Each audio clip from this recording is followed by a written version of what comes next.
Imagine a world where gaming mechanics have seamlessly fused with reality. Professions have evolved, allowing people to switch roles and unlock stronger abilities. Ruins, dungeons, and mysterious realms await exploration. But there's a catch. This world is teeming with deadly monsters that won't hesitate to take you down before you can even think about running. But don't lose hope. Slaying these creatures grants experience, valuable materials, and powerful gear to grow stronger. Yet, even the most fearsome monsters pale in comparison to the legendary dragons. Rare, enigmatic beings wielding godlike power. Now, let's focus on the third school of the Dragon Kingdom.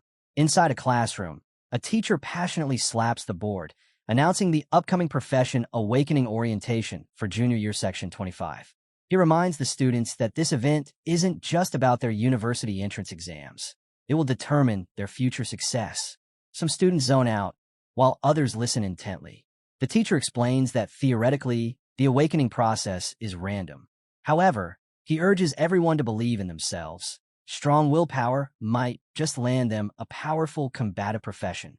Among the students sits a young man, his long hair partially covering his eyes.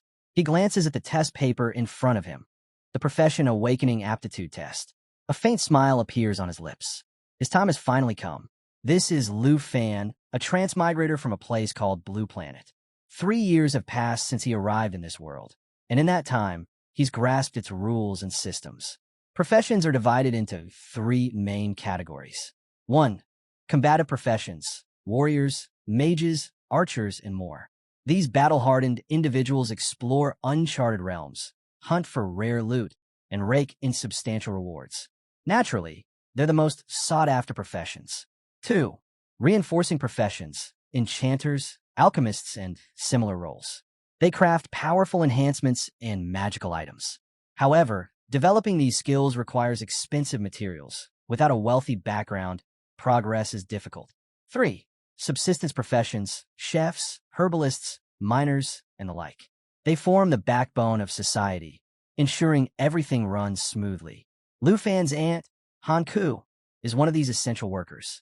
She runs a humble steamed bun shop, working tirelessly every day to support his education. Despite being only 8 years older than him, she has taken on the responsibility of raising him without hesitation. To thrive in this world, and to give his aunt a better life, Lu Fan has set his sights on awakening as a combative professional. His journey is about to begin. Suddenly, the teacher's phone rings. He quickly silences it before turning to the class with an excited expression. The awakening platform is ready. The ceremony is about to begin. Cheers erupt across the room as students leap from their seats, rushing towards the platform in a frenzy. But in the far corner, Lu Fan remains seated. The teacher notices and approaches, puzzled. As the top student in the class, Lu Fan should be the most confident. But just as the teacher is about to ask, something unexpected happens. Lu Fan awakens a system out of nowhere. The Super Treasure Map system. Confused, he barely has time to process it before BM. The teacher slams the desk, snapping him back to reality. Seeing the concern on his face, Lu Fan quickly reassures him that everything's fine before dashing after his classmates. As he runs, he can't help but smirk. What transmigrator doesn't get a system? But right now, there's no time to figure it out. The awakening ceremony takes priority. When the students arrive at the awakening platform, they're greeted by the sight of a massive crystal standing at its center, shimmering with mystical energy. Excitement and anxiety ripple through the crowd. The teacher urges them to stay calm, but the anticipation is palpable. As Lu Fan blends in with the students, he overhears a guy confidently declaring that he'll awaken a hidden combative profession and become a legend. His friend quickly shoots him down, reminding him just how rare that is. Most students just hope to avoid ending up with a subsistence profession. Then, silence falls over the crowd. A powerful figure steps onto the podium, the Grandmaster. With a commanding presence, he announces the official start of the ceremony before gesturing to a priest who will be overseeing this year's awakening. The moment the priest steps forward, the students are in awe. His sheer aura radiates dominance, making them dream of one day reaching that level of power. Lu Fan shares their amazement, but just then ding, his system activates again. A new skill has been unlocked. Eye of Appraisal. Curious, he immediately tests it on the priest. A panel appears before him. Level 29. Profession, professional awakener. Skill, professional awakening. Net worth, 5 million dragon coins. Lu Fan is stunned. 5 million. No matter how hard his aunt worked, even if she sold buns for a lifetime, she'd never come close to that kind of wealth. Before he can dwell on it further, the headmaster's voice booms across the platform. Silence. The awakening ceremony begins now. The excitement reaches its peak as he calls the first name, Zhang Tao, the top student of their section. All eyes turn to Zhang Tao. Whispers spread through the crowd, everyone wondering if he'll awaken as a powerful combative professional. With his high attributes, the chances are definitely in his favor. Even though the process is supposed to be random, everyone knows stronger stats mean better odds. The moment Zhang Tao stepped onto the stage, the girls went wild, showering him with confessions and admiration. As the priest began chanting, the awakening crystal pulsed with energy, glowing brighter and brighter until whoosh. A fireball erupted from it. Zhang Tao had awakened as a pyromancer. Gasps filled the air. A pyromancer wasn't just rare, it was one of the most powerful combat professions out there. The students looked on with envy, realizing that Zhang Tao's future had just skyrocketed. Standing tall, he smirked and casually conjured a fireball in his hand. That was all it took for the girls to lose their minds, screaming and practically begging him to go on dates. Watching the scene unfold, Lu Fan clenched his fists. If he could awaken a combative profession, he could finally leave behind his struggles. No more scraping by. His life would change forever. Annoyed by all the noise, the headmaster shouted for order before calling up the next student. The ceremony continued, and one by one, students awakened their professions. But as Lu Fan observed, most didn't get anything impressive. Herbalists, tailors, miners. Reality hit hard. Combative professions were rare. While those who awakened them had limitless potential, those stuck with subsistence professions were destined for an ordinary life. The student in front of Lu Fan muttered that even getting a subsistence profession wasn't the worst outcome. He pointed out Li Ping from Section 3. Her family was struggling financially, but she awakened as a reinforcing professional. While it sounded prestigious, it required a fortune in materials to develop. In her case, a stable subsistence profession might have been better. That hit a little too close to home. Lu Fan's family wasn't wealthy either. If he awakened as a reinforcing professional, he'd be stuck in an impossible situation. Then, his name was called. The crowd turned as the headmaster urged him forward. As Lu Fan walked towards the awakening crystal, whispers filled the air. For the first time, the girls actually noticed him. His sharp features, his calm demeanor. They suddenly found themselves wondering just what kind of profession he'd awaken. Stepping up to the pedestal, Lu Fan took a deep breath. There was no turning back now. He placed his hands on the crystal as the priest began to chant. Then, something strange happened. A vision flashed before Lu Fan's eyes, a massive red dragon with piercing yellow eyes staring straight at him. At the same time, the ground began to tremble. Panic spread through the crowd. What was going on? Golden light burst from the awakening crystal, completely engulfing Lu Fan. The energy surged wildly, sending shockwaves across the platform. Then, a dragon materialized out of the light. Gasps and shouts of disbelief filled the air. The teachers and students were frozen in shock. This only happened when someone awakened a hidden profession. A female teacher turned to Teacher Lee, her voice filled with awe. Congratulations. Your section has produced the first hidden professional in the entire school.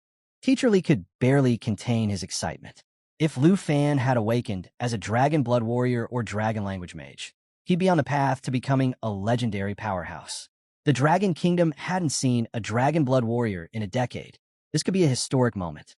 The dragon hovering above Lu Fan let out an earth-shaking roar. The force of it sent shock waves through the area, forcing students to cover their ears. Then, just as suddenly as it appeared, the dragon took off, vanishing into the sky. The headmaster rushed forward, barely able to contain his excitement. Quick, what did you awaken as? A dragon blood warrior? A dragon language mage? But instead of celebrating, Lu Fan let out a sigh. Dragon Tamer. Silence. The entire area went still. Students and teachers alike froze, unable to process what they had just heard. Then, chaos erupted. The most worthless profession in history. The headmaster's booming voice echoed across the awakening platform. He wasn't the only one. Some students outright laughed, while others shook their heads in disbelief. A dragon tamer? The weakest hidden profession? What a joke. Later that day, the awakening ceremony was over, and Lu Fan wandered through the old town of Jianghai City. His system interface hovered beside him, displaying his status. Level 10. Profession, Dragon Tamer. Skill, tame dragons and dragon-like creatures. Net worth, 239 dragon coins. He sighed, not exactly rich. The reactions from earlier still replayed in his mind. No one had expected him to awaken a hidden profession, but instead of awe, he was met with ridicule. To them, a dragon tamer was useless. After all, dragons were the apex creatures of the world.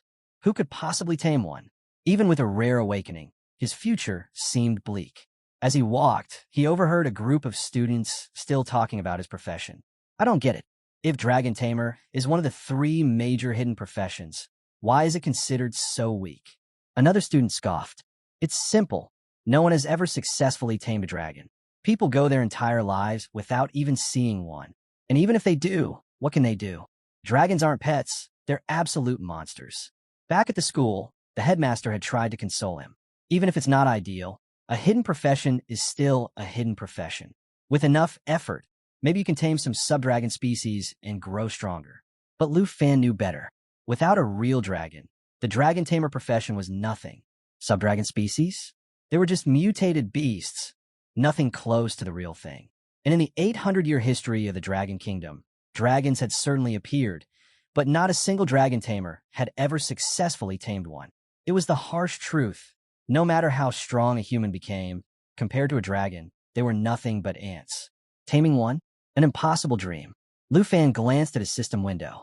Every single skill was locked, all because he hadn't tamed a dragon yet. A bitter chuckle escaped him. What kind of dragon tamer can't even tame a dragon? His thoughts drifted to his aunt. She had sacrificed so much to support his education, working tirelessly every day. He had hoped that, after awakening, he could finally make life easier for her. But now, he wasn't even sure if he could provide for himself, let alone change her life for the better. Lost in thought, he barely noticed his surroundings until he suddenly found himself standing in front of his house. He let out a deep breath, shaking off his gloom. No point in showing up looking miserable. Plastering on a forced smile, he pushed open the door. I'm home. Before he could even take another step, a blur of motion flew toward him. His aunt, Han Ku, practically tackled him in a tight hug. You're back, she beamed, squeezing him excitedly. Come on, tell me. How'd it go? What profession did you awaken? Her eyes sparkled with anticipation. After all, today was supposed to be a huge turning point for him. Lu Fan hesitated. That familiar pang of disappointment hit him again. But before he could say a word, Han Ku gently patted his shoulder. Listen, she said, her voice soft. Even if you didn't awaken a combat profession, that's okay. Honestly, I'd be relieved. The thought of you running around fighting dangerous monsters every day scares me. But Lu Fan cut her off, raising his voice slightly. No, Aunt Ku, I did awaken a combat profession. She blinked in surprise. I'm a dragon tamer. The moment the words left his mouth, he braced himself for disappointment, maybe even pity. But instead, Han Ku's entire face lit up with joy. That's amazing, she cheered. A hidden profession. It doesn't matter if you haven't tamed a dragon yet. It just means you're already strong. Before he could even react, she hugged him again, squeezing him tightly. If you decide to go to college, I'll keep supporting you, she said. And if you don't wanna, you can always help me run the steam bun shop. Lu Fan felt a lump in his throat. The warmth in her voice, the unwavering faith she had in him. It was too much. She suddenly pulled away, hands on her hips. All right, enough sulking. Dinner's getting cold. Finally looking over at the table, Lu Fan was stunned. She had cooked a feast. There was no way he could eat all of this by himself. After dinner, Lu Fan collapsed onto his bed, staring at the ceiling. His thoughts kept drifting back to Han Ku. She was only 26 years old, yet she had been working herself to the bone for years. He thought of the cuts and bruises on her hands, the exhaustion in her eyes that she never let him see. She deserved better. He needed to give her a better life. But how? Frustrated, he clenched his fists and slammed them against the bed. If only I had a dragon. His heart pounded. With a dragon tamer would actually mean something.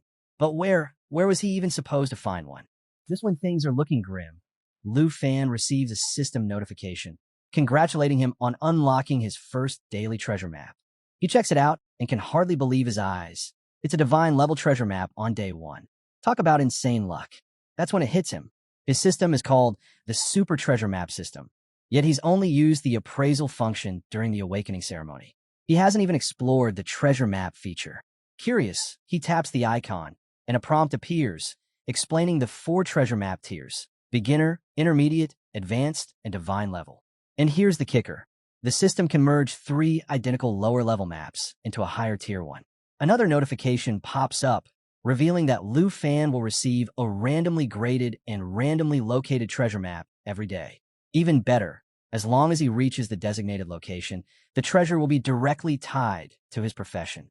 Wait, profession-based treasures? That means if he's lucky, he might actually find a dragon and become a true dragon tamer. This could be his ticket from the weakest to the strongest. If he plays his cards right, this system might be his one shot at changing his fate. And this divine level treasure map, it could be his golden opportunity. Without hesitation, Lu Fan clicks on the divine treasure map. A large regional map unfolds before him, pinpointing the treasure's location, Mount Sure Basin. It's not too far from Jianghai City, and if he catches the last suburban bus tonight, he'll arrive early in the morning. The next morning, Lu Fan's aunt wakes up, stretching as she shuffles into the kitchen.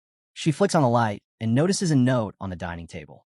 Curious, she peeks into Lu Fan's room. Empty. Meanwhile, a bus winds through the mountains. She picks up the letter, reading his words. He's heading to Mount Sure Basin for something that might be his only chance to change his destiny as a dragon tamer. He reassures her not to worry and promises to return soon. Back at Mount Sure Basin, Lu Fan steps off the bus, completely unaware that a few shady figures have been trailing him. He isn't focused on them. His mind is set on one goal. He's going to turn his life around. Not just for himself, but for his aunt. Surveying the outskirts, he sees nothing but barren terrain. Before he could take another step, someone bumps into his backpack. He spins around. A muscular man and a petite girl stand there, eyeing him closely. Lu Fan immediately tenses, gripping his weapon, ready for anything. Before he can react further, a weathered hand clamps onto his shoulder. He turns to see an old man with an eye patch staring at him. "Kid," the old man says with a smirk. "How about joining us?" Lu Fan quickly shrugs off the man's hand, making it clear he's not looking for companions. He's already wary. These people reek of dungeon robbers. The girl smirks, pulling out a knife. "You might want to rethink that," she suggests. The eye patch man chuckles, warning, the wilderness at night is no place to be alone. Lu Fan studies them carefully. Seasoned looters.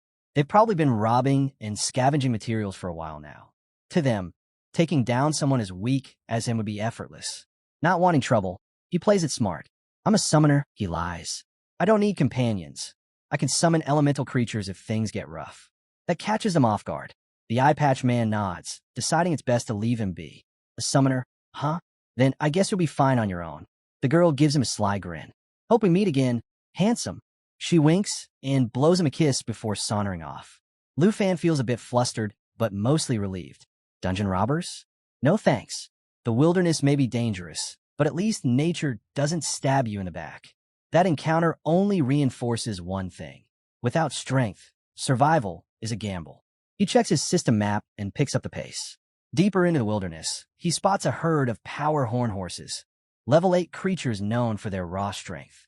They graze peacefully, uninterested in their surroundings. Lu Fan knows better than to provoke them, so he carefully takes a detour. But even with the safer route, he still feels uneasy. His instincts were right. A short while later, he encounters a group of giant horned antelopes. He moves cautiously, keeping his distance, until his foot lands on something soft. A frog. It croaks loudly in pain. Oh. The antelopes snap their heads in his direction, clearly irritated. A moment later, they're charging straight at him. Heart pounding, Lu Fan bolts. He spots a flat patch of land to the side and dives for it. The impact sends him rolling across the dirt, but he dodges the stampede. Lying there, gasping for breath, he realizes something terrifying. He couldn't even handle a single antelope. If he stays weak, he might end up like that poor frog. Just then, a notification flashes before his eyes. You have arrived at the designated treasure location. He pushes himself up and looks ahead. Nestled between 2 massive rocks, a faint red glow flickers from behind them, just like on the map. Lu Fan steps forward, entering the cave-like opening. And then, he sees it. A massive pitch-black egg. Its shell is already beginning to crack. Could it be? A dragon egg. This could change everything. Lu Fan's system pops up with a notification. Black dragon egg detected. Level, unknown. The cracking sounds grow louder. The egg is about to hatch.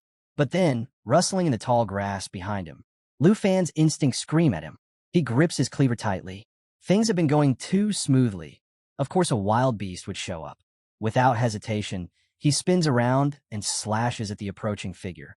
A bloodthirsty gray fox. The fox catches his cleaver between its fangs, its blood-red eyes gleaming with hunger. With a vicious snarl, it lets out a chilling howl and lunges at him with full force. Lu Fan barely manages to deflect the attack, throwing the beast to the ground. He stumbles back, gasping for breath. He quickly activates his appraisal skill. Bloodthirsty Gray Fox. Abilities, Triple Claw Strike, Bloodthirst Recovery.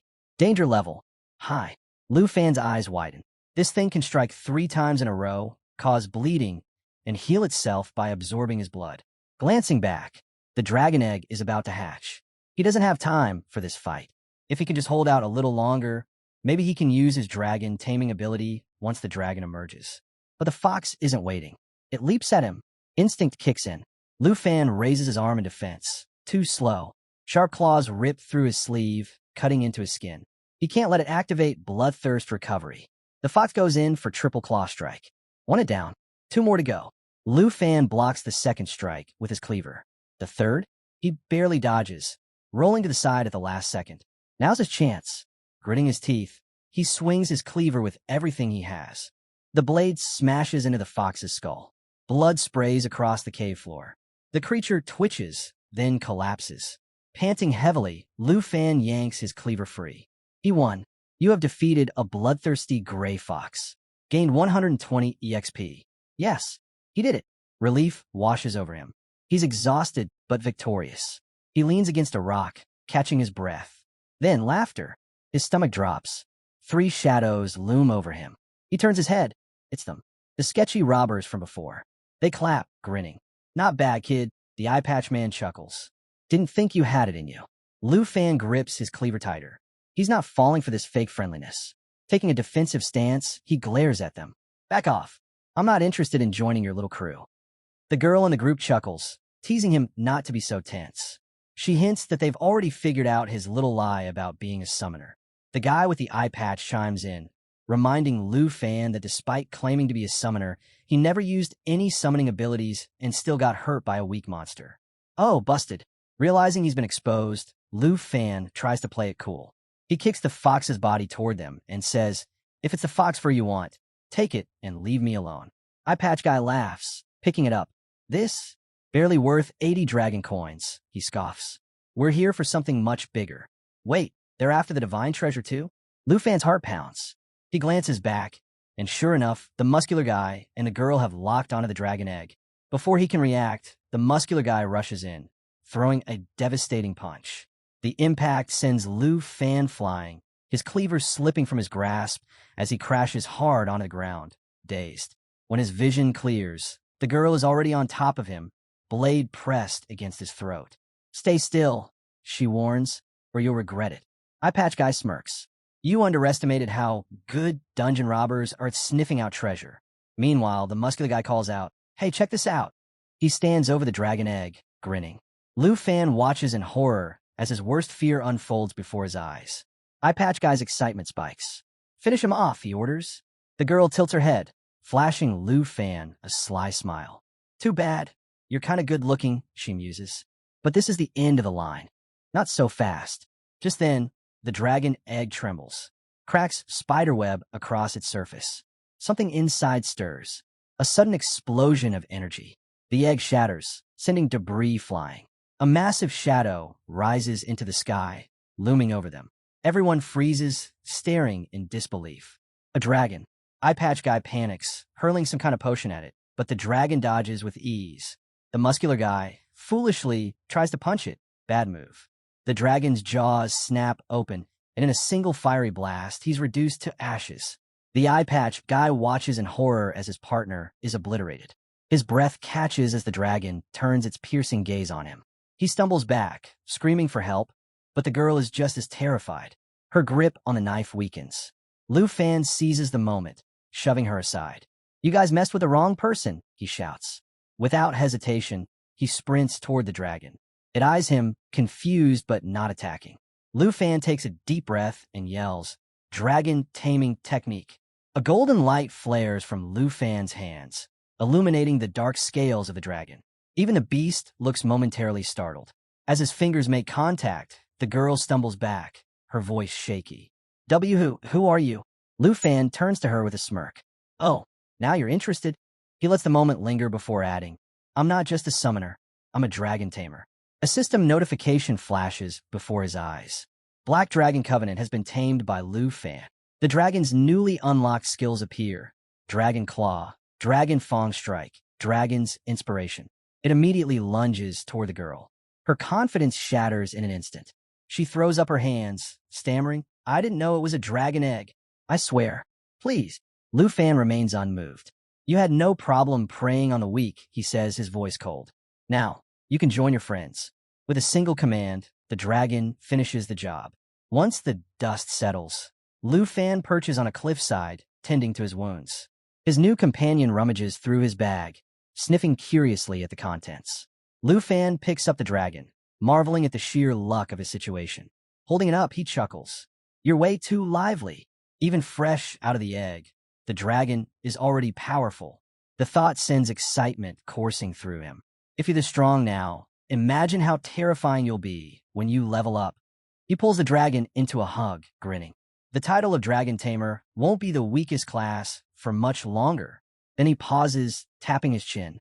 "Now, what should I call you?" He cycles through names, discarding them one by one. Little Coal Ball? No. Black Diamond? Too cringe. Just as he's lost in thought, the dragon suddenly licks his wounds. A crimson aura swirls around its body. Before he can react, its wings spread wide, glowing with energy. In an instant, its form shifts. The light fades, revealing a stunning girl with draconic wings and a long, elegant tail. Wait, what? Plot twist. Lu Fan stares, completely dumbfounded, as his newly hatched dragon transforms into a human. Yep, his dragon can shapeshift. The girl doesn't seem to understand human speech yet. She just tilts her head and nods along to whatever he says, like a clueless but adorable child. She flutters around excitedly while Lu Fan pulls up his status screen. The new skills he just unlocked? Absolutely insane. Dragon Taming. Allows him to tame dragon-type creatures. Obviously a game changer. Dragon Claw transforms his arm into a dragon's claw, with strength based on his bonded dragon. Dragon Fang Strike. A devastating energy attack infused with draconic power. Dragon Inspiration temporarily boosts both his and his dragon's stats by 30%. Lu Fan can hardly believe it. His class just went from the weakest to potentially the strongest. And with a dragon girl by his side, things are about to get very interesting. Lu Fan soon discovers that the black dragon he just tamed isn't just any dragon. It's a legendary creature. As the realization sinks in, another shock follows. With the successful taming, all of his skills have been fully unlocked. His eyes widen as he scrolls through his status. His power has skyrocketed. Compared to others at his level, he could completely dominate them without breaking a sweat. Curious, he taps on the black dragon's profile, and a screen appears, displaying her stats. And let's just say, they're ridiculous. Strength, 342. Agility, 267. Spirit, 359. Endurance, 373. Absolutely overpowered. And her abilities? Even crazier. Mighty Jaw Assault. A brutal charge attack that rips into enemies, inflicting continuous bleeding damage. Lava Flame. A devastating flame breath that not only burns enemies over time, but also heals her simultaneously. Black Dragon Heritage. A game-breaking passive skill. It reduces all incoming damage by 50%, grants complete immunity to all debuffs, and increases her self-recovery by a whopping 500%. Bloodline Connection. An exclusive skill that gives Lu Fan a 10% boost to all attributes just by being bonded to her. Lu Fan is floored. This dragon hatchling is already insanely strong, and she's just at level 1. Even a human warrior 20 levels above him wouldn't stand a chance. Then he notices something even more shocking. Bloodline Connection directly doubles all of his own attributes. No wonder he suddenly feels invincible.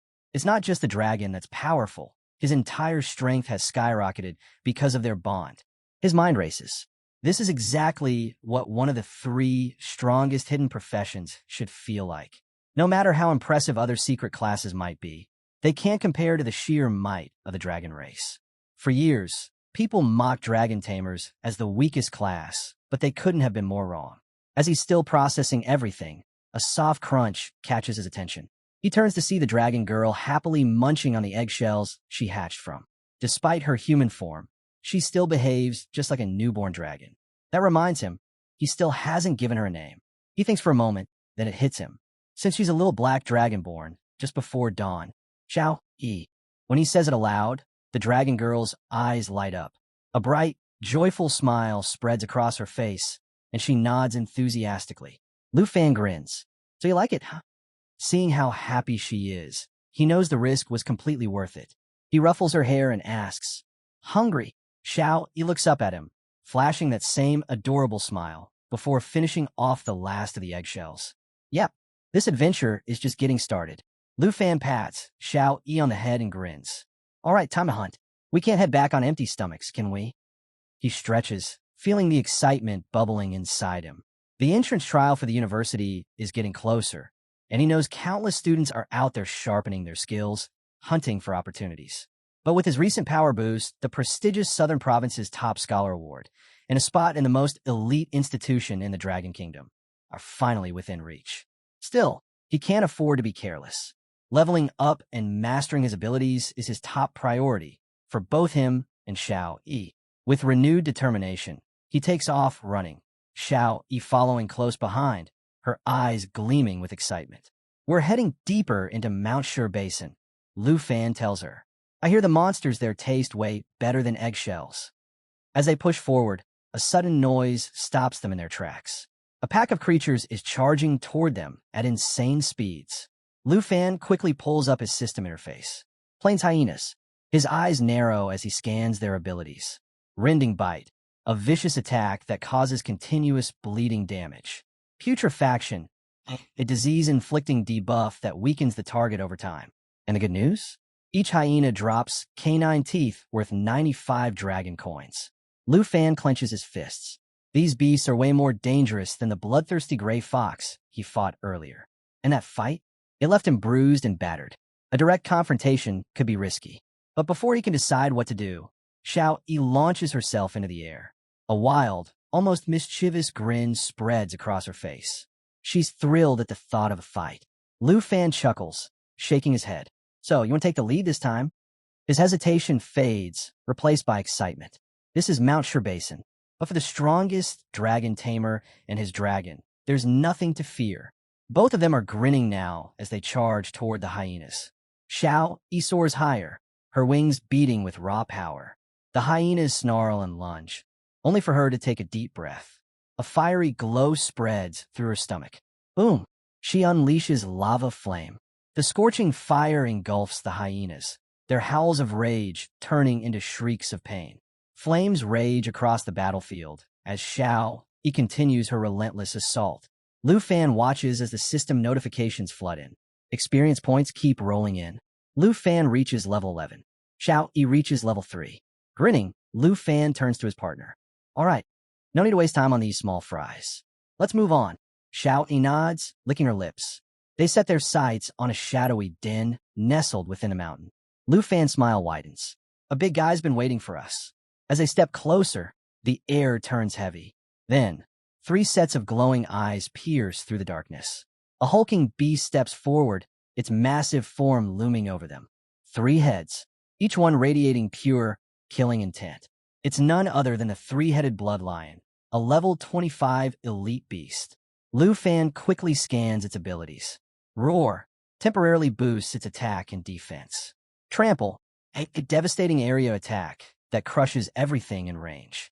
Triple Flame, a deadly fire attack that deals 3 bursts of burning damage.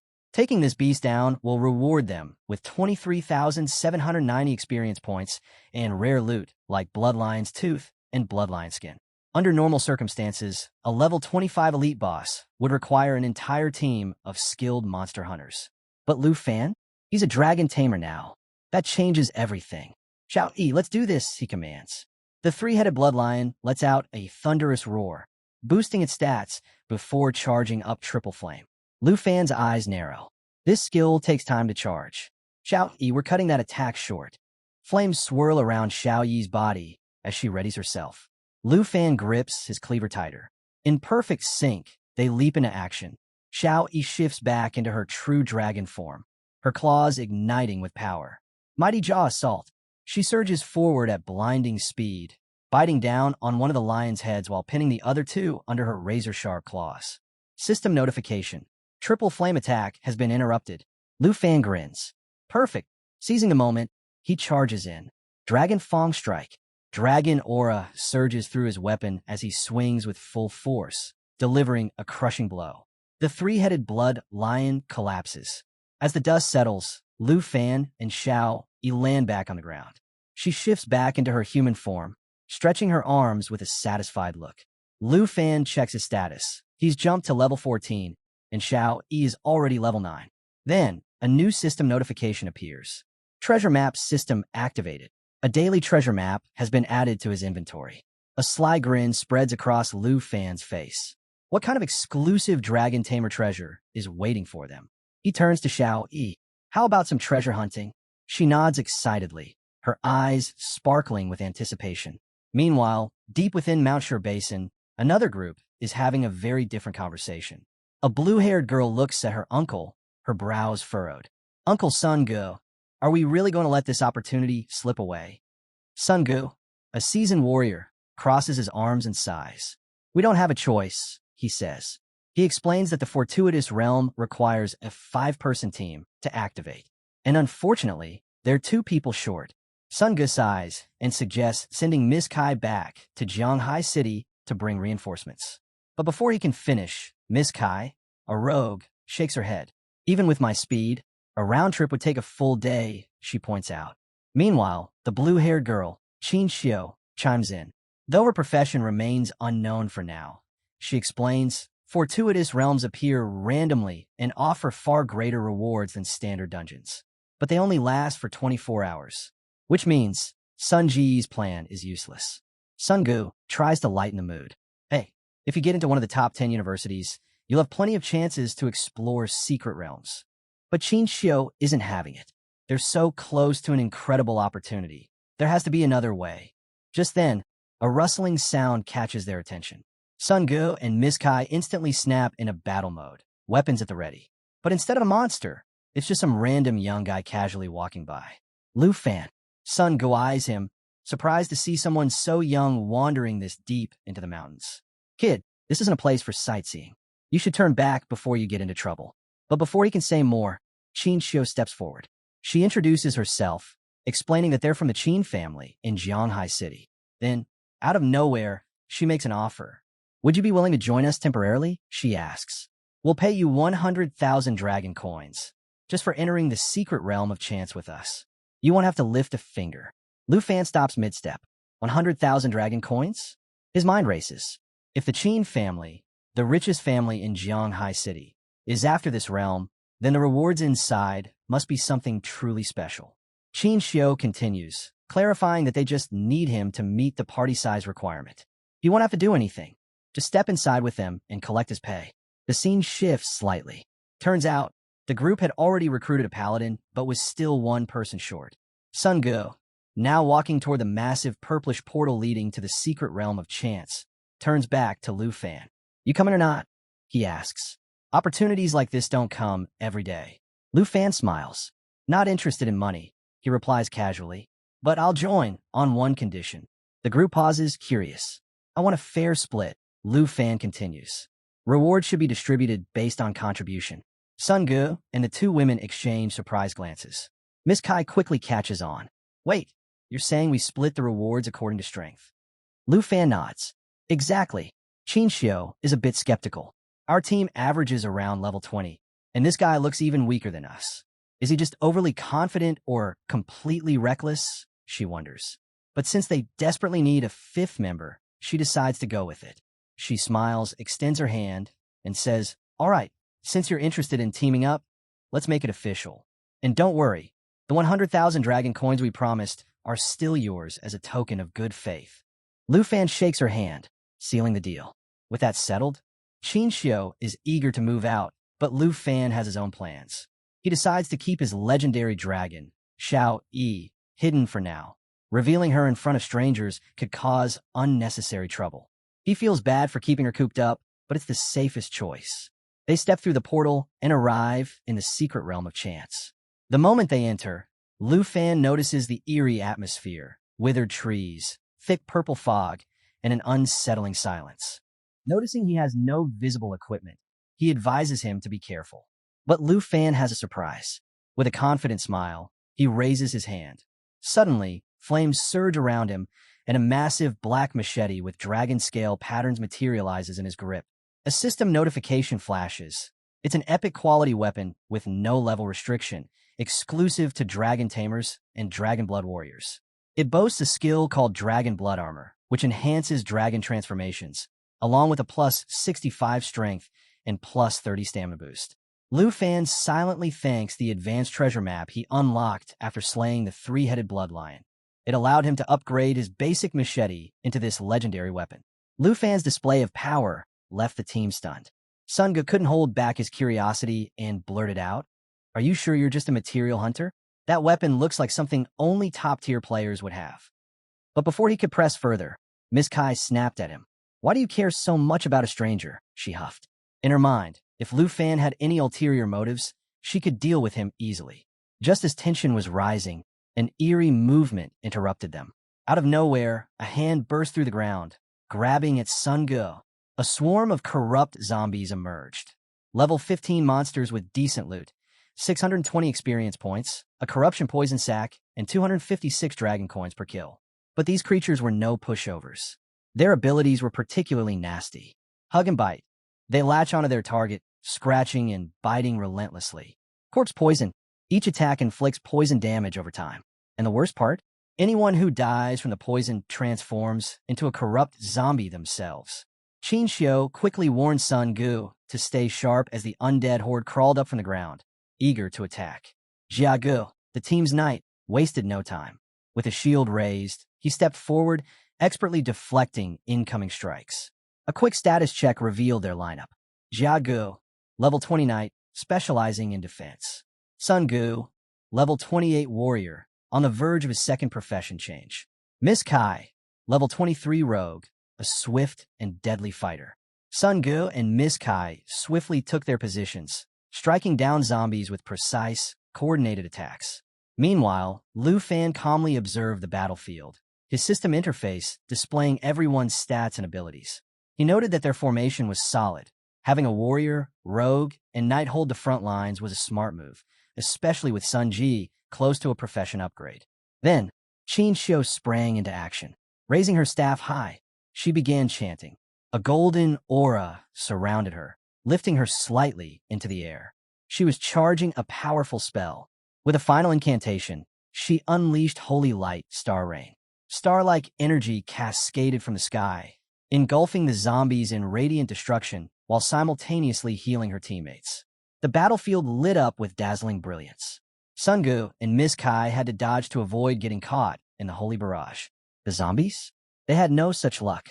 The meteoric lights rained down, wiping them out completely, leaving nothing behind but an empty, silent battlefield. Qin Xiu turned to Lu Fan with a confident smile. "That's my profession," she said proudly. Turns out, Qin Xiu has a hidden class, Holy Light Mage, a rare hybrid profession that blends offensive magic with healing abilities. While her attacks aren't as strong as a pure mage, and her healing isn't as potent as a priest, her ability to do both at the same time makes her incredibly valuable in battle. Lu Fan was impressed. A system notification confirmed it. Qin Xiu was indeed a hidden professional. He thought to himself, another hidden profession? That's not something you see every day. He complimented her, pointing out how effective her holy magic was against the undead. But before they could enjoy their victory, the ground beneath them trembled violently. Lu Fan instantly knew what was coming: elite monsters. From the sheer weight of the approaching footsteps, this was going to be a real challenge. Then, a blood-red hand burst through the ground. A system alert appeared. Blood zombies, level 20 monsters. Defeat rewards. 8,140 experience points, a blood corpse poison sac, and 90 dragon coins. Abilities. Oh, blood-sucking bite. Deals damage while simultaneously healing the zombie. Oh, corpse poison. Inflicts continuous damage, just like before. Oh, blood fury. Temporarily increases strength and agility by 40%, making them even deadlier. The blood zombies emerged in full force, their twisted bodies radiating malice. Their goal was clear: total annihilation. Sun Ge didn't waste time. Miss Kai, keep Qin Xiu and Lu Fan safe. Jia Ge, you're with me. We can't let these rotting freaks break our formation. Jia Ge nodded, gripping his weapon tightly. Both charged forward, unleashing powerful attacks. Sun Ge activated Full Moon Slash, his blade slicing clean through a zombie's arm. Meanwhile, Jia Ge drove his sword deep into a zombie's chest, aiming for what should have been a critical strike. But then, something was off. The zombies didn't flinch. Instead, they let out eerie, raspy chuckles. Their wounds barely seemed to matter. Jia Ge tried to yank his sword free, but the zombie's body absorbed it like it was sinking into quicksand. Both warriors froze in shock as the creature's grins widened. Then, with a horrifying gurgle, the zombies began to grow, their bodies swelling as they activated corpse poison. A sickly aura spread through the air. The poison seeped into their skin, rapidly draining their health, while the zombies healed from their suffering. Jia Ji's eyes widened. What the hell? This isn't normal. Qin Xiu's expression turned grim. Corpse poison can only be dispelled by a priest's clarity. I can't remove it. The situation had taken a deadly turn. The zombies weren't just tanking their attacks. They were getting stronger. Jia Ji's arm was now trapped inside the zombie's expanding mass. The poison damage intensified, his health bar plummeting. Panic surged through him. Help me.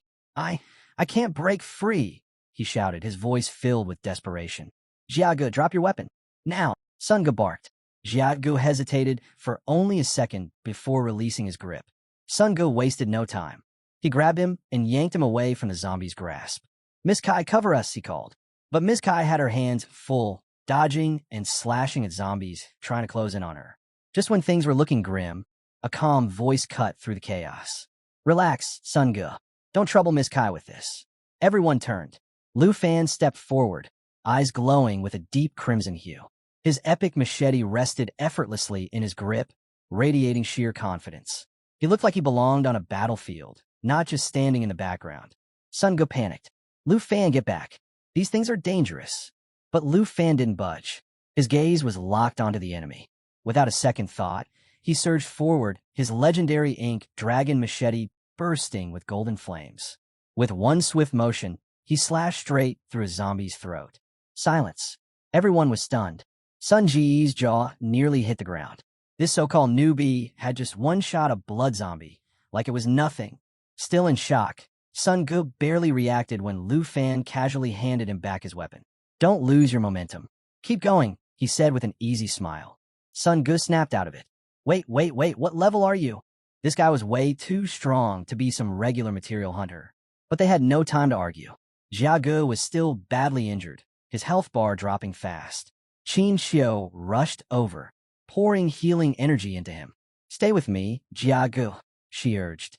Meanwhile, Lu Fan, his dragon aura faintly glowing, finally answered Sun Ji's question. I'm just a normal level 14 student, he said casually. Sun Ge wasn't buying it. Yeah, right. A level 14 dealing more damage than a level 28? That was insane.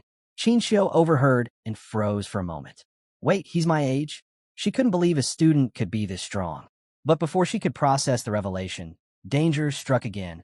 A blood zombie crept up behind her, its twisted grin widening as it prepared to attack. Miss Kai spotted it first. Qin Xiu, behind you, she yelled, already moving to intercept. But Lu Fan was faster. In a blink, he dashed past Miss Kai, slamming the zombie into a wall before obliterating it with a single slash of his machete. Lu Fan yanked his machete free from the fallen zombie and turned to the group. These things are only going to get tougher. Let me take the front line. Are you all good with that? Sun Ge hesitated, letting a supposed level 14 student handle the front line. That was risky, but Qin Xiu had a different reaction.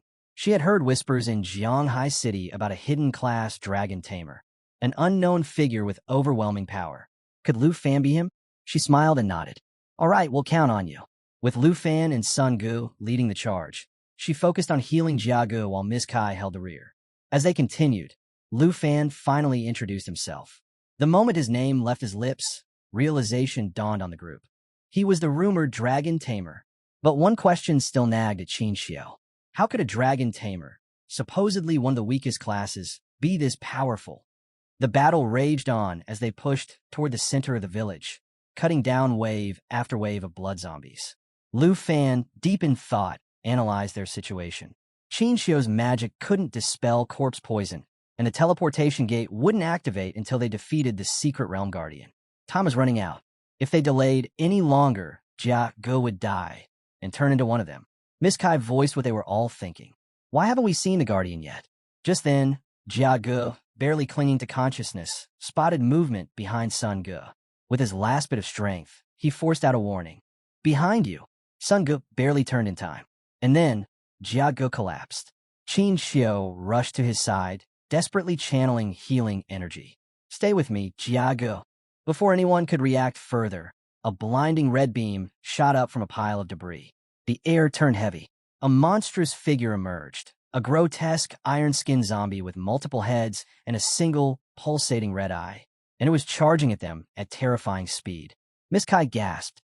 That's the secret realm guardian. A system notification popped up. Iron Skin Zombie, level 20 boss. Defeat rewards. 13,720 experience points, 40 dragon coins. Abilities. O Corpse Poison. Inflicts continuous damage. O Assimilation Absorption. Absorbs poison targets to restore its HP. O Steel Skin. Increases defense and endurance by 40%. Lu Fan immediately pieced it together. Jia Ji's worsening corpse poison had lured the guardian straight to them. His expression hardened. We have to take it down before it absorbs Jia Ge. Sun Ge didn't waste a second. He lunged forward, unleashing Moonlight Slash. But when his sword struck the monster, the blade barely left a scratch. Lu Fan was already moving. His dragon aura ignited, surging around him as he plunged his ink dragon machete into the zombie's glowing red eye. Nothing. The monster barely flinched. Its steel skin was making it nearly invincible. Lu Fan knew he needed more power, fast. His eyes flicked to his status window, locking onto dragon blood armor, a skill that would partially transform him into a dragon. Meanwhile, the iron-skinned zombie was closing in on Jia Ge, preparing to use assimilation absorption. If it succeeded, Jia Ge was as good as gone. At that moment, Lu Fan made his move. Qin Xiao, coordinate your holy spells with me, he shouted. He activated dragon blood armor, his body surging with power as his right hand morphed into a massive dragon claw. Sun Ge, Miss Kai, protect Jia Ge at all costs. Qin Xiao nodded, lifting her staff as divine energy gathered around her. With Lu Fan fully transformed and Qin Xiao ready to unleash Holy Starlight Rain, they charged together at the iron-skinned zombie. The monstrous guardian lunged forward at terrifying speed, screeching about its hunger for fresh blood and flesh. But Lu Fan didn't flinch. With a powerful leap, he soared through the air, ready to strike down this seemingly unstoppable creature. Then, something unexpected happened. The iron-skinned zombie's flesh began peeling away, bit by bit, its massive body disintegrating before their eyes. What the hell? Sun Ge muttered. Miss Kai's eyes widened in realization. It's shedding its skin to move even faster. Sun Ji's mind raced. Wait, that means this thing doesn't actually need its iron skin to survive. It's just a shell. Lu Fan immediately caught on. If that iron body isn't the real iron skin zombie, then the true body is hiding inside. Sun Ge was blown away by how fast Lu Fan put the pieces together. In all his years serving the Qin family, he had never seen anyone think and react this quickly. This guy, he muttered, watching in awe. His talent is unreal. Then, the real head of the zombie was revealed. Lu Fan, Qin Xiao called out. That was all he needed. He launched forward, faster than lightning, his dragon claw blazing with power. With a mighty leap, he punched straight through the zombie's crimson red eye, his dragon energy erupting in fiery destruction. The iron-skinned zombie let out a final, blood-curdling scream as flames consumed its true form, burning it to ashes. And just like that, it was over. Lu Fan landed gracefully, his transformation fading as he retrieved his legendary black machete. the battlefield fell silent. Everyone was in shock. They had just witnessed a freshman, a supposed level 14 dragon tamer, single-handedly defeat the guardian of the secret realm of chance. Even Qinxiu was shaken. She had never seen a skill powerful enough to take down a level 20 boss so effortlessly. Who exactly is Lu Fan? She wondered. As the smoke settled, something caught their eye, a silver treasure chest, the loot from the iron-skinned zombie. Qinxiu sighed, turning to Lu Fan. We'll honor our agreement and divide the rewards fairly, she assured him. Then, with a small bow of her head, she added, and I apologize. We underestimated you. We didn't realize just how strong you were. Sun Ge grinned. Honestly, Lu Fan, I feel like you didn't even need us.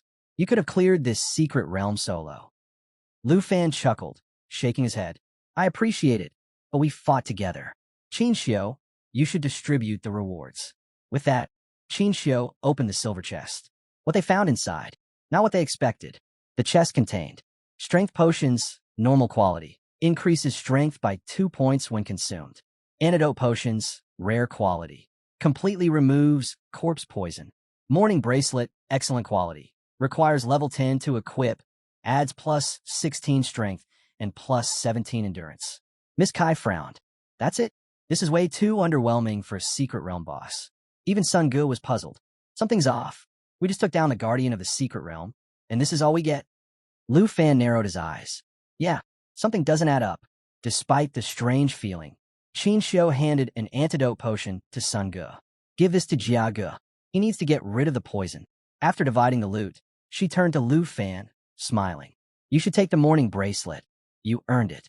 And take some potions too. Lu Fan accepted the rewards with a nod, impressed by the fairness and discipline of the Qin family. Sun Ge quickly helped Jia Ge drink the antidote potion, hoping it would cure him before it was too late. But something still felt wrong. Qinxiu scanned the area, frowning. We defeated the boss, but the portal to exit the secret realm still hasn't appeared. Weird, right? Meanwhile, Lu Fan was fastening his morning bracelet when a sudden chill ran down his spine. He turned, sensing something ominous approaching. Miss Kai spoke up. Maybe we should start searching for the portal.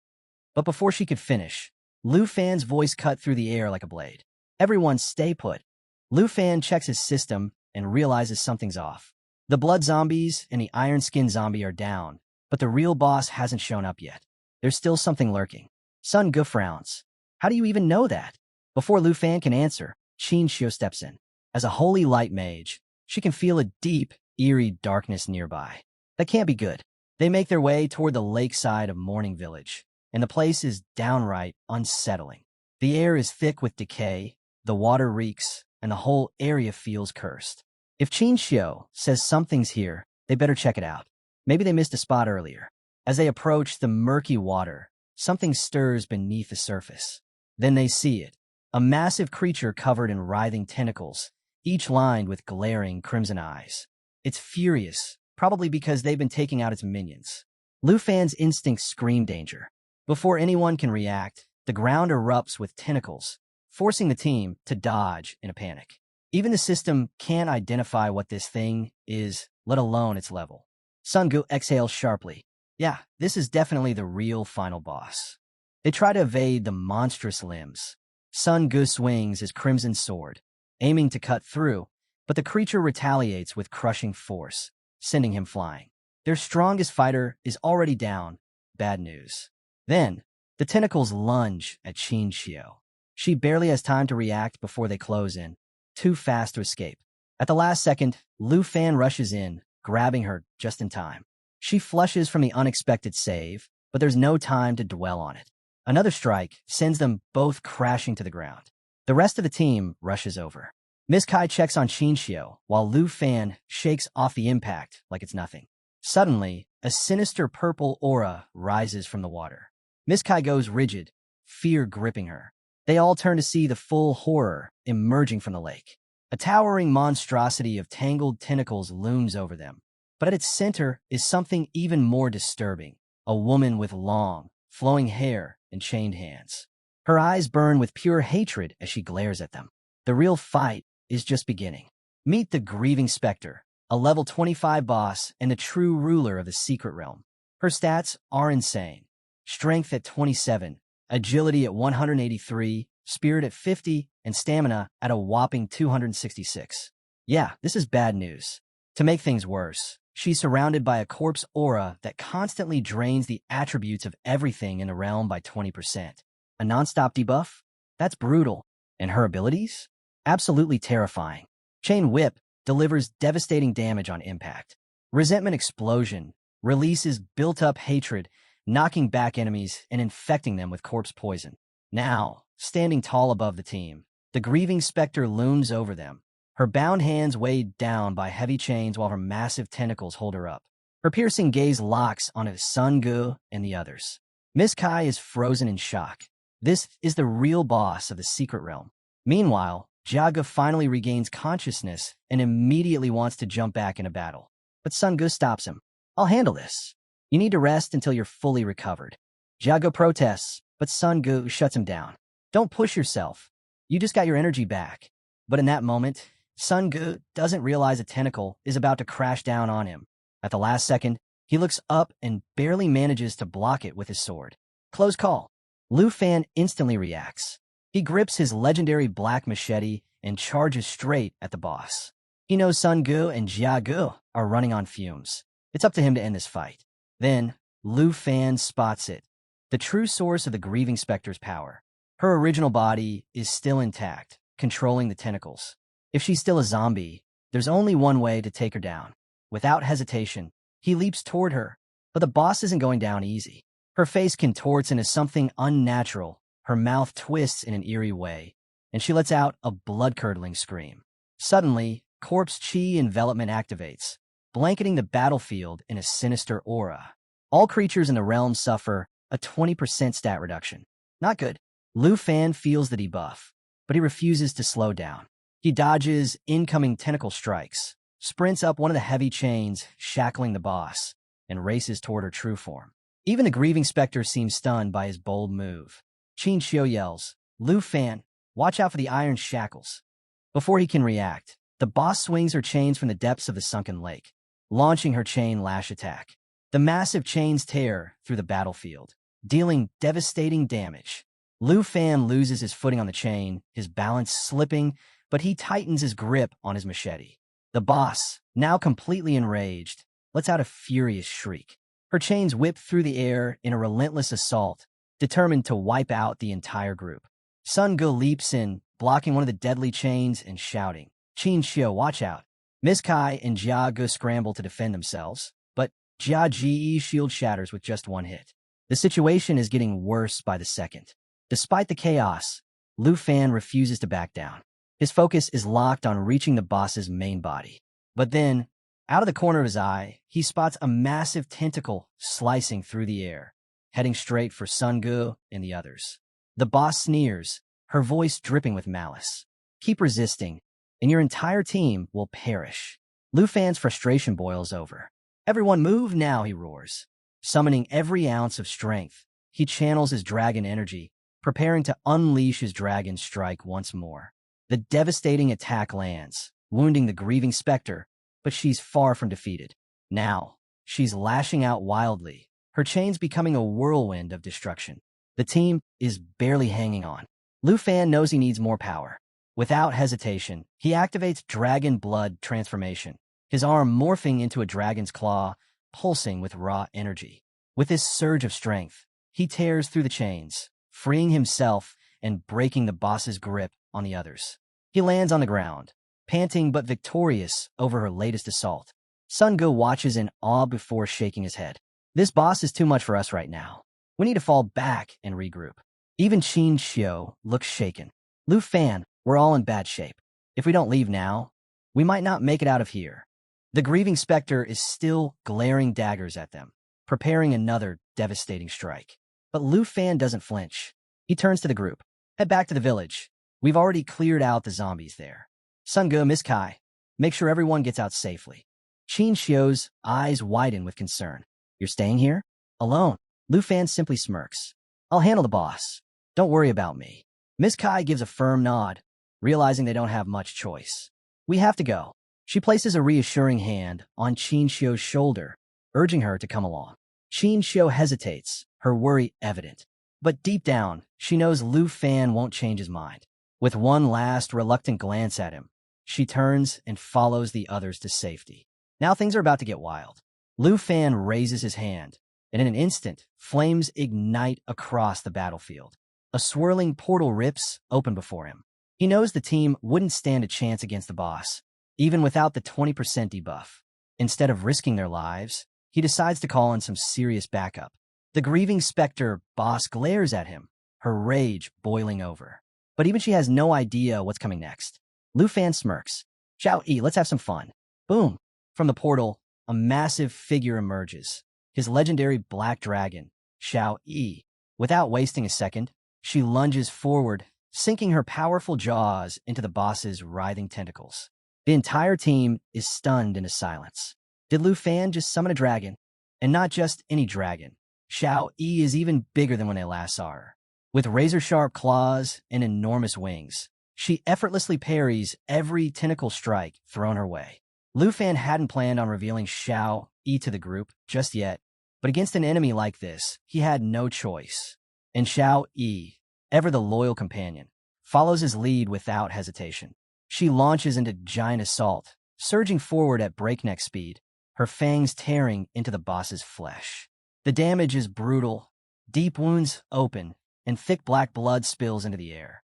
The grieving Spectre boss lets out a blood-curdling shriek, her attacks turning frantic and desperate. But Xiao isn't done. With one final, devastating move, she rips apart the chains binding the boss, sending her plummeting back into the abyss. And just like that, the hidden ruler of the realm of chance is defeated. Sun Gu stands frozen, his brain struggling to process what just happened. Lu Fan just took down that monster in 2 hits. The sheer power he just witnessed is both terrifying and awe-inspiring. Jiagu, still reeling, whispers, I never thought I'd see a real dragon, let alone watch one in battle. The whole team is stuck somewhere between shock, fear, and admiration. Dragons were always considered harbingers of doom, yet here they are, still standing. That's when it all clicks for Qin Xiao.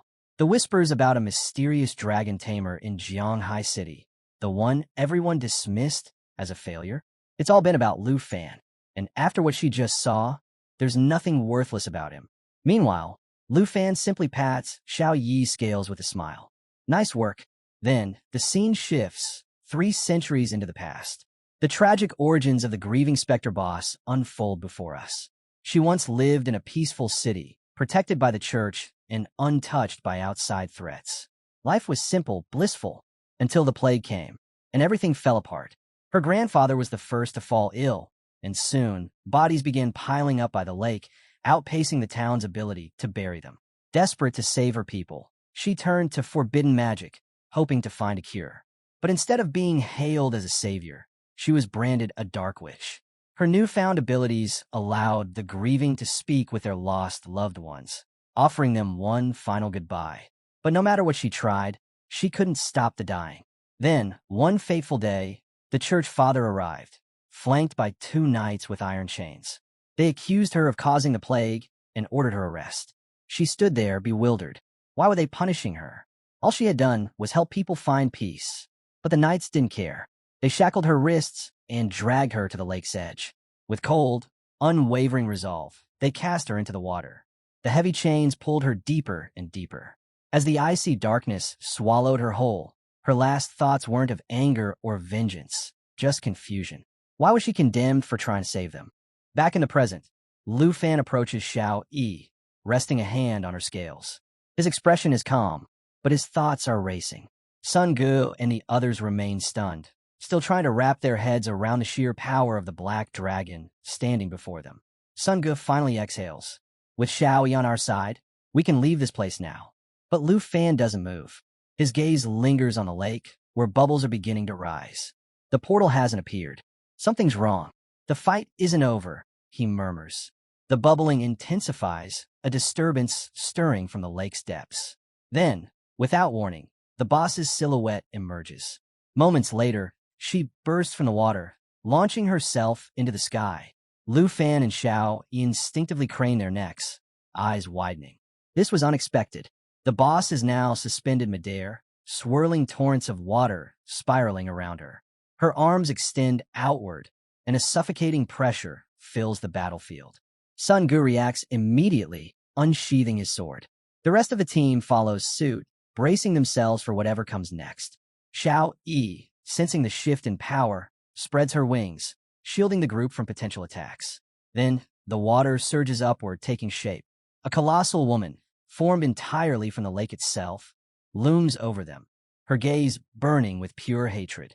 A status window flashes before them. Grieving Spectre Boss, second stage. Her level is still 25, but her difficulty has skyrocketed from challenging to hard nightmarish. Her stats have undergone a terrifying transformation. Strength, 271, 286. Agility, 183, 249. Spirit, 150, 435. Endurance, 266, 399. The boss has unleashed a terrifying new arsenal of abilities. 1. Lamentation Impact. A curse of pure resentment that has a chance to instantly kill its target. Even if it doesn't, it deals devastating damage and inflicts brutal effects like poison, bleeding, and stun. 2. Deep Aquatic Pressure. She manipulates water from the lake, forming inescapable prisons for her enemies. 3. Body of Resentments. All physical damage is completely nullified. Swords, arrows, even direct attacks, useless. 4. Will of Resentment. She detonates an explosion of resentment, reviving all the corpses within the secret realm. Sun Ji's grip tightens on his sword, his expression grim. Jiagu and Qin Qiu exchange anxious glances, their fear palpable. Miss Kai pulls out her dagger, her hands trembling. She's moving in her next phase, she warns. The boss erupts in rage, her hands stretching toward the sky. In an instant, she unleashes deep aquatic pressure, summoning a towering water entity that hurls enormous orbs of water straight at them. Just before impact, Xiao Yi spreads her wings and activates Restriction, a powerful immunity skill. The system window flashes before Lu Fan's eyes. Black Dragon Lineage skill activated. Reduces all incoming damage by 50%. Grants complete immunity to all harmful effects. Increases self-healing by 500%. Overpowered, doesn't even begin to describe it. One of the boss's water orbs slams into the ground near Miss Kai. She reacts instantly, leaping away from the blast, but the water surges toward her, wrapping around her like a living cage. Qin Qiu watches in horror as Miss Kai is trapped inside a watery prison. She immediately tries to cut through the water with her dagger, but no matter how hard she and Sun Gu strike, their attacks pass right through. The boss has activated Body of Resentments. Physical attacks are now completely useless. Minutes pass. Their attempts remain futile. Miss Kai exhales sharply, finally giving up. She closes her eyes and murmurs an apology to Qin Qiu, convinced that her fate is sealed. Qin Qiu's expression tightens. She steps closer, locking eyes with Miss Kai. If anyone should be apologizing, it's me. Her voice trembles as she sinks to her knees, clutching her magic staff. I was the one who pushed for this. I insisted we come here, and now we're trapped. There's no way out.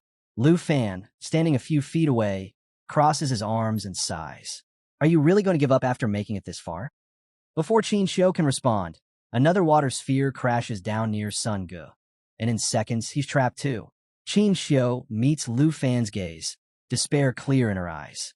I'm the only magic user in our group, and my spells aren't strong enough to take her down. Sun Gu grips his sword tightly, scanning the battlefield before turning to the group. Guys, the boss is immune to physical attacks. Well, they're basically sitting ducks here. He glances at Lu Fan. Can you hit her with magic? Before Lu Fan can respond, the boss launches Lamentation Impact. The massive water entity stretches out an arm, aiming straight for him. Xiao Yi reacts instantly, throwing up a wing to shield Lu Fan.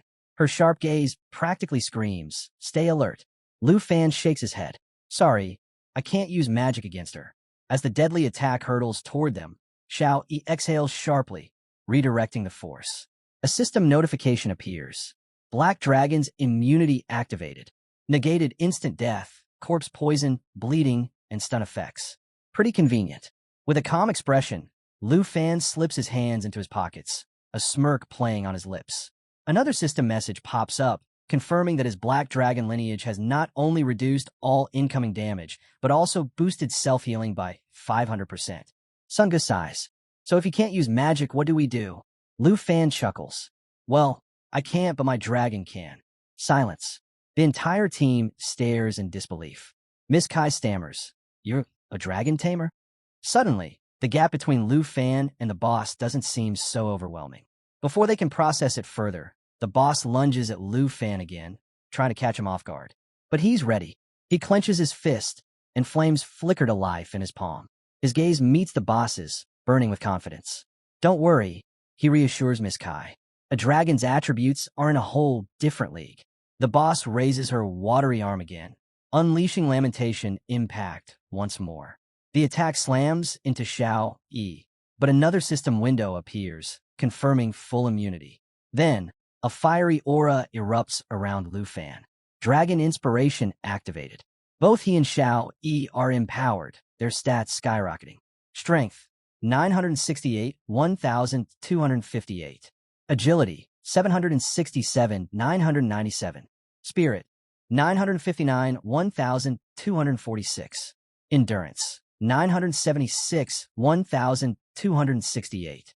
Lu Fan raises a hand, pointing straight at the boss. Xiao Yi, let's end this. Use Lava Blaze. With a deafening roar, Xiao Yi unleashes a raging inferno. Flames engulf the boss, her watery form hissing and evaporating as the fire consumes her. The Lava Blaze attack doesn't just deal continuous damage, it also heals Xiao Yi with every second. A perfect counter. The sky burns red with swirling flames as the boss's form starts breaking apart. At the lake's edge, Qin Xiu stands frozen, speechless. Jiage joins her, both of them watching in awe as the legendary black dragon burns the nightmare away. As Xiao Yi's flames intensify, the scorching heat causes the watery prisons trapping Miss Kai and Sun Gu to evaporate. Miss Kai stumbles forward, stunned into silence. Sun Gu, still catching his breath, looks up at the raging inferno and mutters, "This power, it's absolute devastation."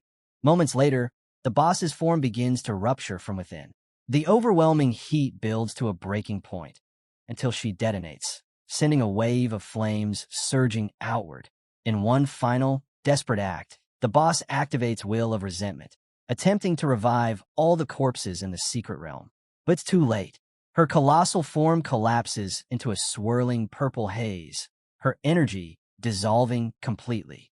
In her place, a portal shimmers into existence, and a treasure chest materializes on the ground. Xiao Yi, now in her human form, floats effortlessly above the battlefield, a satisfied smirk on her face. A system notification flashes. Black Dragon Realm level up. Details remain locked. Lu Fan clasps his hands together, grinning up at her. Nice work, Xiao Yi. A second system message appears. Lu Fan's level increased by 5. Not bad. Thick smoke lingers in the aftermath of the explosion. Qin Xiu rushes over to check on Miss Kai, while Sun Gu gestures toward the portal. It's over, he announces. Jiage, coughing from the haze, asks, "Is everyone all right?" Then, a sound breaks through the silence. The group turns to see zombies reanimating. One last curse from the boss before her demise. They lurch forward, advancing toward them. Sun Gu looks up, about to react, but then his breath catches. Xiao Yi moves instantly. She ascends high above the battlefield, activating Lava Blaze once more. Flames rain down in torrents, engulfing the resurrected corpses. The zombies don't even stand a chance. They disintegrate the moment the fire touches them. Sun Gu stares in awe. That's the dragon? Qin Xiu nods, just as amazed. She's wiping them out effortlessly, those same zombies that gave us so much trouble before. Lu Fan approaches with a smirk. Yep, that's Xiao Yi, the black dragon. He claps a hand on Sun Ji's shoulder. No need to be tense. Xiao Yi's got it handled. Then, turning toward the chest, he adds, "Let's wrap things up. Once we divide the loot, we'll head out." He steps toward the treasure, a grin playing on his lips. "According to the rules, I get first pick. Any objections?" Qin Xiu shakes her head, smiling. "None at all." With that, Lu Fan reaches for the chest and lifts the lid. A golden glow spills out, illuminating his face. His smile widens as he takes in the treasure within. Qin Xiu, gripping her staff, watches eagerly. The rest of the team leans in, anticipation building, waiting to see what Lu Fan has just uncovered. Inside the chest lies an array of impressive items. 1. Holy Light Staff, a top-tier weapon requiring level 10, boasting 32 spirit and 19 stamina points. Its special ability, Holy Light Seal, allows the wielder to bind a target with light, with the duration depending on their spirit attributes. 2. Twilight Robe, another high-quality item with 35 spirit and 15 stamina points, also for level 10 users.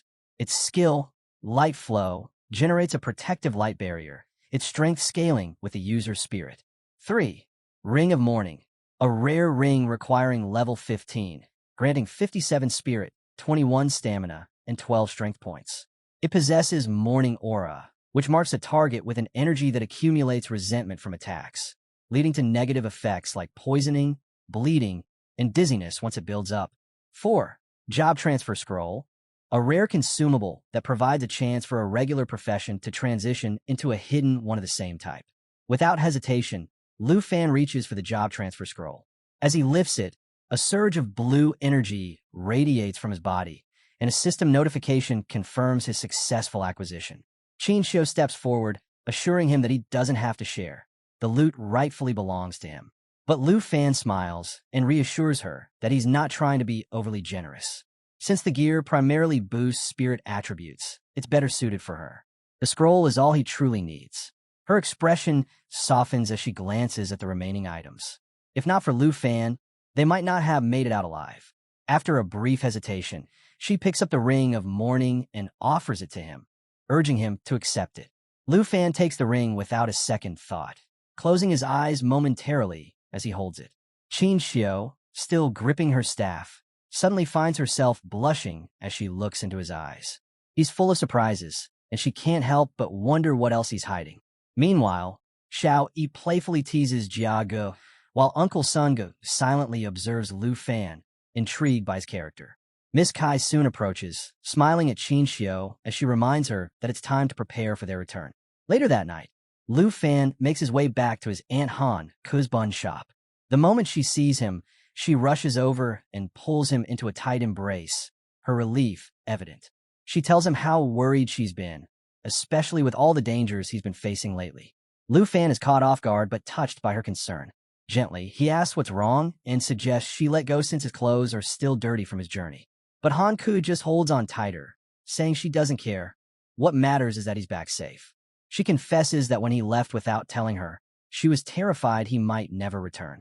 Feeling a pang of guilt, Lu Fan apologizes for leaving without a word and promises not to make her worry like that again. He wipes away her tears and reassures her that everything is fine now. Han Ku finally smiles, then notices Xiao Yi sitting nearby. She reaches over and strokes the girl's head, and Xiao Yi closes her eyes, happily leaning into the touch. Han Ku laughs, mentioning how shocked she was when she first met Xiao Yi. Who would have thought such an adorable girl was actually a powerful dragon? Lu Fan chuckles at that. Han Ku then looks at Xiao Yi and asks if she's hungry, noting that she might not have eaten enough recently. Xiao Yi eagerly nods. She could definitely use a meal. As they chat, Lu Fan takes out the job transfer scroll and hands it to Han Ku. He explains that he specifically chose this for her from the dungeon, telling her that if she uses it to switch to a hidden profession, she won't have to run the bun shop anymore. Han Ku is stunned. She shakes her head, saying she can't accept such a valuable item. Instead, she suggests he sell it and use the money to upgrade his equipment for his upcoming exam. Before she can continue, Lu Fan pulls out his phone and shows her his bank balance. With a confident grin, he assures her that he no longer lacks money or gear. Han Ku's eyes widen in shock. Lu Fan explains that he sold a large number of materials from his adventure, and on top of that, Qinxiu has promised him a 100,000 dragon coin reward. He tells her there's no need to worry about money anymore. Hearing his words, Han Ku's face lights up with joy, her eyes shimmering with emotion. Overwhelmed, she wipes away a happy tear as Lu Fan urges her to use the scroll right away. With a grateful smile, she finally agrees, accepting the scroll from him. As Han Ku unfurled the scroll, it emitted a dazzling light. A surge of blue energy surrounded her, making her hair and dress float as if gravity no longer applied. She gasped, caught between surprise and excitement as the scroll's power took hold. Slowly, the parchment dissolved into shimmering particles, and she gently lifted off the ground, absorbing its energy. Lu Fan squinted against the brightness, shielding his eyes as he looked up at her. Did it work? He called out. Encased in the glowing blue aura, Han Ku turned to him with a smile. Yes, I did it. I become an enchantment chef. Lu Fan's eyes widened in amazement. Enchantment chef? What kind of profession is that? Still floating slightly, Han Ku explained, I've gained a skill called enchantment cooking. I can now prepare food that grants buffs. Lu Fan grinned. Your cooking was already amazing. Now with added effects? That's going to be insane. She chuckled, waving off his compliment. You're just saying that to make me happy. Before Lu Fan could respond, he suddenly realized something. Wait, where's Xiao Yi? They both turned toward the kitchen, only to find absolute chaos. Xiao Yi had snuck inside while they were talking and devoured everything in sight. Stacks of buns? Gone. Soup? Finished. Even the side dishes were nowhere to be found. And there she was, curled up on the floor, fast asleep with a satisfied expression. Lu Fan sighed, shaking his head. Classic Xiao. Meanwhile, at the Qin family villa, late into the night, Qin Xiu sat in her father's study, facing Qin Shanhai, the head of the Qin family. He sat comfortably in his office chair, slowly swirling a glass of champagne. So it's true, he mused. A dragon tamer named Lu Fan summoned a powerful black dragon to save your team. Qin Xiu lowered her gaze. Yes, she admitted. I was too stubborn and nearly got us all killed. She clenched her fists, recalling the battle. I always thought I was strong, but compared to him, the gap between us is like a firefly trying to compete with the moon. Qin Shanhai leaned back, his sharp eyes fixed on the night sky beyond the window. Have you told anyone else about this dragon? She shook her head firmly. No, I promised Lu Fan that our family wouldn't reveal anything. Her father finally turned his gaze back to her, a small smirk forming. Good. You're smart enough to understand what would happen if word got out. Dragons are the most coveted creatures in the world. If people knew, Lu Fan's life would become far more dangerous. Qin Xiu tensed slightly. Father, you wouldn't tell anyone, right? Qin Shanhai let out a hearty laugh. Relax. I'm not that kind of man. He took another sip of his drink, then looked at her with interest. But that does bring up a question. How do you plan to repay Lu Fan for what he's done? Qin Xiu let out a small breath of relief before explaining that she had already promised Lu Fan a 100,000 yuan reward when she invited him to join their team. Qin Shanhai sighed, leaning back in his chair. That's fine, but it's hardly enough for what he did. Take a purple tongue card and personally deliver it to him tomorrow. Proper gratitude requires a personal touch. She nodded, but then tilted her head. If you're so curious about Lu Fan, why not come along? With a wink, Qin Shanhai chuckled. Oh, believe me, I'd love to meet the Dragon Master in person, but I have more pressing matters to handle. Classic dad move. Early the next morning, a new character arrives in Jianghai City. Princess Jin Zhu of the Taizi Kingdom. She's a petite girl wielding a magic staff, accompanied by her assistant, a tall man with black hair, clad in black armor, and carrying a suitcase. Officially, they're here to study. But let's be real, there's definitely more to this visit. Their first stop? Hanku's bakery. Inside, Hanku is busy preparing pastries when she notices customers at the door. Wiping her hands, she calls out, "Give me a moment."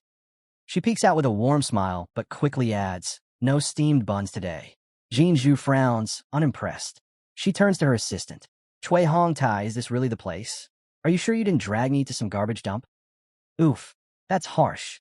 Chui Hong Tai, visibly nervous, reassures her, "This is the correct location, according to our investigation." Hanku, a bit puzzled by their exchange, asks who they are. Before she gets an answer, Chui Hong Tai suddenly shoves the door open, catching Hanku's arm in the process. Hanku winces, clutching her arm.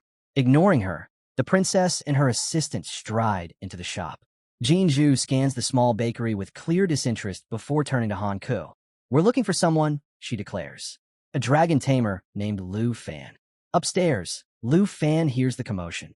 When he sees Hanku holding her arm in pain, he immediately rushes to her side. "And Han, what happened? Are you okay?"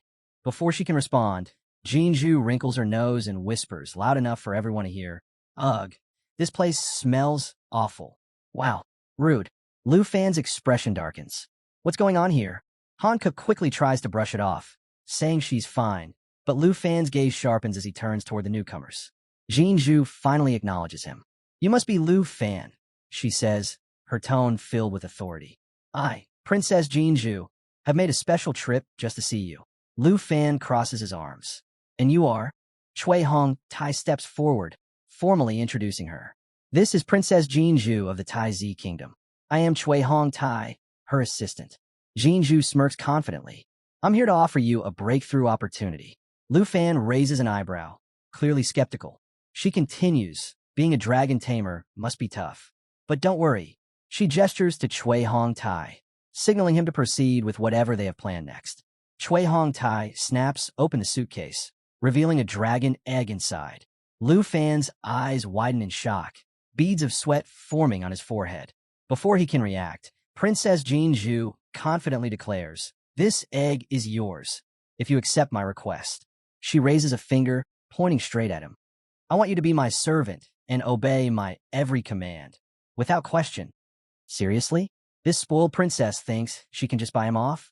Chui Hong Tai holds the dragon egg carefully with both hands, proudly displaying it as if it were the rarest treasure in existence. Meanwhile, Jinju starts boasting that she personally acquired it from the armored dragon lair, and that it's the only dragon egg in the world. Hanka watches this ridiculous exchange in utter disbelief. Her nephew? A servant? She's visibly upset, questioning how this so-called contract could be so absurdly one-sided. Curious, Lu Fan opens his status window to examine the dragon egg. Turns out, it's an armored dragon egg. This dragon species is naturally tanky, boasting a tough shell that reduces incoming damage by 30%. Sound good, right? But here's the catch. Its only attack is swinging its giant tail in a fan-shaped area. No fire, no flight, nothing special. It's weaker than a wyvern. While Lu Fan is analyzing these mediocre stats, Princess Jinju mistakes his silence for awe. She crosses her arms smugly and declares, "That's right. You should be honored. This is a powerful dragon." Lu Fan raises an eyebrow before cutting her off. "Powerful?" He smirks. "The stats are decent, sure. But the only thing this dragon is good at is taking hits.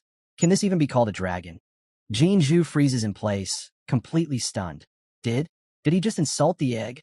She narrows her eyes, questioning whether Lu Fan even understands what a dragon egg means to a dragon tamer. As she fumbles for a response, Han Ke watches, completely bewildered. How could a child be so bold as to demand someone become her slave? Before she can step in, Lu Fan calmly reassures his aunt. "Don't worry, Aunt Han. I got this." Meanwhile, Jinju throws a fit. "A dragon tamer without a dragon is nothing," she exclaims. "If you swear loyalty to me, you could become the strongest dragon tamer in history." She leans in slightly, her tone dripping with arrogance. "Fame, power, doesn't that sound exciting?" Lu Fan remains perfectly calm. Then, with a polite but firm voice, he simply says, "I refuse. That's our guy. No hesitation, no second thoughts. He's not about to be ordered around by some bratty princess." Princess Jinju stares in disbelief, as if Lu Fan's refusal just shattered her entire worldview. "You need to rethink this," she demands. "Do you understand what you're turning down? This is your chance to make history as a dragon tamer." At this point, Lu Fan is done. His patience is running thin. "If that's all you came for," he says flatly, "then leave. I'm not interested in your dragon egg, and I sure as hell won't be anyone's servant." His direct rejection sends Jinju into a rage. Chui Hong Tai immediately steps forward, placing himself between them. His eyes narrow as he glares at Lu Fan. "Do you have any idea who you're speaking to?" he growls. "The princess is personally offering you a chance to rise to prominence, and you dare to disrespect her? What an ignorant fool." Lu Fan scoffs. "Chance? Respect? Don't be ridiculous. I won't be anyone's servant." Jinju, absolutely livid now, points directly at Lu Fan. "Chui Hong Tai, teach him a lesson." Without hesitation, Chui Hong Tai clenches his fists. "As you command." Danger spikes in the air. Hanka instantly steps in front of Lu Fan, holding up her hands. "Please wait.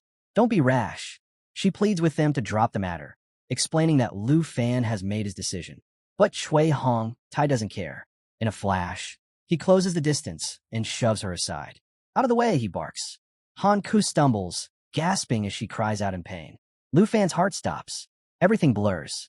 By the time he registers what just happened, his aunt is on the ground, holding her cheek. A swollen, red mark burns across her skin. Chui Hong Tai glares down at them. "The princess has given her command. You should know your place." Lu Fan rushes to Han Ku's side. His voice is tight, controlled, but barely. "Aunt Han, are you hurt?" She shakes her head weakly, still holding her cheek. "I'm fine, don't worry." Chui Hong-tai steps forward again, sneering. "Even commoners dare to defy the princess of Taizi? Fine, I'll teach you a proper lesson." Han Ku's voice trembles. "Lu Fan, be careful." Too late.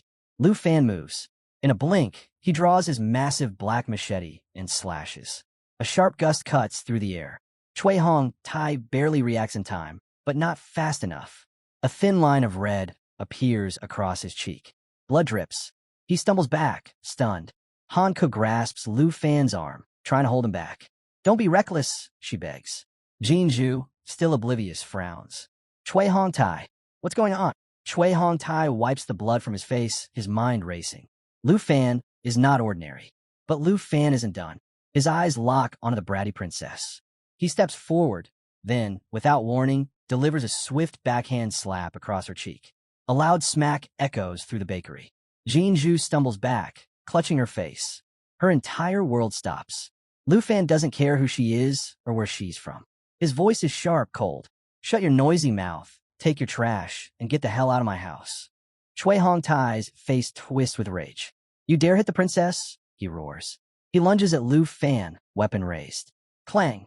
Lu Fan deflects the attack with ease, his black machete knocking Chui Hong-tai's spear wand out his hand. It clatters to the ground. Silence.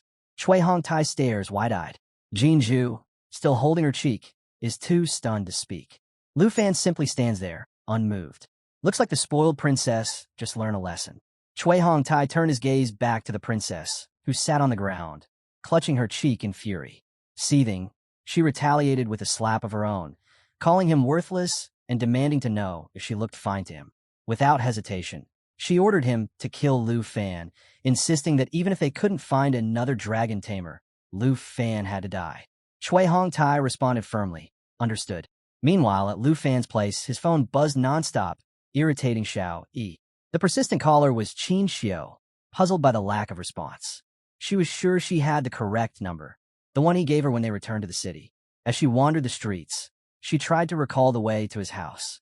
Out of nowhere, an explosion shattered a nearby wall, jolting her. Chui Hong-tai came crashing through, clearly battered from fight. Bystanders started murmuring, some accusing the foreigner of causing trouble. Annoyed by the attention, Princess Jin Zhu snapped at the crowd, telling them to mind their own business. Then, Lu Fan stepped forward at a steady pace, his large black machete resting in his left hand. Chui Hong-tai knelt, admitting his defeat. He couldn't match Lu Fan. His stats were simply too high. The princess smirked and offered to help. With that, she began chanting, and an ominous, dark aura swirled around her. Lu Fan immediately recognized the spell. It was the polar opposite of Qin Xiao's holy magic. That meant Jin Zhu was also from a hidden class. He braced himself, sensing trouble. Before he could react further, Qin Xiao suddenly appeared, rushing toward him. Surprised, he wondered why she was there. The princess completed her incantation, and all the sinister energy funneled into Chui Hong-tai. He let out an agonized scream as the power surged through him, forcing both Lu Fan and Qin Xiao to shield their eyes from the intense glow. A status window popped up, revealing Chui Hong-tai's class, Guardian Knight, a combat type. Meanwhile, Princess Jin Zhu was listed as an advanced spiritual witch, another combat type. As the light faded, Chui Hong-tai had transformed into something monstrous. "I'm here to help you," Qin Xiao declared, stepping in front of Lu Fan defensively. Without warning, Chui Hong-tai lunged at them. Lu Fan swiftly shoved Qin Xiao aside, instructing her to check on his aunt, Han Ku, inside the shop. In the next instant, Chui Hong-tai's attack came crashing down. Lu Fan dodged, just in time, the ground where he had stood seconds ago, now completely obliterated. Lu Fan slid back, quickly realizing that Chui Hong-tai's strength had skyrocketed. He wasn't just an opponent anymore. He had truly become a monster. If he wanted to stand a chance, he'd have to use both Dragon Inspiration and Dragon Claw together. Standing beside Chui Hong-tai, Princess Jin Zhu shouted impatiently, demanding that he kill Lu Fan to satisfy her anger. Hearing her orders, Chui Hong-tai yanked his staff from the ground, ready to strike again.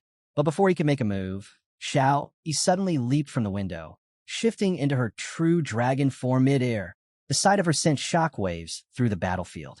Both Jin Zhu and Cui Hongtai were frozen in disbelief, barely able to stammer. A real dragon? The princess, gripping her staff tightly, cursed Cui Hongtai for being useless and urged him to hold out a little longer as she began chanting another spell. But before she could finish, Xiao Yi unleashed a deafening roar, the sheer force of it sending Jin Zhu flying backward and completely interrupting her spell. Xiao Yi then activated her dragon bloodline, a terrifying skill that slashed all incoming damage by 50%, made her immune to debuffs, and boosted her healing by an insane 500%. If that wasn't broken enough, she immediately went on the offensive, slamming Cui Hongtai straight into the ground. Helpless, he screamed, begging her to let go. Being the gracious dragon waifu she was, Xiao Yi obliged, but not without hurling him directly toward Jin Zhu. His body crashed into the street, leaving a massive crater in its wake. Honestly, at this point, he owed Han Ku and Lu Fan a serious apology for all the destruction. Watching her so-called powerful attendant reduced to a pathetic mess, the reality of the situation finally dawned on Jin Zhu. She had spent her life believing in the strength of the Jin family's so-called defensive lizards, but now she was staring at the overwhelming might of a real dragon. Before she could fully process her defeat, Lu Fan called out to her. He strode forward, exuding absolute confidence, his black machete now gripped in his right hand.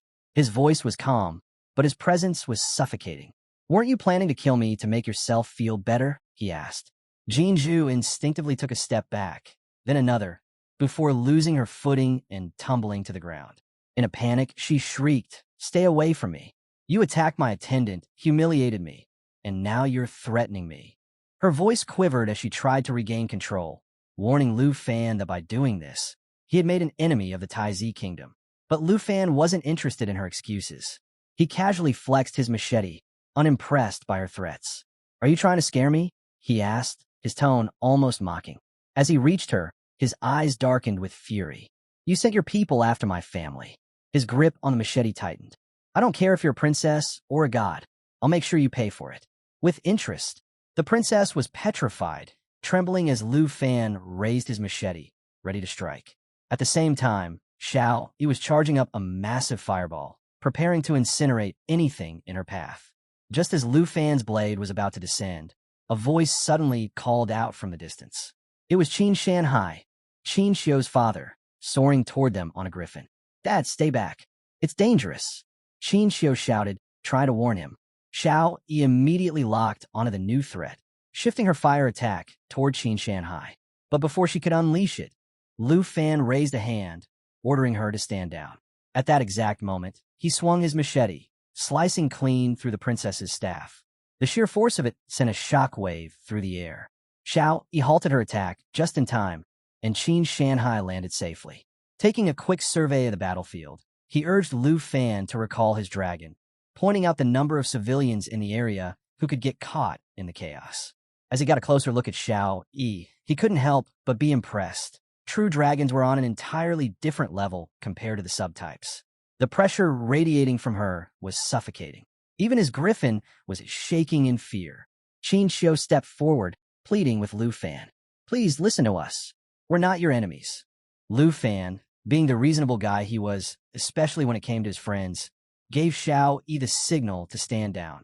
Without hesitation, she reverted to her human form. Wasting no time, Qin Xiu grabbed Lu Fan's arm. "Come with me," she urged. Meanwhile, her father approached the still-shaking princess.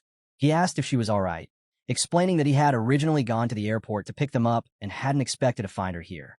He also mentioned that a Qin family driver would be arriving soon to take them to the hospital. Back at Han Ku's bun shop, inside the cozy shop, Han Ku sat across from Lu Fan, explaining that Qin Shanhai was well acquainted with the princess, the same one who had caused all this trouble. Given his connections, he might be able to smooth things over. That was actually why Qin Xiu had called her father and filled him in on the situation. Lu Fan leaned back, unconvinced. "I doubt she'll let this go that easily," he muttered. Right on cue, Qin Shanhai stepped inside, shaking his head with a wry smile. Well, we haven't even properly met yet, and you're already causing this much trouble," he joked. Lu Fan shrugged. "Can't really blame me for this one. The princess started it. Han could cut to the point. How was this going to be handled? She asked. Qin Shanhai sighed. We sent the princess and Shui Hong Tai to the hospital. But there's still the issue of explaining everything to the Jin family. He paused before adding, they're not just business moguls. They have serious pull in the upper ranks of the Taizi kingdom. Hearing this, Han Ke grew worried. If the Jin family was as powerful as Qin Shanhai said, wouldn't Lu Fan face consequences for attacking them? But Lu Fan, ever confident, simply shrugged. Even if she's got influence, I'm not about to compromise my dignity over a dragon egg. Qin Shanhai raised an eyebrow, clearly impressed by Lu Fan's resolve. Taking a slow drag from his cigarette, he exhaled and nodded. I like your integrity, kid. You don't have to worry too much. I'll make sure you're safe. But then, with a smirk, he casually added, of course, I can't do it alone. There's a condition. Lu Fan's curiosity was piqued. What condition? Pointing his cigarette at him, Qin Shanhai stated, when the title of South Province champion in the grand exam. Lu Fan blinked. That was unexpected. Qin Shanhai continued, explaining that he'd keep the princess at bay until the exam was over. But only if you rise above the competition and take the top spot. That's the only way I can fully back you. Qin Xiu immediately chimed in. That won't be easy.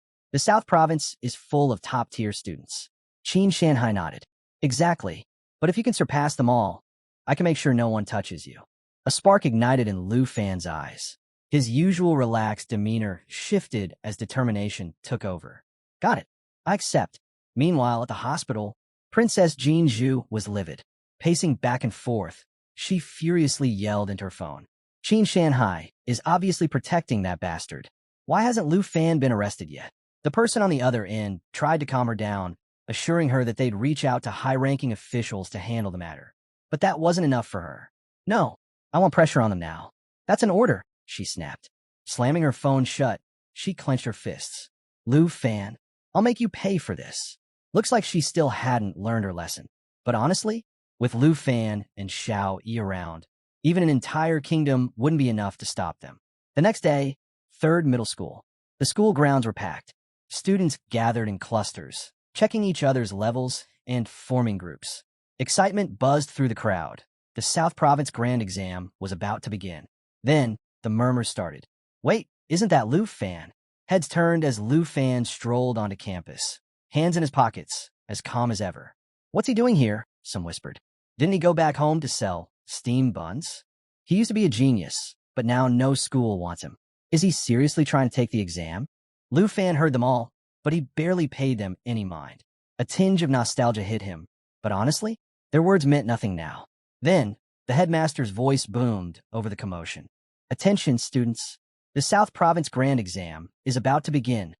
Standing amidst a crowd of students, Lu Fan found himself lost in thought. Since reaching level 15, he had been receiving daily treasure maps, but he had yet to use any of them. They were all intermediate level, and an idea struck him. What if he combined 3 of them into a high-level treasure map? It could be just what he needed to boost his strength before the big exam. Before he could dwell on it further, a voice snapped him back to reality. Lu Fan, turning around, he spotted Teacher Li approaching. The teacher eyed him curiously. Are you taking the grand exam? Lu Fan nodded. Yeah, I've been working hard to get stronger. Teacher Li smiled, clearly impressed. That's good to hear. Reaching into his pocket, he pulled out a teleportation stone and handed it to Lu Fan. Take this. I believe in your fighting spirit. You might just rival the professionals out there. Lu Fan accepted the stone, inspecting its properties. It was of rare quality and came with some interesting features. When used in the Trial Secret Realm, it teleports the user to the 1st floor of the Heavenly Tower. When used in the Heavenly Tower, it returns the user to the Trial Secret Realm platform. After examining it, he looked up as Teacher Li continued, his tone turning serious. Remember, professions are everything in this world. Even though it's just an exam, one wrong move could cost you badly. He advised Lu Fan to find a teammate for the trial and reminded him that if things got too dangerous, the teleportation stone would be his best escape option. Lu Fan gave a confident nod. Got it. I'll be careful. As Teacher Li walked away, murmurs broke out among the students nearby. Is Lu Fan really competing? He used to be talented, but there's no way he can keep up now. He should have just quit while he had the chance. But Lu Fan wasn't the least bit fazed. Let them talk. He had bigger things to focus on. In team trials, scores were split between members, but he didn't just want to pass. He needed to dominate. He had promised Qin Shanhai he would take the top spot, and that was exactly what he intended to do. Just then, another voice called out, "Lu Fan." He turned to see Qin Xiu approaching, accompanied by another girl. Raising an eyebrow, he greeted them. "Who's this?" "Your teammate." Qin Xiu smiled. "This is my best friend, Tao Xiaoman. She's a level 1 combat swordsman." Tao Xiaoman greeted him politely, but before she could say much else, Qin Xiu cut to the chase. "Lu Fan, want to team up with us for the trial?" Tao Xiaoman blinked in surprise at the sudden invitation, but before she could even process it, Lu Fan shook his head.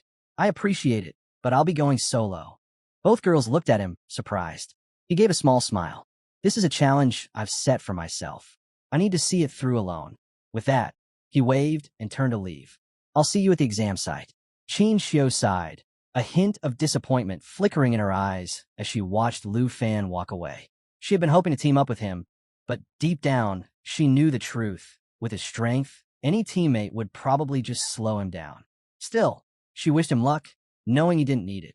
Beside her, Tao Xiaoman frowned in confusion. "I don't get it. Why would you invite someone from the weakest profession to team up with us?" Qin Xiu just smiled. "Lu Fan is stronger than he looks. In fact, I think he'll be the top scorer in the entire South Province." Tao Xiaoman's eyes widened. "No way. That's a bold claim."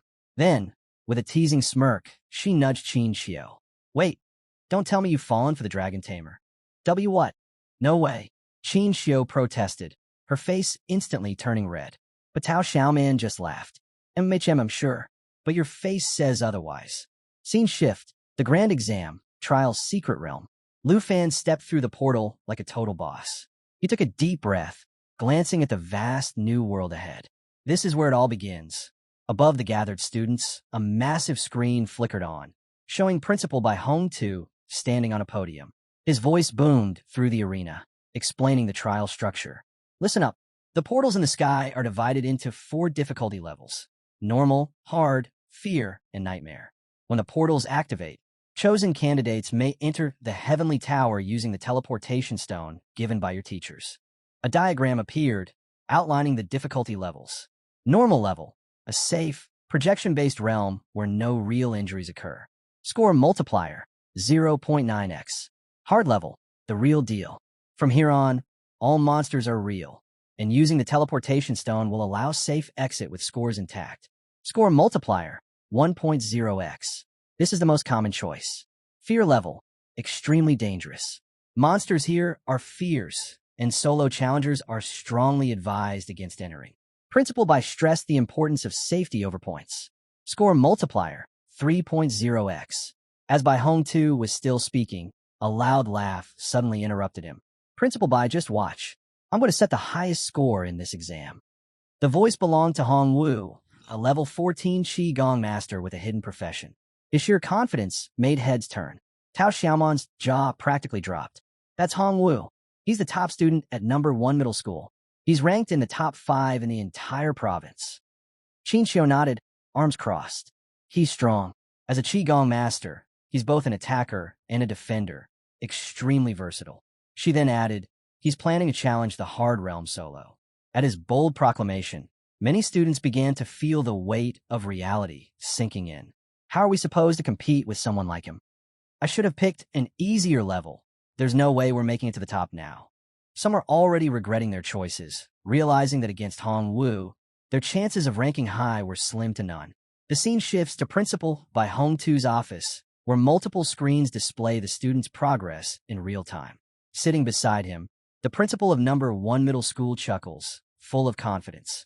He boasts that Hong Wu is their strongest student and is practically guaranteed to take the top spot.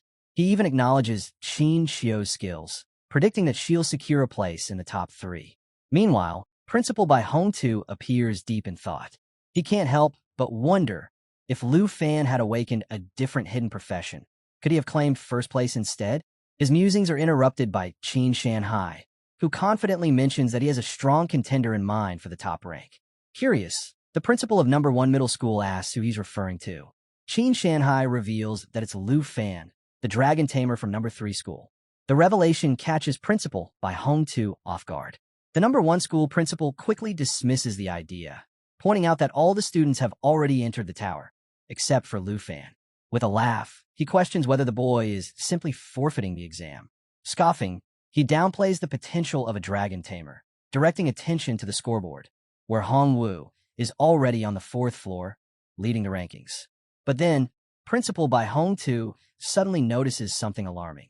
His expression shifts as he realizes that Lu Fan isn't giving up, he's waiting. And not just for any challenge. He's aiming for the Nightmare Trial. The room falls into stunned silence. The Nightmare Trial is a one-way path, a challenge so extreme that even discussing it sends shivers down most spines. The portal finally appears in the sky, displaying an astronomical score multiplier of 9.9x. As Lu Fan steps forward, prepared to take on the trial, the principal of number 1 school panics, urging Bai Hong Tu to intervene. He insists that entering is a death sentence. But Lu Fan doesn't waver. With a confident smile, he steps into the trial realm. Principal Bai Hong Tu, watching with a mix of concern and admiration, recalls that no one who has entered the Nightmare Trial has ever walked away unscathed. The last challenger, 8 years ago, met a gruesome fate, devoured by a terrifying beast. The principal of number 1 school shakes his head in disbelief, questioning if Lu Fan even understands the rules. He bluntly declares that the Dragon Tamer is doomed and goes as far as to challenge Qin Shanhai's judgment, scoffing at the idea that Lu Fan could ever measure up to Hong Wu. Qin Shanhai just winks, casually dismissing their doubts. He suggests they focus on watching their prized Qi Gong master instead. It's too early to jump to conclusions. Better to observe a little longer before making any rash judgments. Principal Bai Hong Tu, still intrigued, turns to Qin Shanhai. Why do you have so much faith in Lu Fan? He asks.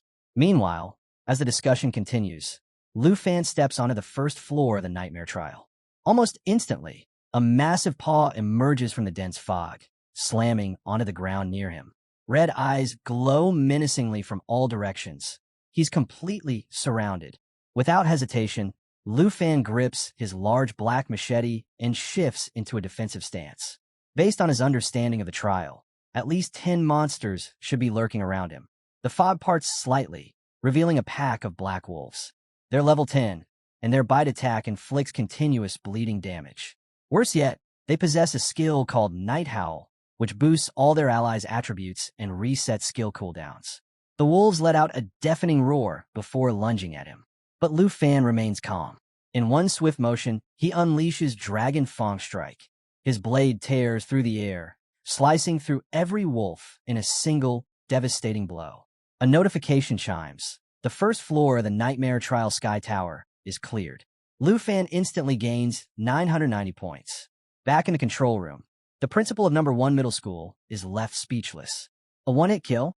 Just what kind of monster is this kid? He exclaims. He can't believe how absurdly powerful Lu Fan is.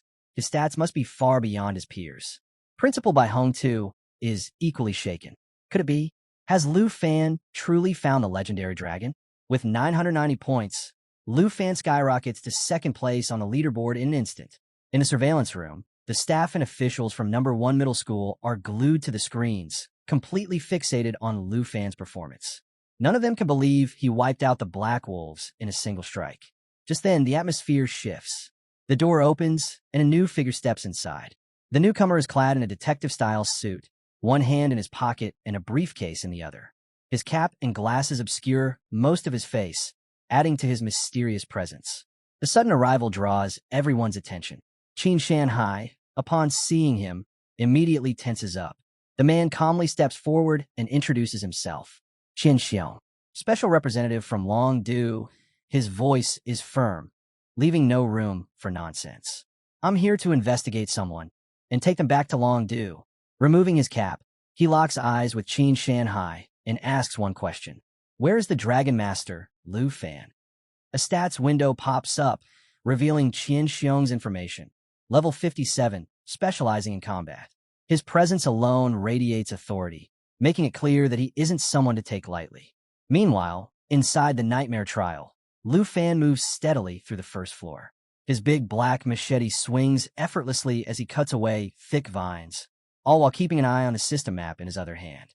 A grin tugs at the corner of his lips. He's finally found what he's been searching for. A system notification pops up, confirming that he has reached the correct location marked on his treasure map. Almost immediately, another window appears, announcing the creation of a high-level treasure map. Excitement sparks in Lu Fan's eyes. The high-level treasure map he prepared before entering the trial realm actually led him to a spot on the first floor of the Heavenly Tower. Pushing forward, he hacks through a cluster of thorny plants, blocking his path. As the last vine falls away, something catches his eye, a book lying on the ground. Without hesitation, he reaches out and picks it up. A notification appears. Skill book acquired, accelerated growth. The book radiates a brilliant glow, its cover embedded with several shimmering gemstones. Checking its details, Lu Fan's breath hitches. It's an exceptional skill book. The accelerated growth passive skill doubles the experience gained by pets. Without wasting a second, Lu Fan opens the book. The moment he does, a surge of powerful energy erupts from it, swirling around him before sinking into his body. He immediately thinks of Xiao Yi, his dragon companion. Ever since they left Morning Village, her growth had slowed significantly. But with this skill, she would level up at double the speed. Lu Fan smirks. This was exactly what he needed. Back in the surveillance room, Principal by Hongtu, Qin Shanhai, and Qin Xiong are all fixated on the screen, watching Lu Fan's progress. Breaking the silence, Qin Xiong turns to Principal Bai with a sharp gaze. Since Lu Fan is a student at your school, you need to stop his trial immediately and have him return with me. Principal Bai's expression hardens. He meets Qin Xiong's stare and responds calmly. It's best to wait until the exams are over. I'll take full responsibility for Lu Fan's actions as the head of the Third Institute. But Qin Xiong doesn't budge. You might be able to take responsibility for him, but you can't take his punishment in his place. Principal Bai frowns. Punishment? He's clearly puzzled. What exactly has Lu Fan done? Before Qin Xiong can reply, Qin Shanhai steps in, grabbing his arm. Qin Xiong, take a step back. We go way back, don't we? His voice is calm but firm, urging him to reconsider. At that moment, a staff member from No. 1 Middle School speaks up. Wait, what did Lu Fan do? Qin Xiong forcefully pulls his arm away, leaving Qin Shanhai momentarily stunned. His expression darkens with irritation. Don't interfere with my job, he warns coldly. And don't try that again. His voice sharpens as he adds. If you get involved, the Jin family and the higher-ups won't take it lightly. Despite not understanding why Qin Shanhai is so determined to protect Lu Fan, Qin Xiong remains firm. Qin Shanhai, however, simply meets his gaze with a serious expression, remaining silent. With a shove, Qin Xiong pushes him back slightly. Do you understand me? He presses. Without waiting for an answer, he turns back to Principal Bai. Enough of this. Bring Lu Fan here immediately. I don't have time for games. Hearing this, Qin Shanhai lets out a small chuckle. Old friend, he mutters. The words catch Qin Xiong's attention. He pauses, turning his head slightly. Qin Shanhai pulls out a cigarette, lighting it with a flick before taking a slow drag. Though his tone is casual, the weight behind his words is unmistakable. Their conversation hints at something deeper, a web of connections between long-due officials, the Jin family, and the power struggles between the Dragon Kingdom and the Taizi Kingdom. The situation is far more complicated than it appears. Then, Qin Shanhai exhales a cloud of smoke and speaks with absolute certainty. None of that will matter once Lu Fan's secret is revealed. His gaze sharpens as he stares straight at Qin Xiong. No one is taking him away today. Straight at Qin Xiong. No one is taking him away today. Qin Xiong's expression twists with anger. Enough of your nonsense. You act like Lu Fan is hiding some world-changing secret. His patience is wearing thin. You're going too far, Qin Shanhai. Are you really planning to defy an envoy's orders? As Qin Xiong turns to leave, Qin Shanhai grabs his arm once again. If that's what you think, then fine, he says calmly. I'll take responsibility. The tension in the room thickens. A system notification appears. Qin Shanhai, level 57 knight. Qin Xiong, level 57 swordsman. Qin Xiong clenches his jaw. You'll regret this, he growls. I'll report your actions to the higher-ups in long due. Before things spiral further, Principal Bai Hongtu steps in. Enough, he says firmly. The major exam is still ongoing. Let's not cause a scene. But Qin Shanhai isn't done. He looks Qin Xiong dead in the eye. Aren't you curious? He asks. Lu Fan's secret, the one that could shake the very foundations of Longdu and the Jin family. For the first time, Hesitation flickers across Qian Xiong's face. His gaze shifts back to the screen, displaying Lu Fan's progress. Nightmare difficulty. The realization hits him like a ton of bricks. Lu Fan is actually attempting the nightmare level of the trial. His shock is evident. How is that even possible? He mutters. Why would he attempt something that reckless? What makes him so confident? Meanwhile, inside the nightmare trial, Lu Fan stands before a massive gate, deep in thought. He's ready to push himself to the absolute limit. No backup, no shortcuts, just pure skill. Now that he has the growth acceleration skill, an idea strikes him. Why not summon Xiao Yi early? With his passive ability, she'll earn double the experience. Checking his status window, he grins. Growth acceleration, active. A 100% experience boost for his pet? Not too shabby. Back in the surveillance room, the principal of First Middle School glances at Qian Xiong. Didn't you see him earlier? He was taking out multiple opponents in a single move. Both men are still trying to process what they just witnessed. Lu Fan's overwhelming strength is simply beyond their expectations. Just then, Lu Fan's voice echoes from the screen. Come out, Xiao. A deafening roar shakes the trial grounds as a massive black dragon appears. The moment Xiao Yi materializes, Qian Xiong and the principal freeze in place, their eyes locked onto the screen in utter disbelief. Qian Xiong stares, struggling to form a sentence. This is a dragon. His voice barely rises above a whisper. Meanwhile, Xiao Yi raises one of her powerful claws and smashes into the massive gate before them. The sheer force behind her attack is terrifying. Even Qin Shanhai, despite having seen Xiao Yi before, feels a bead of sweat roll down his temple. Her strength is just as monstrous as before.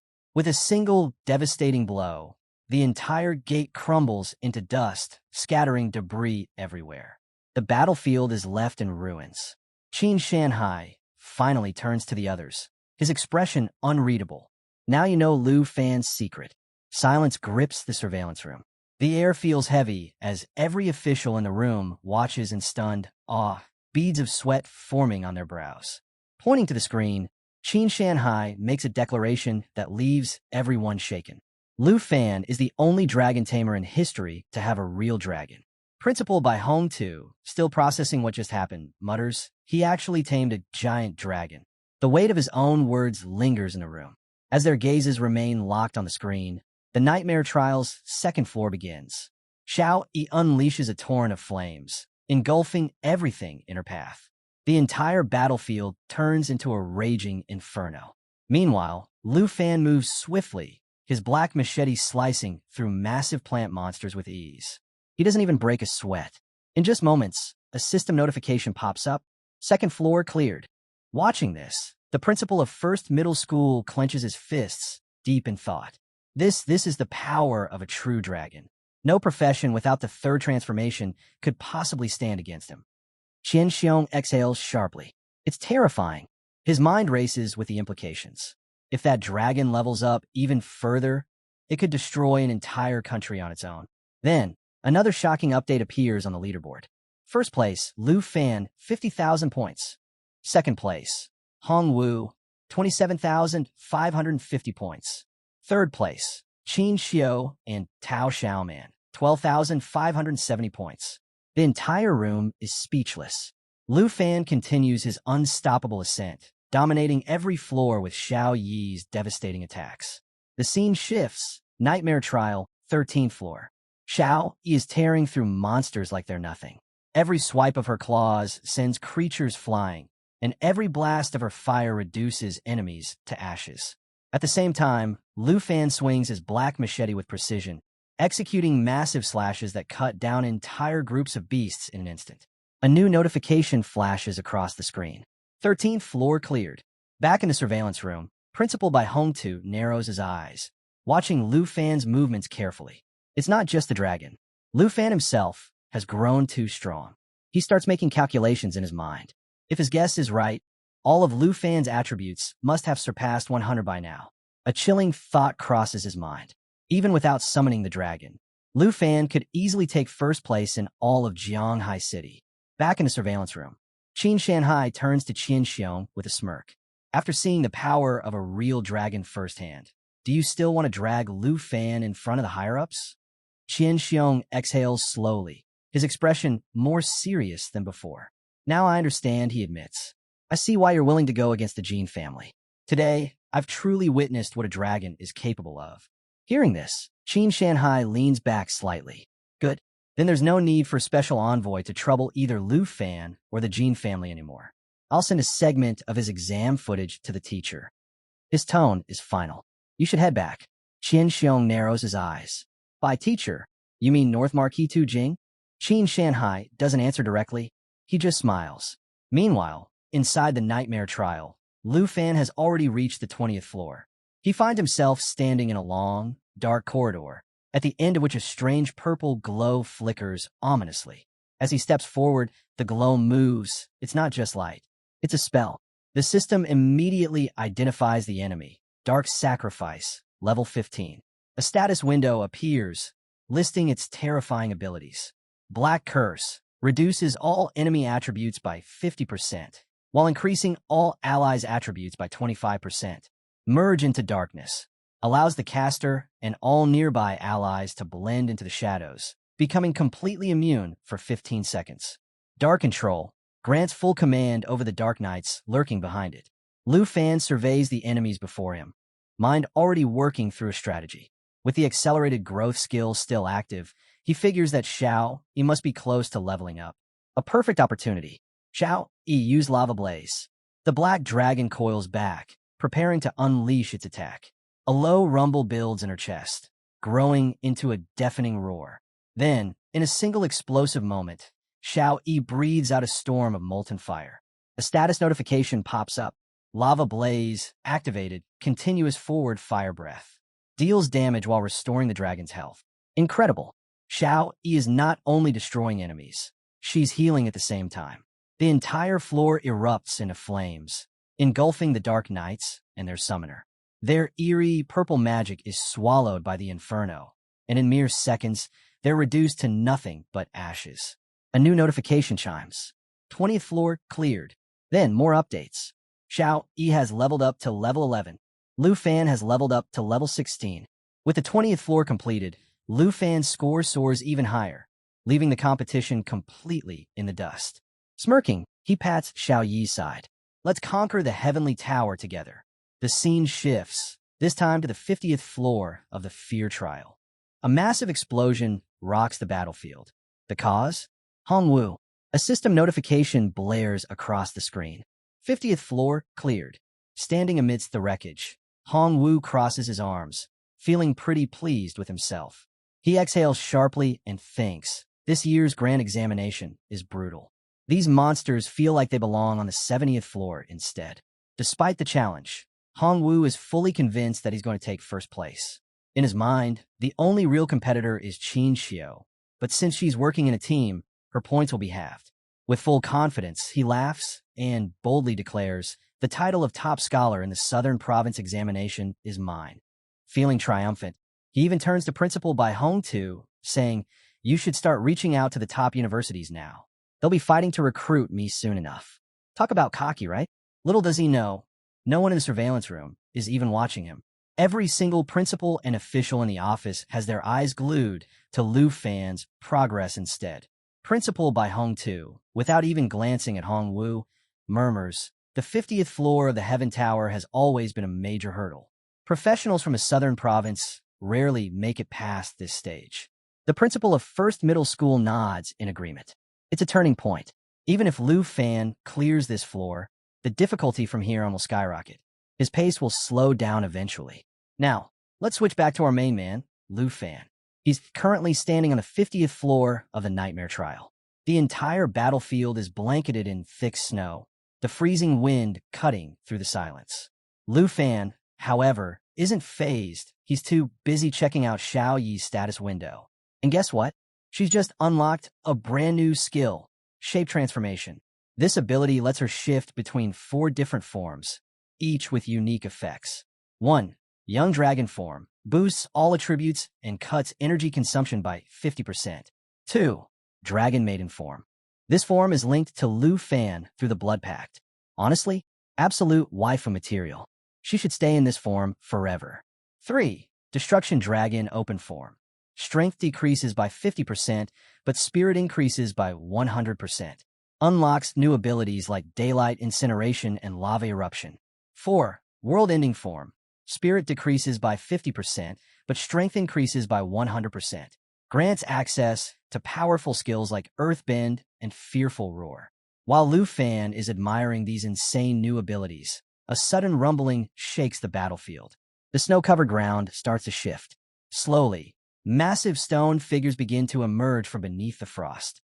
Their glowing red eyes lock onto Lu Fan, their towering bodies looming ominously in the frozen wasteland. 3 monstrous figures stand before him. A status window pops up.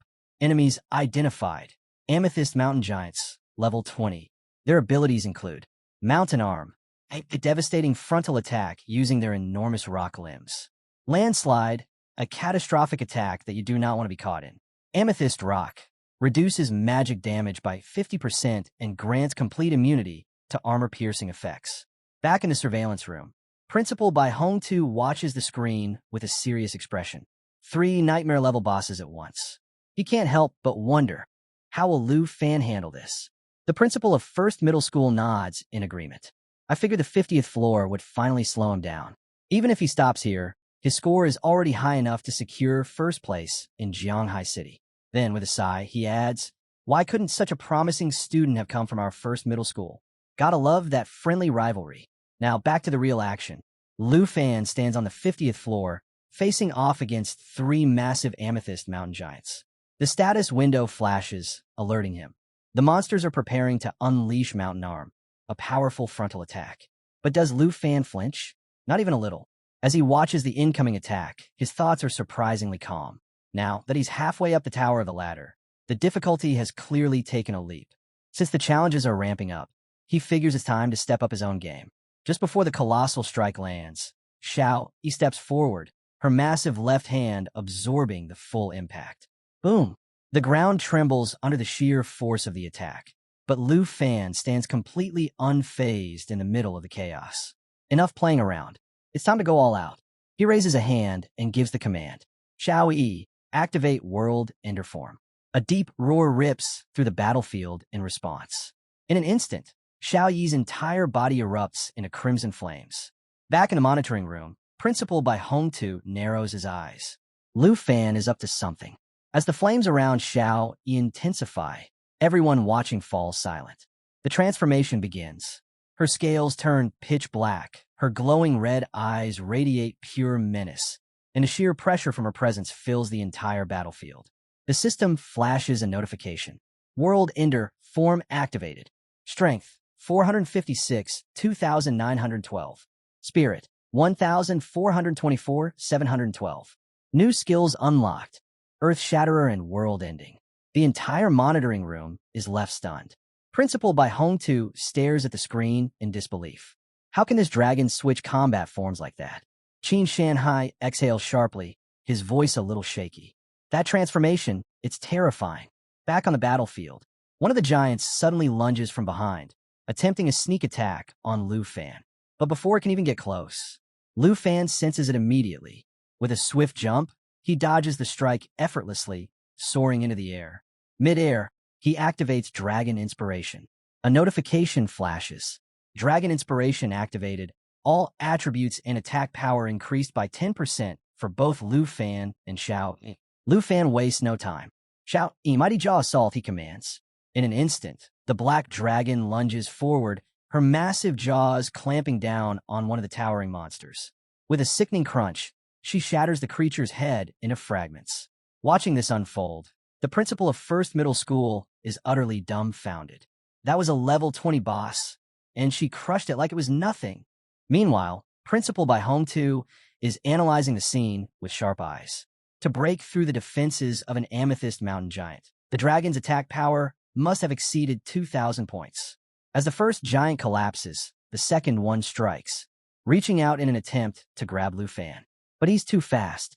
With fluid precision, he dodges again, twisting his body effortlessly out of reach.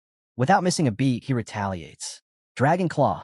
The moment his attack lands, a massive explosion engulfs the battlefield. Back in the monitoring room, Qin Shanhai turns to Qian Xiong, his voice filled with amusement. After seeing this, you must be glad you didn't take Lu Fan away earlier. Qian Xiong says nothing. His gaze is locked on the battle, completely speechless. Back to the action. The final mountain giant lets out a thunderous roar, swinging wildly at Lu Fan, but he continues dodging every attack effortlessly. Then, Xiao Yi unleashes world-ending roar. A chilling shockwave spreads across the battlefield, applying a vulnerability debuff to the monster. Lu Fan prepares to finish the fight, but, boom! Before he can land the final blow, Xiao Yi strikes first, activating Earth Shatterer. The entire battlefield shakes violently as a massive black pit opens beneath the monster's feet. Unable to react in time, the final amethyst mountain giant plummets into the abyss. The system notification chimes in. Black Dragon Xiao Yi has leveled up to level 12. Lu Fan has leveled up to level 16. Lu Fan grins. This nightmare level was definitely the right call. The increasing difficulty isn't a problem, it's an opportunity. With each level he clears, he's only getting stronger. Another notification appears. 50th floor successfully conquered. Without hesitation, Lu Fan turns toward the portal leading to the next floor, Xiao Yi following close behind. Back in a monitoring room, Qin Shanhai chuckles. So much for the legendary 50th floor barrier. It's nothing to Lu Fan. The principal of First Middle School shakes his head in disbelief. That dragon's strength, it's beyond anything I've ever seen. At that moment, Principal Bai Hongtu shifts his focus to Qian Xiong, his expression serious. You've been in Dragon City for a long time. Based on your experience, what do you estimate the dragon's strength attribute to be after transforming? Qian Xiong takes a deep breath before responding. I've seen plenty of high-level powerhouses in Dragon City, but if I had to compare, after transforming, that dragon's strength must be at least 2,500 points. The principal of First Middle School nearly falls out of his chair. 2,500 points? Our levels and attributes aren't even worth mentioning compared to that. Principal Bai Hongtu nods. Just as he predicted, Xiao Yi's stats will only continue to grow from here. The principal of First Middle School crosses his arms and sighs. Now that Lu Fan has passed the 50th floor, the X+1 mode is going to take effect. Qin Shanhai raises an eyebrow. X+1? What do you mean by that? Principal Bai Hongtu steps in to explain. The X+1 mode was established by the scholar who originally designed this trial. Once examinees clear the 50th floor, the structure of the trial changes. From this point on, every regular monster floor, X, is immediately followed by a boss floor, +1. He pauses for a moment, then adds, this system was implemented to make the trial more like a real secret realm, constantly forcing examinees into life-threatening battles. Qin Shanhai nods in understanding. So after every wave of normal enemies, there's a boss fight. That's brutal. Principal Bai Hongtu's expression darkens slightly as he delivers the real shocker. However, in the nightmare-level tower of the ladder, it's even worse. The room falls silent as he continues. Whether it's an X floor or a +1 floor, every single one has been replaced with a nightmare-level boss. A heavy tension fills the room. From this point forward, every step Lu Fan takes will put him face-to-face with a nightmare-tier boss battle. Bai Hongtu spilled some wild info about Nightmare Mode X+1. Turns out, instead of facing a single boss, challengers get swarmed by an entire squad, and to make things worse, each boss gets a serious power boost. Qin Shanhai listened and agreed it sounded brutal, but why overthink strategy when Lu Fan was out here bulldozing everything in sight? As they talked, the scene shifted to Lu Fan, who was in full destruction mode. His massive black machete, Black Dragon, carved through yet another boss effortlessly. Meanwhile, Xiao Yi, the world-ending dragon, casually snacked on the head of a fallen enemy. A system notification popped up. Level 70 cleared. Xiao Yi leveled up to 13, and Lu Fan hit level 18. Qin Shanhai pointed out that from the 50th floor onward, the Tower of Heaven became a relentless nightmare, with difficulties spiking at every turn. But with Xiao Yi at his side, Lu Fan didn't need complex battle plans, just raw power. Wiping blood from his mouth, he commanded Xiao Yi to follow, and she did so without hesitation, casually splitting a monster's skull in half on the way. Principal Bai Hongtu watched in awe. Lu Fan had already blitzed through 78 floors in record time. The First Middle School principal, who had previously doubted anyone could reach the 80s this year, was now forced to reconsider. Lu Fan was proving him dead wrong. Then chaos erupted.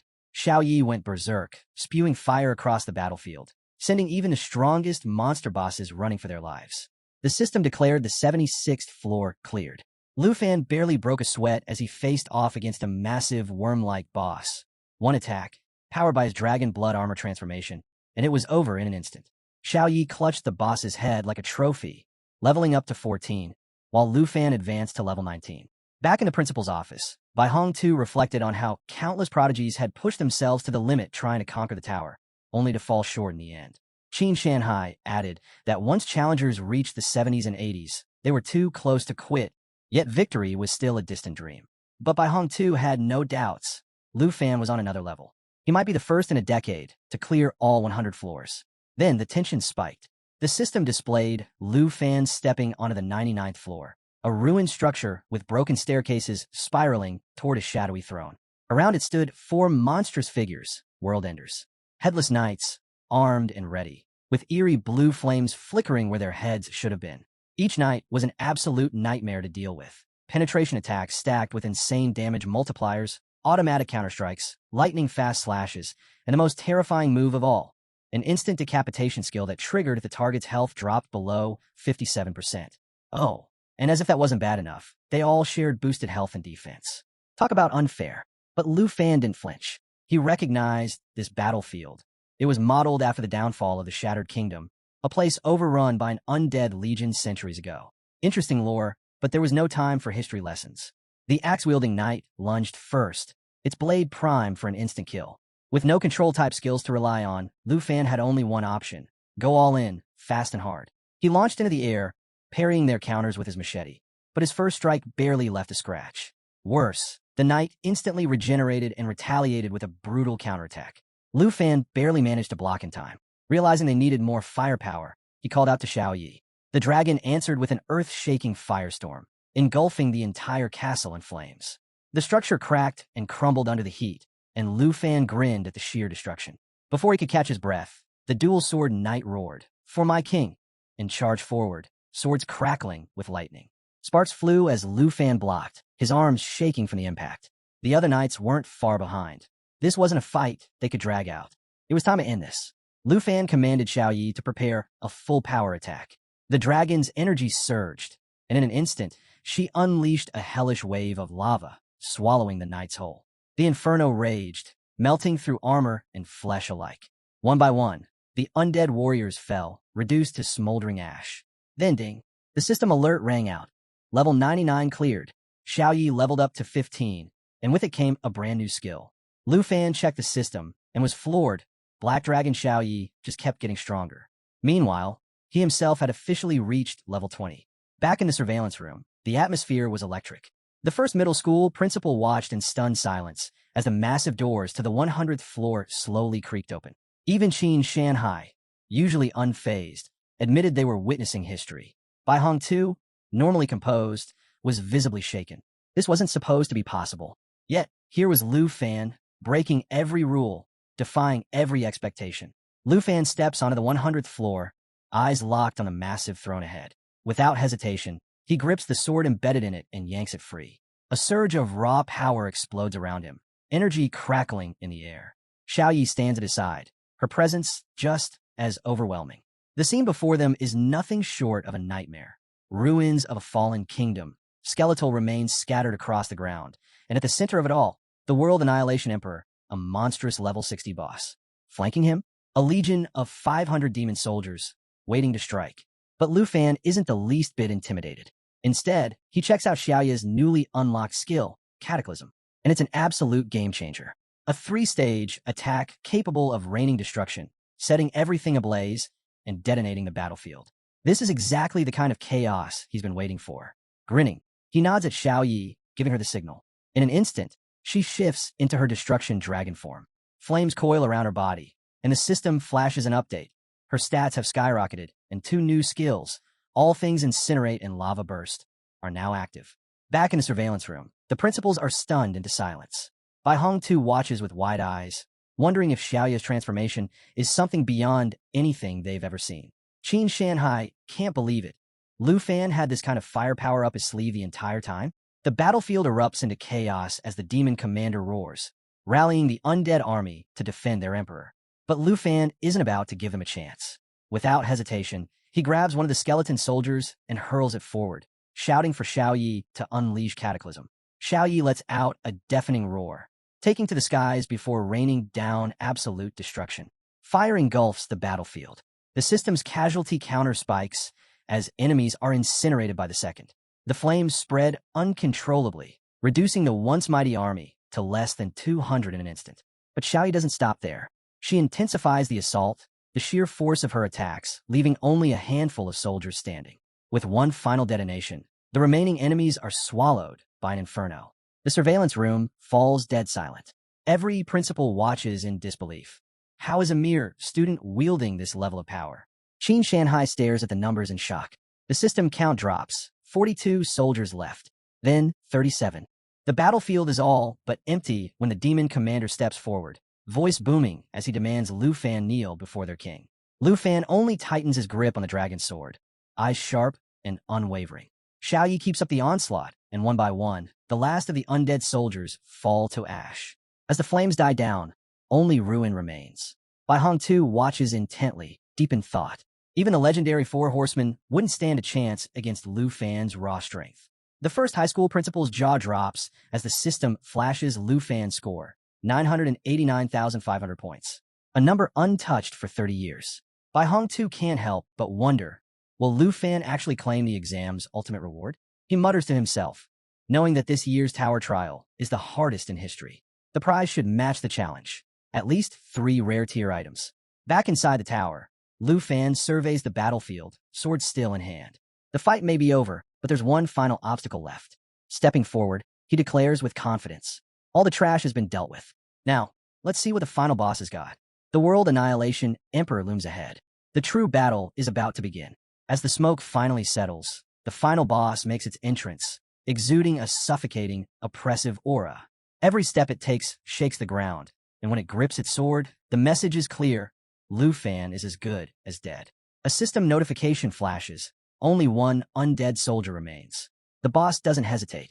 With terrifying speed, it launches itself straight at Lu Fan, blade aimed for a lethal strike. But Lu Fan?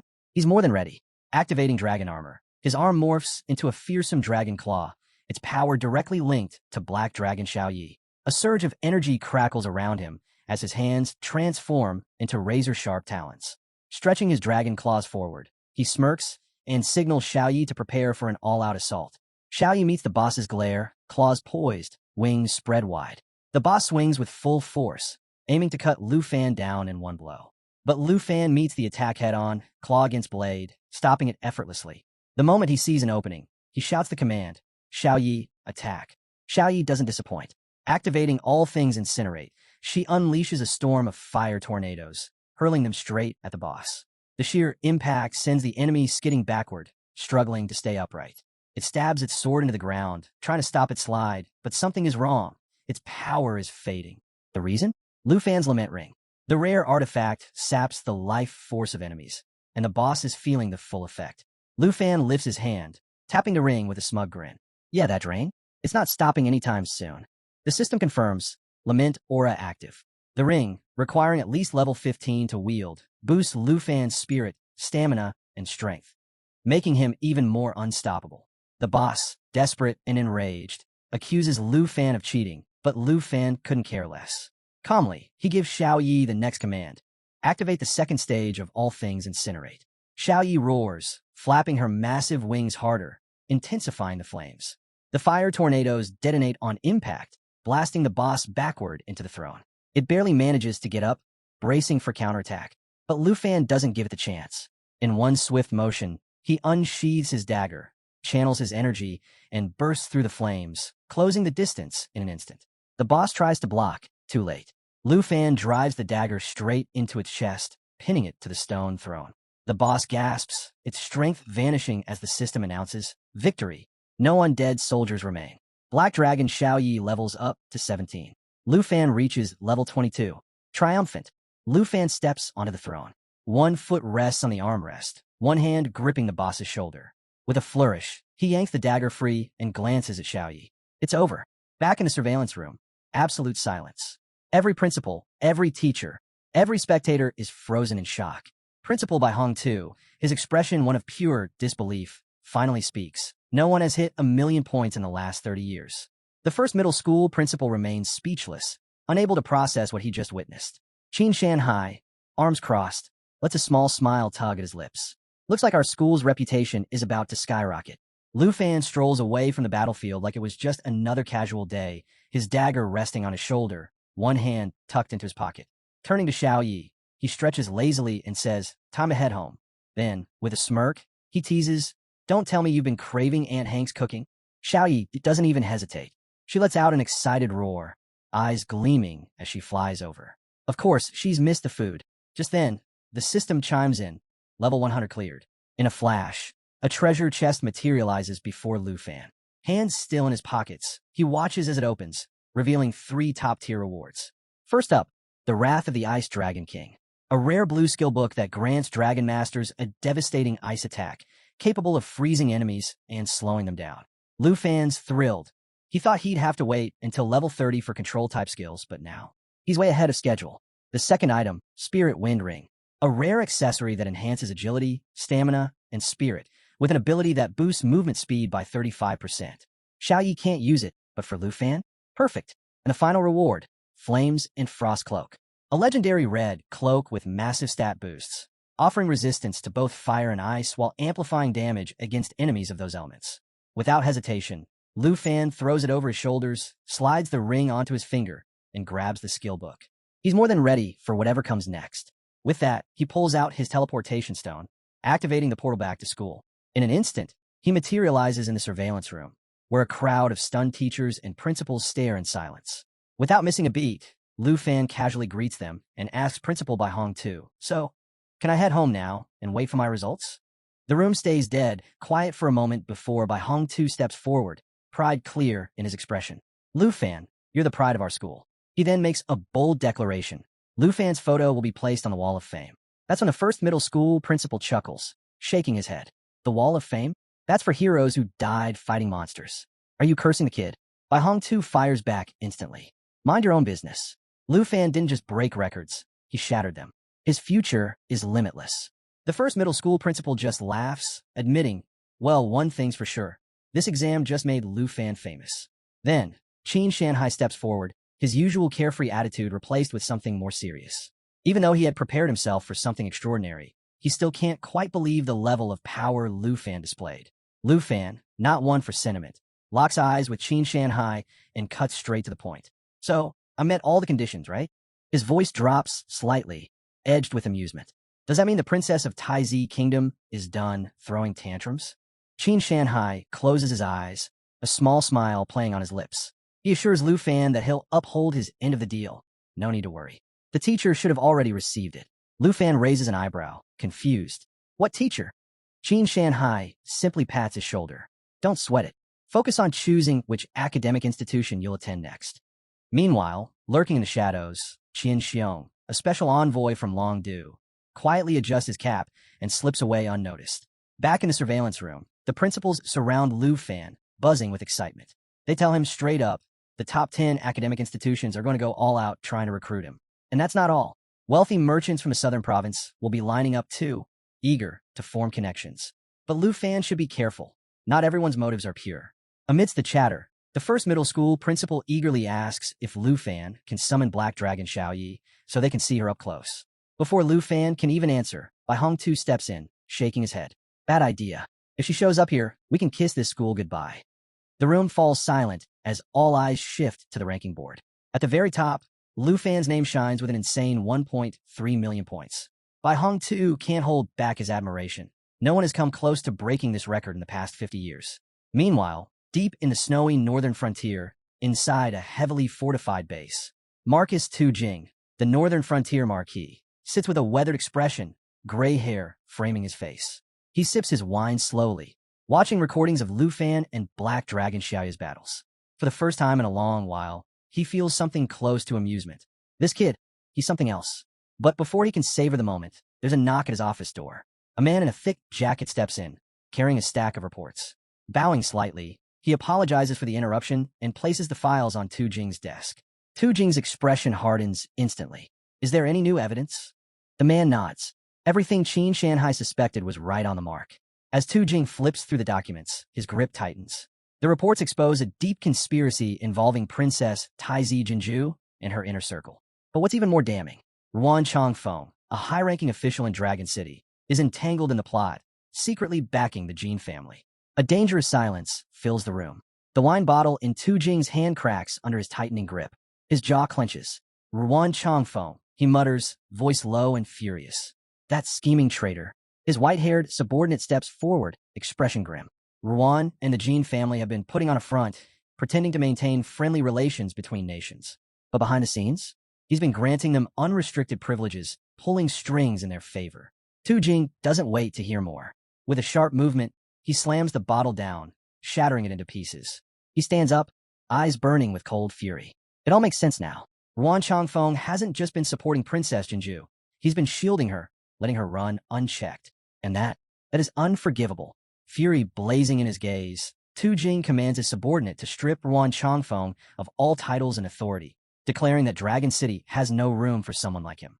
If Ruan has any objections, he's welcome to confront Tu Jing himself. And should the Jin family dare to interfere again, the Griffin squad will be sent to welcome them personally. The subordinate, stunned but understanding, quickly nods and steps back. But Tu Jing isn't finished.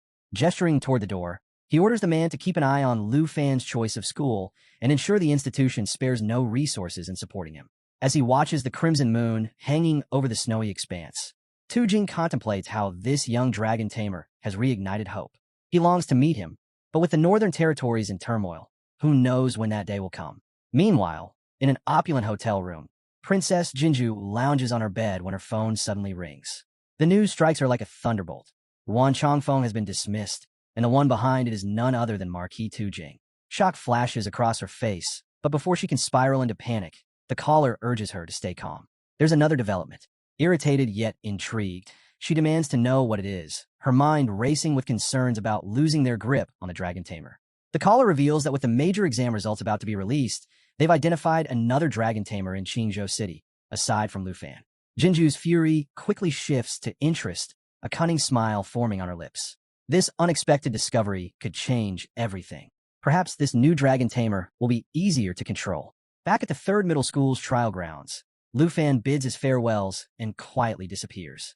Moments later, a portal materializes and Hongwu steps through. The system's voice echoes across the arena. Hongwu has successfully cleared the South Province exam, securing 89,500 points and reaching the 72nd floor of the horror level. Bursting with excitement, he's already envisioning a future where top universities scramble to recruit him, prestigious awards fill his hands, and the path to greatness stretches before him. In his mind, he sees the 1st Middle School principal showering him with praise, declaring him the unrivaled champion. He's convinced that all the excitement around him must be because of his incredible score. But reality has other plans. As he eagerly approaches the principal, expecting admiration, he's met with a solemn gaze. The principal places a hand on his shoulder and asks if his training is complete. Hongwu proudly announces his score, waiting for the applause he believes he deserves. Instead, the principal simply offers a reassuring nod, telling him he's done exceptionally well and is guaranteed a spot at a top university. Hongwu is taken aback. Where's the celebration? Why isn't the principal more impressed? Seeing his confusion, the principal calmly explains that while grades are important, knowing one's limits and taking care of one's body matters just as much. The words hit Hongwu like a splash of cold water. He stands there, trying to process the unexpected response. But after a moment of reflection, the message becomes clear: stay humble. With a newfound sense of respect, he nods and sincerely thanks the principal, realizing that a little humility can go a long way. 7 days later, the long-awaited announcement of the nightmare exam results finally arrives. The moment Lu Fan and his Aunt Hank open the door, they're met with a storm of flashing cameras and excited voices. A crowd of reporters and eager fans flood the entrance, cutting off any chance of escape. Hank's eyes widen in alarm as journalists shove microphones toward them, bombarding Lu Fan with questions. Fans scramble to offer gifts, one even presenting a luxurious box while inviting him to visit their estate. The chaos is overwhelming, with questions about his university plans flying in from every direction. Then, as if the scene wasn't already hectic enough, Mr. Qin Shanhai steps forward, instantly amplifying the excitement. He announces that the official university entrance exam results are about to be released, declaring Lu Fan the top student in the entire South Province.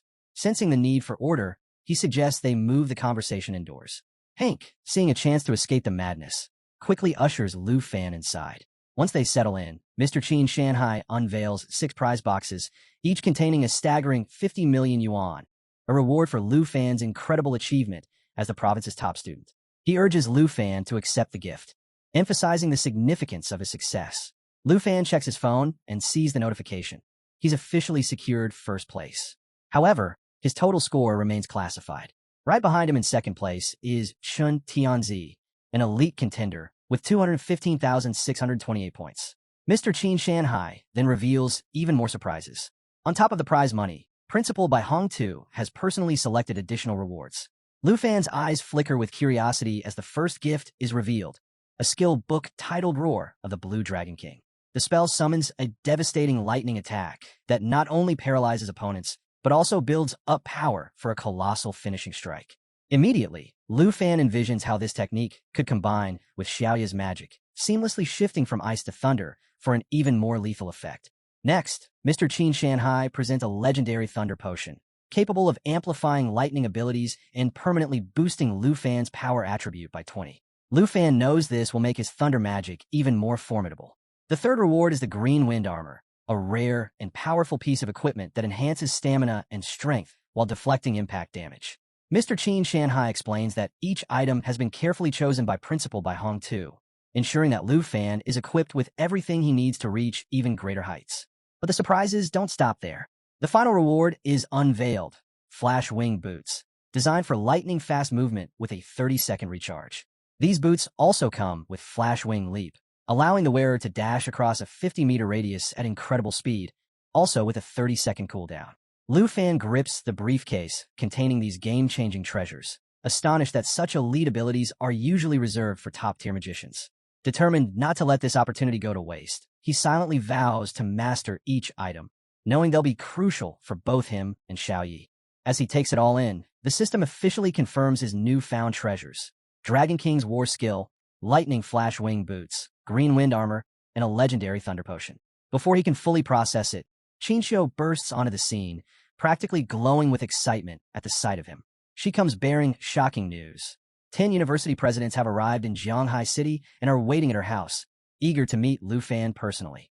Hank watches in stunned silence, still trying to comprehend why Qinxiu is even here. Lu Fan, equally caught off guard, questions the urgency, considering the results were just released.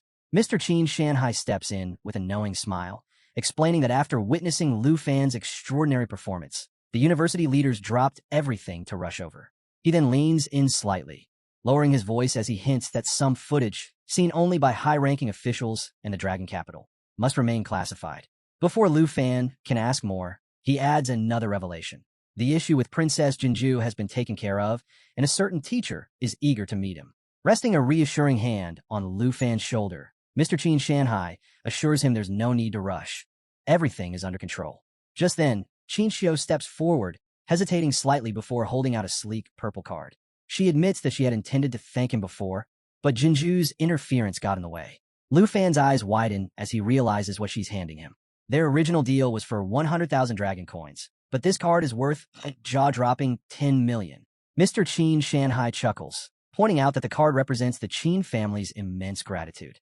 Then, with a teasing glint in his eye, Mr. Qin Shanhai announces that an escort will arrive in the evening to take Lu Fan to Jiangshan Park, where a luxurious villa, awarded to him as the top scorer, awaits.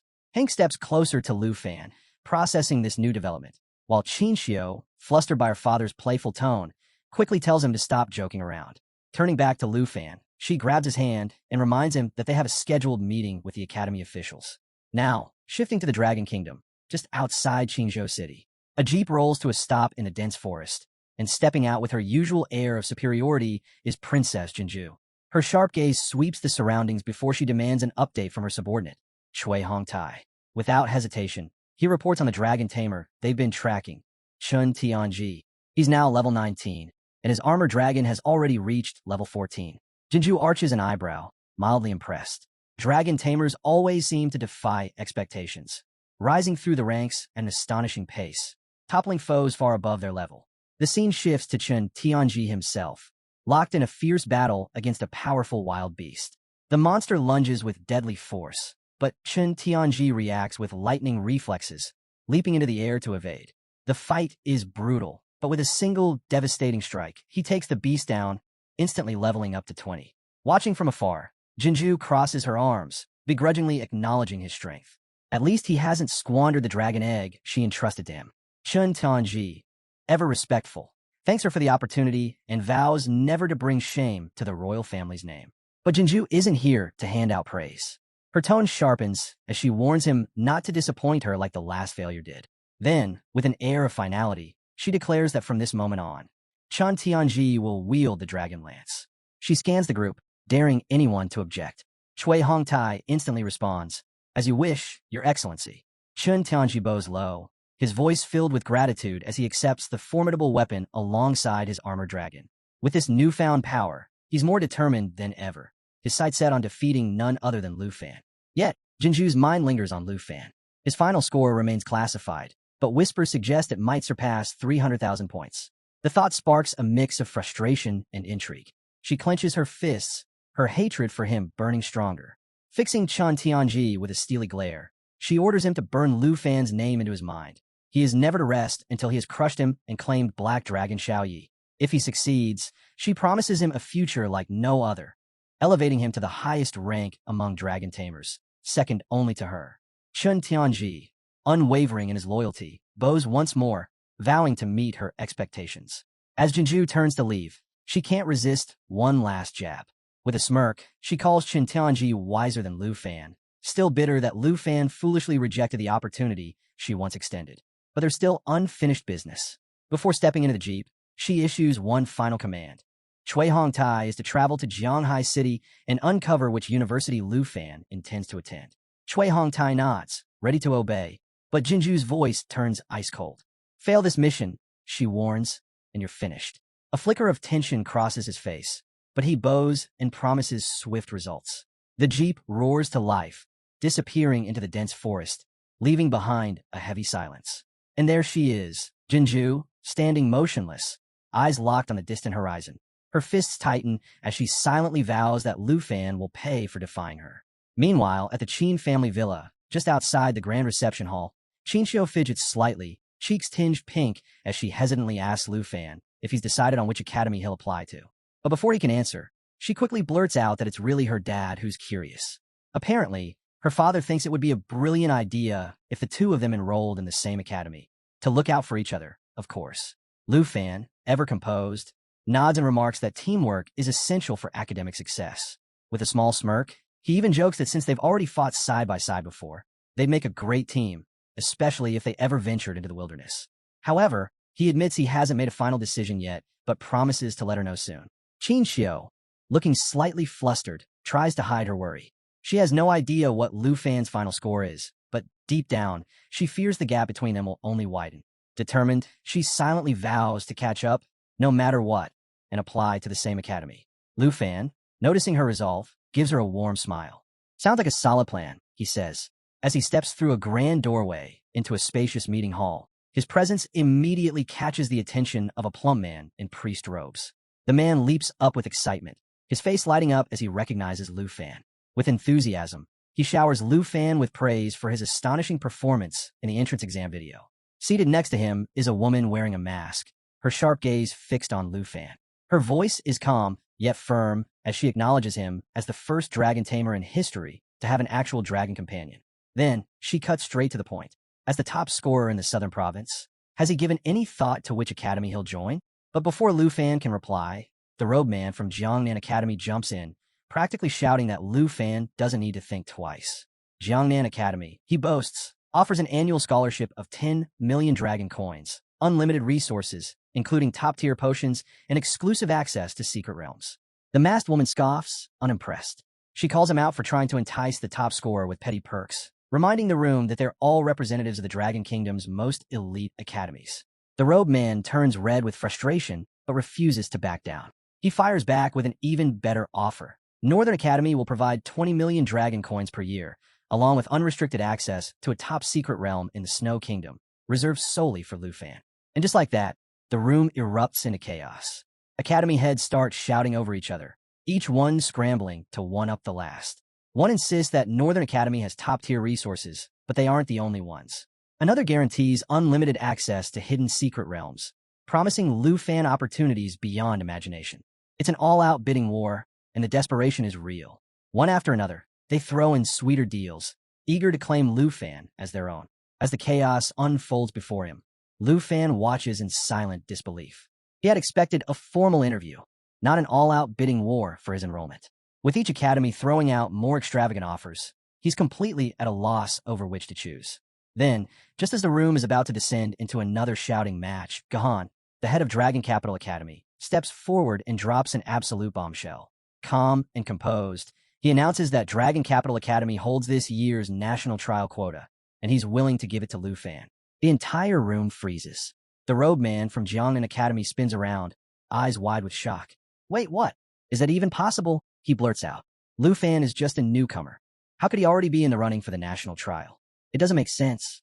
The masked woman quickly jumps in, her voice sharp with disbelief. This is ridiculous. Previous candidates went through rigorous selection processes. The trial is already set in motion, and other nations have been preparing for years. Handing the quota to a first year, it's nothing short of madness. Lu Fan, still processing everything, finally speaks up.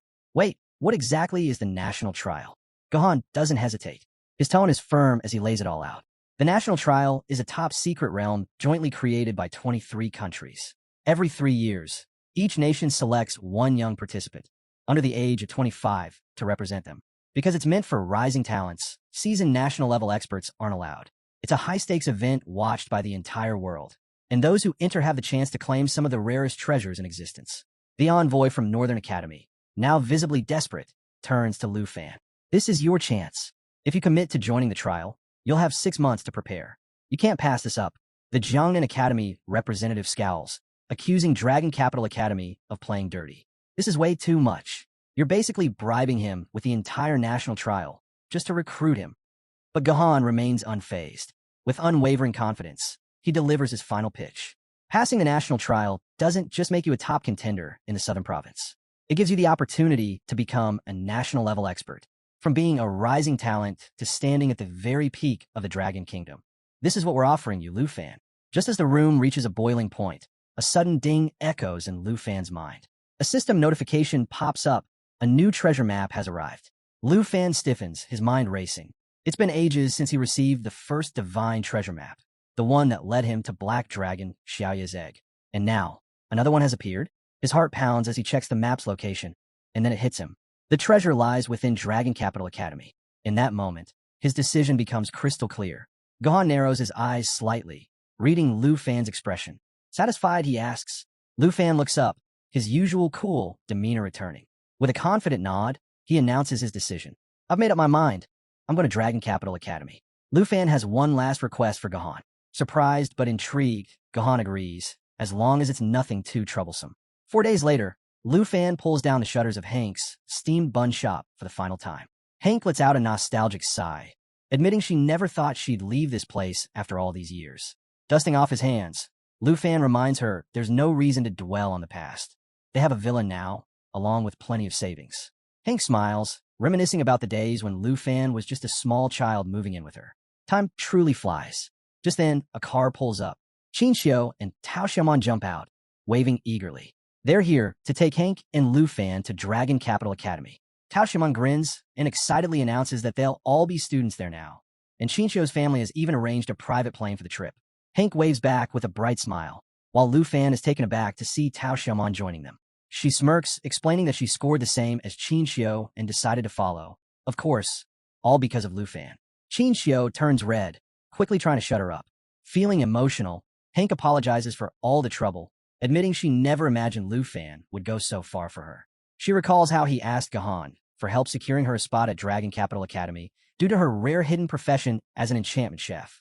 Gahan agreed, but warned that the final decision would be up to the academy once they arrived. Tears well up in Hank's eyes as she hugs Lu Fan, confessing that she once dreamed of attending a prestigious academy, but never thought it would become reality.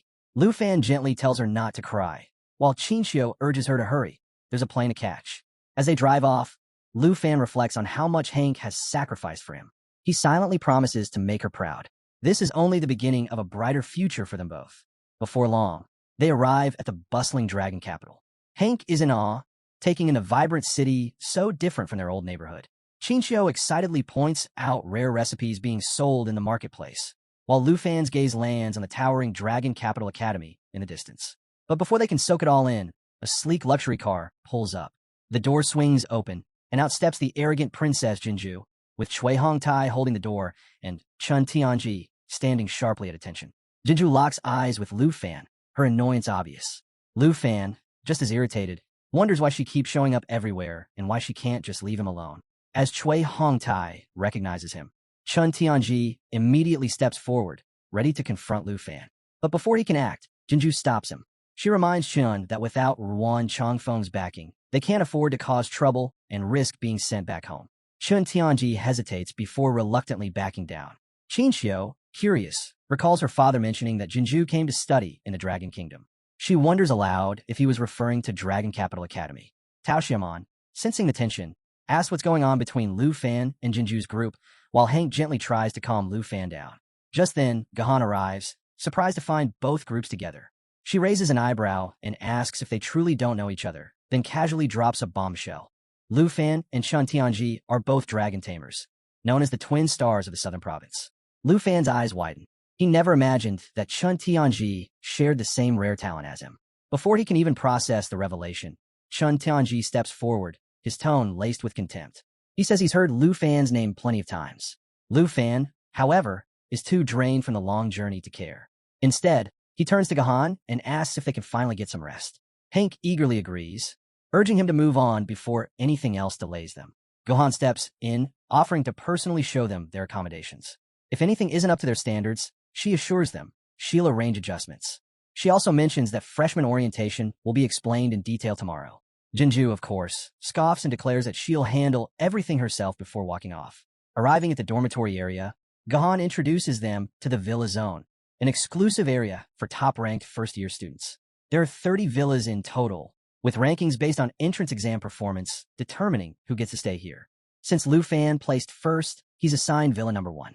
Meanwhile, despite being second in the southern province, Chun Tianji ranks 18th overall, placing him in Villa number 18.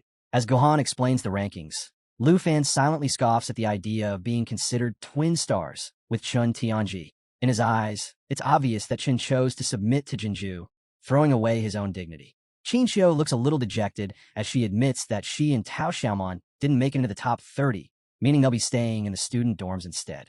Gahan confirms that she'll take them there later, though she notes that the conditions in the villa area are far superior. Hank, always the playful one, latches on a Lu Fan's arm and sweetly asks Gahan if they can all move in with him. Chinchio and Tao Xiaomon immediately flush at the unexpected suggestion.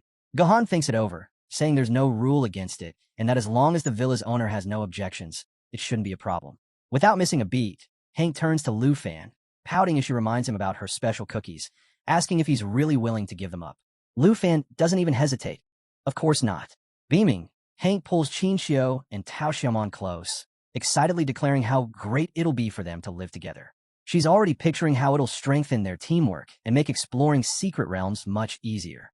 And just like that, folks, the moment you've all been waiting for. The harem is officially moving in. Our Giga Chad Lu Fan is making all the right moves, setting the stage for whatever chaos is bound to come next. With a small smile, Lu Fan tells Chinchio and Tao Xiaomon that living together will be much more convenient since the dorms are way too far.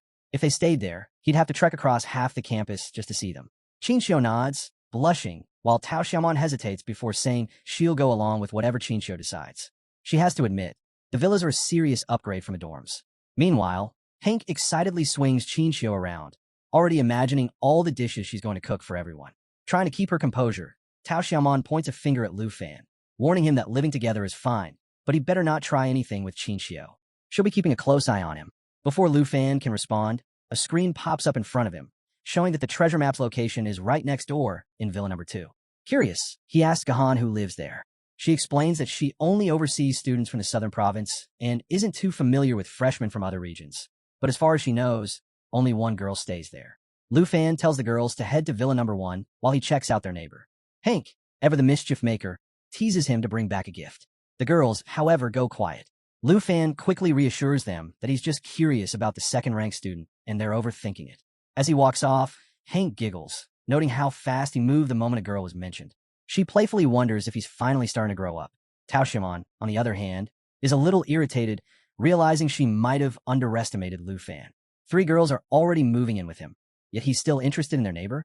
Meanwhile, Lu Fan sighs to himself, feeling a bit embarrassed. Why does it suddenly feel like everyone's getting the wrong idea? Lu Fan stands at his mysterious neighbor's door, cake in hand, hoping she's a fan of sweets. More importantly, he's hoping to get inside.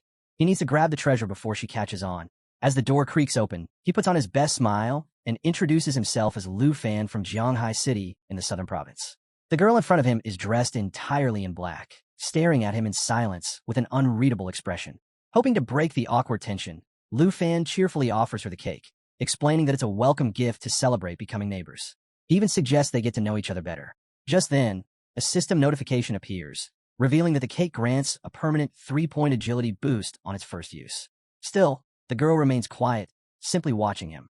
Finally, she takes the cake, turns around, and in a soft voice, introduces herself as Jianying from Yunbei province. Well, another potential addition to Lu Fan's ever-growing circle of admirers. Lu Fan is caught off guard by how cute her voice is, but he's sweating bullets trying to keep the conversation going. In a panic, he blurts out that he's thirsty and asks if he can come in for a glass of water. Internally, he cringes. Could he have picked a more obvious excuse? But to his surprise, Jianying steps aside, silently letting him in. Grateful, Lu Fan thanks her and slips inside. The moment she turns to close the door, he vanishes. With the treasure map in hand, he races through the house, determined to find the hidden item before she notices anything. He checks her bedroom. Nothing but clothes scattered across the bed. The bathroom? Empty. Then he opens another door and finally spots it. A stunning jade dragon egg resting in an unused room. A system notification confirms that this is the treasure's location. Excited, Lu Fan wastes no time snatching up the egg. Just as Jianying returns with a glass of water, he rushes back to the entrance. Awkwardly, he tells her he's suddenly not thirsty anymore, with over 600 spirit points and the bloodline effects doubling everything for both him and Xiao Yi. The buffs are absolutely insane. He does the math and estimates that in battle, Xiao Yi's spirit attribute could skyrocket to nearly 12,000. Meanwhile, Xiao Yi is already happily playing with the newborn dragon. Lu Fan is amazed at the potential. If this little jade dragon absorbs enough equipment traits, it could become ridiculously powerful. But before all that, there's something important to take care of, naming it. Just as he's deep in thought, the tiny dragon suddenly chomps down on Xiao Yi's thigh. Startled, Lu Fan jumps up, trying to separate them before a full-on dragon brawl erupts. Deciding to settle things quickly, he declares the new dragon's name, Xiaofei, officially making it Xiao Yi's little sister. Xiao Yi, clearly unimpressed, tries to intimidate Xiaofei, but Lu Fan steps in, scolding them both before they wake up the entire house. The next morning, Lu Fan, Qin Xiu, and Tao Xiaomon make their way through the lively campus of Dragon Capital Academy, heading toward the freshman enrollment ceremony. Lu Fan notes that life profession students and combat profession students have separate events. Qin Xiu nods, mentioning that their beloved sister Hank has to attend a different ceremony for her profession. As they walk, Tao Xiaomon suddenly turns to Lu Fan with a smirk. So, what was all that noise coming from your room last night? She teases. Lu Fan starts to explain, but before he can get a word out, 2 passing students suddenly freeze in place, eyes widening as they recognize Qin Xiu and Tao Xiaomon. The boys stare in disbelief, whispering among themselves. No way. These girls are total campus belle level. One of them, clearly smitten, starts daydreaming out loud. If I had a girlfriend like that, I'd risk my life in a secret realm for her without hesitation. His friend immediately brings him back to reality. Yeah, right. First of all, there are 2 of them. Second, they're already walking with some guy. Inside the auditorium, Qin Xiu turns to Tao Xiaomon, reminding her that Teacher Gahan said hidden professions have assigned seats up front. Since she can't sit with Qin Xiu, Tao Xiaomon sighs and decides to take a seat in the back. Meanwhile, Lu Fan scans the room and immediately spots a familiar face. Hongwu, the loudmouthed martial artist from the entrance exam back in Jianghai City. Lu Fan greets him with a calm smile, but that only makes Hongwu's blood boil. Ever since his principal ridiculed him, telling him to check the rankings and see how massive the gap was between him and Lu Fan, he's been burning with frustration. And now, standing in the same room as his rival, all those emotions come rushing back. At the back, Tao Xiaomon fidgets in her seat, glancing toward the front. She's uneasy about how all the hidden professions are grouped together, but what really worries her is the thought of Lu Fan spending every single day with Qin Xiu. Just then, Lu Fan notices Jianying sitting quietly in front of him. Feeling a bit awkward, he greets her. Qin Xiu, caught off guard, asks if he knows her. Lu Fan explains that Jian Ying is their neighbor from Villa number 2.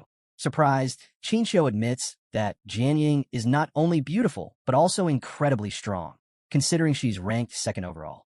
Meanwhile, a few students in the back are watching Lu Fan with clear jealousy. Man, Dragon Capital Academy really is something else, one of them mutters. The campus is crawling with absolute beauties. Another chuckles. Doesn't matter. It's not like any of them have anything to do with us. One guy, feeling bold, considers going up to ask for contact info. But before he can make a move, the atmosphere shifts as a tall, well-dressed man steps onto the stage. The man adjusts his glasses and introduces himself.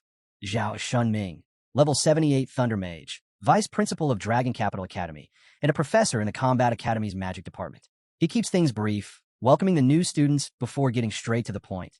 Their teachers will be handing out ID cards soon, and he isn't interested in dragging things out with a long speech.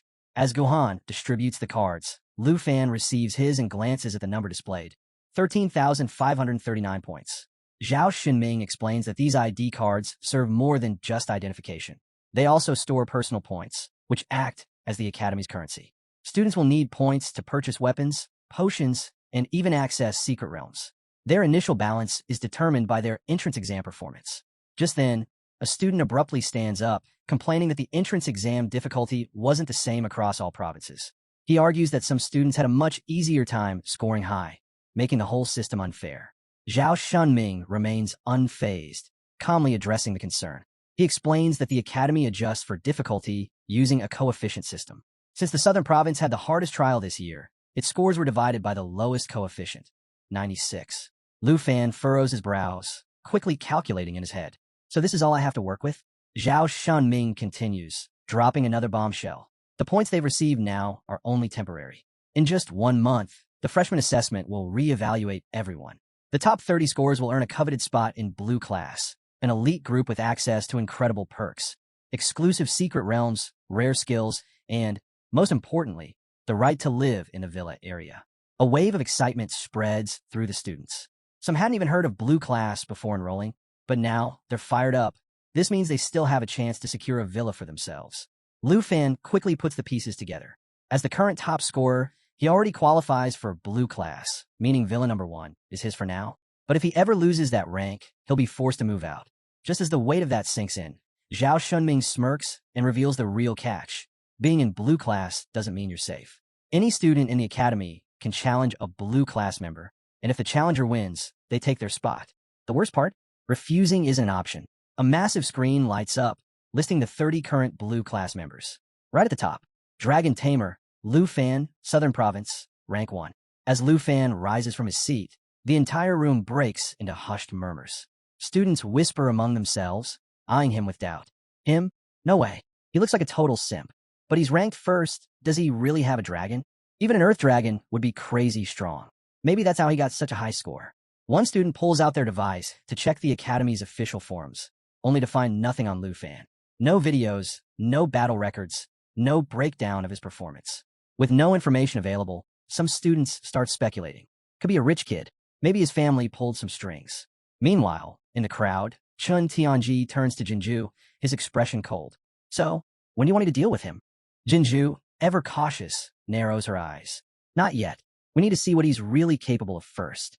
At the front, Qinxiu leans closer to Lu Fan, lowering her voice. So, is the vice principal basically setting you up to get challenged? Lu Fan sighs, sinking back into his seat. You didn't see this coming. Jinying, sitting quietly nearby, says nothing, but she doesn't take her eyes off the screen. With the ceremony over, Lu Fan shifts his focus back to what really matters, upgrading Xiao Yi and unlocking her new form. With one hand casually tucked into his pocket, he suggests to Qinxiu and Tao Xiaomon that they visit the secret realm hall to see what opportunities the Academy has to offer. But before they can take a step, an angry voice cuts through the crowd. Lu Fan, a finger points straight at him. It's Hong Wu, the martial artist from Jianghai City. Hong Wu storms forward, demanding a fight. He reminds Lu Fan that Blue Class members aren't allowed to refuse challenges. Lu Fan, slightly confused but unfazed, simply confirms the challenge. Meanwhile, Hong Wu is convinced he has this in the bag. With no battle records or exam footage available, he assumes Lu Fan must have relied on summoning multiple subdragon species to pass the entrance exam. If he takes Lu Fan down directly, there's no way he can lose. Keeping his cool, Lu Fan turns to Qinxiu.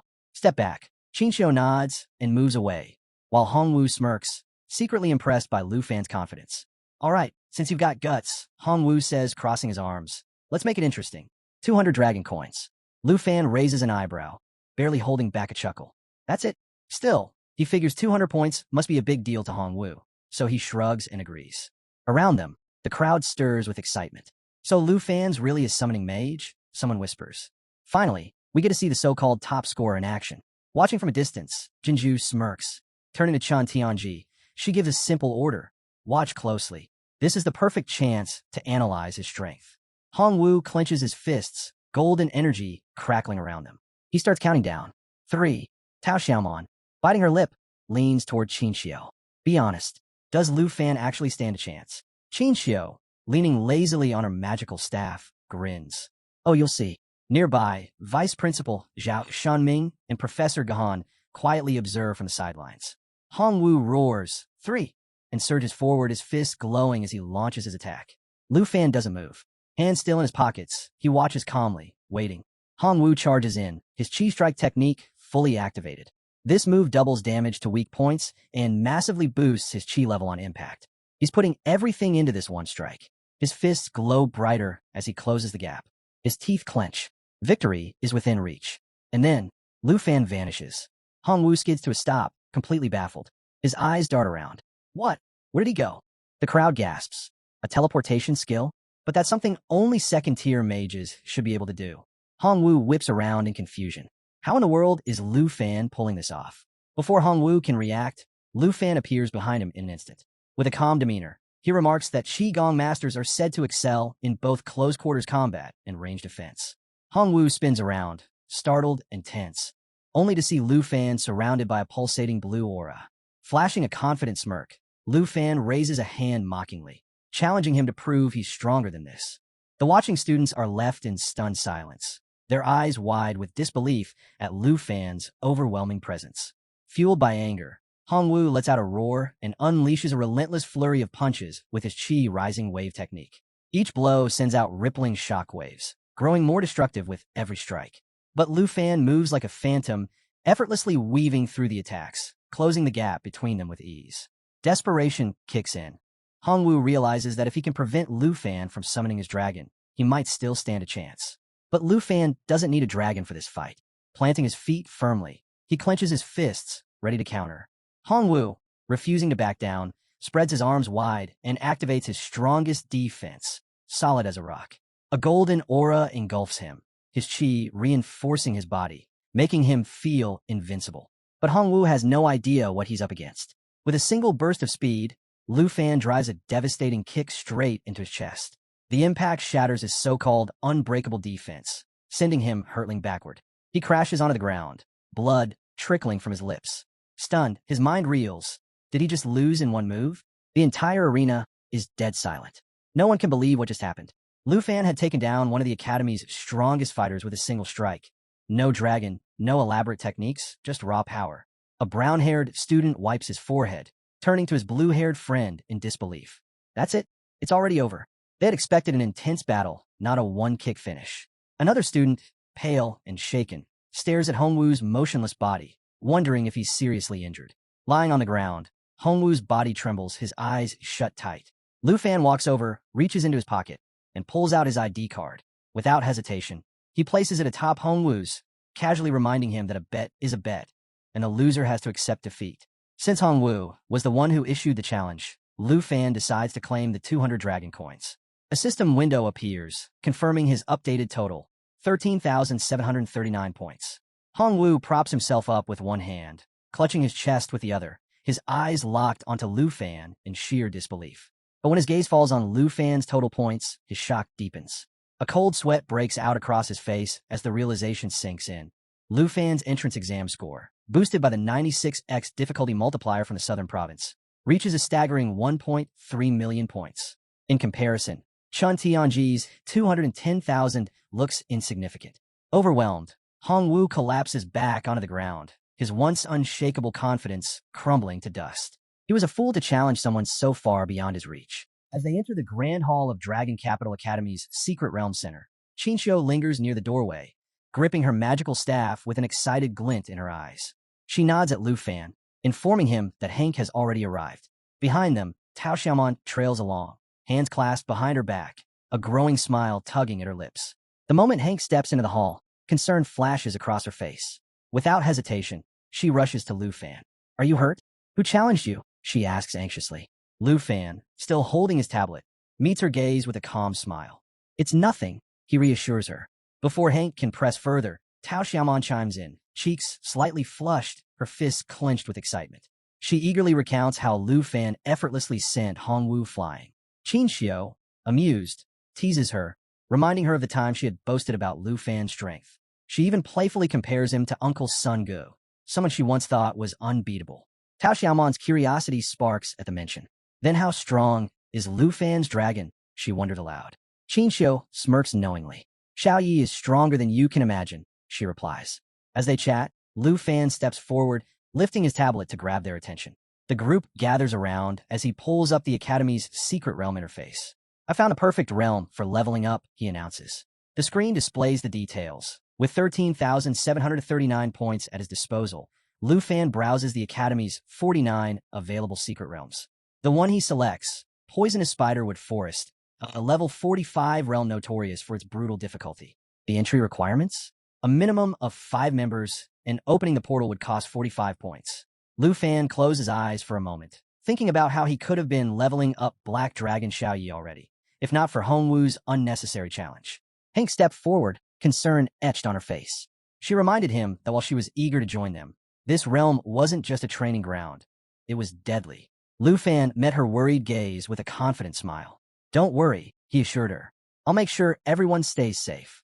Tao Xiaomon, still puzzled, pointed out a problem. "We're short one member. We need at least 5 to enter." Lu Fan turned to Qin Xiu, his expression serious. "Any ideas?" Qin Xiu glanced around, scanning the hall. Her eyes landed on Jian Ying, sitting nearby, completely focused on her tablet. Without hesitation, she nudged Lu Fan, and the two of them made their way over to her, hoping to recruit her for the team. When they approached, Lu Fan greeted Jian Ying with a bright smile, but was immediately met with an icy glare. It was clear she hadn't forgotten their awkward first encounter during his dragon egg search. A bead of sweat formed on his forehead as the tension thickened. Jian Ying's expression remained cold as she shot him a sharp look. "Pervert." The air grew even heavier. Hank, utterly baffled, looked between them, trying to make sense of what she'd just heard. Qin Xiu took a cautious step back, her face full of confusion. Meanwhile, Tao Xiaomon planted her hands on her hips and demanded an explanation. "All right, what did you do?" Sensing danger, Lu Fan quickly waved his tablet in protest. "It's a misunderstanding," he insisted, forcing a nervous smile. "I swear I'm not a bad guy. Our first meeting was just really awkward." But he didn't stop there. Keeping his voice steady, he reminded Jian Ying that she was still looking for a team, and this was the perfect opportunity. "Poisonous Spiderwood Forest is no joke," he reasoned. "We could use someone like you, and you don't have a team yet." Jian Ying narrowed her eyes, weighing her options. After a long pause, she finally nodded. Lu Fan exhaled in relief. Behind him, Hank clapped her hands together, smiling at how smoothly things had worked out. Lu Fan placed a hand on his hip, flashing a triumphant grin. "So does this count as successful team building?" Qin Xiu chuckled and turned to Tao Xiaomon. "Well, against all odds, he actually pulled it off," she admitted. "He convinced Yunbei Province's most talented student to join us." Tao Xiaomon, clearly impressed, nodded. "Gotta say, he's got a way with words." Jian Ying stood up and strode toward the portal activation area, pulling out her Academy ID card. As she activated the device, a glow surrounded it, and the portal flickered to life. Lu Fan stepped forward, offering to handle it for her. But before he could say anything, Jian Ying shot him a look and effortlessly managed it herself. Her ID card displayed her name and remaining points, 8,744. Lu Fan's gaze lingered on the numbers. Her main exam score had surpassed 800,000, even under the Academy's highest difficulty coefficient. There was no doubt about it. Jian Ying was a powerhouse. Moments later, the group stepped through the portal. Hank instinctively covered her mouth, noting that the air felt strangely sharp. Qin Xiu tightened her grip on her magical staff, scanning the dense mist that shrouded their surroundings. Lu Fan took a steady breath, taking in the eerie atmosphere before gesturing ahead. "We've arrived," he announced. "Poisonous Spiderwood Forest." The group moved cautiously through the fog-covered terrain, an unsettling silence pressing down on them. Strange creatures lurked in the shadows, their faint movements adding to the tension in the air. Jianying took the lead, her usual composure unshaken, while Lu Fan followed behind, hands casually tucked into his pockets. Walking beside them, Tao Xiaomon cast a sidelong glance at Lu Fan. "Why this place?" she asked, her voice calm but curious. "A level 45 fear-ranked realm isn't exactly beginner-friendly." Qin Xiu remained quiet, gripping her staff with both hands, eyes darting across their surroundings. Hank, on the other hand, clutched her belongings tightly, her nerves clearly getting the better of her. Lu Fan turned to Tao Xiaomon with an easygoing smile. "Spent ages searching the secret realm hall," he explained. "This was the best one for leveling up." Tao Xiaomon blinked, then quickly shook her head. "Wasn't criticizing," she clarified. Sensing the tension, Hank rummaged through her bag with a bright grin. "Hold on a sec," she said, pulling out a pouch. "I brought something for the trip, high-quality travel biscuits." These weren't just any snacks. One bite granted a 20% experience boost for 3 hours, an absolute game-changer. Lu Fan's eyes lit up. "Now that's useful," he said, grabbing one eagerly. Qin Xiu and Tao Xiaomon each took a biscuit, taking a bite and savoring the unexpectedly delicious flavor. Hank beamed. "The recipe came from my live professor," she explained. "I was lucky. My success rate as an enchantment chef is pretty high. My classmates, not so much." As the group enjoyed the biscuits, Hank turned her attention to Jianying, holding one out with a friendly smile. Jianying looked up, momentarily caught off guard. "Why are you giving this to me?" she asked, eyes narrowing slightly. Her gaze shifted to the biscuits before something clicked. "Wait, the cake Lu Fan gave me before, was it yours too?" Hank nodded enthusiastically. "Yup, if you liked it, I can make more." Qin Xiu and Tao Xiaomon chimed in, backing her up. "Hank's cooking is amazing," Qin Xiu said. "You should stop by sometime." Tao Xiaomon nodded. "Yeah, you're welcome anytime." Jianying, who usually kept her distance from others, hesitated. But for the first time, her cold expression softened just slightly. A small, almost imperceptible smile formed as she accepted the biscuit. Just as the atmosphere starts to lighten, Lu Fan's head suddenly snaps to the side. His sharp eyes lock onto the rustling bushes nearby. Without hesitation, he warns the group to stay alert. Instantly, everyone tenses, weapons at the ready. A massive black-scaled python slithers out from the shadows, its eerie green eyes glowing in the dim light. This isn't just any beast.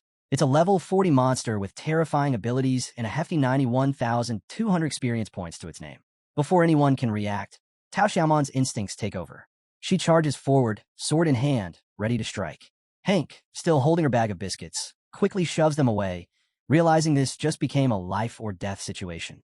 "Wait," Qin Xiu calls out, trying to stop Tao Xiaomon. "These monsters are all level 40 or higher. We can't take them lightly." Hank's face goes pale. "If I had the right ingredients, I could cook something to boost our resistances," she stammers. But before she can finish, Lu Fan shakes his head with a calm smile. "No need," he says. Extending his hand, he gathers a glowing sphere of magical energy. His teammates watch, puzzled, wondering what he's about to do. Jianying, observing closely, quickly realizes Lu Fan is summoning his dragon. A moment later, a small yet regal-looking dragon materializes in front of them. Tao Xiaomon blinks. "Wait, this is a dragon?" she asks doubtful. The tiny creature climbs on a Lu Fan's head, making itself comfortable. Lu Fan sighs. "Xiaofei, get down." Qin Xiu, still stunned, immediately notices something. "That's not Black Dragon Xiaoyi," she murmurs. "It's a different dragon." Hank, equally shocked, leans forward. "Where did this one come from?" she asks. "I've never seen it before." Jianying stays silent, her sharp gaze locked onto Xiaofei. Meanwhile, the python coils its massive body, preparing to strike. Seeing the impending danger, Tao Xiaomon readies herself for impact. But before the python's tail can land its devastating blow, Lu Fan gives the command. "Xiaofei, activate Emerald Light." The dragon's gemstone flares with a brilliant green glow. Just as the python's tail whips toward Tao Xiaomon, a shimmering shield manifests before her. The force of the impact sends her flying backward, but the barrier absorbs the damage completely. Qin Xiu rushes to her side, staff glowing as she prepares to heal. She notices 3 delicate leaves hovering above Tao Xiaomon, but one fades away upon impact. A system notification confirms it. Jade Dragon Xiaofei's Emerald Light has activated. 3 layers of Emerald Blessing granted. Shields damage, removes debuffs, and boosts attributes by 30%. Sitting up, Tao Xiaomon processes what just happened. That attack should have crushed her, but thanks to Xiaofei, she's unharmed. Lu Fan flashes her a reassuring smile. "As long as Xiaofei is here, you don't have to worry about debuffs or injuries." Qin Xiu, finishing the healing spell, is in awe. "This isn't just a support dragon," she murmurs. It's even stronger than a second-level priest. Tao Shaman, still seated, glances up at Xiao Fei, realization dawning. Even a small dragon like this is capable of shielding against lethal attacks and enhancing their abilities. The sheer power of dragons is undeniable, but there's no time to dwell on it. The black-scaled python inches closer, jaws unhinging, venom dripping from its fangs. Hank gasps, voice trembling as she shouts a desperate warning. It's coming. Lu Fan swiftly unsheathed his dagger, eyes locked onto the serpent, ready to strike. But before he could make his move, a streak of red light tore through the thick fog, an energy arrow flying straight for the snake. He froze in surprise as the shot landed perfectly, piercing through the creature's open mouth and taking it down in an instant. Jian Ying lowered her weapon, stepping forward with her usual calm demeanor. The group remained silent, still processing what had just happened. Without missing a beat, she introduced her combat class, Swordmaster, and revealed her weapon, Bloodbreaker, an epic quality sword exclusive to her class. It boasted impressive stats, 39 strength and 126 agility. Even more impressive were its abilities, Armor Breaker, which ignored 30% of an enemy's defense, and Agility Boost, enhancing her speed by 40%. Lu Fan was impressed, but there was no time to dwell on it. Jian Ying suddenly turned, her sword flashing as she prepared for another strike. Sensing danger, Lu Fan called out to Hank, telling her to move. She hesitated, confused, but too late. Something massive loomed behind her. A monstrous spider lunged, one of its bladed legs slicing through the air toward her. Jian Ying reacted instantly, her sword intercepting the attack just in time. Without thinking, Lu Fan lunged forward, grabbing Hank and pulling her to ground. The two rolled to safety, narrowly avoiding the deadly strike. As they scrambled back up, the creature pulled away, revealing itself fully, an enormous silver-armored spider. This wasn't just any enemy. It was a level 40 beast worth 15,750 experience points, known for dropping a rare material called Silver Armor Shell. Worse still, it had deadly abilities, poisonous fangs, mandible piercing, and an incredibly tough defensive skill called Silver Armor, which made it immune to armor-breaking attacks. Lu Fan steadied Hank, making sure she was all right, while Jian Ying wasted no time. She advanced, sword at the ready, eyes locked on the spider. The beast lashed out with mandible piercing, but she was too fast, dodging effortlessly. It struck again, another miss. Spotting an opening, Lu Fan surged forward, dagger gripped tight. He caught Jian Ying's gaze and signaled caution. Jian Ying met his eyes briefly before refocusing, adjusting her stance. Lu Fan moved in, striking with precision, his dagger finding the weak spot beneath the spider's jaw. The creature convulsed before collapsing, defeated. But Jian Ying wasn't done yet. Without missing a beat, she leaped into the air, twisting mid-flight as she called out a warning to Lu Fan. The fight wasn't over. It wasn't over. From the shadows, more silver-armored spiders crept forward, their armored legs rustling against the underbrush. Jian Ying landed smoothly, assessing the situation. Without hesitation, she summoned 2 additional weapons, Breaking Army Greatsword, a level 21 epic quality blade with Mountain Shaker, a devastating attack dealing 210% damage and hitting nearby enemies, and Water Cold Sword, a level 14 weapon that inflicted ice damage and slowed its targets. She turned to Lu Fan and the others, her expression unreadable. Beyond the advancing spiders, a massive web glistened ominously in the darkness. At its center, a monstrous figure stirred, the Black Web Hunter. At level 46, it was leagues above the rest, boasting 39,110 experience points and deadly abilities.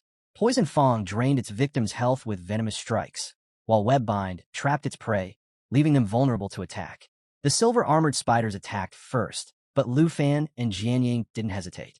Jian Ying's 3 swords floated around her in a deadly dance, while Lu Fan adjusted his grip on Xiao Fei. The little jade dragon perched securely on his back. They moved as one, dodging an incoming strike just in time. Lu Fan barely had a moment to admire Jian Ying's impressive weaponry before another spider lunged, forcing them both to leap away. Midair, Jian Ying met Lu Fan's gaze and spoke.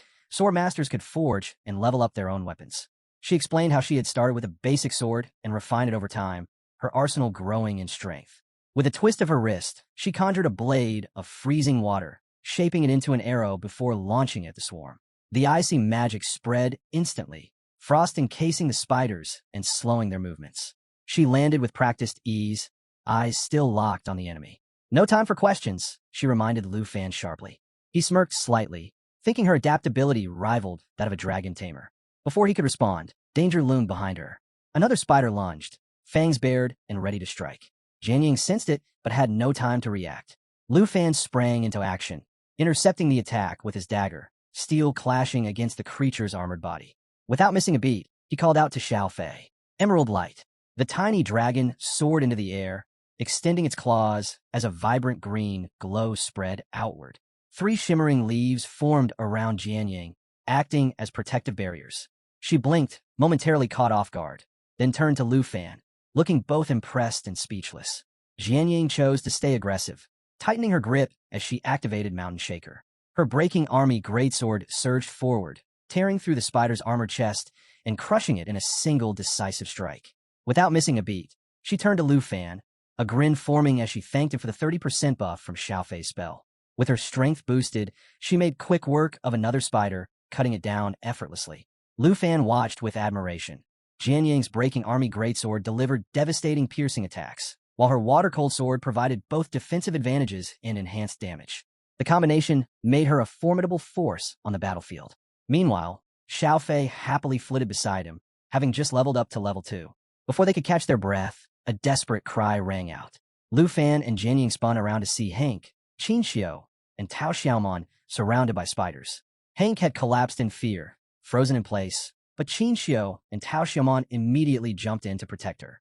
Qin Xiao gripped her magic staff, quickly instructing Tao Xiaomon to hold the front line.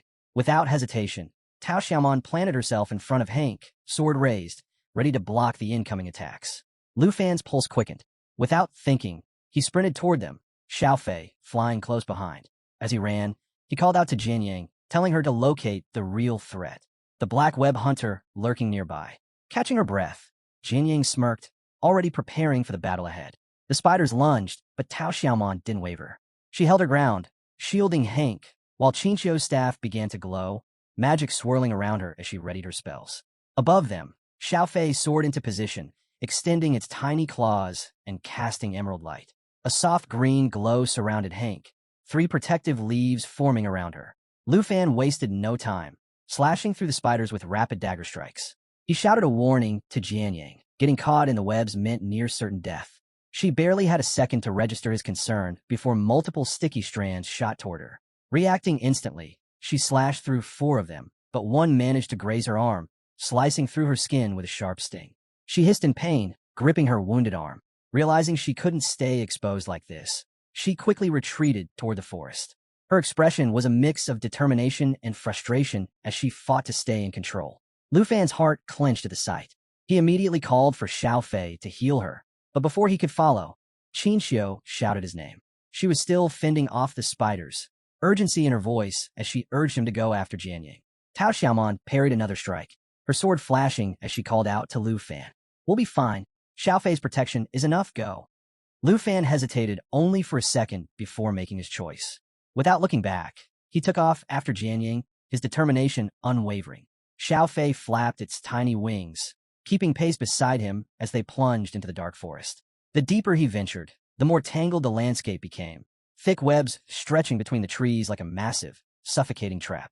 Then, he saw it, the black web hunter's lair. A sprawling nest of silk and shadows loomed before him, its sheer size enough to send a chill down his spine. Amidst the chaos, Jianying stood her ground. One of her swords was trapped in the sticky threads, while she held another tightly, her body marked with fresh cuts. Despite her injuries, her stance remained unshaken, her eyes burning with sheer willpower. Lu Fan's pulse quickened. Without hesitation, he called out to Xiao Fei. "Emerald light now." The little dragon responded instantly, summoning 3 glowing leaves that hovered protectively above Jianying. She glanced at him, her expression tense with frustration. Though she appreciated the support, she wasn't about to admit she needed help. "I can handle this," she muttered. But before she could react, the black web hunter struck. A thick, silken thread shot toward her, web bind, its most dangerous ability. Jianying's breath caught. If she got caught in that, escape would be nearly impossible. Lu Fan didn't think, he moved. In a flash, he was at her side. "Stay sharp," he urged, stepping in front of her as his arm began to change. His dragon claw ability activated, his hand morphing into a massive, scaled weapon. Jianying's eyes widened in shock, taken aback by the raw power radiating from him. Lu Fan didn't hesitate.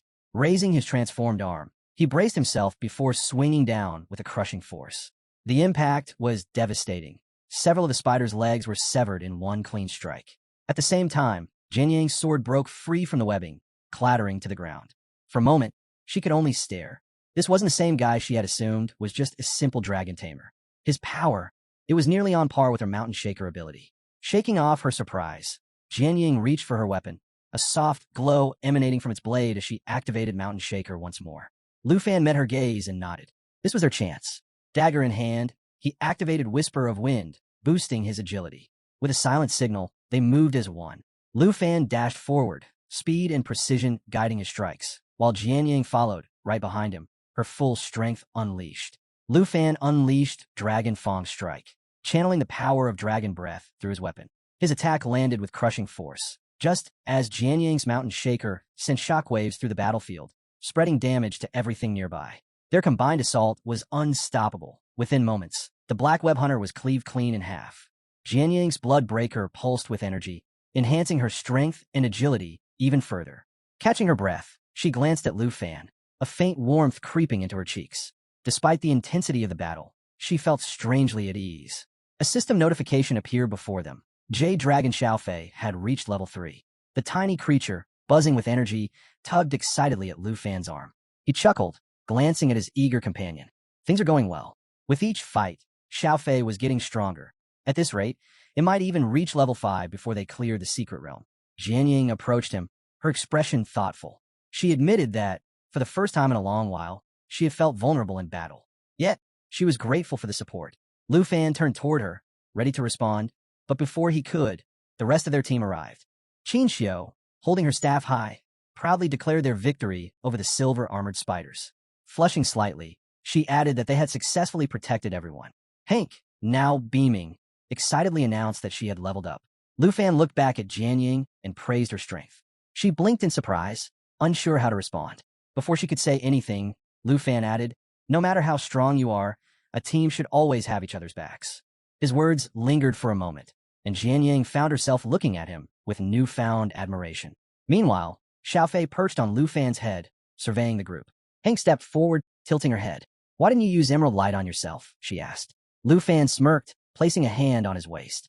"Didn't need it," he replied casually. Tao Xiaomon scoffed, crossing her arms. "You should use it on everyone, not just your favorites," she teased. Amused, Lu Fan gave Xiaofei the command. The little dragon's gemstone pulsed, and a radiant wave of healing energy washed over the team. Qin Xiu stretched, feeling instantly refreshed. Tao Xiaomon placed a hand on her stomach, sighing dramatically. "I'll look at you, Lu Fan. Your whole head is glowing green now." Lu Fan laughed. "All right, next time, Xiaofei skips you." The group burst into laughter, and even Jianyang, who rarely smiled, found herself chuckling. For the first time in a while, she felt what it meant to fight alongside true teammates. As the sun dipped below the horizon, they reached the edge of a cliff. Lu Fan stood at the precipice, hands on his hips, Xiaofei perched atop his head. Tao Xiaomon squinted at her tablet, frowning. "That's weird," she muttered. "The map just stops here?" She turned to Lu Fan, confused, but before he could answer, Qin Xiu stepped forward and looked down. Her face paled. At the base of the cliff, an endless swarm of spiders writhed below, and in the center of them all, waiting in the darkness, was the final boss of the secret realm. As Lu Fan and Qin Xiu stood at the cliff's edge, the lingering poisonous mist gradually cleared, revealing the nightmarish sight below. A vast web stretched across the chasm, teeming with countless spiders skittering in restless waves. And at the very center of that web sat the true terror of this secret realm, the screeching Spider Mother. Lu Fan's gaze locked onto the status window, hovering above the monstrous queen. This wasn't just a high-level opponent. It was a commander, with abilities like regenerative feeding, which allowed it to heal by consuming its minions, and collective fury, which empowered its swarm when enraged. This battle wouldn't be won through brute force alone. Jianyang stepped up beside him, studying the battlefield below with an assessing look. "Before we take on the boss," she said evenly, "we'll need to deal with the smaller ones first." Meanwhile, Hank hesitated before forcing herself to step forward. Her hands trembled slightly, but she clenched her fists, determination flickering in her eyes. Qin Xiu immediately warned her. "You don't have to look if it's too much." But Hank shook her head. "If I want to improve, I have to face it," she insisted, voice strained but resolute. Tao Xiaomon arched a brow at her. "Even battle-hardened pros wouldn't want to stare at that," she muttered, eyeing the grotesque, writhing mass of spiders below. Despite the warnings, Hank took a peek over the edge. The moment she did, her stomach lurched. Turning away, she staggered toward a nearby tree and retched. Chinchio rushed to her side, gently rubbing her back. Lu Fan sighed, closing his eyes for a brief moment before offering a small, understanding smile. His aunt was trying, and that was what mattered. Jianying watched the scene unfold before nodding. She's right, though. We need to clear the small ones first. Tao Xiaomon activated her tablet, scrolling through battle strategies left by other teams. Her expression darkened as she read aloud. Typical clearing time? For days. Long-range fighters should kite the enemies to control the battlefield. Hank went pale. Clutching the tree for support, she stammered. For days? My rations won't even last one. Nervously, she forced a laugh. You think roasted spider legs would be edible? Chinchio's face twisted in horror. Please don't say that. But Lu Fan wasn't listening. Instead, he lifted his hand toward the sky, a confident grin tugging at his lips. Jianying narrowed her eyes. You have something else in mind? Tao Xiaomon tilted her head, tablet still in hand. Wait, what are you thinking? Chinchio turned to him fully, realization dawning in her eyes. You go to summon Black Dragon Xiaoyi, aren't you? Lu Fan didn't leave them waiting. He extended his arms skyward, and in an instant the atmosphere changed. Heat rippled through the air as flames burst forth around them. A thunderous roar echoed across the cliffside, shaking the very ground beneath their feet. Then, with a mighty sweep of her wings, Xiaoyi emerged in her destruction dragon form. Her massive, flame-wreathed body loomed over them, horns curling like darkened obsidian, eyes burning with untamed power. The sheer force of her presence sent waves of heat rolling through the team. Tao Xiaomon inhaled sharply, stunned. That's insane. The colossal dragon flapped her fiery wings, illuminating the night with an ominous glow. Below them, the screeching spider mother twitched, as if sensing the shift in power. Lu Fan's smile deepened. They weren't going to play this battle by the book. The screeching spider mother wasted no time. With a piercing shriek, it commanded its swarm into action. The smaller spider's eyes flashed ominously as they launched a barrage of sticky webs toward Xiaoyi. But Lu Fan wasn't worried. His grin remained steady as he gave his dragon a simple order. Burn them all. With a powerful beat of her wings, Xiaoyi dove into the fray. The scorching wind from her descent incinerated the incoming webs before they could even reach her. Fire erupted across the battlefield, consuming the tangled forest below and turning the web-laden terrain into an inferno. She soared across the sky, her massive wings spreading destruction with every pass. The very ground beneath her smoldered, leaving only ash and embers in her wake. Hank clung to Lu Fan's arm, her breath caught in her throat. That's unreal, she whispered, barely able to process the raw power on display. Beside her, Tao Xiaomon shook her head in disbelief. This isn't just any dragon. Xiaoyi is practically a legendary beast. Even Jianying, always composed, found herself momentarily speechless. But Lu Fan wasn't done yet. He turned to Xiao Fei, eyes gleaming. It was time to push Xiaoyi even further. Emerald Dragon Heritage. At his command, Xiao Fei soared higher, its gem pulsating with radiant green energy. The moment the ability activated, a surge of power coursed through Xiaoyi. All effects for dragons and those with dragon ancestry doubled. And Lu Fan wasn't stopping there. Dragon's inspiration. A brilliant glow surrounded Xiaoyi as all her attributes and attack power surged by 30%. Then, she roared. The entire forest trembled under the force of her cry. Flames erupted around her, engulfing anything in her vicinity. The smaller spiders never stood a chance. Within moments, they were nothing but smoldering husks. Xiaoyi had reached level 17. Her stats had skyrocketed. Strength, 2,937. Agility, 4,117. Spirit, 9,902. Endurance, 5,728. She was a force of destruction. But the screeching spider mother refused to go down without a fight. Its glowing red eyes narrowed as it let out another bone-chilling screech. In response, an army of spiders began scaling the cliffside, closing in fast. Lu Fan placed a steady hand on Hank's shoulder before turning to Chinchio. Can you keep her safe? Chinchio tightened her grip on her staff and nodded firmly. We've got this. With that, Lu Fan turned to Jianying, flashing a confident smile. It was time. Jianying smirked, stretching her arms as 3 glowing swords materialized around her, crackling with energy. The horde was coming. With perfect coordination, Lu Fan and Jianying leapt from the cliff, diving straight into the chaos below. Lu Fan's dagger flashed in the firelight as he carved through the oncoming spiders, weaving between attacks with effortless speed. Beside him, Jianying's swords danced through the swarm, each strike clean and precise. They were cutting a path straight to the Spider Queen. They landed at the base of the cliff, surrounded by the falling husks of slain spiders. But the fight wasn't over. More were closing in fast from every direction. Lu Fan's gaze sharpened as he called out to Black Dragon Xiao Yi. She swooped down, wings slicing through the air, and activated the second phase of her great cataclysm skill. The moment she roared, an eruption of flames engulfed the battlefield, incinerating countless enemies in an instant. The chaos was overwhelming, but they kept pressing forward, Jade Dragon Xiaofei hovering close behind. Then, two system notifications flashed before them. Xiaofei had reached level 4, and Xiao Yi was primed to unleash the final phase of Great Cataclysm. Flames raged around them as Jianying watched in stunned silence. Xiao Yi's sheer power was undeniable, her firestorm leaving nothing but scorched remains. Meanwhile, on the cliff above, Tao Xiaomon cut down the climbing spiders with swift sword strikes, while Qinxiu's staff pulsed with energy as she cast protective spells. "We got this," Qinxiu called down to Lu Fan, confidence unwavering. Trusting her, he pressed forward, turning to Jianying. "Let's end this. We take down the Spider Queen now." The Spider Queen had no intention of waiting any longer. It lunged, spewing venom in all directions. Lu Fan and Jianying barely dodged in time, the poison splattering dangerously close. Realizing the fight had just escalated, Lu Fan extended his hand toward Jianying, commanding Xiaofei to activate Emerald Light. 3 glowing green leaves appeared above her, their energy wrapping around her like a shield. She blinked in surprise, momentarily taken aback by his concern, but there was no time to dwell on it. The Spider Queen struck again, launching a web straight at Lu Fan. He reacted instantly, slicing through it mid-air, but the edge still grazed his cheek, leaving a thin line of blood. He barely flinched, his expression darkening as he locked eyes with his foe. "Xiao Yi now." Black Dragon Xiao Yi let out a fierce roar and triggered burning of all things.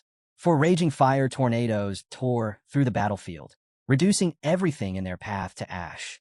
Jianying could only watch in awe. Xiao Yi's strength was beyond anything she had imagined. This wasn't just destruction, it was devastation on a scale that could wipe out entire cities. With most of the smaller spiders obliterated, Xiao Yi remained in the sky, raining fire upon anything that still moved. Jianying was struck by how effortlessly she dominated the battle. Then, more system notifications appeared. Xiaofei had reached level 5 and unlocked a new skill, Emerald Blessing. This ability allowed her to amplify the next 3 attacks of any ally she chose. The battle was shifting in their favor. It was time to strike the final blow. Lu Fan's eyes darted to Jade Dragon Xiaofei, his confusion deepening as the gem on her body pulsed with a blinding light. Something was happening, something big. The glow intensified until Xiaofei suddenly began to rise into the air. Before their very eyes, her form started to shift. Wings unfurled, her tail extended, and her small frame transformed into that of a green-haired girl. Lu Fan instinctively raised a hand to shield his eyes, wondering if this was a metamorphosis like Black Dragon Xiaoyi's. When the light finally faded, he lowered his hand, and what he saw left him speechless. Xiaofei had evolved, her presence radiating newfound strength. His team had just powered up in the best possible way. Not 1, but 2 legendary dragons now stood at his side. As the battle raged on, the situation was growing more intense by the second. Hovering above them, Xiaofei brought her hands together, a deep green energy surging between her palms. Lu Fan watched her closely, torn between curiosity and anticipation, while Jianying was equally bewildered. Then, without warning, the ground beneath them trembled violently. From the shadows, a massive claw shot forward, aiming straight for Jianying. But their reflexes were razor-sharp. In a split second, they dodged, narrowly avoiding the attack. Jianying landed gracefully, 3 glowing emeralds now swirling above her. She stared at them, trying to make sense of their sudden appearance. This was it. Jade Dragon Xiaofei's new ability, Jade Blessing. The skill imbued its target with 3 layers of Jade Dragon aura, amplifying the power of their next 3 strikes. Jianying wasted no time. With a determined glint in her eyes, she activated the buff and launched her attack. Her 3 swords shot forward, their edges gleaming with enhanced energy. The moment they struck, the results were undeniable. The Blood Breaker sword, which had barely left a scratch on the Spider Queen's silver armor before, now tore through it like paper. Lu Fan took in the scene, a proud smirk forming as he watched Xiaofei in action. Not only had she reached level 5, but she had evolved into a powerful new form with abilities that could turn the tide of battle. He reached out, giving her a gentle pat on the head. Xiaofei closed her eyes briefly, savoring the moment. But their fight was far from over. The Spider Queen screeched in fury, its entire body tensing before spewing out a deadly venom spray. The toxic pool spread fast, a single touch capable of draining their health down to critical levels in seconds. Lu Fan's instincts kicked in. He reacted instantly, leaping out harm's way just as the venom hit the ground. Xiao Fei darted back in perfect sync, dodging the attack with ease. But one thing was clear. If they didn't end this fight soon, the Spider Queen wouldn't give them another chance. Lu Fan didn't hesitate. He turned to Xiao Fei and gave a quick command. Buff Xiao Yi. Without missing a beat, Xiao Fei perched herself on Black Dragon Xiao Yi's head and activated her skill. 3 radiant emeralds shimmered above Xiao Yi, their energy crackling in the air. The temperature surged as Xiao Yi's flames roared even higher, her wings stretching wide in preparation for the next devastating strike. Then, with an earth-shaking roar, she unleashed Everything Burns. Towering fire tornadoes spiraled toward the Spider Queen, their sheer intensity scorching everything in their path. The heat was unbearable. Jinyang instinctively shielded her face, feeling the wave of power wash over her. Thanks to Xiao Fei's boost, Xiao Yi's attack dealt a crushing 10,000 points of damage. The screeching spider mother reeled back, screeching in agony, its massive body convulsing as blood sprayed from its wounds. Lu Fan saw the opening. A confident grin flashed across his face as he called out to Jianying and Xiao Fei before sprinting forward. Jianying, still awestruck by the sheer destruction Xiao Yi had just unleashed, snapped back into focus and summoned her swords, determination burning in her eyes. The Spider Queen struggled to rise, but it was too late. Its fate was already sealed. With a single powerful leap, Lu Fan closed the distance, his dagger crackling with Dragon Fang's strike, further amplified by the Blood Pack's power. He didn't hesitate. With a precise strike, he plunged the blade deep into the Spider Queen's head. The ground trembled on impact, the force of the attack reverberating through the battlefield. The beast let out one final, ear-splitting shriek before its massive body collapsed in defeat. But Jianying wasn't taking any chances. With Emerald Blessing still active, she sent her 3 swords flying straight into its gaping mouth, slicing through its core and putting an end to the battle once and for all. As silence settled over the battlefield, Lu Fan landed smoothly, his stance relaxed, victorious. Xiao Yi shifted back into her human form, a satisfied smile on her lips, while Xiao Fei fluttered down beside them. A cascade of system notifications flooded Lu Fan's vision. Xiao Yi had reached level 18. Xiao Fei was now level 7, and Lu Fan himself had hit level 23. Victory had never been sweeter. Jianying, still processing everything, turned to Lu Fan with a mix of disbelief and curiosity. Okay, seriously, how many points did you get on the major exam? Lu Fan's grin widened. About 1.3 million. Jianying's jaw nearly dropped. 1.3 million. A bead of sweat trickled down her forehead. With a strength, she wouldn't be surprised if he could break past even that. Lu Fan chuckled, as if it were no big deal. Maxed out the score cap on nightmare difficulty, he added casually. Then, with a carefree smile, he turned away, because for him, this was only the beginning. With the battle finally behind them, Lu Fan and his team wrapped up their adventure in the forest of venomous spiders. As they made their way back toward the cliffside, Lu Fan signaled for Qinxiu and Tao Xiaoman to bring Hank over. Just as everyone regrouped, Jade Dragon Xiao Fei floated up to Lu Fan, closed her eyes, and wrapped him in an affectionate embrace. But Black Dragon Xiao Yi wasn't about to let that slide. Her expression darkened as she clenched her fists, then stormed over and yanked Xiao Fei away, glaring daggers at her. Lu Fan just stood there, completely dumbfounded, wondering what had just happened. Meanwhile, Jianying silently observed the interaction, once again reminded of the sheer skill gap between her and Lu Fan. But let's not forget the real prize here, rewards. Thanks to Aunt Hank's incredible food buff, not only had everyone leveled up quickly, but they had also managed to secure some rare materials and valuable loot. As the fallen Spider Queen vanished, a shimmering treasure chest appeared in its place. Without missing a beat, Tao Xiaoman dashed forward to unlock it, her excitement evident as if she had just hit the ultimate jackpot.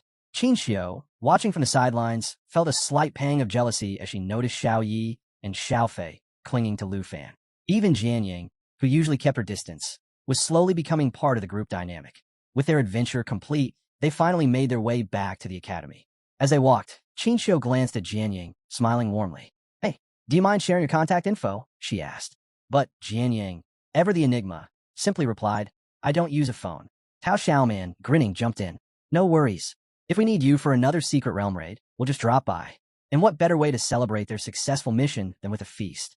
Back at Lu Fan's mansion, Aunt Hank prepared a legendary dinner. with 2 extra stamina-boosting dishes for good measure. The team gathered around the table, ready to dig in. At one point, Jianying, eating nothing but plain rice, glanced up and casually asked, "So, do you girls really live with a pervert?" Lu Fan nearly choked. "That was a complete misunderstanding," he protested, waving his hands. Qin Xiao and Tao Xiaoman just giggled, clearly enjoying his flustered reaction. Meanwhile, Xiao Yi lay sprawled on the floor, completely stuffed, while Xiao Fei snoozed contentedly nearby. Tonight, Aunt Hank had truly outdone herself. In the days that followed, Lu Fan quickly settled into life at Dragon Academy. He frequently returned to the poisonous spider forest to grind for experience, steadily growing stronger. By then, Jade Dragon Xiao Fei had reached level 13, and Lu Fan himself had climbed to level 24. Between studying combat theory and intense training, his team was preparing for whatever came next. Because this was just the beginning. 2 weeks flew by, and now, with just a couple of days left before the big freshman assessment, Lu Fan and his team were back in the secret realm for another intense battle. This time, he and Black Dragon Xiao Yi launched a perfectly synchronized attack, their combined power erupting in a massive explosion that obliterated the spider boss on the spot. Above them, Xiao Fei hovered gracefully as Lu Fan signaled Tao Xiaoman to unlock the treasure chest.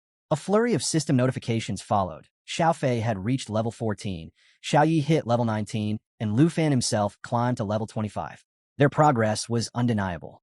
Nearby, Hank swayed slightly, feeling a bit lightheaded, and leaned on Qin Xiao for support. Tao Xiaoman, practically vibrating with excitement, rushed over to open the chest. As the notifications kept rolling in, it was clear the whole team had leveled up. Tao Xiaoman had reached 22, Qin Xiao was now at 22 as well, and even Hank had hit level 18. Lu Fan, hands on his hips, mentally set his next goal, pushing Xiao Yi to level 20 and Xiao Fei to 15 before the assessment. Then, Tao Xiaoman let out a gasp. Inside the chest was a complete set of venomous spider armor, the final piece of the rare set she had been hunting for a month. Without hesitation, she equipped it, her face lighting up as she admired the sleek, dark plating. This set had an incredible effect. Any enemy caught in her attacks had a chance to be immobilized in a web and poisoned, steadily draining their health. Qin Xiao, watching from the side, smiled knowingly. With this armor, Tao Xiaoman was going to be a serious threat in the upcoming assessment. As the excitement settled, Hank clapped her hands and announced it was time to head back. "Dinner's on me," she declared with a grin, already thinking up another delicious meal. Lu Fan, hands casually tucked into his pockets, glanced at the group. "Don't forget, the freshman assessment is tomorrow," he reminded them with a lazy smile. Tao Xiaoman pumped her fist into the air. "Let's do this," she cheered, brimming with energy. Just as they returned to the academy, Professor Gahan was waiting for them, a knowing smile playing on her lips. She waved Lu Fan over. "Deputy Director Zhao has something urgent to discuss with you," she said, her tone hinting at something significant. Lu Fan raised an eyebrow, but nodded, curiosity piqued. What could be so important right before the assessment? As they walked through the academy halls, students' voices echoed around them. 2 nearby were deep in conversation. "Did you see the new evaluation from the Azure class expert?" One student whispered. "Yeah, it's all about number 73, Hong Wu," the other replied, nodding eagerly. Gohan glanced over her shoulder at Lu Fan, studying his reaction. "That doesn't bother you, does it?" she asked, her expression unreadable. Lu Fan forced a small smile. "Can't say I know much about it," he admitted. "I haven't exactly been keeping up with classroom gossip." But even as he spoke, his mind was already turning. What was this new evaluation about? And more importantly, what did Vice Principal Zhao Shunming want with him right before the biggest test of the year? As Gohan led Lu Fan up the stairs, she casually dropped a surprising revelation. The recent betting frenzy among new students? All his doing. After his fight with Hong Wu, students quickly realized they could rack up points by wagering on battles. The trend exploded, turning into the academy's hottest craze. Lu Fan was caught completely off guard. He had no idea things had spiraled like this. Curious, he asked for more details about Hong Wu's situation. Gohan simply laughed and pointed ahead. And there, in the hallway, mopping the floor with tears streaming down his face, was Hong Wu. The once proud fighter, who had strutted around the academy with confidence, had lost so many points that he now had to work as a janitor just to afford food. Gohan smirked, explaining that Lu Fan's strength was now the academy's new standard, measured in hongs. At this point, students said Lu Fan was worth 100 hongs, while Hong Wu himself was stuck at just 1 hong. Lu Fan blinked, staring at the pitiful sight before him, genuinely wondering how Hong Wu had managed to fall this far. They finally reached Vice Principal Zhao's office. Gohan turned to him, her usual smirk softening into something almost reassuring. "Go on in," she said, Lu Fan took a deep breath, his expression growing serious. He grasped the doorknob, cracked the door open, and asked, "Vice Principal, you wanted to see me?" Zhao Shunming immediately waved him in, looking both relieved and tense at the same time. As soon as Lu Fan stepped inside, Zhao leaned forward, hands firmly planted on his desk, and delivered the bombshell. The national test is being moved up. Originally scheduled for 5 months from now, it had been pushed forward by 2 months. The reason? The host country, Taichi Nation, had timed the test to align perfectly with Jin Chungan's third transformation. The eldest son of the Jin family was on the verge of hitting level 60, and once he did, he'd become an overwhelming force, one that would be nearly impossible to defeat. Lu Fan's expression darkened. The gap between a second and third transformation wasn't just about levels. It was a completely different league of power. Zhao Shunming's fist clenched as frustration laced his voice. This isn't a coincidence. The Dragon Kingdom is being backed into a corner. He admitted the situation was unfair, but history had proven one thing. No matter how dire the circumstances, the Dragon Kingdom always found a way to fight back. Now, they had even less time to prepare.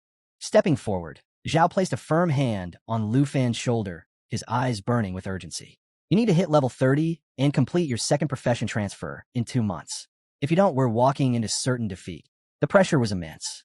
The opponents would be level 50 elites, powerhouses who had been preparing for this their entire lives. For a long moment, Lu Fan was silent, his gaze fixed on the floor as his mind raced. Zhao, watching him closely, waited for a response. Then, Lu Fan finally looked up. A confident smile spread across his face. "This is my chance," he said, his voice steady. "Not just to compete, but to win." Zhao's eyes widened slightly before a slow grin formed. In that moment, he saw something in Lu Fan that gave him hope. With one last pat on the shoulder, Zhao reminded him to focus on the upcoming new student evaluation. Lu Fan nodded and stepped out of the office, more determined than ever. The day of the new student evaluation conference had finally arrived, and the atmosphere inside the massive hall was electric. Every new student was gathered, their eyes locked on Vice Principal Zhao Shunming as he took center stage. With both hands gripping the dais, Zhao's voice boomed across the hall, emphasizing the importance of following the rules. Then, with a dramatic flick of his remote, a giant system window illuminated behind him. And there it was, the criteria for this year's assessment. A bold, glowing bracket flashed across the screen. 2 versus 2 arena. The rewards? The top-ranking team would walk away with a massive 5,000 points each. Second place would snag 3,000 per person, and third place would claim 2,000 each. As soon as the announcement was made, a wave of murmurs swept through the hall. Some students buzzed with excitement, eager for the challenge, while others looked far less thrilled. One student frantically whispered to his friend about teaming up, only to be met with a dry response. "We're both healers. That's not going to work." Qinxiu strolled up to Lu Fan with her usual bright smile.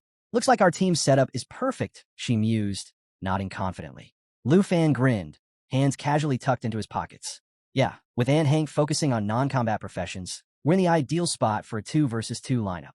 The room was still alive with chatter when Zhao Shunming's commanding voice cut through the noise. His gaze swept over the crowd as he addressed them once more. "Some of you still don't understand the importance of teamwork," he noted. "But don't worry, there's still time to learn." Then, with a knowing smirk, he dropped another bombshell. "The first round of matches starts this afternoon." The hall erupted with energy as students scrambled to process the sudden turn of events. Meanwhile, Professor Gahan was already stationed at the front, managing the sign-ups.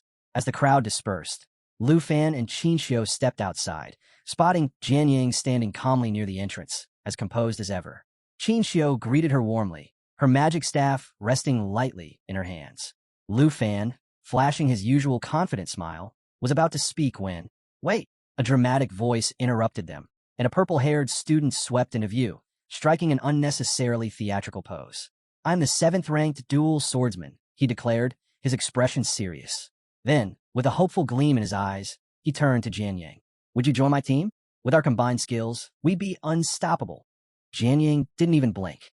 "No." The student's face crumbled, as if his entire world had just shattered. Before anyone could comment, Tao Xiaoman arrived, her energy as bright as ever. "Come on, let's find Professor Gahan and get signed up," she suggested cheerfully. As they walked, Tao Xiaoman glanced at another nearby student, looking equally devastated. "What's his deal?" she asked. Qinxiu grinned. "Tried to recruit Jian Yang. Got rejected." Lu Fan chuckled before making his decision. "I'll team up with Qinxiu, and Jian Yang can partner with Tao Xiaoman." But Qinxiu had other ideas. She gave him a pointed look and smirked. No way. You should partner with Jian Yang. We need our strongest players at the top of the rankings. Lu Fan paused, then glanced at Jian Yang. She met his gaze, completely unbothered. Well, looks like the matchups were set. And with the first battles just hours away, it was time to prove who truly deserved the top spot. The arena was alive with energy as the next day's battles kicked off. In one corner, Chun Tianji, a fellow dragon tamer, was making waves with his subdragon. With a powerful sweep of its tail, his opponent was sent flying.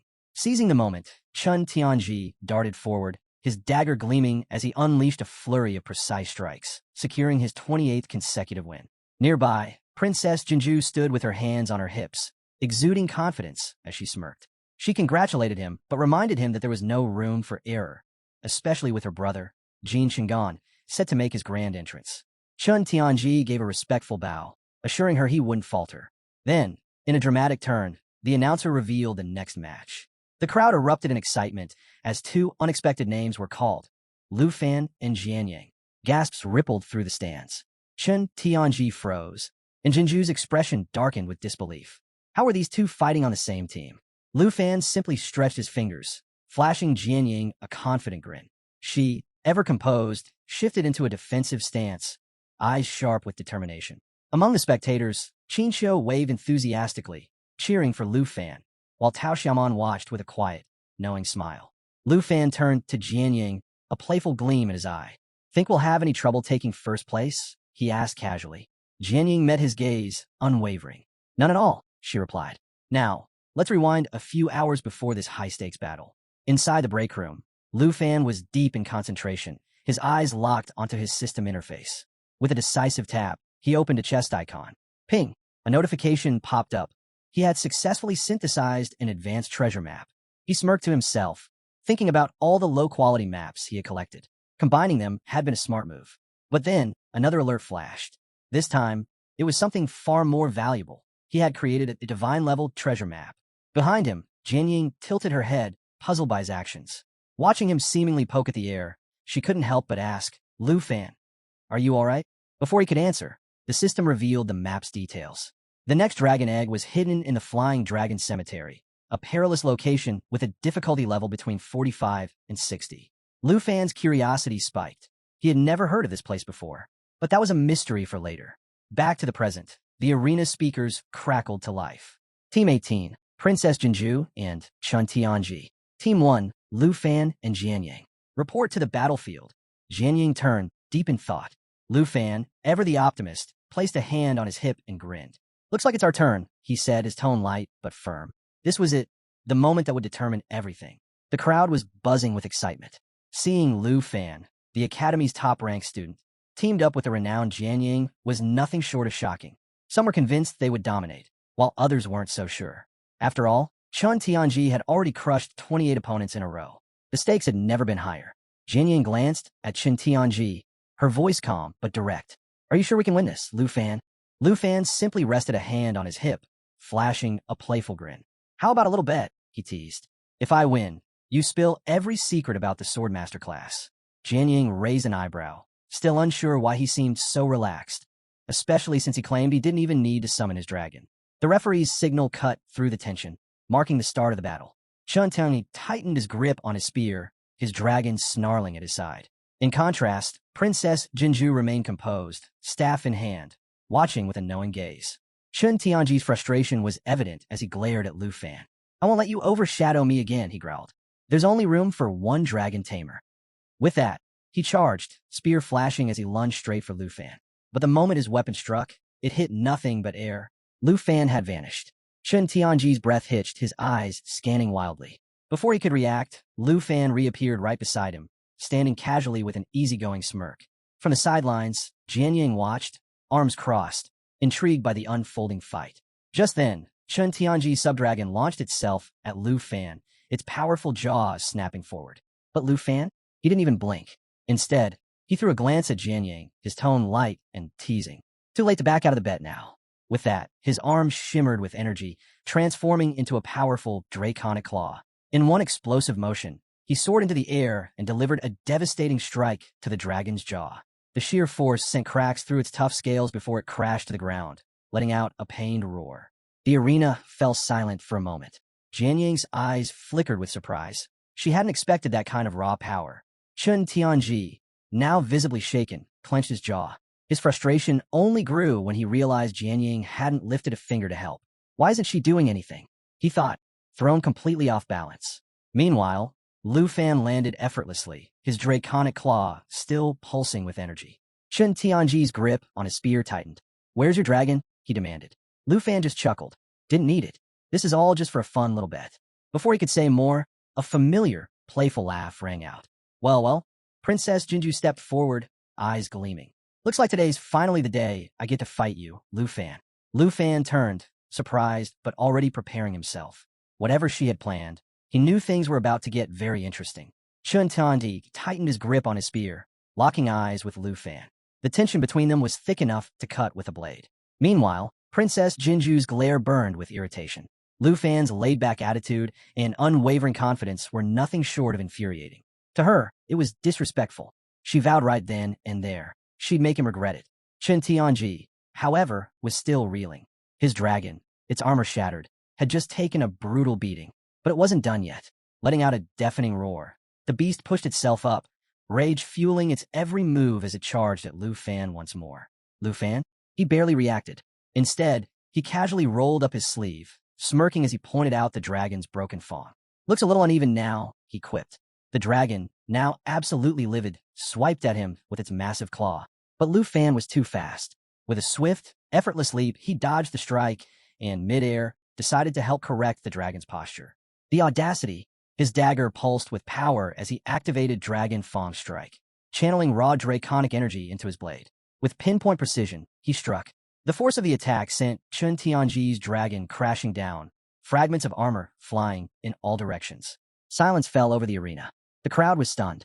Lu Fan had just single-handedly taken down a dragon. Even though it was a sub-dragon, the sheer gap between humans and dragons was well known. And yet, Lu Fan had just rewritten the rules. Princess Jinju's expression darkened as she watched their dragon collapse. Her patience snapped. Turning sharply to Chun Tianji, she ordered him to do something, to take Lu Fan down. Feeling the weight of her command, Chun Tianji clenched his jaw and steadied his spear. There was no room for hesitation now. At Jinju's signal, the Earth Dragon stirred, preparing to strike. This time, Chun Tianji planned a coordinated assault, hoping to finally overwhelm Lu Fan. The dragon's tail lashed out in a massive, sweeping attack, while Chun Tianji surged forward, his spear glowing with brilliant blue energy. Activating Dragon Lancer, he unleashed a devastating, dragon-infused strike. The sheer force of their attack sent tremors through the ground, shattering the arena floor. A thick cloud of dust and debris swallowed Lu Fan whole. Chun Tianji landed, gripping his spear tightly. He exhaled, convinced they had finally done it. But then, a voice sliced through the silence. "Did you really think that would work?" As the dust settled, Lu Fan emerged, completely unharmed. Perched casually atop the Earth Dragon's severed tail, dagger in hand, a smug grin stretched across his face. Chun Tianji's grip on his spear tightened as sweat beaded on his forehead. This fight was spiraling out of control, and he knew it. Meanwhile, Jianying watched, her eyes locked on Lu Fan. She had expected him to be strong, but this? He was making a mockery of both Chun Tianji and his Earth Dragon like it was nothing. And just when it seemed like things couldn't get any crazier, Princess Jinju stepped forward. Frustration burned in her eyes as she shot Chun Tianji a scathing look. "Useless," she spat. Without another word, she ordered him to stand down. The air around her darkened as she gripped her staff, her aura turning menacing. Humiliated by Chun Tianji's failure, especially in front of a full arena, she decided to handle things personally. Raising her staff, she poured dark energy into the battered Earth Dragon. A sinister transformation began. The dragon's form twisted, its body expanding as its cracked armor reforged itself with an eerie, obsidian sheen. A deep crimson glow filled its eyes, and a guttural, bone-rattling roar shook the arena. The once-wounded beast had become something entirely different, something terrifying. Lu Fan watched, unfazed. He remembered all too well what happened the last time Jinju used this power. Things were about to get wild. The arena buzzed with uneasy excitement. Spectators whispered among themselves, their eyes flicking between Lu Fan and the newly transformed Earth Dragon. Many were holding their breath, secretly hoping to witness the ultimate clash. Lu Fan's black dragon against this demonic behemoth. Sensing the shift in danger, Jian Ying sprang into action. She summoned her heaven-crushing sword and blood-breaker sword, the twin blades orbiting around her like silent sentinels, ready to strike at a moment's notice.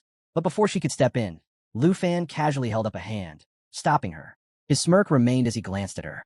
"Relax," he said, reminding her of their little bet.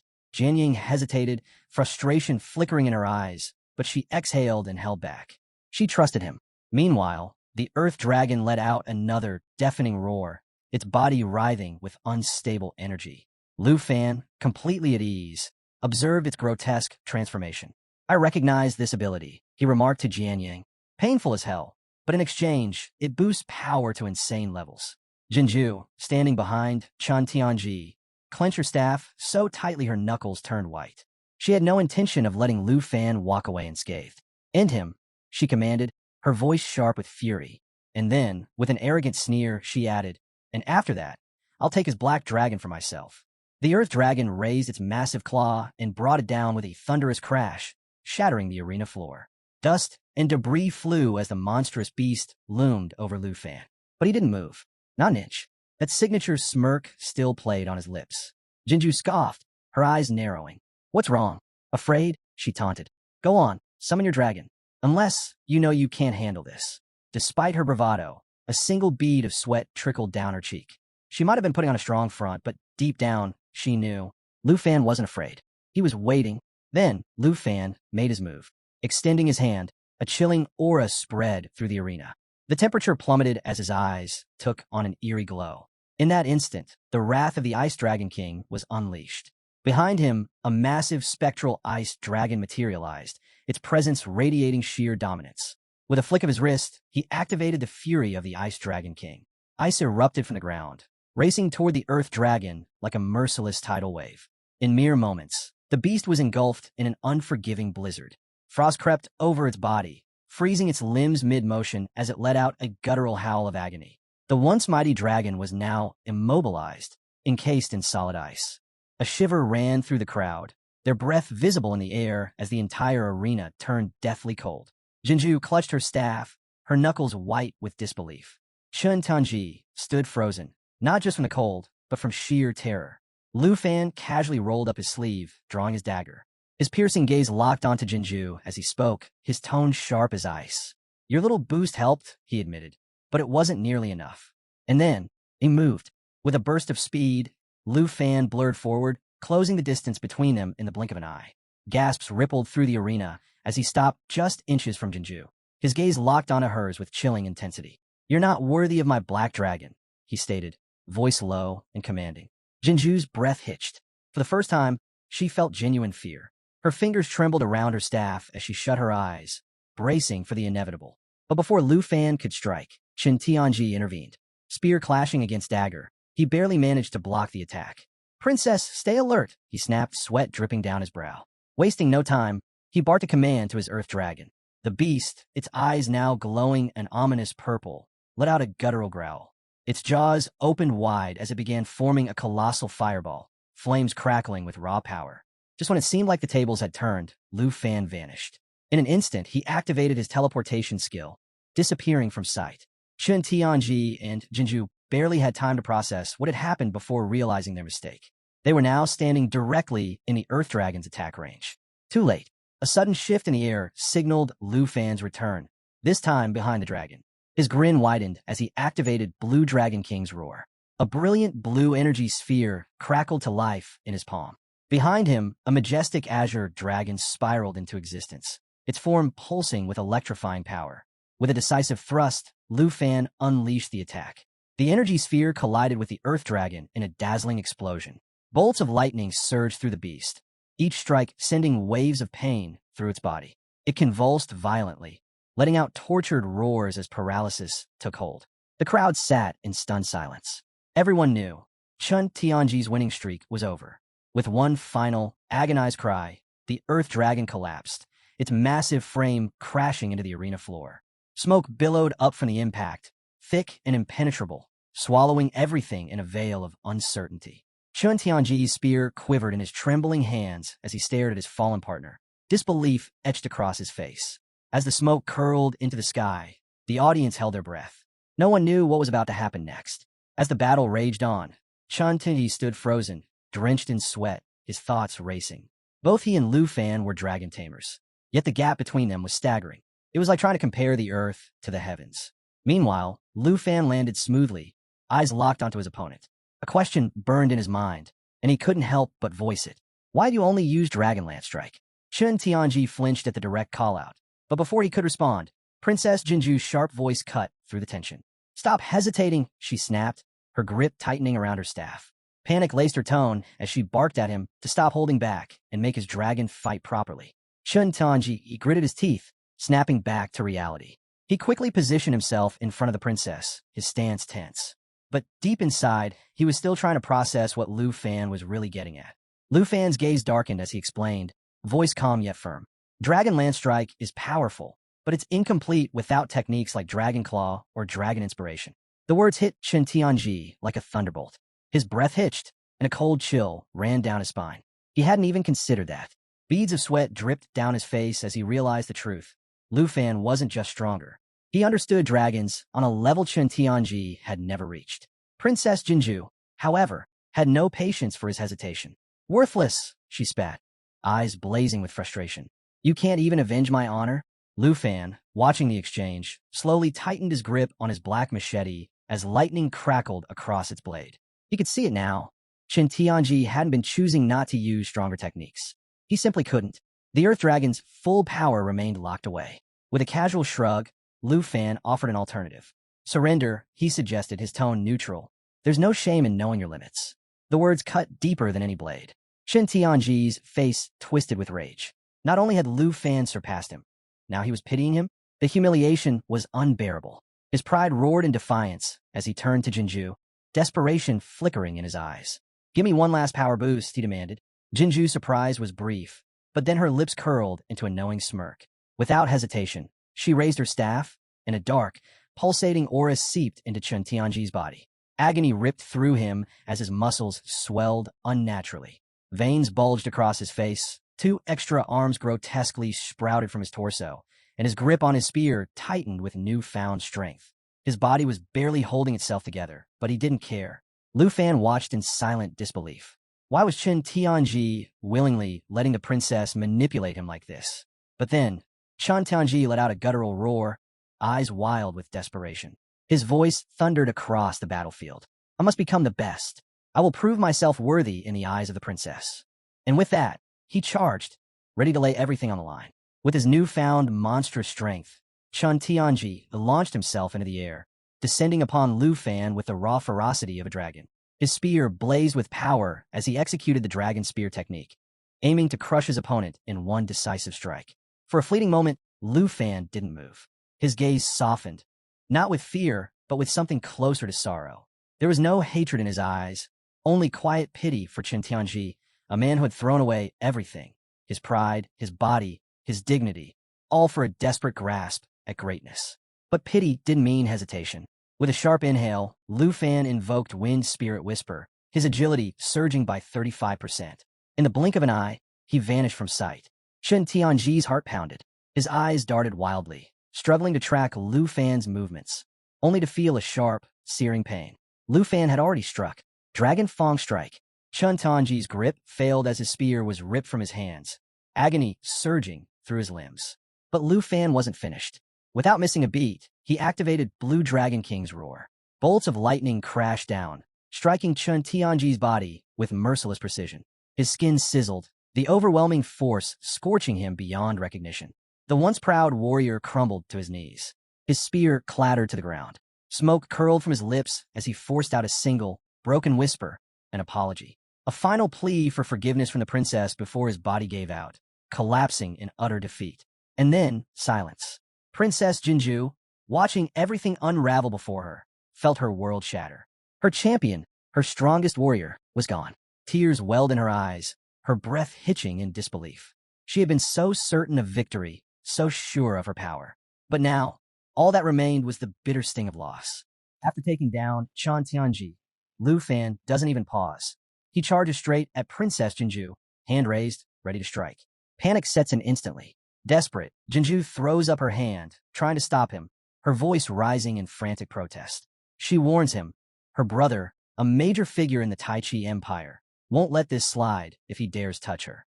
But does Lu Fan care? Not in the slightest. Without hesitation, he slaps her hard, sending her crashing to the ground. Her magic wand slips from her grasp, skidding across the floor as she stares in stunned disbelief. And Lu Fan, completely unfazed, he looks down at her and, in the most nonchalant tone, says that if her brother comes after him, he'd actually be doing him a favor. Cold as ice. The audience? They go wild. Some are in complete shock. Others call him out for going too far. But there are whispers, too. Reminders that Jinju wasn't as innocent as she seemed. Just earlier, she had no problem manipulating Chan Tianji to her advantage. Looks like karma just cashed in. Amid the uproar, the vice principal finally steps in, demanding silence. Without any delay, he makes it official. Jinju and Chan Tianji's team is out, while Lu Fan and Jian Ying take the win. Then, without missing a beat, he orders Gahan to send Lu Fan to his office immediately. And just like that, the next match is announced. No time for drama. This academy keeps things moving. Cut to Lu Fan in the vice principal's office. The atmosphere is heavy. The vice principal stands with his back turned, deep in thought. Then, without even facing Lu Fan, he speaks. At first, he assumed this whole thing with Jinju was just some family dispute. Turns out it was way more personal, and Mr. Qin Shanhai spilled all the details. He warns Lu Fan that using the arena for personal grudges is dangerous. It could lead to serious accusations of misconduct. Lu Fan, as cool as ever, acknowledges the warning and calmly explains himself. He couldn't just stand by and watch Chan Tianji get manipulated. Jinju needed to be put in her place. The vice principal listens, then hands Lu Fan a tablet, signaling that the conversation is over. But before Lu Fan can wonder what's next, the vice principal drops the real news.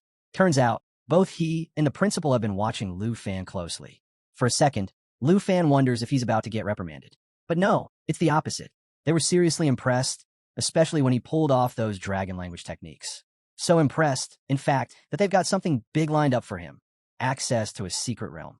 Lu Fan scrolls through the tablet, scanning the options like he's picking out his next battlefield. The vice principal gives him the rundown on these secret realms, how they're discovered, auctioned off by secret realm hunters, and sold for a steep price. High risk, high reward. But Dragon Capital Academy? They're all in, willing to cover the cost no matter what. As Lu Fan continues browsing, something grabs his attention. A realm called Flying Dragon Cemetery. Level 55 rating. Nightmare difficulty. Minimum 2 participants. He points it out, and the vice principal immediately picks up on his determination. No hesitation. This is the challenge Lu Fan is taking on next. Fast forward to the next day, and the arena is buzzing with excitement. It's time for the freshman assessment rematch. Gohan steps up and announces the first semifinal. Lu Fan and Jian Ying versus Jiang Fengyun and Su Jing. But just as the crowd gears up for the fight, the vice principal steps in and drops a shocker. Lu Fan has officially withdrawn from the competition. Silence. Then chaos. The audience is stunned, whispers spreading like wildfire. Some are straight up disappointed. They came to see Lu Fan in action. Others start speculating like crazy. Did he get in trouble? Is he being sent on some secret mission? With no answers, the rumors only grow. Tao Xiaoman? She waves it off as nonsense. Qin Xiu, ever the logical one, tells her to ignore the gossip. The truth is obvious. Lu Fan and Jian Ying are already off exploring the secret realm. And sure enough, deep in the ancient, eerie expanse of Flying Dragon Cemetery, Lu Fan and Jian Ying step into the unknown. The air is thick with tension, the massive forest around them shrouded in mystery. As they push forward, Lu Fan turns to Jian Ying and apologizes for pulling her away from the competition. But Jian Ying? She's got no complaints. The Academy let them keep their Azure class spots and even gave them 10,000 points each. Sounds like a win to her. She even thanks Lu Fan for the opportunity. Getting to explore such a rare secret realm is a reward in itself. And then, without hesitation, she offers him all the treasures they find. For her, the experience alone is enough. Lu Fan, clearly impressed, chuckles and teases her. She's not the type to leave a favor unpaid. The forest is eerily silent as they press on, too silent. Then, out of nowhere, a voice cuts through the stillness. High up in a tree, a red-haired guy lounges on a branch, watching them with curiosity. And instead of sneaking around or sizing them up from the shadows, he just calls out, breaking the tension like it's no big deal. Lu Fan stops in his tracks, sizing up the unexpected newcomer. Before he can even process who this guy is, the stranger launches himself off the tree branch like he's starring in an action flick. He lands effortlessly, throws them a wide grin, and flashes a thumbs up. Name's Black Rat, he announces, all confidence. Secret Hunter Guild. Yep, you heard that right, Black Rat. Pretty bold name for a guy who just came falling out of a tree. Lu Fan stays cautious, introducing himself and Jianying while keeping an eye on him. He asks if Black Rat is supposed to guide them to the Flying Dragon Cemetery's entrance. Black Rat spots the Academy badge on Lu Fan's shoulder, gives a knowing nod, and waves for them to follow. His job, he explains, is simple. Escort them to the teleportation gate, and then he's out. As they walk, Black Rat starts chatting, casually throwing out how ridiculously rich Dragon Capital Academy must be to get access to such a high-level secret realm. With a smirk, he asks about their levels, probably expecting some crazy numbers. But Lu Fan, he just shrugs, points at himself, and says, level 25. Then he gestures to Jianying. She's 24. Black Rat's entire world shatters for a second. He stops dead in his tracks, staring at them like they just said they planned to fistfight a dragon for fun. A level 55 secret realm? Nightmare difficulty? And these two haven't even reached their second transformation yet? No way. This has to be a mistake. Panic kicks in as he pulls up his system, muttering about how he needs to double-check with the Academy. He's convinced they're walking straight into a death trap. But before he could do anything, Lu Fan cuts him off, cool and firm. Don't waste your time. And it's a good thing, too, because, crack, a massive tree nearby starts to fall. The sharp snap of splitting wood echoes through the forest, sending birds scattering in a frenzy. Lu Fan and Jianying instantly snap to attention. For a brief second, their eyes meet, no words needed. Run. Lu Fan grabs Jianying's wrist, and they bolt. Branches whip past, the ground trembles, and then, whoosh, something huge slices through the air above them. They glance up, and there it is, a colossal dragon eagle, diving straight for them, talons extended, eyes locked on its next meal. That's when Lu Fan shifts gears. His expression sharpens, his aura ignites, and power flares to life around him. Energy crackles at his fingertips, heat radiating from his hands. With pinpoint focus, he channels that power into a devastating strike and launches it at the beast. The dragon eagle screeches, flapping its massive wings in shock as it tries to veer off course. But Lu Fan? Oh, he's just getting started. With a swift motion, Lu Fan unleashes the power of Blue Dragon Roar. A bolt of lightning rips through the sky, crackling with raw energy as it slams into the dragon eagle. The impact is immediate. The beast freezes mid-air, its body twitching uncontrollably as the electricity courses through it. And if that wasn't bad enough, the lingering effect ensures that any follow-up attack will hit even harder. Talk about overkill. Black Rat? He's standing there like his brain just short-circuited. A level 25 doing this? No way. It doesn't make sense. He watches in stunned silence as the once mighty dragon eagle, a level 50 predator, crashes to the ground with a heavy thud. It gives one final, weak gasp before going completely still. Mouth slightly open, Black Rat mumbles in disbelief. That thing shouldn't have gone down so easily. But their Lu Fan stands, completely unfazed, still radiating raw power. He turns to Black Rat, his tone casual, and tells him not to stress about their levels. Then, with a slight smirk, he suggests they keep moving. After all, this was just the warm-up. The real challenge is still ahead. Black Rat? Still mentally processing. His brain is doing all sorts of calculations, and none of them add up. But eventually, he shakes it off, takes a deep breath, and agrees to lead the way. Though now, he's definitely watching Lu Fan with a whole new level of respect. The group makes their way through the dense forest, winding between ancient trees that stretch impossibly high. Then, after a bit of trekking, they reach it. A colossal tree, so massive it looks like it's trying to pierce the heavens. Black Rat steps forward, shoving aside a cluster of thick bushes to reveal its massive trunk. Then, with a dramatic gesture, he presents it. This, he says, is the entrance to the Flying Dragon Cemetery. The air around the tree feels different, charged with something ancient, something powerful. Soft light filters through the canopy, illuminating a shimmering portal embedded in the bark. Just looking at it, you know things are about to get serious. Black Rat points at the glowing portal. That's your way in. With his job done, he starts edging away, clearly ready to make his exit. But before he can slip off, Lu Fan casually extends a hand, flashing a friendly smile. He suggests they stay in touch. After all, Black Rat seems like the kind of guy who knows his way around these hidden places. And who knows? Lu Fan might need a little geographical intel in the future. Sounds like a win-win deal. Black Rat hesitates, clearly caught off guard by the idea of befriending someone who just annihilated a dragon eagle like it was nothing. Sensing the hesitation, Lu Fan casually sweetens the deal. He's willing to pay for the intel. That gets Black Rat's attention. Money? Now that's a language he speaks. But still a little skeptical, he blurts out, "Wait, you're really willing to drop cash on basic location details? Not even secret realm stuff, just regular info. Lu Fan nods, completely unfazed. As long as they keep it to general locations, it won't break any secret Realm Hunter Guild rules. He keeps it light, even throwing in a grin, making it nearly impossible for Black Rat to say no. After a moment of consideration, Black Rat names his price, 100,000 dragon coins per location. And, of course, he makes sure to emphasize that this is his exclusive friends and family rate. If Lu Fan's not interested, he's happy to walk away. But Lu Fan? He doesn't even blink. He shakes on the deal with that easygoing confidence, leaving Black Rat internally kicking himself for not charging way more. Seriously, are all Dragon Capital Academy students this rich? Or is Lu Fan just built different?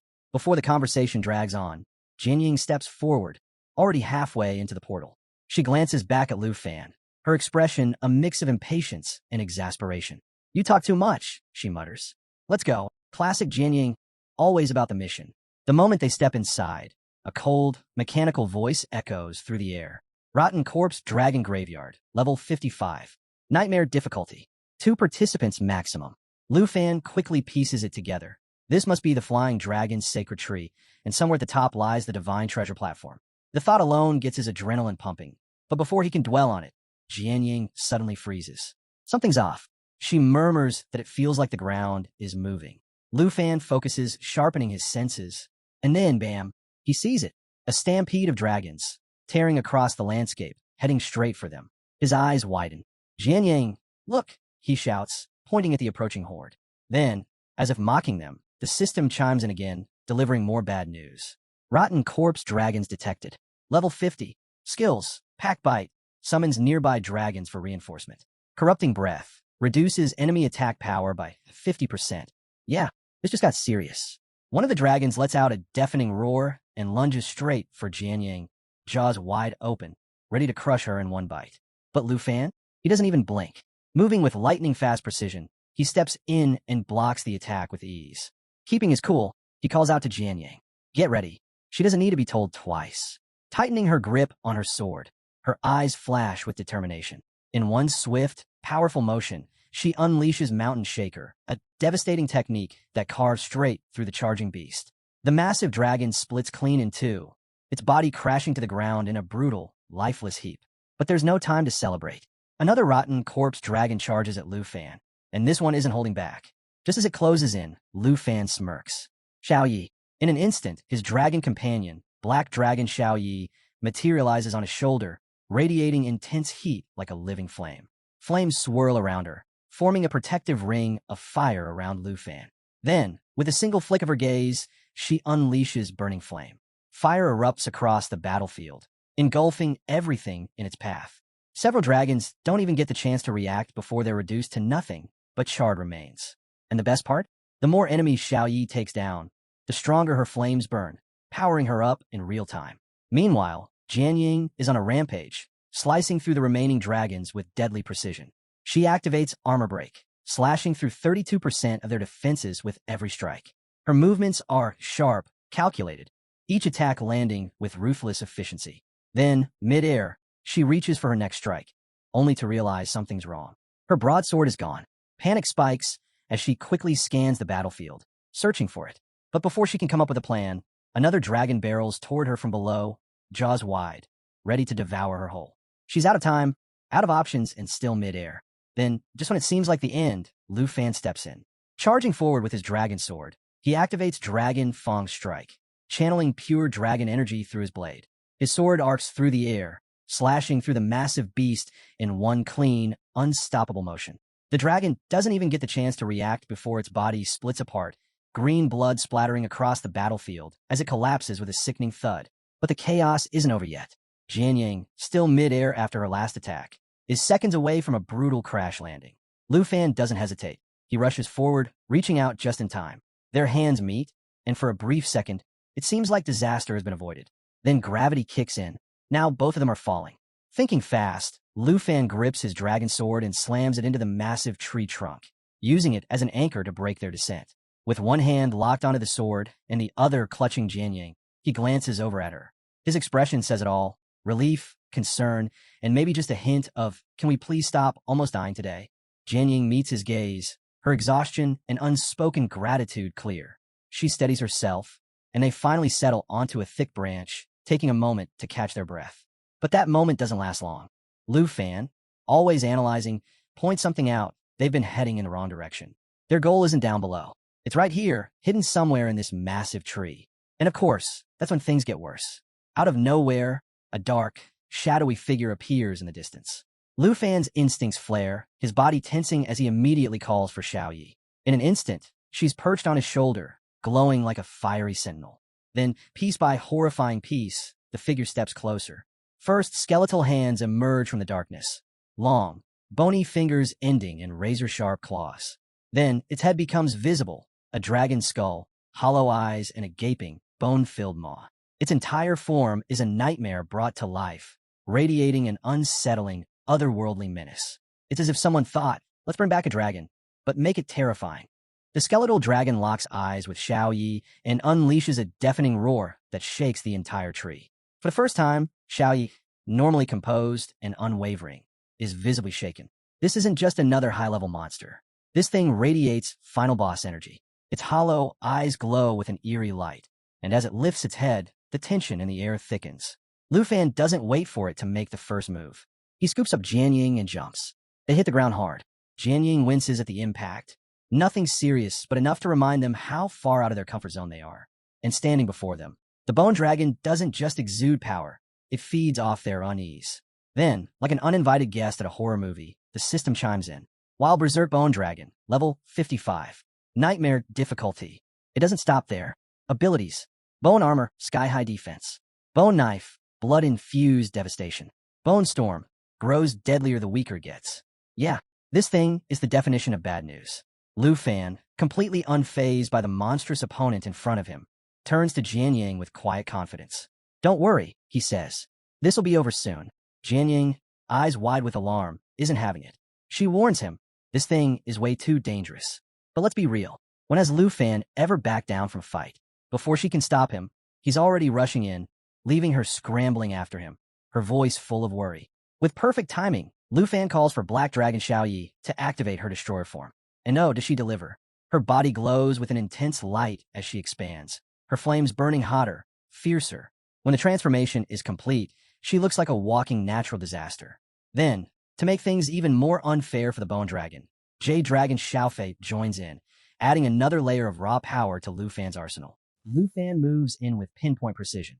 He calls for Xiaofei to activate Jade Blessing, surrounding himself with an empowering aura that amplifies his next attack. His dragon's sword hums with energy, glowing like it's alive.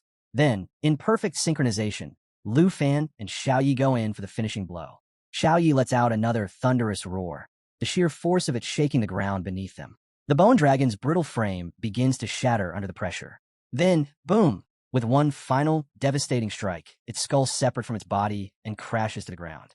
But Lu Fan isn't taking any chances. As the creature collapses, he channels everything into Dragon Fang Strike. His glowing blade slices clean through the bone dragon's spine, then drives straight into its chest with a sickening crunch. For a brief moment, silence falls over the battlefield. It looks like it's finally over. But just as relief starts to settle in, the bone dragon's eyes flicker back to life. A deep, ominous purple glow radiates from its hollow sockets, spreading across its shattered frame. And then, the scattered bones across the battlefield begin to levitate. The system chimes in again, like the worst kind of horror narrator, confirming what they all dread. Bone Storm activated. The swirling mass of bones expands, growing larger, more chaotic, feeding off the dragon's decayed energy. This thing isn't just coming back. It's coming back stronger. Before the storm can fully unleash, a sudden force rips through the battlefield, shattering the swirling bones and sending them flying in every direction. Lu Fan whips around, eyes wide, only to see Jian Ying stepping forward. Her expression is calm, steady, resolute. She reminds him of the promise he made after defeating Chun Tianji, that he'd one day see the true skill of a swordmaster. Well, that day is today. As the bone dragon starts pulling itself back together, now even more menacing, Jian Ying unveils her trump card. She explains that swordmasters unlock a new weapon every 5 levels. Then, with a surge of fiery energy, she summons the Scythe of Calamity, a level 20 epic quality weapon radiating raw power. Its abilities? Pure nightmare fuel. It can switch between fire and dark attack modes, and for every life it takes, its attack power permanently increases by 9%. Yeah, this thing doesn't just kill, it remembers. Wasting no time, Jianying charges scythe in hand. The first strike lands with an explosive impact, shaking the battlefield as a massive blast engulfs the bone dragon. The monster writhes, struggling to hold itself together against her relentless assault. Watching her in action, Lu Fan smirks, finally understanding the true potential of a sword master. It's not just about flashy skills, it's about weapons that evolve into absolute destruction. But there's no time to admire for long. Jade Dragon Xiaofei suddenly appears beside him, eyes gleaming with eagerness. Lu Fan nods. Time to wrap this up. Without hesitation, he commands Xiaofei to cast Jade Blessing on Black Dragon Xiaoyi. Xiaofei, always one to deliver, unleashes the ability, amplifying Xiaoye's next 3 attacks to devastating levels. With everything set up, Lu Fan gives the final order. Xiaoyi, earth-shattering. And oh boy, does she deliver. The ground trembles, the air crackles, and then boom, a massive explosion rips through the battlefield.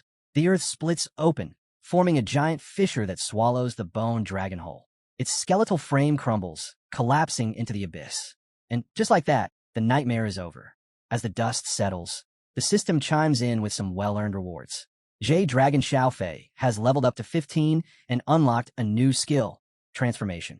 Lu Fan takes it all in, satisfied with how much they've grown from this battle. His own level ticks up to 26, but he's more focused on their collective progress. Meanwhile, Jianying stands there, silent. The battle is over, but doubt creeps in her mind. Sure, her scythe of calamity was powerful, but in the end, it was Xiaoye's earth-shattering that finished the fight. For a split second, she wonders, did her efforts really matter?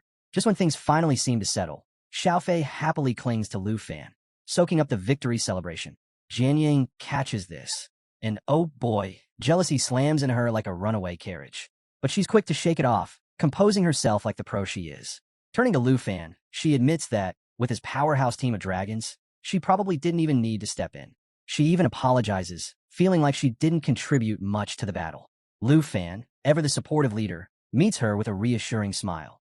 He thanks her for saving him earlier during Bone Storm, reminding her that every effort counted. Besides, they've all made huge gains today. Jianying got to showcase her Swordmaster skills, and Xiaofei hit a whole new level. Wins all around. Curious about Xiaofei's level up, Jianying asks if there's more to it. As if waiting for the cue, the system chimes in with the details. At level 15, Xiaofei's stats have skyrocketed. Strength, spirit, stamina, the whole package. But the real kicker? She's unlocked 2 epic transformations. Eternal Guardian of the Tree of Life grants Life Pulse and Eternal Guardian, abilities focused on healing and protection.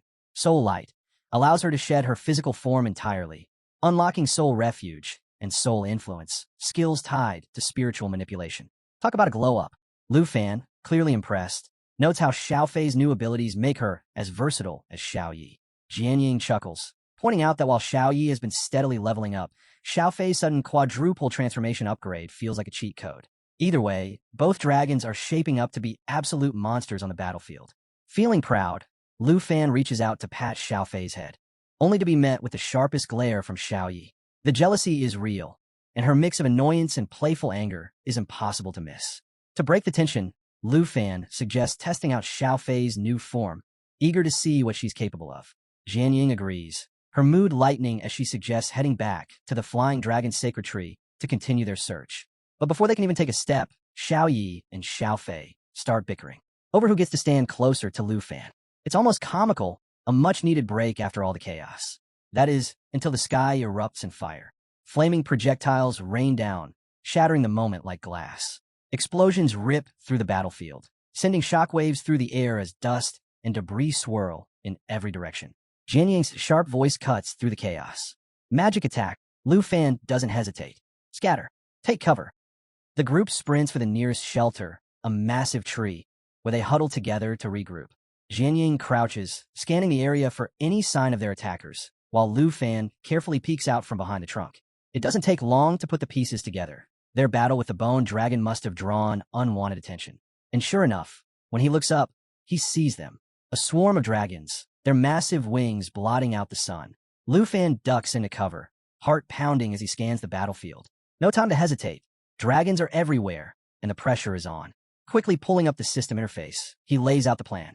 Jade Dragon Xiaofei's soul light form isn't just for show. It allows her to shed her physical body and become pure energy, granting a game-changing soul shield to whoever she links with. Without missing a beat, Lu Fan orders Xiao Fei to merge with Xiao Yi. In an instant, Xiao Fei shifts into her ethereal form, fusing with Black Dragon Xiao Yi. The transformation creates an aura so powerful it practically radiates invincibility. As the newly supercharged Xiao Yi soars above, Lu Fan turns to Jianying, his voice all business. Head toward the Divine Dragon Tree. It's like a high-stakes treasure hunt, except this one comes with a real risk of getting torched by an angry dragon horde. Just then, fireballs rain from the sky like a meteor shower. Lu Fan's stomach drops as he looks up. A swarm of dragons, their massive wings blotting out the light, is descending upon them. It's an ambush. They're surrounded. But Lu Fan doesn't panic.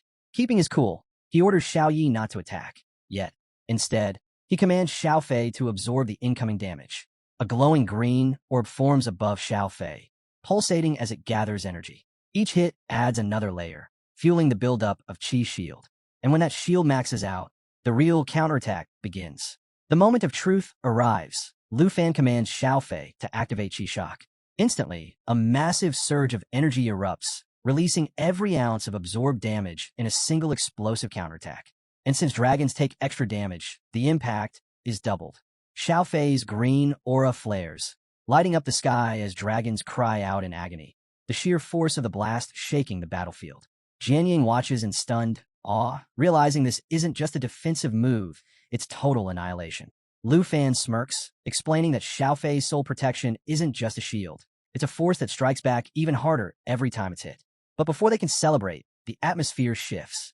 A chilling wind sweeps through, sending a wave of unease through the group.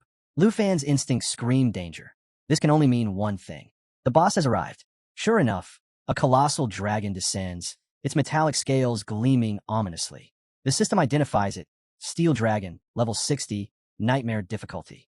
And its abilities?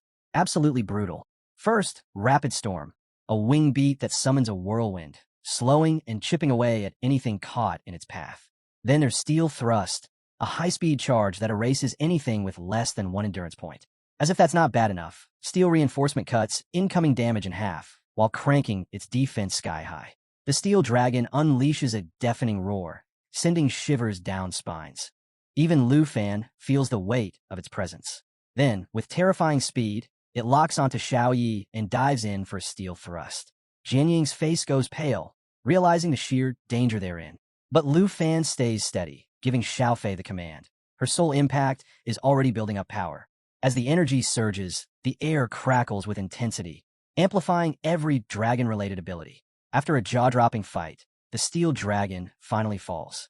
Jianying practically radiates excitement as she announces she's reached level 25, her pride obvious.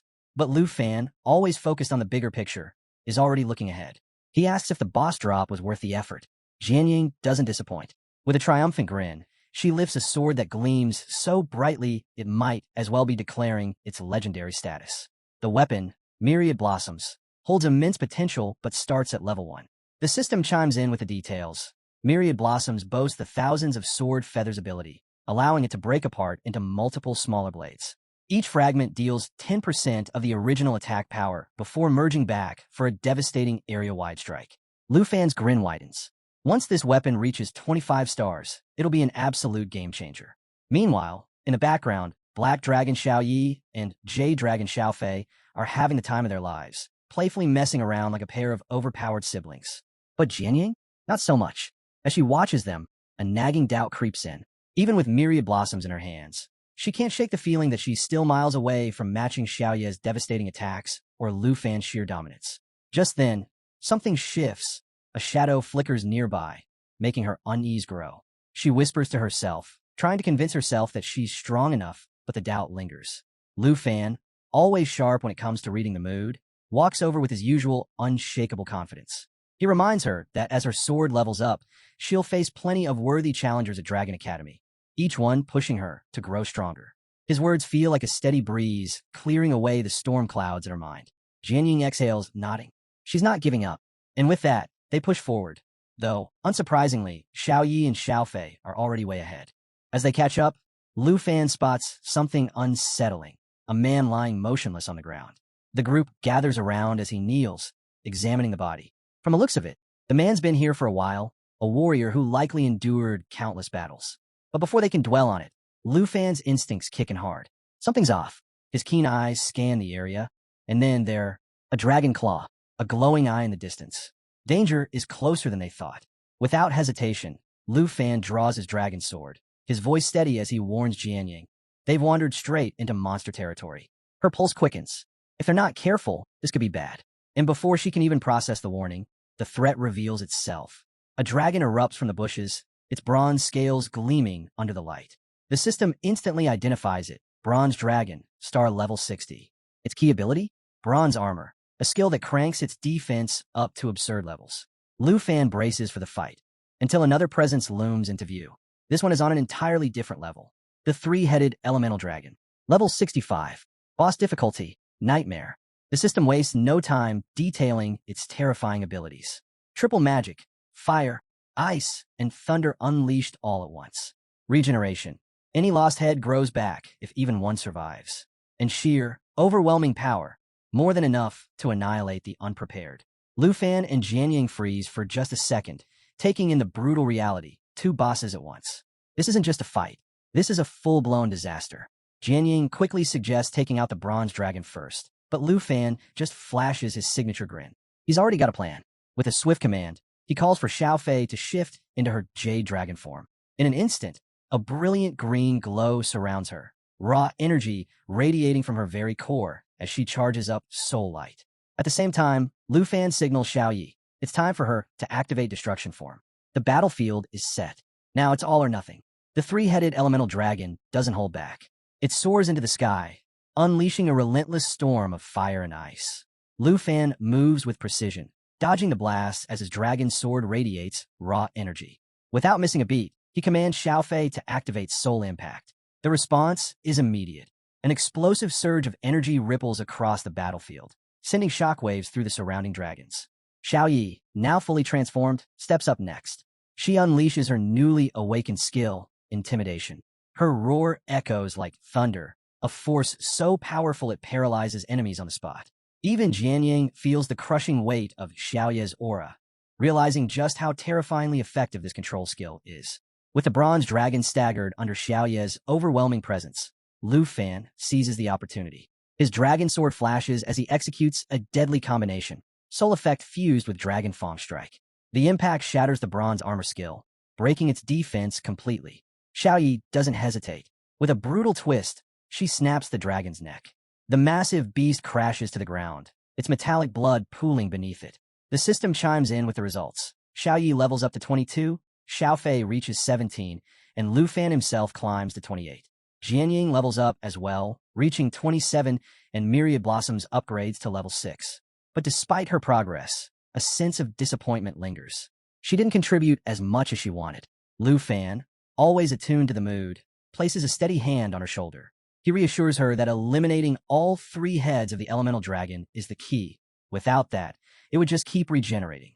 For now, he suggests letting Xiao Yi and Xiao Fei take the lead while they regroup at the nearby camp.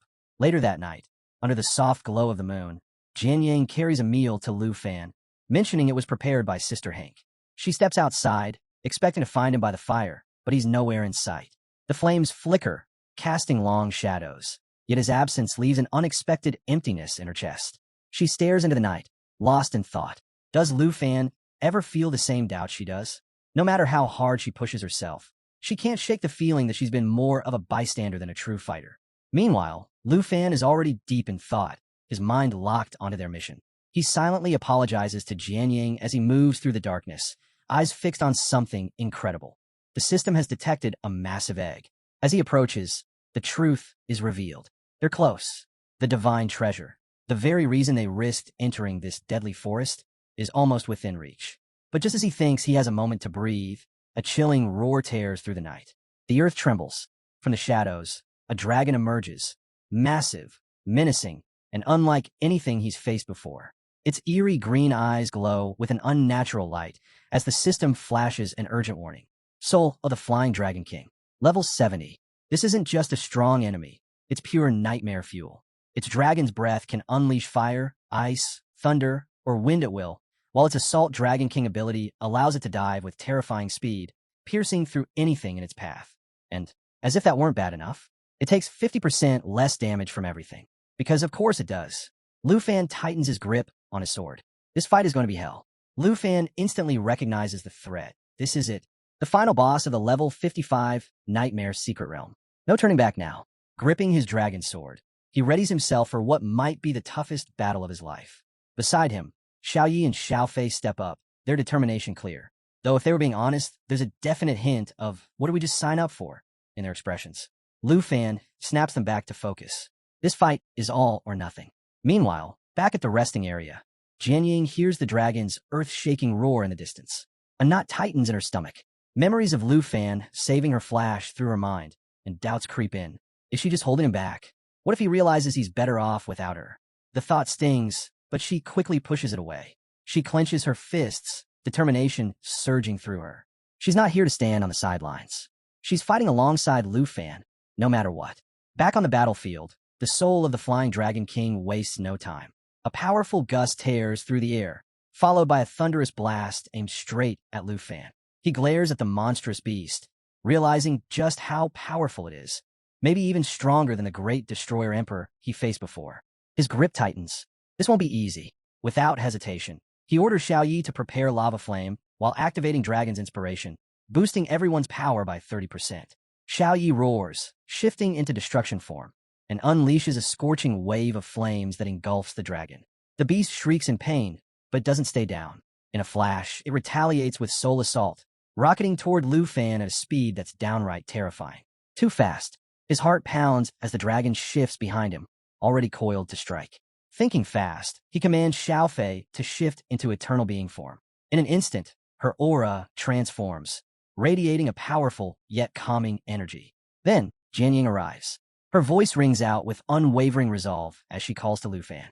Without hesitation, she raises her hand, summoning power of 1,000 swords and falling feathers in one sweeping motion. I've got this. Focus on your fight. Her confidence ignites something in Lu Fan. He meets her gaze, nodding. No words needed. He knows he can count on her. And then, the system delivers a game-changing update. Jade Dragon Xiaofei has unlocked new skills, Life Pulse and Eternal Guardian. A radiant glow bursts from Xiaofei as she activates Life Pulse, waves of energy rippling outward, restoring stamina and amplifying their strength. At the same time, Xiaoyi doubles down, pushing her lava flame attack to an even greater intensity, the searing heat rising higher and hotter. Lu Fan doesn't waste a second. He sees the opening. Xiaoyi, finish it. With a thunderous roar, Xiaoyi launches forward, ready to deliver the final blow. But the soul of the Flying Dragon King isn't going down that easily. With a furious roar, it takes to the sky, chanting in ancient dragon language to counter Xiaoyi's attacks. Lu Fan's eyes narrow. The stakes just skyrocketed. Xiaofei, shield us, he commands. High above, the dragon begins preparing its ultimate move, Apocalypse Fall.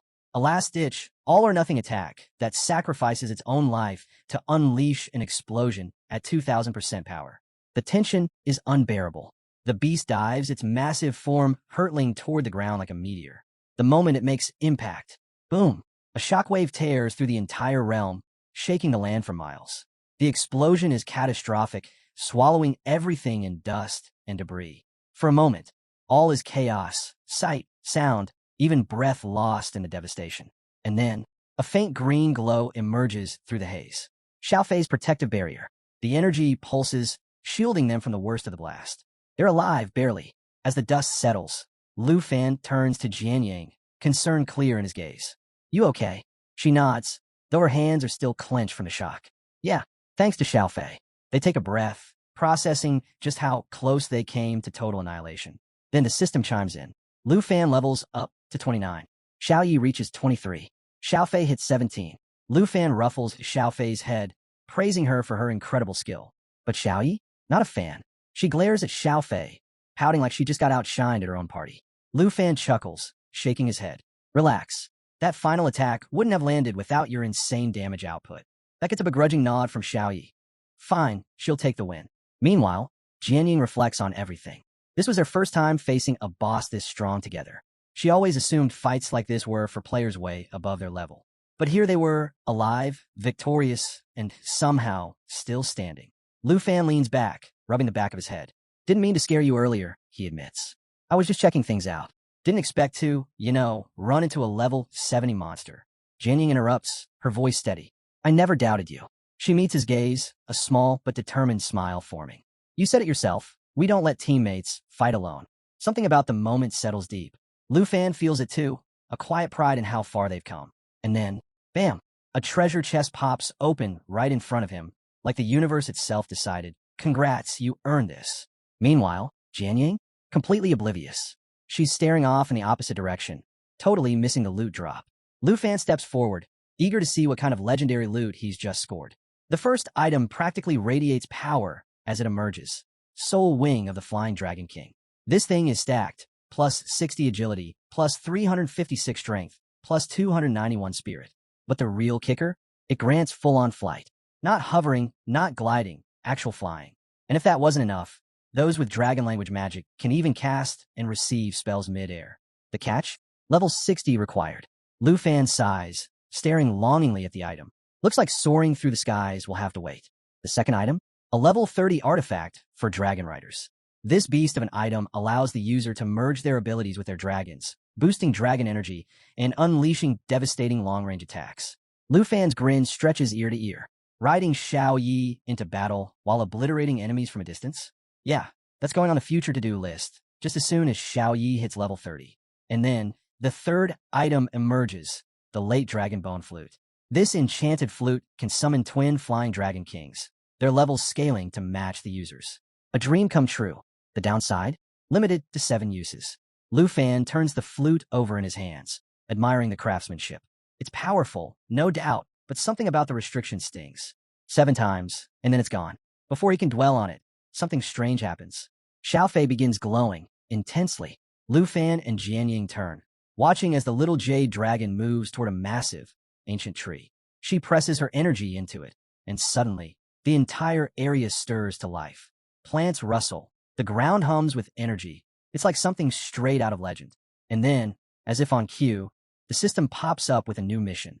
Restore the sacred tree. The details? The tree is dying, threatened by the abyssal dragon's minions. The only way to save it is to slay the abyssal dragon and soak the tree's seed in its blood. The reward? The favor of the life dragon, one of the most powerful entities in existence. Lu Fan retrieves the sacred tree's seed, letting out a low whistle as he reads the mission details.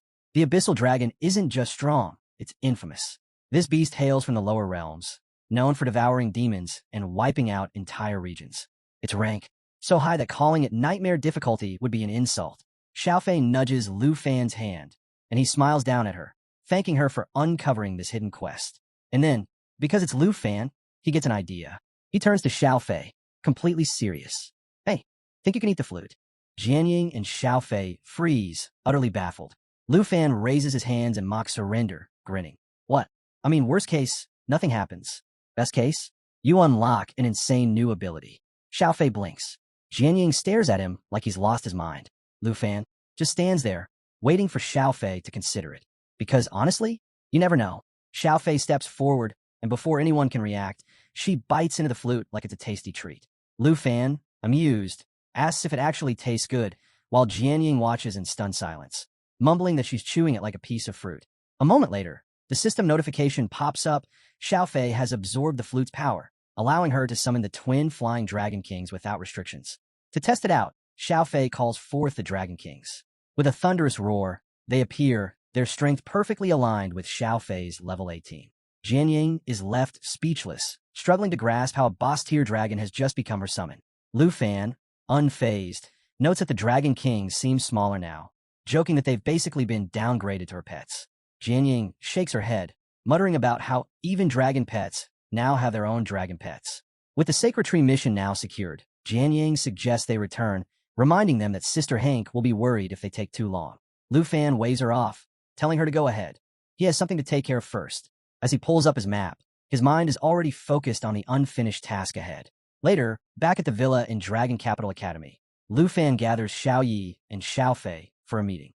The cozy setting doesn't change the fact that something important is about to happen. Sitting before them is a newly acquired dragon egg. Lu Fan exhales, pretending to be exasperated, and tells Xiao Yi she really needs to stop bullying Xiaofei. Xiao Yi pouts, but quickly gets distracted by the egg, which immediately captures both dragons' attention. Trying to keep them on track, Lu Fan explains that this egg will soon hatch into a new family member.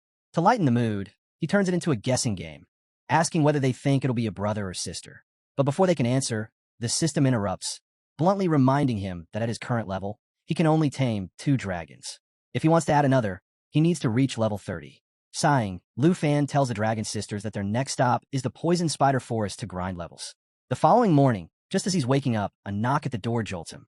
He groggily opens it to find Qinxiu and another student standing there, looking flustered. Still half asleep, he blinks in confusion as Qinxiu shoves a post into his hands, explaining that it's gone viral on the school forum. The latest buzz all over the school forum is about Lu Fan withdrawing from the freshman exam. The post claims that Fengyun Pavilion has already secured a spot in the finals, and with no real competition left, they're practically guaranteed to win. Qinxiu explains that the group has grown into a dominant force, now boasting nearly 30 members under the leadership of Jiang Fengyun and Su Jing. They're so confident in their victory that they've even announced plans to take over Lu Fan's villa once the tournament ends. Lu Fan listens with mild amusement. The idea of Jiang Fengyun declaring himself the new number 1 makes him chuckle. How cute. Qinxiu reminds him that reaching the finals grants access to the national trials, which is why Jiang Fengyun is pushing so hard. But Lu Fan already knows the truth. He secured his spot long ago. The rewards Jiang Fengyun is after, they're already in his hands. With a smirk, Lu Fan waves off their concerns. He's not the least bit worried. In fact, he welcomes the challenge. Let's have some fun, he says, taking the forum post. Time to fire back. Meanwhile, in the VIP room of Dragon Academy Arena, Su Jing, a composed forbidden sorcerer, casually scrolls through his tablet as if catching up on gossip. Across from him, Jiang Fengyun, the ever-dramatic shadow warrior, is sparring blindfolded against multiple opponents. In the middle of the fight, Su Jing nonchalantly mentions that Lu Fan has responded to their forum post. Jiang Fengyun pauses for half a second before activating his projection skill, instantly summoning clones that overwhelm every opponent in the room. The match is over before they can even react. With a satisfied smirk, Jiang Fengyun removes his blindfold, barely acknowledging the fallen fighters as he orders someone to heal them. Then he turns to Su Jing, eager to hear what Lu Fan said. Su Jing, still scrolling, chuckles. Lu Fan issued a full-on challenge to Fengyun Pavilion. Jiang Fengyun scoffs at what he calls Lu Fan's typical bravado, but the grin on his face only grows wider. Without hesitation, he tells Su Jing to respond, inviting Lu Fan to meet them in the arena after the finals tomorrow. Su Jing raises an eyebrow, half wondering if Jiang Fengyun is actually serious, but he goes along with it. Then, Jiang Fengyun's mood shifts.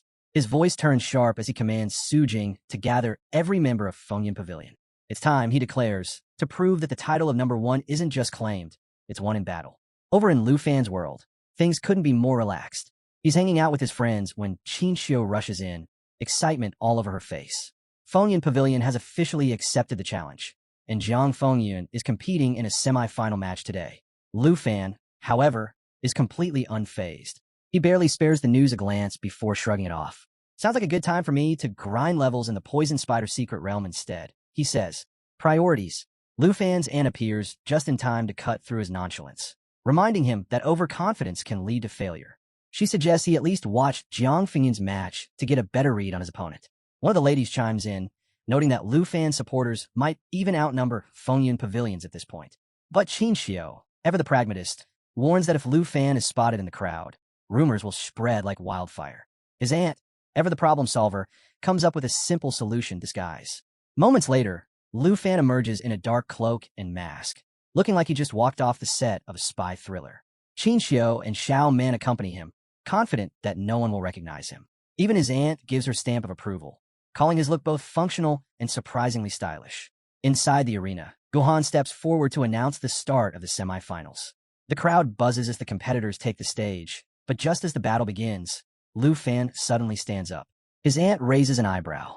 "Where are you going?" she asks. Lu Fan shrugs. "Looks boring. I'm going for a walk." Classic Lu Fan, completely unfazed. He tells him to call him when it's over and strolls out, leaving his aunt shaking her head. While the arena erupts with excitement over the match, a pair of sharp eyes in the stands quietly follows Lu Fan's movements. The vice principal watches the disguised figure, his thoughts drifting back to a recent conversation with the principal. In a flashback, he recalls storming into the principal's office, concerned over the forum drama. He feared Lu Fan didn't fully grasp his own strength, especially with Chun Tianji still recovering from their fight. But the principal, completely unbothered, had waved off his concerns, saying Gohan could handle things. His real focus?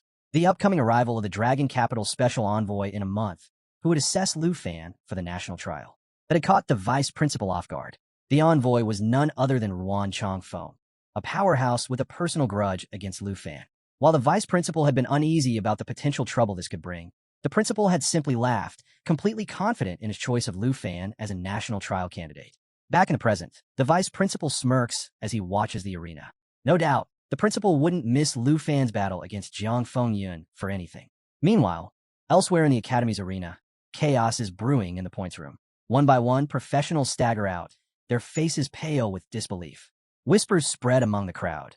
There's an opponent inside so powerful that no one can land a victory. The rumor? Someone at level 29 is deliberately holding back, crushing challengers and racking up points. Outside, experienced fighters shake their heads, warning newcomers not to step inside unless they're prepared to lose. Inside the points room, the so-called arena master is none other than Lu Fan himself.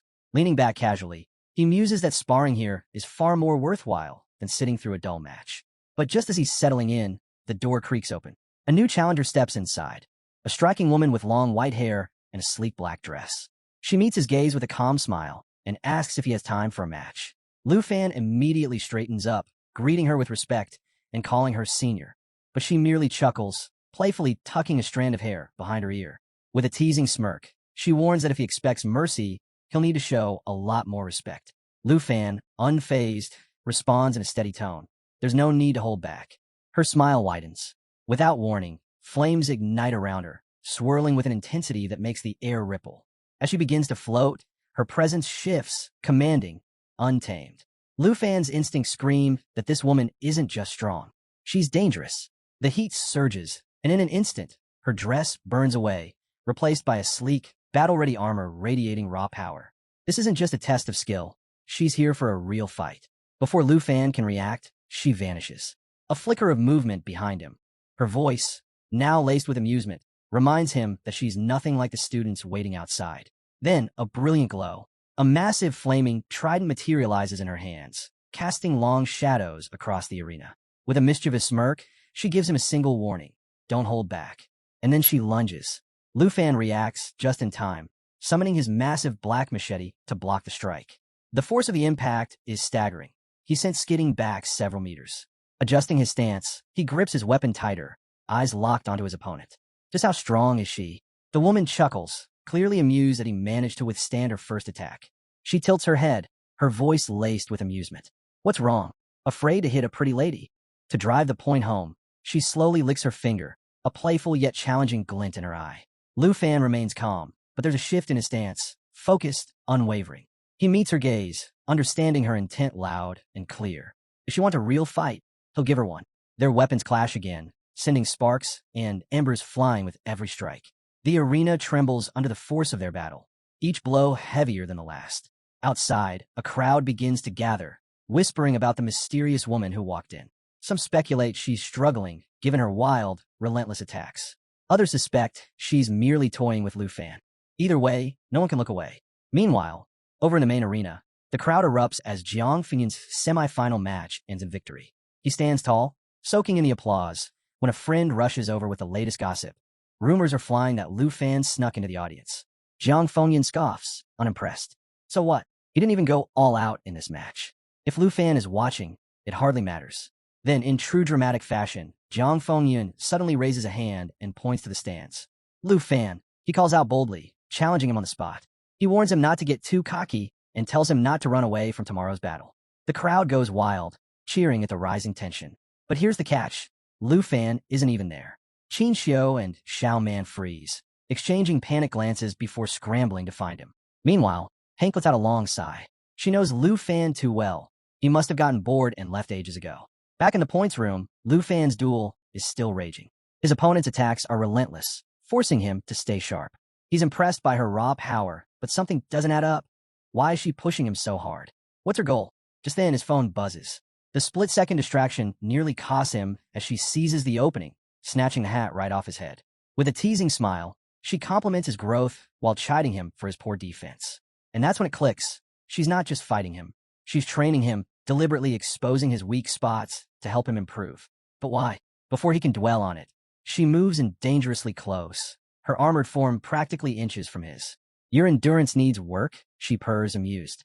If you can't keep up, how will you last in a real fight? Lu Fan, caught off guard, barely manages a response before his phone rings again. With a quick apology, he steps back to take the call. When he turns around, he exhales and thanks her, truly, acknowledging how much he's learned in such a short time. He even asks for her contact information, hoping for more training in the future. The woman, now back in her sleek black dress, laughs. Wow, asking for a pretty senior's number so soon, she teases. Lu Fan immediately backtracks. It's just for training. She waves him off with a smirk. If you want another match, just open a points room in the arena. No promises, though. With that, she turns and walks away, disappearing into the crowd. But as Lu Fan watches her go, he can't shake the feeling that she's more than just a skilled senior. Her strength, her demeanor, everything about her felt different. Was she a teacher? Or something else entirely? As the thought lingers, a notification suddenly pops up. 100 points awarded by your opponent. Lu Fan blinks. She gave me points? He's certain she could have knocked him out if she wanted to. So why go easy on him? Determined to get answers, he bolts out of the arena, scanning the crowd. But no matter where he looks, she's already gone. As Lu Fan dashes through the dorm halls, students call after him, telling him to slow down, but he barely hears them. His mind is spinning. Who is she? Why did she fight like that? And why did she vanish so suddenly? The whole encounter feels surreal, almost like she was some kind of phantom haunting the academy. Just as he's about to lose himself in thought again, Qin Xiu, Xiao Man, and Hank spot him. They call out, waving him over. Qin Xiu, ever the troublemaker, teases him about meeting yet another mysterious woman. Xiao Man joins in with a grin, cracking jokes about Lu Fan hooking up in the arena. But Lu Fan, too preoccupied to care, ignores them and silently follows along. The next day, the freshman assessment finals finally begin and the arena is packed. The entire academy is buzzing with anticipation. Will Lu Fan actually show up to face Jiang Fengyun?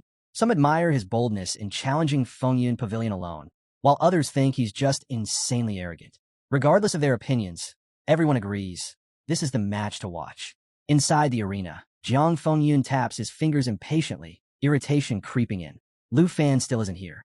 His patience wears thin as he threatens to storm Villa number 1 himself if Lu Fan keeps wasting time. Su Jing, ever the strategist, simply advises him to wait. And just then, a commotion ripples through the crowd. Someone spots a figure sprinting toward the arena. All eyes turn to the entrance. From the direction of the restroom, a cloaked figure is racing in, moving at ridiculous speeds. His black cloak flutters wildly behind him. It's Lu Fan. Jiang Fengyun smirks, cracking his knuckles as he signals his team to get ready. As Lu Fan nears, he lifts a hand, casually waving to the crowd. Sorry I'm late, he calls out, completely unbothered. Then, with a lazy grin, he adds, let's get this over with. I've got more important things to do. Standing at the center of the arena, Lu Fan faces the entire Fengyun Pavilion with an air of calm confidence. His sharp gaze sweeps over them, and with a smirk, he admits, honestly, I don't even know how many of you there are. Then he shrugs. But one thing's for sure, whatever comes together, goes together. To drive the point home, he casually drags a finger across his throat in a cutthroat gesture. The effect is instantaneous. One of Fengyun Pavilion's giants erupts in fury, hurling insults at Lu Fan. You dare talk to Jiang Fengyun like that? You're asking for death. But before the enraged man can step forward, Jiang Fengyun raises a hand, effortlessly silencing him. He doesn't even spare the outburst a glance. Instead, he locks eyes with Lu Fan, his smirk unwavering. There's no need for pointless words, Jiang Fengyun declares smoothly. If he refuses to take us seriously, we'll just make him regret it. Then, without hesitation, he raises the stakes. I'll wager 7,000 points on this match, he announces, his voice ringing through the arena. The crowd explodes. Jiang Fengyun stands firm, utterly confident in his victory. Lu Fan, completely unfazed, starts patting down his pockets like he's misplaced something important. The crowd watches in confusion as he takes his time. Then, with a dramatic flourish, he pulls out his points card. All right, I'll bet 177,000 points. Silence. Then the arena erupts. Jiang Fengyun's team collectively panics. Shouts of disbelief ring out as his comrades scramble, insisting they don't have nearly enough points to match that kind of wager. But Jiang Fengyun, driven by a mix of greed and pride, shuts them down. His eyes burn with determination. There's no way he's backing down from this. Pool everything, he orders. Reluctantly, the pavilion members gather their points. Some mutter under their breath, warning that if they don't get a cut of Lu Fan's points after the match, they're done with the pavilion. But in the end, they manage to scrape together the full amount. The bet is locked in. The tension in the arena is palpable. Lu Fan, as relaxed as ever, casually stretches his arms, looking more excited than nervous. Meanwhile, Jiang Fengyun narrows his eyes, growing suspicious. Why is Lu Fan so confident? Convinced that he plans to summon his dragon pet, Jiang Fengyun issues a quick command to Su Jing. Cast a binding spell. Su Jing nods, already moving. Everyone, prepare for battle. The fight begins. Su Jing immediately casts Confinement Lock. Crimson-red chains shoot toward Lu Fan, wrapping around him in an instant. The spell locks him in place, completely cutting off his ability to use skills for 5 seconds. Seeing their chance, Jiang Fengyun and his teammates charge in, aiming to take him down before he can counter. But before they can strike, crack! Lu Fan shatters the chains instantly. The momentary silence in the crowd is replaced by deafening cheers as he effortlessly blocks Jiang Fengyun's attack with his massive black machete. Jiang Fengyun freezes, eyes wide, unable to comprehend how Lu Fan broke free so easily. Before he can react, Lu Fan snatches him by the collar, lifts him into the air, and flips him 360 degrees before slamming him into the ground hard. The impact echoes across the arena, shaking the floor. The crowd loses it. Lu Fan, standing over Jiang Fengyun like it's just another sparring match, doesn't even look winded. But the fight isn't over yet. A pavilion mage sneaks up behind Lu Fan and quickly casts Stiffness, a powerful debuff that slashes movement and attack speed by 75%. The moment the spell lands, the ranged attackers launch a coordinated assault, bombarding Lu Fan with a hail of projectiles. Smoke and dust cloud the battlefield. For a moment, the pavilion dares to hope. Then the dust settles. Standing in the middle of the wreckage, completely unharmed, is Lu Fan. He's casually grinning, like he's watching a group of children try to tackle him. "This is how you plan to take down the top freshman?" he asks, voice laced with amusement. Then, just because he can, he slams his foot into Jiang Fengyun's face. Jiang Fengyun, dazed and furious, spits out a curse. Why isn't the spell working? Su Jing, equally baffled, scans Lu Fan and quickly realizes the issue. "It is working," he mutters. "Your movement speed was cut by 75%. Jiang Fengyun stares in disbelief. Su Jing exhales sharply. "The problem is, even at 25% speed, Lu Fan is still faster than all of us." Lu Fan shrugs, looking down at Jiang Fengyun with a lazy grin. "Don't blame your friends," he says. "It's just that my dragon pet bonuses make your skills kind of useless." Under mounting pressure, Jiang Fengyun unveils his ultimate technique, Afterimage. Countless mirages of himself appear, surrounding Lu Fan in a dazzling display meant to overwhelm him. The pavilion erupts in cheers, certain that their leader is about to turn the tide. But Lu Fan remains unfazed, slicing through the illusions effortlessly, as if swatting at mere insects. Amused, he nods in approval. "Not bad," he remarks, before deciding to put an end to the fight. Raising his hand, he conjures a fireball, one so massive it seems ready to consume the entire arena. The swirling inferno crackles with power, its scorching heat radiating outward. Jiang Fengyun's smug confidence evaporates as the reality of the situation sets in. Lu Fan isn't holding back. With a deafening explosion, the fireball ignites into a sea of flames, and from its core emerges Black Dragon Xiaoyi in her fearsome world destroyer form. Her colossal figure rises from the blaze, her fiery aura instantly disintegrating the lingering mirages. The once bright sky dims as her presence alone eclipses the sun. Chaos erupts. The pavilion members scatter, their cheers turning to terrified screams.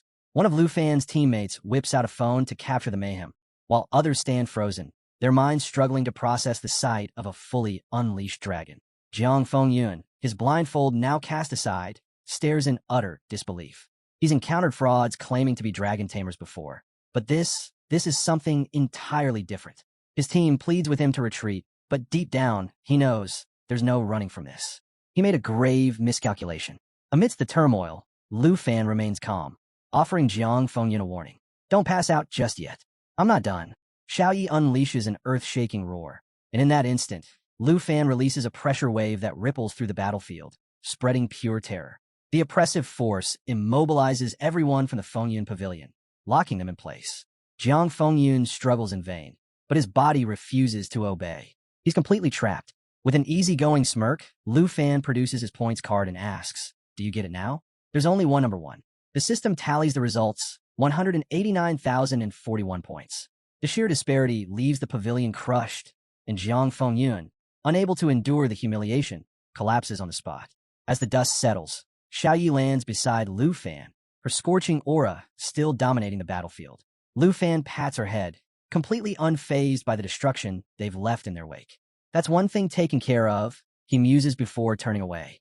Even after dismantling the pavilion, he's already thinking ahead. Time to move on. I've got bigger things to handle. Later, inside the Dragon Academy points room, Lu Fan lounges casually. Just then, a figure steps into the room. Dressed in sleek black, the mysterious senior sister approaches with a knowing smile. Waiting for me? She asks, her voice laced with intrigue. Lu Fan smirks, shrugging as he replies. There's no point competing with anyone else. If I'm going to learn, it has to be from someone like you. His voice carries a teasing edge as he adds, besides, you're over level 70. You're the only real challenge around. The senior sister pauses, her gaze flickering toward the arena's level restriction sign. A knowing smile plays on her lips. Lu Fan follows her line of sight, his mind racing as he begins to put the pieces together. She's not a student. She's something far beyond what he initially thought. Meanwhile, back in the arena, the vice principal kneels beside Jiang Fingyun's unconscious form, checking his pulse. The aftermath of the battle still lingers, the shattered remains of the Fengyun pavilion standing in stunned silence. As the vice principal takes in a sheer level of destruction, one thing becomes clear. Lu Fan doesn't just fight. He calculates. Every move, every decision was executed with precision. And despite the overwhelming power on display, no lives were ever at risk. With a nod of approval, he acknowledges that Lu Fan understands the weight of his strength. Back in the points room, the senior sister lounges casually, her tone playful as she eyes Lu Fan. Did you set a trap for me to walk into? She asks, her smile laced with amusement. Lu Fan raises his hands in mock innocence. Hey, it's not a scam. The level limit is right there on the door. If you walked in, that means you're over level 70. Definitely not a student. She arches an eyebrow, unimpressed. So, you're saying I'm not a senior? Then what do you think I am? Lu Fan hesitates, analyzing. She looks young enough to be a senior, but her strength is leagues beyond any student he's encountered. After a moment of thought, he blurts out, You must be a teacher. The room fills with laughter. A teacher, she echoes, clearly amused by the thought. Then, stepping closer, her fiery aura subtly flickers back to life. Believe what you want, she says, her voice carrying a playful but firm edge. But I am your senior. Her eyes glimmer with mischief as she leans in slightly. And this time, you didn't hide your handsome face. Much better to look at. Lu Fan barely has time to react before her tone shifts again, turning sharp. Don't dig too deep into who I am, she warns. If you want to see me again, don't set the points room level to 70 or higher. Otherwise, I won't return. Lu Fan quickly nods, though in the back of his mind, he'd been considering setting it to 80 next time. Well, guess that plan's off the table. The air thickens as flames swirl around her, her sleek black dress morphing once again into that striking, battle-ready armor. I have to admit, she says, watching him intently, your performance in the arena was impressive. You used my techniques against Jiang Fengyun flawlessly. You pick things up fast. Lu Fan grins at the praise, summoning his massive black machete with a flick of his wrist. There's no doubt about it now. She'd been watching the entire fight. She continues, her tone almost proud. The crowd went wild when you summoned your dragon so effortlessly. And when you dropped Jiang Fengyun in an instant, they didn't even know how to react. Her gaze sharpens. Your speed? That's proof of the training you honed in the points room. Lu Fan chuckles, rubbing the back of his head as he thanks her for the guidance. But, he admits, my melee combat still needs a lot of work. Before he can say another word, she suddenly materializes her fire trident and lunges straight at him. Lu Fan barely reacts in time, blocking just as the force of her strike sends sparks flying. His heart pounds as he registers the seriousness in her expression. You've improved, she says coolly, but don't get ahead of yourself. You're still not ready to brag. Lu Fan quickly waves his hands in surrender. I wasn't bragging. I really do want to keep learning. Then, thinking fast, he shifts his approach, turning on the charm. With a grin, he starts showering her with praise, calling her an incredible teacher. You've been like an older sister to me, he adds, teaching me, guiding me, even giving me 100 points. She lets out a laugh, clearly amused. You're pretty good at building relationships, she notes. But if you want to keep learning from me, bring me something in return. Lu Fan blinks. Like what? She smirks. Enchanted food from your house. I hear your big sister is an amazing cook. He laughs, agreeing without hesitation. Though his big sister is actually his aunt, close enough. No problem, he says, already picturing his aunt's reaction when he makes the request. Her tone shifts as she folds her arms. So what else did you learn from the fight? Lu Fan grins, gripping his machete. A few things. But before he can elaborate, she suddenly strikes again. Their weapons clash, sending a burst of flames into the air. The battle intensifies, their movements blurring as they trade blows. You're getting faster, she acknowledges. Then, with a wicked grin, she ups the stakes. If you can land even one hit on me, I'll reward you with a new weapon. Lu Fan blinks, thrown off by the offer. Before he can process it, she launches herself into the air and, in an unexpected twist, smacks him in the face with her thighs. The impact leaves him completely stunned, as if he just got caught in some bizarre mid-air dance attack. She lands gracefully, smirking at his dumbfounded expression. Your weapons are outdated, she teases. Maybe you should switch to a longer fire trident. Still recovering, Lu Fan shakes off his confusion as her expression shifts again, this time more serious. Tell me, she says, eyes locked onto his, what is it that you really want? Without thinking, Lu Fan blurts out the enchantment scroll. The air in the room turns heavy. Her playful demeanor vanishes instantly, replaced by an intense fury. You what? She snaps, her entire aura igniting in a blaze. Do you even understand how rare and expensive that is? Before he can respond, she lunges at him, fire trident swinging. You want that? Go to hell. Lu Fan barely manages to dodge as she unleashes a relentless barrage of fiery attacks. He tries to explain himself, but she isn't having it. The only thing he can do now is survive. Later that evening at the villa, Lu Fan slumps onto the couch, wincing as he nurses his sore muscles. His aunt watches in amusement as he groans, stretching his aching limbs. I couldn't land a single hit on her, he mutters. Now my whole body feels like it got run over by a truck. Lu Fan's aunt, still rattled, throws her hands up. You nearly gave me a heart attack. I thought you and Jiang Fengyan were going to fight to the death, she exclaims.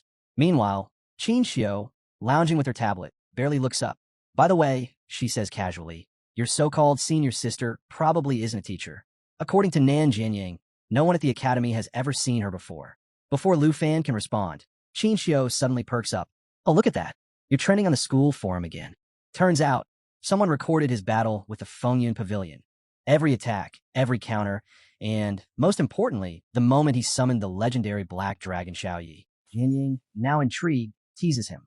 After beating Jiang Fengyun, you should be their new idol. Lu Fan, too exhausted to entertain the idea, waves it off. I just want to recover. The hype will fade soon enough. The next day, Spider's Secret Realm. Back in action, Lu Fan slashes through a swarm of monstrous spiders, his attacks precise and relentless. Jianying watches from the sidelines, arms crossed. I thought your plan was to learn from your senior, she says, raising an eyebrow. Lu Fan, never pausing in his strikes, replies, if I raise my level, I'll have an edge over her. Besides, I need to keep up. With one final swing, he clears a tough wave of enemies. And then, he feels it. A powerful surge of energy washes over him. Level 30. Grinning, he calls everyone over to celebrate, opening a treasure chest to mark the occasion. Qin Xiu congratulates him, while his aunt, looking pale from all the spider corpses, forces herself to pat him on the back.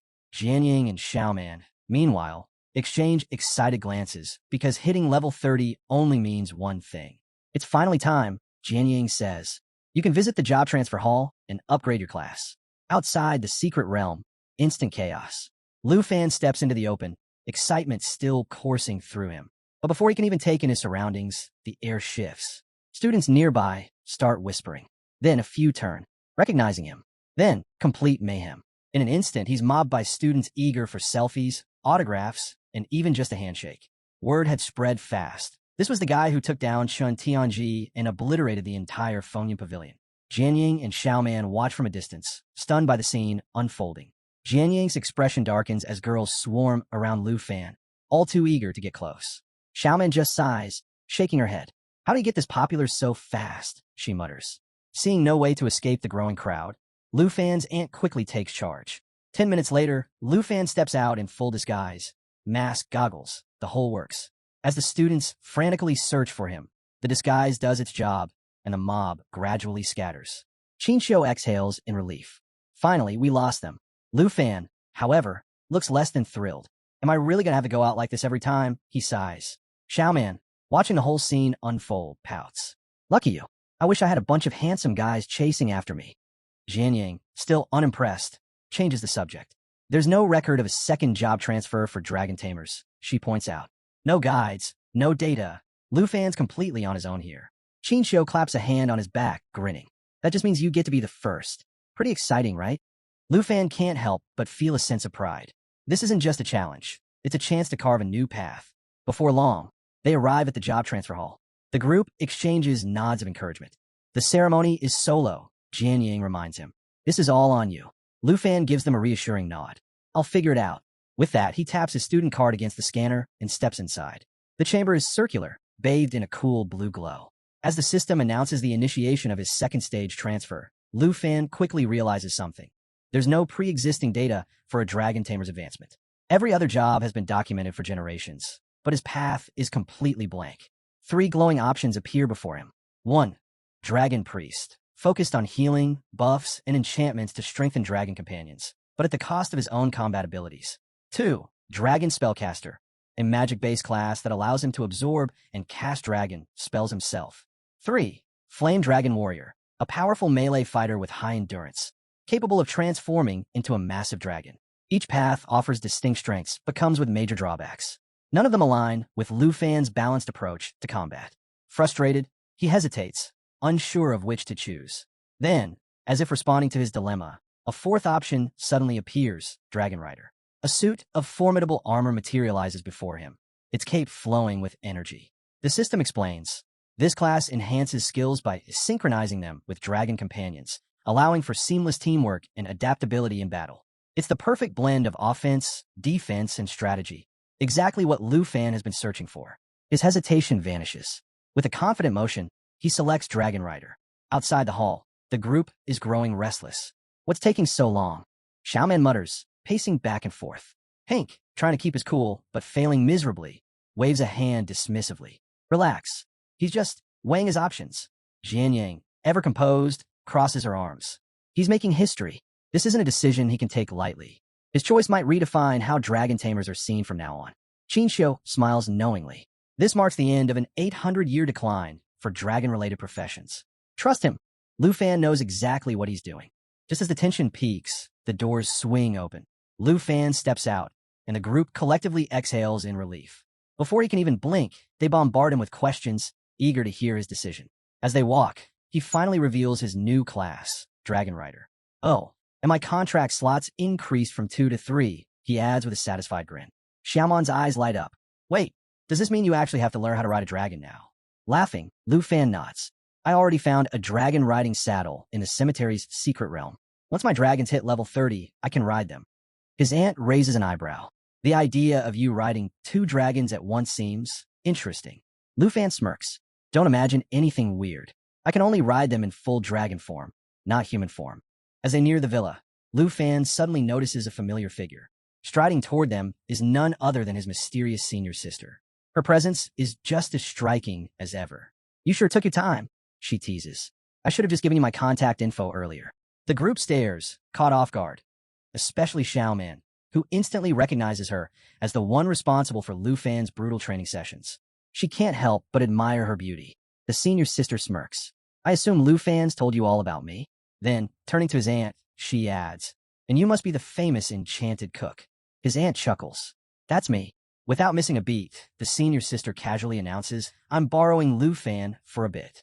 Everyone freezes. Before anyone can react, she clarifies, we have errands to run in Dragon City. Don't get any strange ideas. His aunt waves her off with a laugh. After everything you've done for him, you don't need to ask. Just bring him back in one piece and join us for dinner later.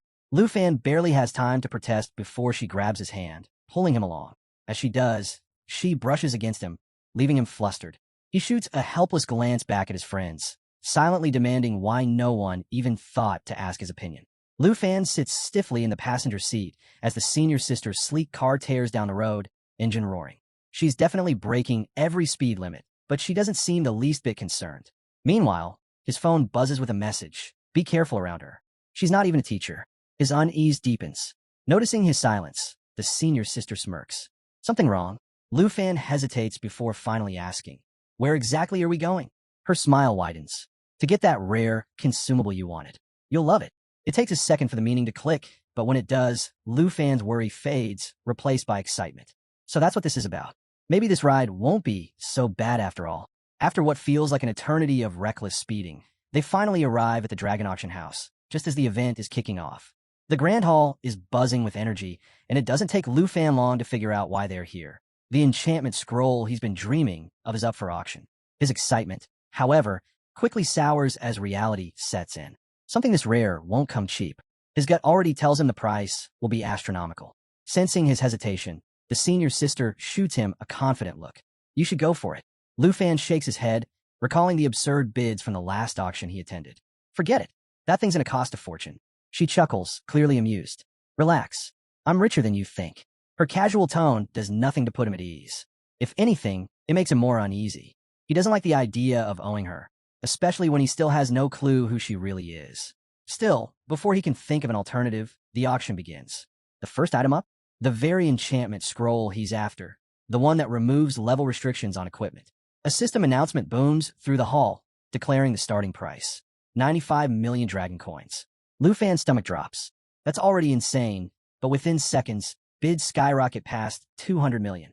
Then, without hesitation, the senior sister casually raises her paddle. 230 million.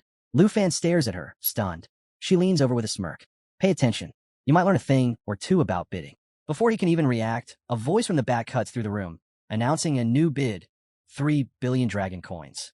The entire hall falls silent. Lu Fan whips around to see the smug face of the bratty princess of the Tai Chi Kingdom. His mind reels. Why would she want to scroll? The senior sister, completely unfazed, leans back in her chair. Her family's filthy rich, she says casually. And trust me, bidding against her? That's just asking for trouble. Curious, Lu Fan leans in. How do you know so much about the princess? The senior sister shrugs, a sly smile playing on her lips. I'm a well-informed woman. Then, lowering her voice slightly, she adds, I also know all about you and Tian before she raises her paddle again. For billion. A wave of gasps ripples through the crowd. Up in the VIP section, the princess struggles to keep her composure. She turns to her minion, voice sharp. Check our funds. A moment later, the minion leans in and whispers, we have 5 billion dragon coins left. Hearing that, the senior sister doesn't hesitate. 5 billion. The entire auction house goes silent. Even the announcer seems stunned before finally slamming his gavel. So, Lu Fan can only watch in shock as the enchantment scroll is officially claimed. Meanwhile, the princess is fuming. She glares around the room, furious that someone actually outbid her. Then, spotting Lu Fan, her minion sneers, muttering something about low-class trash. The princess narrows her eyes. She scoffs, completely unaware that Lu Fan could humble her in an instant. Her minion tries to calm her. We can find a similar scroll elsewhere. But, true to form, the princess crosses her arms and pouts. Forget that. I'll get my brother involved. Let's see who dares oppose me then. Lu Fan rolls his eyes. Typical. Meanwhile, Lu Fan follows the senior sister to a VIP lounge, where they're soon joined by a striking woman in a red dress. The moment she walks in, the senior sister stands and greets her with a warm hug. It's clear they know each other well. The woman chuckles, shaking her head. You didn't even say hello when you arrived. Every time you show up, you spend a fortune on the most random things. It's my job to spoil you, you know. Then, her gaze shifts to Lu Fan, sharp and assessing. And who's this? The senior sister gestures toward him. My junior. That scroll was for him. The woman's lips curl into a smile. Interesting. She turns to Lu Fan. I'm Du Yakyu, the boss of the Dragon Auction House. If you ever need something rare, you're always welcome here. Lu Fan blinks, still processing everything. Then, Du Yakyu casually drops a bombshell. Oh, and by the way, I'm her sister-in-law. Lu Fan nearly chokes. Suddenly, the senior sister's endless wealth makes way too much sense. Lu Fan insists he'll repay the 5 billion dragon coins someday, but the senior sister just waves him off with a teasing grin. Oh, don't worry about that. Just think about how you're going to pay me back. It'll be fun. She gestures toward the scroll, inviting him to take a closer look. Grinning like a kid on Christmas morning, Lu Fan eagerly unfurls it. Now that he can bypass the level 60 restriction, he can finally equip the soul wing of the Flying Dragon King. Flight? Yes, please. As he admires his new treasure, Diakyu and the senior sister casually chat about rare item donations and a treasure book collection. The senior sister shoots Lu Fan a playful look. Don't forget, you're 5 billion in debt now. Better start brainstorming how to repay me. Curious, Lu Fan asks about the treasure book. The senior sister hands him a tablet, explaining, collectors submit rare items, and the auction house pays them 3% of the item's estimated value. They keep the item, but we get to display it in the collection. It's a win-win. Intrigued, Lu Fan pulls out the soul wing of the Flying Dragon King and hands it to Diakyu for appraisal. The moment she sees it, her eyes widen. A legendary level 60 flying wing, she exclaims. This is worth at least 2 billion dragon coins. Without hesitation, Lu Fan submits it to the treasure book, instantly earning a cool 60 million dragon coins. Easy money, he thinks, though he knows it barely scratches his debt. But he's not done yet. I have something even rarer, he says, pulling out the blue dragon egg. The room falls silent. As the legendary star dragon egg glows in his hands, both Dyakiyu and the senior sister stare in disbelief. Dyakiyu finally puts the pieces together. Eyes widening, she whispers, "You're the dragon tamer from the southern province." The senior sister just smiles, clearly proud of her junior. Later, after dropping the senior sister near her house, Lu Fan politely offers to walk her to the door. But, true to form, she waves him off with her usual confident smirk. "I've got it," she says. As Lu Fan takes off into the night, she watches him disappear into the sky, a quiet sense of admiration settling in. Most guys would have insisted on walking her to the door, either out of forced politeness or curiosity about her private life. But not Lu Fan. Not bad, she muses. Then, suddenly a thought hits her. Lu Fan left her bike floating midair during their adventure earlier. By now, it's probably scrap metal. She sighs, shaking her head. Poor bike. Back at the villa, Lu Fan flops down between the black dragon Xiao Yi and the jade dragon Xiao Fei, utterly exhausted but feeling victorious. After all that flying, he's definitely getting the hang of those soul wings. But there's no time to rest. Tonight, he's finally hatching the star dragon egg, and nothing's going to get in his way. Xiao Yi and Xiao Fei exchange glances. Xiao Yi looks a bit surprised, while Xiao Fei, still half asleep from her nap, lazily eyes the egg. Lu Fan, ever the peacemaker, reminds them, no fighting when the new dragon hatches. We all need to get along. He's not sure they'll actually listen, but hey, it's worth a shot. With that, he focuses, channeling his dragon tamer skill and pouring his aura into the egg. A brilliant blue light fills the room as cracks spread across the shell. Xiao Fei, ever the troublemaker, immediately starts munching on the broken pieces. Lu Fan sighs but can't help chuckling. Of course, she'd turn this into a snack break. Then, the light intensifies. For a moment, it's like the whole room is filled with falling stars. And when the glow fades, there it is. A baby star dragon stands before them. Sleek black scales, shimmering blue wings, and a starry aura that makes it look like it was born from the cosmos itself. Even at level 1, its stats are already insane. Strength, 795. Agility, 276. Spirit, 109. And its skill set, even crazier. Broken Star summons a star that crashes into enemies, dealing massive area damage. Starlight Scale Armor absorbs damage for 60 seconds, then reflects it back. Star Surge increases endurance the longer the battle lasts. Star Dragon Bloodline reduces all attribute damage by 50% and boosts self-recovery by 500%. Lu Fan lifts the tiny dragon, completely in awe. It's already stronger than Xiao Yi was at level 1, and by the time it reaches level 20, it'll be an absolute monster. Meanwhile, the star dragon notices Xiao Fei still munching on its eggshells and immediately rushes over to smack her. Xiao Fei lets out a dramatic whimper, but Lu Fan just laughs. He's still thinking about how devastating Broken Star will be in a dungeon. Then, in a move that surprises no one, the star dragon starts eating its own eggshells. Because apparently, that's just a thing dragons do. Lu Fan finally confirms it's a girl. That means it's time to pick a name. After some brainstorming, he settles on Xingchun, a name that symbolizes the stars. Xiao Fei is not impressed. She even starts fake crying, dramatically complaining about the lack of creativity. Lu Fan groans. It's just a name. But before another argument can break out, Xingchun curls up and falls asleep. Lu Fan sighs in relief. At least she's low maintenance. With Xiao Yi and Xiao Fei constantly bickering, having a dragon that just wants a nap? That's a blessing. Wanli Sand Area, Tai Chi Kingdom. Deep within the Wanli Sand Area, a level 60 to 70 danger zone, an eerie scene unfolds. Skeletons hang from crosses, their hollow eyes staring into the abyss. A campfire flickers in the darkness, casting long shadows across the bloodstained sand. Standing near the fire is a man draped in a long cape, his gaze locked on his phone. Jin Chenghan, a top-ranked professional, and more importantly, Jinju's older brother. A voice cuts through the silence. Something wrong? Without looking up, Jin Chenghan answers, voice cold. My spoiled little sister keeps pestering me about some trashy boy who had the nerve to hit her. Twice. His tone carries neither anger nor concern, just mild irritation. Nearby, the lake stirs. From its depths, a monstrous centipede-like creature emerges, its grotesque form towering over the shoreline. Jin Chenghan doesn't even blink. With a flick of his hand, a red energy blade slices through the air. In an instant, the creature is cleaved in half. Blood rains down, hissing as it touches the scorched ground. Jin Chenghan finally glances up from his phone, a dangerous smirk curling on his lips. I'm a loving brother, he muses, and I'll make sure to rid my sister of all her troubles, personally. Back at the villa, 1 week later. It's been a week since Lu Fan hatched the Star Dragon, and life has settled into a new rhythm. Every day, he trains with the senior sister, who finds endless ways to tease him. Her favorite? A standing promise.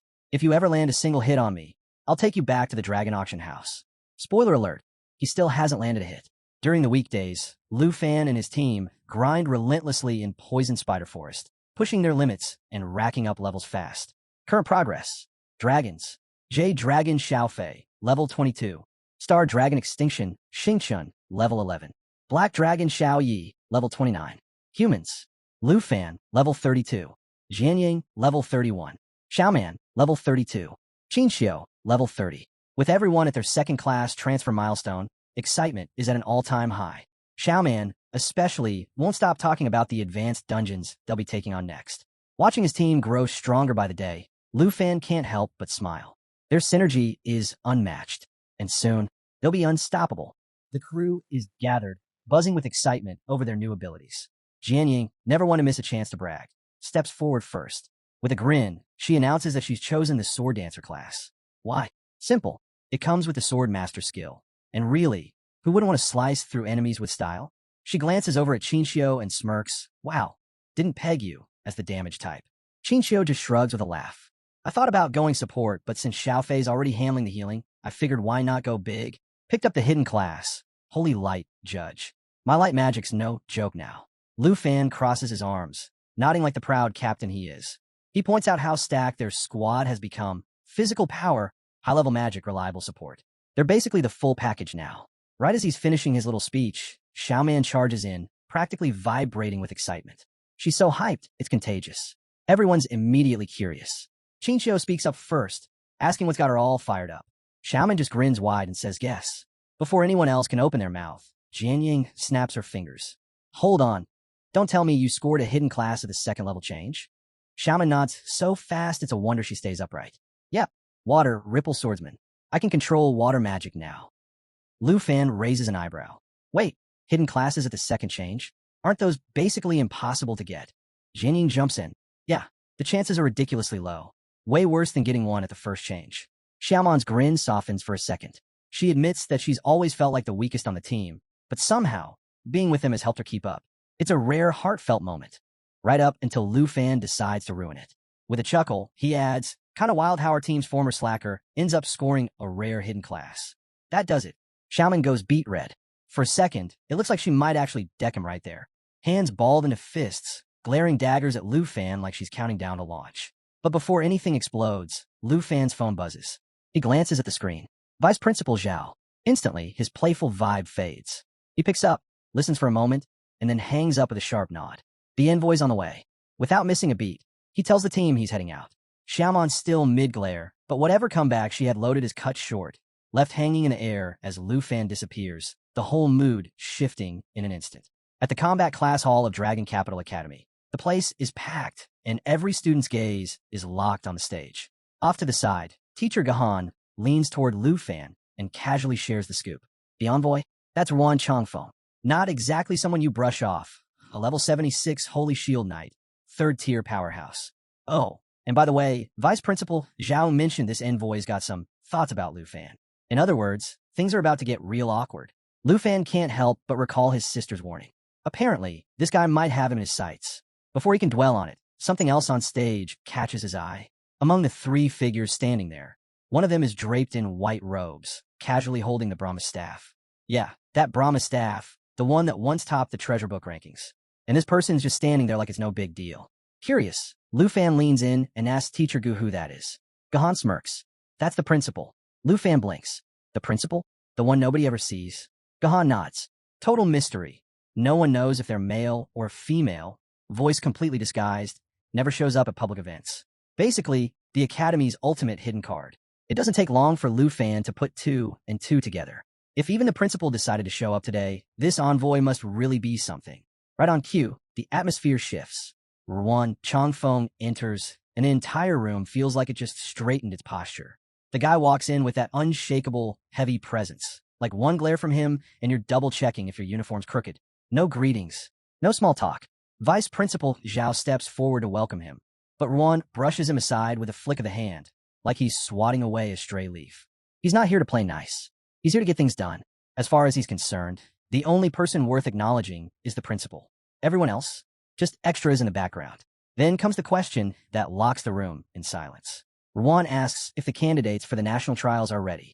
The principal gives the slightest nod, and Vice Principal Zhao answers smoothly, announcing that the academy is recommending just one person, Lu Fan.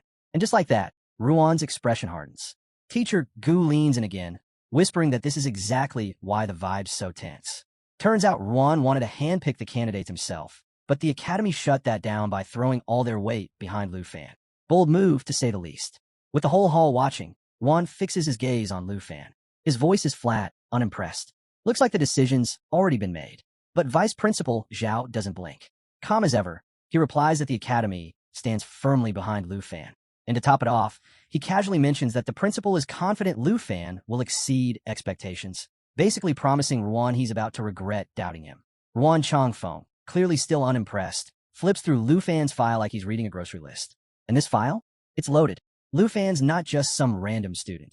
He's a level 32 dragon tamer, reigning champion of the southern province, top-ranked among new students, and his exploit from Jianghai City have made him a household name. Even the Qin family and the Northern Duke have taken notice.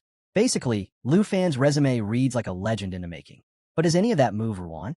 Not a chance. To him, Lu Fan's just another kid riding the high of a hidden class.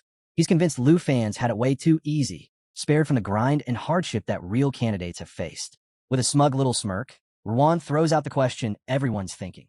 How's this level 32 rookie supposed to stand against third-tier elites from other nations, the ones already cruising at level 50 or higher? The tension spikes instantly. Lu Fan picks up on it right away. This guy's already decided he's not worthy. The condescending grin, the narrowed eyes, yeah, it's obvious. Ruan's not here to test him. He's here to break him. And just like that, without warning, the envoy makes his move. 1 second he's standing there, and the next his sword is slicing through the air, aimed straight at Lu Fan. No formalities, no announcement, just pure aggression. But Lu Fan reacts on instinct, raising his black machete just in time to block the hit. Metal clashes, and the force alone shakes the room. Chaos erupts. The crowd immediately loses it. Outraged shouts echo through the hall. A level 76 powerhouse attacking a level 32 student? Everyone knows that's ridiculous. It's not a challenge. It's a one-sided beatdown. But Ruan doesn't even blink. He just shrugs like it's no big deal. If Lu Fan doesn't like it, he can quit. That's the envoy solution. According to him, levels don't mean a thing. Sure, right? Now Lu Fan's cornered. Ruan's smirking like the fight's already over, daring him to show what he's really got. But the odds are brutal. Close combat against someone like Ruan is a straight-up death trap. And with the auditorium packed, there's no way Lu Fan can unleash his dragons without causing serious damage. Ruan's locked him in, and he knows it. Sensing the hesitation, Ruan cranks up the pressure. His voice drips with mockery, practically daring Lu Fan to prove he's not just some overhyped name on a file. Then, just when it seems like things can't get any worse, Ruan lands a crushing blow. Lu Fan's machete goes flying across the stage. And in that split second of vulnerability, Ruan closes in. The next strike is already coming, and it's too fast to dodge. But just as that final strike is about to land, the principal steps forward, effortlessly raising the Brahma staff like they've done this 1,000 times. Their voice, still masked by magic, echoes calmly through the hall. Perhaps we should take this little test somewhere more suitable. Wouldn't want the auditorium reduced to rubble. After all, before anyone can blink, a massive crimson-red magic circle lights up beneath their feet.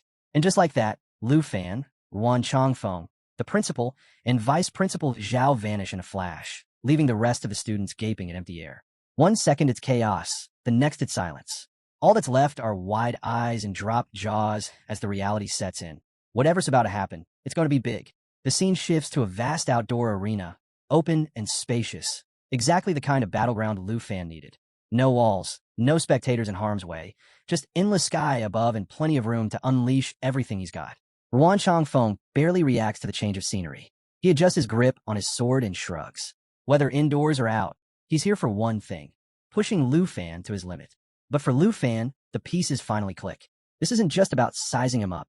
This envoy, he's the same guy who let Princess Jinju run wild without consequences. No wonder the guy's been radiating hostility since the moment they met. It's personal. It was always personal. And now, with no more obstacles in his way, Lu Fan stops holding back. He activates Flash Leap, vanishing from the ground and reappearing atop his legendary black dragon, Xiaoyi. In an instant, she shifts into her full-world destroyer form, scales glinting like nightfall and wings casting a shadow that stretches across the arena. The sight leaves everyone stunned. Even Ruan Changfeng freezes, his gaze locked on the massive form of Xiaoyi. He recognizes her immediately. This is the dragon, the one from the viral video that had everyone talking. The same beast that sent shockwaves through the kingdom. And now she's glaring right at him. Still, Ruan isn't ready to back down. He calls forth his golden shield, the thing that's carried him through countless battles. In his mind, this is just another fight, another opponent who doesn't stand a chance. After all, what's a level 32 dragon tamer going to do against a third-tier knight? But Lu Fan's already decided how this ends. He's done with the games, and this assessment is about to turn into something else entirely. Xiaoyi roars, and the sound crashes through the air like a thunderstorm, shaking the ground beneath them. It's not just noise, it's a warning, a promise. Mess with her rider, and you answer to her. And for the first time, Ruan Changfeng feels it. That weight, that pressure. His body stiffens under the sheer force of Xiaoyi's presence. The arrogant grin slips for just a moment, and in its place, something dangerously close to doubt flashes across his face. He tries to play it cool, tries to keep up the act, but everyone watching can see the truth clear as day. The envoy's confidence? Yeah, it's hanging by a thread. From the sidelines, Vice Principal Zhao and the robed principal stay quiet, observing the chaos unfold. Zhao can't help but replay the last time he witnessed Xiaoya's power firsthand, back when she wiped out Fengyan Pavilion like it was nothing. Meanwhile, the principal barely reacts, giving the faintest shake of their head, almost as if to say, "Oh, this is just the warm-up." Still clinging to his arrogance, Ruan Changfeng glares at Xiaoyi from across the field, convinced her show of force is nothing more than theatrics. In his mind, it's just smoke and mirrors, something flashy to impress the crowd. But reality's about to hit hard. And if there's one thing worse than facing a dragon, it's underestimating one. Before Ruan can piece together what's happening, a sudden strike barrels toward him. Pure instinct kicks in. He raises his shield, its emblem flaring to life as he braces for impact. But as the force crashes against him, something unexpected creeps in: fear. Real, soul-deep fear. The kind that twists your gut and leaves your mind scrambling. For someone who's spent his life standing unshaken, the sensation is almost enough to break him. Cymbals pulse around him, amplifying the pressure, and in seconds, he's dropped to his knees, rattled by waves of overwhelming energy. And standing there, Lu Fan, cool as ever, calm and collected beside Xiaoyi, wearing a smile that says exactly what everyone's thinking. Didn't see that coming, huh? But Ruan Changfeng isn't the type to quit. Gritting his teeth, he forces himself to breathe through the panic. His aura flares up in defiance as he activates his special stance, burning away the fear that's been clawing at him. He tightens his grip on his sword, rage fueling his charge as he barrels toward Lu Fan, determined to crush this so-called prodigy. But Lu Fan doesn't budge. If anything, the air around him only grows heavier. The battlefield, twisting and pulsing with power like the world itself, is backing him up. And then it happens. Two portals rip open in the sky. Mid-charge, Ruan freezes. His face shifts from fury to disbelief in an instant, sweat beading on his forehead as he tries to make sense of what's coming next. Another dragon? No way. There's no way. Wrong. Two more dragons step through the portals, arriving with the kind of presence that makes the ground tremble. They land beside Xiaoyi like they've been waiting for their cue, staring down Ruan as if daring him to keep going. 3 dragons. 3. Ruan stands there, sword still raised, mind barely functioning as he tries to wrap his head around what he's just seen. The arrogance? Gone. Replaced by sheer disbelief. Off to the side, Vice Principal Zhao is barely holding it together himself. He watches the scene unfold like someone just flipped the table during a high-stakes game and walked off with the jackpot. Lu Fan's not just fighting back. He's rewriting the entire match, controlling 3 dragons like it's no big deal. And just when it feels like the shock has peaked, Lu Fan's only getting started. With a single word from Lu Fan, his J-Dragon, Xiaofei, steps up and calls out her own 2 dragon companions. Just like that, the number jumps to 5. 5 dragons. It's not a battle anymore. It's an army. Vice Principal Zhao can't even find the words. The robed principal, usually impossible to rattle, actually shows a flicker of surprise. Meanwhile, the rest of the onlookers are stuck wondering if there's some rulebook out there that says, sorry, no summoning an entire dragon legion during evaluations. In the middle of it all, Lu Fan stands calm and collected, like this is exactly how he planned it. The envoy? Yeah, not so much. Whatever smug confidence he was holding on to is slipping fast. His eyes dart from dragon to dragon, each one glowing with elemental power, fire crackling, ice swirling, thunder sparking, wind howling. It's like standing in the middle of a natural disaster with no exit. You can almost see the regret flash across his face, like he's reliving every single decision that led him here. Off to the side, Zhao leans toward the principal and whispers, "Did you know he could pull this off?" The principal, still watching in disbelief, shakes their head slowly. No words, just quiet shock as Lu Fan commands this impossible force like it's routine. But even backed into a corner, Yuan Changfeng refuses to fold. He tightens his grip on his shield, activates Holy Light Protection, and charges in like he's got something to prove. Full credit to the guy. He's not running. He's throwing himself straight into a fight he has no business winning. Honestly, it's like he signed up for a friendly duel and ended up facing the final boss on nightmare difficulty. As the dragons unleash waves of flame and shadow across the battlefield, the envoy raises his shield, bracing for impact. Vice Principal Zhao watches from the sidelines, already mentally calculating the damage bill for the academy. Because let's face it, this is going to cost a fortune. And then, out of nowhere, the envoy starts laughing. Loud, wild, unhinged laughter echoing across the arena. Everyone freezes for half a second, unsure if he's lost it or if this is part of some last-ditch plan. Either way, he's not backing down. Perched on his mount, shield glowing like a miniature sun, he barrels forward, still sneering. He shouts that without his dragons, Lu Fan's nothing more than a name. Like he's trying to convince himself as much as anyone else. But time's running out. His holy light protection is nearly spent. With one final push, he gathers all the power he has left, unleashing holy light judgment in a blinding burst. The sky erupts as the attack surges toward Lu Fan, lighting up the battlefield in a blaze of radiant energy, like the sun itself decided to crash the party. But Lu Fan, he doesn't even flinch. The moment holy light judgment slams toward him, his jade light shield, powered effortlessly by Xiaofei, activates, stacking layers of defense like it's child's play. The blast hits, but it might as well have been a breeze. Lu Fan doesn't budge, doesn't even bother looking impressed. Just stands there, cool as ever, like he's waiting for Yuan Changfeng to wrap up his little tantrum so they can move on. And the envoy? Oh, he feels it. The second his ultimate move fades into nothing, the cracks start showing. The confidence? Slipping fast. His holy light protection is seconds from burning out, and now he's face-to-face with 5 dragons and a Lu Fan who hasn't even broken a sweat. Yeah, this is spiraling fast. Lu Fan decides it's time to end the warm-up. He taps into the Blue Dragon King's roar, and suddenly the air splits open as a massive spectral dragon surges to life around him, crackling with raw, untamed power. The ground shakes, the sky hums, and for the first time, the great envoy looks genuinely rattled. Like, maybe this wasn't such a good idea rattled. He starts to backpedal, but Lu Fan's voice cuts through the arena, calm, sharp, and ice-cold. A warning, the kind that lets Yuan know exactly how close he is to being completely humiliated. Before the envoy can react, the star dragon flashes behind him. Fast, silent, unavoidable. Yuan spins around, expecting, well, anything but this. The smug grin he's been holding onto evaporates instantly, replaced by a wide-eyed, slack-jawed look of pure regret. And honestly, who can blame him? Lu Fan moves in, gaze locked, ready to shut this down for good.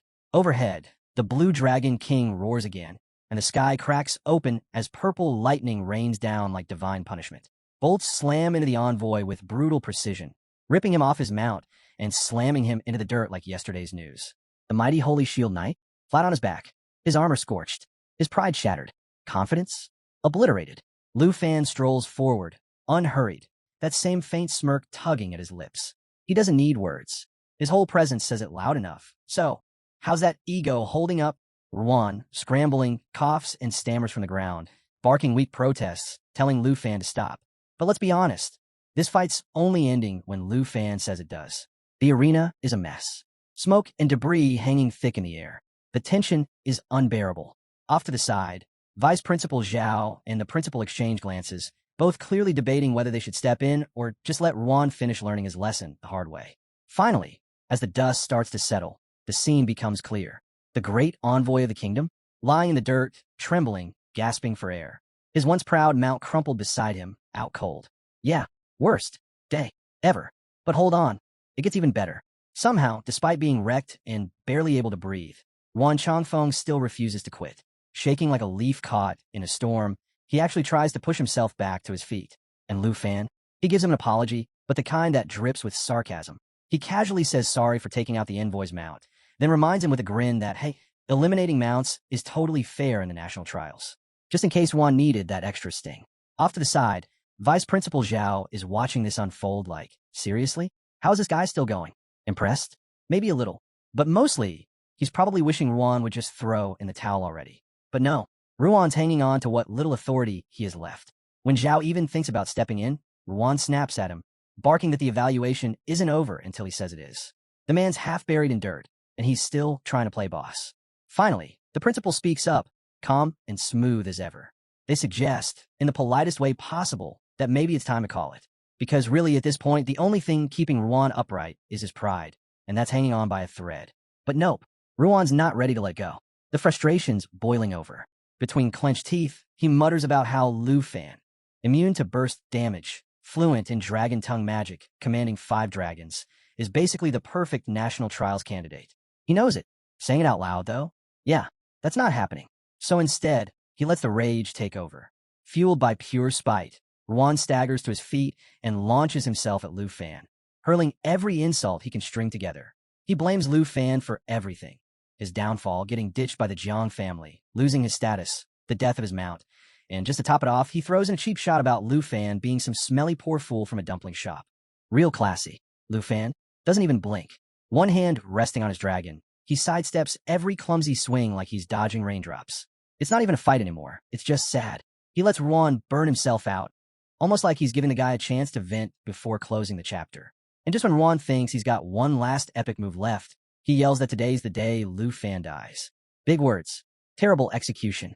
With zero effort, Lu Fan shuts him down with a single, brutal kick. Ruan goes flying, again, landing in a heap completely spent. Lu Fan strolls over, slow and steady, the picture of control. He stands over what's left of the once proud envoy and drops a bit of advice like he's wrapping up a lesson. Keeping your cool in battle? Kind of important. Maybe something to think about next time. Then, with that same cool smirk, Lu Fan tells him not to worry. He won't bother attacking someone already down. But hey, if Ruan still thinks this fight isn't over, he's welcome to stand back up and keep going. Though by the looks of it, yeah, good luck with that. And then Lu Fan decides to address the real issue. If Ruan genuinely believes his downfall with the Jin family is somehow Lu Fan's fault, he's welcome to settle the score. Anytime, anywhere. But Lu Fan doesn't sugarcoat it. Next time, there won't be any holding back. No mercy. Today's humiliation? That's just the preview. That's when Ruan finally starts to lose the fire in his eyes. Or maybe he's just completely out of energy. Either way, it's over. All 5 of Lu Fan's dragons close in, surrounding him like silent, towering shadows. There's no need for words. Just the weight of their presence alone is enough to crush whatever scraps of pride he had left. Ruan crumples even further, unable to stand, barely able to breathe. Seeing how bad it's gotten, Vice Principal Zhao rushes over, immediately calling for a priest. Even he can't help feeling a bit sorry for the guy. But really, what did Ruan expect? Challenge a dragon tamer running a full squad and expect to walk away in one piece? That's on him. Once the dust finally settles, the principal steps forward, still keeping that mysterious aura intact. But for the first time, there's clear respect in the way they look at Lu Fan. After all, 5 dragons? That's not exactly something you see every day. With genuine curiosity, the principal asks how much strength Lu Fan actually used in the fight. Lu Fan doesn't make a big show of it, just shrugs and says, not even 1%. Yeah, 1%. He explains that the dragons barely even tried. No real skills, no full power, just a little warm-up, and it was more than enough to end things before they even got started. The principal actually pauses at that, like they're trying to imagine what 100% would even look like, and realizing that whatever it is, it probably involves craters where cities used to be. Then the Brahma staff in the principal's hand begins to glow, casting a soft light over the arena. The air changes. Their presence sharpens. And with a voice full of quiet authority, the principal declares that choosing Lu Fan as the Academy's representative was absolutely the right call. It's the kind of moment that feels like it needs fireworks or an orchestra swelling in the background. But Lu Fan? Just give a small nod. No big reaction. Just turns and walks away. Xiao Yi and Xiao Fei calmly following at his side like this whole showdown was just another part of his day. Only, something stops him. As he glances back at the principal, a strange sense of familiarity hits him. It's not just déjà vu. It's deeper than that.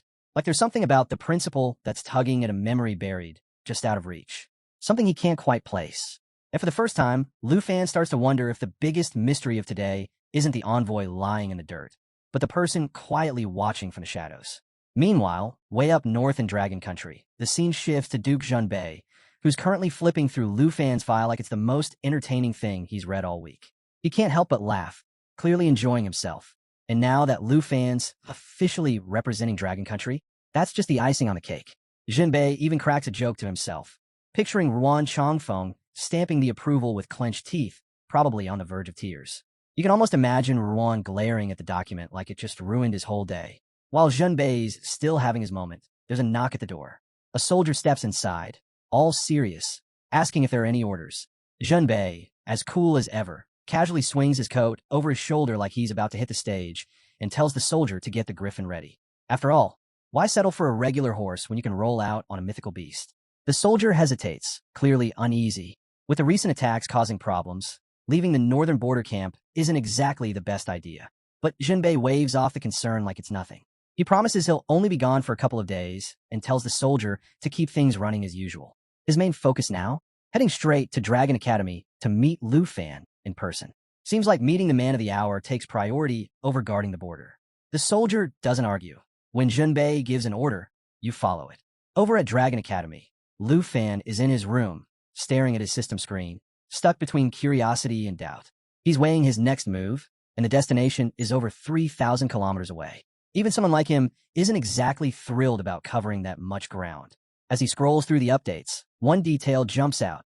Ruan Changfeng has officially cleared his national trial qualification.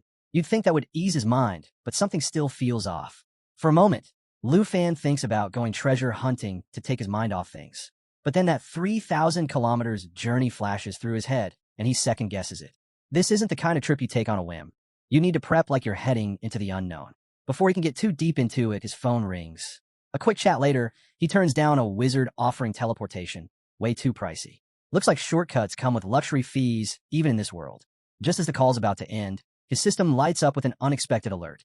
A divine-level treasure map just dropped into his hands. It's like he hit the jackpot out of nowhere. But before he can fully process the win, the person on the other end asks if he's still there. Lu Fan quickly snaps out of it and answers, but now his thoughts are spinning. Where did this map come from? And what's waiting for him next? Then, boom, out of nowhere, a massive fireball rockets straight toward Lu Fan's villa. Yeah, you heard that right.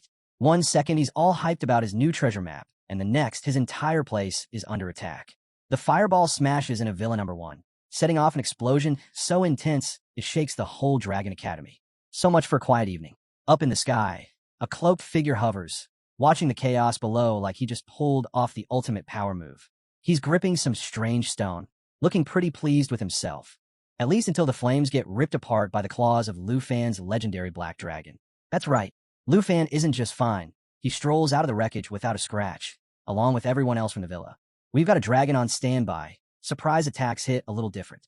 Lu Fan looks up, locks eyes with the cloaked intruder, and calls out, telling him to freeze and forget about teleporting. But before any reply can come, his dragon surges forward, slamming into the figure and knocking back his hood. And who is it? None other than that teacher who was standing next to the principal during the envoy assessment. Yeah, didn't see that one coming. Even with the villa still smoldering, Lu Fan keeps his focus. He calls down to have someone contact the fire department while the rest of the crew checks to make sure everyone's all right. Priorities, right? Save the day, handle the paperwork. Chinchio doesn't waste time pointing out the obvious. This was no random attack. The guy came in hot, aiming to wipe them out in one hit. No warnings, no introductions, just straight to the kill switch. And now, with his cover blown, the teacher fully leans into his villain moment. He glares at Lu Fan and declares that since the plan's out in the open, the only option left is to bind him. Because, of course, when you get caught mid-crime, magical fire chains are apparently the answer. With a quick cast, the flames swirl around Lu Fan, locking him in place. It's like getting tossed into a burning cage. And to make things worse, if Lu Fan manages to break free, his speed and casting are going to tank by 90% for 4 seconds. Yeah, not ideal. Meanwhile, the teacher isn't done. His body starts bulking up like he's gearing up for the final boss battle. He activates Ultimate Blaze, a suicide move that burns through his own life force to supercharge a flame core, cranking out a ridiculous 1,250% of his mental strength as raw firepower. This guy's not even trying to win anymore. He's just trying to take everyone down with him. Even Lu Fan knows this one's serious. Ultimate Blaze isn't some flashy trick. It's the kind of move you pull when you're ready to turn the entire battlefield into ashes, including yourself. Chinchio and Jianying don't waste a second. Weapons out, they charge forward, shouting that they've got Lu Fan covered. But just as they move, the system drops the worst kind of news. Flame core charging, already at 59%. Yep, it's officially a countdown now. Above them, the teacher-turned-fireball grins, throwing out some classic villain talk, bragging that there's no way out and Lu Fan's finished.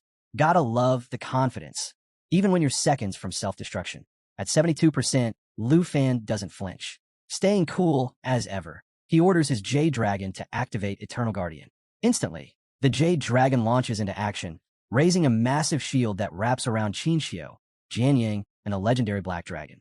Protect the team first, that's the rule. But there's just one problem. Lu Fan's still locked up, stuck in those crimson chains without a way to move. Now the flame core's at 96%, and it's clear the old man's about to turn the place into a crater. Still bound, Lu Fan summons his big black machete, glaring at the guy and calling him insane. Honestly, that might be putting it lightly. And then, just as the explosion is about to hit, everything changes. Out of nowhere, a golden flash pierces right through the old man's stomach. The Brahma's staff. Just like that, Ultimate Blaze gets cut short, and the battlefield falls silent. Even Lu Fan blinks in surprise, realizing the principal just stepped in and saved them all with one perfectly timed move. Who knew school faculty came with that kind of firepower? The old man, clearly not ready to give up, tries to spark the plan back to life. But the principal doesn't give him the chance. One more strike from the Brahma staff, and it's over. The old man drops, his final gamble crashing and burning along with him. Game over. As the dust settles, Lu Fan lands smoothly, right as teacher Gu and his aunt, Hank, rush over. Hank's got tears streaming down her face, completely shaken, clinging to Lu Fan like she thought she'd lost him. Explosions, dragons, fire mages, none of it matters when family's involved. But Lu Fan calms her down with a quiet smile, telling her it's all okay now. Qinxiu runs over, worry written all over her face. She cuts straight to the point. Who was that guy? Lu Fan doesn't hesitate. It was the fire mage from the envoy assessment. Looks like this story just got a whole lot deeper. Nearby, Vice Principal Zhao stands over what's left of the old man, looking completely blindsided. He admits he never saw this coming. An honorary professor turning full-blown assassin, right in the middle of the academy. Even Lu Fan's at a loss, trying to wrap his head around how someone with that much status went off the rails like this. But Hank isn't here for shock and confusion. Furious, she demands Zhao launch a full investigation immediately, reminding him loud and clear that her nephew nearly lost his life. Qinxiu backs her up, pointing out just how far the professor was willing to go, blowing himself up instead of facing the fallout. That's dedication to losing, if nothing else. Zhao, still clearly shaken, does his best to reassure them. He promises they'll get to the bottom of it. By the next morning, we're in the principal's office, and for once, the man who usually has all the answers looks completely worn down. He sits in silence, replaying the attack in his head. Even though he stepped in just in time, he knows this isn't the end. It's got all the makings of something bigger. More enemies, more danger, and definitely more chaos. The fact that the traitor had been hiding inside the academy for years without raising suspicion, that thought sticks with him. If he'd been even a second slower, well, they wouldn't just be patching up the villa. His thoughts are cut short when Duke Junbei strolls in like he owns the place. First thing out his mouth? Complaints about the tea. Yep, mid-crisis, and Junbei's roasting the office brew. Says the place deserves better drinks. The principal shoots him a glare, clearly not in the mood, and Junbei just laughs it off, assuring him he's been paying attention. Typical. Finally, Junbei gets to the real reason he's here. After hearing about the attack, he figured the principal might want an update on the northern front. And of course, it's the perfect excuse to meet Lu Fan face to face. The principal snaps out of his thoughts, realizing he's been ranting about Lu Fan more than he meant to. He quickly apologizes, then asks if Junbei's mission up north is wrapped up. But Junbei just waves it off. Still ongoing. Turns out even a duke doesn't get to clock out early. That said, with the academy leadership busy dealing with this mess, Junbei's more than happy to lend a hand. Because when trouble shows up, the duke shows up with a griffin and a whole lot of attitude. The principal sits quietly, eyeing the duke, trying to figure out where this conversation is headed. Junbei, never one to beat around the bush, lays it out plain and simple. He's taking Lu Fan to the far north. Not because Lu Fan doesn't know how to dodge assassins. He's clearly mastered that. But because chaos sticks to him like glue. According to Junbei, bringing Lu Fan along won't just keep him alive until the national trials. It'll keep everyone else safe from the mess that seems to follow him around wherever he goes. The principal raises an eyebrow, clearly not sold. Why would someone like the Duke, one of the North's top figures, care this much about a student? Even one who collects dragons like they're rare cards. Feels a bit like sending a general to babysit a rookie. But Junbei, unbothered. He casually grabs a bottle of wine, pours himself a glass, and starts explaining that he's been watching Lu Fan for a while. For what he's seen, Lu Fan's growth has been unreal, like the guy's been grinding nonstop for some high-level tournament of magic and monsters. The principal listens, slowly warming up to the idea, but he's not letting Junbei off the hook that easily. Before signing off on this plan, he makes one thing clear. If Lu Fan's going with him, the Duke has to guarantee his safety. Tall order, considering Lu Fan's talent for landing in the middle of disaster after disaster. Junbei, unimpressed, takes a sip, grimaces at the awful taste, and waves it off. Protecting Lu Fan? Easier than finding decent wine around here. Meanwhile, over at Dragon Academy's front gate, a sleek car rolls up and outsteps none other than Princess Jinju. Shockingly, she's actually in a good mood for once, all because her big brother, Jin Chunghan, is paying a visit. For a second, she even seems pleasant. But let's not get carried away. This is Jinju we're talking about. The second she starts chatting with her brother, she's already scheming, asking if he's going to help her get revenge on Lu Fan. Jin Chunghan, playing the part of the supportive big brother, smiles and says he'll handle it. But let's be real, handling it probably means fists, not words. Back over at Villa Number 2, Lu Fan's informant, Black Rat, checks in to see if the treasure map made it through. Lu Fan confirms it did and assures him the payment's already on its way. Even with assassins dropping out of the sky, business is business. Black Rat, though, has questions. He asks why Lu Fan seemed to drop off the map last night, gone without a trace. Relieved to hear Lu Fan's still breathing, he admits no one else would have dared to buy a map this dangerous. But Lu Fan? Risky treasure hunts are just another day in the office. After a quick chat, Lu Fan ends the call, brushing off Black Rat's worries like it's just another day. But before he can head out, Jian Ying approaches. She quietly asks if he's really planning to leave, her voice carrying just enough concern to make him pause. Lu Fan admits he's still on the fence. After what happened last night, walking away feels risky. The investigation isn't even finished yet. Who leaves in the middle of a full-blown murder attempt? Jian Ying nods, clearly still rattled.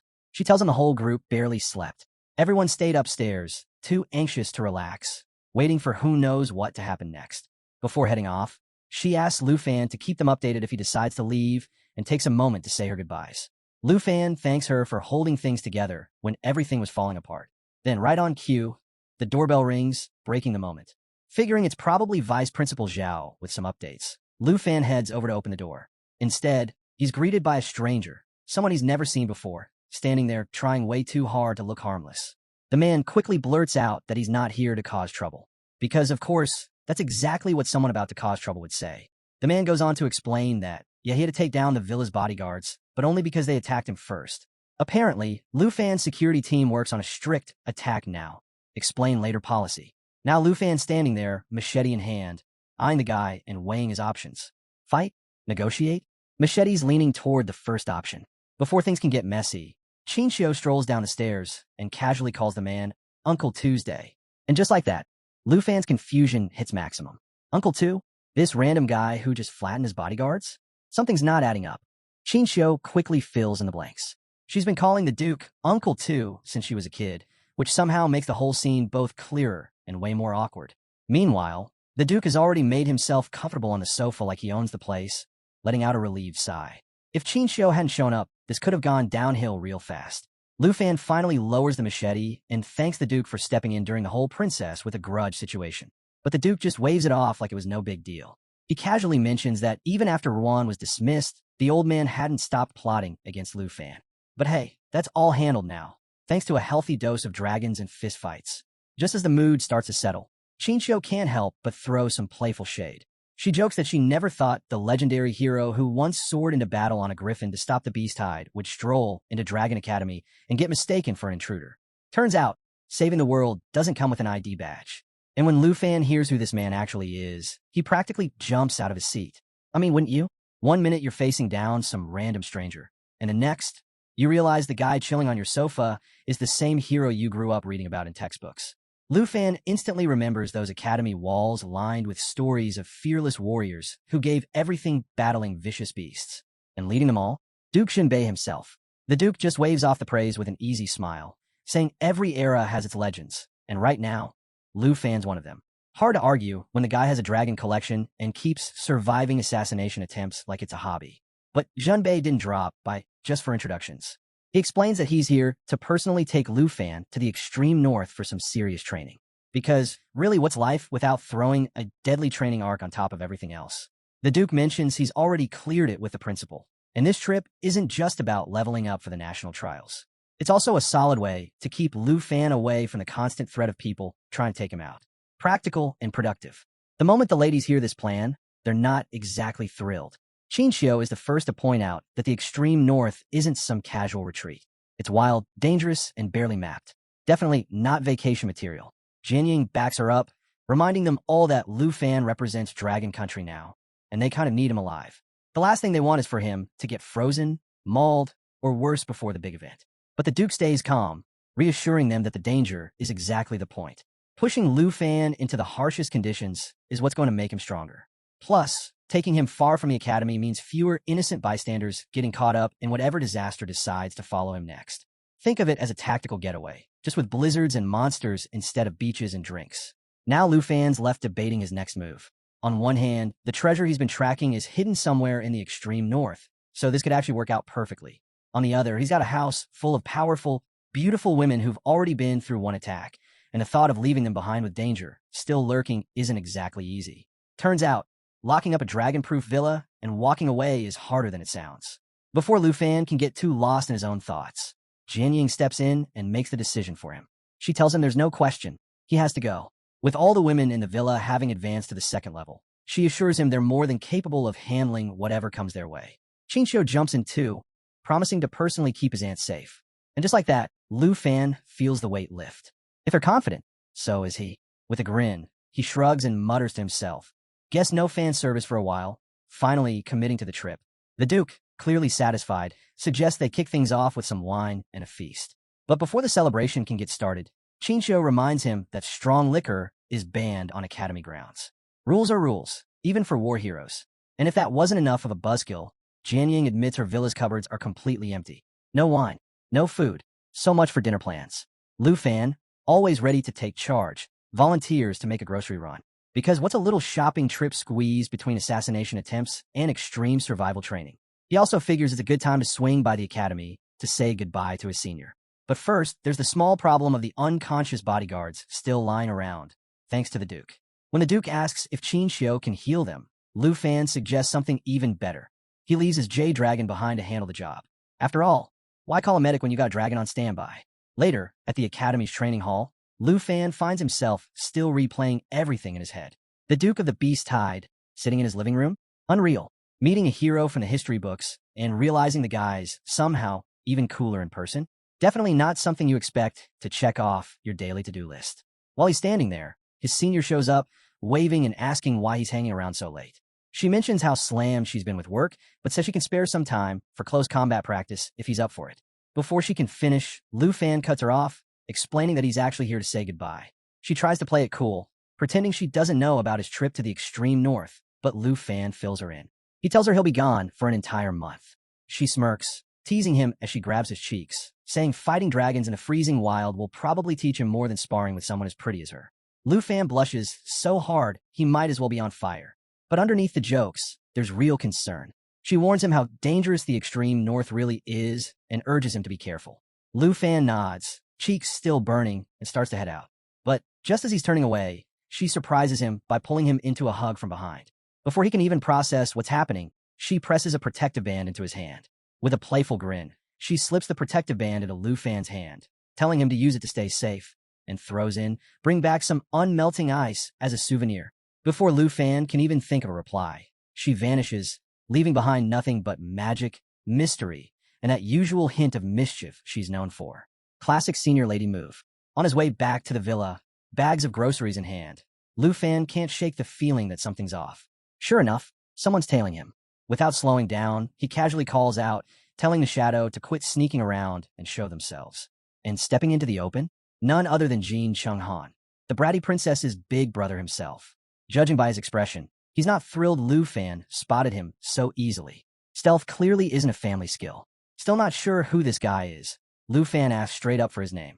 That's when Jin Chung-han, in full dramatic fashion, adjusts his cape like he's prepping for some big, final boss reveal. He smirks and says that while Lu Fan may not know him, he knows Lu Fan very well. Then he drops the name, Jin Chung-han, brother of Jinju. And he's here to personally deliver a thank you for how well Lu Fan's been taking care of his sister. The sarcasm in his voice makes it pretty clear this isn't exactly a friendly visit. Lu Fan narrows his eyes, reading the situation instantly. He asks if this arrogant newcomer is the famous top recruit from the Tai Chi Kingdom. But Lu Fan knows exactly why the guy's here, and it's not to chat. Without hesitation, Lu Fan summons his big black machete, making it very clear he's ready if things go sideways. He calls out, telling Jinju to stop lurking and come out already. No point hiding.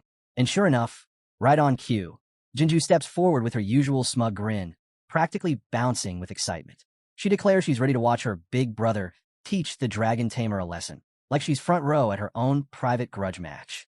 Jin Chunghan, just as smug, throws out a so-called peaceful offer. This whole thing could end right now if Lu Fan just lets Jinju slap him around a bit. Totally reasonable, right? Lu Fan isn't having it. He shoots back, asking if the whole Jin family suffers from memory loss, reminding Jinju exactly how her last stunt turned out. Spoiler, it ended with her getting slapped back even harder. The reminder hits its mark. Jinju flinches, her smug act slipping for just a second before she snaps back in a full brat mode. Glaring at her brother, she hisses that negotiating with Lu Fan is pointless and urges him to attack already. Following his sister's orders, Jin Chunghan boldly steps forward, swagger on full display. He warns Lu Fan to start respecting the Jin family, or else. And by else, he means fists, spells, and a whole lot of trouble. With a smirk, Jin Chunghan raises his hands and starts chanting. Right away, Lu Fan recognizes the dark summoning spell.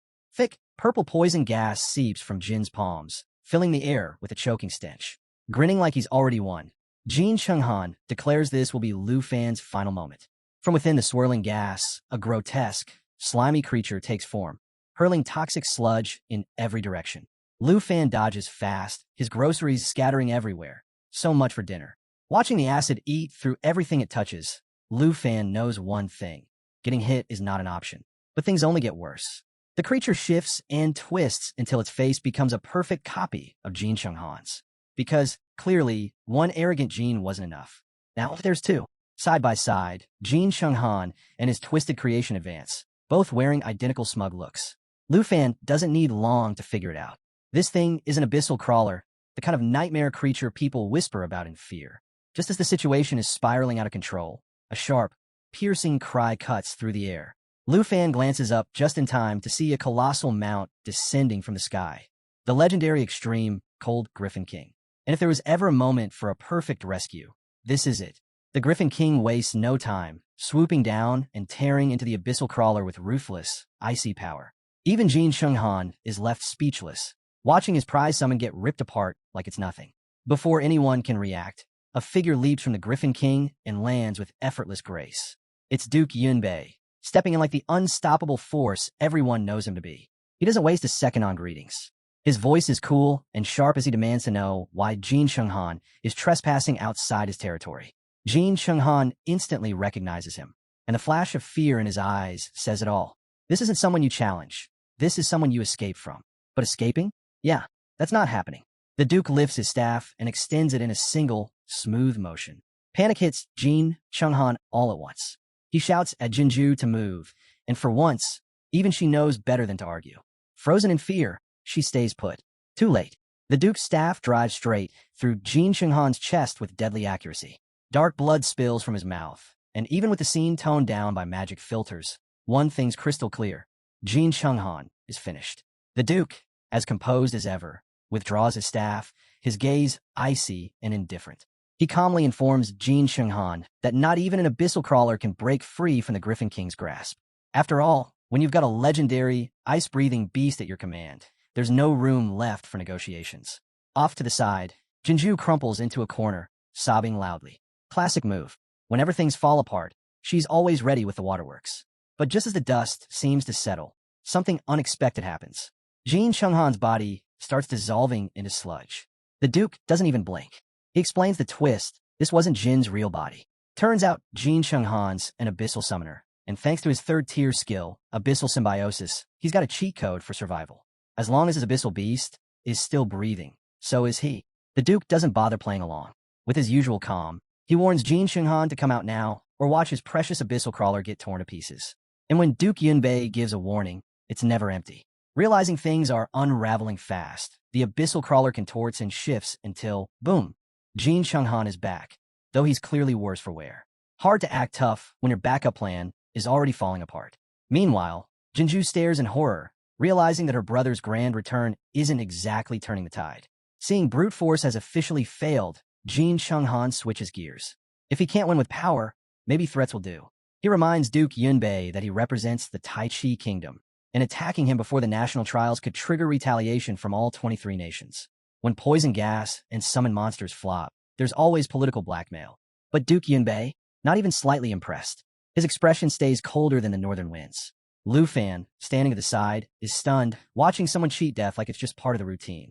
Unbothered, the Duke calmly points out that defending a national trial representative from an attack is completely within the rules. In other words, Lu Fan was well within his rights to fight back. Jin Chunghan's attempt at playing the victim just fell flat. And that's when reality hits Jin Chunghan like a falling mountain. Lu Fan isn't just some random bystander. He's the Dragon Kingdom's national trial representative. The moment sinks in hard, leaving Jin Chunghan to silently curse his luck and, of course, his sister for not shutting this down sooner. At this point, the Duke is over it. He makes it clear he's not here to skewer people for fun. But with the Tai Chi Kingdom hosting the trials this year, maybe it's time for certain people to quit stirring up trouble. Subtle? Not exactly. Cornered and out of options, Jin Chunghan has no choice but to back down. But the Duke isn't letting him slink off without a parting shot. He makes it perfectly clear that he's never had any patience for the Jin family, a revelation that shocks absolutely no one. Then, with a single, effortless strike, the Duke lands a final blow on the abyssal crawler, sending a message louder than words. Stay away from him, and stay even farther away from Lu Fan. When the Duke gives a warning, it's not advice, it's a guarantee. Defeated and humiliated, Jin Chunghan drags his weeping sister away in retreat. But even while leaving, he can't help himself. He spins around and throws one last threat at Lu Fan, claiming that his safety won't last beyond the national trial. It's almost impressive, getting crushed, resurrected, and still finding time to brag. Lu Fan can't help but find it hilarious. Who talks tough after barely escaping with their life? Before the mood gets too light, the Duke brings everyone back to reality. He reminds Lu Fan it's time to head back to Villa Number 2. After all, the women inside have probably been pacing the floors, imagining worst-case scenarios. But just as they start wrapping things up, the Duke pauses and casually asks about the groceries. That's when it hits Lu Fan. Everything, the food, the drinks, the precious stash of alcohol, was wiped out by the abyssal crawler's acid.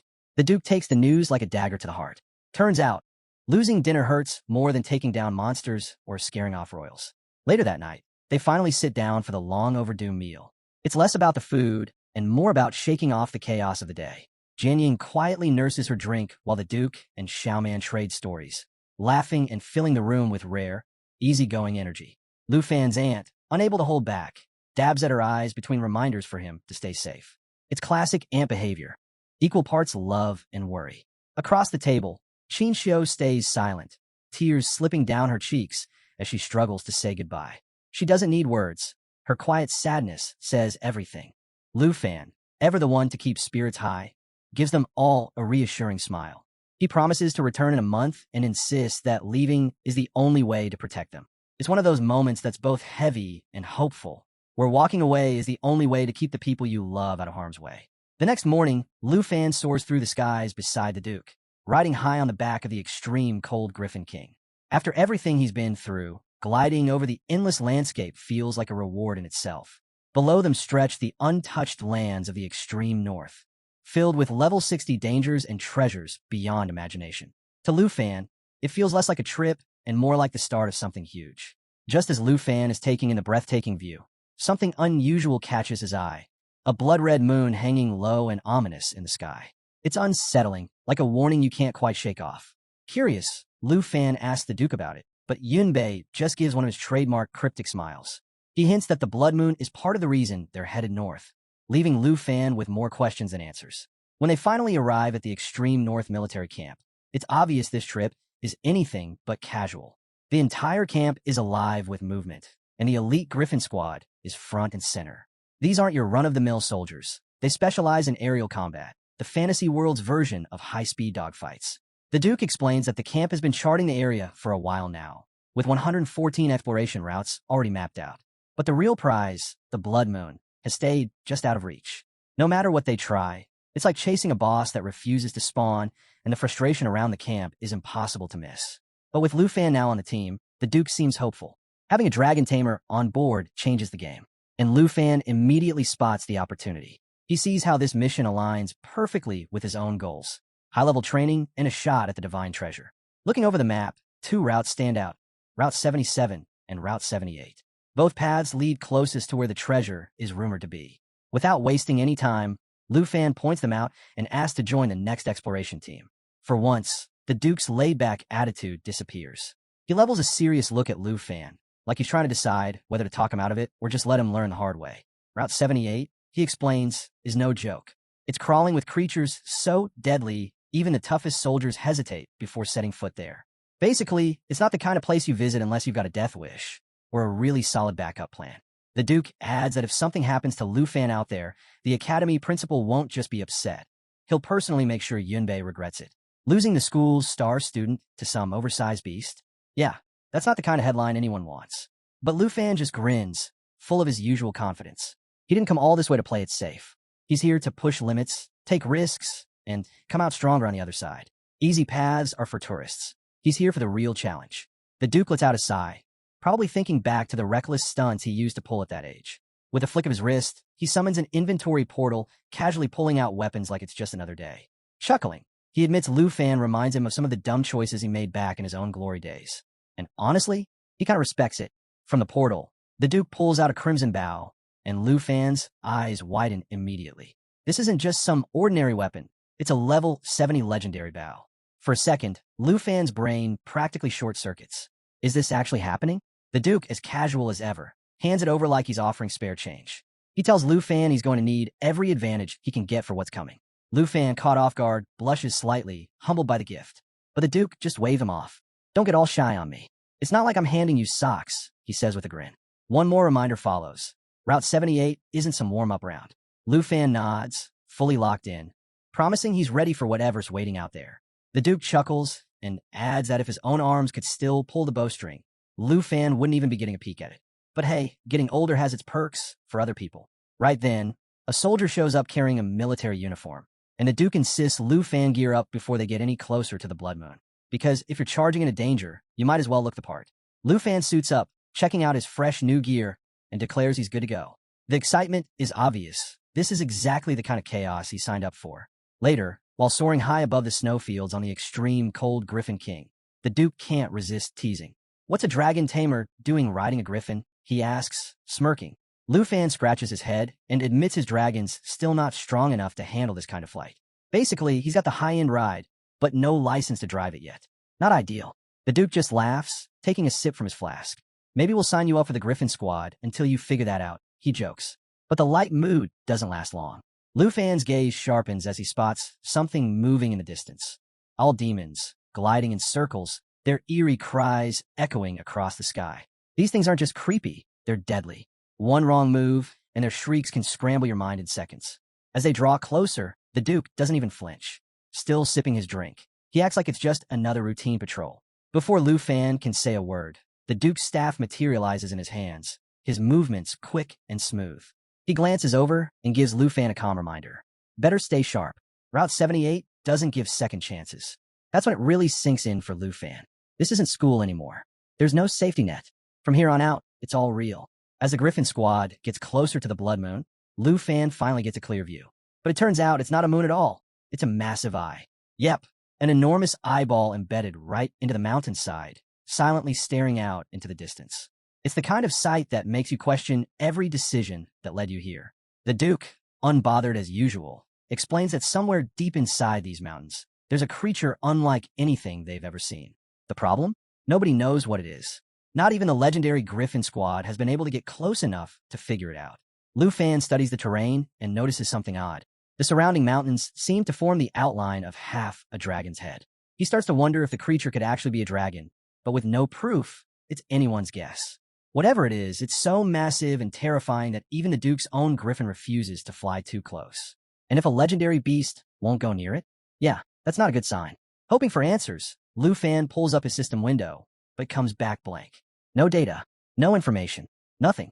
Even his reliable system is stumped, leaving Lu Fan more intrigued and unsettled than ever. Catching on to Lu Fan's curiosity, the Duke breaks the silence. He reminds him that their world is still packed with places no one has dared to explore, filled with creatures humans can barely begin to understand. Most of these mysteries are just waiting for someone crazy enough to poke around. And if that person happens to enjoy flying legendary mounts and sipping whiskey while doing it, well, all the better. The Duke drifts back into memory, recounting the first time he encountered the giant eye. What should have been a routine rescue mission, just pulling out a few teammates from an owl demon ambush, turned into chaos. Mid-battle, an avalanche hit, and right when they thought things couldn't get worse, the mountain cracked open and that massive eye appeared, staring them down like something out of a nightmare. So much for a simple extraction. That was over a year ago, and since then, scholars and experts from every corner of the land have tried to figure out what it is. They've all come to the same chilling conclusion. It's alive. And the Duke knows one thing for sure. If that thing ever fully wakes up, humanity's in for the fight of its life.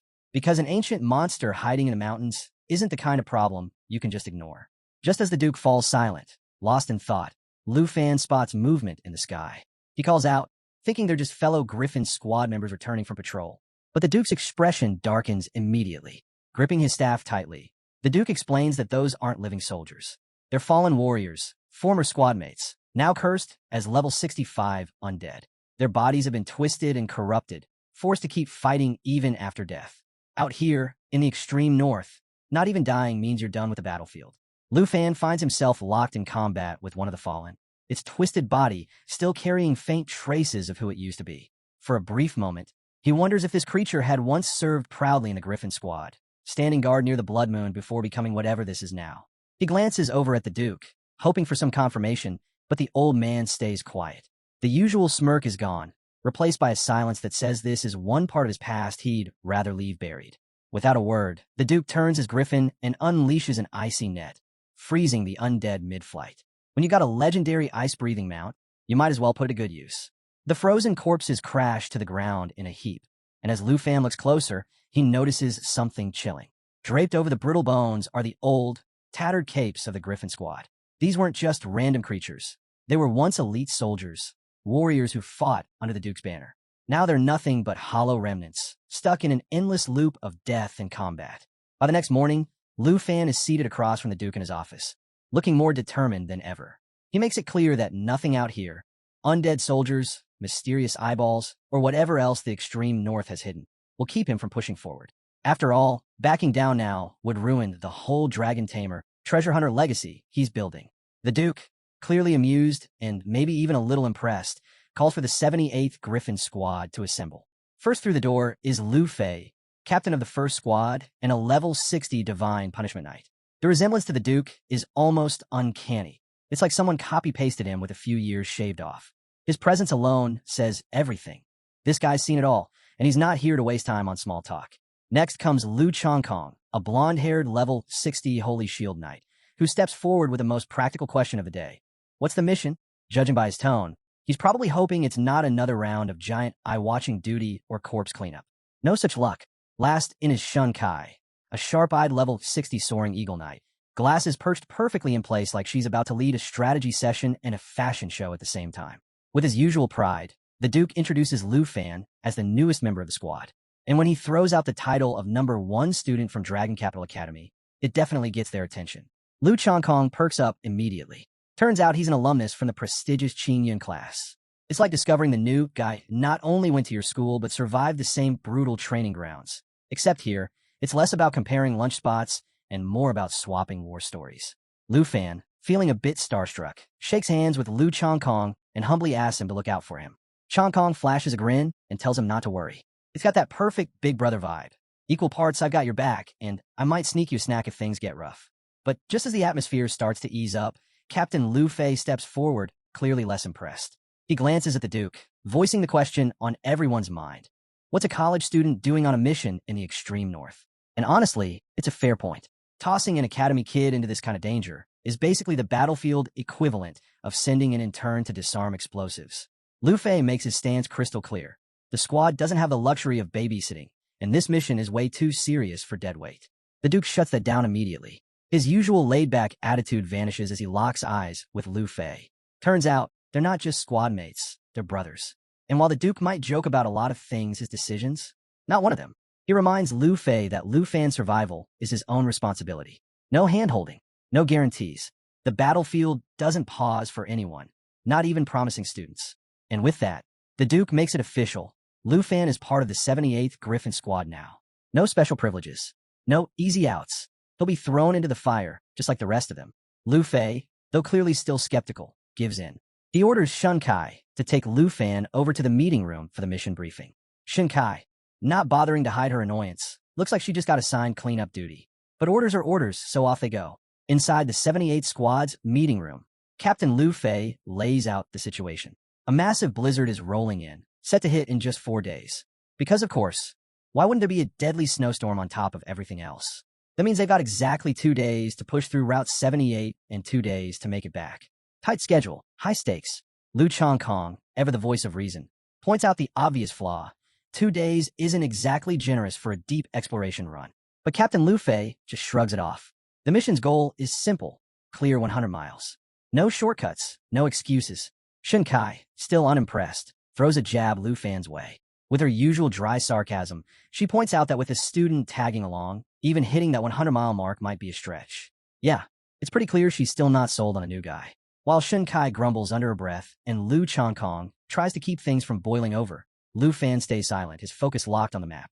While the squad is busy worrying about the mission, he's already piecing together his own plan. After all, if you're trekking through deadly territory, why not squeeze in a side quest to track down that divine-level treasure map? Before anyone can derail his thoughts, Captain Lu Fei cuts off the chatter and gives the order. Gear up and prep the Griffins. Departure in 15. Shun Kai, of course, takes the opportunity to complain, muttering about being treated like machines, pushed into danger with zero concern for the incoming blizzard. But really, what's a little life-threatening weather to this crew? When it's Lu Fan's turn to prep, Captain Lu Fei tells him to leave his mount in the stables. But Lu Fan shrugs and admits his dragon isn't quite ready for the front lines. That gets everyone's attention. Lu Chongkong and Shun Kai both stop and stare. Showing up for an airborne mission without a proper ride? Yeah, that's basically the equivalent of showing up to a sword fight with a spoon. Shun Kai wastes no time making her stance clear. She crosses her arms and flatly announces that carrying him is not part of her job description. I'm a soaring eagle knight, not your chauffeur, she snaps. But Lu Fan just smiles. That kind of calm, confident grin that says, wait for it. 15 minutes later, as the squad takes off, jaws drop. Instead of lagging behind, Lu Fan launches into the sky on his own custom flying wings. No mount, no backup, just straight up style. Shun Kai, clearly trying to keep her cool, glances over and asks if Lu Fan's family is part of the Dragon Capital elite. Gear like that doesn't exactly come cheap. When someone rolls out with customized flight tech, there's usually serious backing involved. Lu Fan doesn't even get a chance to answer. His attention snaps to something else. He gestures toward Shun Kai's eagle mount, casually asking why there's a squad of baby eagles flying alongside it. Shun Kai barely spares him a glance. Focus up. We're entering the cloud cluster, she warns. Save the questions for later. And just like that, the mood shifts. The squad pushes into the thick thunderclouds, and visibility vanishes almost instantly. Lightning flashes all around them, crackling dangerously close to the Griffin's wings. Captain Lu Fei's voice cuts through the chaos, ordering everyone to stay alert. Between the fog and the storm, seeing more than a few feet ahead is impossible. Lu Chongkong, doing his best to play the big brother role, tells Lu Fan to stick close and avoid getting separated. Naturally, the moment those words leave his mouth, Lu Fan realizes he's already alone. Lost in the mist, completely cut off from the squad, Lu Fan scans his surroundings. That's when he spots them. 2 blood-red eyes cutting through the fog, locked straight onto him. He turns just in time to come face-to-face with a sky predator lion.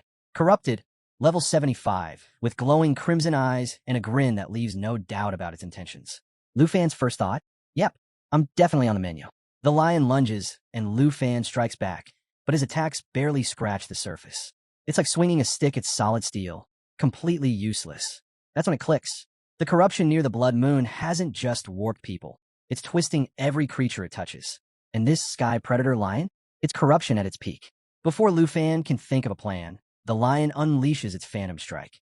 Not only does it hit like a wrecking ball, but it also spawns a phantom clone that sticks around for 10 full seconds. Because, clearly, one deadly lion wasn't enough. Now he's got 2 to deal with. Just as Lu Fan's about to get pinned down, a voice cuts through the chaos. Moo! It's Lu Chongkong, swooping in at the perfect moment to pull Lu Fan out of the lion's path. Before Lu Fan can even catch his breath, Shun Kai's escort hawk dives in from above, throwing out its twin eagle fist attack to draw the lion's attention. Watching a bird try to punch a lion feels insane, but somehow it works, at least long enough to buy them a few seconds. Shun Kai slides into position behind the beast, shouting for Lu Fan to keep the lion from spawning any more phantoms. One ghost lion is bad enough, and she's not about to let this thing start multiplying again. She adds, almost bitterly, that she's already lost one of her escort eagles to this monster. She's not interested in losing another. Meanwhile, Lu Changkong moves in close, telling Lu Fan to stick by him. The clouds are swarming with elite monsters, and getting separated again could be fatal. But even with danger closing in, Lu Fan shakes his head, standing back while the rest of the squad risks everything. Not happening. But before he can argue further, the lion vanishes into the fog, pulling off its cloud mist mirage skill. 1 second it's there, the next it's gone, blending into the mist like a seasoned assassin. Shinkai doesn't sugarcoat it. Now's not the time to play the hero, she snaps. The only goal here is to stay alive. Don't make this harder than it already is. Lu Changkong keeps the team steady, reminding them they've leaned on Captain Lu Fei long enough. If they want to prove themselves, this is the moment. Taking down a corrupted beast like this is how you earn your place in the 78th Griffin Squad. Trial by nightmare. But before they can even launch their next attack, a low, chilling voice echoes through the mist. It's not coming from the lion. Everyone freezes. The air shifts, heavy and suffocating. Shinkai and Lu Changkong both shout the same thing at once. Run. They don't bother explaining. They don't need to. The name alone is enough to drain the color from anyone's face. The Heaven Devourer. Not just another monster. This thing is an in-game level catastrophe. A living disaster wrapped in corruption. And now it's here. Lu Fan looks up, and there it is. Floating above the clouds is an enormous, whale-like monstrosity, radiating pure destruction. Think Moby Dick, but meaner, and with the power to end worlds. It dwarfs even the infamous Black Dragon in its peak form, and the sheer sight of it sends an icy chill down Lu Fan's back. Before he can even wrap his head around it, Captain Lu Fei zips over, snapping him out of his daze. Stop gawking and move, unless you feel like becoming whale food. Not exactly the time to stand frozen. Even Lu Changkong, who's rarely rattled, starts looking grim. But Shun Kai quickly pulls him back to reality, pointing out the obvious. The cloud cluster is already crawling with corrupted corpses. Anything touched by the blood moon is done for. Lu Fan, on the other hand, is busy realizing just how bad things really are. The Heaven Devourer isn't even alive in the normal sense. Its presence alone twists reality, turning the battlefield into something straight out of a nightmare. And then things take an even darker turn. The creature's massive jaws open, and Lu Fan feels his health bar drain like a leaking bucket, 1.77% vanishing every second, just from being near it. There's no escaping this thing. Out of options, Lu Fan thinks about summoning his dragon, though he's not sure it could survive in the Blood Moon's grip. But Captain Lu Fei shuts that down fast. Save the hero routine. Stick with us. Even Shun Kai, of all people, backs him up. Stay focused. We're almost clear. Moments later, they break free of the clouds. Shun Kai exhales, calling it, storms over. But Lu Fan can't shake one thought. Why did the Heaven Devourer suddenly give up? Captain Lu Fei fills him in. Once that monster leaves the cloud cluster, it can't hold itself together. Open air is its weakness. Once it's out, gravity does the rest. Right on cue, the Heaven Devourer begins its final act, nose-diving straight to the ground. Captain Lu Fei doesn't miss a beat. Here it comes. Whale fall. And fall it does, crashing with enough force to leave a massive skeleton behind, the kind of landmark future adventurers won't be able to ignore. Even in death, the beast makes sure no one forgets it was here. After landing to regroup, Lu Changkong glances over at Lu Fan with a sly grin. He jokes that Captain Lu Fei was so locked in on the mission, he went ahead and dragged a rookie straight into a death trap. Lu Fan starts to apologize, admitting his lack of experience might have slowed them down. But Lu Changkong just waves him off, saying it's all part of joining the Griffin Squad. Everyone gets tossed into chaos their first time, survive the Blood Moon, battle some corrupted beasts, and try not to lose your sanity. Classic initiation. While the team settles in to make camp, Captain Lu Fei quietly sorts through their gear. Meanwhile, Shun Kai handles the Griffins, muttering under her breath the entire time. She's clearly over it. Tight schedules, dangerous missions, and a never-ending stress. At this rate, we're not even finishing on time, she grumbles, sending a pointed glare at Lu Fei. But the captain stays cool as ever. He admits they've slowed down a bit thanks to Lu Fan, but assures her they'll make up for it. Shinkai isn't so quick to let it go. She storms over to Lu Fan, clearly fed up. I don't know who you had to impress to land a spot here, she snaps. To her, it's obvious. There's no way someone this new just strolled into the extreme north without pulling a few strings. She lays it out plain and simple. This isn't the place for beginners. Then comes the real warning. If whatever's buried under the ground wakes up, it won't just threaten the Dragon Kingdom. It'll take down the whole world. Her message is crystal clear. There's no room for mistakes. If Lu Fan's not serious, he's in way over his head. But Lu Fan stands his ground, cool and collected. Without missing a beat, he calmly explains he's been keeping up, learning from the team, and getting a handle on how things work out here. Basically, his way of saying, don't worry, I'm not clueless. Shinkai, though, isn't buying it. Her glare says it all. Before the tension can explode, Lu Changkong steps in to smooth things over. Just as things start to settle, Captain Lu Fei cuts through the noise. He reminds them the Duke himself assigned Lu Fan to this squad. And around here, when the Duke makes a call, you trust there's a reason, and you keep moving. With the tension finally cooling off, Captain Lu Fei tells everyone to rest up before the next stretch of the mission. Shinkai backs down, but not without throwing Lu Fan one last eye that basically says, don't make me regret sparing you. Before she walks off, the captain quietly reminds her to stay sharp and make sure Lu Fan doesn't accidentally turn their trip into some kind of disaster flick.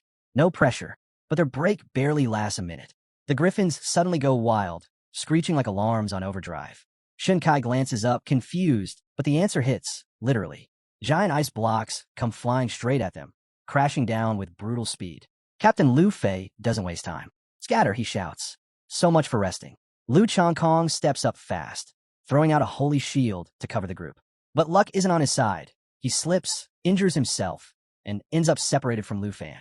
Meanwhile, Lu Fan is stuck weaving through a deadly storm of falling ice, scanning the area to figure out what's behind the ambush. His first thought has to be another corrupted corpse.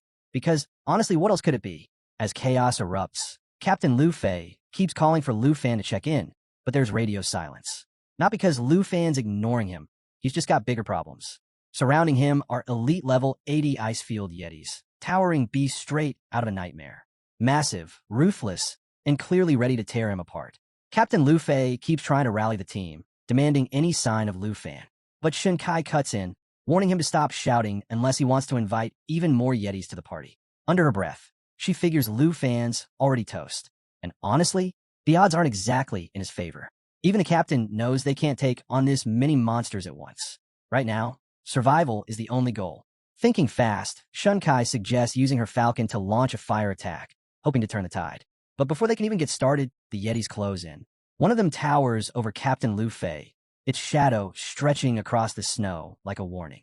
Wasting no time, the captain orders Shinkai to find Lu Changkong while he holds the creature back. Shinkai hesitates, but only for a second. She takes off, dodging through the frozen battlefield, knowing every moment counts. As Shinkai navigates the frozen battlefield, she spots Captain Lu Fei up ahead, barely holding his ground against the brutal swings of the yeti. The creature's raw power is overwhelming, and the captain's knees are starting to give. Shinkai knows she has to move fast, but charging him blindly is asking for trouble. Instead, she lets out a low whistle, a quiet signal to her griffin, hoping it's subtle enough to stay under the radar. No such luck. Turns out, these yetis aren't just muscle. They've got ears like hawks, and now they're zeroing in on her. Out of options, Shinkai draws her twin blades, ready to fight if the yetis get to her before backup does. It's a gamble, but she's counting on Lu Changkong to pick up on her signal and get there in time.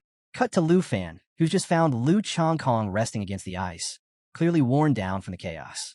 Lu Fan tells him to conserve his strength and leave the next part to him.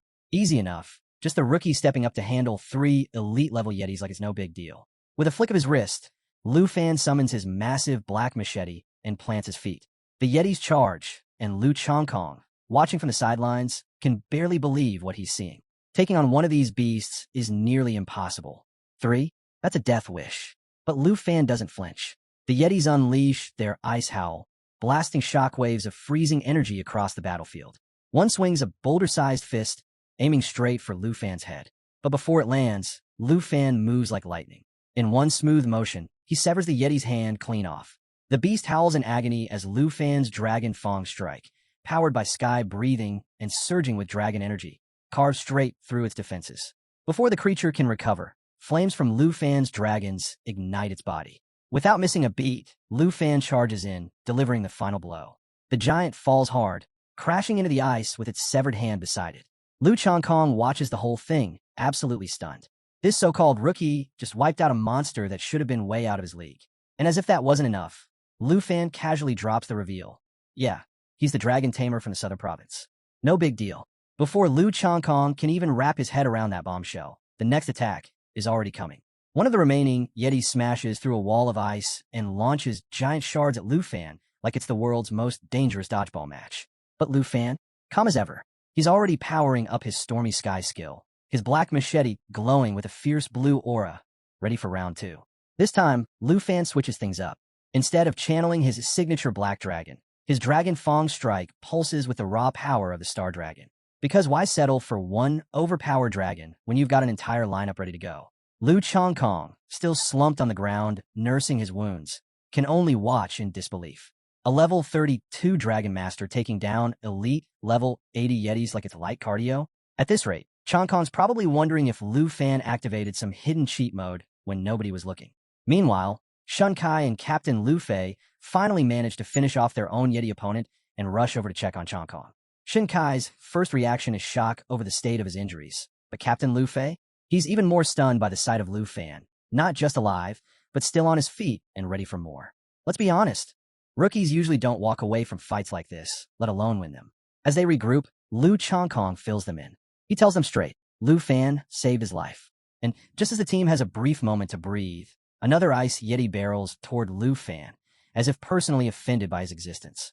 Captain Lu Fei shouts for him to dodge, but it's way too close for that. Without hesitation, the captain launches his sword across the battlefield. And this isn't just any old sword. It's Victory, basically a guided missile disguised as a blade. Once locked on, it tracks its target and delivers brutal damage, 100% physical and an extra 76% holy damage per second, just for good measure. The Yeti doesn't stand a chance. Victory slices through with pinpoint precision, dropping the beast where it stands. Crisis averted. For now, as things quiet down, Captain Lu Fei turns to Lu Fan with a glare and a warning. No more reckless moves. They stick to the plan. This isn't a solo adventure, and these Yetis aren't here to play nice. Shun Kai backs him up, letting everyone know it's time to retreat. The Griffins are completely unresponsive, and while her Eagle could carry 2 of them, they're massively outnumbered. Staying here is asking for disaster.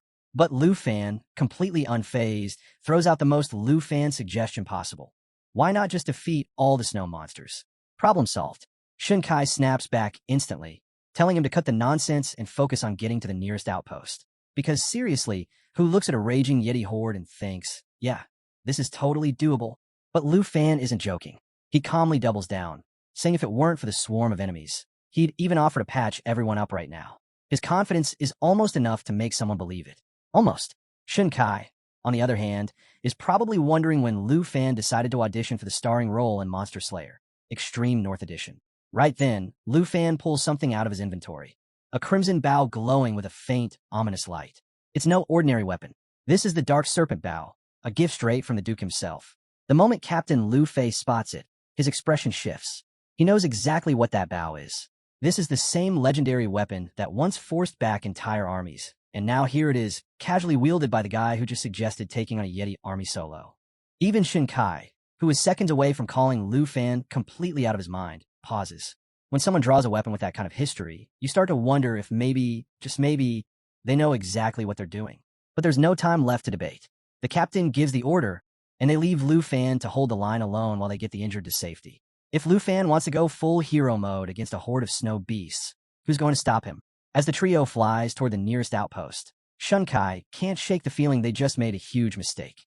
The image keeps replaying in her head.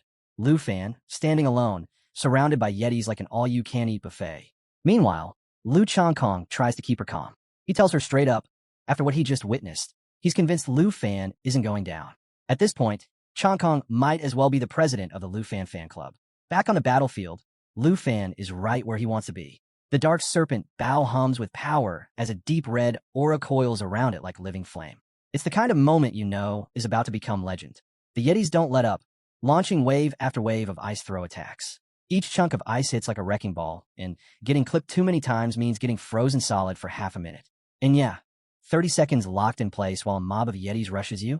Not exactly part of the plan. But Lu Fan doesn't flinch. He draws the bowstring back, steady as ever, the energy building with every second. The glow intensifies, lighting up the battlefield in a fiery crimson blaze. Somewhere far off, Shun Kai and Captain Lu Fei glance back, tension thick in the air. Changkong, just sitting there with a grin, convinced Lu Fan's about to pull off something nobody's going to believe. And as Lu Fan releases the shot, one thing is clear. When you're holding a weapon made to rewrite history and staring down an army of ice monsters, there's only one play left. Let rain fire. The arrow streaks across the frozen wasteland like a meteor, lighting up the night as it tears through the battlefield. The Yetis double down, unleashing wave after wave of attacks, but Lu Fan doesn't flinch.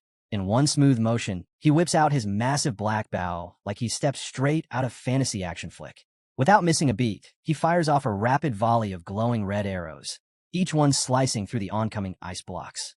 The shards explode midair in a blizzard of shattered ice, but the Yetis barely look fazed. If anything, they seem more irritated like, oh, that's cute. You're still trying. But Lu Fan isn't here to play defense.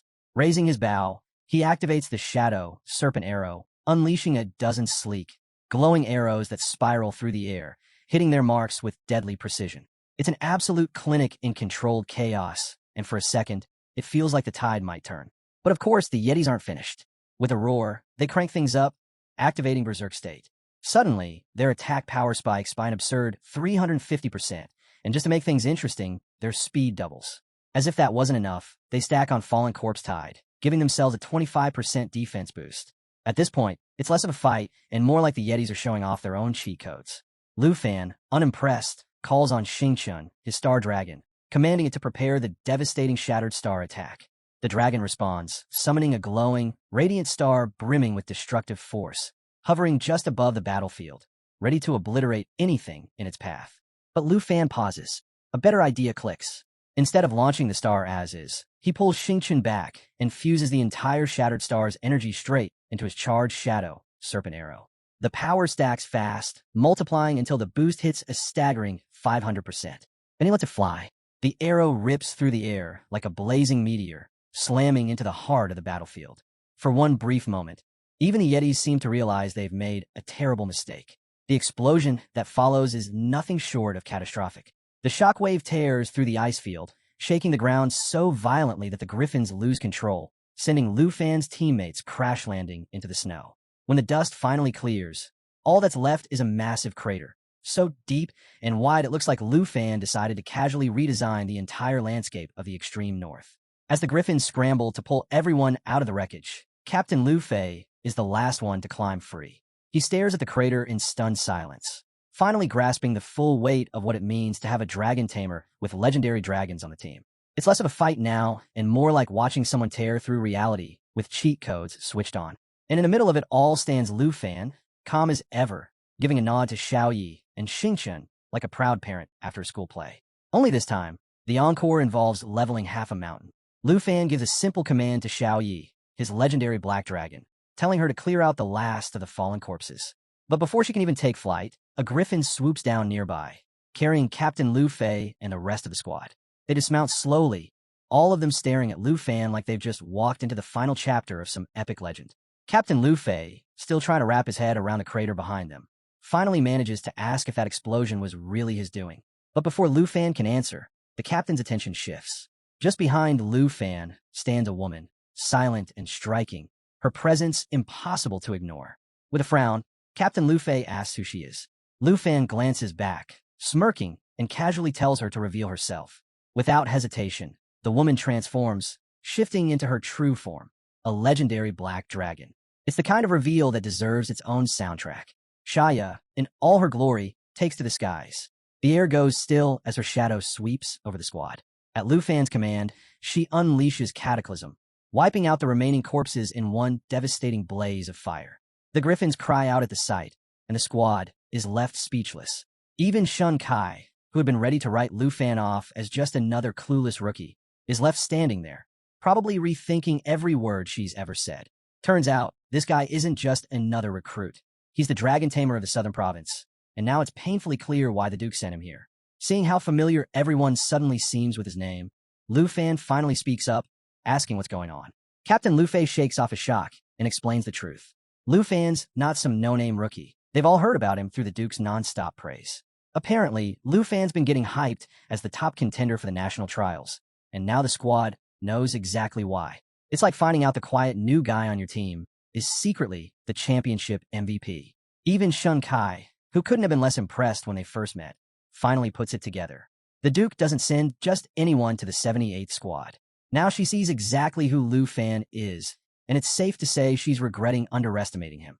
Lu Changkong, never one to miss an opportunity, teases Lu Fan, joking about how well he managed to keep all this power under wraps. But Lu Fan just laughs it off, admitting he still feels like he's slowing everyone down. He's still getting used to the extreme north after all. But Captain Lu Fei cuts him off right there. He tells Lu Fan straight that he's trained plenty of rookies before, and none of them have shown this kind of focus and control. It's about as high of praise as you can get. You're the best rookie we've ever had. Even Shin Kai, clearly reluctant, nods in agreement. She may not say it out loud, but there's no denying it anymore. The Duke sent them someone special, and doubting him was her first mistake. At this point, it's obvious to everyone. Lu Fan isn't just another recruit. He's the guy. Lu Changkong, grinning like he just hit the jackpot, leans over and tells Lu Fan it must have been destiny when they first crossed paths. And now, he's fully planning to stick close and let Lu Fan handle the heavy lifting. Classic Changkong. Find the strongest player on the field and lock in that friendship. Lu Fan, staying humble as ever, just smiles and thanks the team for having his back. But before things get too sentimental, the entire mood shifts. Right there, in front of everyone, the black dragon begins to change. 1 second, she's hovering calmly. The next, she's ascending into something even more powerful. The squad just stands there, wide-eyed, watching what feels like a live broadcast of the ultimate magical evolution. It's awe-inspiring and also slightly terrifying. Turns out, Xiao Yi just hit level 30, unlocking her second-tier transformation. But that's not even the best part. Her contract with Lu Fan upgrades to Black Dragon 2, and with it, she picks up a brand new ability called Perception. What's it do? Oh, just casually reveals any hidden enemies. Stealth? Disguises? Surprise ambushes? Not anymore. With this skill, anyone thinking about sneaking up on Lu Fan might as well rethink their life choices. While the squad is still trying to wrap their heads around a sudden power boost, Lu Changkong can't help but blur out the question on everyone's mind. What exactly just happened? Lu Fan, cool as ever, explains it like it's no big deal. The dragon leveled up. She's stronger, faster, smarter. Her stats just skyrocketed, and now she's pretty much an apex predator with a radar for hidden threats. Sneak attacks?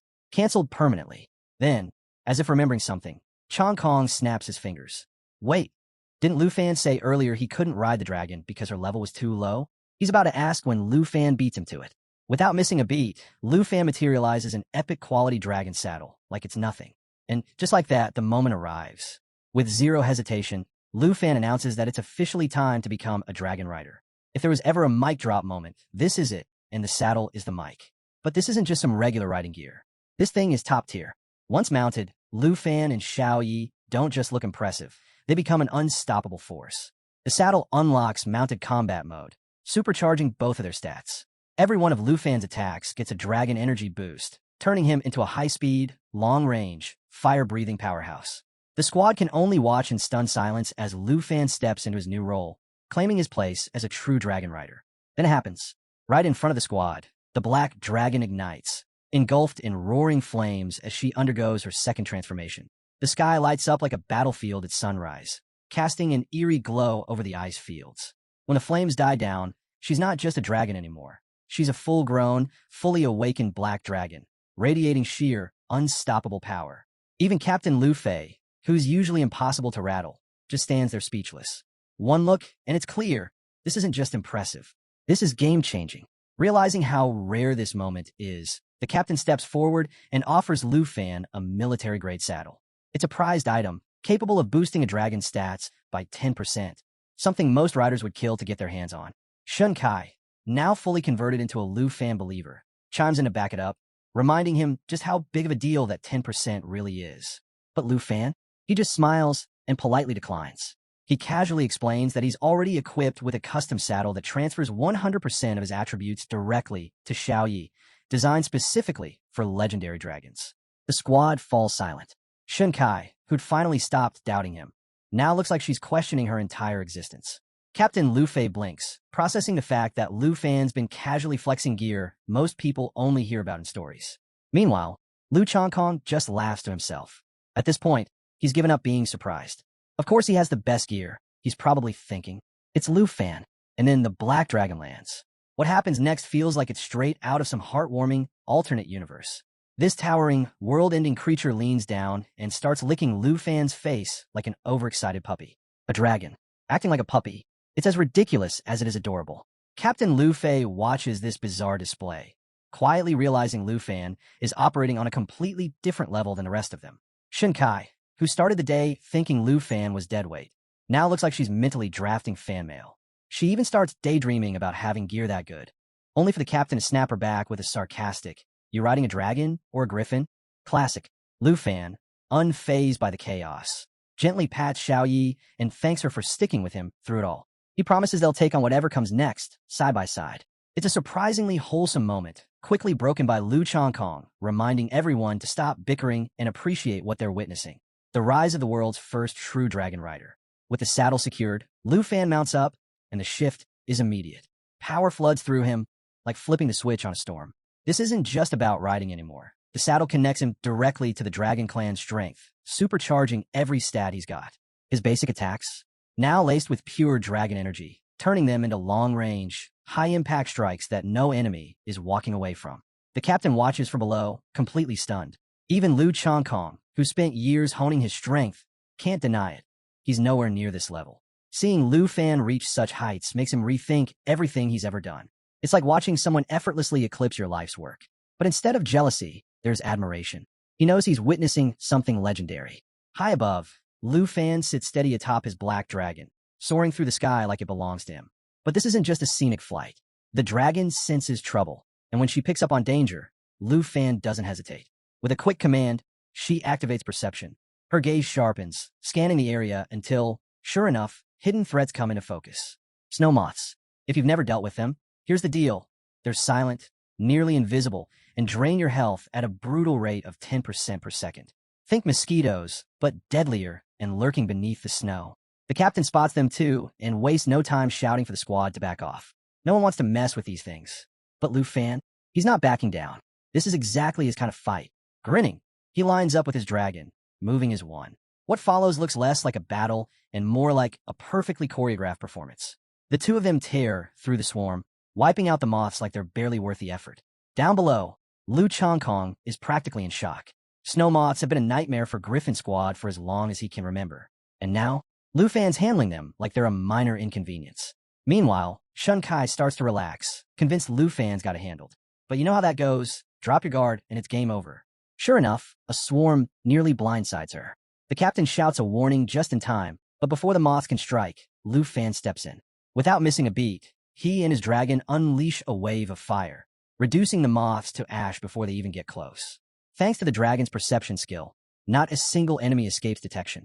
For Lu Fan, this fight's nothing but cleanup duty. When it's all over, Lu Fan and his dragon touch down like it's just another day. He casually announces the last of the moths are gone.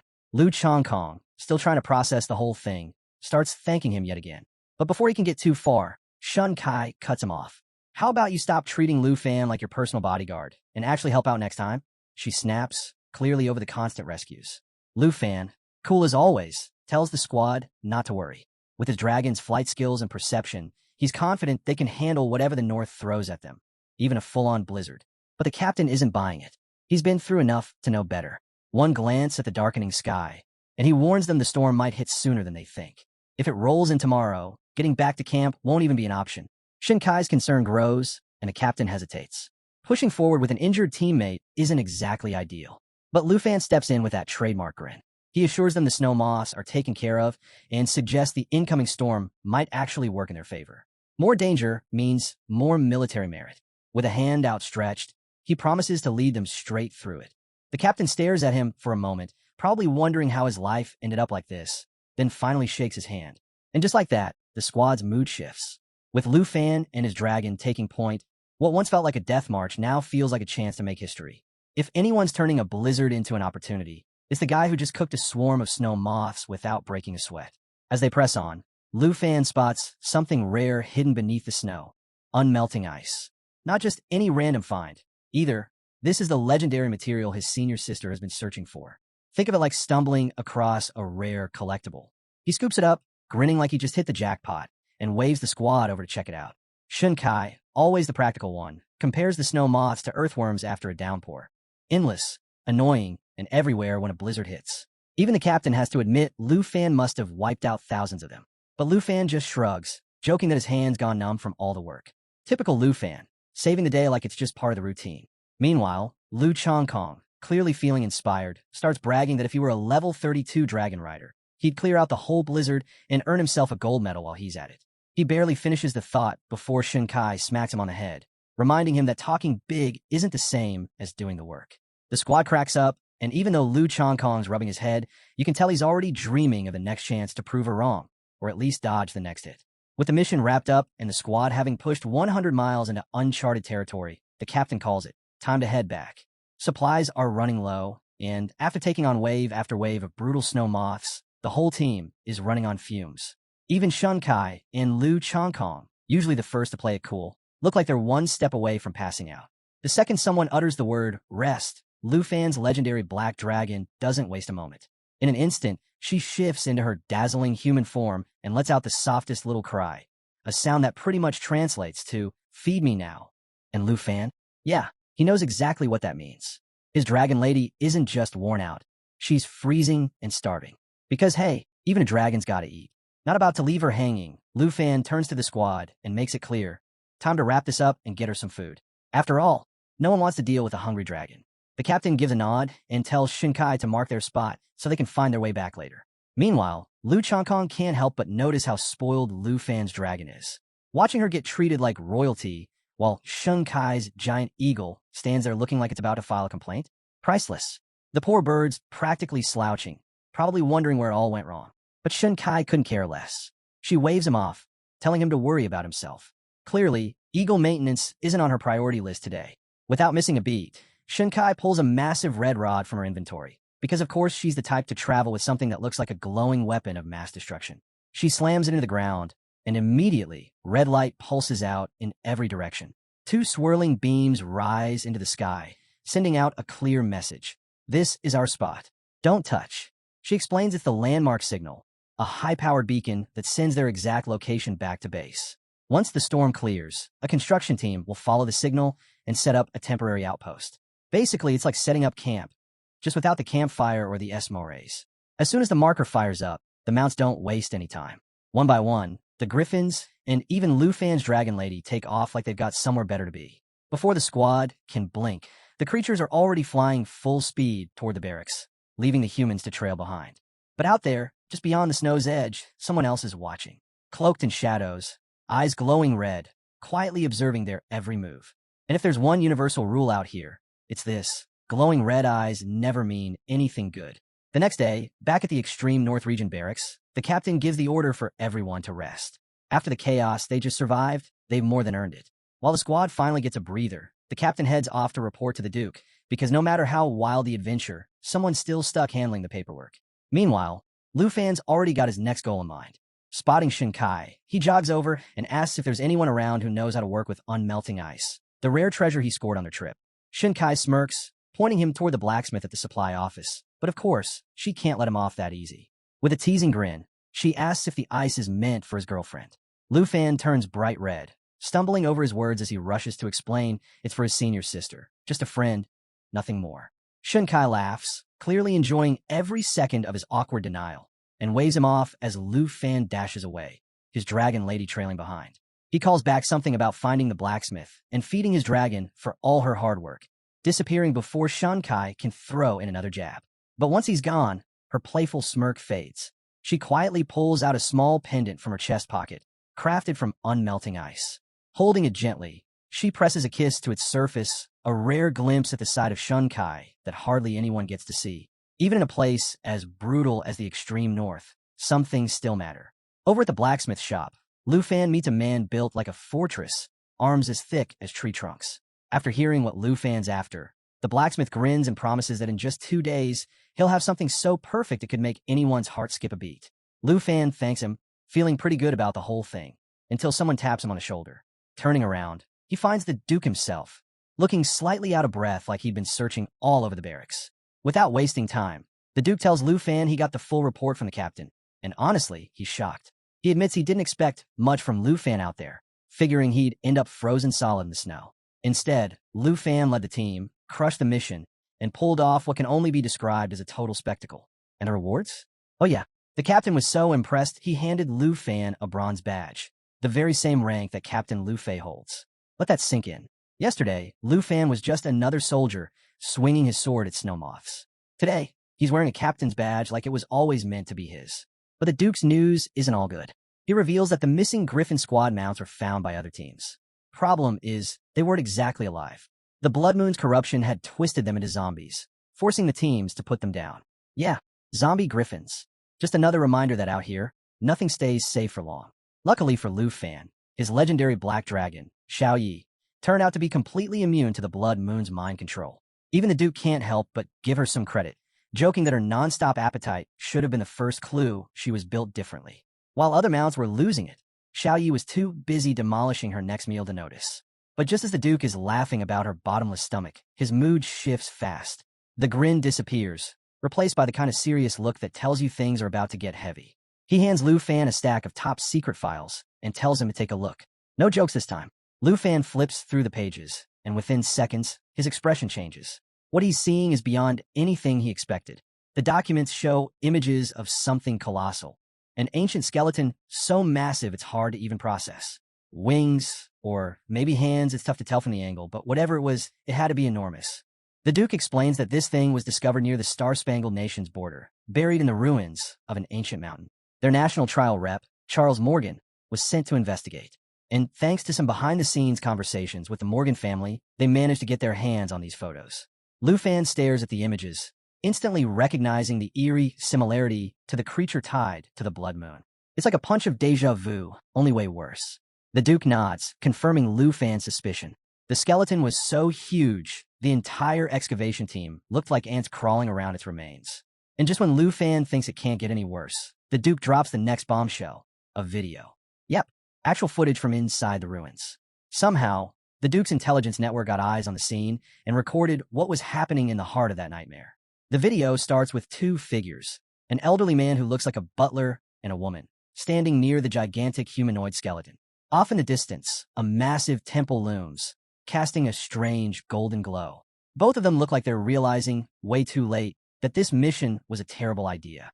As if that's not unsettling enough, the entire team sent to check out the temple has vanished. And whatever's happening inside, yeah, it's turning the local wildlife into full-blown mutant beasts. Nature's going through some horrifying upgrade, and nobody signed up for it. Then, out of nowhere, footsteps echo through the ruins. Everyone freezes. A man steps into view. It's one of the missing team members. But this isn't a happy reunion. The guy looks like a nightmare brought to life, his wings soaked in blood. The butler takes one look and knows immediately. This isn't their teammate anymore. What's standing in front of them now is something else entirely. A holy mountain thrall, something no one ever wants to meet, let alone fight. Before anyone has a chance to react, the thrall lunges straight at them. The butler shouts for the woman to run, yelling that the man they knew is gone. And just like that, the video cuts to black. The Duke, now looking like he could really use another drink, explains that his informant barely made it out alive with that footage. If they hadn't escaped, no one would have believed any of this actually happened. Still trying to wrap his head around what exactly a holy mountain thrall is, Lu Fan asks the Duke for the details. And the Duke, as casually as if he's giving a morning briefing, explains that thralls are creatures warped by the monstrous power leaking from the giant skeleton in the temple. Think of them as the upgraded, nightmare-fueled version of the holy mountain puppets. And trust him, that's not an upgrade anyone wants. And now, the bigger picture clicks for Lu Fan. He starts piecing together the connection between these thralls and the strange corpses he's been fighting near the Blood Moon. It's the same pattern. Ancient forces twisting anything in their path into something monstrous. The Duke takes a slow sip from his flask, like the weight of all this madness is just routine now, and says the scholars at the Academy have started calling these creatures the ancient gods. Yeah, gods. Turns out the skeletons in temples are so old nobody can trace where they came from and whatever power they're hiding. It's on a scale that's way beyond human understanding. Lu Fan's thoughts are spinning. Where do these things come from? Why now? And what kind of disaster are they sitting on? But before he can spiral too far, the Duke just shrugs and drops the simplest answer possible. Nothing about the ancient gods is known. That's it. That's all anyone's got. And the Duke says it like he's long accepted the fact that some mysteries are never getting solved. Then he breaks it down. The creatures twisted by these ancient powers fall into two groups, puppets and thralls. Puppets are the grunt-level undead, slow, mindless, the kind you hack through without thinking twice. But the thralls? They're on another level. Faster, smarter, deadlier. Lu Fan, connecting the dots, cuts in. So those fallen corpses we've been dealing with, they're not all the same? There are puppet fallen corpses and thrall fallen corpses too. The Duke nods, giving him a look like, finally, someone who's paying attention. Then he warns both Lu Fan and the captain that up until now, they've only really faced the basic low-level zombies. But the real problem, the corpse thralls, they're still out there, and they're just getting started. Lu Fan pushes for answers, wanting to know what happened after the thrall attacked the Morgan family. And that's when things get downright bizarre. The Duke reveals that the thrall wiped out every single member of the Morgan expedition, except one. Charles Morgan himself. That's right, the guy in charge somehow walked away untouched. Why? No one knows. Maybe even ancient undead monsters follow some unspoken chain of command. But here's where it gets really wild. Instead of finishing the job, the thrall and Charles didn't fight. They talked. Yeah, you heard that right. A full-blown conversation right there in front of the ancient temple. What they discussed. Total mystery. And just when you think it couldn't get stranger, the Duke drops the real bombshell. The thrall didn't just spare Charles. It handed him something. Not a warning. Not a threat. No, it gave him the essence of the Holy Mountain. Now Lu Fan's hooked. What kind of ridiculous power-up is this? The Duke explains that Charles, already a powerhouse as a combat priest, used the essence to unlock a completely unheard-of profession. Holy Priest. A class so rare it doesn't even show up in any records. Basically, Charles stumbled into an exclusive upgrade that no one else even knew existed. Hidden boss-level stuff. Naturally, the Duke's spies tried to dig deeper, but the Morgan family locked things down tight. Their estate turned into a fortress overnight, and getting any more intel was impossible. So now, the Duke warns Lu Fan to keep his guard up during the trials of nations. With the ancient gods backing him, Charles is shaping up to be the kind of opponent no one wants to cross. But Lu Fan, not the least bit concerned. He brushes it off like Charles is just another speed bump on the way to his next win. Titles, power-ups, secret professions, none of it matters. If someone's standing between Lu Fan and victory, they're getting knocked aside like everyone else. 2 days later, back at the blacksmith shop, Lu Fan finally picks up his commission. The blacksmith hands over the freshly crafted necklace, grinning like he just delivered his finest work. Lu Fan beams, calling it flawless, easily top tier. But he doesn't just leave it at a compliment. Nope. Lu Fan pulls out a bottle of the Duke's favorite strong drink and gifts it to the blacksmith as thanks. The man's face lights up like he just hit the jackpot, clearly not expecting such a rare and thoughtful gesture. Before he can celebrate too long, though, Lu Changkong and Shun Kai show up, crashing the moment like a couple of troublemakers. They drop the news that a new exploration mission's already on the table, and it's time to suit up. Lu Fan bids farewell to the blacksmith, who's already mentally putting Lu Fan at the top of his VIP list. And just like that, it's back to business. As Lu Fan steps outside, Lu Changkong nearly chokes when he spots the bronze badge gleaming on Lu Fan's uniform. After grinding for a year, just to level up, he's now watching Lu Fan climb the ranks like he's speedrunning the entire system. Even Shun Kai, usually cool as ice, can't help but wonder if Lu Fan's secretly got some divine sponsorship deal going on behind the scenes. By the next morning, the squad assembles near the outpost. Captain Lu Fei announces they're fully stocked with supplies to last 15 days, and for once, everything seems under control. That is, until Lu Fan, flying overhead on his dragon, catches sight of something that throws the whole plan off. The landmark signal rod from their last mission? Gone. Shinkai spots it a few blocks away, but it's not just misplaced, it's shattered. Completely trashed. And no way a random snowstorm did that. Lu Fan feels in his gut. The air's too still. The kind of silence that means trouble is seconds away. Right on cue, Lu Changkong, full of confidence, strides ahead without a second thought. But Lu Fan's instincts are already flaring. He shouts for everyone to pull back, his voice slicing through the cold. Too late. Lu Changkong steps right into the danger zone. The snow crunches beneath his boots, the air thickens, and then, boom, out of nowhere, a swarm of monsters erupts around them. It's like someone flipped a switch and summoned an entire army straight to their doorstep. Lu Changkong freezes as the squad realizes they're boxed in on all sides. The numbers are insane. This place was clear the last time Lu Fan checked. Now it's crawling with puppets. But here's the weird part. None of them move. They just stand there, staring, watching, like they're waiting for something. Lu Fan quickly pieces it together. He tells the captain these puppets aren't acting alone. There's a thrall nearby, pulling the strings. The captain's face darkens. He remembers exactly what the Duke warned them about. And that's when it happens. A deep, mocking voice cuts through the wind, low and sharp as a blade. Being a thrall is no shame. For the fallen thralls are the glorious thralls of God. The squad spins around, searching for the source, and from the shadows, a pale figure steps forward.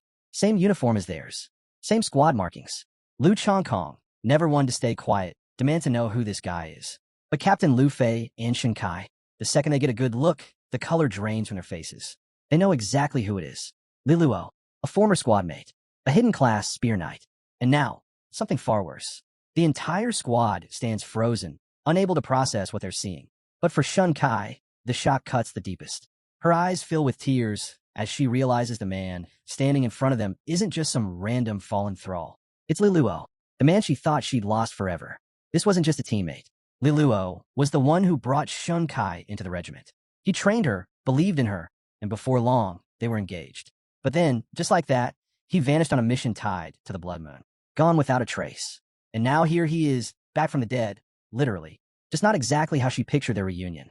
Lu Chongkong, as blunt as ever, has zero patience for the moment.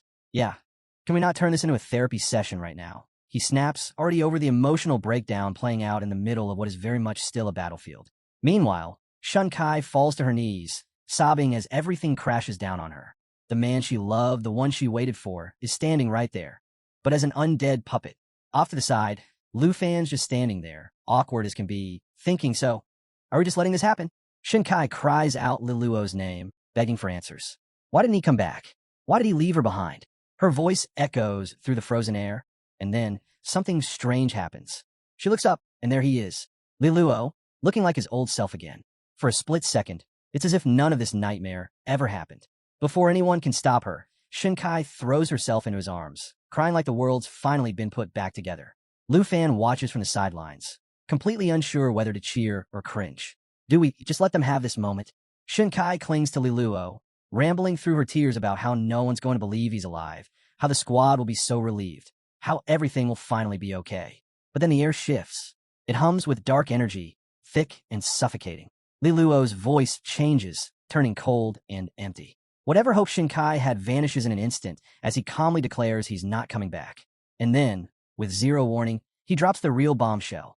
He wants her to join him. Shun Kai stares up at him, completely stunned. She barely has time to react as Liluo pulls her close and starts in on his grand offer. Serving some ancient god, gaining unimaginable power, waking up whatever nightmare is still sleeping beneath the ice. Romantic, right? Just your typical, leave your squad and help me awaken an ancient deity kind of proposal. Shun Kai's brain completely short-circuits. 1 minute, she's reuniting with her fiancé. The next, he's pitching her front row seat in some creepy cult. Before anyone can stop it, her body gives out. Shun Kai faints right there on the spot. Lu Fan barely manages to catch her, shouting her name and trying to wake her up, shaking her gently like he's scolding a kid who fell asleep at the wrong time. And Liluo? He just stands there calmly, as if offering Shun Kai god-tier power in exchange for her soul is the most casual thing in the world. Because apparently, this is how reunions go now. Lu Fan's not letting this slide. He shouts louder, his voice cutting through the tension, urging Shun Kai to wake up and block out Liluo's twisted nonsense. It's your classic snap-out-of-it moment, except with way more undead drama hanging over their heads.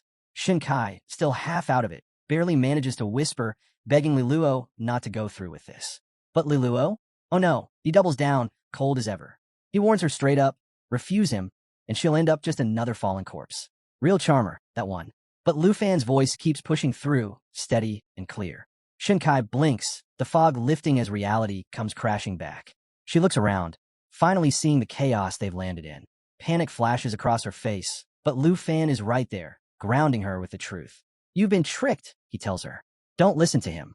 Meanwhile, Liluo climbs onto his horse like he's starring in some dark fairy tale, ready to ride off into the night. He fixes his gaze on Shun Kai, his words sharp as ice. So, are you coming with me, or not? Yeah, nothing like getting pressured into joining a creepy god cult by your undead ex. Captain Lu Fei's had enough. He turns to Lu Fan, his voice urgent. Can you save her? It's the kind of question that leaves no room for doubt. This is Lu Fan's moment to step up. But Lu Fan doesn't rush it. He stands there, thinking it through, as the tension stretches tight. Lu Chongkong, ever the one to state the obvious, reminds everyone they're surrounded by monsters. Chasing after Liluo? Total suicide. And without fixing the signal rod, they'll never find their way back. Captain Lu Fei shakes his head. Forget the post. We survive first. He's ready to pull the squad out before things spiral any worse. But then Lu Fan smiles. That calm, dangerous smile.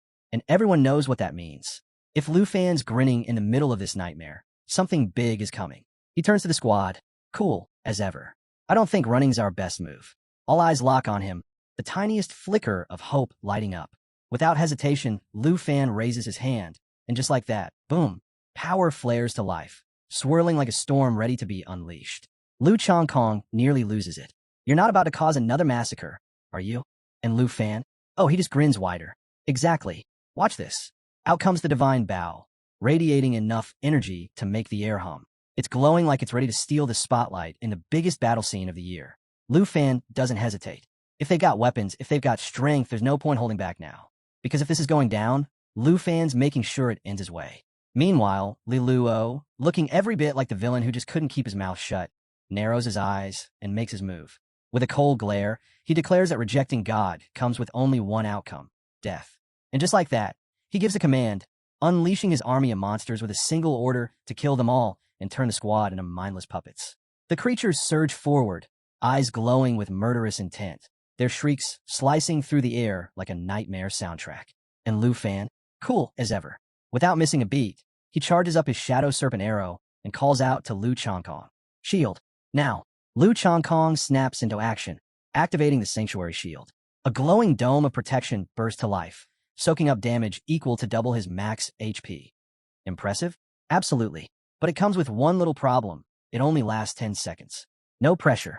As the barrier hums with power, Lu Fan glances over at Lu Chongkong, completely unfazed. That's all I need from you. Lu Chongkong, eyes wide, stammers, this thing's gone in 10 seconds. Lu Fan just flashes its signature grin. Perfect. 10 seconds is plenty. And with that, the clock starts ticking. The monsters close in fast, the swarm growing thicker by the second. But Lu Fan is locked in. Bow raised. Shadow energy spiraling. The serpent forming in the air, coiling tighter, darker, stronger. Then he calls on Xiaya. Without hesitation, his legendary black dragon responds, shifting into her dragon of destruction form. Flames ripple across her scales, and the moment her roar cracks through the sky, even the monsters falter. 6 seconds left on the shield. Time to end this. Lu Fan lets the Shadow Serpent arrow fly. The black serpent tears through the air, streaking straight toward Li Luo with razor-sharp accuracy. Xiaya follows up immediately, blasting the ground with Cataclysm. Explosions rip across the battlefield, swallowing monsters whole. And Lu Fan? He's not done yet. He dives in with Cut the Sky, slashing through the chaos with 2 devastating dragon-fused strikes, carving through anything still standing. The result? Total annihilation. Fire and shadows collide. Monsters reduced to ash, the frozen earth beneath them shattered into ruins. It's the kind of scene that makes you wonder if the planet's going to need a formal apology. Amid the wreckage, Li Luo's condition takes a sharp nosedive. His once powerful form collapses as his horse gives out beneath him, crushed by the weight of the fight. Li Luo hits the ground hard, and before he can fall any further, Lu Fan moves fast, catching him just in time. Shun Kai rushes to his side, dropping to her knees and pulling him into her arms. Tears stream down her face as the reality of it all crashes over her. It's heartbreak in its rawest form, and Shun Kai is right at the center of it. Through broken sobs, she whispers his name, asking if it's really him. Her words are barely louder than the wind, filled with all the love and sorrow she's been carrying since the day he disappeared. She clings to the memory of the man who brought her here, the one who trained her, believed in her, loved her before the curse tore it all apart. For a moment, it's like time freezes around them. But then the air shifts. A strange purple aura begins to rise from Li Luo's body, swirling thicker and darker by the second. Lu Fan's instincts spike. This is bad. Really bad. That energy isn't just some lingering magic. It's a warning. Whatever they thought was over isn't. As everyone watches, holding their breath, Li Luo's eyes flutter open one last time. His voice is weak, barely holding on, but there's urgency behind it. He begs him to go, tells him worse things are coming, things they aren't ready for. Shun Kai shakes her head, gripping him tighter, desperate to believe it's not too late. She pleads with him to stay, promising they'll fix it, that he'll be okay, that somehow this nightmare will end with him still here. But the fight is already over. Li Luo's strength slips away. His hand, once wrapped around hers, falls limply to the ground. And just like that, he's gone. Shun Kai's scream cuts through the air, raw and jagged. It's the sound of someone breaking from the inside out. She clutches his body like she can hold him here if she just tries hard enough, but nothing changes. He's not coming back.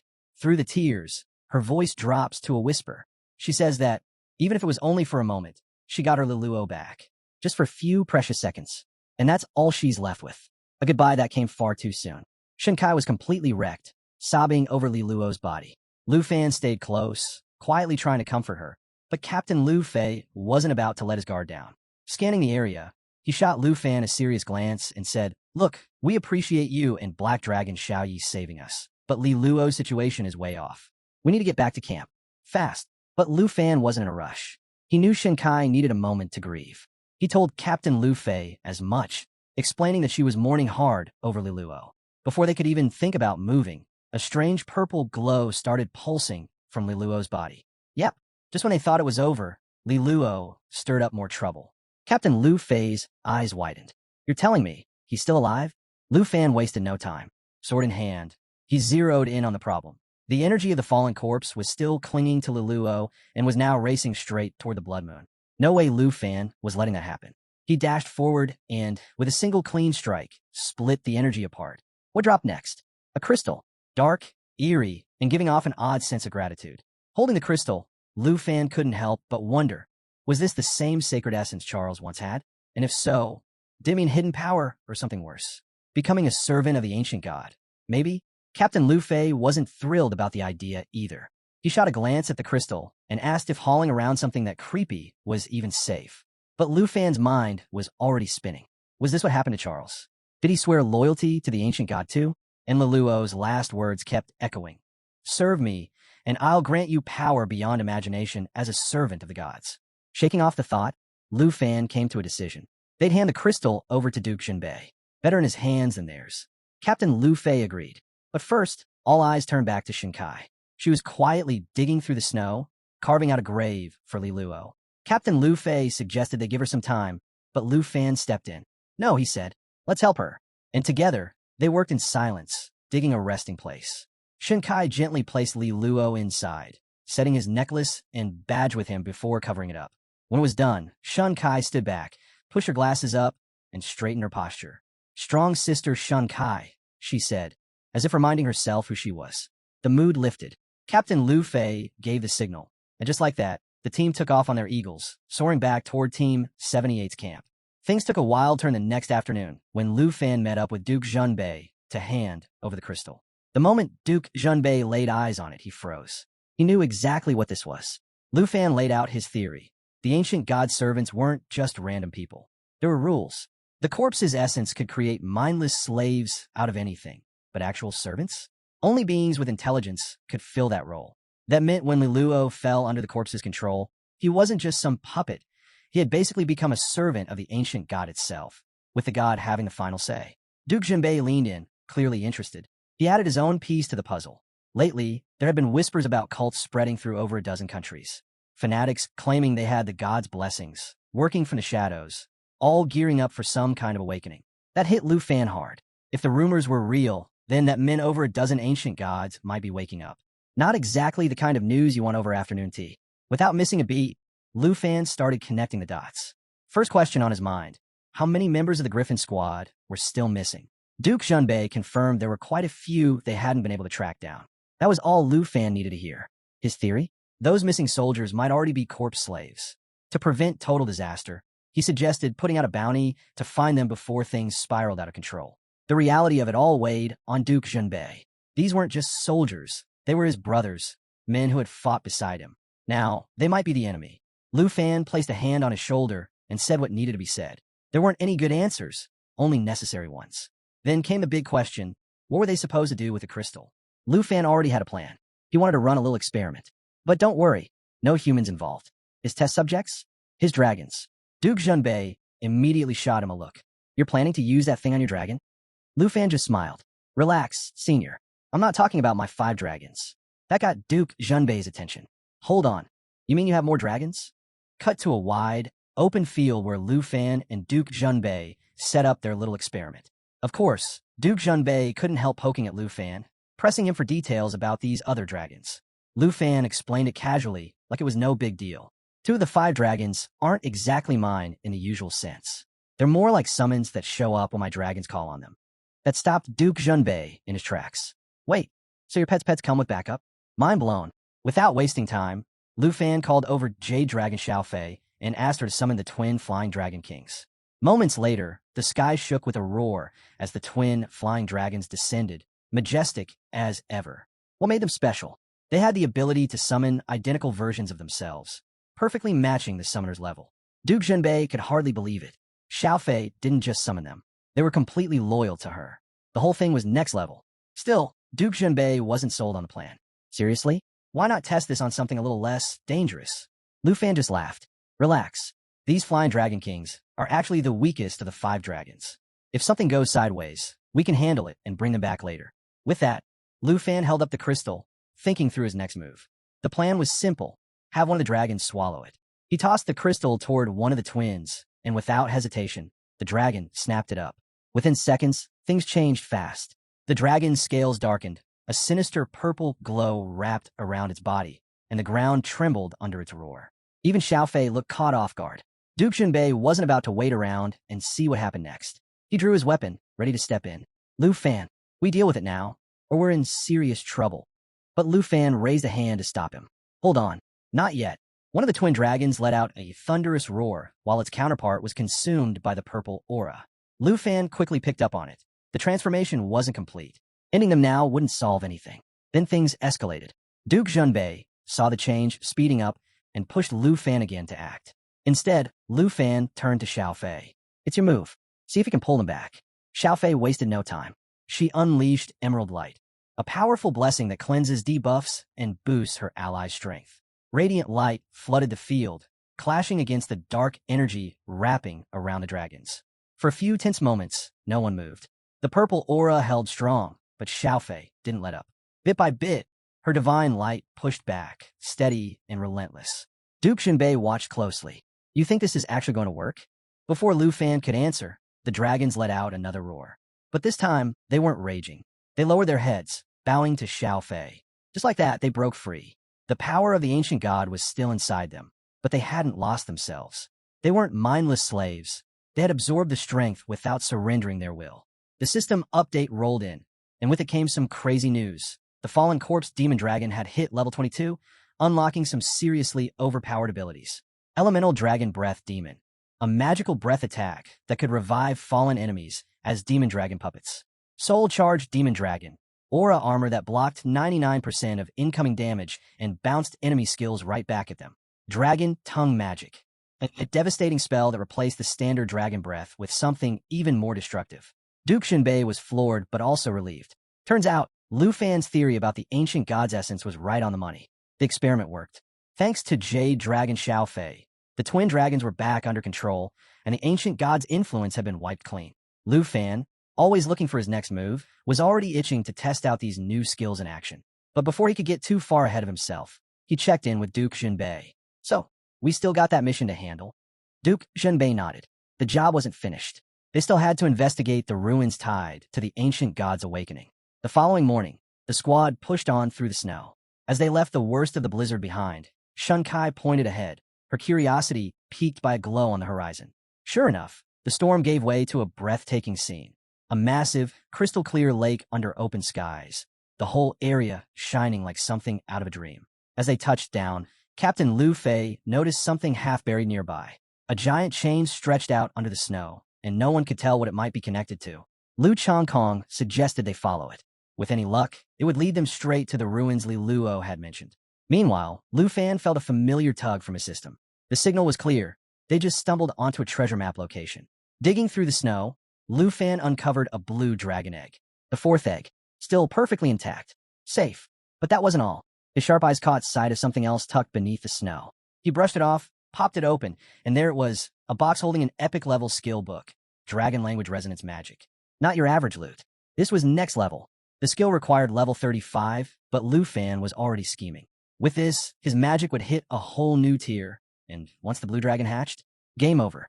On top of that, he was already making mental notes to contact Sister Diakyu from Tianhua Auction House. He needed a pet slot expansion scroll, and she was just the person to make it happen. Later, while the rest of the group kept moving, Lu Fan lagged behind, admiring the egg and daydreaming about his future dragon lineup. Shunkai and Lu Chongkong noticed him falling back and wandered over. Shunkai raised an eyebrow and smirked. What's got you so distracted? Lu Chongkong chimed in with a grin. Enjoying the view all by yourself? Caught red-handed, Lu Fan quickly tucked the egg and book out of sight, flashing a nervous smile. Oh, nothing. Just taking in the scenery. But Lu Fan, being Lu Fan, couldn't leave it at small talk. He shifted the mood, glancing out over the endless glacial lake and wondering aloud if there might be an entirely new region waiting on the other side. Captain Lu Fei jumped in, reminding everyone just how enormous the far north really was. The place stretched for miles inland, with the Blood Moon mountain range running over 1,000 miles long. Lu Fan tucked that detail away, piecing together a theory. What if the Blood Moon wasn't just some natural phenomenon? What if it was under the control of the ancient gods, or worse, a weapon forged by them? Shinkai tried to picture it, joking about some colossal ancient god, chained to the moon like a mountain come to life. Before the mood could turn too grim, Lu Changkong clapped Lu Fan on the shoulder and grinned. Enough guessing. Let's follow this chain and find out what's waiting on the other side. But Captain Lu Fei wasn't about to let them charge in without a second thought. He shot Lu Changkong a look. Careful. Remember what happened last time you acted on impulse. Lu Fan stepped up, offering to scout ahead. Captain Lu Fei hesitated, but eventually nodded. Fine, but don't take any unnecessary risks. With that, Lu Fan summoned Black Dragon Xiaoyi in her full destroyer form, radiating molten lava energy that lit up the snowy landscape. The squad couldn't help but be impressed. This was no ordinary dragon. This was a force of nature. As the team set up camp to rest, Shunkai called out to Lu Fan, telling him to watch himself out there. Lu Fan gave a quick nod. I'll signal once the coast is clear. Then he was off, flying over the vast lake with Xiaoyi. 2 hours passed, but the chain they were following still didn't end. Just as Lu Fan was wondering how much farther it stretched, his system hit him with a warning. You have entered the Fallen Corpse Ruins realm. Yeah, not exactly comforting. Right away, Lu Fan recognized the place from the Star-Spangled Kingdom's research. The clues all lined up. This had to be connected to the sacred temple and the people who had turned into sacred slaves. The puzzle pieces were coming together, and none of it looked good. That's when Black Dragon Xiaoyi stopped cold mid-air, letting out a deafening roar. Lu Fan scanned the ground and spotted it. A massive black coffin buried beneath the snow. His system had nothing to say, except for a single line of text. The mystery of the Fallen Corpse Ruins. Whatever was down there, Xiaoyi could feel it.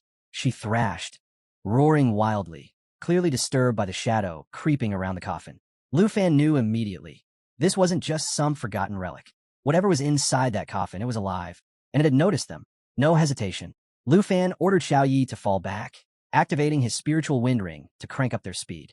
They tore through the skies, the shadow lingering behind them like a threat they couldn't shake. It was a close call, but eventually the lake came back into view, and Lu Fan finally breathed a little easier. They made it out. For now. When Lu Fan finally made it back to the group, it was clear something was off. He looked rattled, and Lu Changkong rushed over, eager to hear what he'd found. But Lu Fan didn't waste time sugarcoating anything. His voice was flat, serious. He told them about the Fallen Corpse Ruins and the terrifying presence buried deep beneath the snow. The whole team went quiet, trying to process what they'd just heard. Lu Fan didn't leave any room for doubt. They needed to get out. Now, Lu Changkong blinked, stunned. What could be so dangerous that even you had to back off? Whatever answer he expected, it wasn't this. After Lu Fan laid it all out, nobody argued. They activated the teleportation system and got out of there as fast as they could. The tension followed them all the way back to camp. Once they landed in the office, all eyes turned to the big screen. Duke Shunbei wasted no time breaking it down.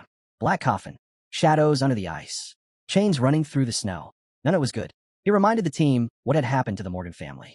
If they poked the wrong thing out there, not a single one of them would make it out alive. Lu Fan backed him up. He explained how the whole area felt locked down by something ancient, something that shouldn't be disturbed. Even Black Dragon Xiaoyi, who normally never flinched, was barely holding it together. That alone was enough to tell them how bad this really was. Duke Zhenbei didn't hesitate. He marked the frozen lake as a forbidden zone and shut down every special route in the region. Captain Lu Fei got his orders to alert Dragon City's scholars immediately. Team 78? Their isolation mission was officially over. Their new job was supporting the scholars who'd be researching the ruins. Then Duke Zhenbei turned to Lu Fan and dropped the real surprise. In front of everyone, he praised Lu Fan for leading the team to such a major discovery in under a month. As a reward, he presented him with the Griffin Corps Silver Military Merit Medal. No small thing. This was one of the highest honors out there, and only a select few had ever earned it. Lu Fan tried to brush it off, saying he hadn't been in the Griffin Corps long enough to deserve something that big. But Duke Zhenbei shut that down fast. He told Lu Fan to take the medal. Someday, after graduation, it might just open doors for him if he decided to stick around. Lu Fan finally accepted, and the whole squad couldn't help but cheer him on. Captain Lu Fei laughed, joking that if Lu Fan joined up, he might end up taking orders from him. Lu Changkong crossed his arms, pretending to sulk. Man, now I'm getting jealous. How do you get promoted this fast? Shun Kai just shook his head with a grin and muttered, TC, what a shame. The celebration didn't last long. Once the team dispersed, Duke Junbei quietly pulled Lu Fan aside. He handed over a thick book, telling him it was time to start preparing for the national trials. With barely 2 weeks left on the clock, Lu Fan knew it was time to shift gears and get ready to head back to Dragon City Academy. Meanwhile, trouble was already stirring across the border in Taichi Nation. Deep in the forest, Jin Chenghan, brother of the princess, was up to something twisted. By his side slithered an abyss crawler, not even fully grown but already terrifying. And to help it grow, Jin Chenghan casually unleashed it on a nearby family, sacrificing them without a second thought. Chun Tianji, an old family ally, tried to step in, but Jin Chenghan shrugged him off like it was nothing. Just sacrifices, he scoffed, as if the people meant absolutely nothing. Princess Jinju could only watch, horrified and helpless, trailing behind her brother with no power to stop him, disgusted by his cruelty. But the chaos wasn't limited to Taichi Nation. All over the continent, the stage for the national trials was being set. In Hung Nation, Kira met with the other leaders, plotting strategies. Alongside him were Wei Ji of Han Nation and Yasenlai of South Nation. Together, their four-nation alliance felt unbeatable. This year, they were aiming straight for the top. Over in Snow Nation, Andre was finishing up some light training by slaying a demon near an active volcano. When news of the trials reached him, he barely blinked. With a smirk, he welcomed the challenge, ready to show the world what he was made of. And on the ruins of Sacred Mountain Temple, Charles Morgan of Star Stripes Nation stood tall, looking down over the wreckage as if the whole world already belonged to him. Invincible, he declared. That's what I'll be at the trials. Back at camp, 2 days flew by while Lu Fan dove into the materials Duke Junbei had given him. When it was finally time to leave, the team gathered to see him off. Lu Chongkong couldn't resist poking fun. So what's the plan? Going for first place. Shen Kai laughed, promising to cheer him on from afar. Captain Lu Fei gave him a firm nod. Time to move on. The team's in good hands, thanks to you. Before Lu Fan left, Duke Junbei shared one last bit of advice. Make the most of your abilities out there. With Mountain Summoning and the Fallen Corpse Dragon at your side, you've got more than a fighting chance. Lu Fan nodded, promising to give it everything he had. By the next morning, Lu Fan was back at Dragon City Academy. First stop, the Vice Principal's office. He knocked on the door, stepping in with the usual respect. Inside, Vice Principal Zhao welcomed him like an old friend, shaking his hand enthusiastically. With the principal away, Zhao was temporarily running things, and clearly enjoying the spotlight. Standing beside him were two figures who instantly commanded attention. Shadow Guards Yu and Jun, sent by higher authorities to protect the delegates traveling to the T Empire. These weren't just any guards. These two were on a whole different level, far beyond even the Griffin Regiment. Zhao couldn't help but point out how much attention the higher-ups were putting on this year's national trials. Lu Fan, never one to miss an opportunity, casually asked if Zhao would join him on a trip to Taichi Nation. Zhao agreed without much hesitation, but mentioned the principal wouldn't be back for another 10 days. No problem there. He'd already lined up a private plane, and they'd be taking off the next afternoon. While they shared a pot of tea, Zhao leaned in with an offer. Anything Lu Fan needed, the Academy would provide. Simple as that. So naturally, Lu Fan didn't hold back. I want a pet slot expansion scroll. Zhao nearly choked, spilling tea all over the table. He scrambled to clean up the mess, shaking his head. You really know how to pick the impossible. We're fresh out of those. Still, he assured Lu Fan that his schedule was his own. The Shadow Guards wouldn't be hovering, and he was free to do as he pleased until departure. Later on, Lu Fan headed over to meet up with his close friends, and the reunion did not disappoint. The moment he walked through the door, Sister Hank practically launched herself at him, hugging him tight and tearing up as she told him how much she'd missed him. Qinxiu jumped in right after. We've been waiting since last night for you to show up. Lu Fan scratched his head, a bit embarrassed, admitting that Vice Principal Zhao had probably let it slip he was back. And here I am, empty-handed. Didn't bring anyone a gift.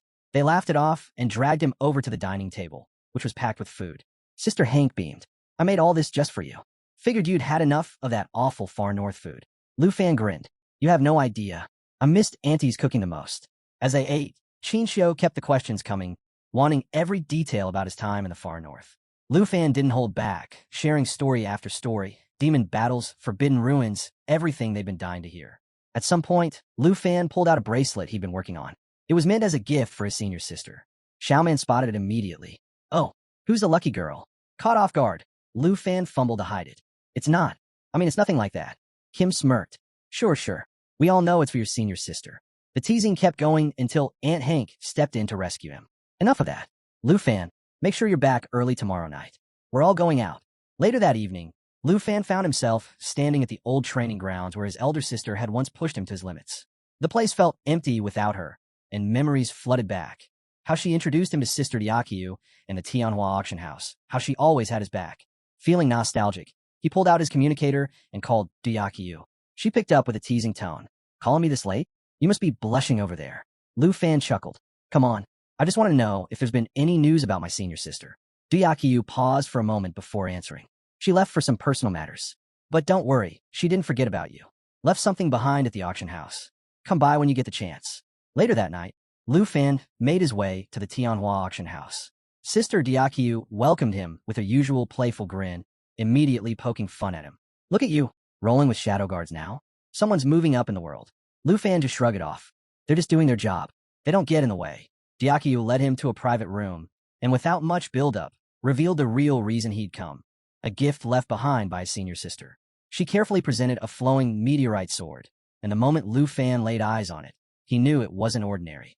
Level 30, 256 strength, 204 agility. And the kicker? Flame enhancement, boosting fire skills by 50% while storing up damage for an extra, devastating attack. Lu Fan picked it up, and the power practically hummed through his hands. One look at the craftsmanship, and he knew this had been made just for him. Diakyu couldn't help but smile.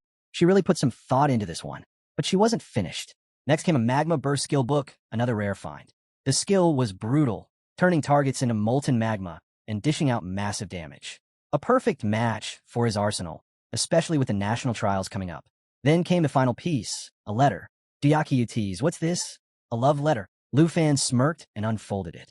His senior sister's words were simple but carried weight. She explained she'd left unexpectedly, but hoped these gifts would push him forward in the trials.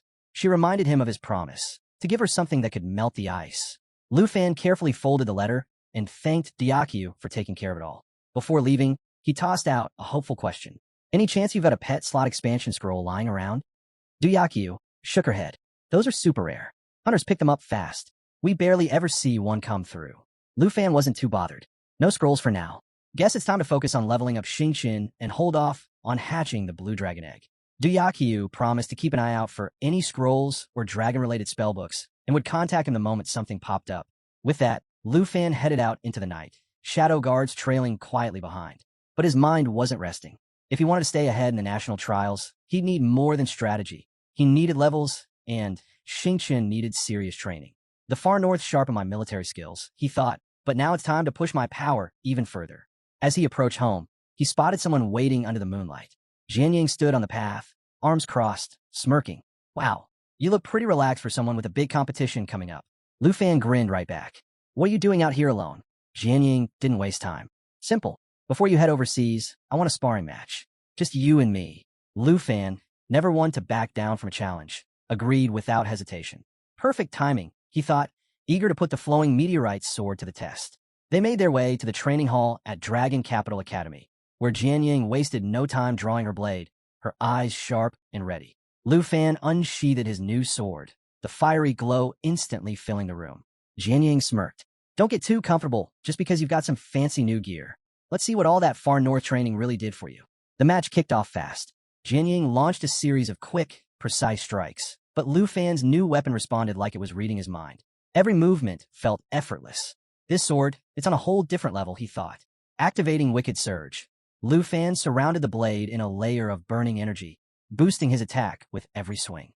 Jianying raised an eyebrow, noticing the power stacking with each hit. Big Sister really nailed it, Lu Fan thought, locking into the rhythm of the fight. This sword's a perfect match. Might be time to retire the permanent dragon scale sword for good.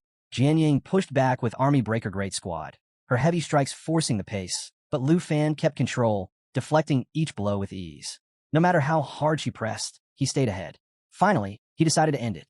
With one move, Mountain Shaker erupted, a crushing attack that slammed into Jianying, draining her health and leaving her on the ground, breathless but grinning. "You're on a whole new level," she admitted, catching her breath. "First place to the national trials? I'm calling it now." The next morning came faster than anyone wanted. Lu Fan's friends and family gathered to see him off. Sister Han hovered nearby, fussing like usual. "Don't forget to eat properly, and stay safe out there." Xiaoman smiled. "We'll be cheering you on from here. You're not alone." And Hank sent him off with a wave and a wish for smooth travels. Lu Fan thanked them all, feeling the weight of their support as he boarded the transport with Vice Principal Zhao. As they made their way to the airport, Zhao reminded him what this really meant. This is your shot, Lu Fan.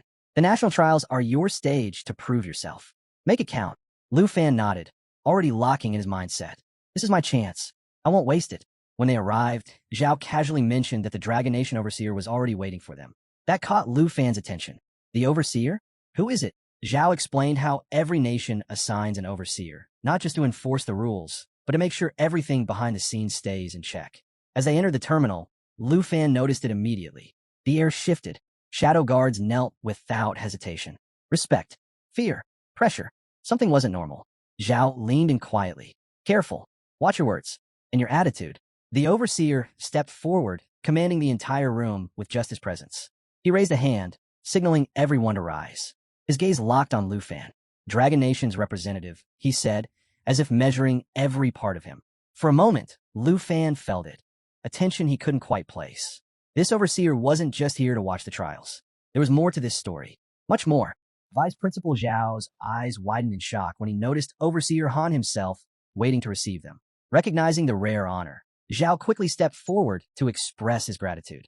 But Elder Han simply smiled, brushing it off as a gesture of respect owed to representatives of the state. With a wave toward Lu Fan, Zhao introduced him as a second-tier professional from the prestigious Dragon Capital Academy, also pointing out Lu Fan's rare dual roles as both a beast rider and tamer. Hearing this, Lu Fan stiffened, a flicker of recognition crossing his mind. He'd met Elder Han before. Zhao was clearly surprised, but Elder Han just laughed softly, confirming they had indeed crossed paths. He praised Lu Fan, mentioning the impressive dragon now under his command, and compared him to the legendary figures of old. With a nod of approval, Elder Han said he believed Lu Fan would surely bring honor to the Dragon Empire during the national trials. Lu Fan bowed deeply, genuinely grateful for the recognition, and promised to live up to the Overseer's expectations. Before leaving, Elder Han shared a bit of advice, reminding Lu Fan that he had a good relationship with Tu Jing. If anything ever went wrong, Lu Fan should seek Tu Jing's help first, and if that didn't solve it, Elder Han himself would step in. With that, Elder Han got into his car, his bodyguard holding the door open. Just before the vehicle pulled away, he reminded them to get ready for the evening banquet. As the car disappeared down the road, Lu Fan turned to Vice Principal Zhao. Is Elder Han really one of the 3 elders of the Dragon Empire? He asked. Zhao nodded. That's right. His influence runs deep across the entire empire. The confirmation left Lu Fan stunned. The 3 elders held power greater than even the dukes, making decisions that shaped the fate of the nation. But what puzzled him most was how Elder Han carried himself. There was none of the overwhelming aura or sharp edge of a top-tier fighter. Still curious, Lu Fan voiced his thoughts, wondering aloud if Elder Han might be hiding his true strength. Zhao chuckled and explained that Elder Han's strength wasn't about combat. His true power came from his unmatched wisdom and the vast network of influence he controlled. Though still in his early 40s, Elder Han had enough sway to change the future of the entire Dragon Empire. Zhao continued, explaining that while combat strength earned admiration, it wasn't the only kind of power that mattered. Among the 3 elders, only one was rumored to have a combat profession, and even that was whispered to have reached the rare 5th tier. Another focused entirely on enhancement, offering little in direct battle, yet still stood as one of the Empire's greatest pillars. Elder Han, Zhao said, was living proof that true power often worked quietly, hidden well beyond brute force. And if that wasn't enough, Zhao added, there were the 4 legendary swords. These elite bodyguards, known across the Empire for their unmatched swordsmanship, had pledged themselves to Elder Han personally. Their presence alone spoke volumes about the level of respect and influence he commanded. Hearing all this, Lu Fan couldn't help but feel a deep sense of awe. The stories about the 3 elders always felt like distant legends, but now, standing so close to one of them, he realized just how little anyone truly knew. Their power wasn't something you measure by strength alone. It ran deeper, through wealth, strategy, and the quiet control of the Empire's fate. A small smile tugged at the corner of Lu Fan's mouth. Elder Han's calm, unassuming nature suddenly made perfect sense. There were lessons to be learned from people like him, lessons that went far beyond the battlefield. Just as this thought settled in his mind, the car slowed to a stop, pulling his focus to the scene outside. It was impossible to miss. What waited for them wasn't just an arrival. It was a full-blown event. Crowds of reporters and curious onlookers had gathered in force, their excitement filling the air. Cameras flashed non-stop, and the buzz of eager voices rolled like waves across the street, all of them hoping for a glimpse of the Dragon Nation's representative. Stepping out of the car, Lu Fan barely had a moment to adjust before the crowd closed in. Vice Principal Zhao stuck close by his side, helping to shield him from the surge of reporters. The questions came fast and relentless.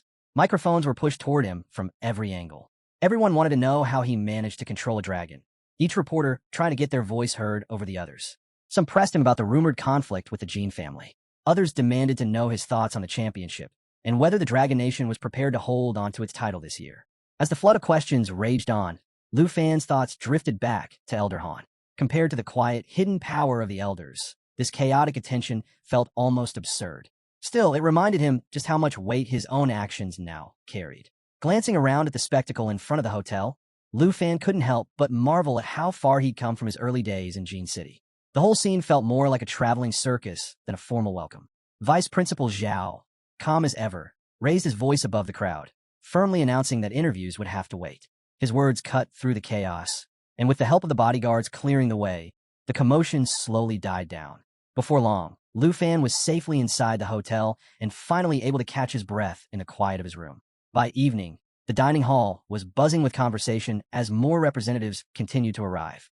As the room filled with chatter, Lu Fan casually mentioned the crowd of reporters outside, joking about how even a short walk felt impossible with all the attention. Zhao, always thinking ahead, advised him to stay inside where it was calm. Stepping out into that mess, he said, wouldn't do anyone any good. As Lu Fan glanced around the hall, another thought crossed his mind. He turned to Zhao and asked about Charles, the representative from the Star-Spangled Empire. Why hadn't he shown up yet?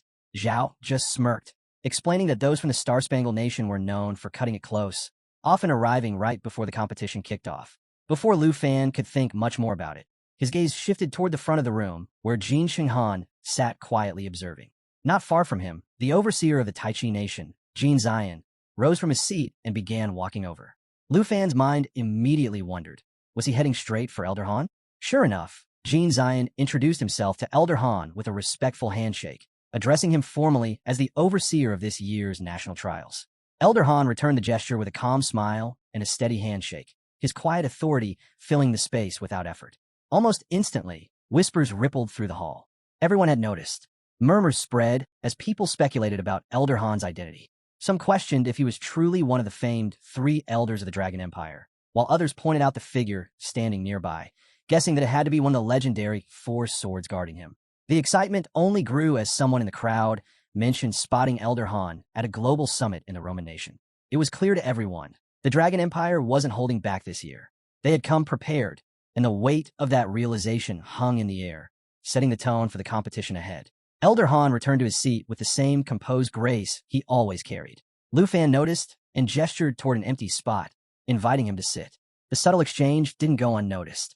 Guests traded glances, quietly speculating about Lu Fan's connection to such an influential figure within the empire.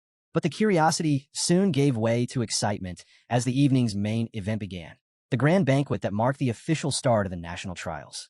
This banquet was more than just a meal. It was a display of prestige, meant to highlight the host nation's unity and generosity. Laughter and conversation filled the hall as guests admired the setting, confident the food would match the grandeur expected from a state-level event. But amid the lively atmosphere, Vice Principal Zhao leaned toward Lu Fan, lowering his voice as he offered a quiet heads-up. He suggested Lu Fan temper his expectations, hinting that the Taichi Nation's cuisine might not quite compare to the refined standards of the Dragon Nation.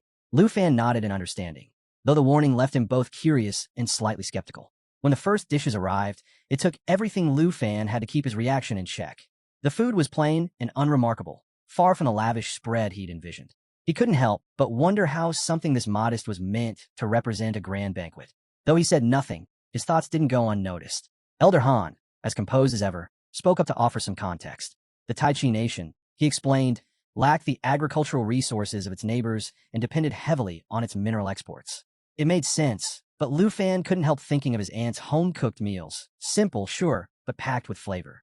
This wasn't that. Before he could dwell on it much longer, a loud bang cut through the chatter. Andre, a competitor from Snow Nation seated nearby, slammed his fist on the table, making no effort to hide his frustration. His voice rang out as he complained about the small portions and uninspired dishes, his irritation spilling over into the once festive atmosphere. Standing behind him, a bald man tried to defuse the situation, quietly urging Andre to keep his cool. But Andre wasn't having it. As a level 60 hidden fighter, he wasn't used to holding his tongue. Adding fuel to the fire, Jin Shenghan glanced over and shook his head with a mocking smirk. Barbarians must have no taste, he quipped, his words sharp and deliberate.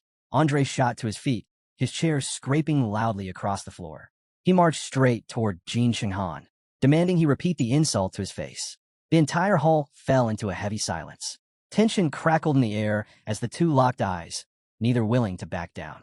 Jin Shenghan's aura shifted, a faint purple glow rising around him, a clear sign he was more than ready for whatever came next. Before things could escalate further, Jin Zion, the overseer of the Tai Chi Nation, stepped forward. Calm and authoritative, he positioned himself between the two, reminding Jin Shenghan that the trials hadn't even started yet.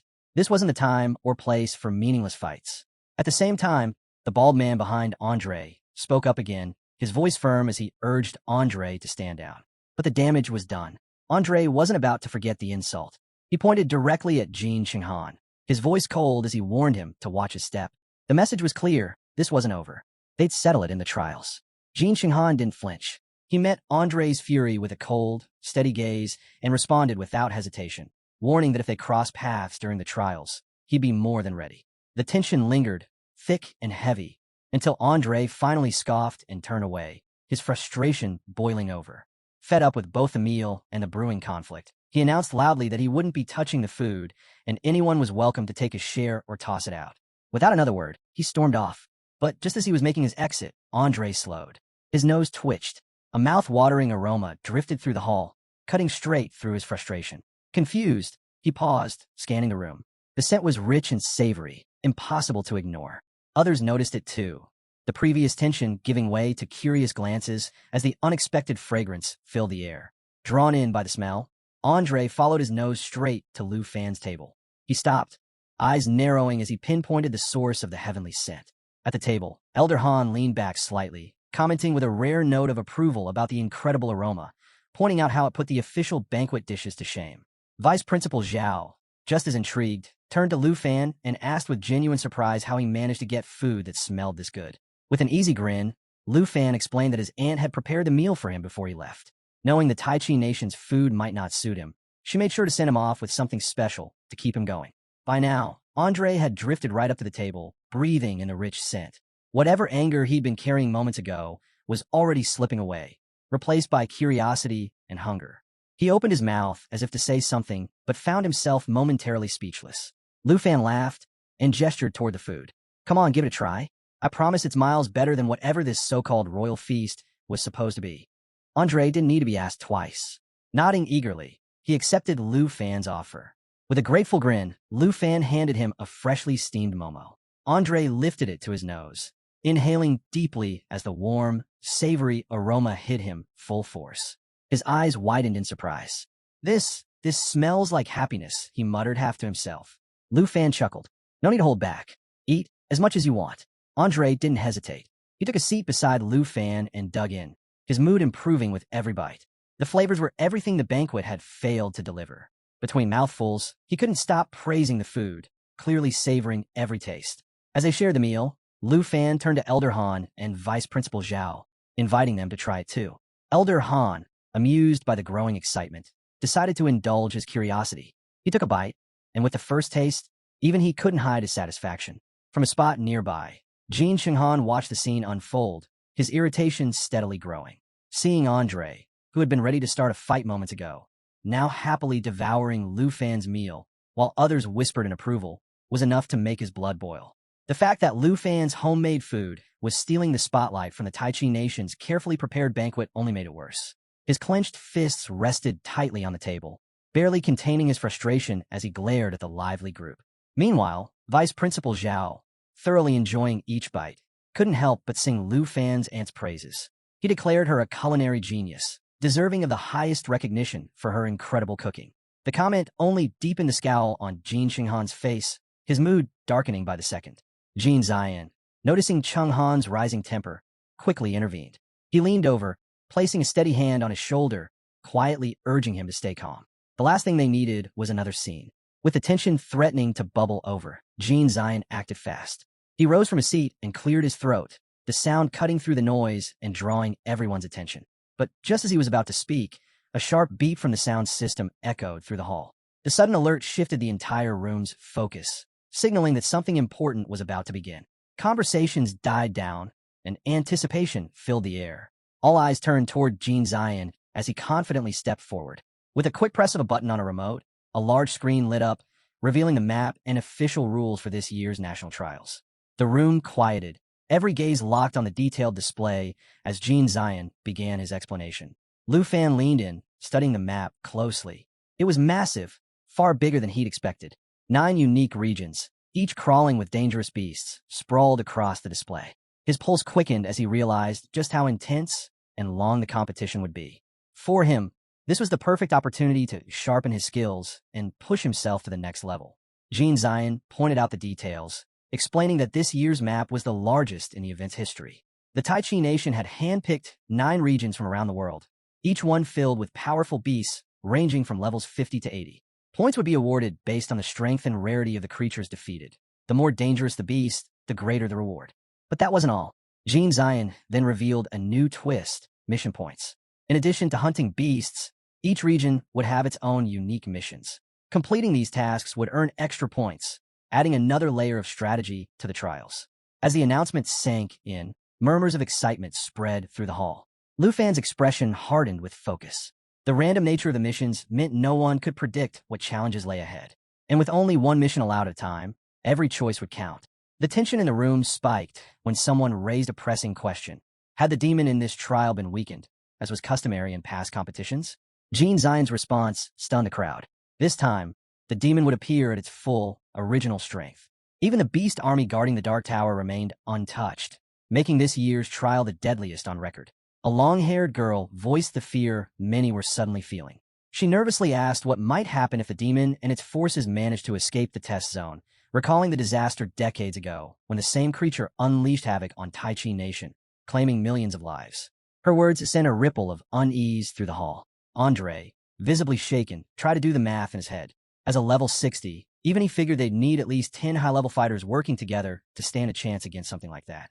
But with all 23 participants focused on outmaneuvering one another, the idea of forming such a team felt like a fantasy. Just as the unease was about to swallow the room whole, Lu Fan calmly raised his hand. His question cut through the tension like a blade.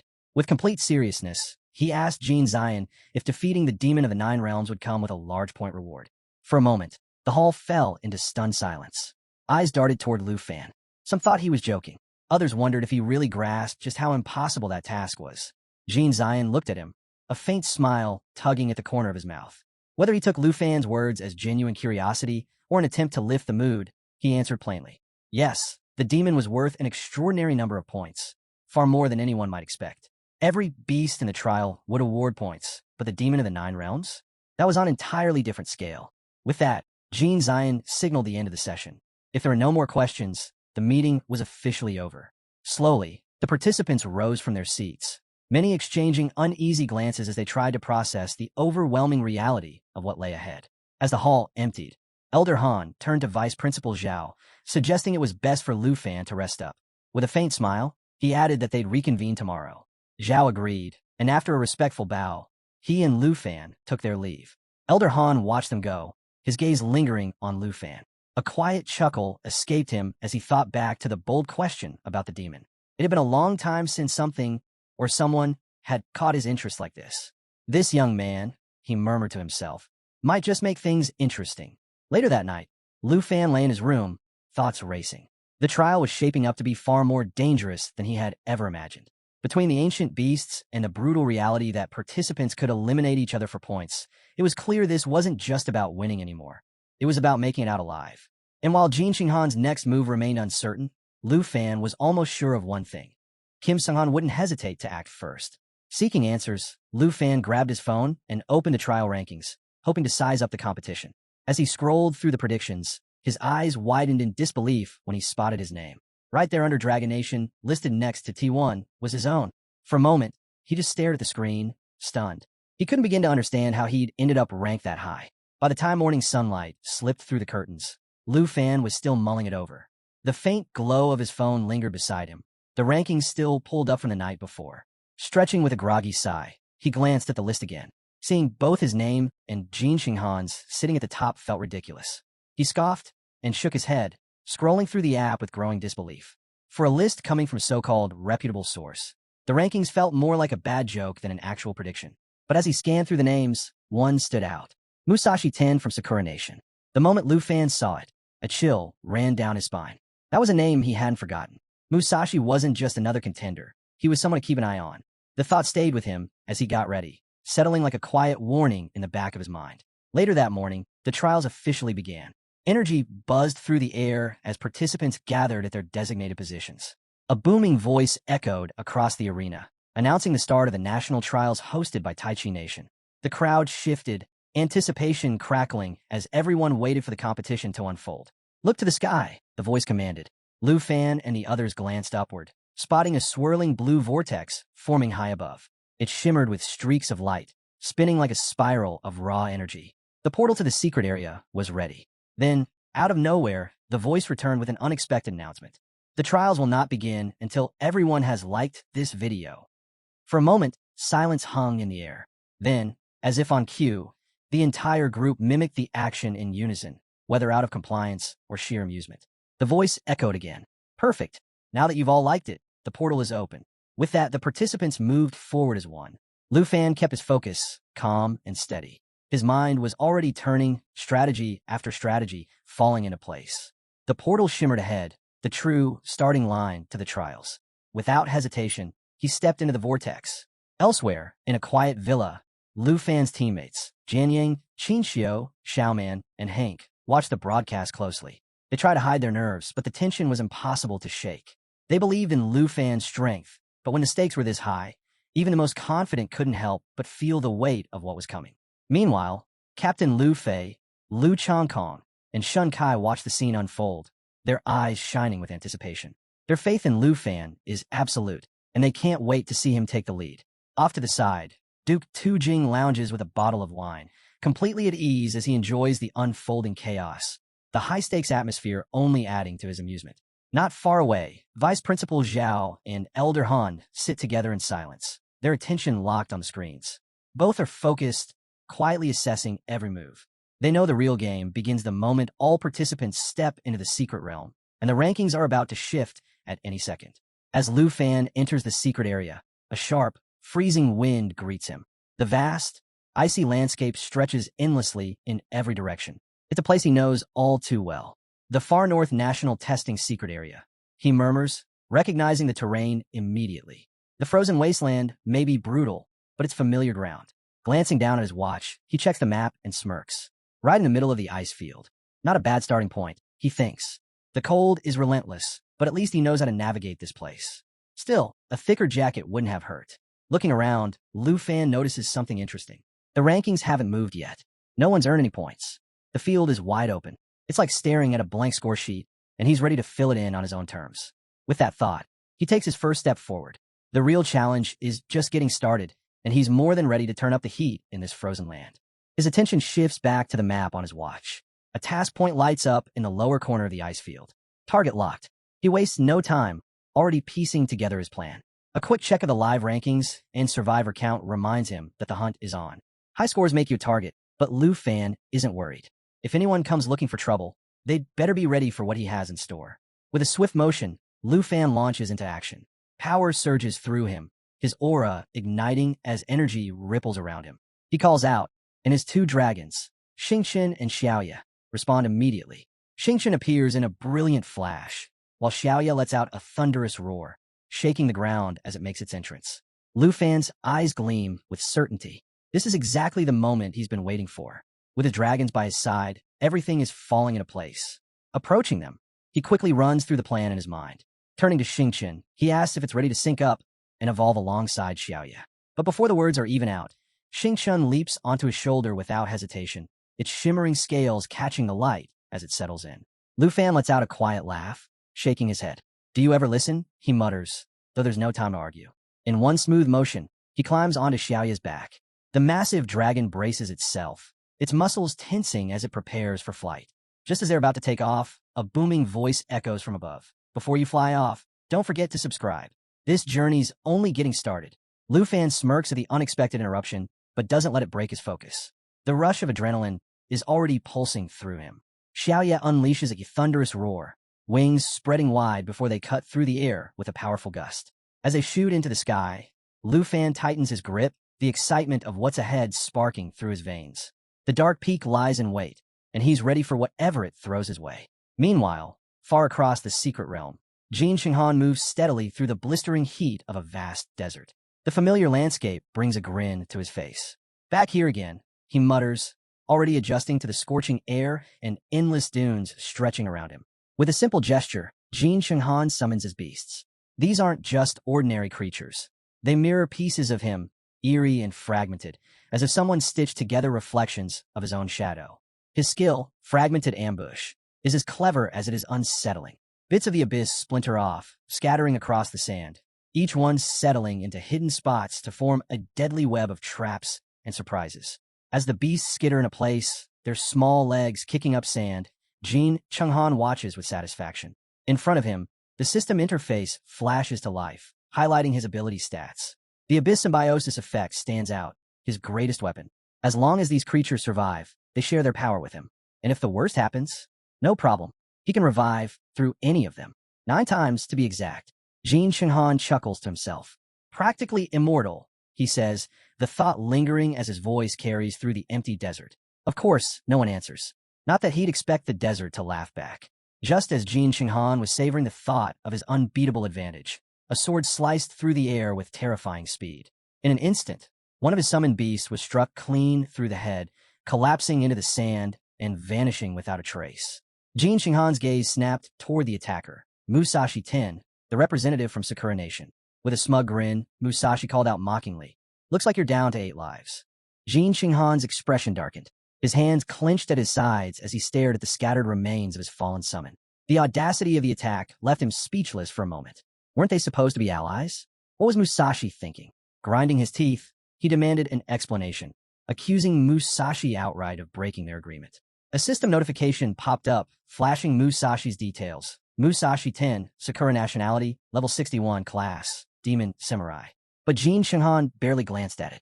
His focus stayed locked on Musashi, who stood there as if nothing out of the ordinary had just happened. Completely unfazed, Musashi slid his sword back into its sheath and shrugged.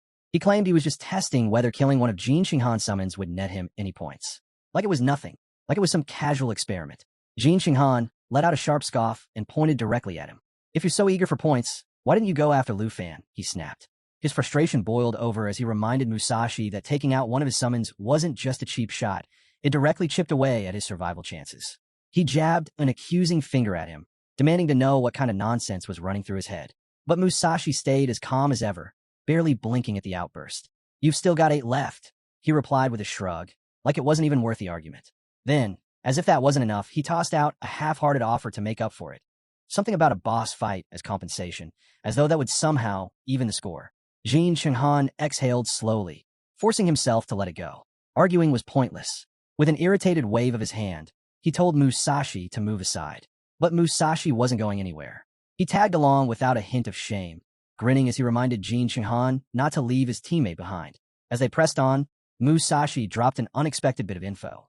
Apparently, Jin Zion had secretly teleported him into this area, slipping past the Overseer's radar just to keep their alliance intact. With a mischievous grin, Musashi added, "So you better protect me."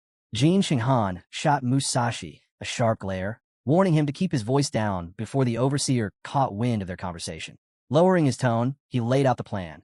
Their alliance wasn't just for show, it had been arranged by the committee. As for Lu Fan, Jin Qinghan made it clear he'd take care of him personally. Musashi's job was to handle the Black Dragon, Xiaoya. Then, shifting to a more serious note, Jin Qinghan finally revealed something he'd been keeping to himself. "There's one detail Jin Zion didn't share about the Dark Spire," he said. He explained that the spire wasn't fixed in place. It moved randomly across the map. Worse still, if it detected a participant, it wouldn't hesitate to attack. Musashi's smugness vanished in an instant. "And you just now telling me this?" he snapped. Realization hit him fast. "So that's why you've got all those extra lives." Jin Qinghan just grinned, the kind of grin that didn't need an explanation. Musashi scowled, muttering under his breath. "So let me get this straight. If you die, you come back no problem. But if I'm the one who falls while fighting the demon of the 9 realms, what happens to me?" Jin Xinghan turned toward him, raising his hand as a swirling purple aura formed around it. "Don't worry," he said with a cold smile. "We're allies. I'll keep you safe." Before Musashi could react, Jin Xinghan unleashed a surge of power straight at him. The sudden blast caught Musashi off guard, but he held his ground. Confused, he asked what Jin Xinghan was trying to pull. In his usual flat tone, Jin Xinghan explained, "It's an abyss contract." The dark energy wrapped around Musashi, sinking deep into him. In seconds, Musashi let out a scream of agony, the pain ripping through him. He barely managed to stay on his feet, forcing himself to endure until the power finally settled. Once it was over, Jin Xinghan laid out the terms. From now on, Musashi could also revive through his abyss beasts. But there was a catch. If Jin Xinghan died, Musashi would die right along with him. Still catching his breath, Musashi pushed himself up, wiping the sweat from his face as he glared at Jin Xinghan's back. Gritting his teeth, he called out after him, accusing him of holding back and acting like he couldn't be trusted. He swore there was no betrayal coming from his side. But Jin Xinghan didn't even glance back. "Working with Tai Chi Nation suits me just fine," he replied coolly. "Once this trial is over, the Abyss contract ends." Not wanting to lag behind, Musashi quickly caught up and suggested they hunt down Lu Fan together. But Jin Xinghan stayed locked on his plan, his voice cool and deliberate. There was no rush. They'd let the Demon of the Nine Realms clear out the competition first, wiping out the other delegates. Only when the field was empty would they make their move. "The less effort we spend," Jin Xinghan said calmly, "the better." As they continued forward, Musashi spotted a mission point up ahead and pointed it out, suggesting they claim it. Jin Xinghan shot him a cold glance. "That's a trap mission," he said flatly. Jin Zion marked those on purpose. "Once you accept one, you're locked out of the rest." Musashi scowled. "And how exactly is a trap?" Jin Xinghan met his glare without flinching. "You'll see soon enough," he replied, his voice low and sharp. "No one can complete it." Time passed, and back at the monitoring station, the overseers kept a close watch on the feeds. Jin Zion leaned back in his chair, a smirk tugging at his lips as he glanced at the rankings.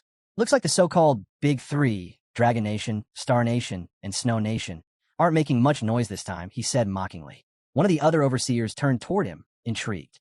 "And what's that supposed to mean?" Jin Zion pointed toward the rankings on the screen. "Take a look at Dragon Nation."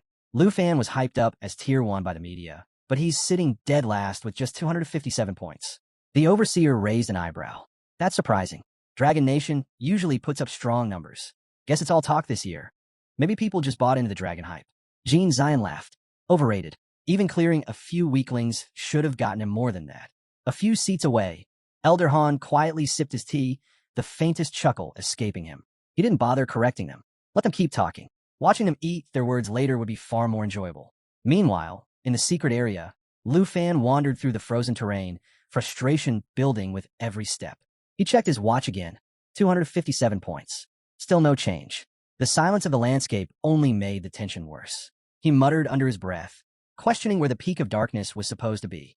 He'd been searching endlessly and hadn't found the slightest clue. As if on cue, the wind picked up, carrying a chilling sound through the air. Then, out of nowhere, a massive beast appeared before him. Its lion-like body radiated raw power, the system quickly flashing its details. Sky Hunting Flying Lion, level 60. Beating it would net a decent chunk of points.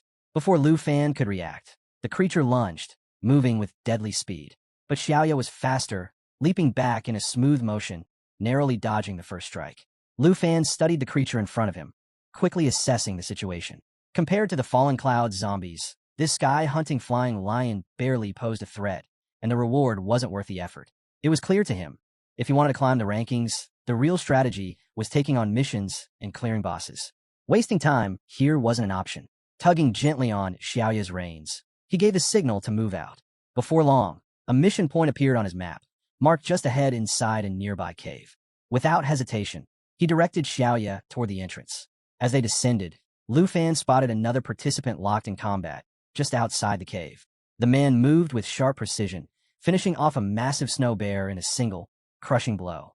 As the beast hit the ground, the man let out a breath, muttering to himself about the grind of life as a second-tier professional. Still, securing the mission point seemed to make it worthwhile. Just as the man turned to head into the cave, the sound of footsteps made him pause. He glanced over his shoulder and froze. His eyes widened as Xiaoya came into view, towering over him with an unmistakable, commanding presence. His body tensed immediately, readying for a fight. Lu Fan slid down from Xiaoya's back in one smooth motion, calm and unhurried. The man's gaze flickered between the dragon and Lu Fan, a mix of surprise and suspicion creeping into his expression. Recognition came fast. "You're Lu Fan from the Dragon Empire?" he asked, disbelief in his voice. Lu Fan didn't respond. Instead, he quietly pulled up his system screen, checking the details of the man standing before him. Yason Lai, level 45 Water Wave Swordsman. South Nation, rank 19. Score, 5,153. A faint smirk tugged at Lu Fan's lips, but he kept his silence. Without offering so much as a glance back, he shut off the system and walked past Yason Lai as if he wasn't even there. The dismissal hit hard.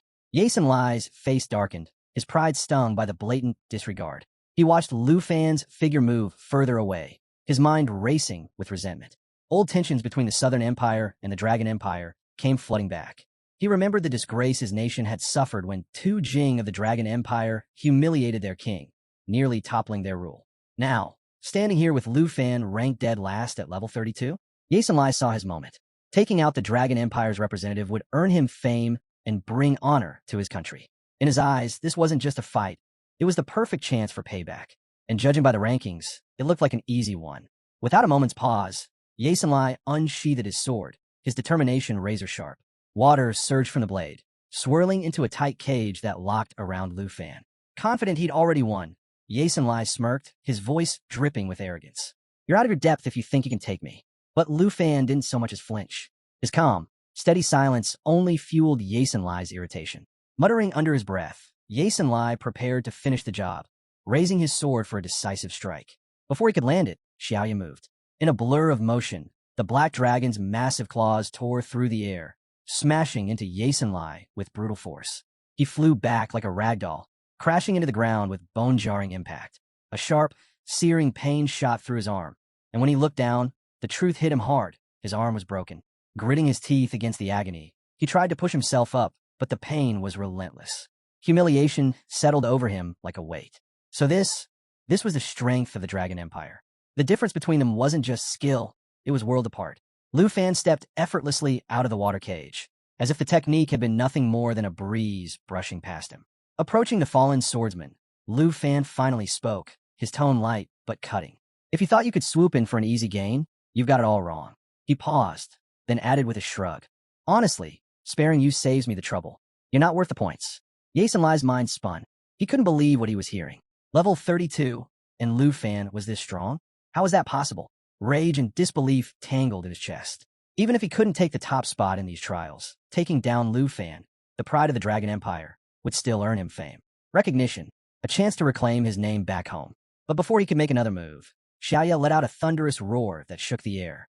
Yason Lai stumbled back, heart pounding, as the black dragon advanced. Flames crackled at the edges of her maw, her eyes locked on him with terrifying focus. For one dreadful moment, he was sure this was it, that she would end him right there. But Lu Fan barely spared him another glance. With an easy, cool smile, he offered one final warning. "Don't push your luck. This mission belongs to me. Stay out of it." And just like that, Lu Fan turned his attention back to his system, leaving Yason Lai standing there, shaking, with nothing but fear and failure to keep him company. A new notification flashed across Lu Fan's screen. Mission accepted. Current task, defeat the epic boss, Demon of the Nine Realms, level 85. Lu Fan glanced at the message, his expression steady and focused. The challenge ahead was clear. Beside him, Xiaoya stood tall, embers glowing deep within her chest, flickering with a heat that seemed ready to ignite at any second. The black dragon towered over the battlefield, a force of pure destruction waiting to be unleashed. Nearby, Yason Lai collapsed to the ground, his entire body trembling. His sword slipped from his grasp as he struggled to breathe through the weight of the pressure crushing the air around him. He couldn't understand it. Why wasn't Lu Fan attacking? Was this some twisted setup?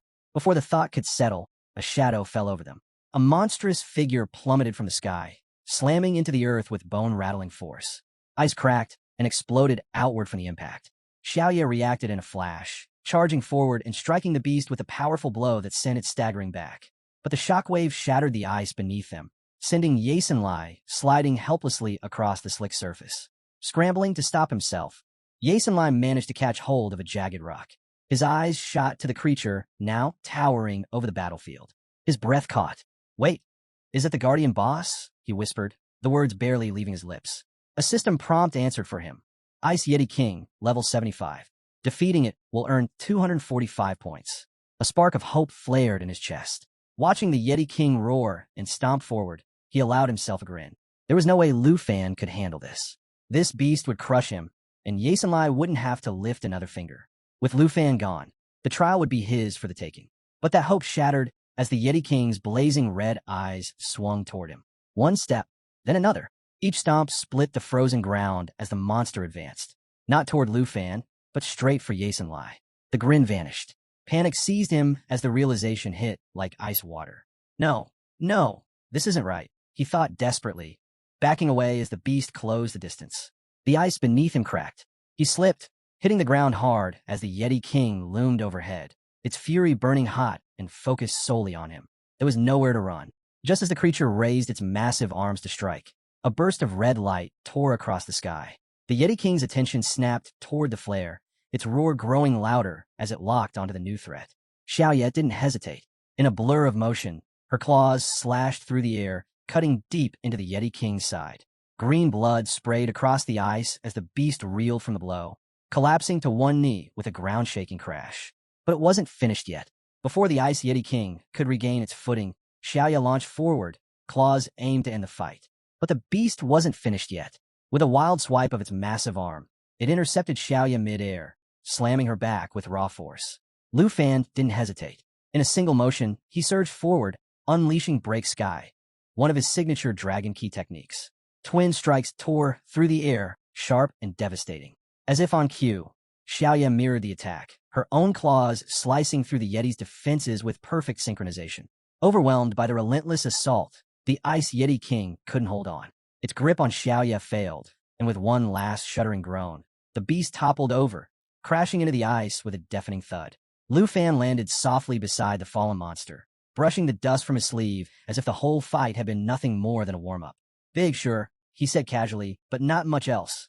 Behind him, Xiaoye stood victorious, letting out a roar that echoed across the frozen expanse, her dominance impossible to ignore. A system alert pinged in Lu Fan's watch, plus 245 points. Total score, 502. The ground still trembled from the impact, and nearby, a jagged crack split through the ice, creeping dangerously close to where Yasenlai lay. Still reeling from everything he'd just witnessed, the swordsman could only stare, his thoughts spinning. Lu Fan had taken down the Guardian boss with ease. Level 32? It felt like a joke compared to the power he'd just displayed. Yasenlai's chest tightened as a terrifying realization hit him. If that kind of attack had been aimed at him instead of the Yeti, he wouldn't have stood a chance. Frozen in place, he watched as Lu Fan approached. Each step felt heavier than the last, the pressure suffocating. By the time Lu Fan stopped right in front of him, Yasenlai couldn't even look up. He shut his eyes, bracing for the end. But nothing happened. No strike. No words. Just silence. And then, without warning, Lu Fan simply turned and walked away, leaving Yasenlai untouched. It took a few seconds for Yasenlai to realize he was still alive. Opening his eyes, he watched Lu Fan's figure growing smaller in the distance. Then, faintly, he heard Lu Fan mutter, "Not worth the effort. Can't waste time on someone who hasn't even subscribed." Stunned, Yasenlai remained frozen, unable to believe what had just happened. Lu Fan had let him go, not out of mercy, just complete indifference. As Yasenlai struggled to make sense of it, a sudden flash of light appeared beside him. Squinting at the glow, he read the new system prompt and felt his heart skip a beat. Epic boss mission unlocked. Demon of the Nine Realms, level 85. The sheer ridiculousness of the mission left Yasenlai speechless. How does something like this even exist? He muttered, still shaken. The image of Lu Fan's calm, almost bored expression replayed in his mind, and it finally clicked. Lu Fan hadn't bothered to finish him off because the points just weren't worth the effort. But now, the thought of Lu Fan actually facing the Demon of the Nine Realms sent a chill down Yasenlai's spine. Was he seriously planning to take on something like that? How could anyone survive such a fight?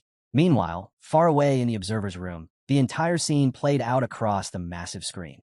Vice Principal Zhao watched with growing disbelief, his face paling as the details of the mission became clear. He shook his head, muttering under his breath, "How is this even possible? Why would a mission like that appear in the secret area?" The tension finally snapped. Zhao turned sharply toward Jean Zion, his frustration boiling over. "This mission is insane," he shouted. "The risks are outrageous. What if the mission card malfunctions? What points could he even hope to get from something like this? It's absurd, but Gene Zion barely reacted. A smug grin tugged at his lips as he leaned back, answering in the same relaxed, mocking tone. Calm down, he said, clearly enjoying every second of Zhao's anger. That was it. Zhao lost what little patience he had left, grabbing Gene Zion by the collar. His face flushed red with fury as he snapped. This whole mission setup is a disaster. I'm filing an appeal. I'll see it canceled myself. But Gene Zion didn't even flinch. His grin only widened. Appeal all you want, he replied coolly. But your title doesn't give you the power to stop this. And just like that, Gene Zion clamped his hand around Zhao's, shaking it with a firm grip that made his meaning crystal clear. Push any harder, and you'll be shown the door. Off to the side, Elder Han watched the heated exchange unfold, his expression as calm as ever. He set down his cup of tea with a soft clink and turned toward Zhao, his voice quiet but steady. Don't waste your energy getting upset, he said, breaking the silence. Zhao blinked, surprised by the lack of outrage. He'd expected Elder Han to back him up, but instead, the overseer poured himself another cup of coffee with the same easy calm. The problem can't be solved through an appeal, Elder Han added, his tone measured.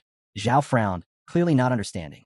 He leaned in, searching Elder Han's face for an answer, trying to make sense of why everyone else seemed so composed while he felt like the only one seeing how wrong this was.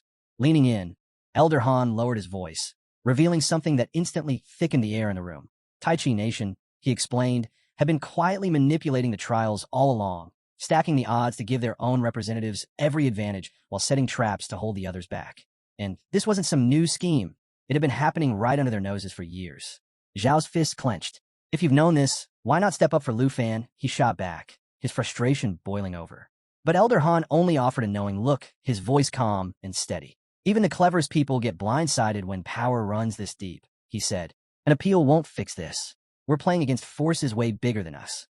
Instead, Elder Han tilted his head toward the screen, a rare glint of confidence in his eye. But maybe this is exactly the kind of challenge Lu Fan's been waiting for. You should trust him. Zhao stared, stunned into silence. Elder Han's unexpected support caught him off guard, leaving him wondering if the overseer knew something he didn't. But before he could press for answers, his attention was yanked back to the broadcast. There, clear as day, was Lu Fan, calm, steady, and already marching straight into the most dangerous part of the secret area, like it was just another stroll. He's really going through with it, Zhao muttered, unable to believe what he was seeing. Back in the icy wasteland, Lu Fan pressed forward, a quiet smile tugging at his lips. The magnitude of the mission didn't weigh on him in the slightest. With Xiaoya at his side, her breath steaming in the cold air, they pushed ahead. The system pinged softly in his ear. Tower of Darkness detected ahead. Lu Fan's grip on Xiaoya's reins tightened, his eyes fixed on the path. Whatever came next, he wasn't slowing down. As they advanced, hordes of demonic beasts emerged from the shadows. But even as the danger grew, Lu Fan didn't so much as falter. Xiaoya roared beside him, shaking the frozen ground, her presence a thunderous reminder of their unstoppable force. Another system alert followed. The demon army is awakening. The air filled with the shrill, piercing cries of hundreds of killer bats, all of them level 60, surging toward Lu Fan like a black wave. The system flashed again. Defeating each bat rewards 84 points. Lu Fan smirked, completely unbothered by the swarm closing in. The precious mountain of Ruan Changfeng, he mused with a grin. Looks more like a mountain of free points to me. With a glance at Xingchen, whose small form pulsed with raw energy, Lu Fan gave the order. Your time to shine. Xingchen growled low, ready for the chaos. Then, turning to Xiaoya, Lu Fan issued his next command without hesitation. Destroyer form. Now, in an instant, Xiaoya's massive body shifted, her muscles surging with power as her stats skyrocketed. Strength, 5,124 agility, 9,431 stamina, 10,474. The battlefield was set, and Lu Fan wasn't backing down. In her destroyer form, Xiaoya unleashed a thunderous roar, the force of her transformation crackling through the air. Without hesitation, she charged straight into the swarm of killer bats, ripping through them at lightning speed. One after another, the bats fell, their cries fading as Lu Fan's points steadily climbed. Though pleased with Xiaoya's dominance, Lu Fan's attention quickly shifted. His sharp gaze caught something new brewing below. Watch the ground, he warned. Bursting from beneath, a fresh wave of burrow demons emerged. The system's prompt followed right on cue, 127 points per kill. Lu Fan was already on the move, scanning the battlefield with practiced precision. A confident grin tugged at the corner of his mouth. Clearing the field? No problem. And Xiaoya, always in sync, didn't miss a beat. Shifting forms again, she activated dragon control. Power surged around her, merging brutal dragon strength with a relentless stream of attacks. In seconds, monsters were wiped out in waves, leaving nothing but dust in their wake. But there was no slowing down. Without pause, Xiaoya launched into her lava inferno. Rivers of molten fire exploded out, pouring across the battlefield and swallowing everything in sight. Flames tore through the enemy, burning with unstoppable force. The air shimmered with heat, destruction all around. Yet even with all that power, Xiaoya wasn't limitless. The strain began to show, her energy dipping as she worked to keep herself standing, healing through the chaos. Then, Lu Fan's focus snapped skyward. Above, a new threat loomed. A fresh horde of airborne monsters descended, each radiating a dangerous, unmistakable aura. Lu Fan's expression tightened, picking them off one by one. Way too slow. He needed a better plan. Without hesitation, he triggered Dragon's inspiration. A golden light burst around him and his dragons, flooding them with power and boosting their stats by 30%. Feeling the surge, Xiaoya roared again, her body now glowing with a molten aura. Her stats shot through the roof. Strength, 6,661. Agility, 12,260. Mental power, 26,728. Stamina, 13,614. She was an unstoppable force. Lu Fan narrowed his eyes and raised his divine bow. "Let's turn this into a massacre," he said under his breath. With a signal to Xiaoya, he drew a snake arrow, its dark energy twisting and swirling with deadly intent. Nearby, Xingqian shifted restlessly, practically shaking with the urge to dive into the fight. Lu Fan's mind worked like clockwork. Without missing a beat, he ordered Xiaoya to get ready for her ultimate move, Cataclysm. At the same time, he took aim and released the snake arrow from his divine bow. The shot was flawless, slicing through the air with deadly precision. Powered by the underworld snake bow, the arrow charged for 3 seconds before unleashing total destruction. From it emerged a shadow serpent, its power amplified by 500%, tearing through everything in its path like a force of nature. Meanwhile, Xiaoya's molten form surged as her mental power shot past 26,000. She climbed higher, preparing to unleash Cataclysm. With a deafening roar, she ascended, leaving a fiery streak across the sky. The energy building inside her pressed down on the battlefield, heavy and unstoppable, as if even the heavens were bracing for impact. Then chaos erupted. In a single devastating blast, Xiaoya obliterated everything below her. The ground vanished under a wave of searing fire. Monsters wiped out in an instant. Before the next wave could even close in, she unleashed a surge of molten flames, turning the battlefield into a blazing sea that consumed anything still standing. As she climbed higher, more explosions rippled out around her, swallowing the battlefield in fire and smoke. Even the massive stone chain blocking her path crumbled under the final wave of Cataclysm, melting into rubble. Any monsters hoping to regroup were instantly swallowed by the relentless inferno. When the dust settled, the only sound left was the crackling of flames and the slow drip of molten rock. Lu Fan's snake arrow hit right on target, colliding perfectly with Xiaoya's destruction below. The moment of impact triggered a raging firestorm, swallowing the battlefield whole. With Xiaoya's mental power behind it, the damage multiplied, reaching a staggering 500%.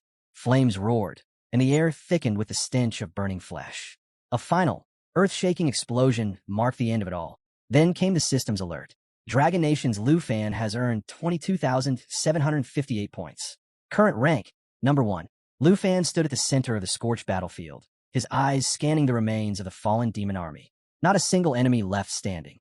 A faint smile tugged at his lips as the system delivered the latest update. Xingqian had advanced to level 12, and Lu Fan himself had climbed to level 33. The momentum was his, and the progress spoke for itself. Meanwhile, at the monitoring station, the atmosphere shifted from disbelief to shock. Murmurs spread through the room as Lu Fan's name shot to the top of the rankings. The 3 great families had reclaimed their place at the front, with Lu Fan now holding the number 1 spot. Amid the chatter, someone blurted out, "We never thought he'd actually pull it off." In the background, Charles and Andre's names remained frozen in place. Their scores hadn't moved. Vice Principal Zhao watched the scene unfold, part stunned, part impressed. Maybe Elder Han had been right all along. What once seemed like an impossible trap now looked like a warm-up round for Lu Fan. Elder Han observed the feed, the corner of his mouth lifting in quiet amusement. "Look at that worn-out black dragon of his," he said casually. "And to think, Lu Fan hasn't even brought out his full lineup." Zhao paused, unsure how to respond. then awkwardly offered to prepare tea. Eldahan waved him off. Save it. The real show is just getting started. We can't afford to miss what happens when Lu Fan faces the demon of the Nine Realms. Jean Zion, watching from his seat, smirked to himself. Everything was unfolding exactly as he had hoped. The true threat hadn't even appeared yet, and once it did, Lu Fan would have his hands full recovering his dragons and surviving the next stage. Back on the field, Lu Fan's brief moment of satisfaction didn't last. The ground shuddered violently as the stone chains snapped apart, sending a shockwave ripping across the terrain. Above him, a massive pyramid-like structure began to collapse at alarming speed. Lu Fan's expression hardened. The fight was far from over. With a deep groan, the earth split open as a towering door swung wide, unleashing a new horde of savage beasts. These weren't like the others. They moved faster, hit harder, and radiated pure bloodlust. Lu Fan's eyes narrowed as realization hit. He'd been too quick to clear the field. If he had waited, he could have taken them all down at once. Clicking his tongue in annoyance, he adjusted his stance. No time to regret it now. It was time to adapt. Sword in hand, Lu Fan braced himself as the system rapidly updated with a new wave of threats. Wandering Pavilion Beasts, level 75, 135 points each. Two-Headed Ogres, level 80, 297 points each. Demon Scouts, level 60, 50 points each. Lu Fan's mind worked fast. Instead of trouble, all he saw was opportunity. A grin spread across his face. This isn't a problem. This is a goldmine. Sensing the shift in the battle, Xiaoya morphed back into her destructive form. Her molten body pulsed with fresh power, flames rippling across her scales as if feeding off the chaos ahead. Lu Fan's eyes gleamed with anticipation. Perfect, he muttered. Just what I needed. More monsters, more points. Without wasting a second, he rallied his team. With a sharp nod, he signaled Xingqian to enter the fight. To his surprise, she shot forward without hesitation, as if she'd been waiting for this exact moment to unleash her strength. Watching her charge ahead, Lu Fan couldn't help but smirk. What? Planning to handle them all yourself? Xingqian answered with a piercing roar, the sound slicing through the battlefield like a blade. And just like that, the next stage of the battle erupted. The field transformed into pure chaos. Waves of monsters crashed forward, their roars merging into one deafening wall of sound. Right at the heart of it all, Lu Fan stood firm, unmoving. Xingqian unleashed a blast of icy breath, freezing enemies mid-charge, their bodies locking in place as her powerful wings sent shockwaves tearing through the horde, scattering them like leaves in a storm. Beside him, Xiaoya loomed like a shadow of fire. At Lu Fan's command, "Protect Xingqian," she answered with a roar that shook the ground, her flames surging outward in a fiery wall, burning down anything that dared come close. Above, a radiant light pierced through the chaos, pulling the attention of every creature on the field. But Xiaoya didn't slow. She charged headfirst into the blinding glow, her body a living blaze, crashing against the light as the battle reached a new peak. A monstrous two-headed brute led a pack of goblins straight toward Lu Fan. Their screams echoed as they closed in, but he didn't flinch. Perched atop Xiaoya, his gaze burned bright, cold, and focused. Flames whipped around them, the dragon roaring loud enough to shake the skies, clearing a path of destruction ahead. Then Lu Fan's attention shifted. Xingqian had broken through the front lines, moving with sharp precision, her true power finally surfacing. Blue energy pulsed from deep within her, growing brighter, stronger, until it radiated out in waves.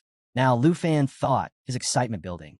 Xingqian surged forward, her entire form glowing with a fierce blue aura. As the energy peaked, the temperature around her plummeted. The air froze, signaling the activation of her star armor, an ability that would absorb every hit for the next 60 seconds and hurl that damage right back at her enemies. The real fight had only just begun. The battlefield erupted as Xingqian unleashed a surge of pure energy, blasting through the waves of goblins and sending them flying like leaves in a storm. Their ranks crumbled instantly, shattered into frozen fragments scattered across the ground. But in the midst of the chaos, the towering two-headed brute let out a thunderous roar. Gripping its massive club, it charged straight through the icy tempest, its determination unshaken. With a single swing, the brute unleashed a crushing shockwave, ripping through the battlefield, scattering debris, and shaking the earth. Above the chaos, Lu Fan hovered on Xiaoya, the fiery glow of their flames lighting up the sky. The brute's glowing red eyes locked onto him, its fury radiating like a challenge issued in silence. Lu Fan met its gaze, cold and unfazed. His flames flared higher, ready to strike, but then he caught something in the corner of his eye. Signaling Xiaoya to hold back, he spoke calmly, "Looks like we don't have to worry about that one." The system confirmed it. Every bit of incoming damage had been absorbed and was waiting to be unleashed. Lu Fan's smirk returned as he watched Xingqian take full control of the battlefield. The brute roared again, raising its weapon to crush everything in its path. But Xingqian moved before it could act. Without hesitation, she unleashed a storm of icy blades, tearing through the air and freezing the ground beneath her. Her wings glowed like twin beacons, slicing through the chaos as her Xingqian armor reflected every attack back in a devastating shockwave. Enemies were sent flying in every direction, their formations destroyed, their numbers dwindling with every second.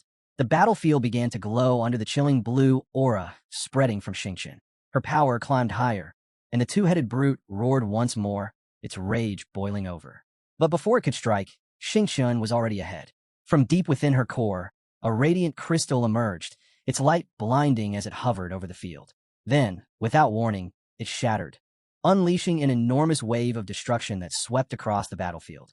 The energy tore through everything in its path, scaling with the strength of the enemies it consumed, leaving nothing behind but silence. Watching Xingqian unleash her full strength, Lu Fan felt a deep sense of pride. "She's not holding anything back," he said quietly. Deciding not to interfere, he ordered Xiaoye to ascend, pulling back to give Xingqian the room she needed to finish what she started. With a deafening roar, Xiaoye soared higher, her flames burning brighter, her crimson eyes locked on the chaos below. Far beneath her, Xingqian was still in motion. With precision and power, she activated Frost-laden Fury. Her icy aura expanded, forming a glowing sphere of frozen destruction. Enemies were locked in midair, frozen solid before exploding into shards of ice that rained down over the battlefield. Then came the final blow. A colossal wave of freezing energy surged out, sweeping across the field, erasing the last remnants of the horde. Every movement, every strike, flawless and unstoppable. Xingqian had become a storm. The two-headed brute roared in defiance, but Xingqian's freezing surge left it no chance. Ice engulfed the massive beast, locking it in a prison of frost until it shattered under the crushing cold. Above the frozen wasteland, Lu Fan and Xiaoye sliced through the sky, her blazing flames carving a path of fire against the swirling blizzard below. On the ground, the battlefield shook as Xingqian's power surged. A vortex of frost spiraled around her, pulling enemies into its grip mid-flight. Winged creatures shrieked as the storm tore through them, scattering frozen fragments across the field. At the center of the chaos, Xingqian dropped like a falling star, her radiant wings cutting clean through the icy air. Every flap sent waves of energy pulsing outward, freezing everything they touched. The enemy had no way out. Her strength was absolute. From above, Lu Fan watched it all unfold, pride flickering behind his steady gaze. With the Serpent Shadow arrow multiplying the damage by 500%, this Shattered Star attack is nearly on par with Xiaoye's Great Disaster, he thought. Satisfied, he called out, "Well done, Xingqian." A system alert followed immediately, level 34 unlocked. The notification highlighted the staggering damage Xingqian had absorbed and unleashed, proving she was far more than just support. She was a force of destruction in her own right. Lu Fan couldn't help but smile. Xingqian was strong now, but this was only the beginning. Once her level climbed higher, there'd be no stopping her. Down below, Xingqian glowed with blue flames, lifting her chin in mock arrogance, basking in the praise. Lu Fan chuckled to himself. Look at her, completely full of herself already. But Xiaoye wasn't about to let that slide. Sensing the attention shifting to Xingqian, she let out a fierce roar, flames flaring wildly in protest. Lu Fan glanced her way with an easy smile. "Don't worry, you're just getting started. The next boss is all yours." That seemed to satisfy her. Xiaoye's flames simmered down, her focus shifting forward, ready for what was next. Before anyone could say another word, the ground detonated in a flash of violet light. A violent explosion ripped through the battlefield, sending debris flying. As the dust settled, both dragons turned toward the source. Out from the smoke, a monstrous figure emerged. Towering over the ruins, the beast's scaled, frog-like body shimmered with a sickly green hue. Its massive horn pulsed with raw energy, and the air around it thickened with an oppressive force. The system chimed in, Black Mountain Horn Beast, level 80, worth 429 points. Its blood-red eyes swept across the battlefield, radiating dominance. Every step it took sent tremors through the ground. Lu Fan's grin widened, flames sparking around him. Finally, the real fight begins. Locking eyes on the colossal creature, his voice cut through the air with quiet authority. "Xiaoye, Xingqian, get ready." He raised his sword, unwavering. "We end this in one wave." The duo roared as one, their combined power igniting the battlefield in a storm of fire and ice. The Black Mountain Horn Beast locked its glowing red eyes on the incoming assault, its pulsing horn flashing with dangerous energy, ready to retaliate. But Lu Fan was already ahead, issuing his commands without hesitation. Xiaoya, get that lava explosion ready. Xingchen unleashed Star Surge. Flames and frost swirled together, building into a storm of raw power as both dragons charged their ultimate moves. Lu Fan joined the attack, summoning his dragon chi to fuel a relentless offensive. His fiery claws slashed out, striking in perfect rhythm with the dragons. Xiaoya and Xingchen each followed up with twin claw strikes, their attacks landing with brutal precision. Each hit tore across the beast's scales, leaving behind glowing streaks of green energy carved deep into its hide. The entire battlefield seemed to pause for a breath. Then, Xiaoya's molten blast collided with Xingchen's icy surge, merging into a catastrophic wave of elemental fury. Fire and frost spiraled into a vortex, swallowing the Black Mountain Horn Beast whole. The creature's roar echoed across the field as it thrashed against the unstoppable force crushing down on it. With its defenses faltering, Xingchen struck again. Darting through the chaos, she delivered a flawless shadow burst, her sharp movements slicing through the monster's massive form. The beast responded with a furious bellow as its horn glowed brighter, pulsing with swirling green energy that crackled and hissed like a serpent ready to strike. The ground trembled as the beast's energy built to its peak. In an instant, it fired, releasing a blinding blast of green light that tore across the battlefield, splitting the earth and sending shockwaves through the air. But Lu Fan didn't flinch. Launching into the sky, sword flashing, he called out, "Xingchen, show this thing your real power." Answering with a thunderous roar, Xingchen surged forward. Her body radiated a brilliant blue aura as she unleashed her ultimate attack. A blazing torrent of energy exploded outward, sweeping across the battlefield like a tidal wave, unstoppable and absolute. "Xiaoya, finish it!" Lu Fan shouted. Without hesitation, Xiaoya ignited, her body engulfed in a roaring inferno. Lifting high above the battlefield, she released Lava Burst, her most devastating attack. Flames cascaded from her, flooding the ground below in a sea of molten lava. The fiery surge consumed everything in its path, leaving the battlefield scorched and trapping whatever remained in a burning pool of destruction, the searing heat delivering constant, punishing damage. The combined assault left no room for escape. This battle was theirs to end. The colossal beast roared in agony as the combined assault crashed into its massive body. Unable to withstand the onslaught, it collapsed, writhing as the flames consumed it from all sides. Desperation flashed in its glowing red eyes as it fought to escape the molten chaos closing in. With one final, frantic effort, the beast coiled its hulking form and launched itself skyward, bursting through the inferno in a desperate bid for freedom. Trails of fire streaked behind it, painting the sky with burning embers as its escape tore a path of destruction across the battlefield below. But Lu Fan was already there. Cutting through the chaos with unwavering precision, he struck. The ground exploded beneath him as his attack landed true, sending shockwaves racing across the field. The beast howled, its roar splitting the sky as the blow tore through its defenses. Above it all, Xingchen hovered with wings spread wide, her energy pulsing brighter with every second. She summoned a radiant field of light that shimmered over the battlefield, casting a glow that signaled the final blow was near. Without hesitation, Lu Fan and Xingchen moved as one, their strikes synchronized perfectly, colliding with devastating force. The beast's body convulsed, a deafening cry echoing through the air as the last of its defenses shattered. The end came swiftly. As the dust settled, Lu Fan's grin widened. Victory was theirs, and the scoreboard confirmed it. His name shot straight to the top, the surge in points leaving no room for doubt. Beside him, Xiaoya and Xingchen landed, their forms glowing with the pride of hard-fought triumph. Not bad at all, Lu Fan mused, his gaze drifting to the scoreboard. The numbers were staggering, a clear message to anyone watching. This battle belonged to them. Inside the supervision room, disbelief rippled through the crowd. Vice Principal Zhao leaned forward, watching the screen with growing excitement. Lu Fan's growth since heading to the northern regions was undeniable, and the results spoke for themselves. Elder Han simply nodded, his usual calm tinged with quiet amusement, as if everything was unfolding exactly as he expected. But across the room, Jin Zion wasn't taking the news nearly as well. His expression darkened as he stared at the rankings, his mind reeling. Lu Fan had done the unthinkable, wiping out the Warcraft army and outscoring Jin Qinghan by a wide margin. This can't be happening, Jean Zion muttered, his voice tight with anger. His frustration boiled over as he barked orders to his subordinates. Get the data from the Black Tower now. I want everything checked, every detail, every reading. If there's any hint of manipulation, I want to know immediately.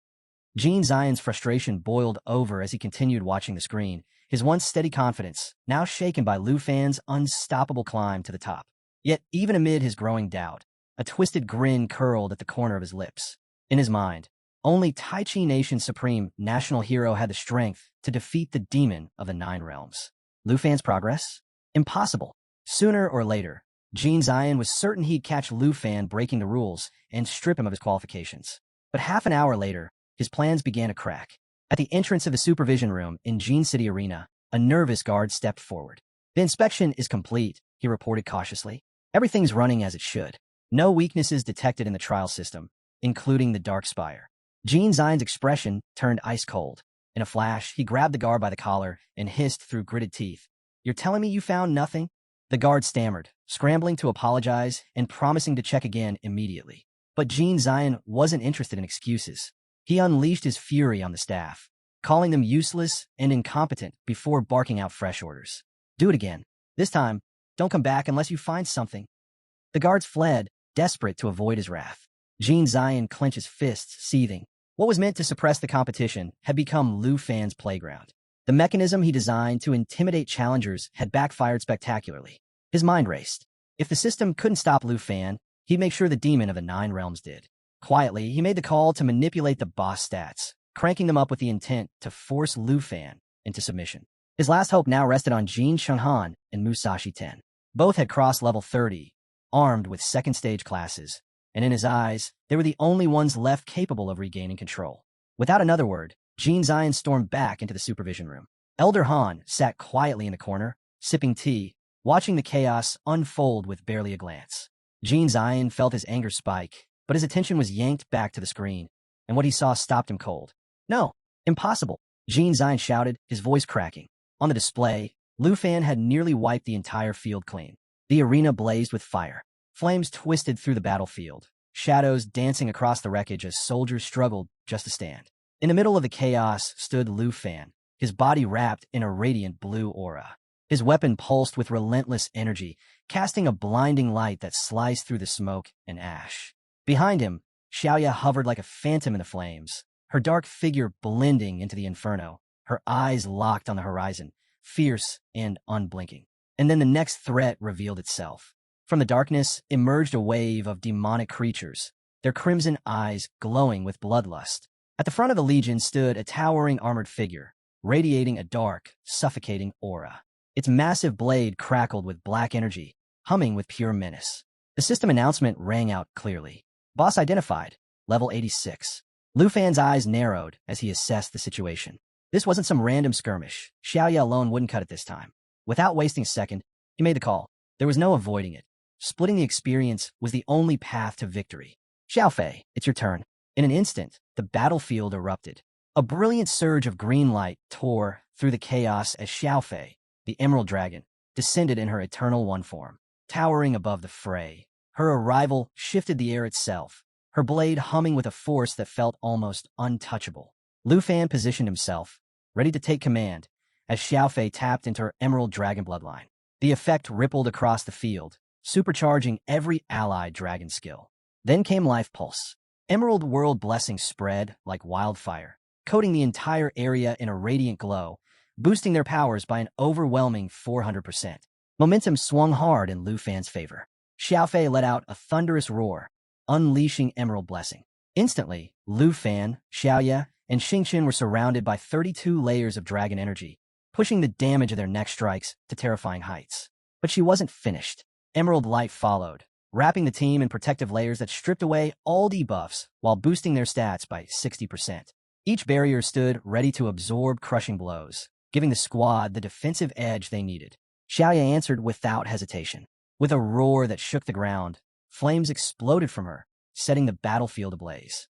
On Lu Fan's signal, she launched her counterattack, leveling up to 30 and unleashing lava flame. Fire poured from her like a relentless storm, tearing through enemies while steadily healing her own wounds. The battlefield glowed with burning wreckage, filled with the cries of those who couldn't withstand the onslaught. Then came the next layer of defense. Staying close to Lu Fan, Xiaoya called forth Eternal Guardian. A radiant barrier formed, wrapping the entire team in a shield powered by her own health and recovery. Bathed in emerald light, they stood unshaken. Everything moved like clockwork. Lu Fan turned to Xingqian next. Now, Xingqian activated Starlight Scale Armor, and his body lit up with shimmering star energy. For the next 60 seconds, every hit he took was absorbed into the armor, storing the incoming damage for a devastating payback. Each strike only fueled the glow, the armor pulsing brighter with every blow, waiting for the perfect moment to release its fury. Finally, Lu Fan hit level 35, and with it, an ace up his sleeve. He summoned the Dragon Language Magic Book. Power surged as the artifact hovered, glowing with raw energy. The moment it disintegrated, its force transferred into Lu Fan, activating Dragon Resonance, a passive skill built to sync dragon riders and their dragons when casting the same magic. As the light faded, Lu Fan felt the shift. The real battle was only just beginning. Flames spiraled around Lu Fan as he locked in perfect sync with Xiaoya, their combined strength surging through the battlefield. With Dragon Resonance in full effect, their power soared, and in an instant, a blinding red beam tore across the sky. The impact ripped through everything in its path, sending shockwaves that left enemies reeling in fear, their formations shattered like glass. Xiaoya roared, her crimson eyes burning through the inferno. Flames coiled tightly around her as she readied her ultimate move, Lava Explosion. On Lu Fan's signal, the two moved as one, unleashing twin lava explosions that crashed over the enemy lines in a tidal wave of molten fire. The ground cracked, pools of lava spread like a deadly trap, and anything caught within was burned relentlessly, taking massive damage with no way out. Their teamwork pushed Dragon Resonance even further, stacking an extra 10% boost on top of their already devastating power. Together, their combined strike didn't just double in strength, it quadrupled, turning the battlefield into an unforgiving sea of fire. The ground shook under the weight of their assault. Lu Fan could feel every beat of their shared rhythm, power surging through him like never before. This is only the beginning, he thought, watching the enemy forces crumble as the molten fury swept over them. The colossal beast at the center of the chaos struggled to hold itself together, its body barely intact as it waded through the burning lava, desperate to escape. Lu Fan knew this was the moment to end it. Xiaoya now. Flames erupted around her as she ascended into her world destroyer form. Her strength, speed, and spirit shot to their peak, her body engulfed in fire. Without hesitation, she lunged forward, sinking her fangs into the beast's molten body, ripping through its defenses and leaving it bleeding out, unable to heal. The creature roared, fighting to stay standing despite the relentless onslaught. But Lu Fan was already moving in, his blade alive with crackling energy, ready to put an end to it. Before he could land the final blow, Xingqian flashed past, her attack striking like lightning. Swift and ruthless, she hit the beast with brutal precision, catching it completely off guard. The force of her strike sent a shockwave tearing through the field. Casting a glance at the crumbling monster, Xingqian smirked. Just dropped dead already. Without missing a beat, she unleashed the full force of her Starlight Scale Armor. Every ounce of stored damage detonated in a colossal explosion, ripping through the beast and obliterating anything still standing nearby. Silence fell over the battlefield. The army that once seemed unstoppable was gone, reduced to nothing but ash. With the battle finally over, the dust settled, and the spoils showed themselves. Xiaoya climbed to level 31, her power soaring, while Xiaofei hit level 23, her abilities sharper than ever. Xingqian stood tall, her aura pulsing with fresh energy as she reached level 15, unlocking her long-awaited form transformation. Lu Fan glanced her way with a playful grin. Since when did you start stealing kills? Xingqian didn't bother hiding her smug satisfaction, clearly savoring her moment of glory. She looked different now, gone with the traces of her baby dragon days. The change wasn't just in her appearance. Lu Fan knew the real upgrade was hidden in her stats and skills. Curious, he pulled up Xingqian's updated attribute panel. Level 15. Strength 4,656. Agility 1,031. Mind 5,418. Endurance 1,543. Forms. Baby form. Lowers energy use by shrinking the body. Battle form. The go-to mode for fighting. Starlight form. Cranks up physical strength by 5x for 60 seconds, turning Xingqian into a short-term powerhouse. Skills. Starlight Annihilation. LV-1 fires off all stored starlight power in a single laser blast that ignores defenses and can't be blocked. Lu Fan's eyes lit up as he read through the list. Xingqian had officially hit her evolution stage, and her stats shot way past what he'd expected. At just level 15, her power already crushed Xiaoya's numbers at the same level. It was clear now, Xingqian was built to dominate the battlefield. What really grabbed Lu Fan's attention, though, were her new forms, especially Starlight form and the even more intriguing Galaxy Overlord form. Starlight form was risky but devastating. 5 times the strength for a full minute, perfect for crushing enemies in short bursts.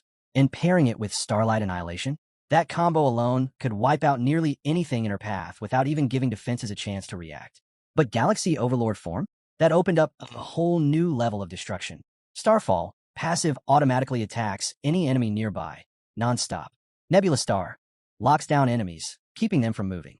Neutron Nebula Annihilation, an all-out attack that might even top Shatterstar in raw power. Lu Fan couldn't help but grin. The potential here was unreal. He was already itching to find some high-level monsters just to see how far Xingqian could push these new abilities. Looking over at her, he noticed the change wasn't just physical. There was something in her gaze now, a sharp, knowing look that practically dared anyone to challenge her. Gone was the innocent baby dragon vibe. Now, she carried herself like someone who'd seen too much and wasn't about to take orders lightly. Lu Fan sighed to himself. At this rate, she might not even let me ride her anymore, he thought, half amused, half worried about what she'd be like at full maturity. Still, one idea lingered in his mind. If Starlight form could push Xingqian to such insane levels, maybe the dragon saddle could help him tap into that power too. He made a mental note to try it later. But for now, his focus shifted ahead. Hell Demon Peak was waiting, and something told him they were just getting started. The Dark Castle gate stood wide open, yet not a single demon had shown itself since the Demon General's fall. The eerie stillness wasn't lost on Lu Fan. Something wasn't right. The Hell Demon's still hiding inside, he thought. Refusing to face me directly? Fine. If you won't come out, I'll drag you out myself. Before advancing, Lu Fan gave the order. Xiaoya, activate Qi Perception. Light flared from Xiaoya's eyes, scanning the area in a radiant sweep. The skill exposed anything concealed, stripping away stealth, and leaving no place for enemies to hide. At the same time, Xiaofei activated her own detection ability, bathing the battlefield in divine light. Lu Fan stayed sharp. The Hell Demon was waiting, no doubt planning to strike when the moment was right. But Lu Fan wasn't about to give it the chance. He'd flush it out on his own terms. Without hesitation, he led the charge straight into the looming Dark Castle. The moment they crossed the gate, the air turned heavy, thick with the weight of something unseen. His dragons stayed close, their towering forms slicing through the oppressive darkness. Inside, Lu Fan dismounted and stepped forward. Shadows clung to every surface, smothering the space in near-total darkness. But thanks to his perception skill, no presence could escape his notice. They hadn't gone far when a faint flicker of fire caught Lu Fan's eye. He slowed, watching the flames dance unnaturally. Then the whole scene shifted around him. He crossed into a hidden area. The place was empty, vast and barren, just like the castle outside. Torches floated in the distance, casting light over the massive, hollow chamber. It was easily large enough to hold the army of 10,000 demons he had wiped out earlier. Lu Fan moved cautiously, every step echoing through the silence. At the far end of the chamber, an enormous throne loomed. Its size was overwhelming, radiating pure menace. Behind him, the dragons growled low, their senses on high alert. Something was here. Lu Fan focused on the throne just as a figure emerged from the shadows. The system's notification rang out. Earth's Shadow Demon, level 85 Nightmare Boss. Stats: Strength, 37,551. Agility, 39,034. Spirit, 30,582. Endurance, 40,658. Abilities: 1. Shadow Layers. Attacks pierce through up to 5 layers of defense, with each layer adding 4% more damage. 2. Phantom Walk. Full stealth mode, undetectable until making a move or landing a hit. 3. Bloodblade Claw. A brutal strike that deals massive damage and temporarily boosts strength by 200% for 2 seconds. The demon's voice echoed through the chamber, cold and dripping with contempt. A human and a dragon, it sneered. I remember. Long ago, your kind ended me. I lost everything, my body, my power, and now I'm rotting in this place that isn't even mine, sealed away like some forgotten relic. The shadowy figure drifted closer, the clinking of chains echoing with every step. Thick shackles bound its hands, and from its chest, A single sinister eye glared with unsettling intensity. Pathetic, it sneered. Humans, you've gone so far as to guard my very soul. Its voice dripped with mockery. I am one of the demons of the 9 realms. Even in death, you couldn't destroy me. Instead, you locked me away, made me your plaything. How pitiful. Lu Fan stayed on guard, watching the demon's every move, its words laced with venom. And now what? The demon continued, raising a chained hand in mock applause. Have you and that little dragon come to lock me up again? Still dreaming of being some great hero? Without warning, its hand shot forward, shadow energy surging as it roared. Prepare to die. Insect, say your goodbyes. In an instant, the demon unleashed its shadow layers, a barrage of shadow-infused strikes tearing through the air. Lu Fan didn't flinch.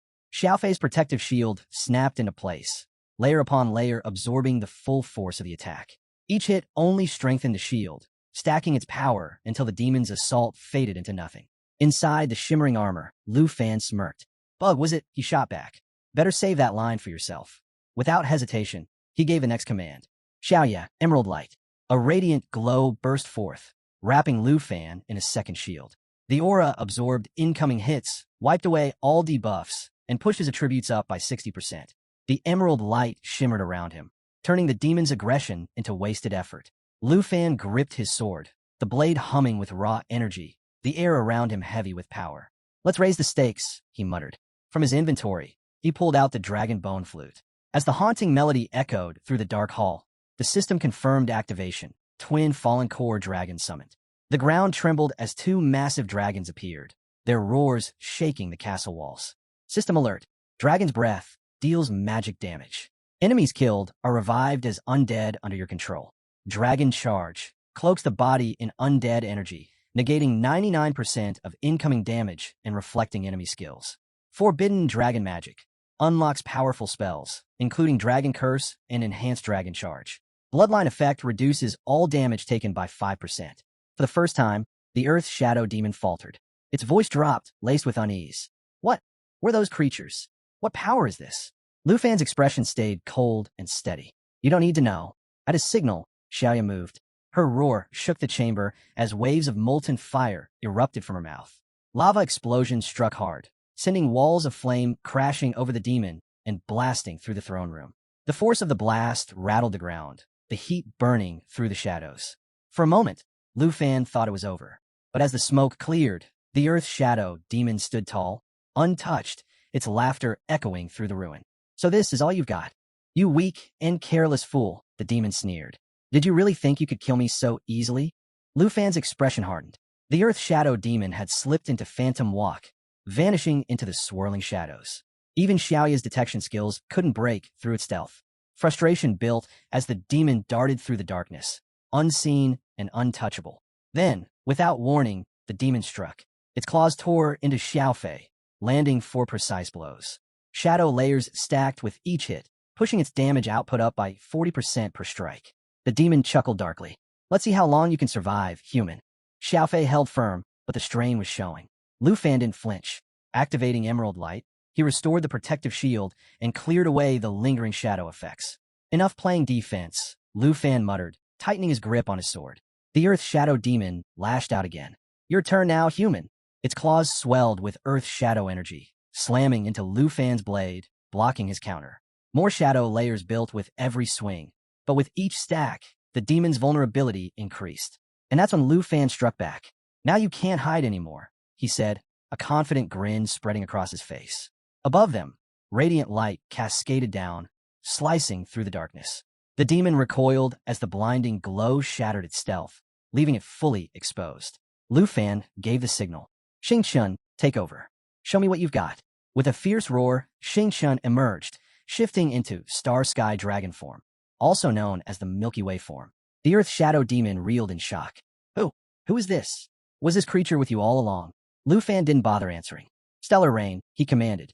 A downpour of celestial light blanketed the battlefield, shimmering waves of galactic energy pouring down relentlessly. The system confirmed the skill's indefinite duration, and paired with Xingqian's form, the damage was constant and overwhelming. The demon shrieked as the radiant assault tore into its defenses, making stealth impossible. Its massive form trembled under the weight of the attack, desperation creeping into its movements. Lu Fan, fully synchronized with his dragons, raised his sword high. The blade pulsed with unstoppable power. "You don't need answers," he said calmly. "Just get ready to say your last words. Insect." The fight wasn't finished, but the momentum had shifted. As Lu Fan and his team closed in, the Hell Demon tried once more to slip back into the shadows using Shadow Walk. But Xingqian wasn't about to let escape. Every time the demon tried to vanish, Xingqian's relentless barrage forced it back into the open, slamming it with precision strikes and cutting off any attempt to flee. Stunned and helpless, the Earth Shadow Demon could do nothing but endure the onslaught. The tables had turned, and there was nowhere left to hide. The demon's gaze shifted sharply to Lu Fan, realizing that Xingqian's barrage wasn't meant to deal real damage. It was all about locking down its movements. Fury twisted across the demon's face as it abandoned its defense and focused solely on Lu Fan. With a roar, it raised both claws, activating Shadow Strike. Dark energy surged as it lunged forward, unleashing a devastating double slash aimed straight at him. But Lu Fan was already moving. Dodging with precision, he barely missed a step before giving the next command. "Xiao Fei, Soul Light Form." In an instant, Xiao Fei's form shimmered, turning translucent as she shifted into her invulnerable state. The demon's claws tore right through her without leaving a scratch. Its killing blow had landed on nothing but air.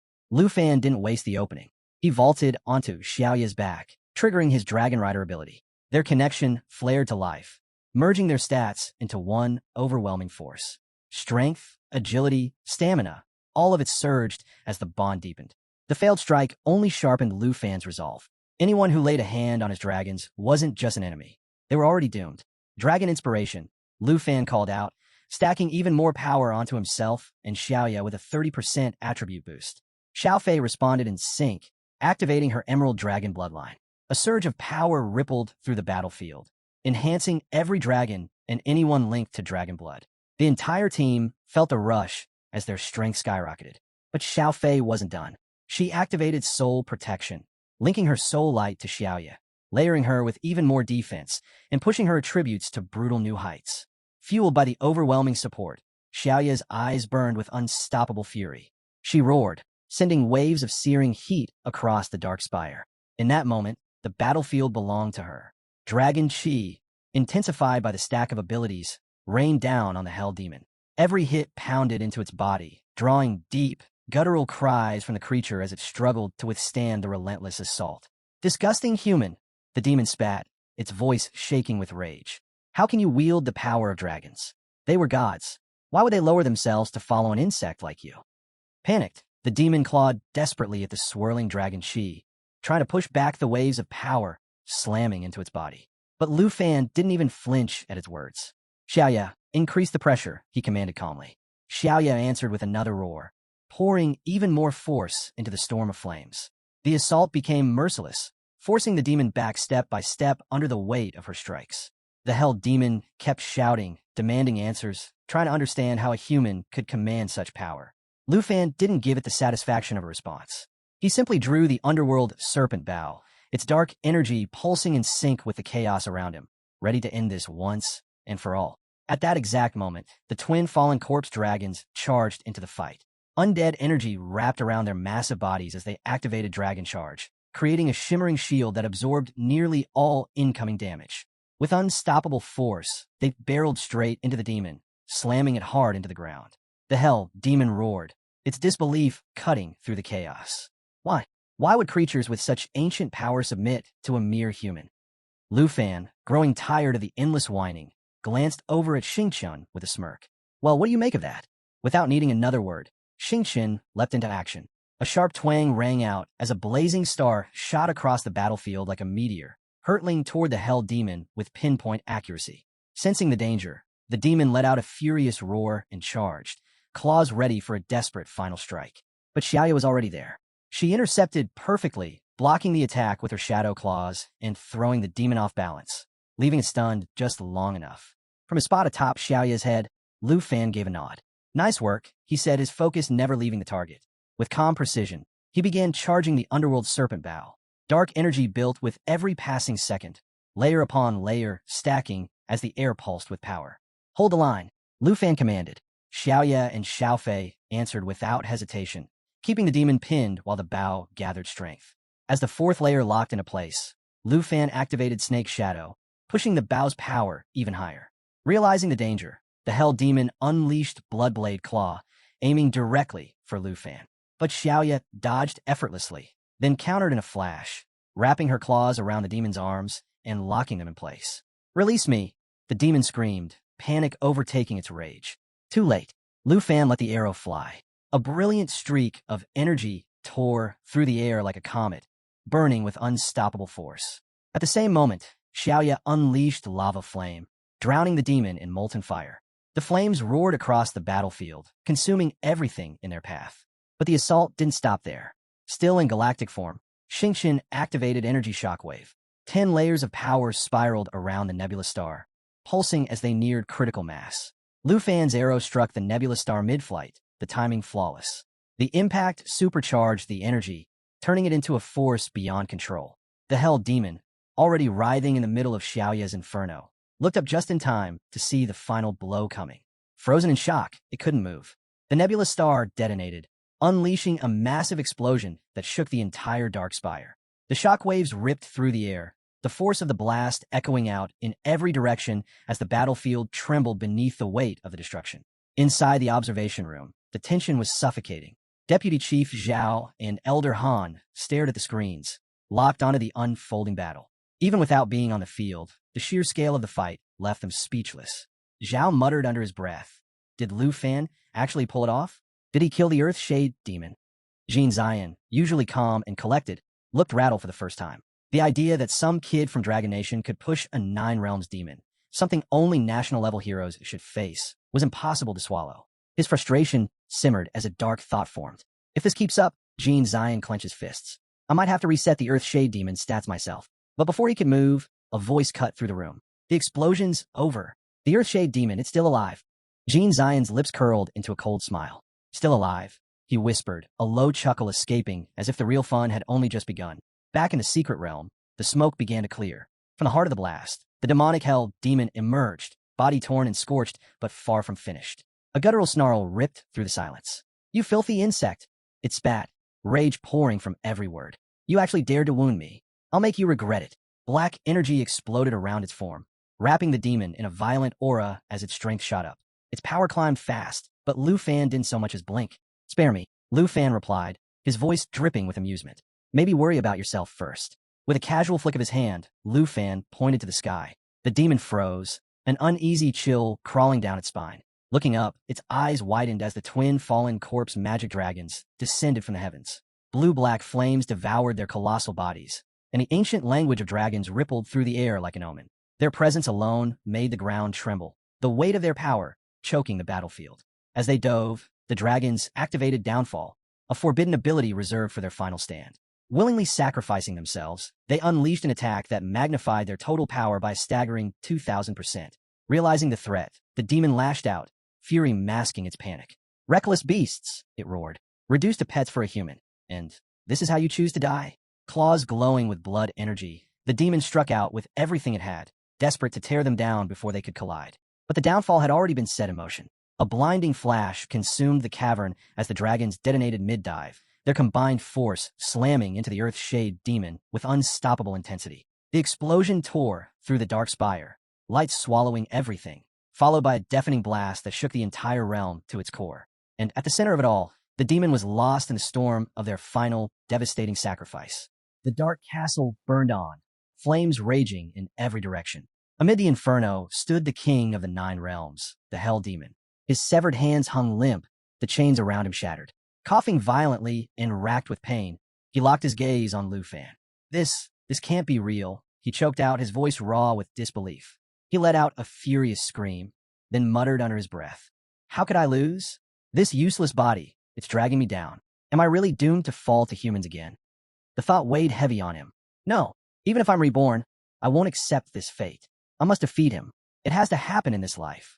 With that, he roared into the flames and activated shadow work, merging with the Earth's shadow energy, vanishing without a trace. With this technique, he moved freely, undetectable, and less struck.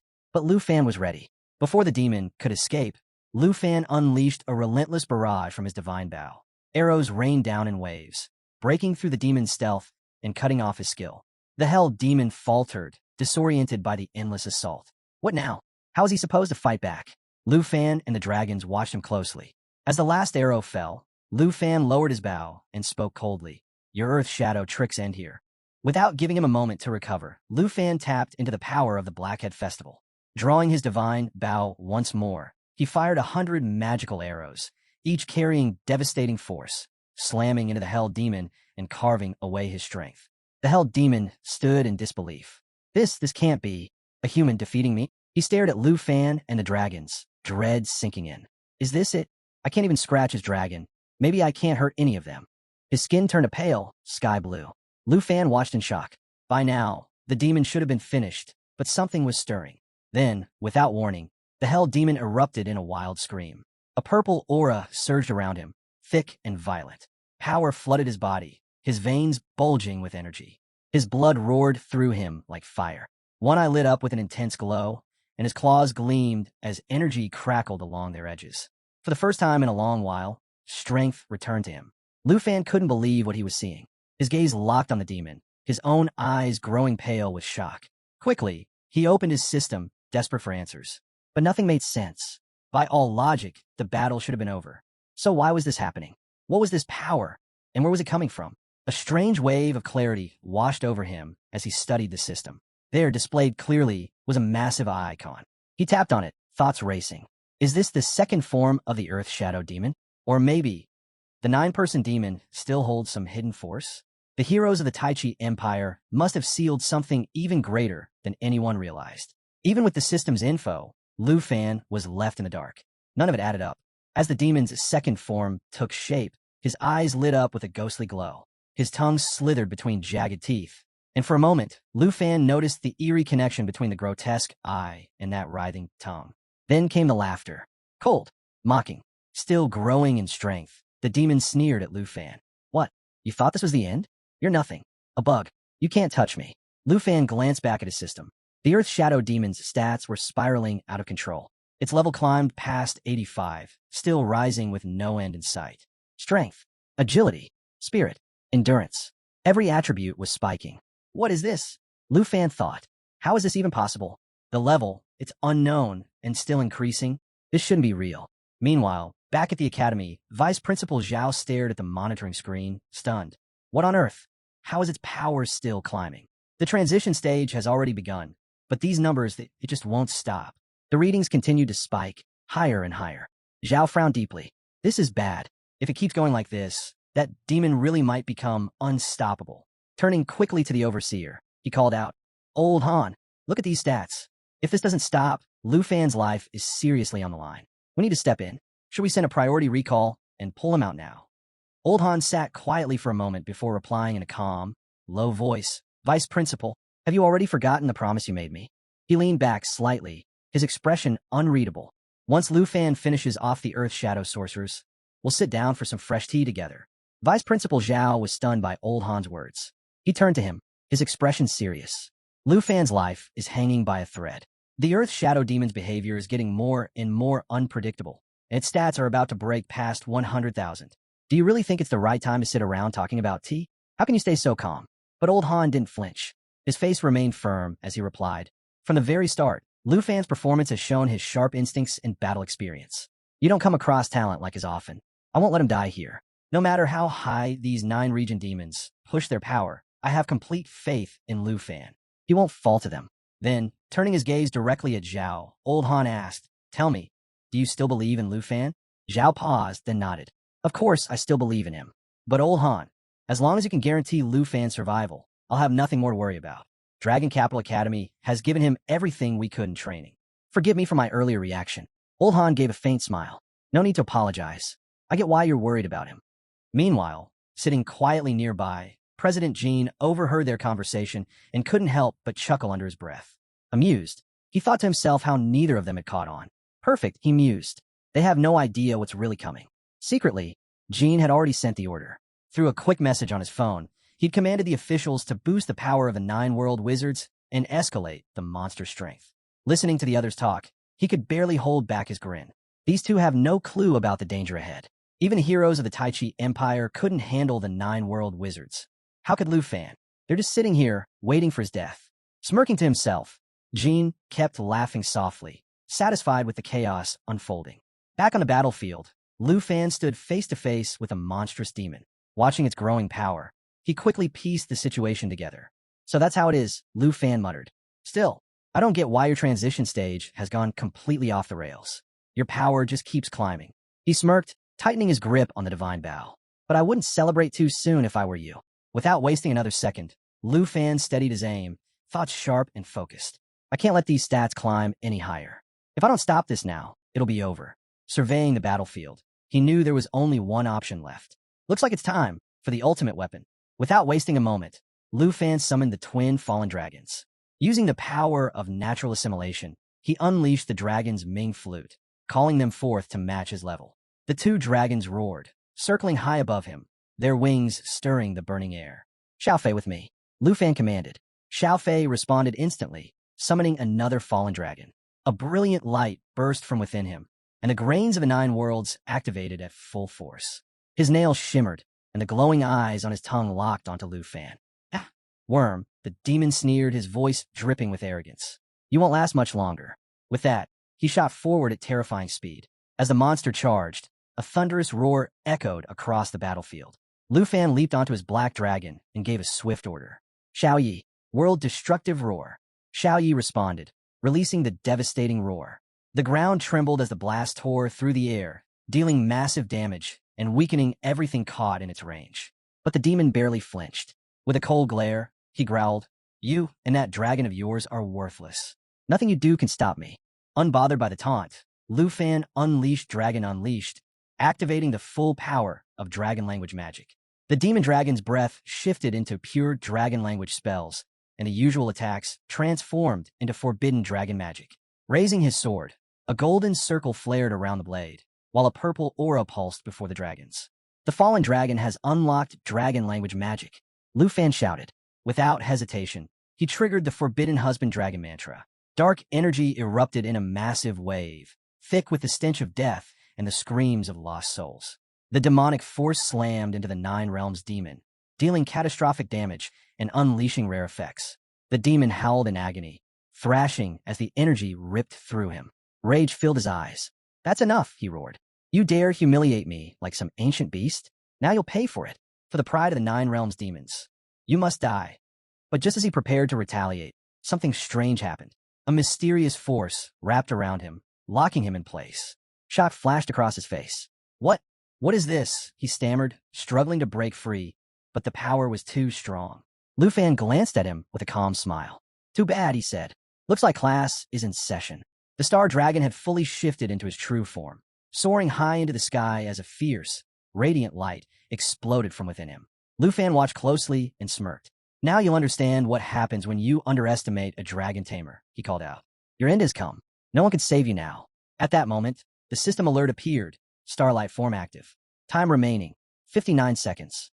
The star dragon, now at level 15, surged with newfound power. His strength skyrocketed from 4,656 to 23,280. His agility shot up to 548. Without hesitation, he unleashed the power of morning starlight. Meanwhile, the 9 realms demon trembled, writhing in pain. He looked up at the young dragon and muttered, What is this monster? The star dragon let out a thunderous roar, and from his mouth erupted an unstoppable force, Starfall Buren. The light of countless stars focused into a devastating beam, cutting through everything in its path. Defense meant nothing. There was no way to block it. The damage fed directly off the dragon's strength and level. The beam struck the 9 realms demon head-on. His body began to dissolve instantly, his limbs breaking apart and melting into the air. Realizing there was no escape, the demon could only accept it. So this is my fate. As the dragon's power climbed even higher, pushing past 349,200, the destruction became unstoppable. The demon's body melted away piece by piece until nothing remained. I can't believe it, the demon whispered in his final moments. I just got my power back, and I lost again. Moments later, the last traces of his body vanished. Only his eyes lingered for a brief moment. Then they, too, melted into nothingness. Silence fell over the dark castle. Lu Fan and the dragons stood frozen, staring at the empty space where the demon had been. For a brief moment, the battlefield felt completely still. But as Lu Fan glanced upward, something felt off. Wait, it's not over, he said. The Earth's shadow demon is trying to take us down with him. The entire peak is starting to collapse. Without wasting any time, he shouted, "Xiao Yi, get everyone out of here." Xiao Yi responded immediately, taking a massive leap, carrying the group away from the crumbling peak as the ruins of the Dark Castle began to fall. Cracks spread across the rocks as the ground beneath the Dark Castle gave way. In an instant, everything collapsed and the debris exploded on impact. Sensing the danger, Lu Fan reacted immediately, soaring into the sky with all the dragons close behind. As they rose above the destruction, the system flashed new updates. The Emerald Dragon had reached level 24. The Star Dragon leveled up to 16. Lu Fan himself had climbed to level 36. Seeing the updates, Lu Fan couldn't hold back a grin. The Black Dragon, Zio, had also reached level 32. Not bad at all, Lu Fan thought. Even after such a massive explosion, there was more than enough space to escape. Flying up saved us from taking any damage. He glanced down at the ruins below. This battle dragged on for so long, but I finally took down the Earth Demon. With back-to-back level-ups and the system rewards coming through, it felt completely worth it. Last I checked, I had around 459,792 points. With everything that's happened, it's got to be way higher now. Sure enough, as he opened the system, the notification glowed on the screen, mission complete. 9 regions clans land demon eliminated. His total points had skyrocketed past 500,000. Now that's what I call peace of mind, Lu Fan thought with a satisfied smile. Meanwhile, back at the office, the entire room was left speechless. Nobody could believe what they'd just witnessed. The 9 Worlds demon was dead, taken down despite his endlessly rising power. As the shock faded, the room filled with chatter. He's a genius. There's no other way to put it. He's outscored rank 2 by over 440,000 points. Did you see how perfectly he coordinated with his dragons? That final laser strike was flawless. Of course, his battle instincts are next level. Vice Principal Zhao pointed toward Old Han. You called it. Lu Fan won. And to show that kind of high-level combat skill at his age, that's something rare. Old Han nodded with a small smile. Dragon Capital Academy invested a lot into training him. There's no way we're letting that talent go to waste. You're absolutely right, Zhao agreed. That kid's been putting in the work. You could see it during the prep for the national exam. He hasn't stopped training since. Suddenly, the sharp sound of a slap echoed through the room. Both Vice Principal Zhao and Old Han turned, startled. Where did that noise come from? Zhao asked, looking around. Meanwhile, President Jean slammed his phone to the ground, shattering it into pieces. His face twisted in fury. Every single plan he'd made to bring Lu Fan down had failed. All his carefully laid traps, useless. From behind him, an official cautiously asked, "Mr. Jean, are you all right?" Jean stormed out, his anger boiling over. "It's nothing," he snapped. "Just my own carelessness." But even if Dragon Nation is ahead by 400,000 points, Taichi Nation is still holding second place. He scowled, shaking his head. I still don't understand how this happened. Watching him leave in such a rage, Vice Principal Zhao frowned. What's wrong with him? The overseer smirked lightly. Don't mind him. Come on, let's get that fresh tea. Back in the hallway, President Jean punched the wall, his thoughts spiraling. Lu Fan actually killed the Earth Demon. This is impossible. Absolutely unforgivable. How could that brat from Dragon Nation pull off what even Taichi Nation's heroes couldn't? As frustration built, one of his officials rushed over. Mr. Jean, there you are. We've been looking for you. Jean grabbed him by the collar and shouted, Tell me right now, did you really max out the Earth Demon stats or not? The official stammered. Why, yes. Yes, I did. But that Dragon Nation representative, he's just too fast. His damage output is insanely high. The man wiped the sweat from his forehead, nervously continuing. The Earth Demon hit max stats, no question. But Lu Fan still wiped them out. Hearing that, Jin's mind raced. So the stats were maxed, but Lu Fan still won. He must have found some kind of weakness in the Earth Demon. That's the only way he could have taken it down. Back in the lounge, Vice Principal Zhao and Old Han quietly sipped their tea. Noticing President Jin's tense arrival, Zhao raised an eyebrow. What's going on over there? Jin didn't say a word, standing silently as if lost in thought. Old Han barely spared him a glance. Nothing to worry about. Everything's under control. Thanks to Lu Fan, things just got a lot easier. With that, Old Han stood up and walked off, leaving Jin behind in silence. The vice principal raised his hand with a smile. Forget how incredible his battle skills are. What really matters is how he handled the Earth Demon. No one can match him here in the nation's court. The overseer chuckled. Yeah, after staying on duty all night, these old bones could use a break. Come on, let's take a walk and clear our heads. As they left together, laughing and relaxed, President Jean and his officers watched in disbelief.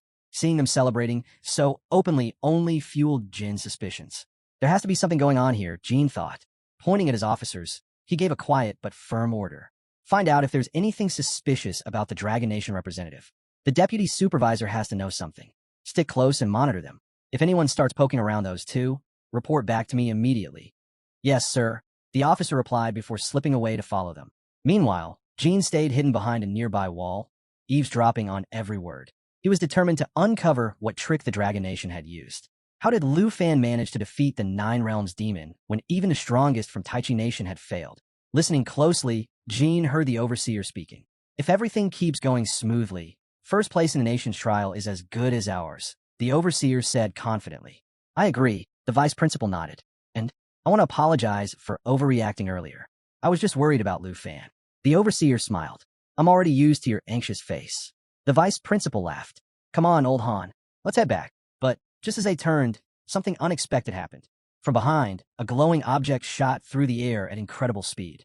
President Gene didn't even realize it was coming. By the time he noticed, it was almost too late. A radiant sword came slicing toward him. Jin's eyes widened in shock as the blade closed in. He barely managed to dodge at the last second. If he hadn't moved, it would have ended him right there. President Gene barely managed to dodge the glowing sword, his heart pounding as he stumbled back. A wave of panic rushed over him. Someone's watching me, but who? Why can't I see anyone? Then his eyes locked onto the sword still lodged in the wall. He looked closer. A level 90 Dark Knight Ripper. Seriously? As he studied the blade, cold sweat ran down his face. Damn, I completely forgot about old Han's special bodyguard. Those 4 floating swords, they attack automatically. Scanning the area and finding no one in sight, Gene realized exactly what this was. A warning, no doubt about it. Grimacing, he thought, if the 4 full swords are guarding old Han, tailing them any further is suicide. I'm out of here. Without wasting a second, he slipped away from the scene to protect his own skin. About 10 minutes later, the overseer and vice principal Zhao strolled by the area.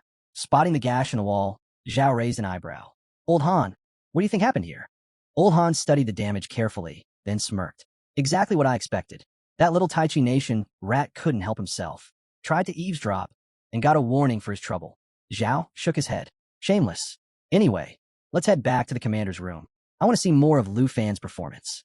I can't wait to watch what he does next. Old Han nodded, and the two of them left, unfazed.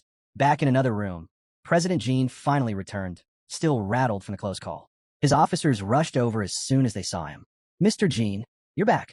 We were looking everywhere for you, one said, handing him a new phone. Your backup device, sir. You've got nonstop calls coming in.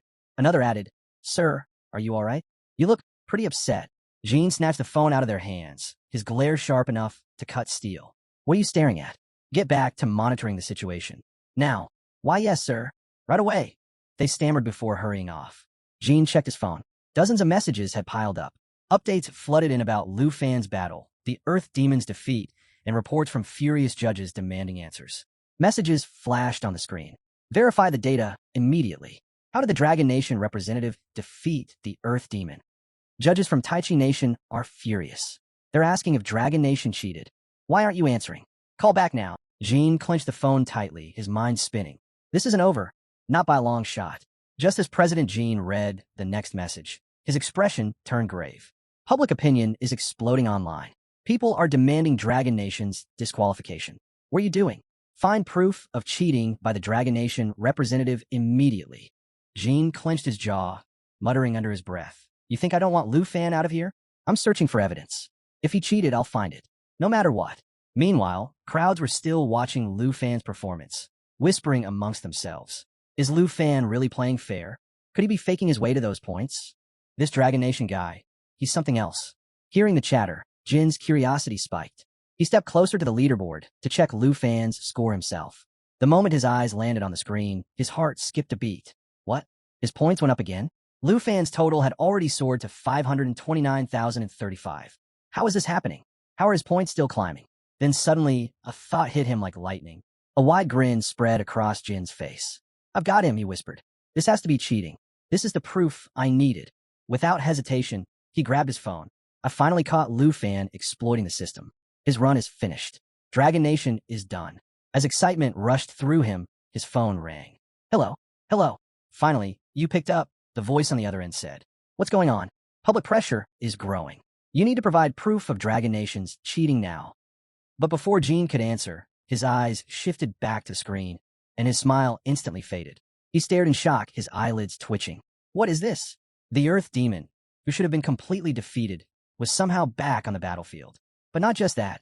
Now, the demon and its entire army were actively helping Lu Fan, wiping out enemy forces, racking up kill after kill, and feeding Lu Fan endless points. Jean felt the ground slip out from under him. What's going on? How is this possible? The Earth Demon is boosting Lu Fan's score? Meanwhile, Lu Fan sat calmly with his dragons, finally taking a breather. I can finally rest for a bit, he sighed. The leaderboard continued updating every minute, flashing higher and higher as Lu Fan's points kept rising, non-stop. About an hour earlier, Lu Fan's black dragon soared out from the peak of the towering structure where he had been resting. As they emerged, Lu Fan remarked on just how massive the interior of the tower was, and how it felt like forever just to find the exit. Reclining atop his dragon, his thoughts drifted back to the brutal fights he'd survived. Finally, that Earth Demon is finished, he thought.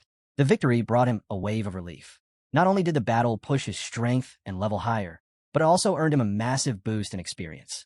For now, his points were stacked high enough to afford a break. After a while of quiet rest, Lu Fan glanced at the spirit dragon beside him. That's when it struck him. This creature had never been just some pet. Through it all, this dragon had been a true partner.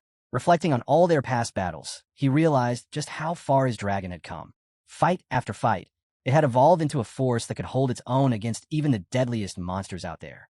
As the black dragon hovered near the mysterious tower, Lu Fan, seated calmly on its back, caught sight of something strange. Without warning, the ground shuddered violently. A massive claw tore up from the base of the tower, and thick clouds of smoke flooded the air. Lu Fan stayed composed, already thinking through his next move. His mind drifted to the origins of his black dragon. He remembered the story well. Somewhere far to the north, two mighty dragon kings had fallen during a brutal battle, their bodies transforming into twisted, corrupted versions, fallen demon dragons. It was Xiao Fei who recovered the twin dragons from the clutches of an ancient god, preventing them from becoming mindless slaves to the fallen power. Instead, they absorbed the energy of the decayed corpses, but kept their will intact. Lu Fan also recalled a vital lesson from his master, a conversation about distinguishing fallen creatures from mere undead puppets. It was clear now, puppets were nothing more than empty shells, lifeless corpses, or savage beasts, all controlled by someone else. That knowledge had come in handy when he cut down several of them. Back in the present, Lu Fan assessed his two dragons. Both had grown as strong as fallen beings could get. But below, there was more brewing. He spotted signs of movement underground.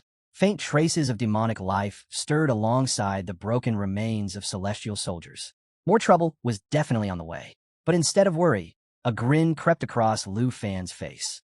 Another chance to test himself. Another fight worth taking. His dragons glanced his way, curious about what he was planning next. Then, without warning, two towering fallen demon dragons emerged, flooding the battlefield with an unstoppable, suffocating aura.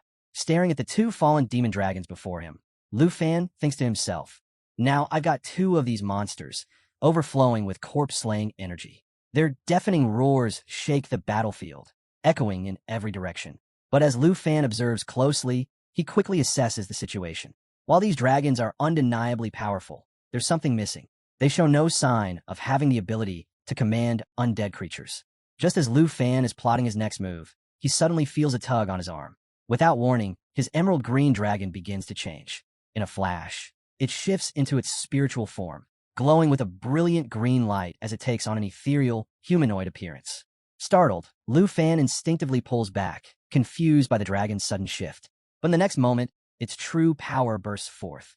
Before his eyes, the dragon returns to an even more majestic form, radiating an overwhelming aura of strength and elegance. Lu Fan is stunned, unable to look away as he takes in the dragon's incredible evolution. The transformation is complete, and the emerald dragon now shines with unmatched power. As it hovers beside him, a notification appears in his system. The dragon has awakened its unique bloodline ability. With its new skill activated, the emerald dragon releases a protective aura that wraps around Lu Fan and his team. The shield not only boosts their overall stats, but also grants them powerful damage absorption and a counterattack mechanism, making them nearly unstoppable.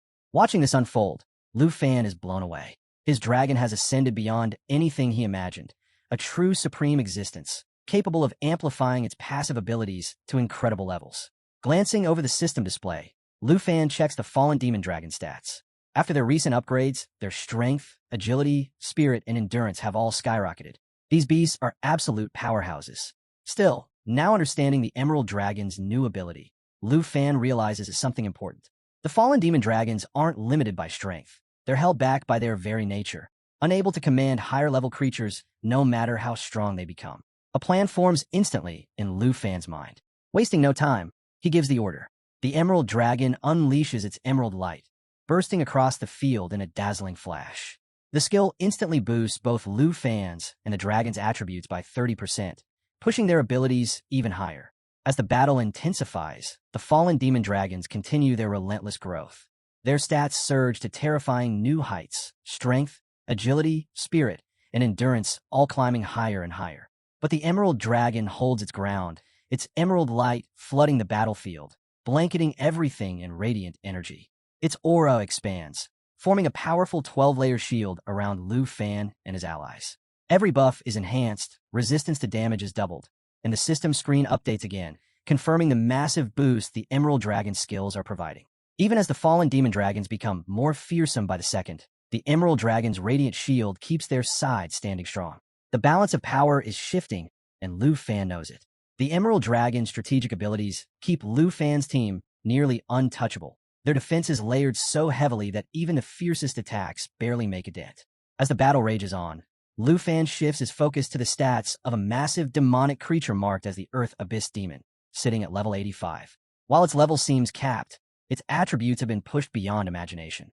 Meanwhile, the fallen demon dragons, still holding at level 24, are displaying remarkable combat readiness, especially after soaking up the buff from the Emerald Dragon's emerald light. Seeing how the battle is escalating, Lu Fan wastes no time. With a sharp command, he orders the Emerald Dragon to ascend into its eternal form. Without hesitation, it releases its next ultimate move, Life Pulse Bond, setting the stage for a comeback that could flip the entire fight. The transformation is explosive. The Emerald Dragon's eternal form radiates unmatched power, amplifying all dragon-related skills to extraordinary levels. Then Life Pulse Bond activates, fortifying the team with even stronger defensive layers and boosting everyone's stats by up to 4 times. Empowered by this surge, the fallen demon dragons roar violently as the buffs flood through them. Their strength skyrockets, armor stacks thicker, and their damage output soars, turning them into an unstoppable force tearing through the battlefield. Now seeing the perfect moment, Lu Fan issues his next order. It's time for the fallen demon dragons to go all out. His plan is clear. Crush the Earth Abyss Demon and claim it as his puppet. Fueled by unwavering determination, Lu Fan drives his team into the final stage of his strategy, pushing them past every limit. The Earth Abyss Demon unleashes a ground-shaking roar, but it's already too late. Lu Fan's dragons are dismantling its defenses with devastating blows, shaking the entire battlefield with the force of their attacks. But just as victory seems close, movement stirs from the shadows. A swarm of dark knights emerges, bodies cloaked in purple flames. These corrupted warriors advance with wicked grins, their malice practically spilling into the air. Laughing darkly, the horde grows larger with every step. Reinforcements, called in by the Earth Abyss Demon, ready to slam into Lu Fan's team with relentless aggression. Lu Fan quickly checks the stats of the newly formed undead army. These transformed divine soldiers have climbed to level 75, each with special abilities that make them even harder to kill. Their defenses stack higher with every undead they control, and they've unlocked the power to convert deadly blows into shielded damage, massively increasing their endurance in the fight. Satisfied, Lu Fan can't help but smile. His gamble paid off. He successfully turned the divine army into loyal undead puppets. Now, with this force under his command, they can keep the battle going on their own, earning points for him without him lifting a finger. Relaxed and confident, Lu Fan knows the tides have fully turned in his favor. A system notification suddenly pops up, alerting Lu Fan of a newly unlocked skill, Undead Control. With this, he now holds full command over all his transformed undead puppets. Realization hits immediately. He can now summon and recall his entire army, even inside secret areas. This newfound power is nothing short of game-changing. Looking over his growing forces, Lu Fan can't help but comment on the sheer potential of his undead army. With complete confidence, he knows he can now carry this force into the secret zones. Wasting no time, he sets them in motion to reenact a legendary battle from 50 years ago, one that had once shifted the balance of the demon heiress. And now, With his ambitions rising, Lu Fan's sights are set on something far bigger. But before his plans can unfold, the ground splits open with a violent tremor. Out of nowhere, a colossal claw slams down from above, barely missing Lu Fan and his dragons. From the shadows, a monstrous demonic beast emerges, its terrifying figure radiating pure rage and malice. With a roar that shakes the skies, the beast steps forward, ready to face Lu Fan and the armies now standing behind him. Without hesitation, Lu Fan checks the latest stats on his newly transformed Earth Abyss Demon puppet. The numbers are staggering. This creature now wields a unique skill that marks enemies with shadow layers, causing them to take increased damage. Even more deadly, its power surges by 200% whenever it suffers a critical hit, turning it into a relentless offensive weapon. Grinning, Lu Fan admires his latest victory. To think such a powerful, ancient demon beast has been reduced to a loyal servant under his control. It's almost unbelievable. Meanwhile, an hour later, inside the control room, news of Lu Fan's achievements hits hard. Lin stares at the reports in disbelief. He can hardly process it. How could an Earth Abyss demon, famous for its refusal to obey anyone, now serve Lu Fan without question? Panic sets in. His phone slips from his hands, crashing to the floor as the weight of the situation sinks in.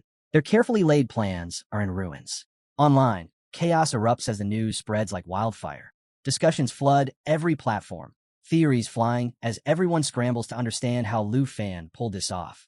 Old Han just chuckles, declaring Lu Fan the top contender without hesitation.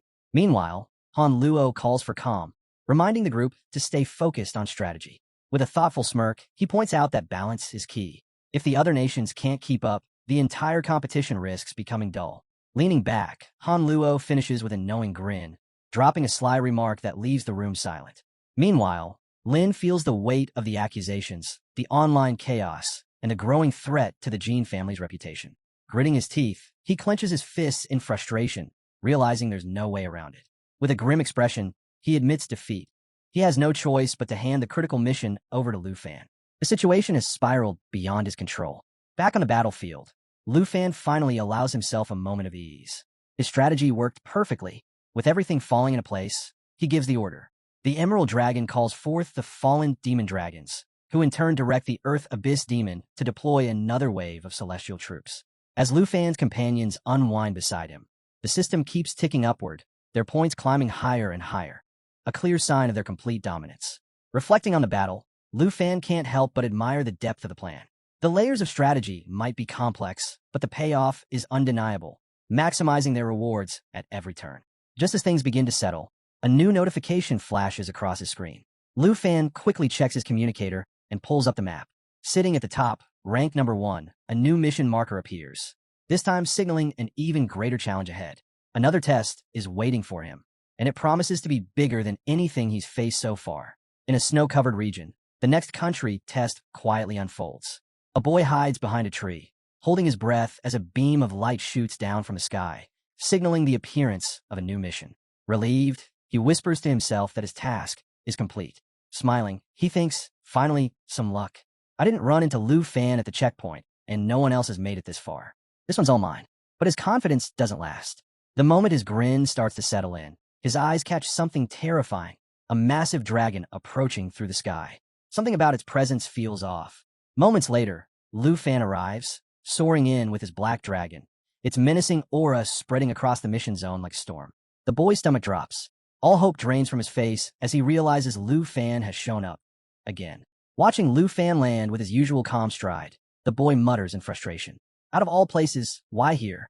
What felt like an easy mission is now spiraling out of control. Seeing Lu Fan only confirms the worst. If he's here, that must mean he already finished his last mission. Did he really take down the Earth monster? The thought makes the boy's frustration boil over. What was supposed to be a clean, quiet success has turned into another nightmare. As Lu Fan steps forward, scanning the misty landscape, he pauses. Sensing something unusual, he turns his gaze over his shoulder. The boy freezes. Caught.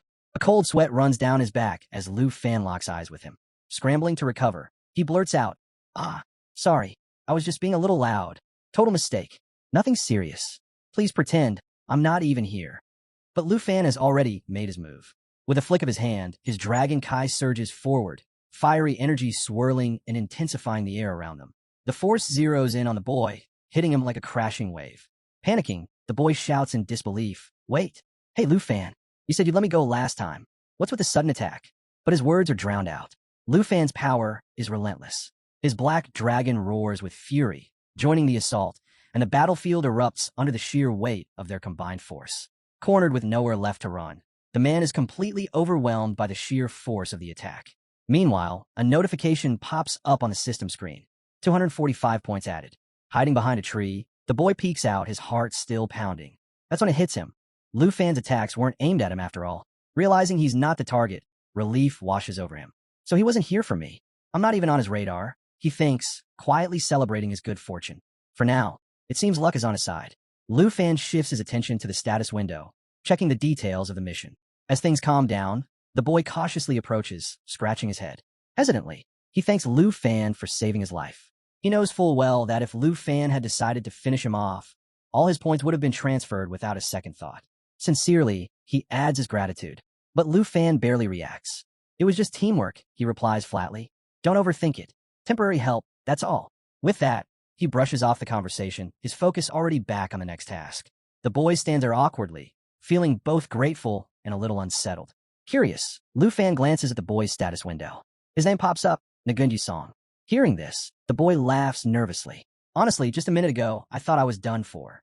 Lu Fan checks his ranking, 17th place, and raises an eyebrow. Without holding back, he throws in a sharp comment. Your points are pathetic for an entire day of work. Caught off guard, the boy quickly defends himself. I haven't even slept. I've been fighting deadly beasts nonstop. I worked hard for those 20,000 points. Lu Fan glances at him and sighs. I could just take his points now, he thinks, but it's not even worth it. Better to wait until he racks up more.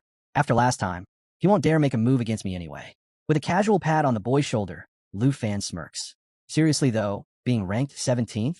That's embarrassing for Southland. The boy's smile fades, his mood sinking at the jab. Without another word, Lu Fan turns and walks off, waving a hand as he leaves. Work harder. Next time I see you, I expect better rankings and more points. Stunned, the boy watches him go. Lu Fan's actually pretty nice, he thinks. He even encouraged me. As the boy glances one last time at Lu Fan, disbelief fills his mind. Everything he'd heard back in the Southern Nation painted the Dragon Nation as arrogant and overbearing. But now, standing here, none of that matched the man before him. Lu Fan wasn't anything like the rumors. He was straightforward, calm, even encouraging. This is the same Lu Fan who defeated the Demon of Nine Realms, the boy thinks. Not only did he spare me, but he cheered me on. And yet, I actually want to take him down? What a joke. I'm the foolish one here. Regret creeps in. I've been so narrow-minded. Watching Lu Fan prepare for his next mission, something shifts inside him.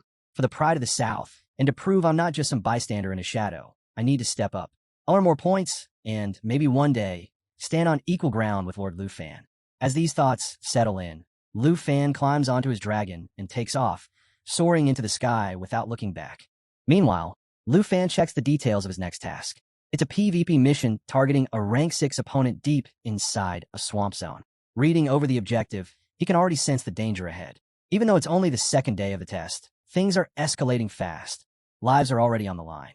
Lu Fan briefly considers who the opponent might be. Could it be Kim Sung-han? Or maybe Charles? But then he smirks. Doesn't matter who it is. The outcome will be the same. With a confident grin, Lu Fan signals his dragon. Xiaoi to the swamp. The black dragon lets out a fierce roar and slices through the clouds, carrying him straight toward the next battlefield. The scene shifts. Deep within the swamp, the air is thick with fog and shadows. Hidden in the muck, a massive boar with glowing red eyes trudges through the murky waters. From the underbrush, a snake silently coils, watching. Then, without warning, it strikes, driving its fangs deep into the boar's flesh. The beast thrashes wildly, but resistance is pointless. The snake's power is overwhelming. At the heart of the serpent's coils, a figure leans back, watching it all unfold with a smirk. Wei Ji, the rank 10 opponent, notices a system notification pop up. Someone has just accepted a mission to hunt him. Amused, he chuckles quietly. So, I've become the target now. Without a hint of fear, he smiles to himself. Interesting. Wei Ji's stats flash across the screen. 52,642 points, a clear display of his overwhelming strength. Just as the numbers fade, the wounded boar lets out a furious roar and charges forward. But with barely a glance, Wei Ji sidesteps, dodging the attack effortlessly, his expression steady and unshaken. From nearby, heavy footsteps press into the damp earth. A voice cuts through the thick air, calm and cold. If you're standing in my way, You'd better be prepared. Wei Ji glances over, his tone sharp. What a miserable place for us to cross paths. This swamp reeks of death. Rotten, toxic, and unforgiving, he agrees. Not exactly the battlefield I imagined. Then Ji Lan said that we've got bigger things to worry about. Don't forget the agreement we made with the Four Nations Alliance. We're supposed to pool our resources, stack points, and crush the competition. Remember? Leaning back against a twisted tree, Wei Ji lets out a low breath. Then where are the others? Why are we the only ones here? Ji Lan, watching the scene unfold while his snake companion coils at his side, speaks up. Baden should be showing up any minute now. As for Yisanglai, haven't seen her since the trial started. She might still be somewhere out there in this swamp, but who knows? Wei Ji shakes his head. Honestly, waiting around isn't an option. Time's ticking. Glancing at his own status window, Wei Ji smirks. I've been moving fast, clearing out whatever beasts cross my path. But if I'd run into someone like you earlier, I wouldn't be stuck at 10th. I'd be way higher by now. Confidence builds as the tension thickens.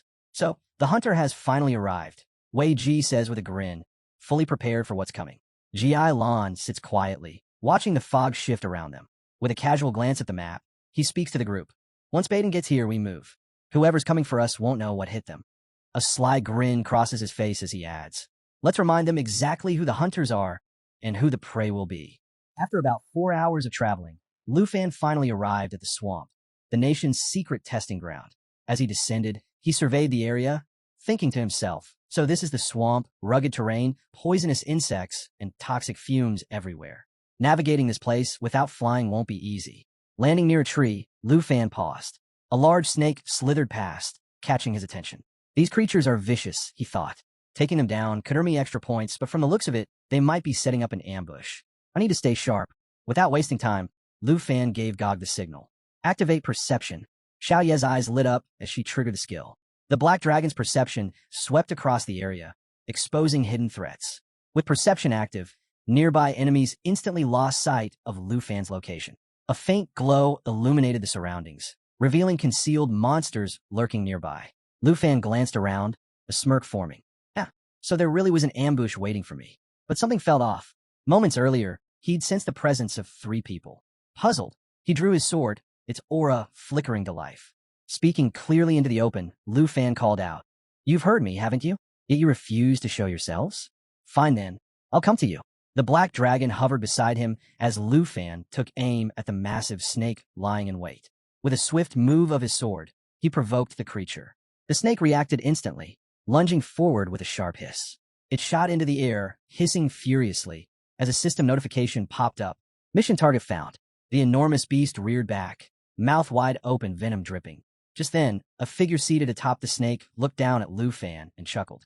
Well, Lu Fan, didn't expect you to track me down through my snake bubble concealment. Seems you're more capable than I thought. Lu Fan scanned the opponent. Name, Ji Lan. Nationality, Hanggu. Level, 60. Class, Poison 5. Score, 67,375.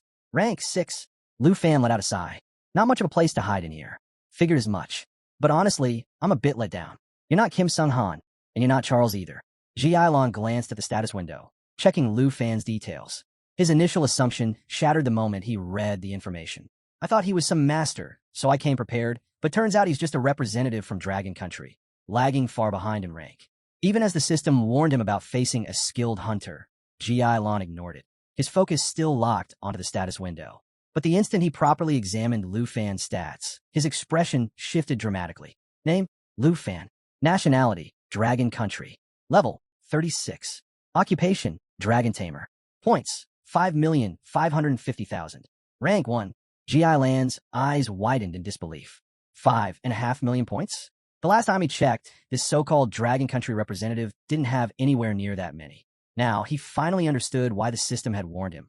He had encountered an elite hunter, a force far beyond what he had anticipated. But instead of fear, excitement surged through Ji Lan. The rules were clear. Defeating Lu Fan meant claiming every single one of his points. The opportunity was too good to ignore. A grin stretched across his face. I never expected to meet such a prize. The meal has practically walked straight to my mouth. Determination flared in his eyes as he made a vow. No matter how powerful you are, I will kill you and take every last point. There's no way I'll let this chance slip by. He turned to Lu Fan with a dark smirk. Still think you're the hunter here? With so many points at stake, do you really believe I'll let you walk away? Lu Fan met his gaze, unfazed. Brother, that might work on others, but not on me. G.I. Lan's expression hardened. In the blink of an eye, a staff appeared in his grip, crackling with deadly venom. With a swift motion, he lashed out, releasing a powerful toxic attack. You're nothing but prey, walking willingly into a hunter's den. Those points, they belong to me now. The venom shot toward Lu Fan like a deadly wave, but just before impact, Lu Fan leaped onto Xiao Ye's back, narrowly avoiding the strike. Landing gracefully, he flashed a confident smile. If you want my points, come and take them. Let's see who the real hunter is. Without hesitation, Lu Fan gave the command. Xiao Yi, prepare the lava flame. The black dragon let out a deafening roar, flames surging in its throat. In an instant, it unleashed a torrent of molten fire straight at G.I. Lan. G.I. Lan, still full of confidence, stood tall atop his massive snake. Don't be afraid, he commanded the beast. That dragon's nothing. You can handle it. Without wasting a moment, G.I. Lan unleashed a thick poisonous mist, sending it rolling toward Lu Fan and Xiao Yi.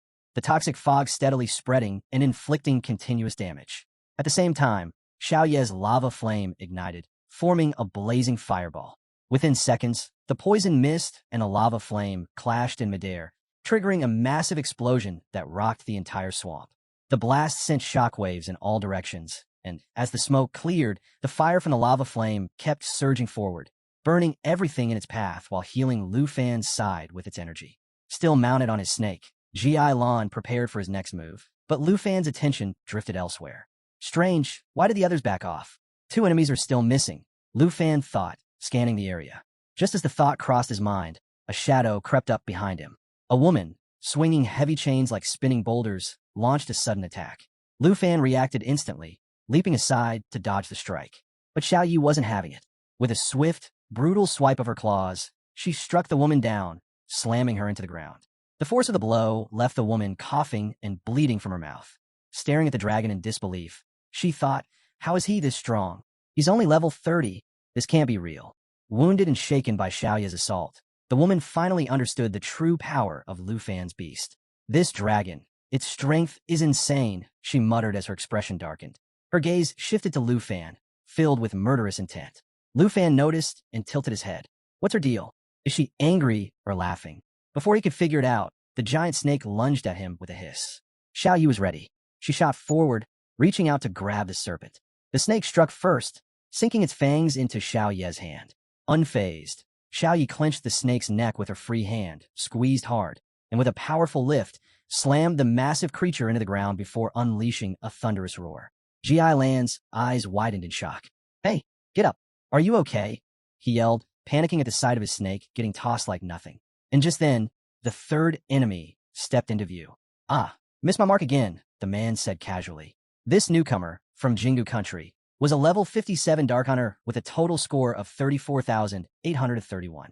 The woman quickly gathered herself and muttered, honestly, this isn't looking good. We might actually fail, or worse, get killed. Baden scoffed. Yeah, this guy's no joke. He doesn't feel like some level 36 rookie at all. G.I. Lan chimed in. Tough or not, we're not backing down. If we take him out, his points alone could push us straight into the top 3. Meanwhile, Lu Fan stood watching them, still wearing that same calm smile. Really? This is your big ambush? Looks more like a bad joke, he said. Honestly, if you keep sneaking around like that, you'll end up hurting yourselves. And if you're after my points, what chance do you really think you have? The woman glared back. Don't get ahead of yourself. You might be stronger than we expected, but this fight's far from over. We'll see who's still standing at the end. Lu Fan lifted his sword, ready for battle. Perfect. Let's settle it with a melee and find out whose body ends up buried in this swamp. G.I. Lan wastes no time. With a sharp command, he orders his massive serpent to unleash a poisonous mist at Lu Fan. The giant snake instantly obeys, filling the air with a toxic fog aimed straight at its target. This venomous cloud isn't just for show. It inflicts serious damage while poisoning anyone caught in it. But Lu Fan senses the threat and quickly shields himself. Without hesitation, he turns to Xiao Yi. Take down that snake. Now, he commands. With the poison's effects fading, the black dragon taps into its bloodline power. This ability is no joke. It cuts incoming damage in half, blocks all negative effects, and boosts its healing rate by a staggering 500%.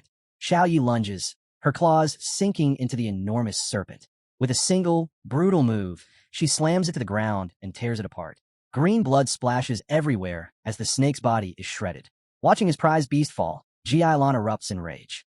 You kill my snake. You're finished, he roars. Off to the side, another figure takes note of the shift.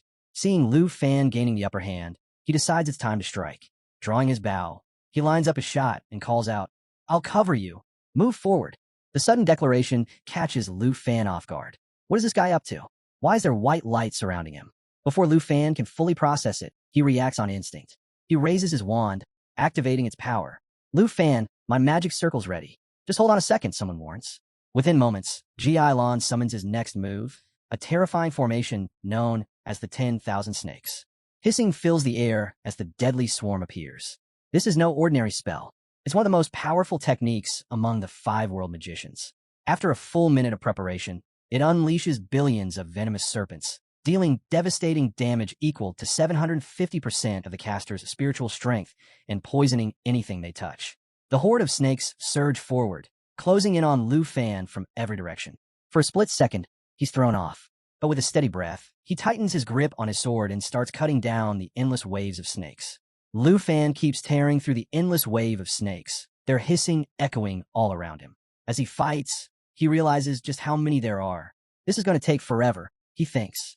There's no end to them, but he doesn't slow down, biting and slashing his way through the swarm. Meanwhile, Ji Lan raises his hand and smirks. Lu Fan's finished. My 10,000 snakes will make sure of that. Now, you too, get in there and take down that black dragon. Baden, standing behind, hesitates. Wait, seriously? How are we supposed to hurt that massive black dragon? And if we go in there, won't we get caught up in the poison too? He looks over. You're not about to let these snakes attack us, right? The woman cuts him off. There's no time to overthink it. What's in this now? By now, the swarm has completely buried Lu Fan. Not even a glimpse of him is visible under the sea of writhing snakes.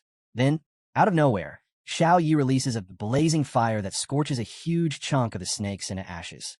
Ji Lan's face twists in shock. What is this? But even with the flames clearing a path, Ji Lan sneers. You still can't run. Don't think you're safe. Just then, Xiao Yi lets out a mighty roar. The sound shakes the entire battlefield, and the special power of the roar sends devastating damage through everything in range. Flames erupt everywhere, burning through the snakes as Xiao Yi roars on. And as the fire clears, Lu Fan steps out of the chaos, his body glowing with a fierce red aura.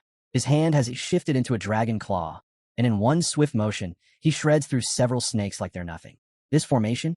Please, it's just an eyesore, Lu Fan says, his voice steady and cold. He activates his dragon claw ability, chaining together rapid strikes from a distance, while working in perfect sync with Xiao Yi. Ji Lan glares at Lu Fan. Fine, then suffer the full punishment. You won't escape me. Without wasting a second, Ji Lan lifts his staff high. Energy crackles above him as a massive circle appears, drawing the sliced remains of the snakes upward. Hurry up, now, Ji Lan shouts. Wei Ji responds, launching a chain circle straight at Lu Fan with full force. The attack hurtles toward him, but Lu Fan doesn't flinch. He raises his dragon claw and effortlessly stops the attack midair. Wei Ji's eyes widen. How did he block that so easily? And Lu Fan is still standing there, holding the chain like it's nothing. Xiao Yi moves closer to Lu Fan, watching him closely. But before Lu Fan can say anything, he feels a strange tremor beneath his feet. Is that an earthquake? No, the sound is different. That's when Ji Lan, smirking from a distance, reveals his next move. Come back to life, he shouts. In an instant, the bodies of the 10,000 dead snakes begin to twitch. One by one, they rise, merging together into a single monstrous serpent. Poison seeps from every part of its massive body, filling the air with a deadly fog. A quick glance at the status window confirms Lu Fan's worst fear. The so-called crazy dragon has been resurrected. Formed from the spiritual power of the 5 wish magicians, this creature can't truly die as long as its master lives. If it's ever destroyed, it can be revived again with spiritual energy. Even worse, if its body shatters, it splits into multiple giant pythons. Lu Fan stares in disbelief. But that's not all. Another terrifying detail flashes on the status screen. The millions of snakes summoned by the 10,000 snake spell can still attack after death. Their bodies blend into the world itself, launching area-wide assaults. And the worst part? These attacks drain a target's mental energy by 900% per second. Realizing what he's dealing with, Lu Fan quickly pieces it together. This giant python is basically a living weapon built from Ji Lan's abilities. But if he can slice it just right, he might be able to force it to split and weaken it. Wasting no time, Lu Fan calls out, Xiao Yi, get over here. By now, The poison is spreading fast. Even Wei Ji, caught up in the fog, starts to choke. What? Are you attacking your own ally now? What's wrong with you? She shouts, struggling for air. The status window blares again. The snake's poison is intensifying. Wei Ji's condition takes a sharp turn for the worse. Ji Lan leaps onto the back of the massive snake, laughing. Your dragon might be immune, but you? Once that poison hits you, Lu Fan, you're done. Wei Ji clutches her throat, gasping. Her body trembles, pain shooting through her limbs. Hurry, please, finish this. Help me, she cries out desperately. But Ji Lan doesn't even glance her way. He just sneers and keeps his eyes locked on Lu Fan. Forget her. You're the one who's going to die in this poisonous fog. Ji Lan glances over at Wei Ji, thinking to himself, even if they both drop dead from the poison, who cares? More points for me. Meanwhile, Wei Ji collapses, still pleading for help as her body trembles violently. Ji Lan stands tall atop his massive serpent, watching from above. Baden rushes to her side. Hey, are you okay? Ji Lan, help her, he calls out. Wei Ji's face starts to rot, the poison eating away at her skin. But just as things look critical, a white aura suddenly appears above her.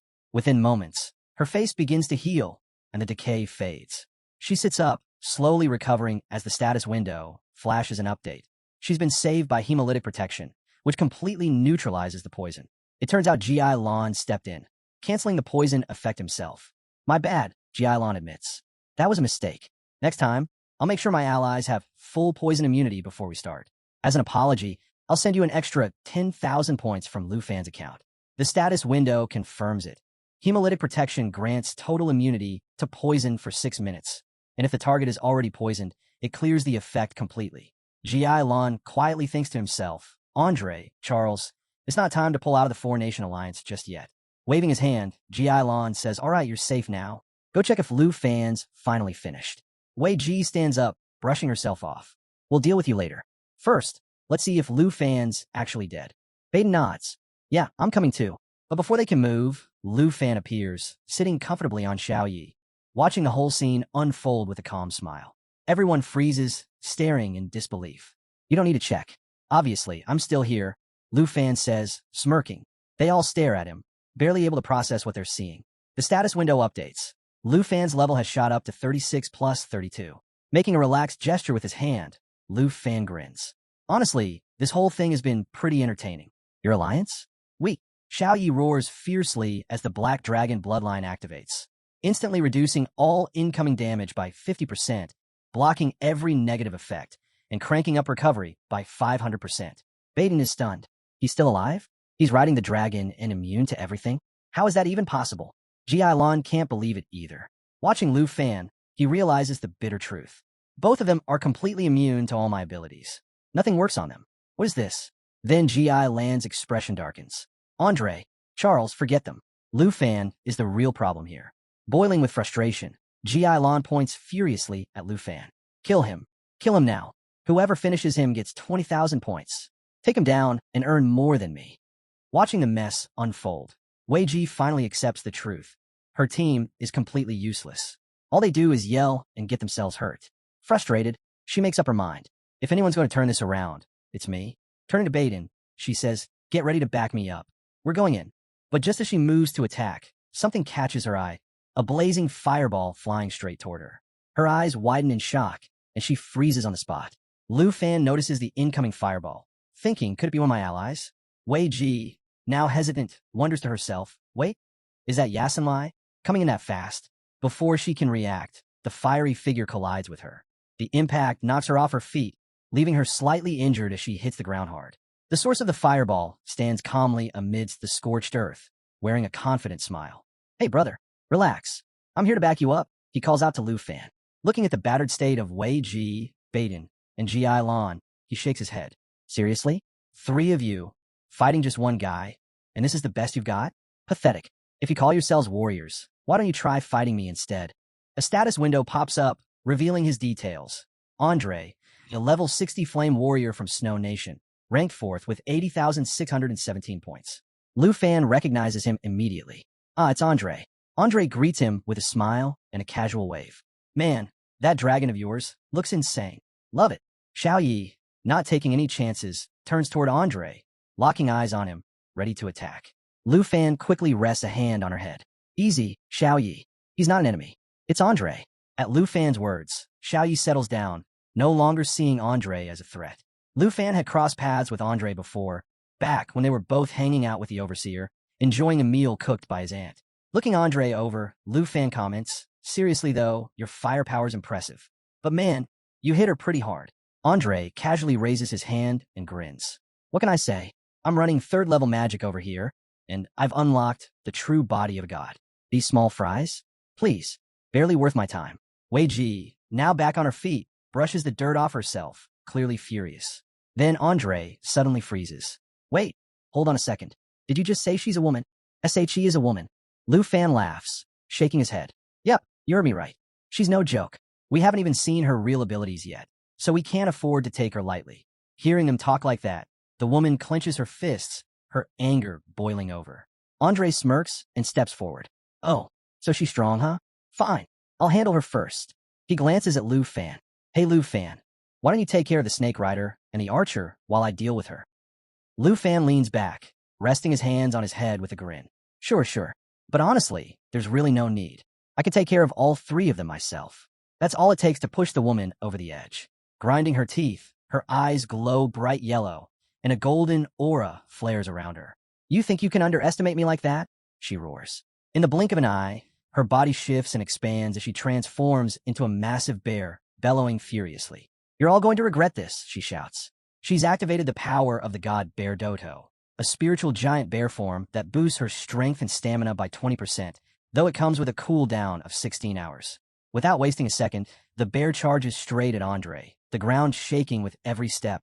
Andre, unfazed, readies his weapon, which ignites with blazing flames. As the bear slams into him, the impact explodes in a burst of fiery energy. Flames swirl around them as Andre shouts back. Lu Fan, don't worry about me. She's mine now. I'm not letting her get away. Andre unleashes the Flame Lord True Body, calling on the power of the Supreme Fire God. His attributes climb by 1%. His body becomes permanently airborne, and explosive flames surround him. The duration of the True Body depends entirely on his mental strength. Meanwhile, Lu Fan stays perched on Xiao Yi, watching the chaos below. Andre's heart is in the right place, Lu Fan thinks. But man, he's just as much of a hassle as the rest. These guys aren't even worth summoning earth demons for. I can handle this myself. With that, Lu Fan leans forward and launches into the air, soaring on Xiao Yi as the next phase of the battle begins. From high above, Lu Fan spots G.I. Lan riding atop his massive snake. Below, Baden fumbles another shot with his bow. Ugh, missed again. Shame on you, G.I. Lan. Baden mutters, frustrated. By now, G.I. Lan is starting to realize just how impossible defeating Lu Fan is, especially now that Andre has joined the fight. Seeing the situation spiral out of control, G.I. Lan sighs. This is getting bad. Time to follow the plan, he mutters. Turning to his giant snake, he commands, release the poison mist. Now, without delay, the serpent's jaws stretch open, unleashing a swirling cloud of toxic mist, filled with colors swirling like smoke, all aimed directly at Lu Fan. But from atop Xiao Yi, Lu Fan just scoffs. Seriously? You know full well this won't work. I'm immune, and so is Xiao Yi. Why bother? But as Lu Fan keeps an eye on the attack, something doesn't sit right. He quickly realizes, wait, where's the other snake? It's gone. Just as he suspects, two giant snakes rush at him from both directions, one attacking from the front, the other sneaking in from behind. Lu Fan smirks. So that's your plan? Trying to trap me? Without wasting a second, Lu Fan unleashes Void Slash, a skill linked directly to the dragon's aura, delivering a deadly triple strike. Xiao Yi moves like lightning, slashing through both snakes in 3 clean, devastating cuts. In the blink of an eye, the snakes are torn in half, their bodies crashing to the ground.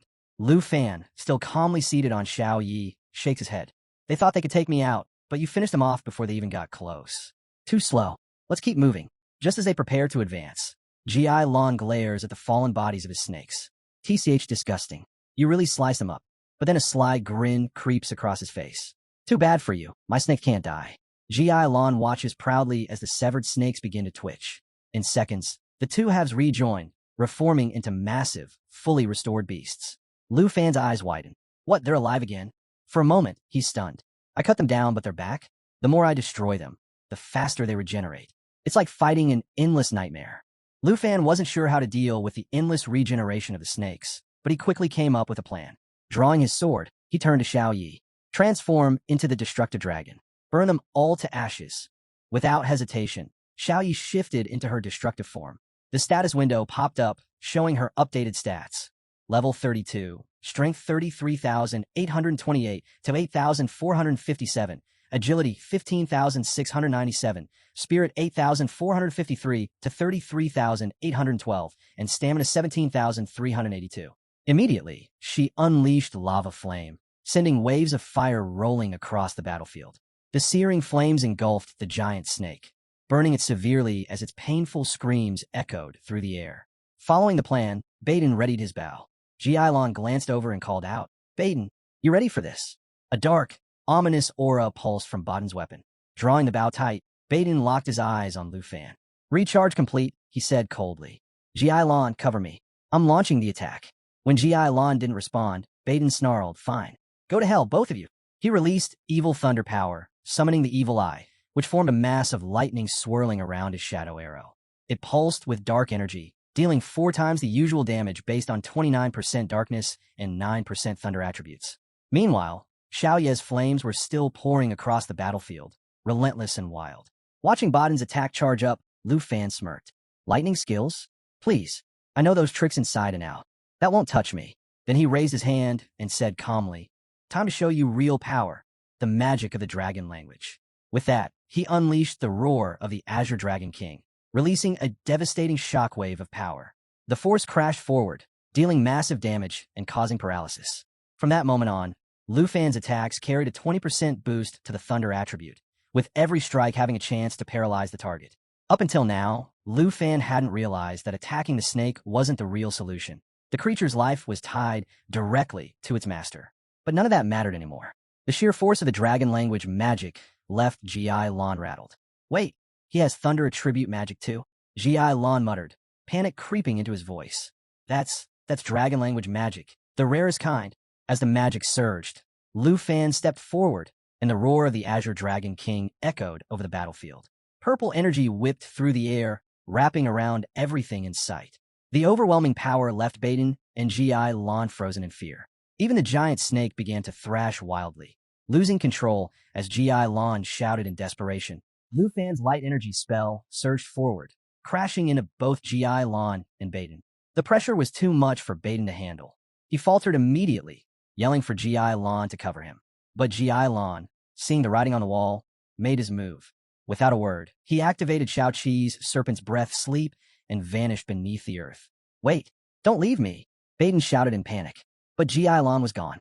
The serpent's ability, Ash, Giant Serpent, dragged him underground, entering stealth mode for 22 minutes while passively regenerating 2% of his max HP every minute. It was a clean escape, but one that left Baden exposed. Left behind and defenseless, Baden became Lu Fan's next target. Without giving him a chance to recover, Lu Fan launched a barrage of attacks, engulfing him in flames. It didn't take long before the system message popped up. "Ju Baden has finally died." Lu Fan let out a cold laugh. "Betray your teammate and run? That's your alliance? You're not getting away either, Jiailon." He turned to his dragon, signaling it to prepare dragon language echo. The sky blazed as the dragon's firestorm swept down, incinerating the swamp below. Nothing was spared. Lava bursts took full effect. Fire erupted in all directions, turning the terrain into a molten pit that dragged anything nearby into its fiery pull and dealt continuous, searing damage. Winddragon Whisper is used in sync by both knight and dragon. The spell's power is amplified. The battlefield turned into a furnace. Lu Fan watched the scorched ground. "This is your grave, Jiailon." The relentless inferno didn't just burn the land. It annihilated anything hiding beneath it. Even the stealth ability of Zooki, the serpent, couldn't save him. Another notification appeared. Jiailon has been eliminated. Only 21 of 23 eliminations remained. His Dragon Nation point sword. Total mission score, 700,000. A jump of nearly 160,000 from the last encounter. It was brutal, but the PvP rewards spoke for themselves. Lu Fan had taken the top spot in the Dragon Nation rankings. Just as he was savoring the win, a thunderous roar came from behind. Through the flames emerged the trial of the World Nation Swamp, a towering beast with glowing yellow eyes. Standing in front of it was Giant Andre, now fully berserk, ready to end it. With one massive swing of his axe, Andre brought it down on the beast, killing it instantly. As the body reverted to its original form, Andre sneered, "Those who hide in the shadows and scheme, they don't deserve forgiveness." Lu Fan didn't waste time. With his dragon at his side, he stepped forward and asked calmly, "Are you handing over your points?" Trial of Nations rules are clear. Take out a representative, and their points are yours. While Andre dealt with the aftermath, Lu Fan stood off to the side, calmly readying his underworld serpent separation. The magic arrows hovered around him. No need for a bow, and each one landed with a guaranteed 20% damage output. Eyeing the situation, he muttered to himself, hard to turn down an offer this good. With every move, Lu Fan's Dragon Nation points continued to climb. The momentum pushed him forward, but Andre took a moment to pause. He seemed hesitant, then gave in with a short nod. He clarified his intentions. He hadn't come to start a fight. In fact, he admitted he originally thought he'd be triple teaming Lu Fan, only to realize it was a necessary alliance. Lu Fan just smirked, unbothered. "Honestly, I wouldn't mind doing this kind of thing a few more times, even for free." Andre chuckled. "No big deal, especially after tasting what you fed the Dragon Nation." The battlefield had quieted, the dust slowly settling. Standing side by side, the two looked out over the scorched terrain. Andre turned toward Lu Fan, still chewing thoughtfully. "You got any more of those tasty meals?" He sat down, relaxed, devouring another Dragon Nation dish like it was a delicacy. Completely satisfied, he tossed out an offer. "Tell you what, I'll give you 5,000 points for a piece of that chicken." Lu Fan shook his head with a grin. "Keep your points. If you're hungry, eat." Not far off, Lu Fan's dragon, now in a female humanoid form, was enjoying the same feast, stretched out in total comfort. The mood was calm, almost too casual for a battlefield. But Henry stood frozen, unable to believe what he was seeing. "There's no way. Each piece is worth at least 2,000 points." His disbelief only deepened as Lu Fan casually pulled up his professional stats. Over 700,000 points. Henry stared, speechless, struggling to process how anyone could rack up that much. Lu Fan, meanwhile, glanced at Andre's status screen and caught something that caught his attention. Andre had also been given the task to defeat the demon of the 9 realms. Andre let out a low sigh. "If you've got this many points already, then taking down the Dark Tower might trigger something big." Lu Fan cut in immediately. "That's the plan. I've been after the Dark Tower from the start. Stronger beasts mean more points. It's the perfect grind zone." Henry shook his head in disbelief. What even is Lu Fan? Without his pro features, not even Andre could have made it past the 3rd monster wave at the Dark Tower. And this guy's been using it to farm like it's nothing. Andre stood quietly, a wave of relief washing over him. Deep down, he was just glad he hadn't ended up on Lu Fan's bad side.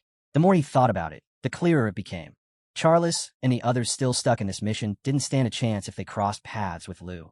He shook his head and let out a dry laugh. "I was going to ask you how to boost my points, but yeah, that's clearly not happening." Lu Fan grinned. "The Dark Tower's no joke. Clearing out the demons of the 9 realms took serious effort." Andre let out a sigh. "Makes sense. Having a dragon pet changes everything. No wonder dragon riders ranked among the top 3 hidden classes." His eyes drifted toward Lu Fan's dragon, who was now glaring at him with an intense stare. A shiver crept up his spine. "That thing's terrifying." Lu Fan let out a short laugh. "Tried your hand at the Dark Tower yet? Or did it kick you out?" Andre gave a resigned nod. "I barely made it out alive. Worst part is, I'm stuck. Can't pick up any new quests while that one's still active." Lu Fan paused, then smirked. "Then let's clear it together." Andre was just about to answer when he caught another glimpse of the dragon. Its teeth were showing now, sharp and bared, and still staring right at him. "Why does it look like it wants to eat me?" he asked nervously. Lu Fan waved him off. "Don't worry. Dragon bats don't trust strangers. But as long as I'm around, it won't bite." Of course, that wasn't the real reason. Lu Fan knew exactly what was going on. Andre had unknowingly eaten Xiao Ye's rations, and the dragon remembered. Putting that aside, the two headed out, moving toward the looming presence of the Dark Tower. Before they could get close, a system warning flashed across their view. Up ahead, a pack of carrion eagles, all level 60, let out deafening screeches. Mixed among them, hulking horned beetles at the same level waited, their armored shells glinting in the dark, ready for the next wave of battle to begin. Standing at the edge of the battlefield, Andre glanced at the swarm ahead. "So, how exactly are we doing this?" Lu Fan summoned mana into his palm. "Simple," he replied. "You fight your way, I'll fight mine." With a flash, a glowing sword formed in his hand. "Let's rely on our own strength." The air trembled as the monsters hovered above, screeching and circling. Lu looked up, a smirk tugging at his lips. "For us, dealing with carrion eagles and dead men shouldn't be a big deal." Andre shook his head. "Maybe, but even if their stats are low, the sheer number makes the first 2 waves overwhelming." Lu gave a brief nod. "Then I'll leave those 2 waves to you." As he spoke, blue mana erupted from his body like a storm, and in its wake, his dragon burst forth. Lu turned toward the tower. I'll head inside and clean out whatever's waiting. Andre blinked. Wait, was Lu seriously saying he'd solo everything inside the Dark Tower? Before he could say anything, Lu raised his voice. Xing Chun, Starlight mode now. The dragon transformed instantly, its body surging with radiant power. It expanded, glowing brighter, and with another pulse of blue energy, launched forward using sky, crossing to tear through the air, shooting straight into the tower. In Starlight mode, the dragon's strength was multiplied fivefold, entering a form known as Star Shatter. Unstoppable for the next 60 seconds. Lu grinned. No point waiting for the monsters to come out. I'll save time and go wipe them all out at once. He activated the Starlight Struggler, an ability that ripped space apart to create a rift gate. This portal led straight to his target zone and couldn't be affected by magic seals or blocking spells. It would remain open for 1 minute. As he prepared to enter, Lu glanced back. Watch your back out here. I'll take care of the monsters inside and wrap up the Dark Tower as fast as I can. Andre could only watch as more dragons began to swirl around Lu Fan. He muttered under his breath, how does one person have this many dragons? The moment Lu stepped through, the rift shattered behind him. Inside the tower, darkness reigned, until the flickering light of mana revealed the ambush waiting ahead. Deep dagger moths flitted through the shadows. Cryptic devourer centipedes slithered along the walls. Dark thorn knights stood ready. Carrion-devouring insects clicked and crawled, filling the air with an eerie hum. A cold voice echoed from the gloom. A foolish human dares enter this domain. A massive, centipede-like creature slithered into view, its tone laced with malice. You've stepped into your grave. But since you're here, I'll let you choose how you die. This was no ordinary monster. It was an earth demon, classified as a nightmare tier boss. Its skill, Deathbind. A horrific blend of paralyze, poison, and stun, wrapped in a storm of slicing limbs that tore everything apart on contact. Lu Fan's lips curled into a smirk as a green aura surged around him. What a shame. You don't seem to value gifts. Let me offer one you'll wish you never received. A massive emerald dragon spiraled around him. It wasn't strong by stats or level, but its ability was unmatched. It doubled the effectiveness of all dragons and bloodline-linked allies. Xiaofai, Serpent Shelter. In an instant, his power spiked. The skill boosted his attributes by 100 to 200%, and each hit he took was absorbed and stored as air control layers. Once 10 layers stacked up, they would unleash a counterattack equal to the total damage absorbed. With just 30 seconds left on Starlight mode, Lu charged forward. Sheer numbers won't stop me. The Black Dragon too roared and unleashed its power. Enemies surged in from all sides, but Lu stayed focused. 5 seconds left before Starlight mode ended. Final clear now. He activated Sky-Cutting Dragon Strike. In sync with his dragon, he launched a flurry of dragon-infused attacks. A massive shockwave exploded outward, shaking the tower walls. The destruction dragon stormed through the enemy horde, annihilating anything in its path. Then came the finisher, Star Crush, a high-damage ability that scaled directly with the Dark Tower's level. Xing Chun, Starlight Crush. With a 2-second charge time, Lu switched techniques.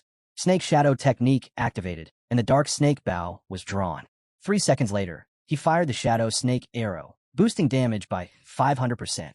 The assault of Dragon Force, Blade Strikes, and Shadow Energy combined into a devastating storm. The enemy couldn't keep up. 5 seconds left in Starlight mode. The final stage, Starlight Destruction, kicked off. His dragon opened its mouth wide, blue mana fire swirling around as it absorbed starlight into a single point. The resulting blast ignored all defenses, impossible to block or predict.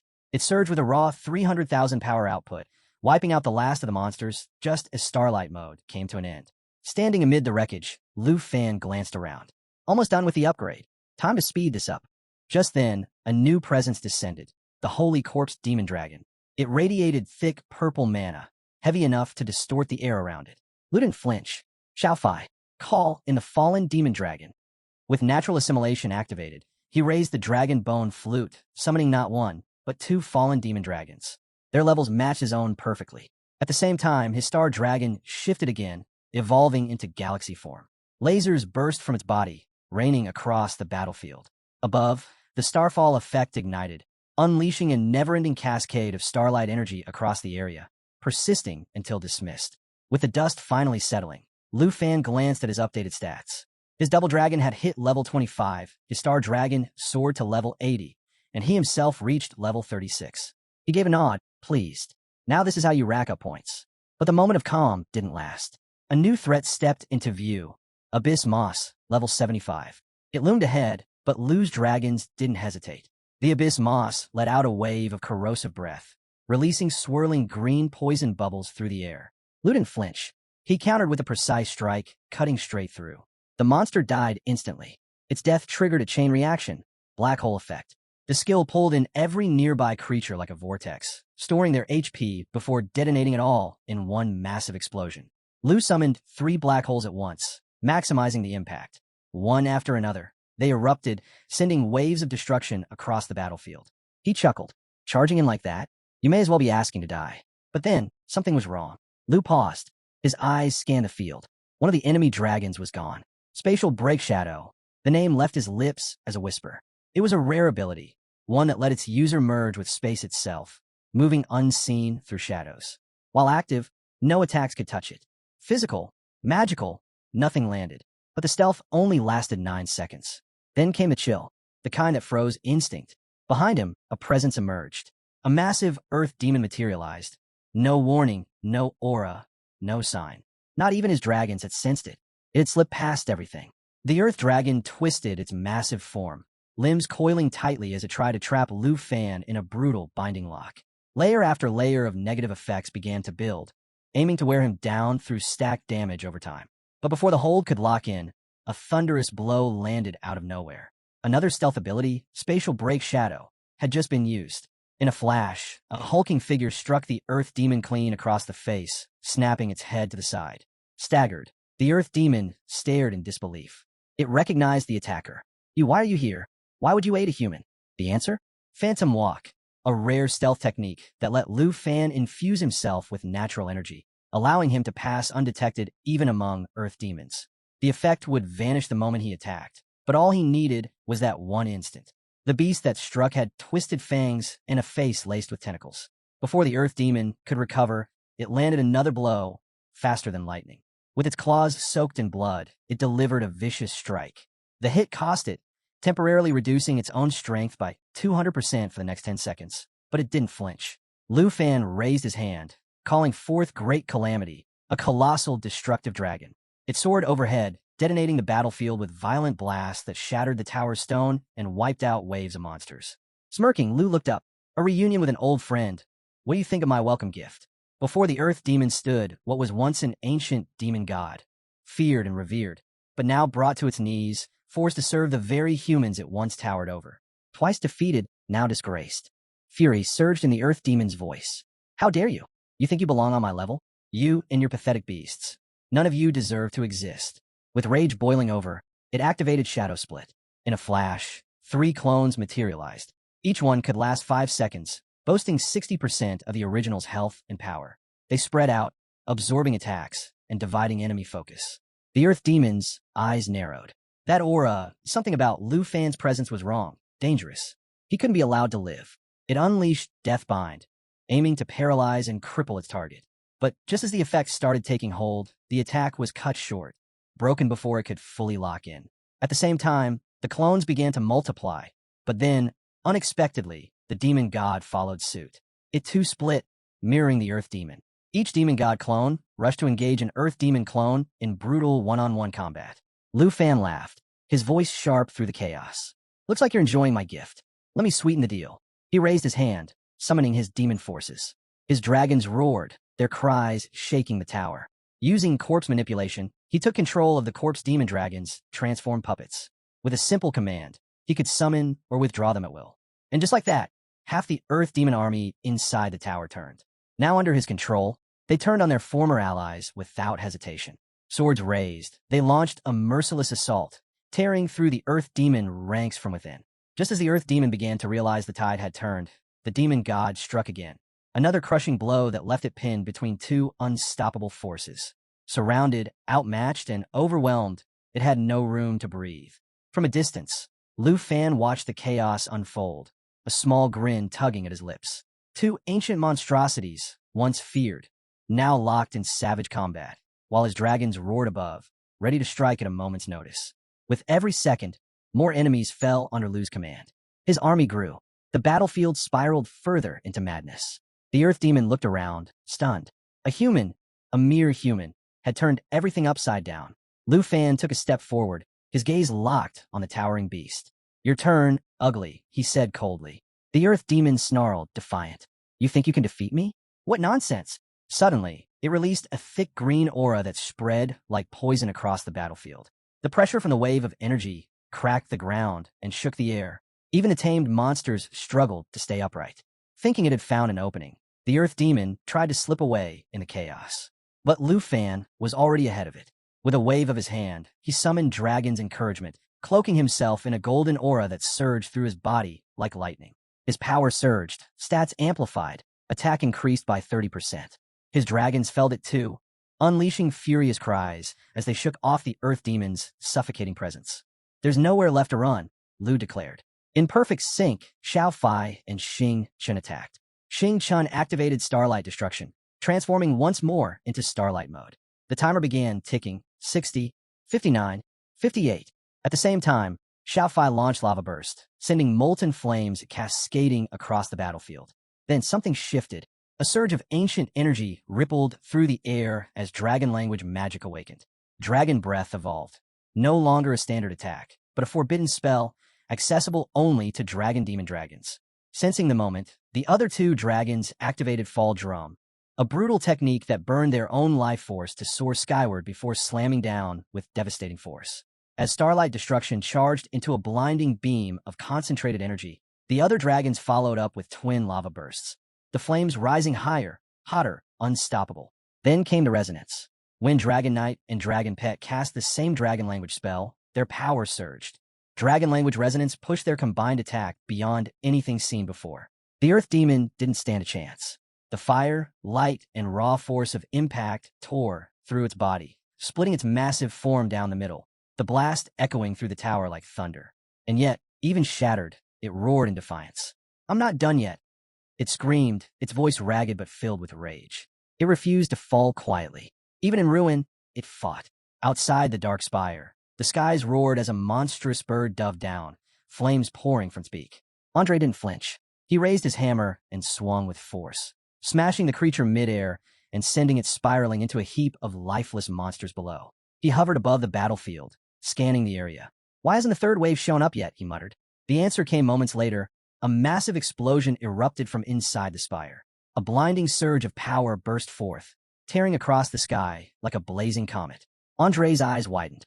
What the hell is happening in there? 5 minutes later, at the National Trial Secret Realm, Lu Fan descended, victorious, holding the severed head of the Earth Demon in one hand. His dragon landed beside him with a heavy thud. Andre turned, stunned to see him alive, let alone holding the head of the nightmare they'd all feared. Around them, the battlefield lay in ruin, monster corpses scattered in every direction. With a single toss, Lu's dragon dropped the Earth Demon's head at Andre's feet. A system message flashed. Upon death, the Earth Demon can recover 10% HP from its corpse after 10 minutes. After revival, attack plus 100%, defense minus 200%, and constant HP drain. Resurrection in for minutes. Andre frowned as he stared at the severed head. A green mist drifted from its mouth, slow, creeping, toxic. Before he could react, Lu dismounted and waved a hand in front of his face. "Stop gawking. This thing's called the Deviant Head. We've only got a few minutes before it revives." Andre blinked. "Wait, you're giving me the kill." Lu smirked. "Yep, all yours. If I finish it off again, the system won't recognize it, and you'll be stuck with an incomplete mission forever." Realizing the opportunity in front of him, Andre's weapon flared to life. He gave Lu a nod. "You're a true friend." Without another word, he slammed his hammer down, fire erupting on impact. The Earth Demon's head disintegrated into ash, its resurrection cut off. A notification appeared, mission cleared, and a powerful buff activated instantly. The next morning, they had set up camp, and for the first time in a while, things were quiet. Andre leaned back, still in disbelief. 200,000 points. Rank number 2. He never thought he'd see the day. Sitting nearby, Lu Fan cracked a faint smirk. "Looks like that's the end of our little team-up." Andre was silent for a beat, then let out a soft sigh. "Shame, this is a national trial. We're still rivals, after all." He looked over at Lu Fan, half smiling. "If we'd met before all this, I'd have bought you a drink." Lu gave Andre a solid clap on the shoulder, his tone light. "Don't worry, we'll get another chance." Andre grinned and raised a finger. "Deal. When this trial's over, no dying allowed. We're having that drink. My treat." They shook on it, sealing the promise. Just as their hands parted, a system message appeared. "Point operation. Current points transfer in progress. Andre paused mid-step. Wait, does Lou need to accept those points first? He turned to him, eyes on the shifting numbers. He hesitated, then said, I've eaten all your food, barged into your PvP fights, and now you help me finish off a nightmare boss. I know these points don't really matter to you, but at least take them. Otherwise, I'd feel like a freeloader. Lu Fan chuckled, seeing Andre all bashful over points. That was new. Still smiling, he accepted the transfer without a word. Before leaving, Andre turned back with one final question. Hey, something's been bugging me. Why even waste time with those weaker players? With your power, you could have wiped them out instantly. Lu shook his head. Those so-called weaker players are the new elites from other nations. A lot of them have rare or hidden classes I've never seen before. It's not about the kill. It's about seeing how they move, how they fight. Every battle teaches me something. Andre blinked, then broke into a laugh. That's actually pretty cool. With a short wave, he said, I'm off. Gonna clean up a few side quests, cash in some more points.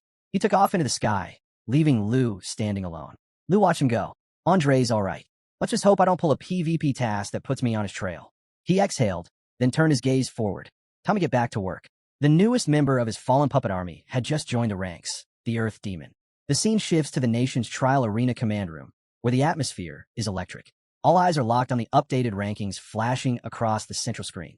Andre has officially climbed to second place, overtaking both Star Nation and Taki Nation. Excited voices ripple through the room. Some cheer, convinced that Andre must have achieved the impossible, defeating the Nine Realms demon. Whispers turn into loud speculation, but not everyone's buying it. Others argue that such a feat couldn't have been done alone. No way he got out of there without help. One strategist mutters. Only explanation is Dragon Nation's Lu Fan had something to do with it. A bald man near the center cuts through the chatter. Show some respect for Snow Nation's rep, he says firmly, turning to Mr. Han. Andre's always been the kind to help others. He deserves this. Meanwhile, off to the side, another observer quietly takes note. Taki Nation's slipping fast, he murmurs, eyeing the rankings. At this rate, they'll fall to third. Across the room, Mr. Jean stands silently, lips tight, eyes narrowed. He hasn't said a word since the update, but the tension around him is obvious. His target? Andre, a man he's repeatedly dismissed as lacking both tactical sense and intelligence. Now that same man had just outpaced Jin Changhan. Most around the room suspect Dragon Nation's involvement. Lu Fan's influence can't be denied, and if the trend continues, Star Nation may be next to fall in the rankings. Mr. Jean suddenly snaps in emotion, fingers flying over a keyboard. His message is sharp. Task manipulation hasn't worked. Adjusting the Nine Realms dragon count? Useless. Only one option left. Right then, a door bursts open. An assistant rushes in, slightly out of breath. Sir, this is urgent. I'm busy. Mr. Jean cuts him off, irritated. The assistant doesn't back down. It's about the final protocol. It's ready. That stops everything. Mr. Jin's expression hardens. The air in the room shifts. He turns slowly, eyes cold. Prepare the team. Take me there now. Without another word, he leaves, his footsteps echoing behind him, headed toward the last option. Mr. Jean moved quickly toward the concealed back door he had personally built into the design of the secret realm. Right behind him, his assistant caught up and handed over a critical one-time use item. They hadn't had the luxury of fully vetting it. There could be risks, but a top-tier enhancement specialist had signed off on its usability. It was a scroll, one of the Trial of Nation consumables. Once activated, it would open a gateway to a set location inside the secret realm, but it would only remain active for 90 seconds. Jean examined it closely. The energy around it was clearly unstable. That's when his assistant gave a report. Back-end monitoring had picked up odd activity from Lu Fan. Jean wasn't surprised. He had been anticipating this. At this point, the only way to catch Lu Fan in the act was to step in himself. There was no time to hesitate. The final contingency plan had to be carried out. He turned to his team and ordered them to hold the hallway. No one gets through until he returns. His secretary looked uneasy and asked if he really intended to go through with it. Jean nodded. He would deliver the message himself. With that, he activated the scroll, setting the destination to a remote desert zone inside the trial. A system warning immediately popped up, alerting him that the portal's stability was dangerously low. His secretary stepped in again, cautioning him about the risks. This was untested tech, and if international rivals caught him on a live feed, the fallout could be serious. Jean remained calm. He'd already notified the main controller and the director. No footage from the desert would be broadcast until he came back. As the portal began its 90-second countdown, Jean gave one final reminder. This mission was classified. If word got out, the Taichi Nation's image could take a massive hit. Just before stepping into the portal, he issued his last command, activate the ultimate mission. Lu Fan was already tracking new 9 Realms damage missions, and they were running out of time. Back in the desert, Lu Fan scanned his surroundings in silence. His current objective, take down the Earth Demon, a top-tier boss. But unlike before, there was no need to locate the Dark Spire first. Missions with this level of reward weren't supposed to appear so frequently. Yet he'd been offered 3 so far, all linked to the 9 Realms demons. That couldn't be a coincidence. Something didn't sit right. The setup felt too convenient, almost staged. To test his theory, he contacted Xiao Yi and told him to head for the Dark Spire. Soaring through the air, Lu Fan began connecting the dots. The Taichi Nation, hosts of this entire event, clearly had some schemes in play. Monsters had been positioned across multiple zones, as if waiting for him. No time to waste. He summoned Xiao Yi and Xingqian, telling them their break was over. It was time to activate the Star Shuttle. In an instant, the Star Dragon morphed into its starlight form and unleashed a fierce roar. The timer started, 90 seconds left. The Star Shuttle ripped through space, opening a portal straight to their destination. It would stay open for 60 seconds and couldn't be blocked by any formation or curse. Without delay, they jumped in, arriving directly at the Dark Spire. Inside the cavern, a towering level 9 Earth Demon sat unmoving, until Lu Fan stepped in. Instantly, the demon roared, shaking the chamber, demanding to know who dared intrude upon its domain. All around, the lesser monsters stirred, hissing and snarling, ready to strike. Lu Fan didn't flinch. He offered a calm apology, but made one thing clear. He wasn't the one who'd be dying today. He glanced at his dragons. One command was all it took. It was time to end this. No delays. With a wave, he activated his puppet control. The undead forces, all once turned by the fallen corpse's Imperial Dragon, moved on his command. Even if they were destroyed, their essence returned to the fallen dragon, fueling its core.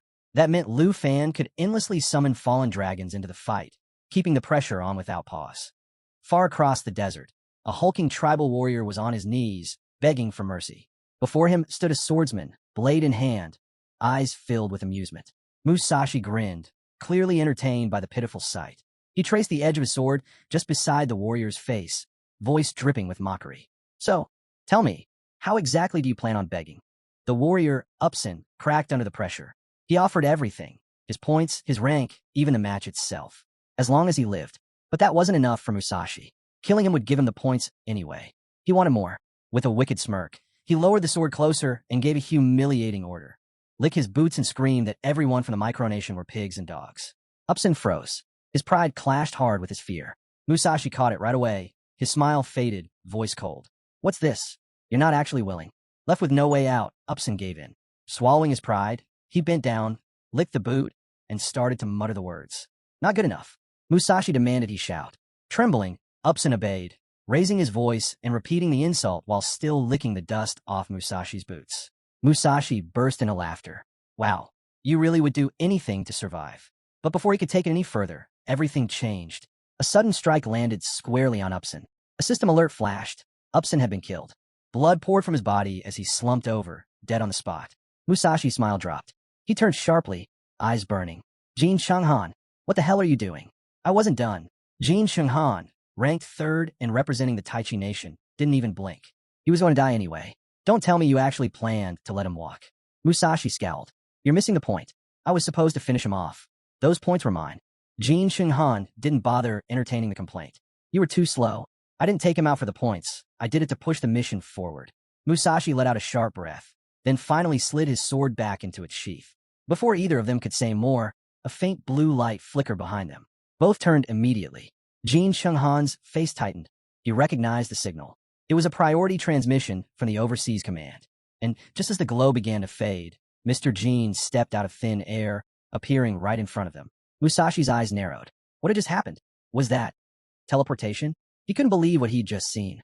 Bolts of lightning tore through the battlefield as the Earth Blood Demon activated Phantom Tiger Step. In a flash, it split into countless semi-transparent tiger forms that darted unpredictably, each illusion bursting apart upon impact. With Thunderclaw Strike and Soul Hunting Tiger unleashed, the demon lunged at Lu Fan. Its claw, charged with thunder, slammed into the ground, winding up for a devastating blow, only to be caught mid-attack. Lu Fan's death coil struck just in time, binding the demon tight and locking in place.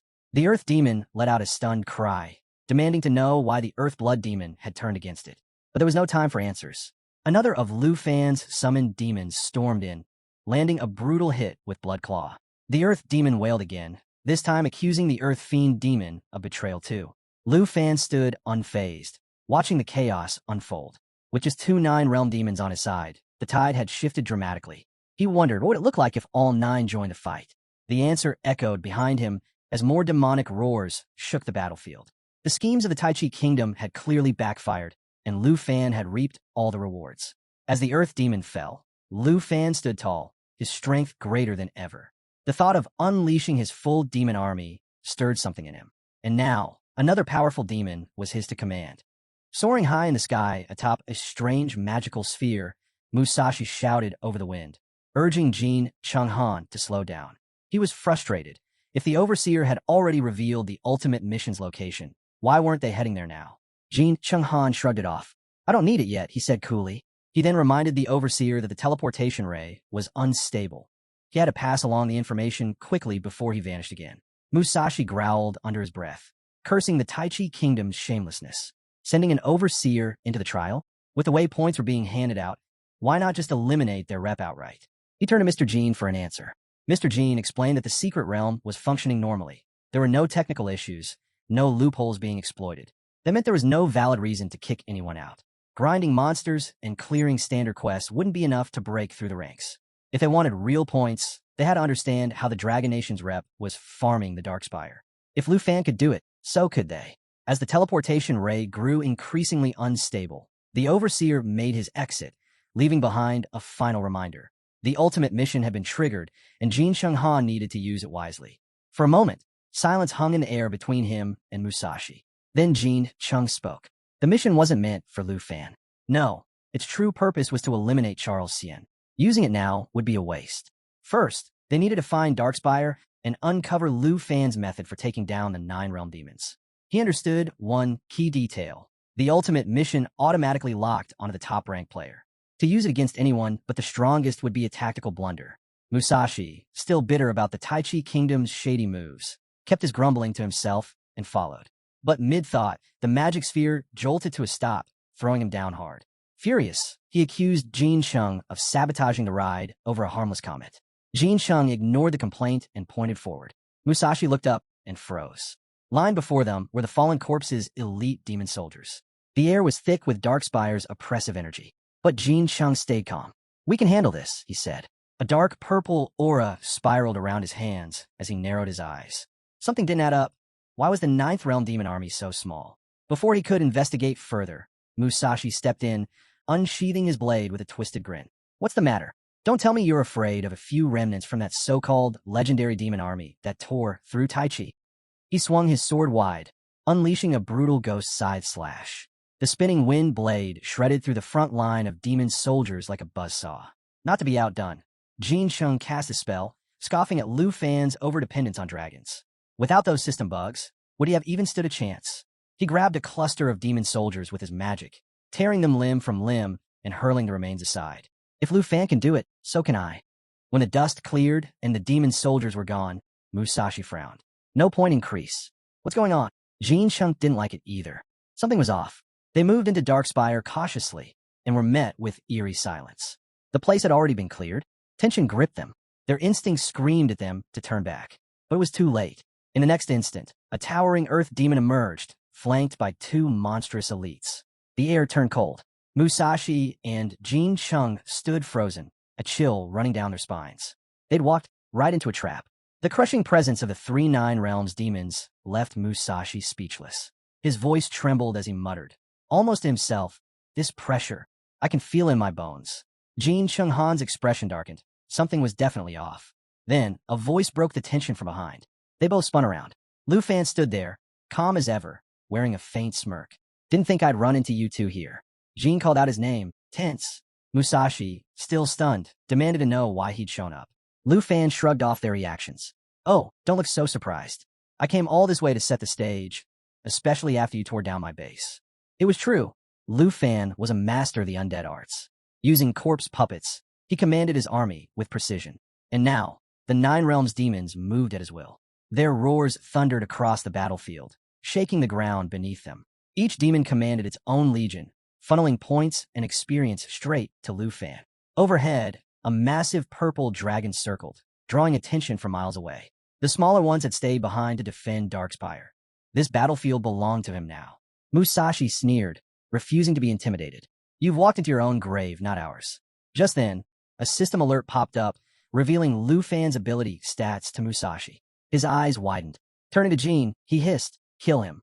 We'll split the points." But Jean didn't move. He wasn't about to let Lu Fan off with a quick death. "I've waited too long for this," he muttered. "If I'm going to destroy you, it won't be fast." Still, something didn't sit right. 3 Nine Realms demons stood with Lu Fan. These monsters weren't meant to be controlled. Yet here they were, taking orders. Jin's mind raced. If Lu Fan had come alone, there was no way he fought them head-on. He had to have done something else. Lu Fan chuckled, clearly enjoying the hesitation. "Still doubting me? Even with all this right in front of you?" Jean narrowed his eyes. "Tell me the truth. How are you controlling the 9 Realms demons? You tell me now, and maybe, just maybe, I'll let you walk." Musashi rolled his eyes, summoning his mana. "Enough talk. Let's beat it out of him if we have to." Lu Fan let out a mocking laugh, raising an eyebrow. "Oh, curious. Are we?" he said, pretending to be surprised. "Fine, I'll tell you. I found a bug. Used it to farm Darkspire."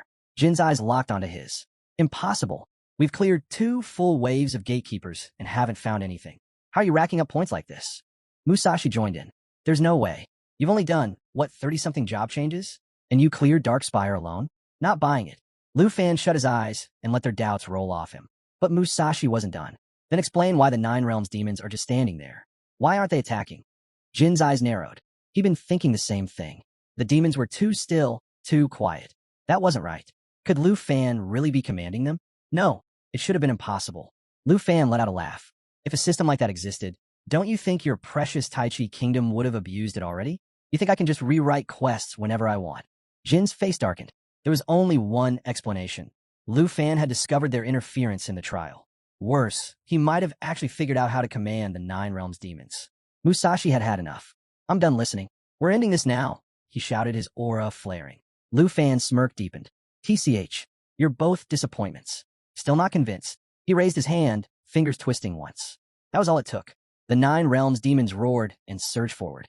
The battlefield exploded into chaos. Jin's eyes widened in disbelief. "Run," he screamed. "It's a trick, it has to be." But even as he shouted, fear crept in. These demons were supposed to be untouchable assets of the Tai Chi kingdom. Yet now, they fought under Lu Fan's command. It couldn't be real, could it? The roar of incoming mana shattered his thoughts. Red energy locked onto his position. System notification, death coil activated. A dark blast struck Jean like a hammer, hurling him into the dirt. He cried out, body twisting from the hit. His vision blurred. Another shadow loomed above him. He couldn't move. His legs refused to respond. System notification, abyssal entangler summoned. Bloodblade claw activated. Terror surged through him. This power, it was enough to shake a nation to its core. Still, he clenched his jaw. He couldn't die here. He was Tai Chi's pride. Damn it, I won't lose like this. He forced himself up, heart pounding, only to be smashed back into the earth by a crushing blow. From above, Lu Fan watched it all unfold. He leaned back, sitting comfortably. "I told you," he said, smirking. "I didn't cheat. I just worked hard enough to make them mine." Off to the side, Musashi's rage boiled over. Purple mana exploded from him like a wildfire. "I can't die here," he roared. "I'm the pride of the Sakura Nation. A powerhouse." He charged, swinging wildly. System notification, Ghost Scythe activated. A violent blast shook the ground. Musashi staggered, blood on his blade, but the monsters didn't slow. He couldn't believe what he was seeing. Lu Fan tilted his head slightly. "You all dream of greatness, but with moves like that, you're nothing but easy points." He pulled up his status window, waiting for the flood of rewards. Nothing. His expression shifted. "No point increase," he muttered. Then the realization hit. Of course, Jin Chunghan can revive through his summoned beasts, and Musashi 10 has the same ability. The scene cuts to the National Trial Secret Realm, where a blazing sun scorches the endless desert. Musashi and Jin stumble through the heat, frustration written all over their faces. System notification, split hibernation skill activated. Musashi suddenly drops to his knees, coughing violently. The revival was real. Another alert flashes. Abyssal symbiosis cooldown in effect. He forces a shaky grin. "Well, at least we're still breathing." Jean remains guarded. "Don't get cocky. Lu Fan still has 3 9 Realms demons and a full army. If we don't stop him, We'll just keep reviving until our lives run out. Just then, a cold alert hits them both. Musashi freezes. Remaining split hibernation points. 5. He spins toward Jean wide-eyed. 5? Are you kidding me? That was half our revives gone. Jean doesn't respond. He's deep in thought. We need to find another Dark Spire. Figure out how Lu Fan took control of the 9 Realms demons. If he can do it, so can I. His eyes narrow. He's a dragon tamer, not a beast controller. There's something else going on. A method, and I'll find it. Musashi smirks, pushing himself up. Then let's kill him within these 5 lives. But as soon as he takes a step, his legs give out. He crashes into the sand again. System notification. Weakness debuff active. Jean glances down at him, frowning. You burned too much energy. Minimum recovery time, 9 minutes. Musashi goes pale. 9 minutes? You're saying we're vulnerable now? Jean lets out a slow breath. Exactly. We need to stay low and find a nearby Dark Spire, preferably near the ultimate mission, before it's too late. Suddenly, boom, a massive explosion of fire erupts behind them, sending waves of sand into the air. Jean spins around, heart racing. Who the hell? A voice cuts through the heat. Smooth. Taunting. Imagine my luck, running into weaklings in this godforsaken place. Jean turns, eyes widening. Musashi's body lies still in the sand. Above him stands a young man, smirking like he owns the world. The prince of the Jean family, wandering the desert like prey, he mocks. I warned you before. I don't show mercy in the secret realm. Jean doesn't move. He can't. The system had already warned him. His current state made him unfit for battle. And now, he was completely exposed. System notification. Opponent identified, Andre of Snow Country. Andre cocked his head, amusement flickering in his eyes. You gonna sit there forever? He taunted. Feels like I'm playing whack-a-mole. System notification. Andre has activated Flame Avatar. Temporary flight and blazing wings enabled. With a smirk, fire burst around him as flaming wings erupted from his back. He shot into the sky like a blazing comet. Whack-a-mole's fun, don't you think? He called down, voice full of mockery. Jin's mind spiraled. He had nothing left. No strength, no skills, no time. Still seated in the sand, he tried to push himself away. Too late. Andre hurled a fire-infused strike straight at him. Boom! The explosion shook the entire battlefield, flame and smoke surging in every direction. Andre touched down lightly, checking his status window, only to frown. No point gain. His smile faded. That's not right. 2 downed enemies, yet nothing to show for it. 10 days later, day 14 of the national trial. Inside Jade City's National Trial Arena, analysts covered the unfolding chaos. Taichi Kingdom's live broadcast fed constant updates to viewers across the world. At Dragon Capital Academy's Villa No. 2, a group of girls huddled around the screen, murmuring about the high mortality rate. The trial wasn't just competitive, it was brutal. Elsewhere, in the Academy's combat class, a blue-haired girl leaned in as the commentator's voice echoed through the room. The numbers were stark. Out of 23 participants, 11 were confirmed dead, 10 remained in the field, and 2 had chosen surrender. The top 5 reps had secured their ranks, for now. But the trial had already gone far beyond expectations. She leaned forward, eyes fixed on the rankings. This wasn't just a challenge, it was survival. At the northern border, inside Tu Jing's office, a man reviewed system logs. Demon hunting might not be directly linked to level rankings, but it clearly played a major role in point accumulation. Back inside the searing heat of the lava volcano in the secret realm, Musashi clashed with another monster. Not far off, his fellow Sakura Country representative, Makashi, had climbed to 5th place with 460,000 points. Just ahead of him, Prince Jean held onto the 4th spot, 510,000 points. Out across the lush grasslands, Andre from Snow Country rested on the cool ground, savoring a rare break. His 3rd place position held firm, but he knew it wouldn't last. For days, maybe less, before someone overtook him. Meanwhile, within the depths of the volcano, Charles of Star Strip Country stood in silence. He'd secured 2nd place by eliminating 5 players. Bowing respectfully to his master, he voiced his confidence. His goal was within reach. But standing at the top, undisputed and unmatched, was Lu Fan. Over 7 million points. The volcano itself had become the dark spire of the Earth Demon, and the system lit up. System notification. Final targets eliminated. All 9 realms monsters defeated. The last of the demons fell. Surrounded by towering creatures, Lu Fan stood quietly as they knelt before him. His voice was low, almost a whisper. The army's nearly ready. The system chimed again, updating his rank. Then came a final alert. New skill unlocked. Lu Fan's eyes gleamed with quiet satisfaction. Everything was falling into place. Lu Fan raised his hand, checking his watch just as a system interface blinked into view. It detailed the Dragon Realm, where dragons and their kin gained over 50 exclusive traits, while everyone else was stripped of their powers. No summoning, no skills, just silence. As he read through it, Lu Fan quietly acknowledged the overwhelming influence of the Dragon Clan's territory. He felt reassured, knowing Little Phi would thrive here with every advantage at her disposal.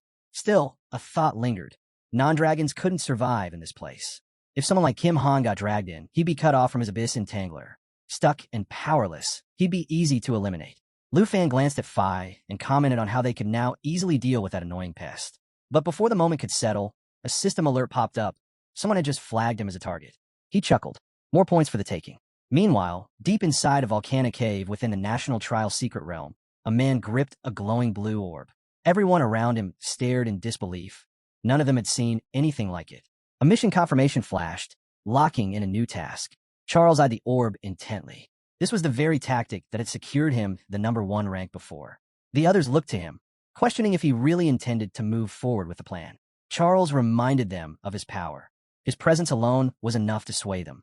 Off to the side, Jean observed silently, memories stirring. He and Musashi had struggled against the lava giant, needing 3 strikes just to bring it down.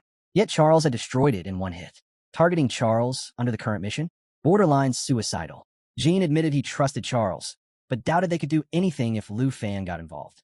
Musashi nodded, remembering how hopeless things felt when they'd faced Lu Fan's army and the 9 Realms demons. They never stood a chance. Charles, unfazed by their hesitation, smiled and waved off their worries. He revealed something surprising. Lu Fan didn't actually control the 9 Realms demons. He was simply borrowing someone else's power. Jean froze, caught off guard. He immediately pressed Charles for more information. Charles, anticipating his curiosity, reminded Jean how obsessed he'd been with exposing Lu Fan's loophole. Then, with a grin, he promised to lay it all out. Just give him 3 minutes. Inside the arena's control center, 2 staff members sat glued to their screens, keeping tabs on the live feed. One leaned over, uneasy. Mr. Kim hadn't shown up since the teleport sequence. If something went wrong, they'd be the ones blamed. The other brushed it off, suggesting maybe Kim had things under control from behind the scenes. After all, their only directive was to monitor Lu Fan and steer clear of anything messy. Their routine was shattered when a woman burst into the room, her presence sharp and hostile. She insisted she wasn't mistaken, her words clipped and forceful. One of the men called out in alarm, urging his colleague to pay attention. Too late. She lunged, sinking her teeth into his neck from behind. He let out a muffled scream, covering his mouth in pain. The man beside him turned, shocked, but he didn't get the chance to act. She was on him in an instant, one arm around his throat, a blade pressed tight to his skin. Her voice was steady, cold. Any noise, and he dies. Terrified, he begged her to stop. After a tense pause, she let them go and headed straight for the system interface. Clutching his phone, one of the men scrambled to make contact. Sizzle, how much time do you need? The deadline's almost up. Her voice came through cool and composed. The Morgan family never fails. Outside, the public started to buzz. A system-wide announcement blamed technical difficulties, but people weren't buying it. Questions flew. Why did the stream cut off? What was the star-striped country hiding? Amid the chaos, a secretary leaned toward Old Han. Could this be Tai Chi Country's doing? Old Han replied calmly. We're not as simple as others think. Nearby, an official turned to Mr. Kim for answers. He was supposed to be handling this. But Kim was gone. Someone mentioned he had just stepped out, called away by someone. At the end of a dim corridor, Kim finally came face-to-face with Morgan. What do you want to talk about? Kim asked flatly. Morgan checked his device and gave a casual shrug. 3 minutes. That's all I needed. Now I'm done here. Kim's eyes narrowed. I don't have time for your games. Morgan smirked as he turned his back. Then don't waste any more. Time's up. This is goodbye. Back inside the volcano arena, Musashi broke the silence with a question. Could Lu Fan's control over the 9 Realms demons actually come from an ancient god's power? Jean scoffed at the idea, brushing it off as a fantasy. Stories like that were just myths to him. Charles didn't blame them for doubting. He admitted it sounded far-fetched, but insisted the power of the gods was no legend. Even the slightest trace of it could unlock overwhelming strength. To prove it, he summoned his mana, and a golden glow radiated from his body. This was holy mountain power, he explained, passed down to him by his master. Musashi immediately felt its immense pressure, while Jean, intrigued by the display, asked if the power came from some kind of special essence. He even noted it felt more potent than the 9 Realms demons themselves. Charles confirmed it and told them they could gain it too. Jean asked whether this force could change them fundamentally. Musashi chimed in. skeptical that something so powerful would come without a price. Charles clarified, it wasn't a gift, but a pact. Accept the power, and in return, the Morgan family would continue their pursuit of the ancient gods across Taichi and Sakura. Jean took a moment to consider. As royalty, he knew they wouldn't dare deceive him. And the thought of combining divine power with the essence? It could catapult their strength to a whole new level. Musashi, clearly tempted, asked if they could make the arrangement official. Jean nodded firmly, but he added one condition. Once Lu Fan is gone, the Morgan family must come to terms with the Kim family. No exceptions. Musashi was surprised by how serious Jean had become, but Jean didn't waver. He wouldn't let Lu Fan rise any higher. This was his shot to seize the ancient god strength for himself. Charles handed Musashi a portion of the essence and asked if he was ready to move forward, to witness what lay beyond. Musashi accepted without hesitation. Charles warned him, don't fight the change. The more his mind shifted, the stronger he'd become. Then Charles turned to the final piece of essence, a sly grin forming. This one's for Lu Fan, he said, to make him the next Holy Mountain puppet.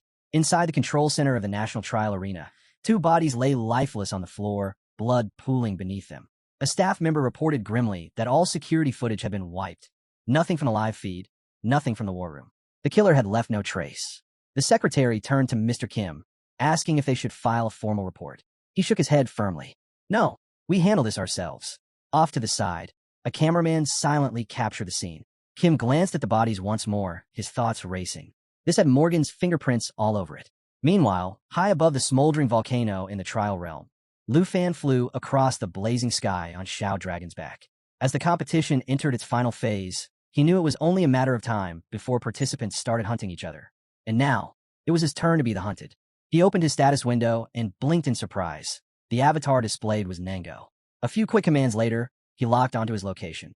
He turned to Shao. Stay close. I've got someone to meet. With a thunderous roar, Shao glided across the volcanic sky as Lu Fan descended onto the rocky terrain below. Scanning the area, Lu Fan muttered, no sign of him. From behind a nearby boulder, Nango finally revealed himself. It's really you. I was scared, but now, I'm glad it's you. He stepped forward, voice shaking but sincere. You spared me back then.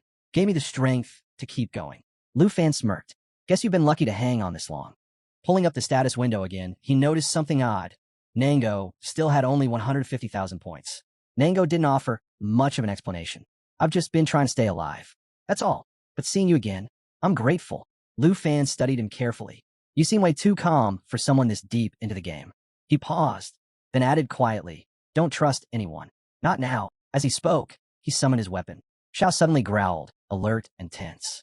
Her instincts had picked something up, something hidden. Lu Fan immediately scanned the area. That's when he felt it, a massive wave of mana surging all around Nango. From behind, a towering beast emerged, a massive paw raised high in the air. Nango's face drained of color. It was a summon. The creature let out a roar and lunged straight at him. Nango screamed for help, panicking as the monster closed in. Lu Fan recognized it instantly, Kim Song's work. And not just any creature. This was a holy mountain golem. Acting fast, Lu Fan threw up a barrier and launched his serpent arrow, a guaranteed lethal hit against beasts like this. But he was too late. The golem swallowed Nango whole, silencing his cries in an instant.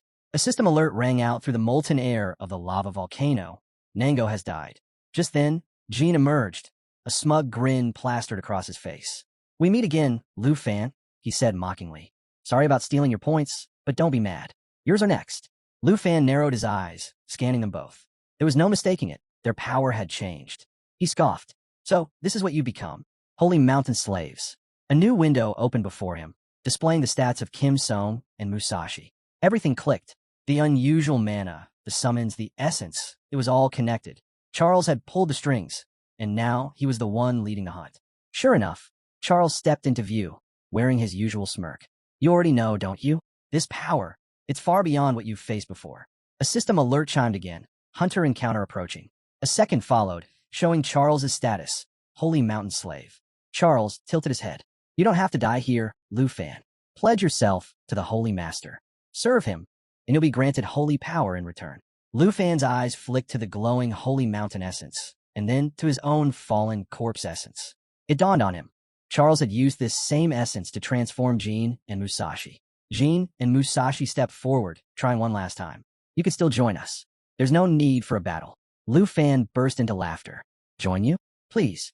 You gave up your will for borrowed strength. Charles's face darkened. You dare mock us? Lu Fan's smirk deepened. Even with your holy power, you're no stronger than my dragon summons. Charles clenched his fist. Then the deal is off. He turned to the others. He killed you once. Now return the favor. Kim cracked his knuckles, his grin growing wider. I've been waiting for this moment. I'll make you pay for everything. With a furious roar, he lunged forward, clawed hand ripping through the air toward Lu Fan. Lu Fan moved like lightning, easily sidestepping the attack. He called forth his serpent arrow, eyes locked on the enemy. You chose slavery, gave up your pride, just for a taste of power. Above, Musashi launched himself off a high ledge, landing with a crash. He adjusted his mask, his tone cold. I gave you a way out. Now your end begins. A system notification blinked onto the battlefield. Oni mask detected, displaying abilities. At the same moment, Charles raised his hand, golden light spiraling upward as holy essence swirled around his arm. Don't worry, he said with a twisted smile. You won't die yet. First, I'll turn you into my holy mountain golem. Lu Fan's aura erupted, his mana crackling through the air. You think slaves like you can control me? He scoffed. I faced an ancient god during the Northern War. Compared to that, you're nothing. Musashi studied him closely. Something had changed. His posture, his focus, it wasn't fear but something sharper. So, you finally learned obedience, Musashi said coldly. Fear must have gotten to you. Lu Fan ignored the jab. He raised his serpent arrow and gave Xiao a single command. Transform.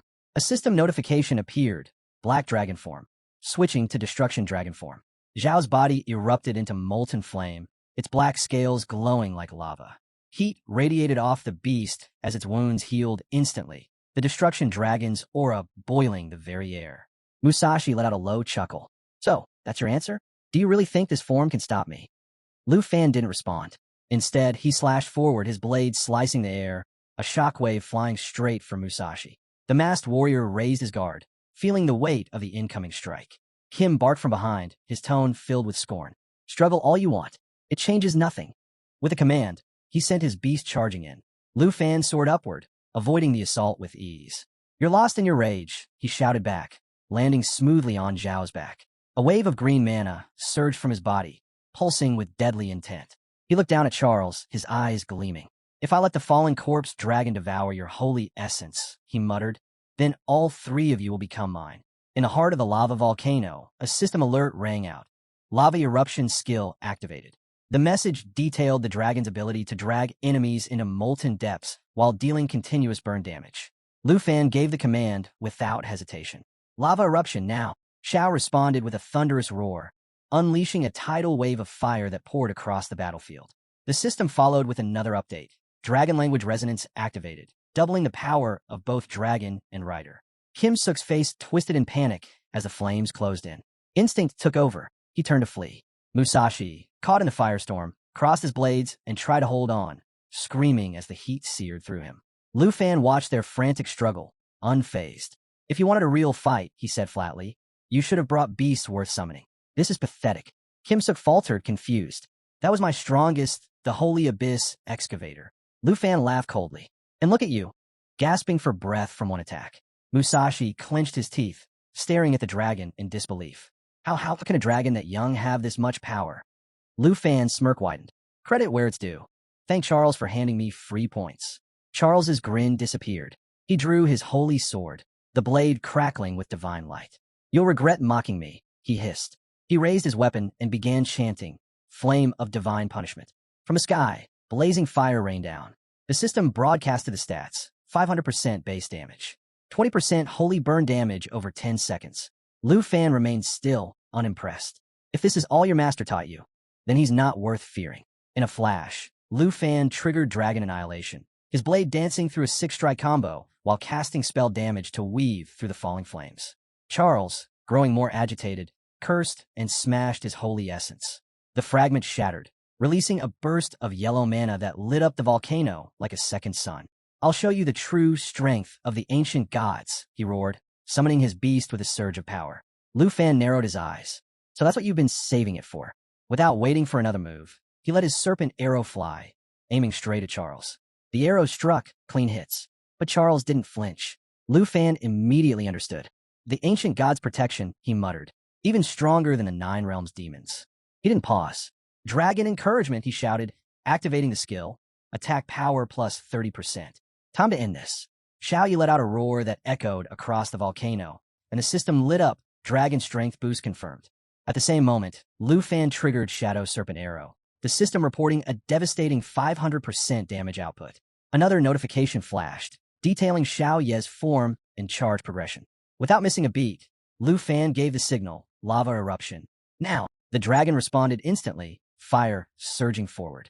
The system confirmed a charge level 3 as the simultaneous attacks locked on target. Charles dug in, bracing for the impact. Lu Fan followed up with a barrage of serpent arrows while Xiao Yi unleashed its full power. The system confirmed skill synchronization just before a massive explosion rocked the battlefield. Through the smoke, Charles stood his ground. "This is nothing," he declared. "My master's power is beyond any of this." He summoned his beast, ordering it to face off against the dragon. In response, Xiao Yi roared again, World Ender form activated, and the system acknowledged the deadly transformation. Lu Fan didn't hesitate. He combined his serpent arrow with Ghost Scythe Demon, and the system read their fusion, combined skill power enhanced. Just as the tide seemed to turn, Musashi countered with surprising force, matching the dragon's attacks blow for blow. Lu Fan quickly dodged, crossing his blades to block each strike, surprised by Musashi's sheer resilience. Then, from behind, Flame of Divine Punishment. Charles had launched it while Lu Fan was focused on Musashi. A massive blast erupted. Lu Fan spun to respond, crossing his sword in a last-second defense, but the explosion overwhelmed him. Kim Suk sneered. "Without your dragon, you're nothing." Musashi nodded. "It worked. We've separated them." Charles stepped forward smug. "He's weakened. This ends now." But then whoosh. Wings cut through the air. Lu Fan soared above them. Wings spread wide, landing with calm defiance. "You really thought this was over?" The three of them froze. Charles stepped back. "What are you talking about?" Kim Suk and Musashi shouted. "Your arrogance will be your downfall." Lu Fan stepped forward, unfazed. A shift in the air. Then, the 9 realms demons appeared, surrounding him. All three stared, stunned. Musashi shouted. "When did you summon them?" Lu Fan chuckled. "I've known your plan from the start. I just needed you distracted long enough." He glanced around at the shocked faces. "While you were so busy cornering me, I was setting the real stage." Charles raised his holy sword, its tip aimed directly at Lu Fan. "These fallen corpse puppets of yours won't be enough," he said coldly. Lu Fan smirked, casually twisting his fingers. "You're right," he replied with a shrug. "Looks like I'm outnumbered." But in the next instant, he raised his hand, and the ground trembled. With a wicked grin, he summoned every one of his monsters in a single sweeping motion. "Still," he said, eyes gleaming, "maybe now the numbers are just right? Or maybe there's still not enough to make this interesting." The 9 realms demons burst forth, lunging at their enemies with violent force. Gasps rang out across the battlefield. Everyone froze, their voices shaky as they called out the demons by name. Charles's eyes narrowed. "How did you bind them so quickly?" Lu Fan stood calm amid the chaos, his smirk widening. "It's over," he said coolly. "The result of this fight is already decided." Charles's jaw clenched as yellow mana erupted around him, surging into his holy sword. The blade expanded, radiating divine energy. "I don't care how many corpses you throw at me," he snapped. "You're nothing before the chosen of the holy mountain god." With a roar, he activated Divine Sanctuary, a radiant mark glowing above his head.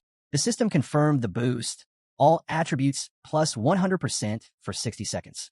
Musashi and Kim shouted in unison as divine energy surged through their bodies. The system followed up, Divine Sanctuary active, and Divine Flame of Retribution triggered. 500% base damage plus Divine Burn for 10 seconds. From above, a new alert rang out. Phantom Reaper / activated, a deadly skill that ripped through defenses and inflicted devastating physical damage. Charles laughed, confidence building. "You don't understand, Lu Fan. Your demons? They're nothing. We're beyond them now." Kim crossed his arms smug. "This isn't the same battle as before. We've been reborn through holy fire." Lu Fan clicked his tongue. "Temporary buffs don't change reality. You're still no match for my Dragon Legion." He raised his hand. "Emerald Dragon, eternal form." The system blazed, Emerald Dragon Ascension complete. With a roar that shook the volcano to its core, the dragon revealed its full power. All dragon abilities effectiveness x2. Lu Fan gave the next command. "Shall pulse power." The system responded. Pulse of life activated, doubles ability effect range. Simultaneously, Emerald Blessing triggered. 6 stacks applied to next 6 attacks. A radiant green light washed over the field, and a burst of text blessings flashed across the system window. 36 buffs granted, All attributes plus 30% to plus 60%. The battlefield trembled. Lu Fan's army roared in unison, a deafening call to war echoing in every direction. The monsters surged forward, their power fully unleashed, ready to crush the so-called divine warriors. Kim's eyes widened, his breath catching. What? What is this pressure? Musashi clenched his sword, barely keeping his stance. T-Sate, this isn't just a buff. This is something else entirely. Fueled by the overwhelming blessings, the Emerald Dragon lunged into battle, crashing into the beast Charles had summoned. Another system message flashed, attack power boost plus 50% from applied blessings. The dragon roared, a ground-shaking cry that sent tremors through the scorched battlefield. With fury ignited, it released a searing torrent of flame, bathing the entire area in blistering heat. Charles stumbled back, shielding his face. His sword trembled in his grip. No, this is impossible. How can you hold power like this? Lu Fan grinned, his tone dripping with mockery. You holy mountain dogs sure love to talk. Didn't you say you wanted to fight? He raised his hand. Then let's see how long you can survive. The system rang out, just strike activated. The dragon lunged again, delivering a brutal bite, burning its target with massive damage over time effects. Charles's beast staggered, roaring in agony as flames devoured its battered form. Charles's eyes went wide. This shouldn't be happening. Have we lost the power of the holy mountain? His voice broke into a panicked shout as an enormous wave of mana radiated from Lu Fan. Lu Fan's smirk deepened. Open your eyes, Charlie. The real show's just getting started. He raised his hand, revealing a radiant orb of mana. Dragon Domain, activate. The system blared. Dragon Domain activated. Range, 10 meters. All attributes, plus 50%. A golden aura exploded around Lu Fan and Xiao, warping the air with raw energy. The pressure alone sent shockwaves across the battlefield. Everyone froze. Musashi's voice cracked in disbelief. A player under level 30, using a demon skill? Charles growled, forcing a grin. You think a domain skill can save you? I'll crush it. Divine Flame of Retribution. The system responded. Divine Flame of Retribution activated. Plus 500% damage output. Charles roared. Feel the gap in power, Lu Fan. Face your punishment. Yellow mana surged violently around him, until something streaked through the sky. From behind Lu Fan, a majestic eagle soared into view, its wings spread wide. Charles turned, his confidence shattered. What? That counter, how? My 50% boost, it's gone. Neutralized. Musashi stepped back, alarmed. Charlie, something's wrong. Your power's fading. Kim's panic erupted. I can't summon my beast. I've lost the link. Charles's expression darkened. This isn't just suppressing us, it's enhancing them. Kim and Musashi yelled in desperation, shouting commands to their monsters, trying to retreat. But it was too late. The battlefield now belonged to Lu Fan. Amid the chaos, Lu Fan stood firm, his expression calm, completely at ease. You're not going to die here, he said softly, with unwavering confidence. Overhead, the eagle soared while his army of monsters launched wave after wave of brutal attacks, tightening the noose. Charles's face darkened. He etched a glowing symbol into his palm and muttered, I wanted to free you, offer you the chance to serve the ancient god of the holy mountain, just like I did. His eyes sharpened. But you're too wild, too dangerous. His mana surged violently, spiraling around him. Then you'll die for my master. You'll be his puppet instead.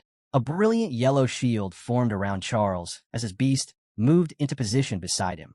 Suddenly, holy energy erupted from the ground like a geyser, pulling all attention toward him. Endless holy light, activate, he roared. The system chimed. Endless holy light activated. Holy damage plus 200%. Minor holy spell unleashed. Blinding radiance exploded from Charles's body, casting golden light across the battlefield. It was a declaration. This would be the ultimate clash. Off to the side, a man in glasses stared in disbelief. Can Lu Fan even dodge that? He whispered to the old man beside him. But before the question could be answered, boom. Charles hit the ground, knees crashing into the scorched earth. Mustache and Kim froze in place, stunned into silence. Charles gasped for breath, wide-eyed. No, impossible. My spell. It did nothing to him. He stared blankly ahead. How? How did he survive an attack laced with the ancient god's essence? The system responded with a chilling notification. Eternal Guard activated.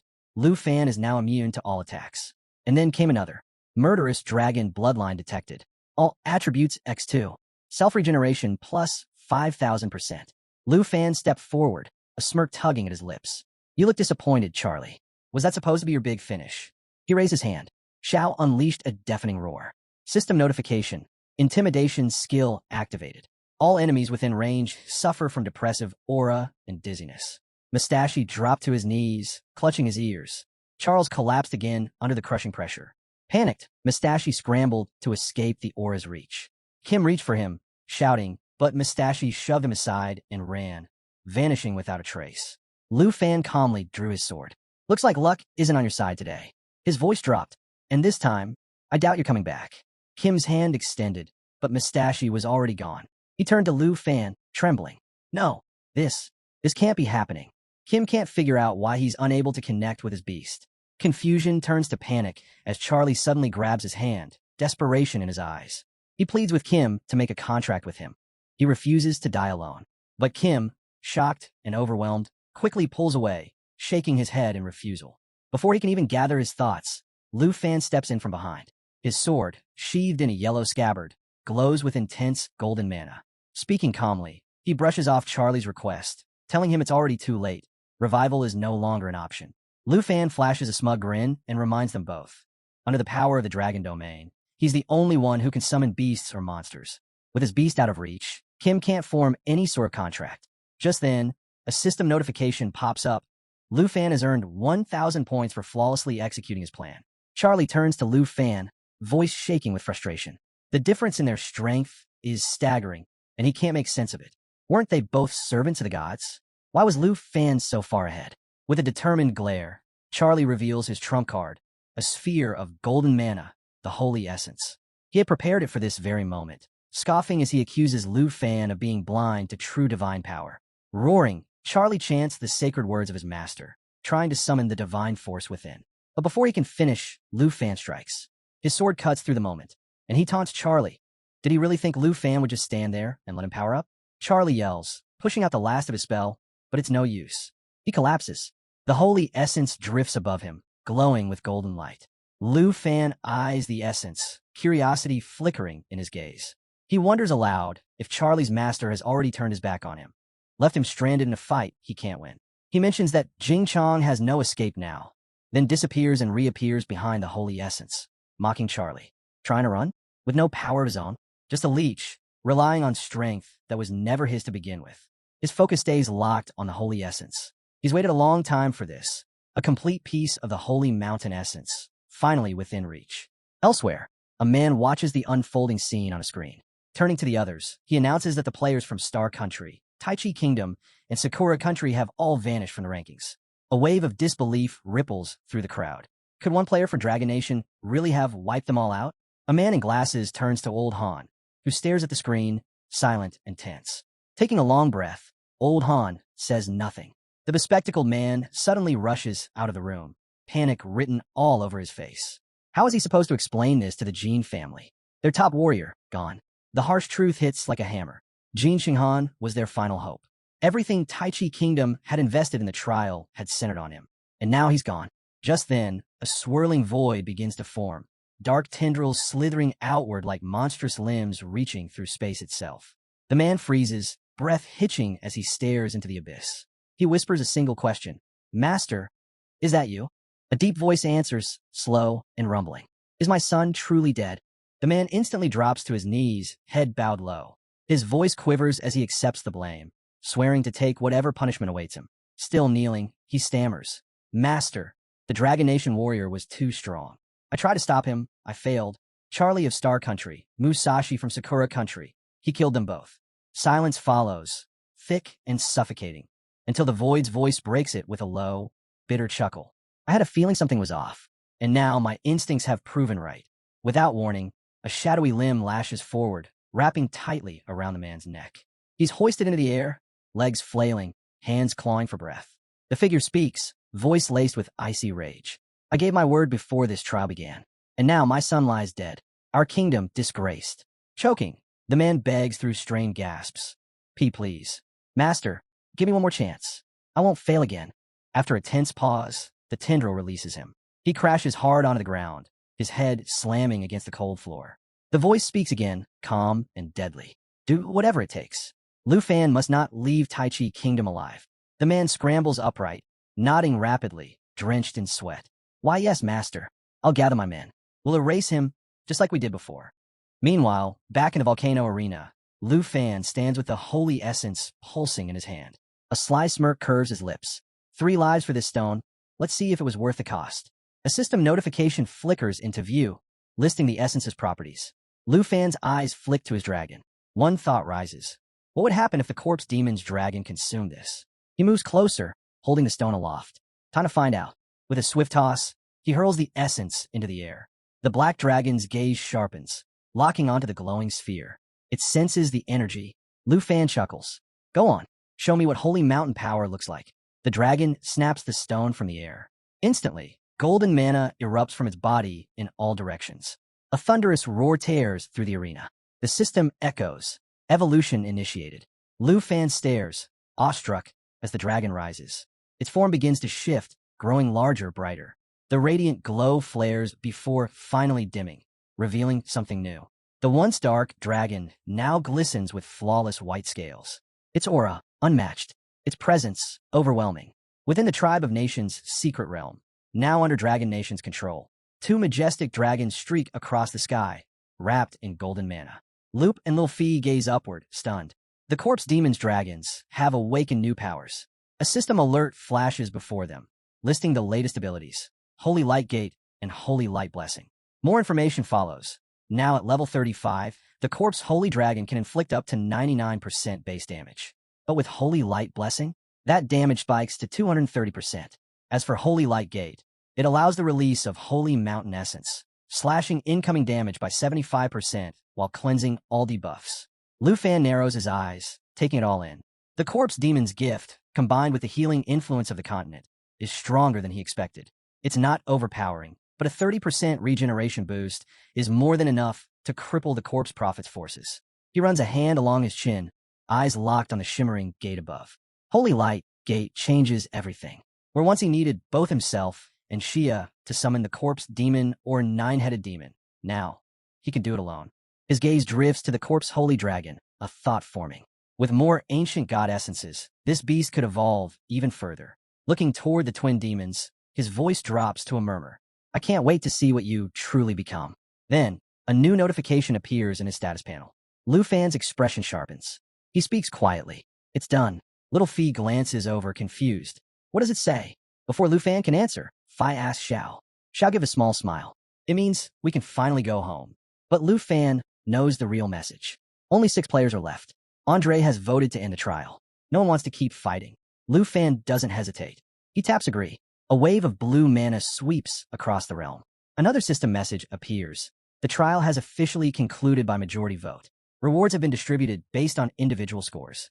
Please collect your prizes before exiting the realm. Cheers erupt across the room. The tension breaks. Little Fee stares in disbelief. We're really going home? Lu Fan smiles, the weight finally lifting from his shoulders. I've been waiting a long time for this.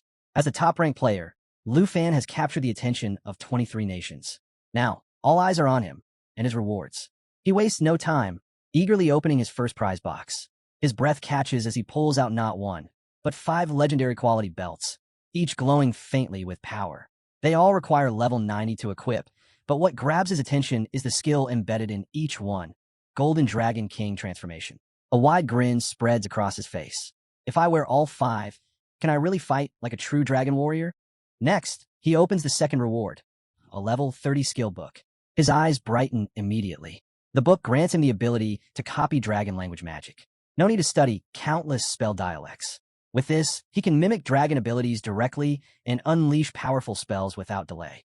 Then comes the final prize, a scroll expansion pack, marked as legendary quality. The system explains that it contains 3 scrolls, each guaranteed to be rare or higher. Lu Fan opens the pack slowly, hoping for something big. Come on, let's make this count. 3 scrolls float up from the box, each bathed in a warm yellow glow. One is a skill scroll. The second, an enchantment that upgrades any item's quality by 1 tier.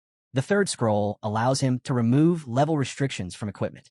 Staring at the glowing scrolls, Lu Fan can hardly believe it. These kinds of items are practically impossible to find, even at elite auction houses. Just then, the small slot expansion scroll appears in his inventory, arriving at the perfect time. With it, he can hatch the blue dragon egg before its 3rd growth stage, an opportunity that might change everything. But it's the level removal scroll that catches his eye most. Using it, he can equip the legendary belts immediately, bypassing the level 90 requirement. He glances at the belts again, wondering how they stack up against typical legendary gear. Curious, he throws his weapon forward and uses the quality upgrade scroll. The system chimes. Meteor Fire Sword upgraded from legendary to ultra-legendary. Its power surges, unlocking 2 new skills, Blazing Star and Blazing Dragon Warrior. Lu Fan exhales in disbelief. With these upgrades, his strength has leapt forward. He tightens his grip on his equipment, his mind racing with possibilities. With language replication and language resonance, casting dragon spells now feels as effortless as breathing. His eyes shift toward the blue dragon egg. It pulses with growing energy inside the remote hatching slot, its potential now even more immense. Suddenly, the belts begin to hum with energy. The supreme belt pulses, and the Golden Dragon King's power stirs within him. A system notification flashes. Belt King effect activated. Lu Fan takes a step forward into the arena. The crowd erupts. Cameras zoom in on his face. The roar of the stadium shakes the ground as the announcer declares, returning to the stage, ranked number 1, representing Dragon Nation, Lu Fan. The crowd's reaction is mixed. Some erupt in cheers, shouting about his solo victory over 3 powerful opponents. Others aren't so quick to celebrate, demanding answers about the Jean family. Meanwhile, excited fans lean over the barricades, calling out, eager for autographs. The noise swells until a manager steps forward, urging everyone to clear a path for the media and for Mr. Han to get through. Han pushes ahead, voice booming with pride as he praises his star player, calling him a national hero. Lu Fan steps forward to greet Vice Principal Zhao and Old Han. I'm back, he says with a calm smile. Old Han clasps his hand tightly, eyes gleaming with pride. You didn't just reach the top 3 like before. You took first place. Outstanding. Then the Vice Chancellor steps up to the stage. He commends Lu Fan's tireless performance over the past 15 days, holding on to the top rank with a lead that no one could touch. As a reward, he presents Lu Fan with the Griffin Corps' gold military medal and announces his promotion to the silver batch. But then he adds, frankly, I believe you belong in the gold batch already. Lu Fan eyes the golden badge with quiet awe, then asks, didn't Griffin once say there were only 8 holders of this medal? Old Han nods. And now you're the 9th. This is a huge moment for the Dragon Kingdom. He goes on to explain that only 3 adults currently hold the gold badge, making Lu Fan one of the youngest recipients ever. Holding the medal in his hands, Lu Fan feels its weight, both literal and symbolic. It represents more than status. It's the mark of a guardian hero. He turns to Old Han and thanks him sincerely for the honor. A loud announcement echoes across the arena. The speaker officially declares the trial concluded. He congratulates all surviving participants and prepares to unveil the final rankings, with Lu Fan standing firmly at number 1. Old Han glances at him, still in awe. Not only did you win, your score topped 90%. That's unheard of. Lu Fan nods, calm as ever. I expected as much. Old Han lets out a deep sigh. I'm exhausted. Time for me to get some rest. The Vice Chancellor chuckles beside him. You've earned it, old friend. As they prepare to leave, Old Han shares one last bit of news. We're heading back to Dragon Nation tomorrow. The elders have something prepared for you. A national reward. Lu Fan raises a brow, intrigued. What kind of reward? The Vice Chancellor just laughs, clapping him on the back. Lu Fan, you've hit the big time. Inside the VIP suite of Genuine City, Lu Fan sits with the 9th gold badge in Syria resting in his palm. He quietly reflects, noting that only Senior 2 ranks above him now. Sprawled across the bed, he lets out a slow breath. Finally, he can start making things right with the people he's let down. Rising to his feet, he carefully stores the gold badge away. But that's just the warm-up. What comes next catches even the dragons off guard. Lu Fan opens a scroll box filled with yellow mana-infused items. His voice is steady, full of anticipation. I've been waiting for this. It's time to unlock the slot and hatch the blue dragon. He turns to the glowing egg, eyes locked on it. The system instantly pulls up its level, flashing across the status window. Around him, everyone leans in, curiosity piqued, ready to welcome a new member into the team. With yellow mana flowing and the dragon teaming technique active, Lu Fan begins the hatching ritual. The egg trembles, cracks forming along its surface before a burst of radiant blue light shoots out. Slowly, the shell breaks apart, and a small dragon with piercing blue eyes emerges. The system kicks in, providing its initial stats and skill set at level 1. Lu Fan stares in wonder before grinning wide. It's a boy. We got a handsome little guy joining the family. The other dragons gather around, looking at the newcomer with warm eyes and quiet approval. Lu Fan extends a hand, gently brushing against the dragon's scales. Its sleek form and sharp features make one thing clear. This creature is going to be terrifyingly strong one day. He can already imagine it, teaming up with the blue dragon and the king's door to deliver crushing attacks. Just thinking about it fuels his excitement. Suddenly, the blue dragon nuzzles up to his hand. Lu Fan smiles, until sharp pain jolts through his fingers. He yelps, startled. Little one watches nervously, while Star lets out a playful laugh. Lu Fan tries to pull away, but the dragon clamps down even tighter. Glancing at the system window, he mutters, "This little guy's going to be trouble." He just hopes the blue dragon's not as wild as it's acting right now. And the system outlines its abilities. 2 magic skills are unlocked, Tightening and Roaring Thunder. The latter is especially impressive, though it deals standard damage. It comes with an AoE tag and control function, a signature of the Blue Dragon King's bloodline. There's also Punishment, a simple lightning attack. But the real game changer is Thunder, a skill that allows the Blue Dragon to cast spells instantly, with no cooldown and 0 mana cost. Lu Fan stares at the newborn in disbelief. No cooldowns, no mana cost? He laughs, both thrilled and slightly concerned. Yeah, this one's going to shake things up. Excited by the Blue Dragon's potential, Lu Fan decides it's time to give him a name. But before he can speak, the dragon suddenly locks eyes with the Starry Sky Dragon and charges straight at it. Startled, Lu Fan shouts, "Hey!" as the 2 dragons clash. The Starry Sky Dragon doesn't hesitate, swatting the smaller one right on the back. Sparks fly as they growl and bark at each other in a flurry of blue and stardust. Lu Fan sighs and shakes his head. Are you 2 really fighting over food again? He steps between them, trying to calm things down. Shin Chang, behave. I'm in the middle of something important here. After finally feeding the blue dragon, Lu Fan turns back to the real challenge, picking a name. He thinks it over, glancing at the dragon's shimmering scales. Little Blue, he offers. The dragon doesn't even blink. Lu Fan raises a brow. Not fierce enough, huh? He tries again. Angry Blue. This time, the dragon reacts immediately, jerking its head and letting out a low rumble. Lu Fan breaks into a grin. There it is. You do like that one. But just as he celebrates, Angry Blue chomps down on his hand again. Ow, seriously? Lu Fan groans. Another bitey one. Great. First Albeo, now this guy. The other dragons exchange looks, clearly unimpressed. Suddenly, a new system notification pops up. A trailer map has been delivered. Lu Fan pulls up the file and studies it closely. He's been waiting for this. Whatever's on that map, it's the next big move. Far away, on the western border of Dragon Nation, inside the Yun family manor, a girl sits alone, eyes fixed on a screen. It flashes the winner of the national trailer competition, Lu Fan. She smirks. Of course it's him.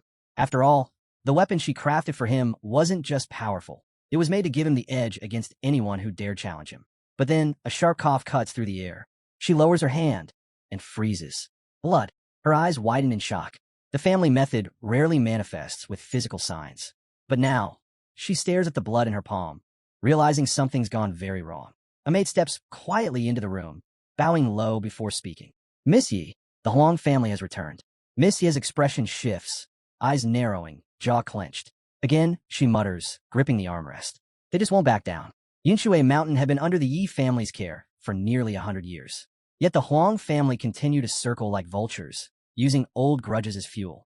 The maid chooses her words carefully. Our resources are stretched thin. The Huang family is exploiting past conflicts to pressure us, and the imbalance grows by the day. Miss Yi's hand curls into a tight fist. Ungrateful wolves, she spits. Even the so-called noble families of the Western Territory have no shame when it comes to power. She pauses, eyes distant. Any word from the dragon family? The maid hesitates, then shakes her head. No, my lady. A loud slam rings through the room as Miss Yi strikes the table in frustration. But her anger is cut short by a sudden cough, violent and deep. She turns away quickly, covering her mouth with a handkerchief. The maid rushes forward. Miss Yi, please, your condition. Miss Yi lowers the cloth, catching a glimpse of the red stain, but hides it without flinching. It's nothing, she says firmly, slipping it into her sleeve. Pushing herself upright, she steadies her voice. I'll face the Huang family myself. Let's see if they dare speak so boldly when I stand in front of them. High above the clouds, Lu Fan sits by the airplane window, eyes following the golden sunset bleeding into the horizon. The soft hum of the engines fades beneath his thoughts. Old Han, the rewards, the future ahead. He flips open a digital tablet, pulling up a report on a newly discovered secret realm, a desert zone straddling the Taiji Dragon Nation border. The difficulty rating is high. That alone is enough to grab his attention. Maybe there's something hidden in the sand, something worth finding. The plane touches down at Jinyu City International Airport. Lu Fan steps out with Old Han and a small escort team. The air hums with anticipation. This isn't just any reward.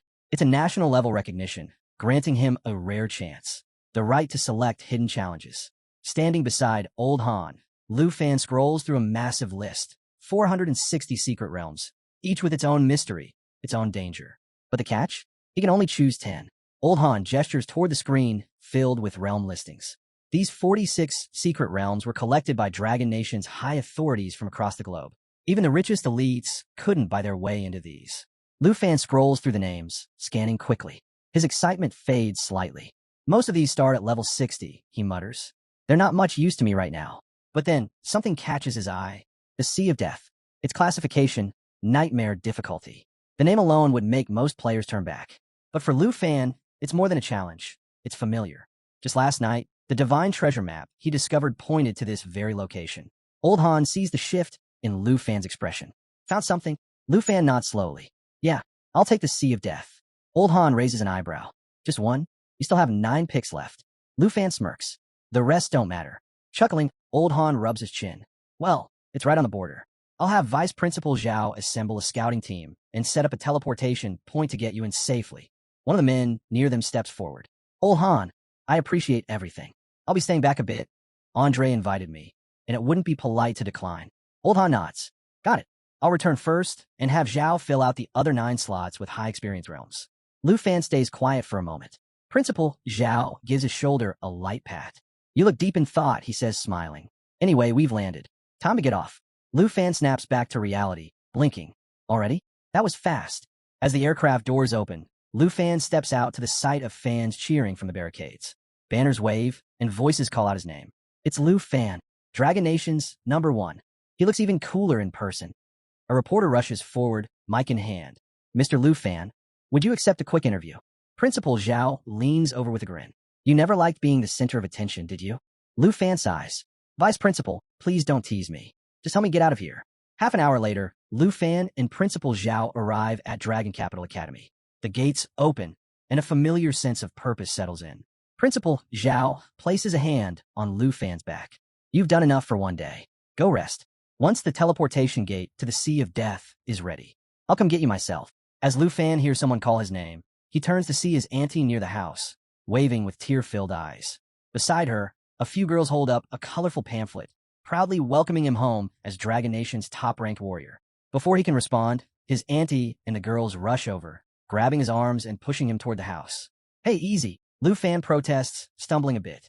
But his auntie holds him tightly, her voice trembling. I watch the broadcast every day, she says, wiping her eyes. I was so scared so many people wanted to hurt you. Lu Fan gently pats her shoulder. I'm back in one piece, he says with a soft smile. Knowing you were watching over me, it really does feel like I'm home again. As they lead him inside, he turns to wave at Principal Zhao. In the back of his mind, he remembers the list of tasks the vice principal had jokingly given him. Eat well, sleep deeply, take care of your dragon, and spend time with your people. Now seated at the dining table, surrounded by familiar faces, Jianing leans in and asks, Why'd you show up late? We were expecting you hours ago. Lu Fan lifts his bowl. A Snow Nation representative invited me to a banquet. Couldn't exactly say no. Someone smirks. So you turned bad, huh? Started drinking now? Taozi rolls her eyes. Don't lump us all together. I'm not from Snow Nation. Those people drink like there's no tomorrow. Qin Xiu laughs. Relax, Sister Han. You're such a drama queen. That last comment draws a gasp from Lu Fan's auntie, her eyes wide. Surrounded by chatter, good food, and warmth, Lu Fan feels the tension in his chest melt away. After everything he's been through, this simple moment, his auntie's cooking, the laughter, the teasing, it's enough to make the hardship feel like a distant dream. His mind wanders briefly. I wonder if my sister knows I made it to #1.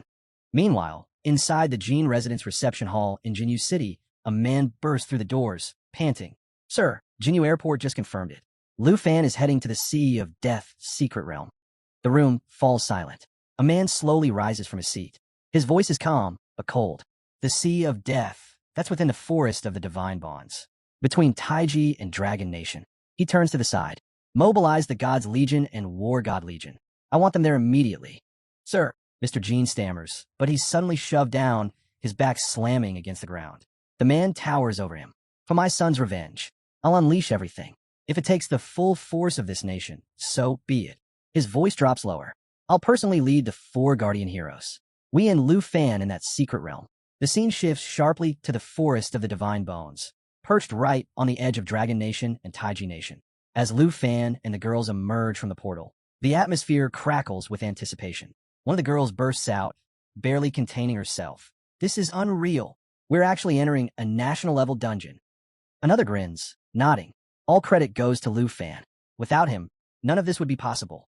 While excitement buzzes through the group, Lu Fan stays quiet, his eyes fixed on the distant sea of death. That's where his next trial awaits, his fifth dragon. He glances toward the Taiji Nation's camp, puzzled. Why are there soldiers stationed here? Before he can say anything, a calm voice answers behind him. "Troops have been here since they started building the teleportation array," a woman says. "Their presence is limited. Nothing to worry about." They turn to see Teacher Gu standing there. "Teacher Gu, what brings you here?" One of the girls asks, surprised. She gives a light smile and gently pats Lu on the shoulder. "Relax. The academy wanted to make sure everything went smoothly, so they sent me to support you." She adds, "If you run into any trouble, just come find me." Lu Fan silently nods, impressed by how far the academy was willing to go to back them up. The girls start playfully teasing again. "This is so unfair. Having a teacher like that really changes things," one mumbles, while another quietly thanks him for watching over Zhao Fan. Teacher Gu gestures for them to follow. "Come on, I'll guide you to the dungeon entrance." As they reach it, she leaves them with one last note. "Enjoy every reward you earn to the fullest." At sunrise, Lu Fan steps into the sea of death and immediately spots a skeletal figure clutching a rusted sword. He hadn't expected a gatekeeper, but Tao Zi steps forward, calm and confident. "We got this. Don't worry." Lu Fan eases up a bit. This elite minion, once under a tyrant, had some real power. But the girls had grown, too. Everyone was leveling up. Tao Zi summoned Water Split, her blade slicing through the air as 4 chains of water coiled around the skeleton, freezing it solid. Gue Gue followed with Starry Inhalation, setting the frozen corpse ablaze. Lu Fan couldn't help but admire how perfectly in sync they were. Over the last 2 months, the girls had pushed themselves nonstop to close the gap between them and Lu. Now their teamwork flowed effortlessly. They weren't here to be protected. They were here to fight beside him, as equals. He watched impressed. They had just brought down a level 65 elite, and they were barely in the 30s themselves. Even the top students at Dragon Capital Academy would struggle with that. Then, in a flash, Lu's instincts kicked in. His expression sharpened as he drew his bow and released Serpent's Arrow, a dark serpent technique that launched 12 enchanted shots. The arrows zipped past Tao Zi, who flinched and shouted, "Lu Fan, what the hell?" But before she could finish, the arrows struck home. 8 skeletons, lurking in the shadows behind them, dropped instantly. The girls froze. They hadn't seen a thing. The shock was written all over their faces. They felt ridiculous for missing such an obvious threat. One of them spoke up, frustrated. "If we're your dragons, then bring us into the fight. We need to level up too." Lu hesitated, then admitted, "I did bond with a new dragon recently, but his attitude's a problem." Their jaws dropped. A 6th dragon, but instead of backing down, they lit up. "Summon him. We want to see his element." Lu sighed, giving in. "All right, but if he gets out of hand, I'm sending him back immediately." Suddenly, a bolt of lightning cracked through the sky, making them all jump. "Is that normal for him?" one of the girls asked, eyes wide. A small blue dragon appeared, its body radiating terrifying magical pressure. They all fell silent. Lu raised an eyebrow, smirking. Could he not show off for once? The dragon roared, summoning a barrage of lightning strikes that created a storm zone, paralyzing enemies and frying anything nearby. It might have been small, but its power said otherwise. This wasn't just any dragon. It was a blue dragon king. Electric currents pulsed off its scales, unleashing shock-infused strikes with every movement. Then came the surge, Dragon Resonance. With it, both dragon and rider could channel the same ancient spell, amplifying its force. Lu recognized it instantly. Abayo had just used Blue Dragon King's roar. When combined, through resonance, the magic surged to a new level. The blue dragon evolved to level 2, turning the battlefield into a lightning storm. A system alert popped up. Dungeon quest triggered. Collect map fragments to trace the tyrant's escape route and uncover his hidden treasure. As Lu pulled out a fragment of the tavern's retreat route map, the others gathered around, curious. "So, we're supposed to find the tavern's treasure?" one of them asked. Jin Yang nodded. "Yeah, if we collect 500 of these fragments, we can piece together the full map and uncover the treasure's location." 500? That number hit hard. They all knew. They didn't have time to waste. "Then what are we waiting for? Let's level this desert and start digging," someone shouted, ready to charge ahead. But Lu raised a hand, stopping them. "Hold up. This whole place is one giant sand trap. Move the wrong way, and we could set off something we can't undo.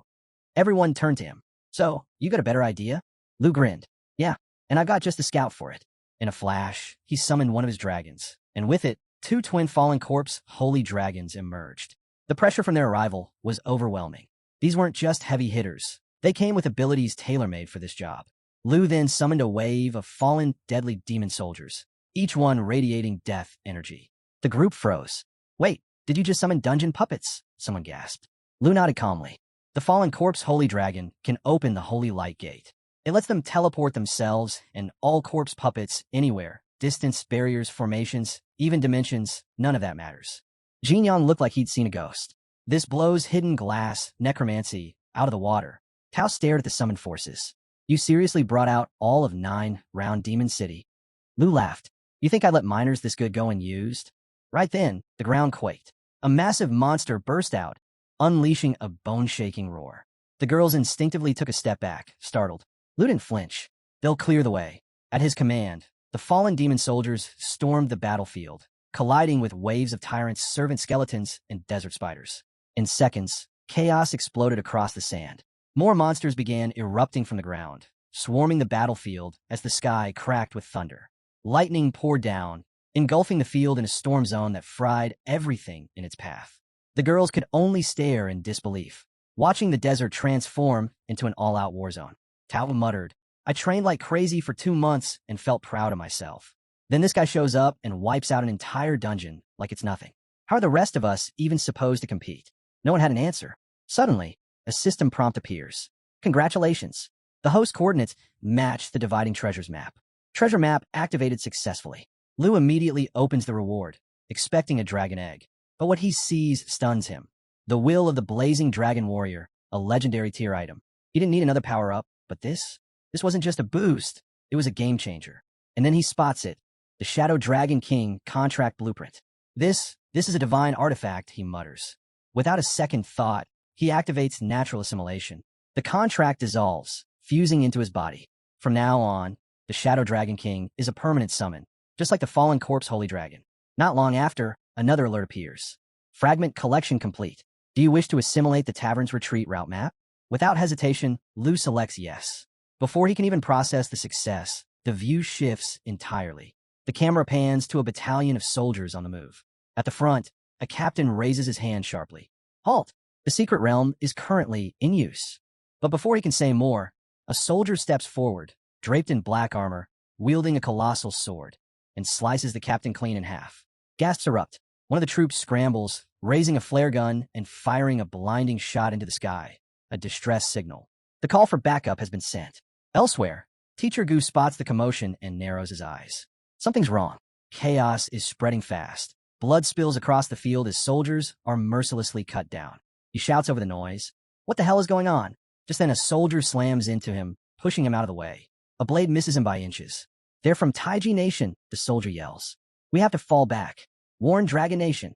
Realizing the scale of the attack, Gu bolts toward the teleport gate, only to find it blocked by enemy guards. He digs into his storage pouch and pulls out his last resort, a one-time use random teleport scroll. His only shot at escape.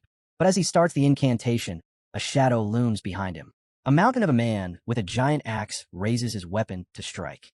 Gu spins around, swings his own weapon, and slams it straight into the attacker's skull, buying a moment. In that split second, he activates the scroll and lunges forward, driving his weapon into the enemy commander's chest before vanishing. The massive warrior stumbles back slightly, watching the light trail left behind. He doesn't chase. Instead, he simply mutters under his breath. It's him, Li Tai, the dreaded butcher god of the Taiji Nation. As Lu unlocks the Emerald Mirror skill, he starts wondering, did Xiao Fai gain a new ability too? The skill lets him pick an ally and generate 2 mirror copies of it. These duplicates have all the original skills, but only 30% of the stats. Realizing this, Lu is floored. He can create clones now? The possibilities race through his head. If 15 dragons attack someone all at once, even a god would fall. Now that he's hit level 30+, mastered the dragon domain, and unlocked this game-breaking skill, Lu gently pats Xiao Fai with pride. With this power, their battle capabilities skyrocket. Xiao Fai might just be one of the strongest dragon pets out there now.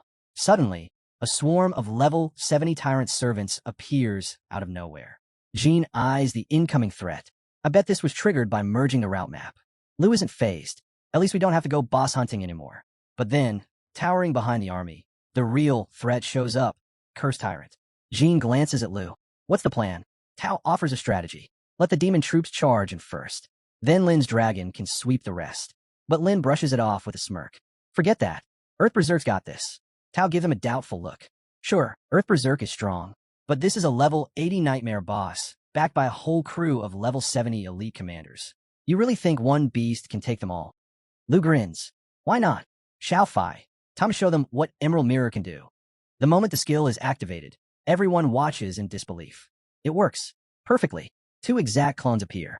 And if they bring out all 9 dragons, that's 27 dragons on the field. In an instant, the tide shifts. 1 demon becomes 3. The girls are left speechless. This skill is broken. The cursed tyrant roars and triggers Desert Howl, summoning a violent sandstorm vortex that engulfs everything in its path. The ground begins to crumble underfoot, the whirlwind making movement nearly impossible. With the terrain falling apart, panic spreads. No one can keep their footing. Tao hits the ground hard, unable to stand. What now? Someone cries out in desperation. Lu stays calm. Don't lose your heads. Just breathe, he says coolly. Before anyone can react, something crashes straight into the cursed tyrant's face. In the blink of an eye, the tyrant's servants start dropping, one after another. Lu watches with a smug grin. Just sit back and enjoy Earth Berserk's grand entrance. The Earth Berserkers charge in, massive steel weapons in hand, tearing through the battlefield with unstoppable force. The cursed tyrant roars in rage, but it's no use, completely overwhelmed. Then, without warning, metallic cubes begin raining from above. The cube storm hits hard, each cube delivering full power damage. The tyrant and its minions are smashed directly on the head, driven into the ground like nails under a hammer. To Lu, the whole fight looked almost too simple.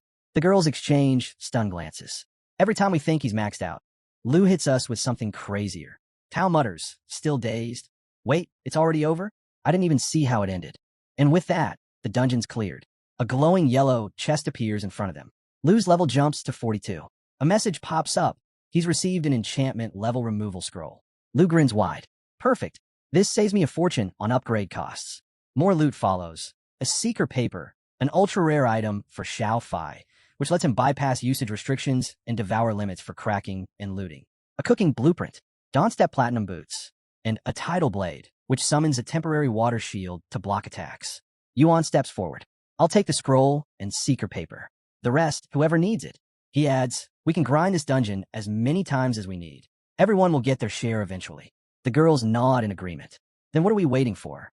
Let's run it again. Back on the battlefield, a soldier rushes toward a figure standing at the teleportation gate. We've already sent units to track down the woman who escaped, he reports. The man nods, satisfied. Good. Tell Lord Jean that Goodborn Forest is completely cleansed. The second Lu fan shows his face. We wipe him and his team out in one clean sweep. But before he can finish, a cold voice echoes from the shadows. No need. I'm already here. A wave of sinister energy erupts. In an instant, black tendrils, twisting like octopus limbs, lash out and consume the soldier. His body rots away instantly, falling to the ground in a pile of decay. The figure steps forward, eyes glowing with fury. Lu fan, I'll kill you myself. The commander immediately bows. Welcome, my lord. The Dark Lord gives a quiet, chilling command. Make it look like the work of those ancient god worshippers. The Dinjin nation must never learn it was us. The scene cuts to Zhao Zheng, frowning as he murmurs how odd it is that he can't get through to the guild. He quickly dials the Dragon Nation Border Defense Department, introducing himself as Zhao Zheng from Dragon Capital Academy. Without wasting time, he asks if Teacher Gu is still stationed at the Death Sand Sea camp. A sharp voice answers abruptly.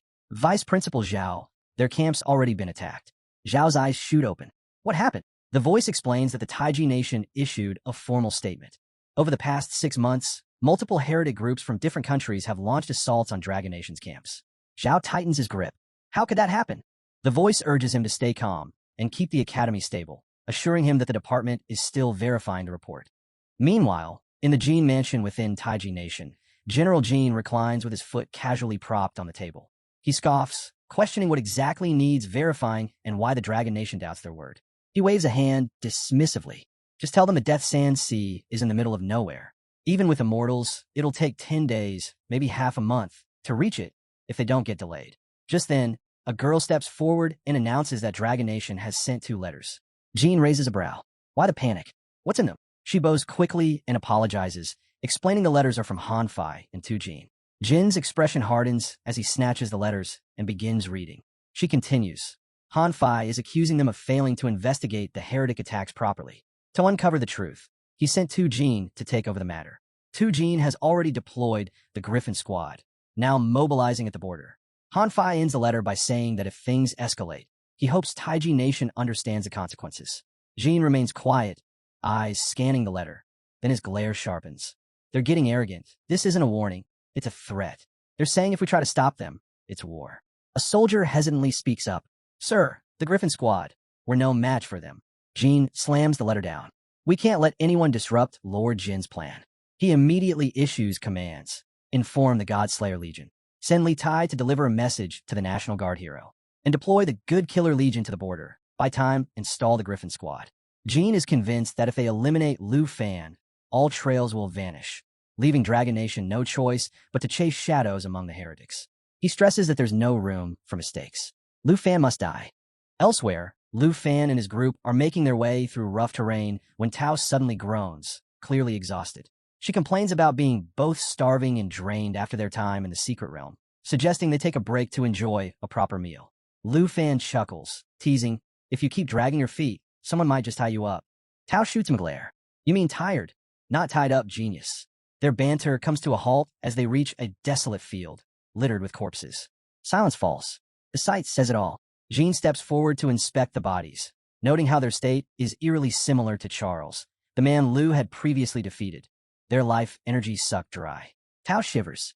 Could it be the heretics that worship the ancient gods? Lu shakes his head. There's no trace of divine energy here, but the aura feels just like Jin Chenghan's. Jin Yang's brows knit. That can't be.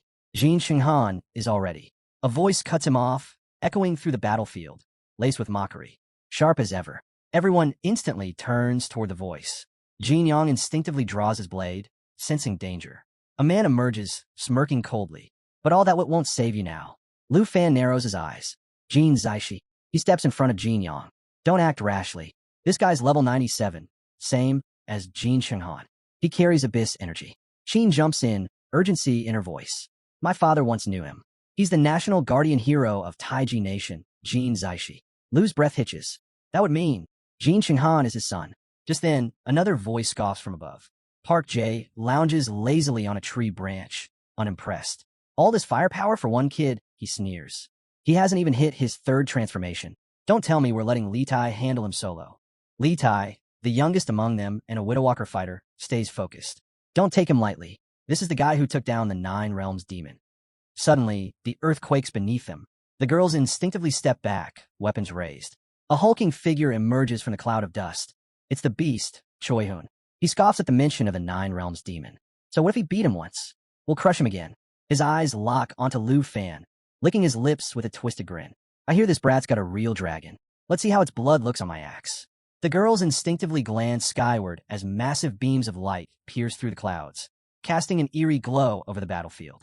Descending through the light was a black-robed figure, silent, imposing, and crackling with thunder magic. His presence sent a jolt through the air, his aura heavy and grim. One of the men scoffed. Still the same, huh? The old black mage, mute, dull, and full of doom. Jin Yang leaned toward Lu Fan. These four, they're on par with Jin Zaishi. Qin nodded grimly. No doubt about it. These are the 5 national guardian heroes of Taiji Nation. The air grew heavy with tension. All eyes turned to Lu Fan. Without flinching, Lu Fan stepped forward, voice cutting through the silence. So these are the heroes who massacred the camp, he said coldly. Good. Not a single one of you will walk away from this. A fierce green energy erupted around him as he prepared to summon his dragon. His voice rang out with a challenge. Come, national guardian heroes. Kill me if you dare, because if you don't, you'll join the souls you butchered. His aunt called out in alarm, pleading with him to remember they were all above level 90. Lu turned to his companions. Guard my aunt, he ordered.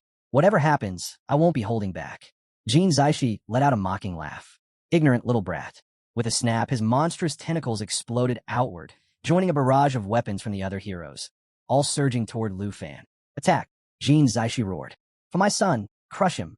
Choi Hun charged in and slammed his massive weapon into the ground, sending tremors through the earth and shattering the surface.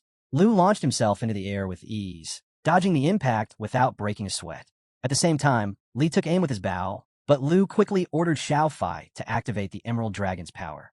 A thick emerald barrier surged to life, forged from the dragon's bloodline.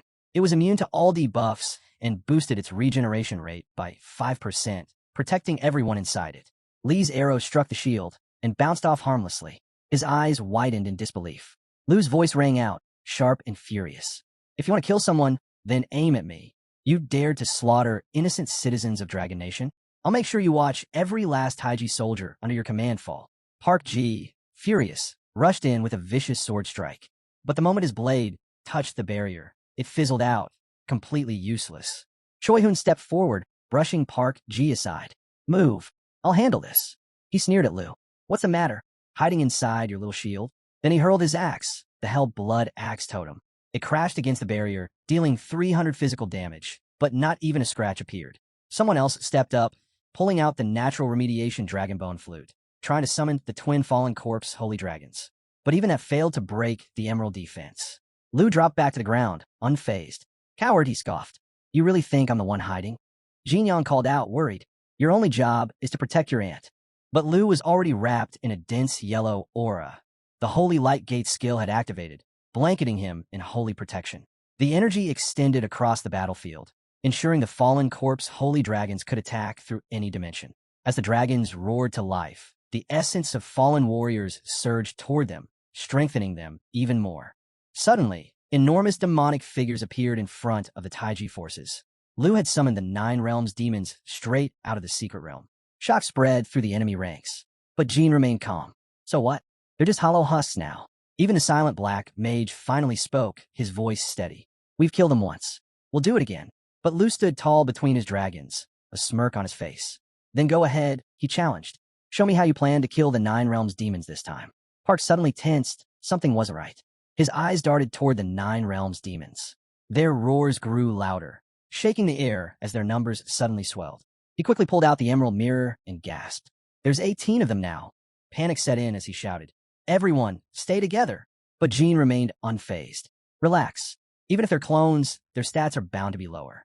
We can wipe them out easily. To prove his point, he swiftly took out one Earth demon and followed up by slaying a Realm demon. The count dropped to 16. See, he barked. Just an intimidation trick. These copies are weak. Morale lifted instantly. With new confidence, the group turned their attention to taking out the clones. But the black-robed mage wasn't so sure. His eyes narrowed on Lu Fan, who was now pulsing with an ominous glow. What is he doing? Jean caught it too. A wave of unease rippled through him. What trick is this now? Lu's smirk deepened. Took you long enough to notice? I've been charging this skill the whole time. Now, face the will of the fierce dragon warrior. In a blinding flash, his body shifted and surged upward. He transformed into a colossal golden dragon. His voice shook the battlefield. Your death countdown starts now. The entire field froze. The girls stared in disbelief. He can turn into a dragon. The mage's face turned pale. He's not just transforming, he's mastering the dragon's power. Panic rising, he shouted for backup. But it was already too late. The summoned demons began closing in fast. Li found herself surrounded, unable to escape. One by one, the others were cornered, their cries echoing across the field. The pleas for help reached Lord Jean, but he stood paralyzed, unable to move, unable to comprehend. The dragon domain exploded in size, stretching out to a full 100-meter radius. Every dragon, every beast sharing Lu's bloodline, was supercharged. Buffs stacked endlessly. The demons, now unstoppable, thundered forward, crushing everything in their path. The feared 9 Realms demons weren't just back, they were dominating. Roaring with pride, they trampled over the battlefield. And at the center, the golden dragon radiated an aura of absolute power. Its strength now doubled. Jean stood frozen, sweat dripping down his face. This battle was no longer his to win. He barely had time to react as the golden dragon lunged forward, claws slicing through his tentacles like they were paper. The blow sent him soaring through the air like a discarded doll. Spinning midair, his mind raced. Was this defeat? How did Lu Fan get this powerful? The pain was unbearable. As he slammed into the ground, dazed and broken, he heard Li's voice screaming for help. But he couldn't move. He couldn't save anyone. Jin's fading eyes drifted toward the mage, bloodied, trembling, and begging for someone to save him. That's when the realization finally sank in. They never should have gone after Lu Fan. It was already over. His allies were either broken or bound, and now, drowning in regret, Jean could only watch it all fall apart. Blood spilled from his lips as his body gave out, crashing to the ground in defeat. Lu stepped forward, his foot crushing the slick black blood beneath him. With the dragon domain still in effect, he said coldly, "You'll die here like the rest." Jean coughed, struggling to keep his eyes open. "Then just do it already. End it." Lu slowly drew a red blade, its edge gleaming ominously. "Killing a National Guardian hero won't stop Taiji Nation from hunting me down," he said under his breath. Then his gaze sharpened as it locked onto Jean. "But do you remember what I told you?" Jean, broken but still breathing, forced himself upright, legs trembling, voice cracked with fear. "W, what are you doing?" Lu raised the blade without hesitation. "I told you. I make you watch as I erase every last Taiji soldier you command." With Lu's crimson blade still dripping from the final blow that felled the 5 heroes, Jean Yang glanced at the aftermath, his thoughts already racing. How are we going to explain this to Taiji Nation? But Lu's aunt wasn't focused on politics. She stepped forward with concern. "Lu, are you all right? Do you feel anything off?" Nearby, Qin eyed the wreckage and bodies. "Should we clean this up?" Tai, however, stared at the fallen figures, stunned. Who would have thought Jin Zaishi, leader of Taiji's 5 national heroes, would fall like this? Lu glanced at them and let out a small grin. "Who said they're dead?" The girls turned to him, confused, until, to their shock, the 5 dead heroes began to rise. Lu's smirk deepened. "After what they did to my people, did you think I'd let them off that easy?" One by one, the heroes stood again, no longer defenders of Taiji, but something else entirely. Back on another part of the battlefield, a commander and his troops sprinted toward the portal. His mind raced. How many lords are waiting for us on the other side? As soon as he arrived, he dropped to one knee. "My lord, Jin Zion reports that the Dragon Nation has discovered the destruction of the teleportation array. Jinbei has already sent envoys to the border." But the lord didn't respond. The silence made the commander uneasy. "Am I too late?" Lord Jin should have finished Lu Fan by now. Then footsteps echoed across the battlefield. Someone was approaching. The commander's hand flew to his sword, only to freeze. It was Lu Fan. His voice was cold and sharp. "Who gave you the courage to attack the Dragon Nation?" The commander's eyes widened. "He's alive." He barked a panicked order, "Attack." But before his soldiers could react, an arrow whistled through the air and slammed into his hand, knocking his sword away. The commander tumbled back. Lu had fired it. Before the others could move, jagged tentacles tore through the soldiers, piercing their hearts before coiling around the commander himself. His face went pale. Why, Lord Jean? Why are you doing this?" Lu stepped in, grabbed the lord's cloak, and pulled it aside. "Because," he said with a smirk, "they belong to me now." The tentacles tightened. Desperate, the commander broke free and let out a furious roar. "You killed Lord Jean. You'll pay for that." He lunged at Lu, blade raised high. But before he got close, a shadow dropped from above. A massive axe crashed down, slamming the commander into the dirt. Lu didn't even blink. "If Lord Jean couldn't last 2 rounds against me," he said flatly, "what made you think you had a chance?" Pinned beneath the crushing weight of the axe, the commander clenched his jaw, growling, "I swear I'll kill you. I'll cut you to pieces." Lu smirked without flinching. "Save your breath." Tentacles slithered back around the commander, lifting him high into the air. He thrashed in panic. "What do you want from me?" Lu's tone dropped. "One last chance." "Ta." Still resisting, the commander stayed silent, until the tentacles tightened and a savage beating left him swollen and barely conscious. Finally, broken and breathless, he gave in. The truth spilled out of him. Tao's brow furrowed. 2 elite armies and a hero. Just to take down one man?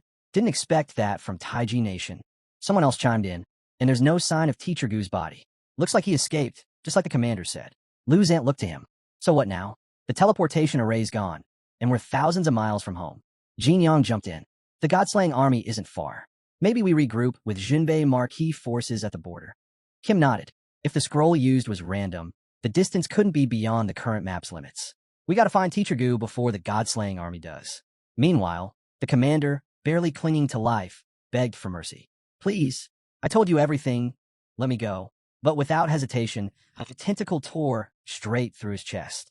As he collapsed, eyes wide, he gasped, "You said you'd let me live?"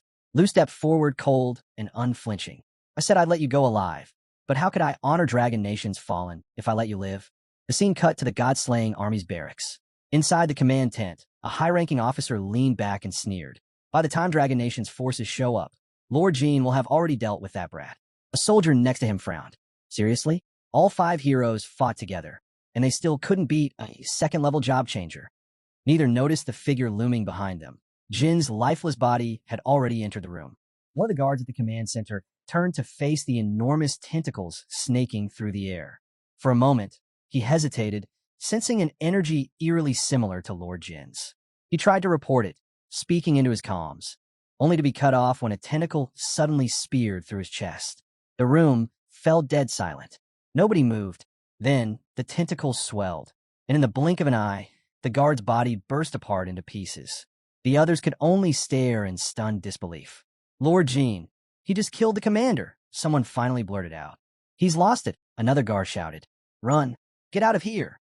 As panic set in and they made a dash for the exit, Lord Jin came crashing down. With a violent motion, he flung out the octopus-like limbs, impaling the fleeing guards one by one. A guard near the door turned back, spotting several others frozen in place. What are you doing? Move. Get out now, he yelled. But before he could take another step, his arm was sliced clean off. Blood splashed across his face as he staggered forward in a daze. He finally reached the exit, but what he saw made his blood run cold. The world outside the command center had already been overrun.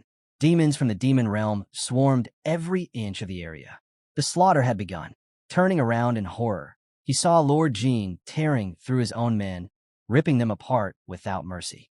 No one escaped. Every last one was cut down. And when Lord Jin finally stepped outside, the waiting demons greeted him like a comrade returning home.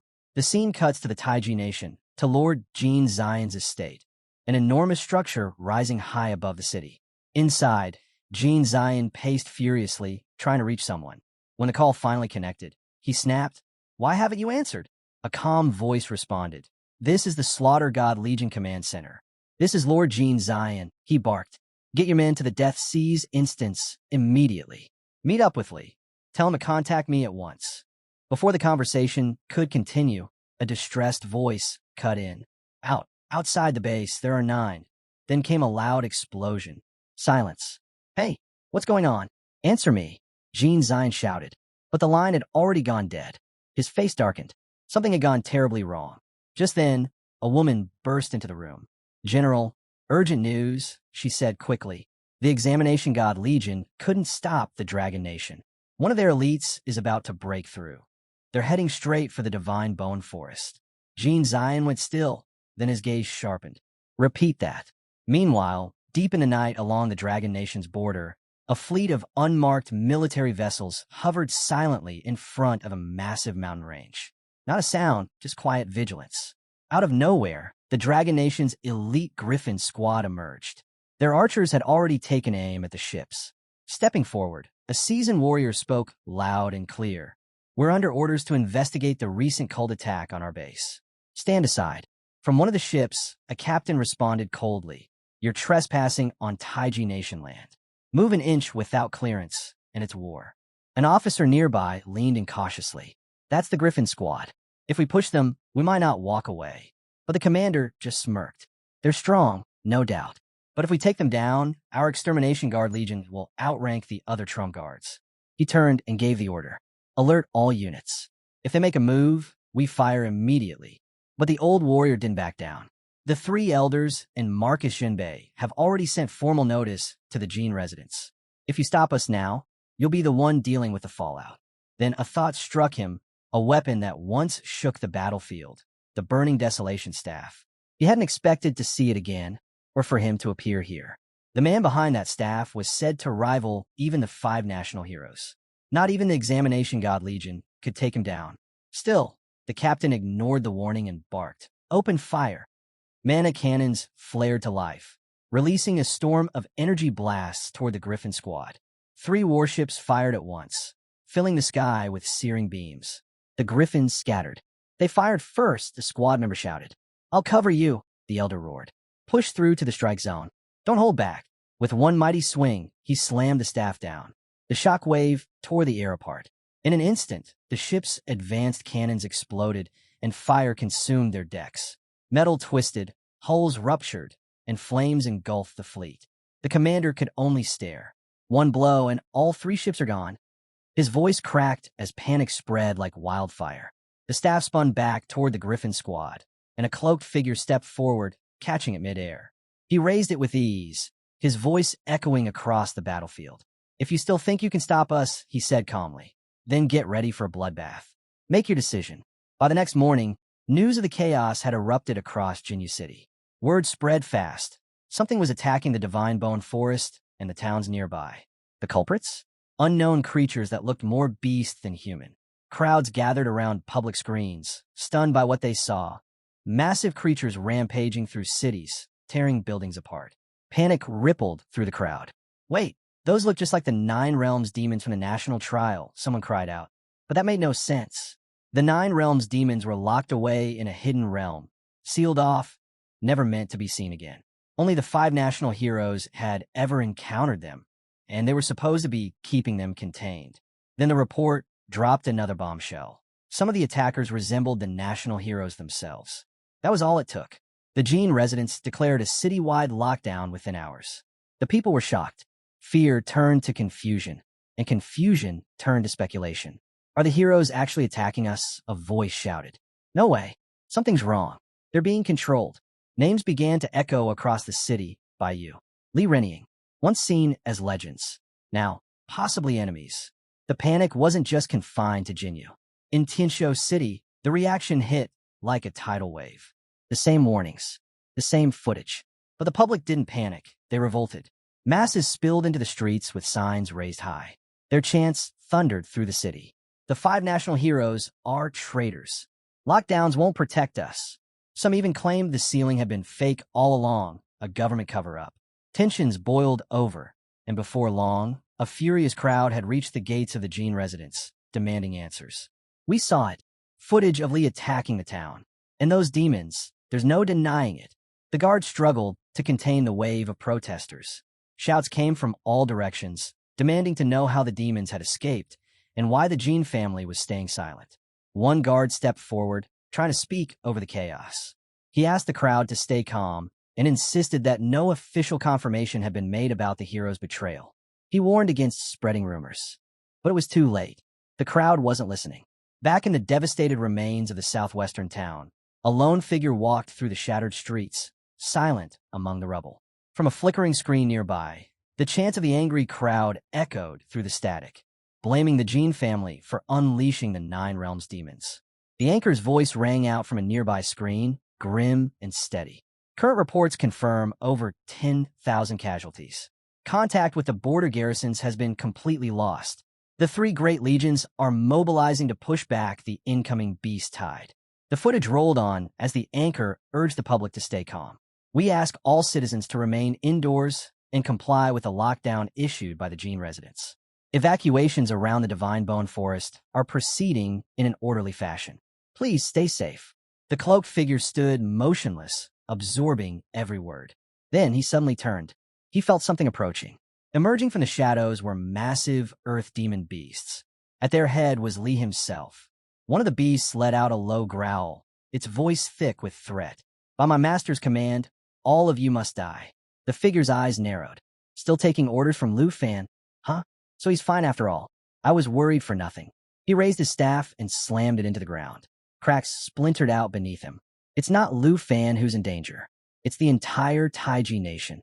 He launched into the air, hovering above the battlefield. If Lu Fan draws the wrong kind of attention, it's over. Even with dragons at his side, he's not ready.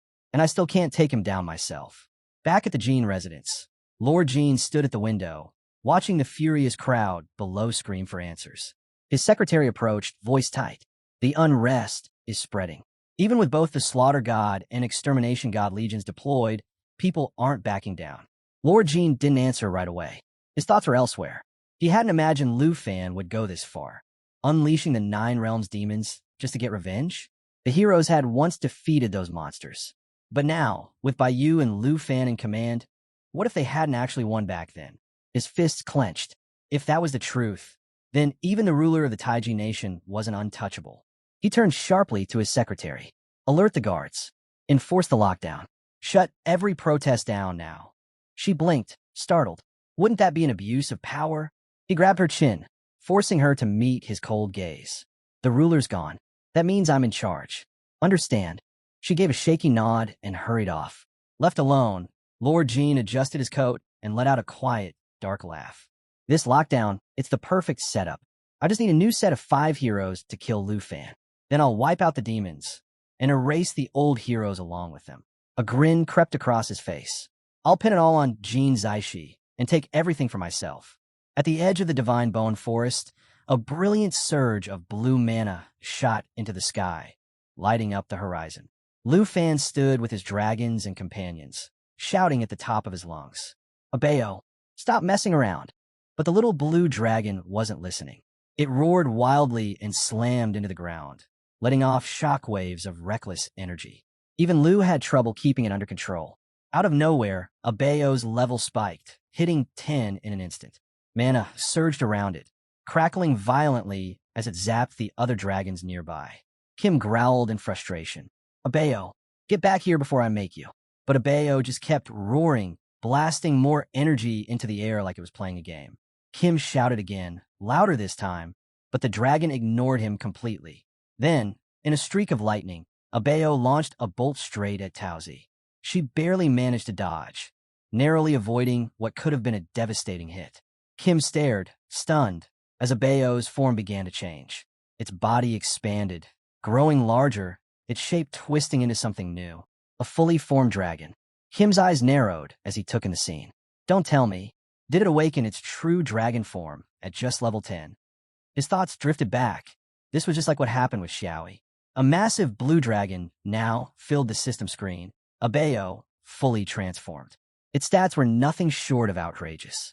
Abilities like Thunder Roar, Form Transformation, Jumping Thunder, Thunder Favor, and more were listed, each far surpassing the skill set of any other known dragon. Sheen took a step back, voice tense.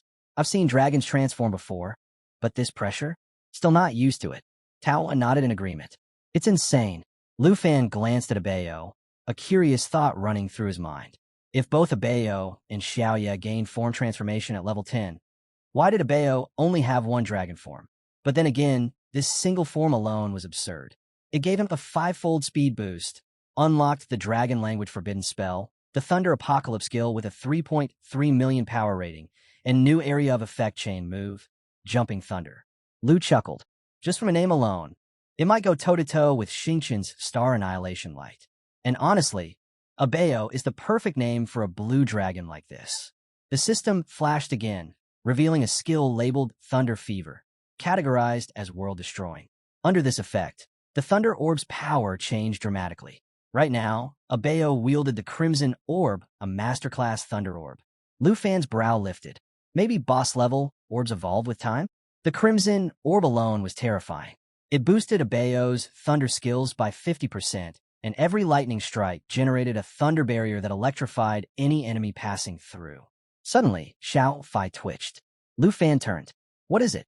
Before she could answer, a flash of deep purple struck the earth, and from it rose a divine bone revenant, pulsing with intense purple mana. Jian's voice rang out. That's an elite monster. Lu Fan just smirked. Xiao Fai and Abeo can take care of it. Without hesitation, Xiao Fai charged forward, and Abeo followed with a thunderous roar that echoed through the forest.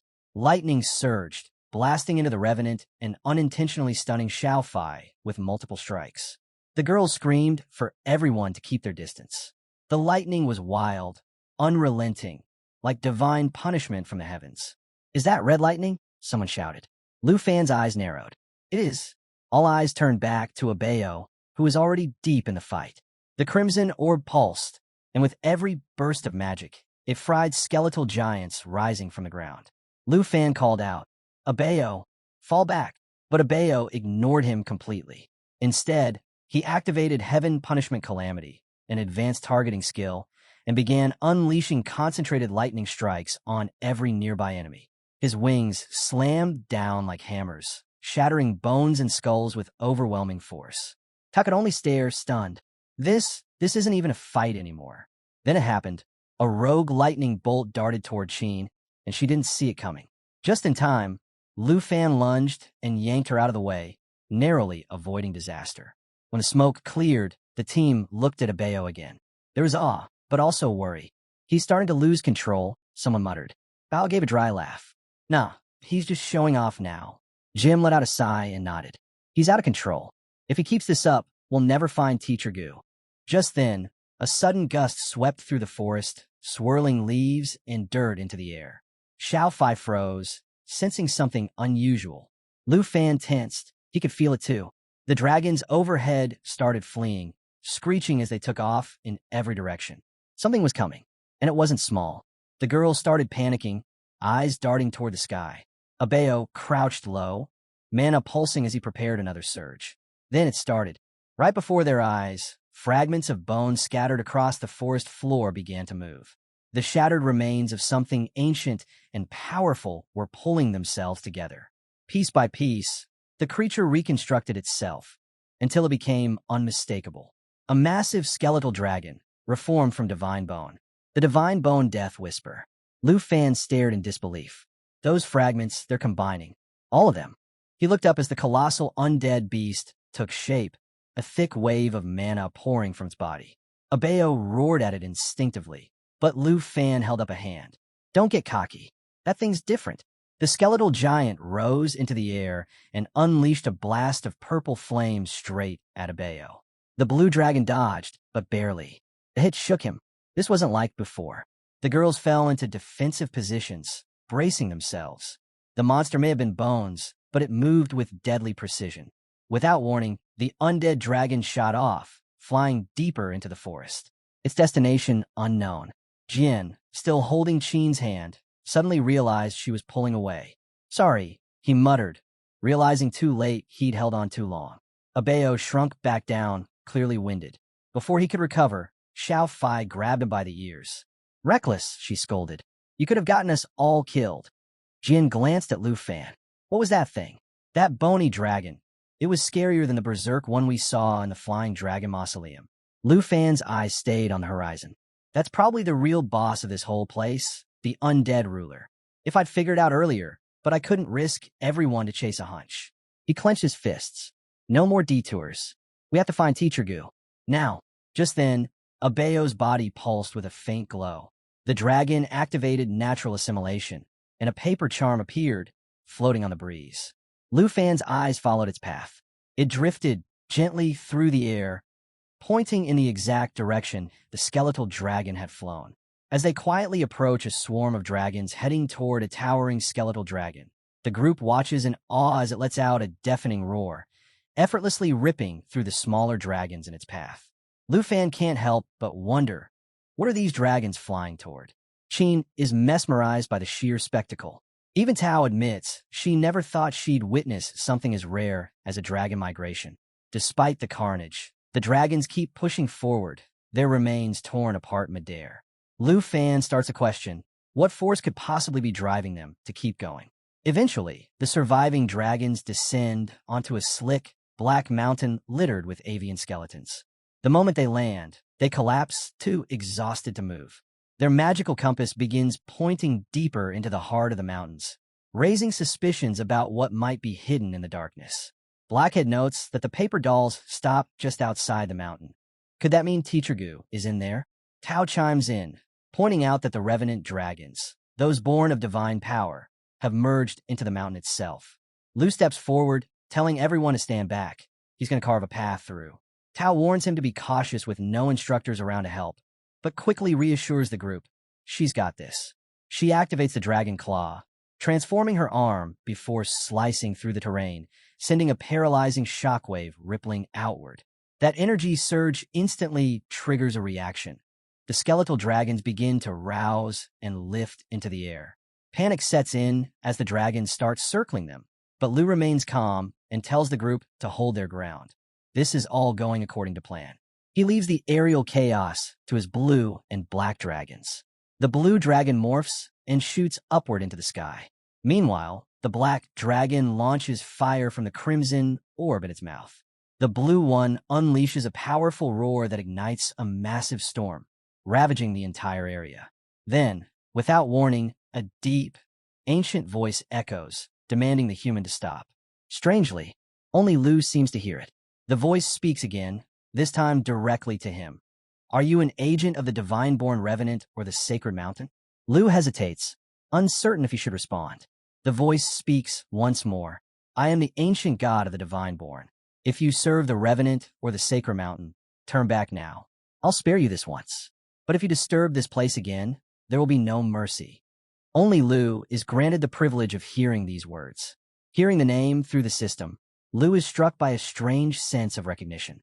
It stirs something deep inside him, like a memory tied to an ancient power, maybe a titan from the frozen northern realms. Could this really be the voice of the ancient god? The voice echoes again, sharper this time. Are you a servant of the divine bone? Then comes the warning. The ancient gods are losing patience. Zulu must decide quickly.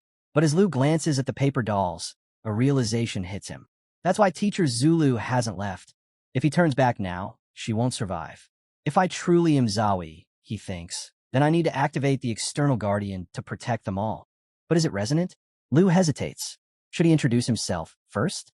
Or answer straight away? The voice repeats, firmer this time. I am the ancient god of divine bone. If you're tied to the Resonant or the Sacred Mountain, leave now. I'll grant you mercy this once. But disturb my stillness again, and I will not forgive you. Lu remembers the battle against Charles. Back then, the ancient god's image appeared on the sacred map and tried to destroy him, even though he carried revenant energy. That made one thing painfully clear: ancient gods aren't allies. It's bluffing now, most likely because it's not at full strength. Still, even weakened, an ancient god is nothing to take lightly. The voice growls once more, its warning final. Lu knows the time to choose is now. Looking at the paper dolls again, he's certain Teacher Gu is alive. There's no way she falls like this. He turns to Xiaoye and says he'll wait for them in the garden. He's made up his mind. It's time to fight. Xiaoye transforms, her body shifting into the form of an eternal dragon. A glowing shield forms around them, locking in a layer of protection. She unleashes the power of the Jade Dragon bloodline, boosting all skill effects and recovery by an astonishing 5,000%. At the same time, the blue-robe members of the protective sect instruct everyone to stay within the barrier no matter what. They turn to Xiaoye, asking what her next move is. She answers casually, about 2 weeks ago, time dropped by a decade, and just as the portal opened, a star diver emerged, someone from a far-off galaxy, already beginning their transformation. The ancient god speaks once more, declaring that Lu Fan has made his choice. Instantly, the skeletal remains, the star progressor, and an enormous dragon of bones begin piecing themselves back together. The earth quakes beneath them, and fear grips the girls as the air turns heavy. You've chosen death, the ancient god booms. Now you'll all serve as puppets of the divine bone. In that moment, the divine bone flow erupts, wrapping around them like a spiraling chain.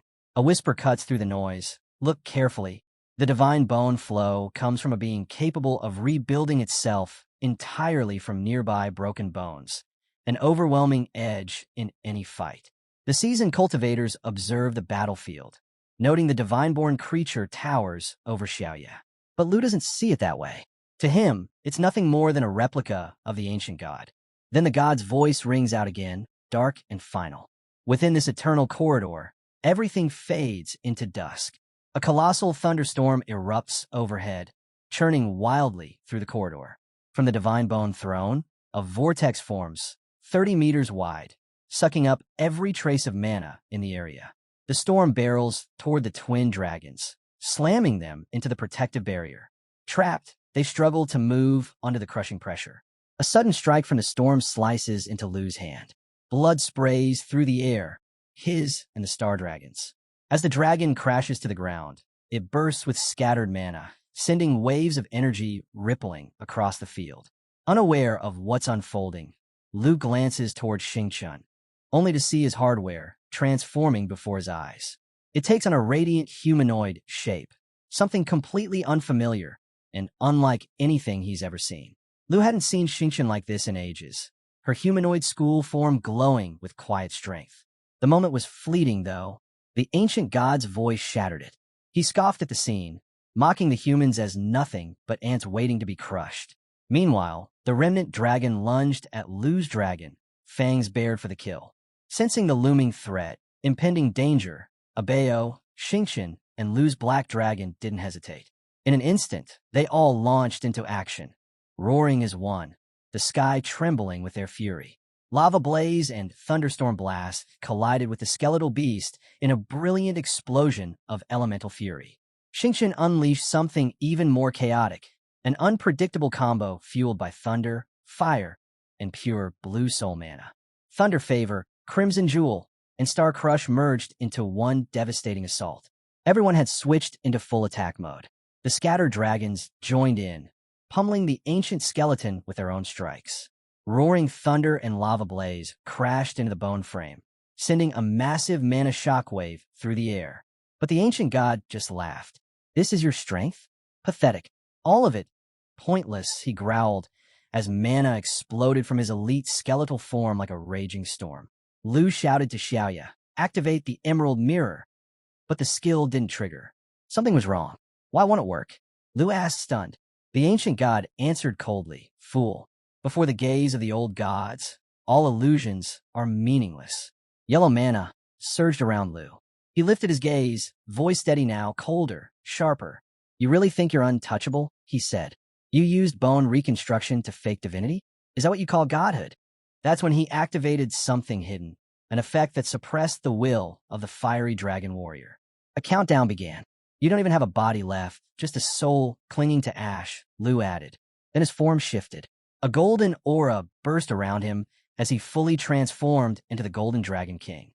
All his stats surged by 200. His black dragon roared, evolving into the blazing destruction dragon. Xiaoya wasn't far behind, entering berserk mode and merging with the black dragon to become a fearsome star dragon. Lu stepped forward, calm and resolute. "You want to see a true dragon?" he said. "Then here, I'll show you." But the ancient god just sneered. "Your pride will be your downfall," he declared. "Let the gods feast on your ignorance." He raised his arms wide, summoning colossal eternal tornadoes that consumed the battlefield. The storm slammed into Lu's dragons with terrifying force, draining their health in an instant as the wind howled like the wrath of heaven itself. Abeo, furious beyond words, erupts with a blast of mana and hurls himself into the fray. The star dragon soars upward, unleashing a crushing blow with Star Crush. Meanwhile, the destruction dragon spreads its wings wide, summoning 4 flaming tornadoes that spiral into the battlefield, setting the skies ablaze. Divine punishment rains down. Lightning lashes out in rapid succession, tearing through the dragons like they were nothing. But then the tide turns. Lu's voice cuts through the chaos. "You might have a dragon's body," he says, "but you'll never have a dragon's power." Without hesitation, he lunges forward and sinks his teeth into the elite skeletal dragon's neck. The beast roars in agony. The engine guard flares with rage. "You dare harm the supreme god?" he howls. Instantly, sharp fangs sprout from the dragon's bones, piercing outward in a violent retaliation. "You're a fool," the ancient god sneers.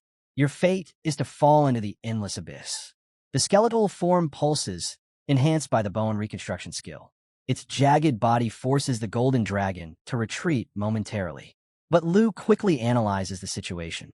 The creature's strength lies in its ability to absorb nearby bones and heal. If that's the case, then the answer is clear. "Xiaoya, activate the dragon domain," he commands. A colossal eye materializes in the sky. Within its gaze, all dragon attributes get a 50% boost, while opposing dragon entities are weakened. Even more, the domain seals the battlefield. No one enters, no one escapes. For the first time, the ancient god falters. The realization sets in. Being cut off from outside bone sources is a real threat. At that moment, Jean steps forward beside his black dragon. Together, they form a massive, triple-layered fireball that pulses with heat. Jin's voice rings out, firm and cold. "Inside my domain, your tricks mean nothing." Speaking in the ancient dragon tongue, he triggers a lava surge that barrels straight into the ancient demon skeleton. The blast melts away parts of its frame, but the ancient god just laughs. "You think burning me changes anything? As long as bones remain in this world, I can always return." Even as his body liquefies, he grins. "But can you say the same? Let's die together." He lets out a blast of purple energy, a soul-ripping technique that devours life force. Every rune carved into the bones lights up at once, triggering a soul erosion wave that cuts down half of one's vitality in seconds. Purple souls rise from the ground, swarming toward Lu. Reacting fast, Lu summons the Eternal Guardian. an enormous shield that blocks the flood of corrupted souls. But the ancient god misses something critical. Behind him, unnoticed, the black dragon reappears, silent and poised to strike. With a surge of crackling mana, the blue dragon and black dragon roar in unison, releasing the devastating 330 million volt heavenly thunder world destruction technique. Thunderstorms explode through the sky, targeting the skeletal dragon with pinpoint precision. The power is overwhelming. Each strike slams down like judgment, nearly obliterating the ancient dragon's entire frame. What's left of its body crumbles, save for its glowing eyes. In its final moment, it lets out one last echoing cry. I will remember you and your dragons. One day, I will return and destroy you. Then silence. The colossal, god-tier skeletal dragon disintegrates, the battlefield still trembling from its fall. The sheer scale of the attack leave a lasting mark on Lu's entire dragon lineage. Lu takes a breath, eyes on Abeo. That skill is insane, he mutters, still processing the destruction. At the same time, a system message flashes. He's now level 44. Later, the group follows the paper doll deeper into a field scattered with bones. As they search, Tao suddenly calls out, urgency in her voice. Over here. They rush over, and there, half buried among the skeletal remains, lies Teacher Gu, exhausted, barely conscious, but alive. They hurry to Teacher Gu's side, all of them visibly worried. Lu kneels down, checks her condition, and after a moment, turns to the group. She's not in any life-threatening danger, he says, but she's fallen into a coma. The girls exchange anxious looks. Lu adds, since Xiaya can't wake her up, we'll have to look after her ourselves until she recovers. Xiaoqiu lowers her gaze, guilt washing over her. I changed my class to Holy Light Judge, she says quietly. I can't heal anyone anymore. Lu's aunt gives her a soft look. Then don't dwell on it. Just help her drink some water, she says gently. As the others tend to Teacher Gu, Lu's attention shifts. He notices Abeo rummaging through the pile of bones, clearly looking for something. Moments later, Abeo holds something up. It's a glowing crystal, radiating with deep, pulsing energy. A divine stone crystal. Lu's eyes widen. That's probably the essence of an ancient god. He quickly snatches it, studying the legendary grade crystal in his hand. If it truly were a pure essence, it might have had the power to resurrect the fallen holy dragon. But judging by its form, the ancient god of divine bone must have failed to fully reconstruct itself. No complete essence was formed. Still, this crystal is no less valuable.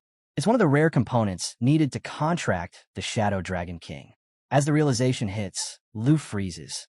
Tao, use any cleansing skill you've got. Purify this crystal now. Meanwhile, Abeo keeps following Lu, trying to reclaim the crystal with her arms stretched out like a begging merchant. Thao raises an eyebrow. What? Am I just your personal water tap now? She teases, crossing her arms. I'm a hidden class swordswoman, not a well. Lu chuckles, holding up the crystal. Hey, there's no other water around. You're all I've got. Then something shifts. The divine bone crystal in Lu's palm starts to crack. A moment later, a glowing fragment drops out, an actual divine bone essence. Lu exhales. All right, that's enough. It's draining too much mana. Relieved, he smiles. Good. The crystal still works. That was close. Now, with the essence in hand and the material intact, he knows it's still fit for crafting. Holding the uncharged essence in his hand, Lu can't help but wonder, could this incomplete item still trigger the evolution of the fallen holy dragon? Without wasting a moment, he calls out to Xiaoye. Summon the holy dragon's corpse. Let's try it. Xiaoye responds, channeling natural assimilation to bring forth a new form. What emerges is the twin golden dragon horse, a golden dragon infused with swirling green mana. Lu steps forward, steady and focused. Come forth, third, ancient god essence. The dragon lets out a thunderous roar, launching a golden beam into the sky. For a moment, energy surges with promise. Lu watches with anticipation as the evolution begins. But then the beam fizzles out. Lu blinks. That's it. He checks the system panel, confusion written all over his face. Turns out, the essence didn't have enough charge to complete the full transformation. Still, the creature gained a new skill from the attempt, a small win. Off to the side, Abeo crosses her arms with a little pout. Show off. Lu pulls up the stats of the fallen corpse holy dragon. Even in this state, it's gained a unique edge. Divine Bone Fusion allows it to absorb 1% of another being's attributes. And with fallen corpse control, it can endlessly convert puppets, creating the potential for infinite growth. He thinks it over, then nods. The best targets for this would be the demonic soldiers. Time to bring them back, he says. Leave the 9 realms demons and the 5 national defense heroes behind. They'll keep pressure on Tai Chi Nation. Just then, Lu's aunt calls out an urgency. Everyone hurry! Teacher Gu is awake. They rush over as Gu begins to stir. Her voice is weak, but her words are sharp. It was an ambush. Her eyes snap open, and she gasps. Return to the Dragon Nation immediately. Our camp's been attacked by the Tai Chi Nation. Lu gently takes her hand. It's all right. You're safe now. The girls nod quickly, trying to comfort her. Lu dealt with those monsters. He fought so hard just to get to you. Thank goodness you're alive. One of them whispers, close to tears. Quinn turns to Lu, hesitant. If we head for the border, can we make it back to Dragon Nation? Jian bites her lip, looking unsure. It won't be easy. Tai Chi's armies are still lurking out there. Lu doesn't flinch. We'll be fine. Just stick with me. We leave for Tai Chi Nation tomorrow. 8 hours later, the group arrives at a tightly patrolled city crawling with police. Lu, now masked and low-key, leads the group through back alleys until he stops in front of a discreet love hotel. Sheen squints. Seriously? A couple's hotel? Lu responded coolly. The whole city's locked down. This was the only place that would take us. Tao, oddly upbeat, chuckled from the corner. That bone dragon ride felt like flying first class. We should have just flown straight to Dragon Nation. Sheen wasn't convinced. We had to walk for hours to stay off the radar. Even now, this doesn't feel safe. But Lu wasn't really listening. His thoughts were elsewhere. That bone clone, it's a game changer, he mused. The fallen corpse, holy dragon, fully puppet, with divine bone fusion. It just needs to absorb the demonic soldiers. That entire ancient god body is mine now. All its skills stay intact, and it's massive. Big enough to carry a full 20-person squad. His thoughts were interrupted by Tao's voice calling from across the lobby. She was standing at the front desk, smiling sweetly next to the tense-looking hotel manager. Hey, Lu, how do you want to split the rooms? The manager's eyes narrowed, clearly uncomfortable. You really shouldn't bring this many girls in without proper ID or clearance, he muttered, giving Lu a suspicious look. Lu stepped up quickly and sorted the room arrangements. We'll be gone before tomorrow night, he assured him. Just as they were about to head up, a news broadcast flashed on the screen behind the counter. Everyone turned to look. The Jin government had just released an official wanted bulletin. Lu Fan, named as a Dragon Nation envoy involved in the national trial, was now accused of orchestrating a terrorist attack. His face appeared front and center. The hotel manager glanced from the screen back to Lu and froze, his expression shifting as recognition set in. The manager glanced from the screen back to Lu, squinting slightly. He hesitated for a moment, suspicion brewing, but ultimately shook his head, convincing himself it was just a coincidence. He handed over the keys. Lu took them without missing a beat and passed them to Jian. Get everyone settled, he said. When she asked where he was going, he replied without hesitation. I'm heading out to scout the Jin family's movements. I won't be long. Teacher Gu, resting nearby, had recovered enough to sit up and talk. Meanwhile, Tao and Sheen tried their best to act normal, though their red faces gave them away. The Love Hotel's overly suggestive posters weren't helping. Lu turned back to Jian. You're in charge while I'm out. It'll all be over by tonight, he said calmly.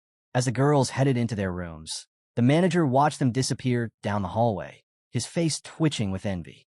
Lucky guy. Definitely a player, he muttered under his breath. That same night, far across the city, near the Jin mansion in Tai Chi Nation, 2 guards stood on watch. I still can't believe it, one of them muttered. The 5 national defense heroes betraying us? His partner shrugged. Doesn't matter. Better to guard this place than be thrown onto the front lines. Just then, an explosion. The ground shook as the building behind them erupted in flames. Debris rained down. Alert, one of them shouted. The 9 realm demons have hit Tenshu City. Chaos followed. Emergency calls for reinforcements went unanswered. The Earth Demon charged through the streets, reducing everything in its path to rubble. The guards realized in horror. They were defenseless. Only 4 troops left in the entire city. In the heart of the mayhem, a single woman remained calm. Jin Shuyan, once a top-tier imperial guard of the Jin family. now stood alone in front of the burning mansion. Her voice steady, she ordered an evacuation. The lords are still inside, in council. Their safety is my duty. Before her, two enormous monsters began their assault. She didn't flinch. And then, Lu appeared. He landed inside the mansion like a shadow, dropped from the sky. Xiaoyan raised her sword, her tone ice cold. So it's just you and me now? You really are a sneaky rat. Lu's grin was relaxed. Took you long enough to find me. She didn't blink. You think you can get past me alone? That's madness. Flames erupted as Lu drew his sword, his gaze locked on hers. Then let's go crazy. Far across the city, inside the Jean family's heavily guarded office, tension filled the air. A man turned to Zayn, eyes narrowing. What's wrong? You don't think you can handle this? Zayn's expression was tight. Qinsheng might share the same bloodline, but giving up the Jean mansion and asking me to kill Lu Fan, that's not a plan. That's a death wish. You don't understand him. Not even Lord Jean ever could. Across the room, Qinsheng, once a loyal guard of the Jean family, snapped. Is this because I never became an abyssal glass? You and Lord Jean always looked down on me. Zayn's jaw clenched. He remembered the moment Lord Jean had stripped Qinsheng of his rank. How pitiful he'd looked, walking out in shame. I didn't care back then, Zayn muttered. I thought you came back to be a hero. But if you ruin everything now, or tip Lu Fan off, I won't let that slide. Qinsheng held firm. I'll face Lu myself. And I didn't come alone. I brought someone who can match him. Before either could say more, the building trembled violently. A massive demon from the Nine Realms tore through the structure. Walls buckled, the ceiling cracked, and chaos erupted. Zayn's face went pale. It's too late, he muttered. Fine, I accept the plan. Send in the expert. But Qinsheng hesitated. I didn't plan for that monster. I came to fight Lu, not this. A crash shattered the windows. Something flew in. Qinsheng's so-called expert, now unconscious and tossed aside like a rag doll. Outside, above the blazing city, Lu hovered calmly in the air. If it's a fight you want, he said, voice echoing through the flames, then I'll make it quick. One move, one sword. How about that? Zayn stared up in disbelief. How'd he get here? He turned to Qinsheng, furious. Where's that confidence from earlier? Qinsheng didn't answer. His eyes were wide with dread. Even Xiaoyan, she fell. Lu extended his hand. Red mana spiraled around him, swirling with power. Another piece of the Jean family in front of me, he said coldly. Let me show you what the ancient god's body can do. From the sky, the ancient god's massive form let out a roar and dove downward. In one crushing blow, it smashed through the Jean family office. Stone, steel, and glass shattered. The entire structure was reduced to ruin in seconds. Buried under the wreckage, Zayn coughed, struggling for breath. Next to him, Qinsheng lay motionless, a scroll still clutched in his lifeless hands. I can't die here, Zayn whispered. The Jean family still belongs to me. He forced his fingers around the scroll, beginning to open it, only for a sword to slash through it and drive deep into his chest. Standing above him, calm and composed, was Kim. This sword, she said, was always meant for you. As Lu Fan steps over Zion's lifeless body, he speaks without a trace of emotion. Turning to the spirit of Lord Jean he summoned, he declares that the Jean mansion has been reduced to ashes. You saw it yourself, didn't you? The once proud Lord Jean replies quietly, I saw everything. Lu Fan's tone sharpens. Only one left, Jean Zhu. Once I track her down, her fate will be the same. Then, without hesitation, he blasts into the sky like a missile. Mid-flight, he instructs Lord Jean to remain where he is so the townspeople can see the hero they once admired. He gives Bone Clone a final order. Raise what's left of the city. Out of nowhere, a flash of scarlet light splits the air, and a voice booms. Lu Fan. That's enough. The voice is unmistakable. It's his principal, just in time. He descends, his gaze fixed on Lu Fan. You've crossed the line. One moment later, and Tenshu City would have been wiped out. I'm starting to think you're a bigger threat than the Tai Chi nation itself. But Lu Fan doesn't flinch. Jean Mansion got what was coming. I meant to destroy every last brick. The principal is at a loss for words. Just then, someone else speaks up, thanking the principal for showing up when he did. He assures him that Teacher Gu and the others are safe, explaining that Xiaoqiu's search paper doll was the reason he found them. The relief doesn't last. The principal cuts him off, accusing him of using Xiaoqiu to lure him away while planning to carry on the destruction behind his back. He then demands that Lu Fan dismiss his summons and come home. Lu Fan draws his arm back, eyes narrowing. Why are you in my way?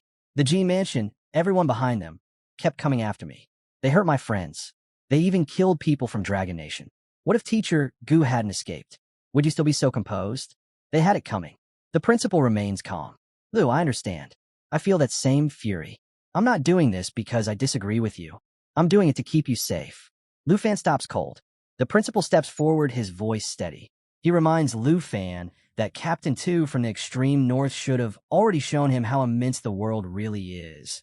How most people never even brush against the borders of true enemy territory. The same goes for understanding the structure of society. To the average person, he explains, a level 94 transformation master is considered unmatched. Beyond that, every step is a battle. Reaching level 100 is already seen as mythical. Then he drops a revelation. There are 5th transformation masters out there. Some of them have broken through to level 120, and a few are hidden within the Tai Chi Nation itself. Lu Fan freezes. He knows 4th transformation masters can't even scratch him anymore. But 5th transformation beasts? If they're backing the Gene family, this war might never end. The principal sees the weight behind Lu Fan's silence. He continues, I know what you're thinking, but chasing those people is not your fight. These kinds of powerhouses don't serve any nation. They work from the shadows, manipulating entire governments to move according to their will. He explains that the Tai Chi Nation is simply the easiest to control, which is why those true power holders stay hidden there, pulling strings behind the scenes. Lu Fan lowers his head slightly, realization hitting. The G Mansion wasn't the enemy. It was just a front for those death transformation monsters. If he keeps going, he's just inviting something worse. The principal nods. Exactly. Your mission was to end what the Gene Mansion started. You've done that. If you keep pushing, you won't be dealing with local politics anymore. You'll be triggering a crisis only the Dragon Nation might be strong enough to contain. And you're not the kind of person who destroys just to destroy. Lu Fan lets out a long breath. A flicker of purple forms in his hand as his power surges. With a calm word, he activates his skill. A wave of energy ripples outward. Fallen corpse manipulation triggers. One by one, his summoned creatures vanish in bursts of light. Even the Earth Demon, mid-swing, disappears just before it could crush the last piece of the city. Turning to face the principal, Lu Fan speaks. Gene Mansion's finished. You've said your piece. I'll leave the Tai Chi Nation alone. In a flash, every summon dissolves into golden light, spiraling back into his palm. The principal gives a nod, casually mentioning that when it's time to face their next opponents, he'll unleash the Griffin Corpse. But Lu Fan stops him. Not just yet, he says. I owe you a gift first. He pulls out a necklace, glimmering with the cold brilliance of unmelting ice, an epic-grade accessory, and holds it up with a grin. The principal arches a brow, clearly intrigued. Lu Fan laughs. Drop the act already. Bring out your little sister. She almost had me fooled, almost. If she doesn't want it, I'll just hand it to Anne instead. Before he can finish, a cloaked figure darts forward and snatches the necklace. You've got some nerve thinking you can give my gift to someone else. She throws her hood back, and there she is. The ultimate surprise waifu reveal. Fooled him. Fooled us. Fooled everyone. If I didn't have to deal with certain family matters, I'd have gotten this from you a long time ago, she says, eyeing the necklace with a mix of pride and satisfaction. How'd you know it was me? She asks. Lu Fan's grin widens. Your scent gave it away. She squints at him. Don't be ridiculous. That's not a real thing. Quit spouting nonsense. He leans in slightly, still poking fun. It was just a hint, barely noticeable. Her face flushes as she swings at him playfully. You little punk, acting like some rogue. Just wait till we're back home. You're in for it. He chuckles. Might want to take the long way around. There's a couple's and up ahead. She stiffens instantly, cheeks turning even redder. It's not like that. Everyone's just resting there, that's all. Trying to save face. She straightens up. Anyway, priority is getting everyone home. The principal's better at dealing with brats like you. The scene cuts to the western edge of Dragon Nation, inside the Long family estate. A scout from a Griffin Corps delivers a report. The border issue has been resolved. And even more surprising, the principal of Dragon City Academy personally ventured into the Divine Valley Forest to rescue trapped teachers and students. An unfamiliar man, seated calmly, chuckles as he sips his tea. I thought Gusian was too busy gathering forces. Yet he still managed to play guardian. Beside him, A woman gently sets her cup down. The Huang family is so obsessed with protocol. If they keep dragging their feet, the Long family is going to lose a golden opportunity. Someone steps forward and lays down a teleportation scroll. I'll head to Dragon City myself. From across the room, another voice answers simply, understood. Back at Dragon City, Sheen spots Tao, Z slacking and smirks. Teaming up with Lu Fan turned you into a total slacker. Huh? Tao shoots back instantly. Excuse me? I helped with the Griffin corpse when we fixed the teleport gate. Jianing jumps in with a playful grin. Nah, you just couldn't wait to come back here. Sheen laughs. Finally, someone who gets her sarcasm. But Tao just gives Jian a sidelong glance.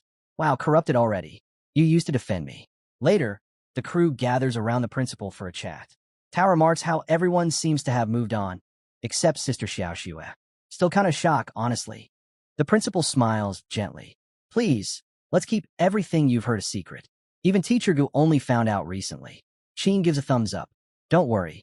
You're young, smart, and stunning. Not surprised Lu's been thinking about you all this time. Tao gives a confident nod. Our lips are sealed.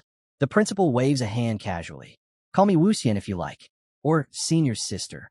But when we're working, principal only. As everyone exchanges awkward looks, she changes the topic. Anyway, where's Lu? Jian answers, upstairs.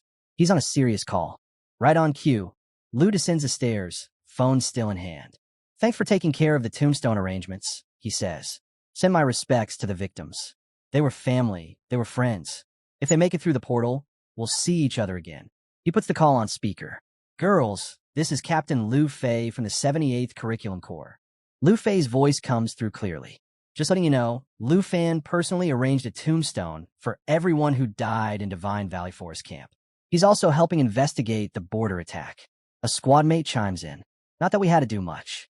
By the time we crossed into the area, Lu had already resolved everything. Major props to Dragon City Academy's principal for clearing the way. The girls exchange confused glances, but Wuxian cuts them off before anyone can speak. No dumb questions. One of the officers asks how Lu has been holding up. Lu gives a small nod. It's been almost 6 months since we last saw each other. The scene cuts to a quiet graveyard, where a massive, unmarked tombstone stands in solemn silence. Lu's voice echoes in his thoughts. How those who died stayed behind to buy him time, to escape, to teleport out. He hopes that with the fall of G Mansion, they've finally found peace. The voice on the phone breaks the silence. Come visit once everything with Taichi Nation is over. Suddenly, a new face appears on the screen. Someone even Lu Fei stands up to salute. Lu, caught off guard, asks, "Who's that?" The man responds calmly, "I'm here on behalf of our team leader to deliver the official investigation results. The report will state, the heretics launched an attack on the Dragon Nation camp, then targeted the Taichi Nation, which led to Gene Mansion's collapse. Meanwhile, the Griffin Corps and Dragon City Academy successfully rescued the survivors." One of the heroes in the room objects. "That's not right. You're shifting the blame for Gene Mansion's failure onto the heretics." Before Lu can respond, the principal steps in smoothly. This outcome works for everyone. It's the smartest play. Everyone goes silent, confused. The mysterious officer nods in approval. Exactly. This way, Lu avoids political backlash in Taichi Nation, and it lures the real heretics out into the open. Lu finally gets it. Appreciate the clarity. The officer returns the salute, then logs off. Elsewhere, the principal lounges in a warm bath, letting the steam rise as she quietly ponders. A gold badge officer saluted Lu, meaning he must hold the same rank now. So he has a gold badge, too. Back in the kitchen, the ants had enough of the serious talk. Let's shift gears. I'm starving. Time to cook. The girls cheer and rush to help. Lu walks over to the principal. What's on your mind? She responds casually, just thinking how everything changed so fast. Jean glances at Jian and says she'll help with the cooking too. Being ordered around by senior sister just feels strange. The principal smiles to herself. Maybe this whole decision wasn't so bad after all. Then, a knock at the door. Lu opens it, and there stands Andre, grinning ear to ear. "You think I wouldn't show up for you?" Lu bursts into laughter and throws his arms open. "You actually came all the way to Dragon Nation? Get in here." As soon as Andre steps inside, the scent of food hits him, and he lights up. The ant immediately recognizes him from Lu's stories. "Come eat with us," she says warmly. Now seated around the table, Andre launches into story after story about Lu, much to the girl's annoyance. One of them groans, "Just admit you want seconds already." The principal laughs. Sister Han's cooking must really be something. She's winning over foreign students now. But Andre grins and shakes his head. "Not a student. I'm here to invite Lou Fan to Snow Country." Lou raises an eyebrow. "Seriously?" Andre nods. "Here, let me show you." He pulls out an item wrapped in layered seals. An epic tier material corrupted with shadow, ice energy. Shadow, Island Breed. Lou's eyes widen the second he sees the item. Shadow, Island Breed. It's one of the 3 remaining materials he needs to complete the Shadow Dragon King contract. Right alongside the ancient god crystal he already secured. Andre begins explaining. His family had taken on a commission to destroy the Shadow Spring, deep in the heart of Shadow Island. But the place is wrapped in dense black fog and crawling with vicious creatures. Only Andre made it out alive, carrying this one piece. The mission's still incomplete, which is why he thought of Lou. Mid-sentence, Andre reaches for the last chicken ball, but Lou grabs it without hesitation. "I'm in," he says, already fired up. Andre stares at him. "You're agreeing that fast?" Outside, a man in elegant robes walks calmly past the house. His appearance turns heads. Local girls whisper about his fancy look. Clearly, someone important. Back inside, Lou turns to the principal, practically bouncing. "I want to go to Shadow Island. I need to check out the Shadow Spring." She tries to answer with her mouth still full, ends up coughing, then clears her throat and nods. "If it helps you, of course it's worth it." Then another knock. The ant sighs. The wind's probably gotten a Wuxian. "Lou, get the door." Lou opens it to find a stranger asking for Wuxian by name. As soon as she hears his voice, the principal freezes in place. The man introduces himself as Long, saying he's here on a private visit. He wants to discuss urgent matters at the western border. Wuxian bolts from her seat and storms outside. "What are you doing here?" "We agreed on next month." Lou follows quickly, trying to support her. "You're sick, don't push it." But Long brushes off the tension. "This is better. Let's get to the point. If you bring the Yi family under the Long family banner, I'll help you take down Yuan. I'll even throw in Yin Mountain. After all, the Yi family still owes us."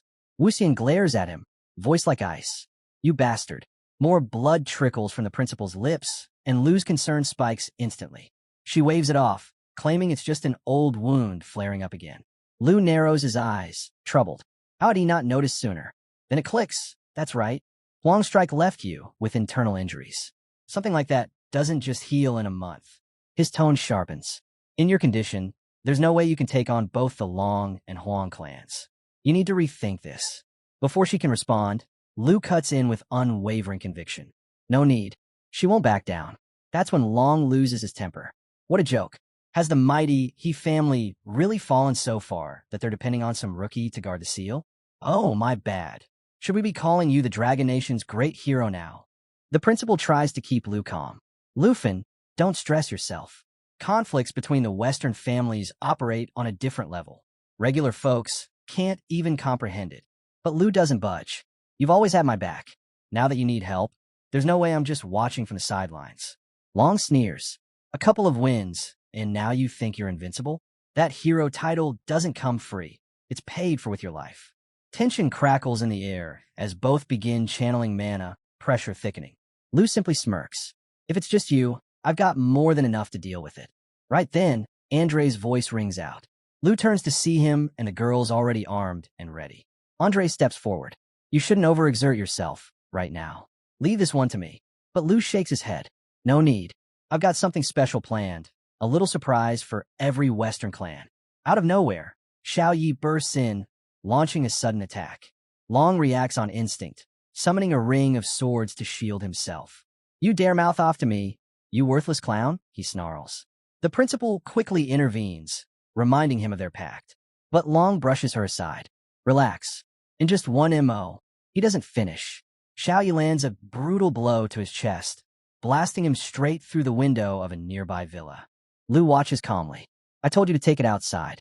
Number 1 villa's still under repairs. Don't go trashing villa number 2 too." Long rises slowly, brushing off the dust as blue energy coils around his hand. His eyes gleam with rage. "I was only going to scare you a little. But now, you've just made it personal."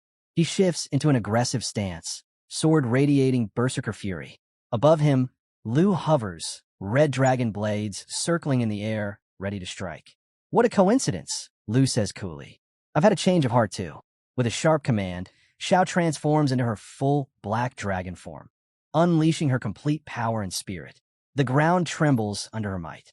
Long's expression shifts instantly, his eyes wide with disbelief. This is the strongest being alive, he mutters, stunned. Then he forces a twisted grin. No matter. Today, I'll slay a dragon and bring honor to the Long name. Lu casts Dragon Inspiration, sending a powerful surge through Xiao, her strength and attacks soaring by 30%. The oppressive force she exudes is enough to paralyze Long on the spot. He tries to move, but his body won't listen. His limbs shake violently, consumed by fear. This is real dragon power, he whispers, shaken to his core. Still, he grits his teeth. Anyone else would be begging right now. But I'm along. With a roar, he unleashes his blades. Dragon breaks the sky. But Xiao swats the attack aside effortlessly, shielding Lu without the slightest scratch. Long stares in disbelief. No way, not even a dent. Lu steps forward, his voice calm, cutting. Burn this into your memory. This is absolute power. Xiao rears back and unleashes a deafening roar. Long clutches his head in agony as the sound pierces through him. In a blink, her claws slam down, ripping through his defenses and drawing blood with terrifying ease. Lu stops right before him. Best keep your voice down. Her temper's worse than mine. Long lies pinned beneath Xiao's claw, helpless. Lu glares down. Didn't I tell you? Dealing with you wouldn't take an hour. He draws his sword, placing it at Long's throat. I'm letting you live, but not because I fear your clan. He steps back, his voice steady. Go tell the Long and Huang families. 1 month from now, we're coming to the west. Senior sister and I will finish this. That's final. Xiao Yi, show him the door. She's been waiting. With a single swipe, she sends Long hurtling into the sky like a rag doll, disappearing into the clouds. She snorts proudly, clearly pleased with herself. Lu turns back to the principal. Looks like we're tied together in this now. Before he can say anything else, she's already in front of him, gently grabbing his shirt, a soft smile blooming on her face. Acting on instinct, Lu gently told her, no need for all this formality between us. The principal, still caught in her emotions, suddenly felt a wave of guilt. Her mind drifted back, 6 months ago, during the He family's push into the unexplored Western lands. The price had been devastating. 4 foreign elites, including her grandfather, were killed. The battlefield had been a wasteland, scattered weapons, blood-soaked soil, and fallen comrades everywhere.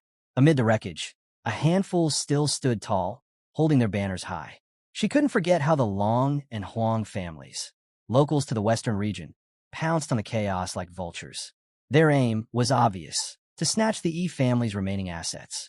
She'd reached out to every ally she could find, but no one dared challenge the might of those 2 clans. At that point, she was ready for the worst, the complete collapse of the Yi family. Her only hope was to save as many lives as possible.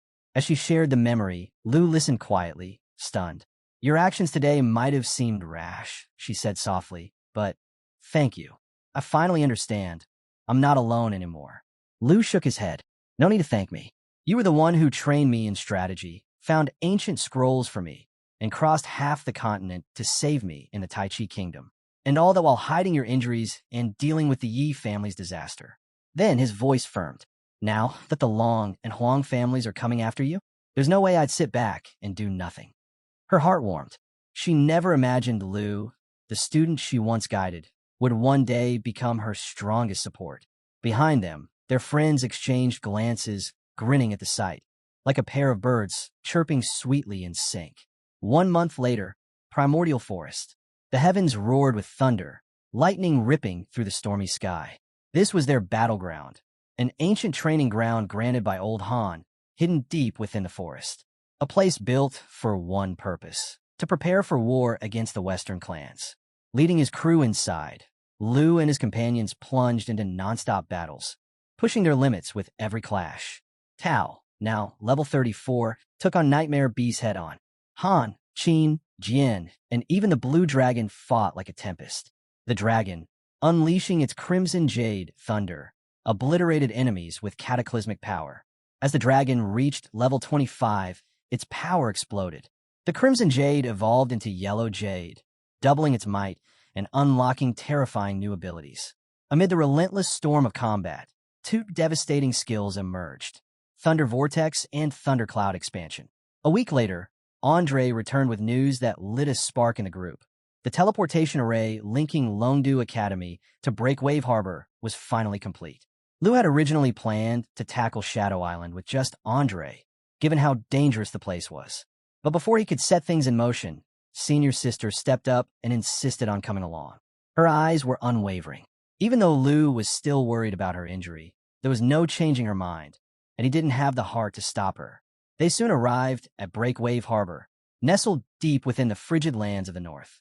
The air was biting cold. From a distance, Andre spotted Lou and lit up with a grin, waving like a brother who'd been waiting a lifetime.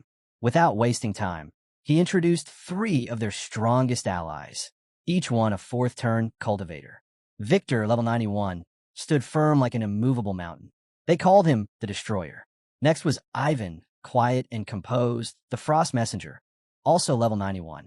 And then came Kyle. His presence was hard to read, veiled and strange. At level 92, he held the rare and powerful title, Magic Feather. The ship they boarded was brimming with strength. 23 seasoned 3rd-turn experts, each one battle-tested and ready for war. But Andre hadn't even gotten to the best part yet. With a proud grin, he unveiled their ultimate weapon, a colossal Sea Emperor-class magic warship. The sight left Lou stunned. Built from pure mithril and reinforced with ironwood aged over 1,000 years. This ship wasn't just a vessel, it was a fortress.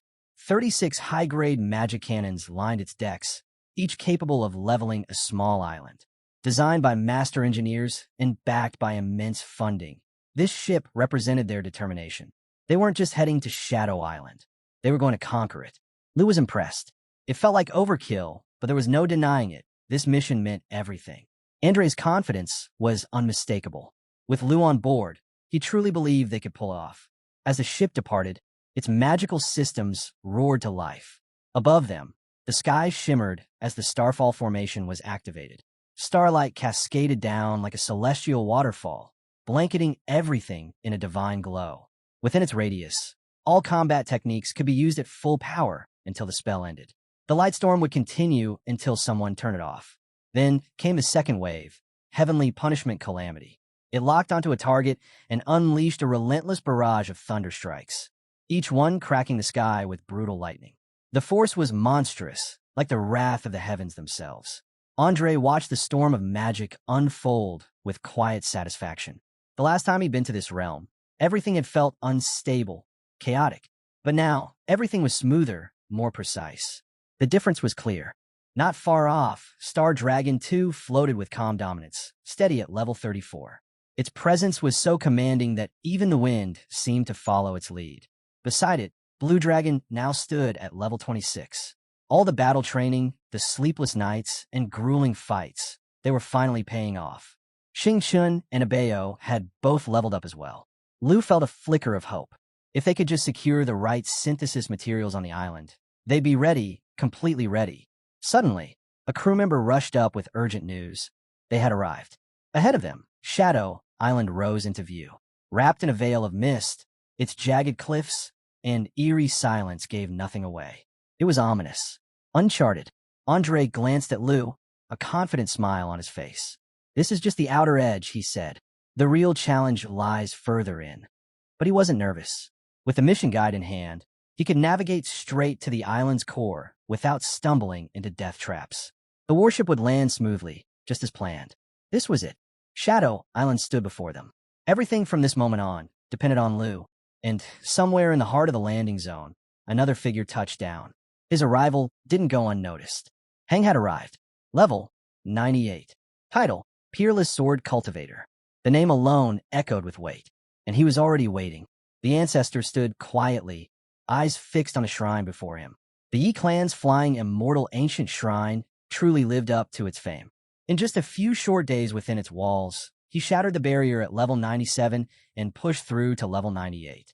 The progress was staggering, proof of the shrine's legendary power. His thoughts drifted to the time he and the uncles had secluded themselves together for 3 days. Despite all their effort, their combined gains couldn't even compare. It wasn't just about individual aptitude. Class roles played a critical role. They were all Sky Curse Masters, but the shrine housed the spirit of a sword immortal. Their cultivation paths simply didn't align. No surprise they couldn't sync with the shrine's energy. A shame, really.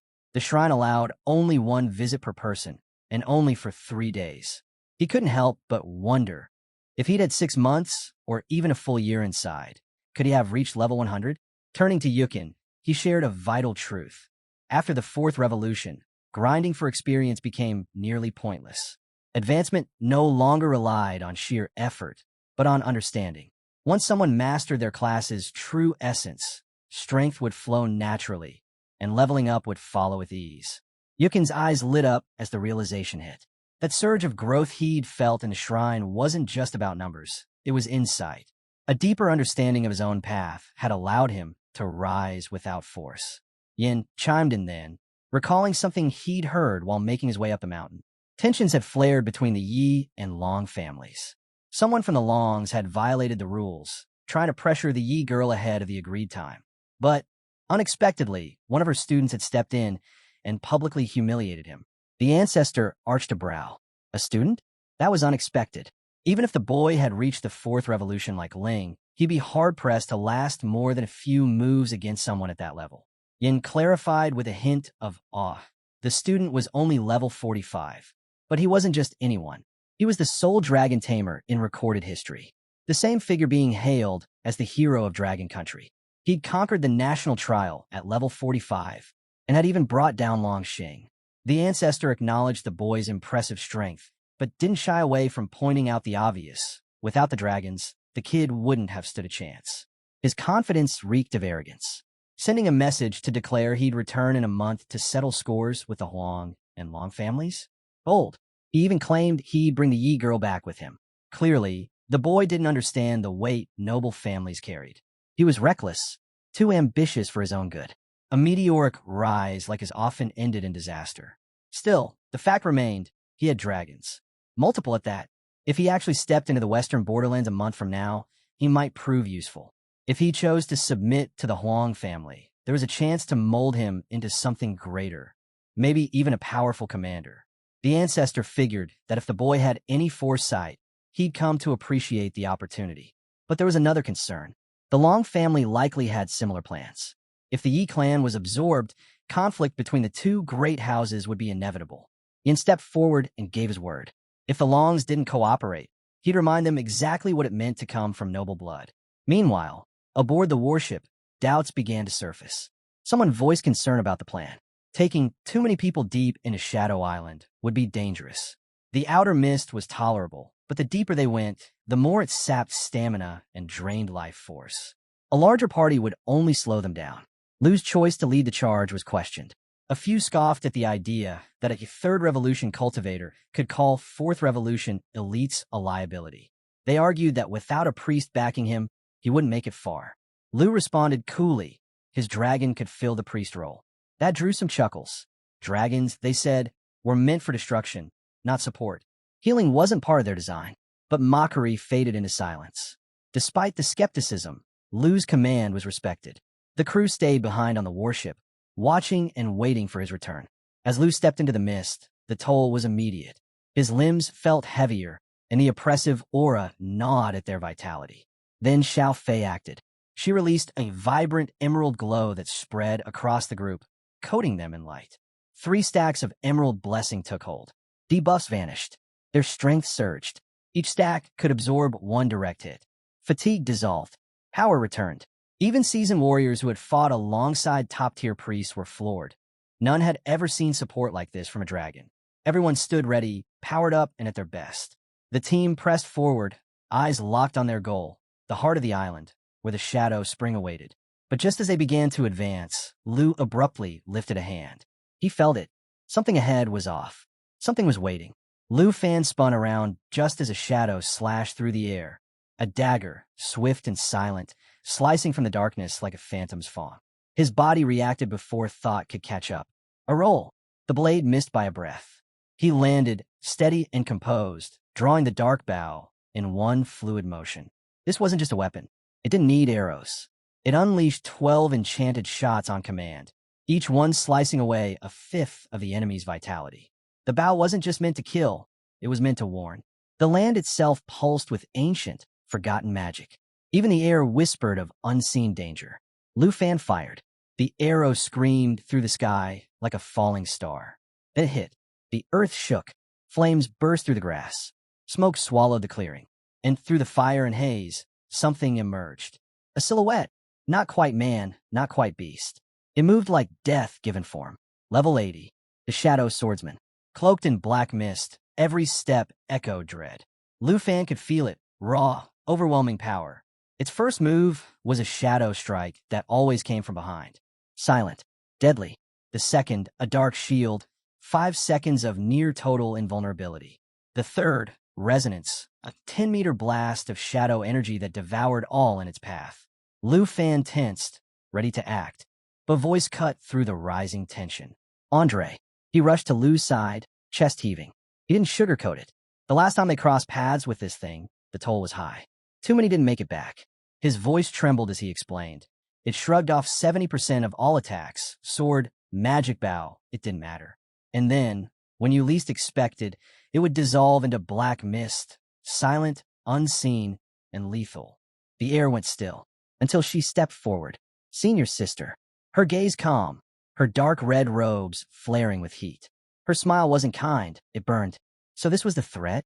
A fire spear crackled in her grip. The ground blackened beneath her feet. Then, with a single leap, she soared upward. Her weapon ignited, then descended like a comet. The demon split in half, flames devouring its form. She hovered in the smoke, her spear shifting, blade, staff, flame. Each change fluid, each one an extension of her will. Then she froze. Something moved behind her. Dozens of glowing eyes blinked in the fog. Unblinking, piercing, alive. Andre's warning came fast. They never come alone. One appears, then the pack follows. The shadows surged forward, familiar and terrifying. His voice cracked with memory. He remembered that fight. They weren't outmatched. They were exposed. Read like a book. Weaknesses laid bare. They didn't win that day. They simply lived. Lu Fan finally spoke, his voice laced with shock. Not even a rank 4 could stop them. Andre met his gaze, calm and certain. Strength means nothing here. His voice dropped lower. That thing feeds on fear and rips apart the soul. Lu Fan listened, unmoved. A faint smile crossed his lips. Where is it? He asked, then added. This time, it ends differently. He glanced at Xiao Fei and gave a slight nod. Call the Holy Dragon, he said. Xiao Chui rose into the air, dragon bone flute in hand. The atmosphere turned heavy. Light erupted from fallen corpses.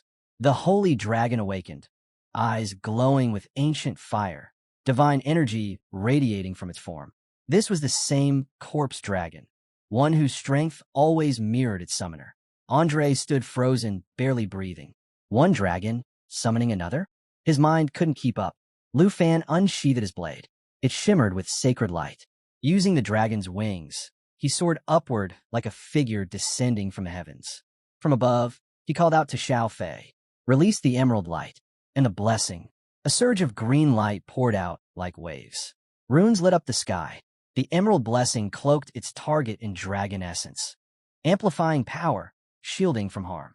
It peeled away curses, boosted strength, and guarded like an invisible wall. Lu Fan's eyes lit up. Dragon, more power, he shouted. The sacred dragon roared. Golden light burst outward. Lu Fan and his dragons radiated raw might. Their stats surged. Their strikes sharpened. 2 more dragons rose from Xiao Fei's flute. One flamed with fire, the other echoed with thunder. Ancient rage swirled around them. No commands were needed. They dove straight into the fray. In the chaos, Lu Fan's eyes stayed locked. He turned to Andre. The man was bleeding, worn down. Pain etched across his face. I'll heal you, Lu Fan said, and I'll make them pay. He didn't need to say more. His eyes said it all. Andre's brow furrowed. 2 dragons. Will that be enough? Lu Fan just smiled. He stepped forward and sliced the air with his sword. 2 is all we need. Then the monsters came. The clash erupted. The sacred dragon breathed fire. Xie's dragons scorched enemies into dust. The earth cracked. The sky turned crimson. Screams ripped through the battlefield like thunder. Amid the chaos, one figure didn't move. Purple mist wrapped around it like smoke. Its eyes were darker than the void. Lu Fan's gaze locked on it. He lowered his sword and stepped back. The real threat is here, he warned. This wasn't just a battle. It was a war waged in the shadows. He turned to Xiao Fei and Andre. "Stay sharp," he said. This thing didn't strike like the others. It crept in silence, draining life with a whisper. One hit could ruin everything. Suddenly, a crimson chain lashed out toward Lu Fan. It wasn't meant to wound. It aimed deeper, reaching into the soul. Another shot towards senior sister. Lu Fan's expression changed. Not for himself, but for her. "Watch out," he yelled. She heard him, but her eyes stayed focused. "Calm." She drew her bow with steady hands. "Giving up? Not my style," she said. Her arrow met the chain midair. It yanked. She yanked harder. Now she was the one hunting. The demon hidden in the mist was forced into view. Its face contorted. The fog around it shattered. Without hesitation, she fired again and again. Every shot struck its mark. She never looked Lu Fan's way. "They picked the wrong target," she said coldly. The demon lashed out, chains flying wildly. It tried to kill her. It missed. She moved like flame, fast, precise. Her arrow spun a circle in the air. Fire erupted. The demon was caged. The burning chains broke apart. The demon let out a final scream. Then silence. Senior sister stood alone, bow still ready. Her breath slowed. "That was too easy," she murmured. Her brow furrowed. "Was it me?" she whispered. "Or the dragon's blessing?" She scanned the darkness. The demon was gone. Or maybe just hiding. A thought she didn't want to finish. Level 85 elite monsters used to be a real challenge. At least 2 heavy-hitting skills were needed to take one down. But now, they were getting wiped out with a single hit. Watching it from afar was one thing, but being in the middle of the action made the impact of the dragon buffs undeniable. Lu Fan had been advised to steer clear of the chaos at the western border. Someone had even floated the idea of sending Xiao Fei instead. They were convinced she alone could crush both the Huang and Long families. But things were getting out of hand. Senior sister was too fired up, and even Xiao Fei looked uneasy. Lu Fan stepped in, calming her down and making it clear Xiao Fei wasn't going anywhere. It was never easy to keep a clear head with Xiao Fei around. But with the drop rate for Shadow Allura being so miserably low, they needed to farm way more monsters. The grind was getting on their nerves, but their resolve was only growing. The Shadow Dragon King contract blueprint turned out to be a legendary item, single use only. Crafting it required 3 rare materials: the Shadow Gleam Stone, the Ancient God Crystal, and large amounts of both Shadow Allura and Shadow Spring Water. As of now, they only had 17 of the 300 Shadow Allura needed, and not a single drop of Shadow Spring Water. Still, no one was panicking. The path ahead was crawling with monsters. They moved forward, following the trail that wound toward the Shadow Spring. A beastly roar rang out through the valley as they activated Divine Valley Fusion, an ability that let them absorb Shadow Swordsmen and convert them straight into attribute points. Nothing was wasted. Suddenly, the air shifted. Strange noises, wet, gurgling, hissing sounds, echoed from the darkness. It was like the shadows themselves had summoned backup. Lu Fan told Senior Sister to hang back and let him and Andre deal with it, especially with her still recovering. But she wasn't having it. With Xiao Fei at her side, there was no way she'd let anyone else take the lead. After 4 hours of relentless fighting, they finally scored another Shadow Allura. That brought their total to 72 out of 300. Eventually, they arrived at the island's core. Before them stood a colossal ruined city, almost the size of Shanghai. Giant gates loomed ahead, surrounded by rows of graves. But there wasn't a single monster in sight. No movement, just silence. They believed the Shadow Spring was hidden somewhere deep within the ruined city. But the moment they stepped in, something felt off. The air was heavy, almost hostile. Without warning, an invisible enemy launched a sudden strike. Senior Sister barely evaded it, and quickly thanked Lu Fan for stepping in to save her. But the attacker remained unseen, its presence lingering like a shadow. Lu Fan activated a protective barrier, stabilizing their health and buying the group a moment to regroup. Whatever it was still out there, watching. Lu Fan told Xiao Fei to activate her perception skill. The black dragon's energy surged, ripping through the veil of illusion and exposing every hidden threat in the vicinity. In an instant, the sky swarmed with enemies. More than 1,000 level 95 Shadow Death Singers emerged, all cloaked in stealth just moments ago. They came equipped with deadly skills like Shadow Stealth and Death Song, illusions that warp perception, and they hurled dark energy orbs that slowed everything they touched. Despite the numbers, the team didn't falter. With Lu Fan and the dragons backing them, they had no reason to fear. But something shifted beneath the ground. A different kind of monster was lurking below. It was lower level, yet unreadable by scan, an unknown element that couldn't be underestimated. Andre and Senior Sister volunteered to keep watch over the ground. Meanwhile, Lu Fan soared into the sky, aiming to clear out the death singers from above before pressing deeper into the ruins. The battle reignited. Lu Fan called upon the true body of the flame god, unleashing waves of explosive force that scorched the air. As the fight raged, Xiao Fei stumbled across something wedged inside a deep crevice, a black wax-sealed letter. It turned out to be part of a hidden quest, directly linked to the underground creature they couldn't scan. Once again, Xiao Fei proved her value, uncovering a key piece of the mystery right when they needed it most.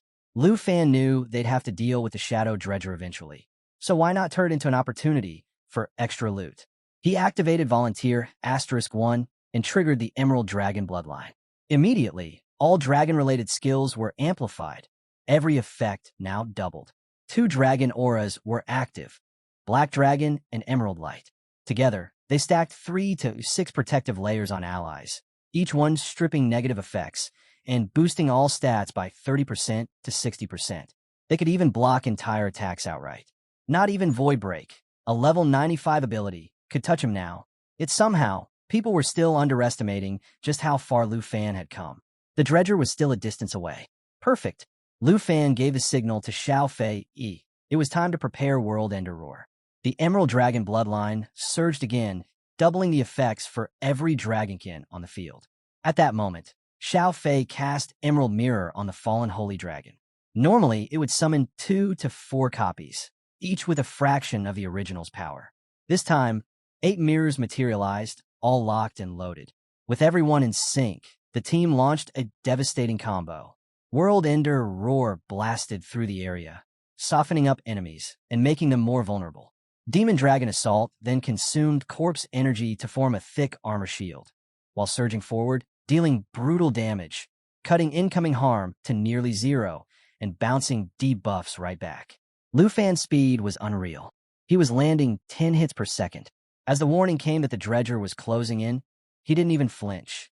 He unleashed Break 2, layering his weapon with Dragon Aura. 2 swift slashes followed, both crackling with dragon energy. His dragon partner moved as if they shared a single mind. Void Break and Snow Country Curse swept the field clean. Andre was still catching up by the time it was over. Then, the Shadow Dredger arrived.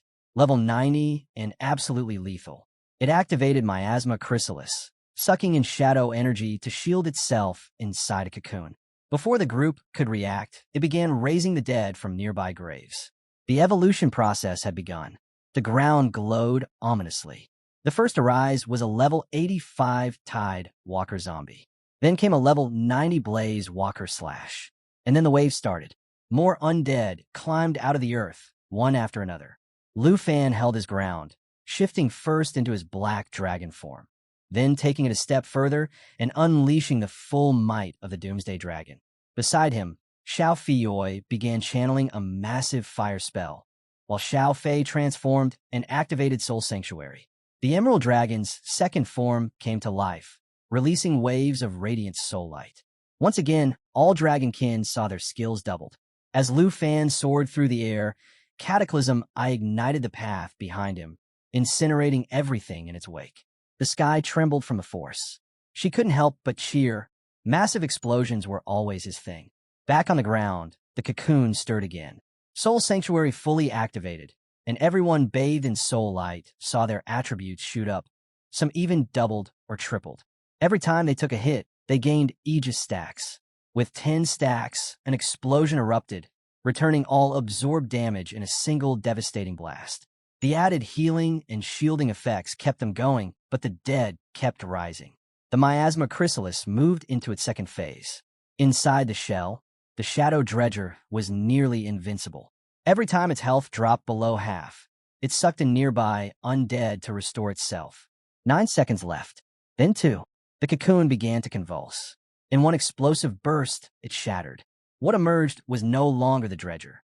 The Shadow Dragon General had arrived, level 95, and far more dangerous than anything they'd faced so far. In night form, the General looked human, but its attacks were laced with both physical and shadow damage. Its spirit stats surged by 25%. In Dragonoid form, it transformed into a full dragon, striking with a deadly mix of physical and magical force. Strength rose by 25%.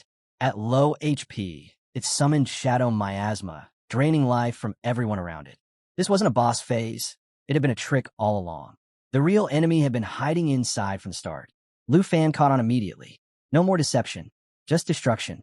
He activated Thunder's favor, and he shifted into World Ender form. The Thunder Jade morphed into Amber Jade. All Blue Dragon skills were now twice as powerful. When Amber Jade unleashed its final spell, it created a Thunder Zone. Anyone who moved inside would suffer increased damage. Lu Fan began issuing orders. Xiao Fei was to protect Senior Sister and Andre. She followed up with Emerald Mirror, casting it on a Bao and Xiao Fei. Then Roar Eternal One began its transformation, becoming Emerald Dragon Lu. At the same time, Eternal Guardian activated, casting a massive shield beneath the entire party. Its strength scaled directly with the caster's health and recovery. Emerald Mirror activated once more, casting another wave of illusions. 2 to 4 duplicates were expected, but 8 mirrored figures emerged again, each carrying the same skill set, though at reduced strength. The Blue Dragon surged forward, charging its dragon energy. Before the enemy could even react, it was gone, obliterated in a single decisive blow. Lava burst followed, unleashing a fiery tide. A molten pool spread across the ground, trapping any remaining enemies.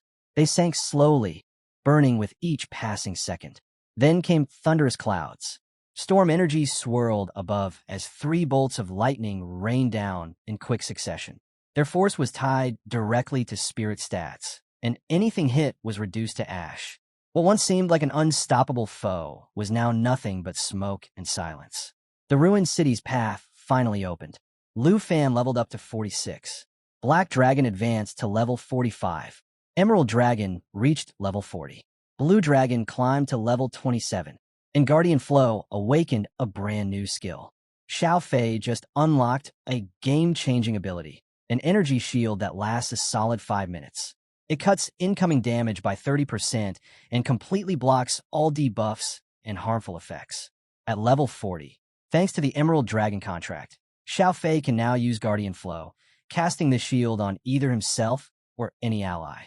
After reviewing the trait mechanics, Xiao Fei realized this skill works even better when used by Dragonkin.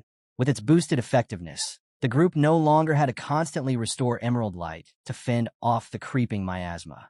Wasting no time, Xiao Fei activated Guardian Flow on the entire squad, surrounding them in a stable protective field. Then Lu Fan showcased his own newly awakened ability, and the impact was immediate. Everyone felt lighter, more agile, and fully shielded from status effects. The team moved effortlessly through the dense miasma, surprised by how completely it had lost its grip. Motivated by the success, they rallied around Lu Fan to help gather the needed materials. Meanwhile, the fallen Holy Dragon used Divine Bone Fusion to unleash a brutal new tactic. It could now consume its own summons and pets, reducing them to bone and absorbing 1% of their total stats permanently. With both dragons hunting down corpses, resources became easier to find. A teammate branched off to cover more ground and accelerate the collection process. Working as one, they quickly secured everything needed. But just as the fallen Holy Dragon prepared to absorb the powerful Shadow Dragon General, someone stopped it. They argued it was a waste to use up such a high-tier creature for minimal gains. The team agreed and instead chose to turn the Shadow Dragon General into a controllable puppet. Now resurrected as a level 95 fallen corpse, the Shadow Dragon General joined the fight with 2 powerful forms. In human form, it dished out physical and shadow damage, with a 25% boost to its spirit stat. In dragon form, it combined brute force with magic, gaining 25% more strength. When its HP dropped below 25%, it drained life from nearby enemies through its shadow miasma. With this addition, the roster now included the 9 Realms Demon, the 5 Guardian Heroes, the Divine Bone Avatars, and the Shadow Dragon General, all capable of challenging even 4th Revolution Masters. The next step? feed the 5 guardian heroes to the fallen holy dragon, and push its power even further. The team checked the rewards from completing the Shadow Dredger bounty and found a huge bonus, an epic grade enhancement scroll. This rare item could raise any piece of gear by 1 tier up to legendary quality. Their last scroll had already been used on a weapon, so finding another one was a huge win. Alongside the scroll, they also returned with a massive haul of Shadow Allura. They had gathered 397 units, nearly double the required 200. With a total count now reaching 569, they were more than stocked for any crafting tasks ahead. One teammate couldn't help but comment on their streak of good fortune and suggested using the scroll on the soul wings, which were already legendary. Another member backed the plan, pointing out that upgrading mobility was a smart tactical move. After using the scroll, the wings gained not only a sleeker appearance, but also enhanced performance in flight. The moment they were equipped, the difference was clear. Movement felt sharper and far more precise. Now upgraded to Wyvern Soul Wings, the item had no level restriction and its enchantment cap was gone. Stat boosts were impressive. Agility jumped by 356, Strength by 291, Spirit by 246, and Stamina by 234. The wings granted the soar ability, boosting flight speed and giving a 20% boost to all attributes while airborne. With upgrades finalized, the team took off toward the Central Palace ruins where the elusive Shadow Spring was rumored to be hidden. Their high-speed flight turned the journey into a thrilling race. One member eventually called out for the leader to ease up a bit. As they neared the target zone, everyone stayed sharp and watchful. To scout discreetly, one of them activated magic mimicry, a disguise skill previously used by Senior Sister to impersonate the school principal. A strange sound suddenly echoed from beneath the ruined palace, sharp and unfamiliar. The team exchanged glances, but no one claimed responsibility. It was clear they'd have to head inside to uncover the truth. Deep within the ruins at the core of Shadow Isle, a mysterious voice began to speak. It grew clearer with every step, and the group realized the source was nearby. The voice confirmed what they had hoped. The Shadow Spring was indeed here, untouched for the past 3 centuries. Without warning, a ghostly dragon emerged and launched a sudden attack, throwing the group into a brief moment of chaos. A voice from the past echoed through the air. Some of them recognized it. The spectral presence didn't appear hostile, but they stayed alert.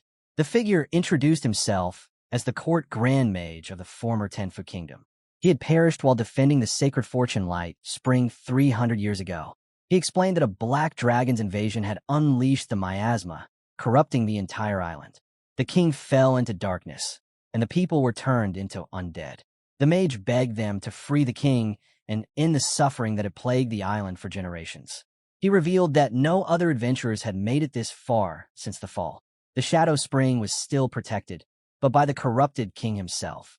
A new quest appeared, the Court Grand Mage's request. It told the tragic story of how Tenfu Isle had fallen into ruin and become Shadow Isle. The once noble king had been transformed into a monstrous half-dragon abomination, while the citizens were cursed into the undead. The Court Grand Mage's last wish was for the group to defeat the Shadow Dragon King and bring peace to the land. The promised reward: full ownership of the Tenfu territory. Heavy footsteps echoed from deep within the palace. The team tightened their formation. They knew this would be their toughest fight yet. Then the Shadow Dragon King emerged, a level 95 boss made from pure miasma. Its form twisted and massive, its every move spreading corrosive shadow energy. It didn't follow any predictable patterns. There'd be no easy win here. The final battle had begun. In this heightened state, death sentence becomes a devastating force. With a colossal greatsword, it strikes the target with pinpoint precision, delivering an unavoidable hit that deals 490% shadow damage. The only catch: it can be used once every 90 seconds. Dragon Roar follows next, echoing with the voice of a dragon and weakening all enemy stats across the board. When the user speaks in a human voice instead, it triggers a mind control effect, turning the tide in an entirely different way. The Ghost King has fully transformed, a monstrous blend of man and dragon. Its presence casts a suffocating pressure over the battlefield, making every moment feel heavier. Lu Fan holds position. Andre is ordered to stay put and not make any reckless moves. Senior Sister quickly shifts back into her mage role, stepping up to confront the creature directly, while Andre hangs back to search for the Shadow Spring. The Flame God's true body is summoned, calling on Spheric, the High Flame God. With this, all of the caster's attributes are doubled. Flame Burst wings materialize, granting temporary flight. The higher the spirit's stat, the longer the wings last. Though she wasn't on rear guard before, the mage feels sure of herself now. The whole team is prepared. They advance. Xiao Fei, now ready, begins his transformation into his ultimate state, the Doomsday Dragon. Once again, Death Sentence is unleashed. The brutal slash lands clean, delivering overwhelming shadow damage that bypasses all defenses. The squad activates the Gather skill. Eternal Guardian summons a massive shield that surrounds and protects every ally within its radius. The barrier's durability is tied to the Eternal One's current health and regeneration power. With the shield holding, Xiao Fei launches his retaliation. Lava Burst begins charging, then detonates, covering the battlefield in searing fire. A molten pool forms beneath enemy feet, slowly dragging them under and burning them over time. This boss isn't like anything they've faced before. Even Xiaoya's strike gets effortlessly swatted aside. Valio steps in, ready to unleash Grip and Prison. He activates Thunder's favor and shifts into World Ender Thunder form. The Thunder Jade is swapped out for Amber Jade, amplifying all Blue Dragon skills twofold. Every Thunder spell now creates a high-damage zone at its target. Any enemies that move within the zone, they get hit even harder. The next move unleashes one of the most powerful spells in their arsenal, 3.3 million world-ending thunders. Bolts of lightning rain down in a furious storm, striking the entire area. With Thunder's favor active, the spell breaks free from the usual source limitations, making it even more devastating. But the battle's just heating up. The Black Dragon activates Void Break, slashing twice with Charged Dragon Aura. This attack can sync with dragon pets for an amplified strike, adding more pressure to the already chaotic fight. Then the Shadow King vanishes. Using Shadow Corrosion, it dissolves into a cloud of black miasma, becoming invisible while continuing its assault from within the mist. Lisha and Lu Fan try to track it, but the skill hides it flawlessly. Andre quickly senses something is wrong and warns the others, don't rush in. A sudden roar erupts behind them. An attack is already underway. The group's defensive skills trigger just in time, shielding them from the sudden blow. Lu Fan seizes the moment. He senses the Shadow Spring is close. As tension builds, Hug roars, shaking the field. Lu Fan doesn't flinch. He charges forward without hesitation. Miss E voices concern, but her worries are calmed. She casts Emerald Mirror, creating 2 mirror images of a chosen ally. Each copy can use the original skills at 30% strength. One image springs into action. The ambush lands on the decoy. Lu Fan emerges untouched. Even the team is caught off guard by how perfectly the illusion worked. Their coordination pays off in full. With a brief laugh and a breath of relief, they regroup and ready their next wave of attacks. Lu Fan begins charging Lava Burst and Judgment's Calamity. At the same time, Xiao Fei Fury casts Guardian Domain, locking the enemy in place and preventing it from escaping into the miasma. Xiao Fio steps up to deliver the final blow. Dragon Domain expands across a massive 100-meter radius. Within this zone, all Dragonkin and Blood-bonded allies gain a 50% boost to every stat. Enemies suffer the opposite, 50% reductions across the board. Movement, teleportation, and summoning are sealed off completely. Lava Burst erupts again. A scorched pit opens beneath the Shadow King, pulling it in while flames deal continuous, punishing damage. Judgment's Calamity locks on, striking again and again with divine bolts of Heaven's Wrath. Each hit lands hard, pushing the boss toward defeat. The fight intensifies. Blue Dragon I reaches level 28. Blue Dragon 1 and Emerald Dragon 2 hit levels 28 and 41. Black Dragon 2 climbs to level 46. Lu Fan himself ascends to level 47. At last, resting atop the fallen boss's crown is the Shadow Gleam Stone. The contract with the Shadow Dragon King nears completion. The quest log updates. The Court Arch Request. The current objective: defeat the Shadow Dragonoid King and release the trapped souls. The mission isn't over yet. As the last traces of darkness faded from the dragon's remains, Lu Fan spotted something gleaming beneath its rotting scales, a crown. He picked it up, inspecting it carefully. Just as he thought, it could be broken down. But this wasn't some ordinary relic. It was the Shadow Glare Stone embedded within the legendary Shadow Crown. Right then, Vento materialized at his side. He explained that the crown once belonged to the king of the Tianfu Islands, a revered ruler from a time long past. Holding the crown in his hands, Lu Fan thought to himself, everything was finally coming together. Aside from the Shadow Spring, every vital piece was now secured. And even better, there were leftover resources they could sell off for a hefty sum in dragon coins. The inventory listed it all: shadow stones, a god crystal, island breach, and an impressive stock of high-grade gear. But before they could celebrate, Missy burst onto the scene, visibly upset. She demanded to know why no one had told her about the operation. Said it had terrified her. Andre stepped in quickly, trying to calm her. Lu Fan remained outwardly calm, but inside, his patience wore thin. He replied coolly that this had been their first time using mirror imaging on people. Things had moved fast, and they'd relied on visual cues to coordinate. He added that there would be a next time. Missy didn't look convinced. She stood still, visibly annoyed, but eventually gave a reluctant response. Just then, an elderly man stepped forward from the shadows, his expression filled with reverence. He bowed deeply, saying their actions had freed his king. Addressing Lu Fan as a hero, he confessed he'd waited years for this very moment. With great care, he extended a red sword toward Lu Fan. The system screen flashed. Shadow Greatsword, quest item, a relic symbolizing the rule of the king of Tianfu Island. The old man asked Lu Fan to take the sword and lead them out of the looming crisis. As Lu Fan took it, the man's voice turned soft, almost pleading.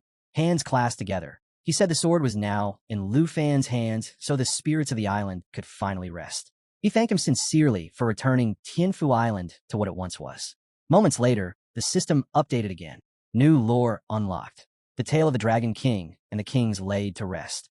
Aldwin's voice echoed in the air, completing the ritual. He pledged his loyalty, vowing that the future of Tianfu Island now belonged to Lu Fan. A new system prompt materialized, revealing the link between Shadow Island and the freshly cleansed Tianfu Island. Down by the beach, two island boys stared at the clear skies in awe. The thunderstorm's gone. I can't believe it, one murmured. Must have been Andre and that dragon Tamer, the other replied, nodding slowly. The old man faced Lu Fan, his gaze respectful. This land is yours now. Lu Fan stood steady, hand tightening around the red sword. The interface blinked. Court Archmage request accepted, followed by territory system unlocked. He gave a faint, satisfied nod. I now own a territory. Missy smiled as she watched the interface update. Congratulations. Unlike me inheriting a family plot, you earned this from scratch. Lu Fan examined the newly accessible territory system. It offered steady daily resources, consistent income, monster regeneration, and a passive stream of experience. Tianfu Island was listed as a level 2 territory under region, Black Sand Sea. Now that the island was purified, Lu Fan started planning. Water, stone, and shadow stones were top priorities. Defensive traits like fog and thunderclouds had deactivated automatically. He could now open ports for trade, take on monster clearing jobs, or even develop Tianfu into a private sanctuary. But if needed, he could revert the island back to its shadow form, reactivating the storm systems and deadly fog to ward off intruders.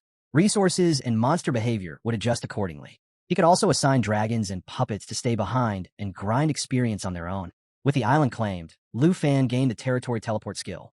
The system pulled up a full rundown, the ability to open or close a portal to his territory anytime. Missy clapped her hands. That's amazing. It's safe and stunning here. You could bring the whole crew.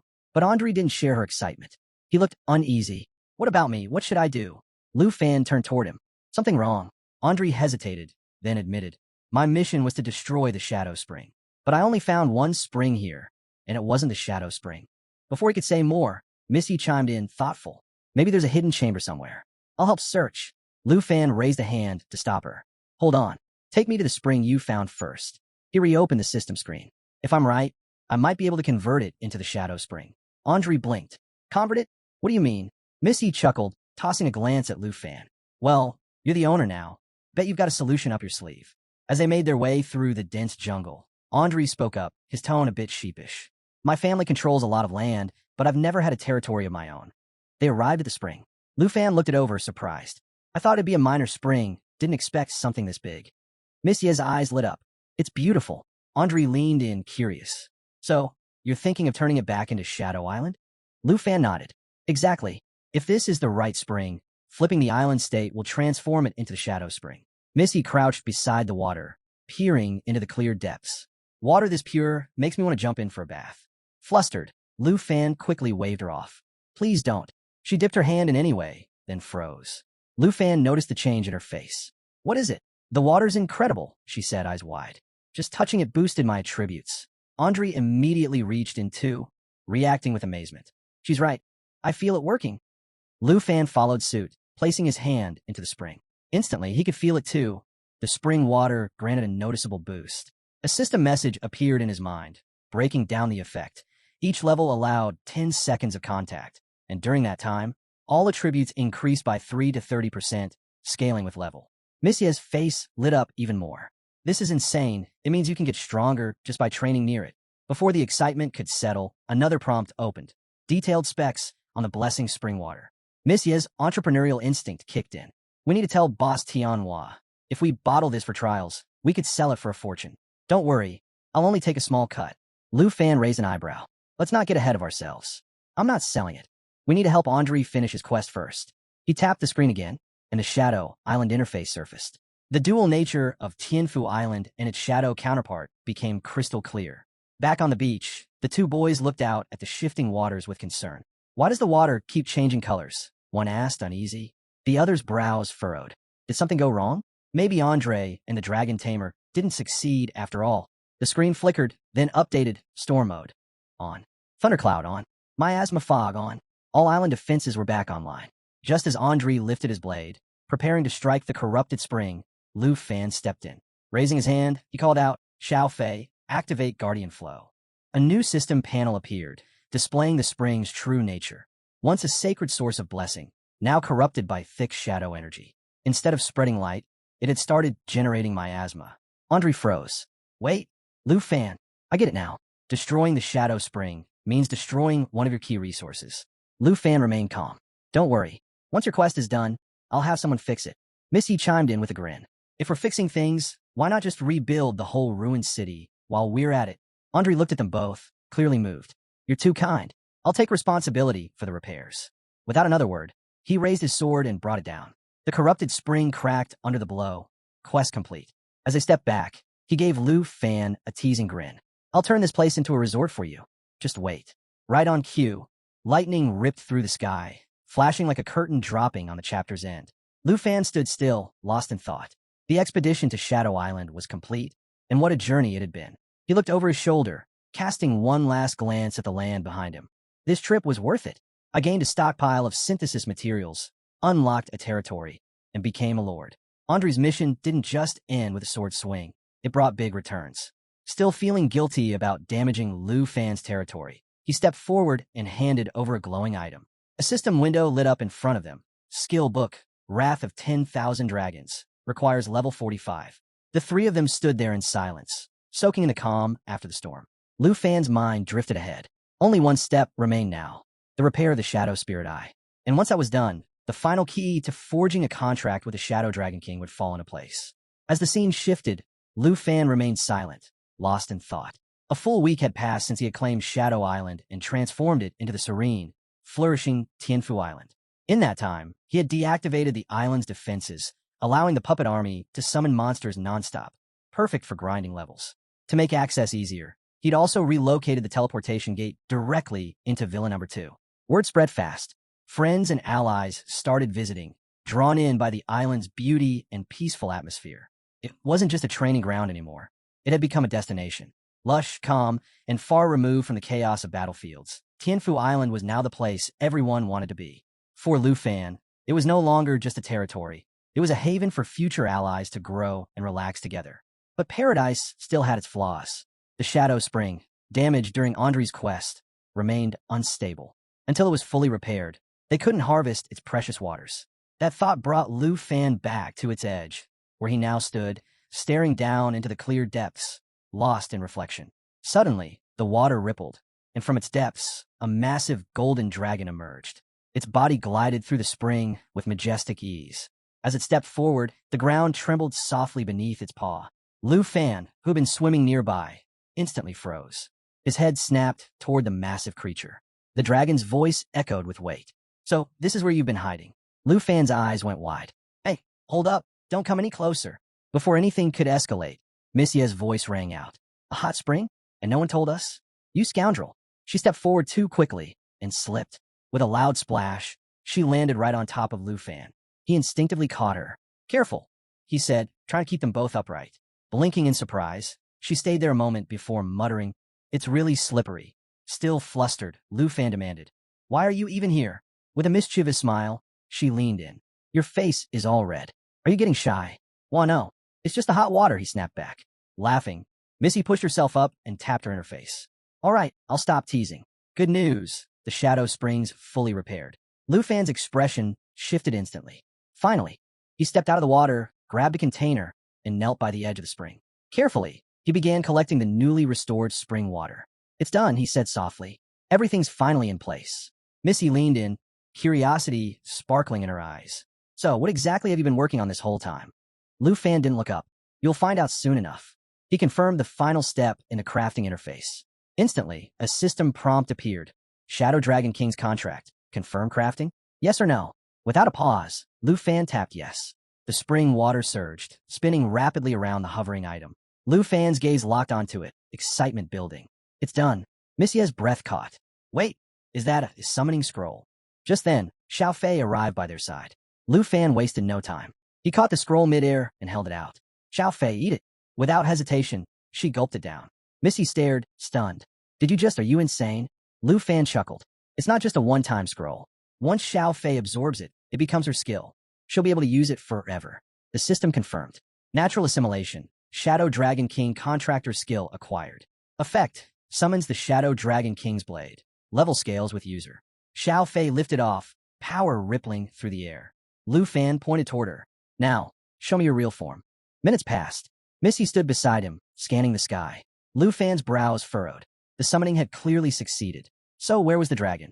He narrowed his eyes at the subtle lines on the system screen. Status. Contract complete. Power level. High agility. Extreme stealth skills detected. Hold on, he muttered. This isn't a glitch, it's hiding. Missy nudged him. Are you zoning out again? Did it work or not? Snapping to attention, Lu Fan gave the command. Release stealth. The air shimmered. A ripple of white and blue energy twisted together, warping the space above the spring. Then, with a sudden burst, a colossal dragon materialized. Its frame elegant yet intimidating, scales glowing with light, and blood-red eyes locked forward. With a thunderous roar, it shook the ground. Trees trembled. Pebbles rattled into the spring. Missy stood frozen, mouth half open. You're kidding. You summoned another dragon? And this one turns invisible? Lu Fan turned to her, a restrained smile tugging at his lips. Not just any dragon. He tilted his head slightly, eyes gleaming. Want to see what it can do? As the scene shifted, a thunderous cry shattered the skies. The dragon burred above, letting out a roar that rattled the blood-red heavens. In that moment, a system window blinked to life, introducing the Shadow Dragon General, a fearsome entity labeled at level 95. Its combat capabilities flashed on screen. Night form, dragon form, and the ominous shadow miasma. Another dragon pierced through the crimson clouds, declaring grimly, This one's the boss of Shadow Island, second only to the Shadow Dragon King. Eyes blazing red like twin infernos, the enormous beast fixed its deadly gaze on Lu Fan. Most would crumble under the pressure, but not him. He let out a slight chuckle. Good, just what I needed to warm up. Then, under his breath, he muttered, Shadow Concealment. He vanished in an instant. A deep, guttural roar echoed as a burst of red mana erupted behind him. From within that chaos, a monstrous black dragon emerged, its crimson eyes burning with rage, its chest glowing faintly with a pulse of blue energy. The beast roared, Intruders, before slamming its colossal claw into the ground. The shockwave launched debris skyward, twisting gravity for a split second as the battlefield quaked. The dragon snarled and lunged forward, the glow in its chest intensifying. The roar that followed seemed to bend the very air. But Lu Fan stood unfazed, his gaze locked onto the creature, that same faint smile lingering. The dragon halted in front of him, fangs bared, clearly provoked but unable to shake him. Then, without warning, the red sky split apart, sliced by a flash of blinding white and blue energy. The beam came crashing down, slamming into the dragon's side. It howled in rage as green mana ignited across its body, scales shimmering violently. It countered instantly, unleashing a triple beam, red fire bursting from its eyes and mouth, flooding the area with devastating force. From a distance, Lu Fan and Miss Yi watched the chaos erupt.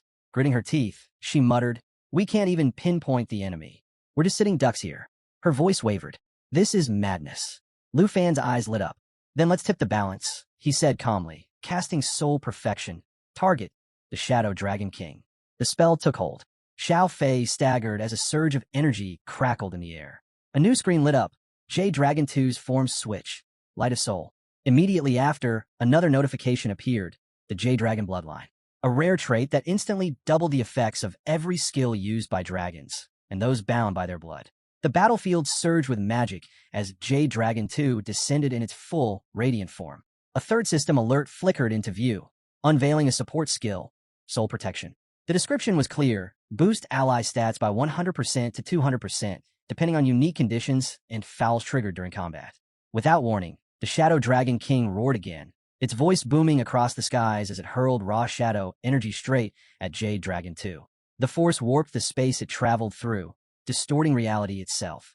Jade Dragon 2 twisted midair, wings slashing through the currents in a sharp attempt to dodge, but the energy chased it like a curse, relentless and precise. Lu Fan watched closely, piecing things together. So that's how it works?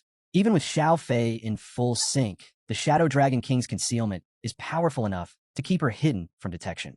Just then, the dragon crashed back on the ground with a quake that shook the entire field. Its body flared with a strange glow, pulsing streaks of blue mixed with flashes of pink. Another beam erupted from its burning red eyes, unleashing a wave of force that sent Lu Fan and Miss Yi flying through the air. Despite the distance they were thrown, they felt no pain.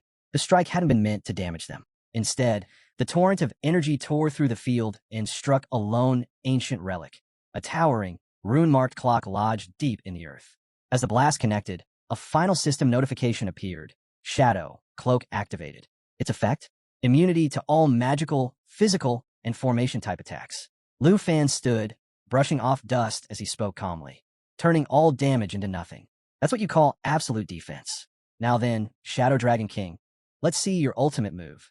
The beast responded with a low, guttural growl. Its massive body coiled, muscles tense, and a violent pulse of blue energy exploded from its core. The ground fractured under the pressure as waves of power radiated outward, shaking trees, stones, and anything not rooted deep enough to resist the force. Jade Dragon 2 stepped forward without hesitation. Lightly, it darted across the Shadow Dragon King's tail, each step precise. Right then, another system window opened. Shadow Assassination, a lethal technique that targeted enemy weak points, enhanced with a staggering plus 1,600% bonus damage. Missia's breath hitched as she took it all in. "It's unreal. That's a level 95 boss," she whispered. Lu Fan glanced back, his tone casual. The Shadow Dragon King is built for assassination, optimized for single, fatal strikes. With Xiao Fei backing it, one-shotting a boss is nothing unusual. Missy blinked. One shot? From level 45 to 95? I'm level 96 with just over 8,000 base stats. That kind of power's just broken, she muttered, tightening her fists. Then her voice softened. Still, in 2 more days, I'll finally be strong enough to stand toe-to-toe with the 2 great factions. And with you by my side, that's all the confidence I need. Lu Fan met her gaze, his voice steady. As long as I'm around, no one will lay a hand on you. She gave a soft nod, a faint smile tugging at her lips. All right, but deep down, her mind was already racing. If you really pull this off, the Yi family will owe you more than just a favor. I'll make sure you receive something worthy. Our most sincere gift of gratitude. Time flew. In just 2 days, the scene shifted dramatically. They now stood on harsh, cracked terrain, a barren stretch of rocky ground with jagged hills scattered across the horizon. The western frontier. Lu Fan surveyed the rugged expanse, thoughts stirring quietly. 2 days later, just as we agreed, my senior sister and I arrived at the edge of the western frontier. Beside him, Miss Yi remained silent, her gaze fixed on the distant lands ahead. After a moment, she murmured under her breath, barely audible, "Western frontier. I've returned."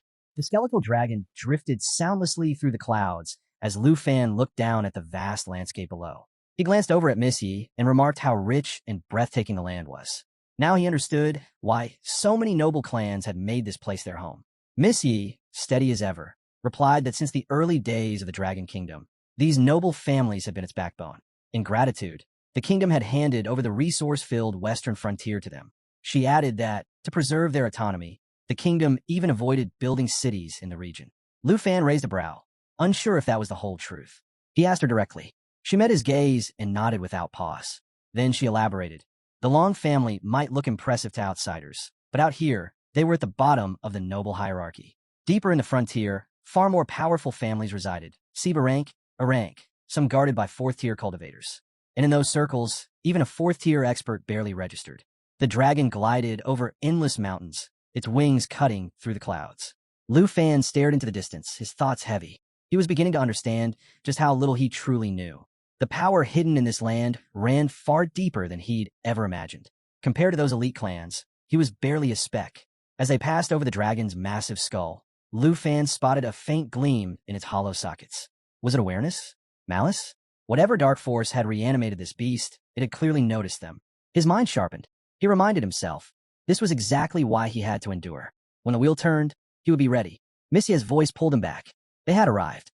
Below them stretched a sprawling city, and she guided the dragon down toward the Yi estate. The landing was smooth, and soon they stood before a grand villa. She turned to him, serious. Are you truly ready for what lies ahead? If you have doubts, now is the time to leave. But Lu Fan didn't flinch. His voice was firm. With everyone already waiting, there was no turning back. If anyone should be regretting their choices, he said, it was the Hong and Long families. Missy gave a soft smile and reached out her hand. Let me show you where I grew up, she said. Lu Fan took her hand without hesitation and followed her lead. The scene shifted to the Hong family estate, where a massive martial arena pulsed with blue energy. At its center, a crimson stone structure phased in from a teleportation gate, then broke apart into glimmering fragments. Inside the ring, two men stood facing one another. One young, in black robes, dark hair flowing, and the other older, dressed in pristine white with hair to match. The younger man, Yu Tian, conjured red mana from a rose in his palm, his voice firm and self-assured. He spoke of his bloodline's superior techniques, though admitted that even after a month of stabilization, he still trailed slightly behind. The older man responded by summoning blue mana, calmly noting that despite being just level 98, Yu Tian had already shown the strength of an A-rank noble at level 99. A rare feat, he added that in another 6 months, Yu Tian would likely surpass him entirely. For someone from minor noble lineage, he said, Yu Tian was nothing short of extraordinary. If Yu Tian could reach level 99, their family might even break into the C-rank clans, a shift powerful enough to challenge the 9th family itself. Yu Tian's brow furrowed slightly at the mention of their ambitions, but he stayed silent. As if reading the change in mood, the elder spoke again, this time about a message for Miss Yi. Both turned as word came of her approach, and surprisingly, she wasn't alone. She was arriving alongside a young man, riding a skeletal dragon. Yu Tian raised a brow. A bone dragon? Not a black-scaled one. The elder confirmed it. That creature, he said, had tamed other dragons before. It wasn't just unusual, it was dangerous. Left unchecked, it would be a problem. Yu Tian's gaze sharpened. If that guy can survive out here in the frontier, where strength is the only currency, I'll bring him under the Hong banner. Out here, no one reports life or death to the dragon capital. The elder closed his eyes for a moment before continuing. The Long family, he said, would be arriving at the Yi estate soon. They were coming not only to demand resources and justice, but to propose a marriage to Miss Yi. These negotiations, he warned, could shift power balances. Yu Tian scoffed. The Longs haven't changed one bit. With that, he made up his mind. In 3 days, when the Long family reached the Yi estate, he would be there too. He'd take that chance to crush them both. The elder nodded, calling Yu Tian by name. With unwavering certainty, he declared that the western frontier would one day belong to their family. With that, both men stepped down from the arena, their decision made. 3 days slipped by. At the Yi residence, a maid knocked gently outside a guest room. She announced that Mr. Liu was waiting for breakfast. After another knock, she asked if Mr. Liu was inside. But the room was silent. The only signs of life were a neatly hung jacket and a softly glowing teleportation device humming in the corner. Far from the estate, on the sunlit shores of Tianfu Island, Lu Fan stood with Xiao Yi and Xiao Fai. A system notification blinked into view. His level had increased, and so had the levels of the Black Dragon, the Jade Dragon, the Star Dragon, and the Blue Dragon. He couldn't help but be amazed at how much they'd all advanced in just a few days. He started to wonder, was his strength now enough to shake the noble families with a decisive strike? His thoughts drifted toward Miss Yi. How were her preparations coming along? As sunlight danced across the waves, everything shifted. In an instant, Lu Fan found himself back in his room. Voices filtered in from outside. A man was reporting to a woman. Bad news. The Long family had arrived at their gates. Lu Fan realized he'd returned at exactly the right moment. He opened the door and saw a young man briefing Missy. The Long family was already in the main hall, demanding an audience, and the Hong family's convoy was rapidly closing in on the western second slope.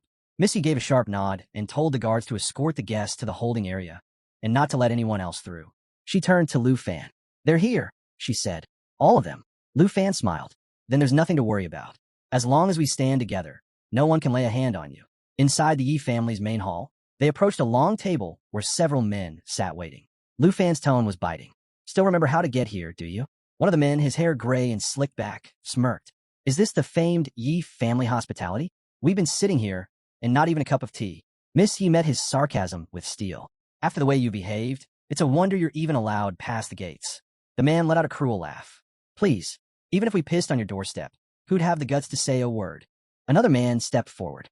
"I'm Long Eru," he said smugly. "Second brother to Long Xing, 32 years old. Level 98. Diamond class, hidden profession." His voice was soaked in arrogance. Every word meant to provoke. Long Eru stood tall, his voice loud and smug. "The 2 months are up," he announced. "We're here to collect what your family owes. But more than that, your betrayal won't be ignored. Long Xing gave everything to open doors for you. And this is how you repay him?" "Our patriarch is furious. Someone has to answer for this." Missia's eyes burned. "Long Xing broke the rules and disgraced himself. We owe you nothing, and we're not giving anything back." Long Eru's grin widened. "No need to get so worked up. There's a peaceful solution. Marry me." He spread his arms as if making a generous offer. "You become Long Xing's sister-in-law. With our name behind you, even the Hong family wouldn't dare interfere. And if you feel like slapping me around first, well, I won't stop you."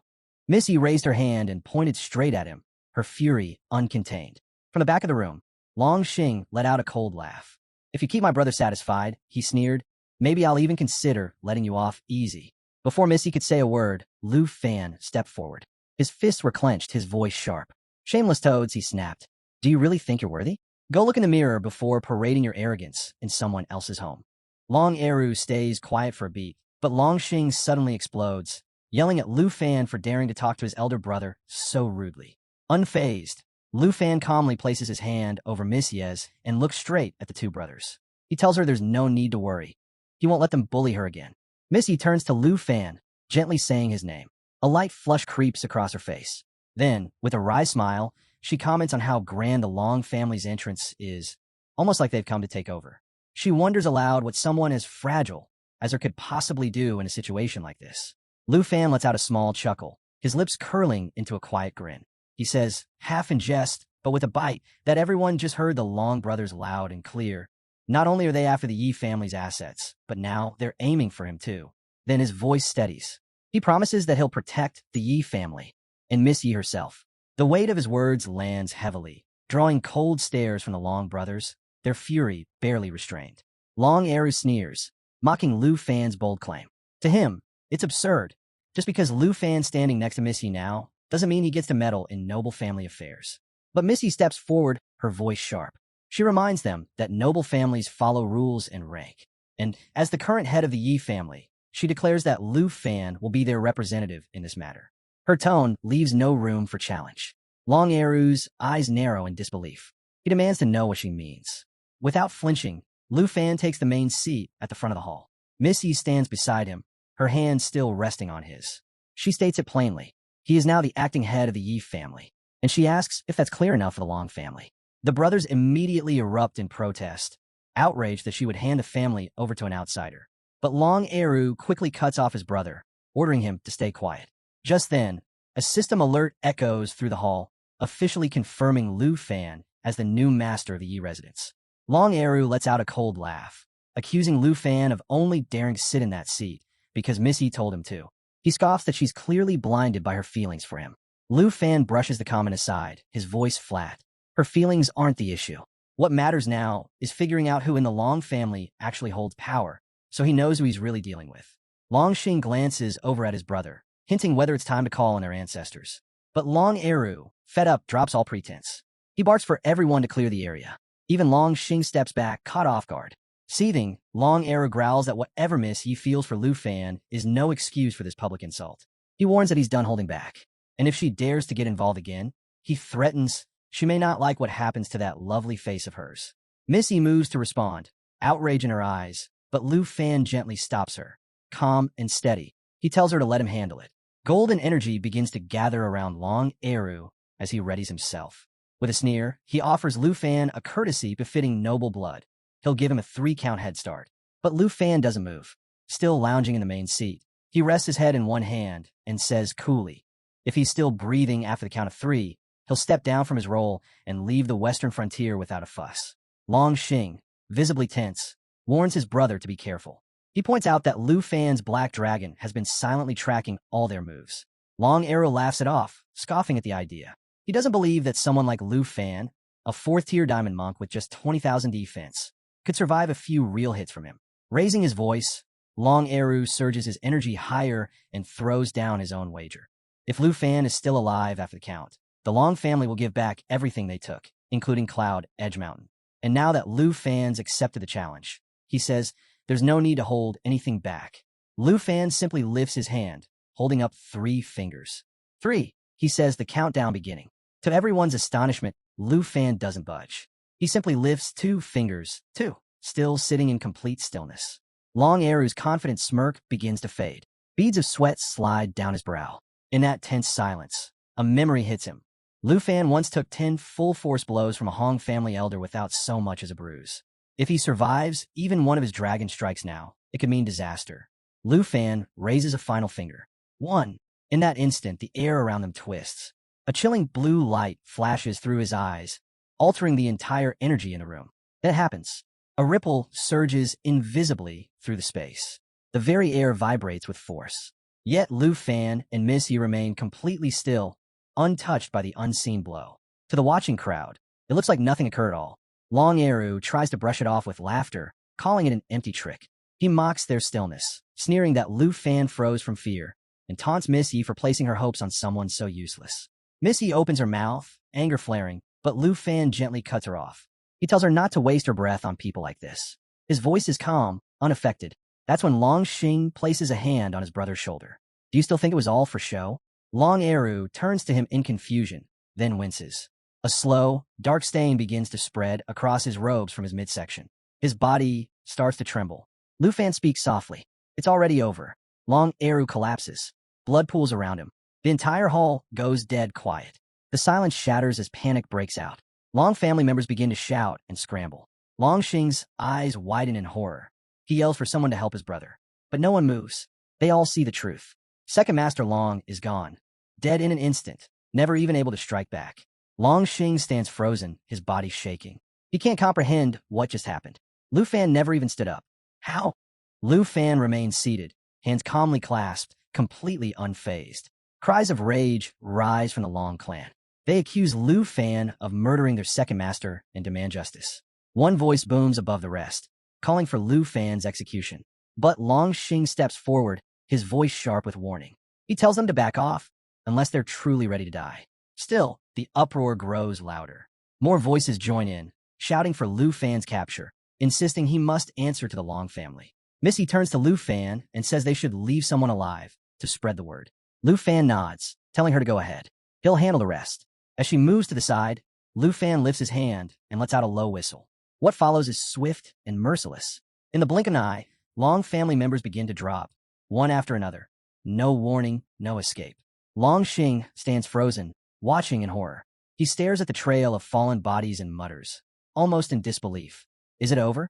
Are they all gone? Lu Fan stands from his chair and steps forward. His voice cuts through the silence. He reminds Long Xing that, by the Long family's own rules, their servants failed to follow orders. So, tell him, does he really still hold any power over them? Sliding one hand casually into his pocket, Lu Fan stops just a few feet away. His gaze sharpens. So tell me, he says coldly, who's the young master of the Long family now? And whose legs can't even hold him upright? Long Xing drops to his knees, pleading with Lu Fan to spare his life.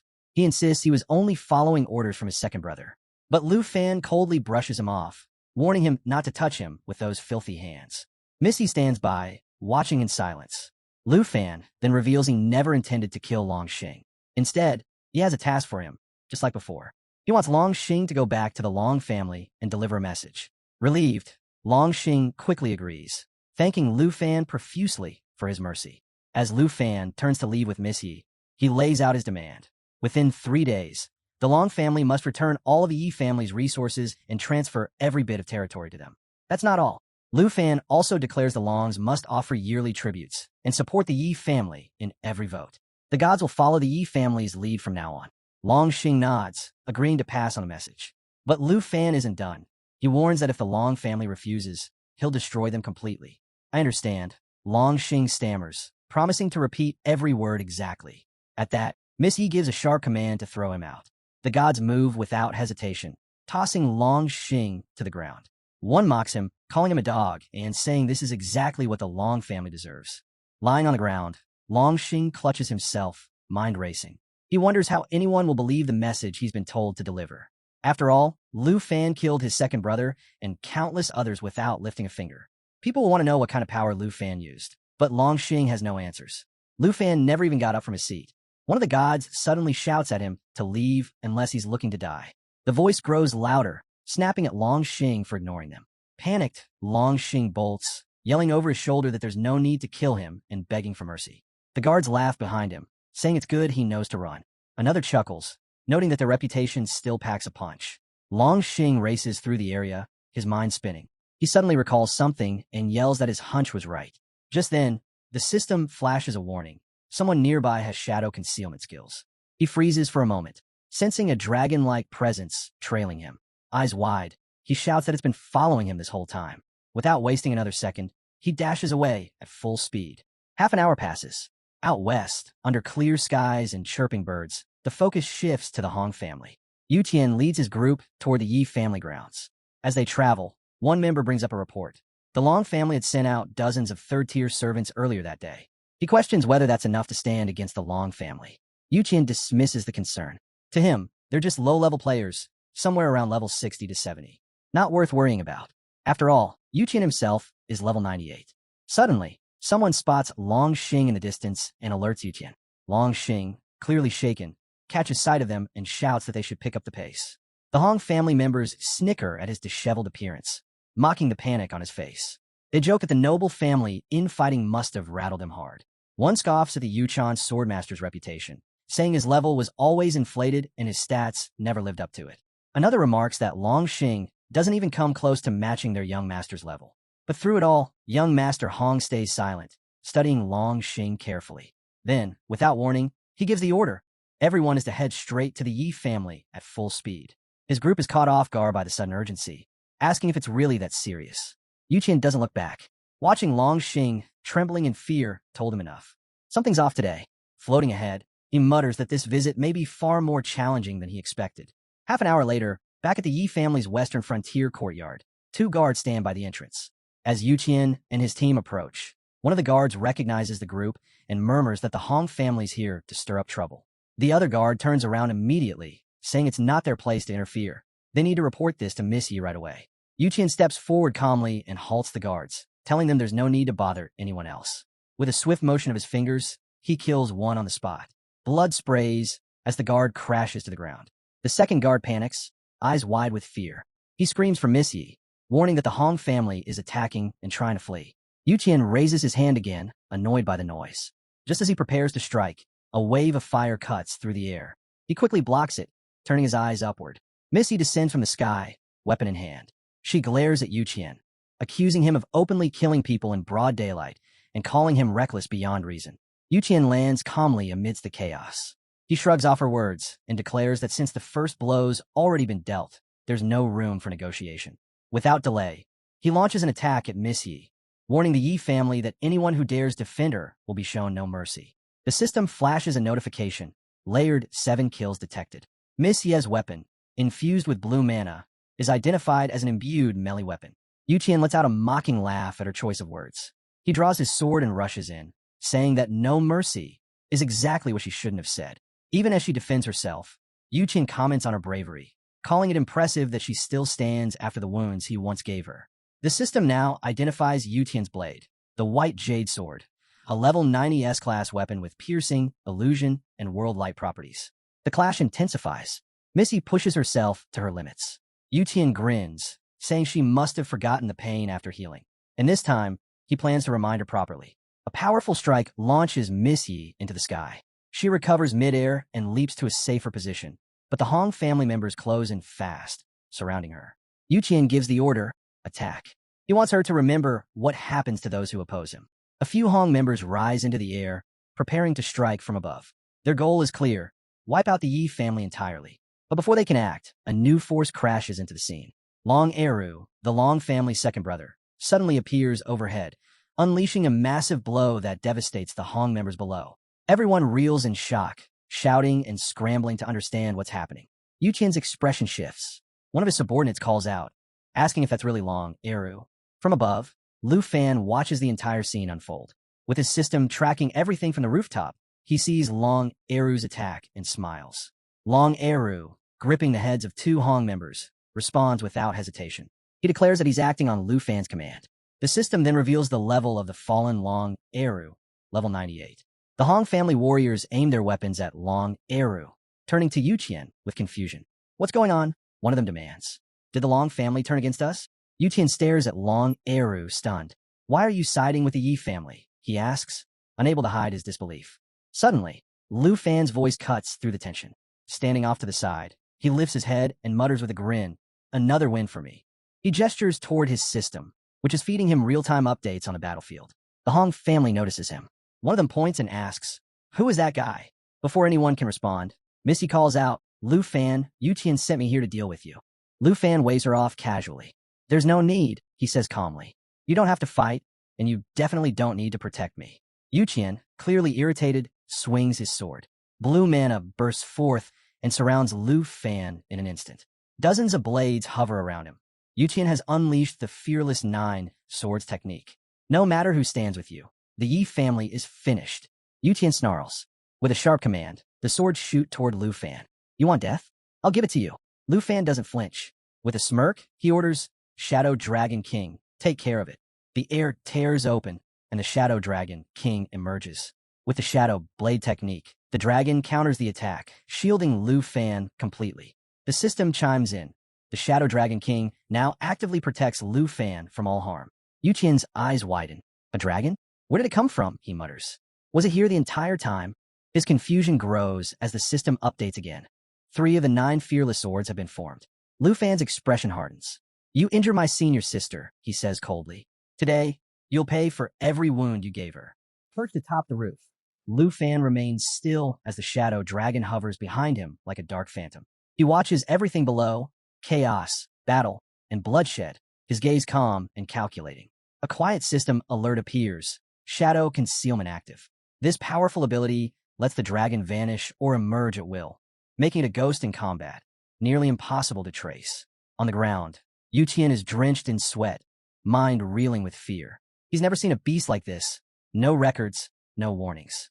His thoughts spiral, struggling to grasp the scale of the danger. Then come the screams. Yuqian spins around to find Long Eru launching through the air, mercilessly cutting down their own men. There's no hesitation, no mercy, just ruthless intent. Long Eru looks driven by something primal, relentless as he cleaves through the Hong family soldiers. Their shouts to stop go unanswered, drowned by screams and the spray of blood as he continues striking their chests with brutal precision. Meanwhile, Lu Fan gives a subtle nod. "Miss Yi will handle this one." Together, they advance toward Yuqian. Miss Yi grips her staff, and the air around her heats up fast, radiating intense fire energy. She steps forward, voice steady, declaring that today, Yuqian will finally atone to the Yi family. The system chimes in, fire marks engaged. 7 layers stacked, damage amplified by 7%. Unshaken, Yuqian summons his squad. A shimmering blue aura wraps around them like armor, binding their formation. With a smirk, he mocks the idea that a single hidden dragon could threaten him. The fight ignites instantly. Miss Yi and Yuqian clash as their squads erupt into battle. Miss Yi unleashes her Ice Squad diffusion technique, a rare blend of defense and attack, and it immediately counters Yuqian's opening strike. The system flags it as a tactical success. Yuqian snarls, determined to prove the dragon's so-called steel power means nothing. The system flashes. Sword light pierces illusion activated. He's wielding the legendary white jade sword. Level 90, one of the rarest. Dozens of jade swords manifest, orbiting Yuqian in a deadly dance. With a precise motion, he aims his strike at Miss Yi and launches skyward. She holds her ground, gathering power to meet his descent. Lu Fan says nothing. He just watches, tracking every shift in aura, every twitch of movement as the battle unfolds.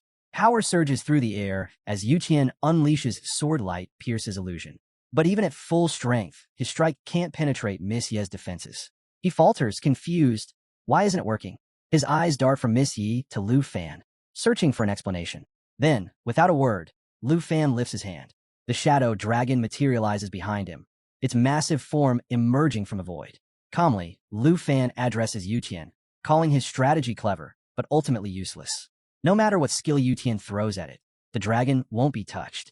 At that moment, Missy channels double her usual power and launches a brutal strike. Her voice cuts through the chaos. This is payback for everything he's done. The blow lands clean. Yuqian stumbles, clutching his side, crying out in disbelief. He never imagined she'd defeat him. Eyes blazing red. Missy tells him it's not over. She wants him dead. This is justice. Yuqian glares at Lu Fan, seething, blaming the shadow dragon for turning the tide. If not for Lu Fan, he wouldn't be on the ground, broken. Suddenly, he grips his sword tighter. Blue mana flares up around him, swirling like a storm. He growls a vow. If he's going down, he'll take them with him. Missy senses it immediately. The air shifts, the pressure thickens. That chilling blue aura, it's all too familiar. The system flashes an alert. Triple weapon fusion initiated. Above, blue mana surges into the sky, gathering at Yuqian's sword, dark and ominous. Lu Fan narrows his eyes. Something's off. He suspects Yuqian might not be aiming at Missy at all. This could be bait, a trap to force Lu Fan's hand. Then Yuqian strikes, roaring for Missy to fall where she stands. Missy holds her ground. She's not backing down. This battle is hers to finish. As Yuqian's power barrels toward her, the system records, Frost Sword Arise, slash. An elegant yet ruthless technique, built for precision and destruction. Lu Fan, silently impressed by the display so far, decides it's time to step in. He issues a command, and the Shadow Dragon King responds, launching itself straight at Yuqian. But Yuqian is ready. Blood trickles from his mouth as he glares at the beast, eyes burning crimson. With a wild swing of his blade, he activates Blood Sword Shackles. The system immediately registers the move. Its impact is brutal. The dragon's charge is halted mid-air, writhing in agony as glowing chains wrap around its form.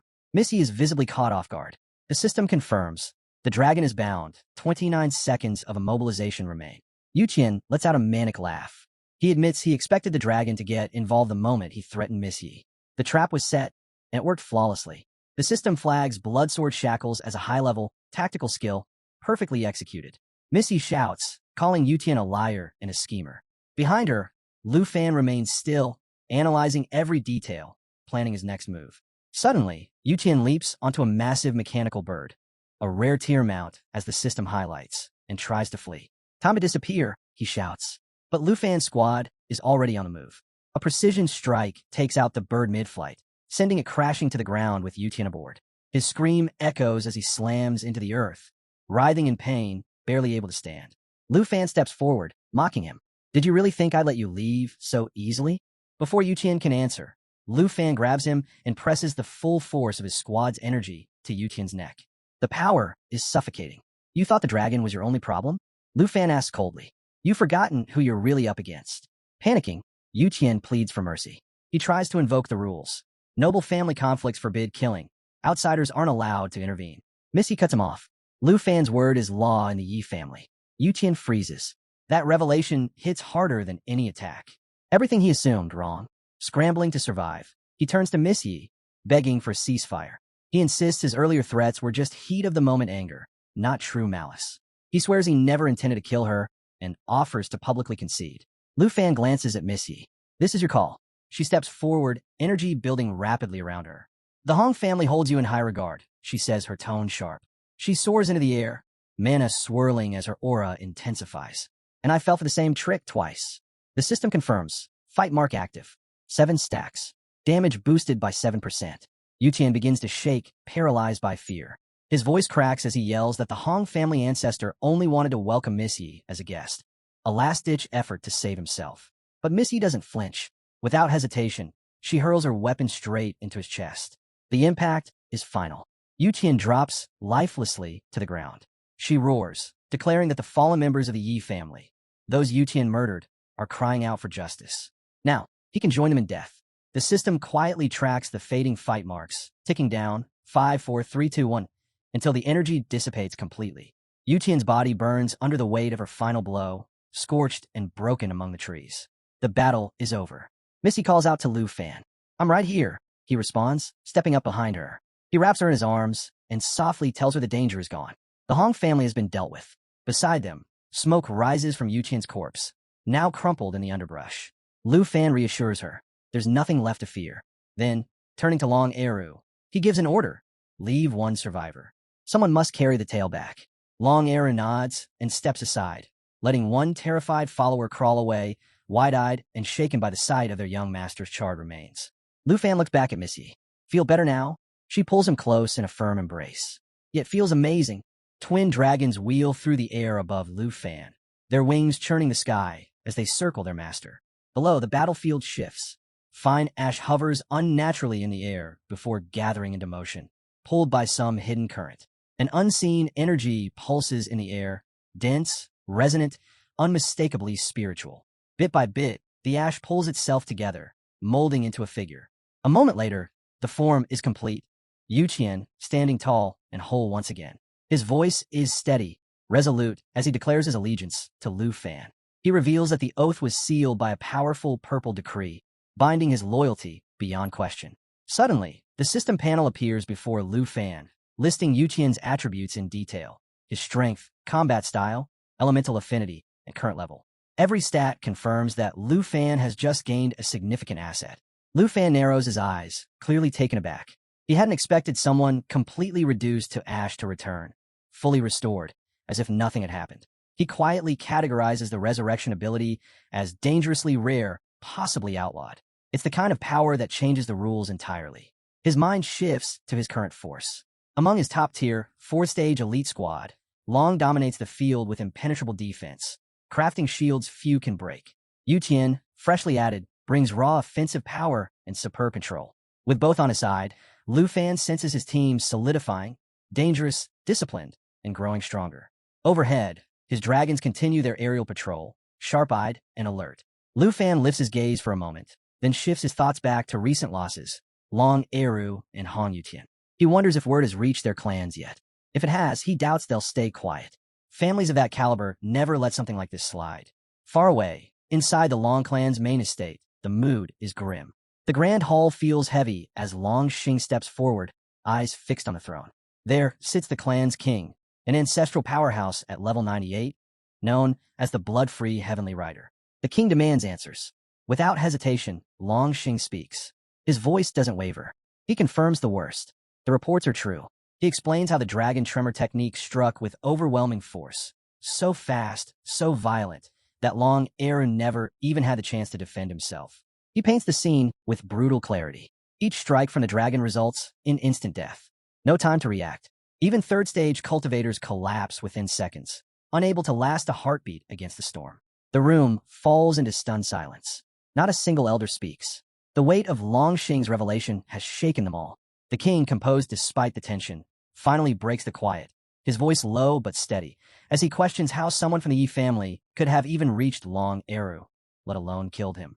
Before anyone can answer, another elder cuts in, steering the conversation. He says the real threat isn't just the death of Long Eru. It's the message that came with Dragon Tremor. A brutal demand.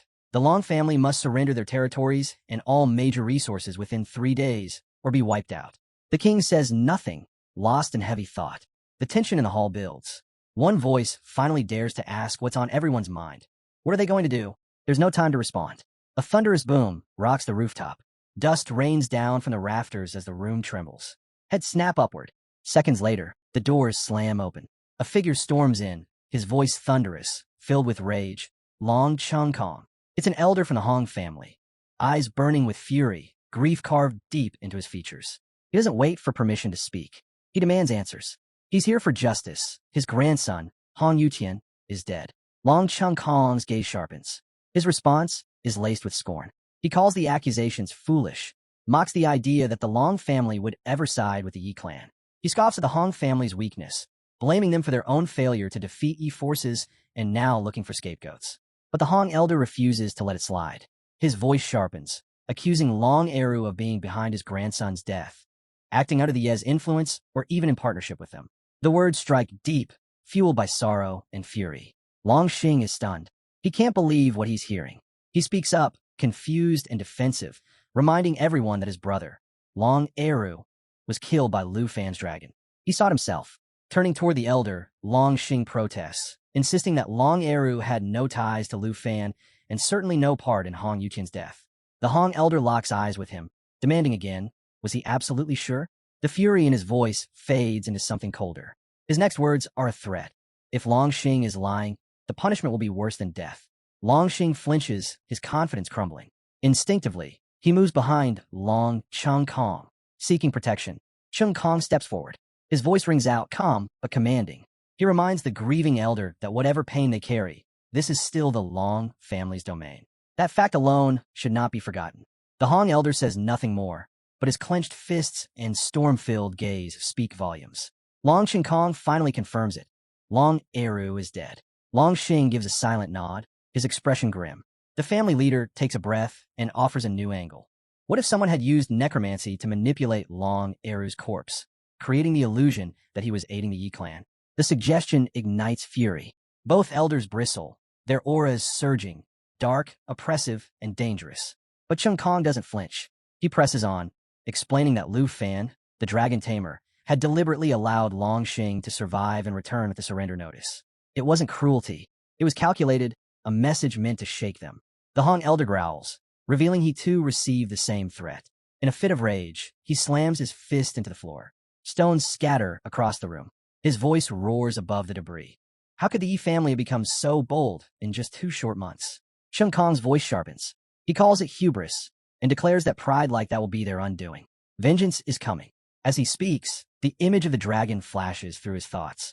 He raises a hand, and flames ignite. He turns to the others, voice steady, and warns them. It's not a spell or weapon that makes the Yi family dangerous. It's the dragon tamer and his beasts. Long Xing steps in, laying out what he's observed. One dragon strikes with silent precision, like an assassin. The other crashes through enemies with overwhelming force. Together, they make an unstoppable pair. The Hong elder strokes his beard, his tone shifting to cold calculation. Dragon tamers, he says, aren't untouchable. If the beast can be restrained, the tamer falls. And when the tamer dies, the dragons are banished to their pet space. Still, he admits, the Long dragon is not easy prey. Chung Kong offers a sliver of reassurance. The Long clan has a secret weapon, a son blessed with the bloodline of an AO god. With that power, he explains, they can lock onto the dragon's energy and trace them instantly once a mark is made. Silence falls again.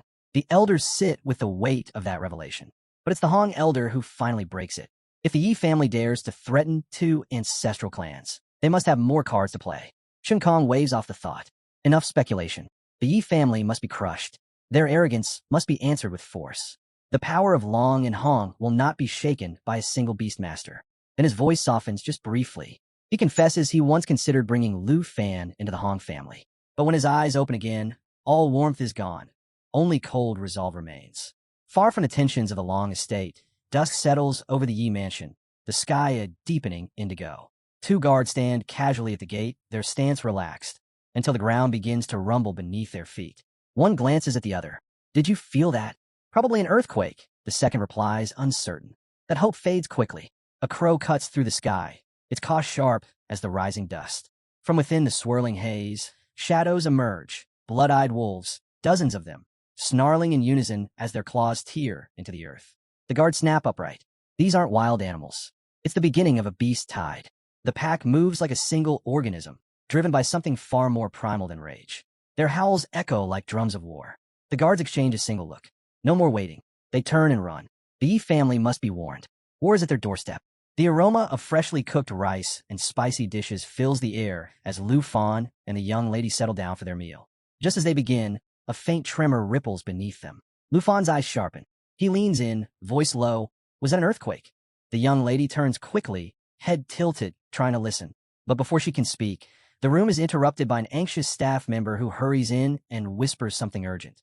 There's trouble. The beast tide has started. She stiffens and repeats the phrase under her breath. Beast tide. Lu Fan's gaze meets hers. He nods. We need to check outside. Cut to the outside of the Yi clan's estate. Soldiers are already mobilizing. Weapons drawn, they stand ready at the gates. Darkness thickens, and from it, a pack of wolves emerges, their glowing red eyes cutting through the dusk.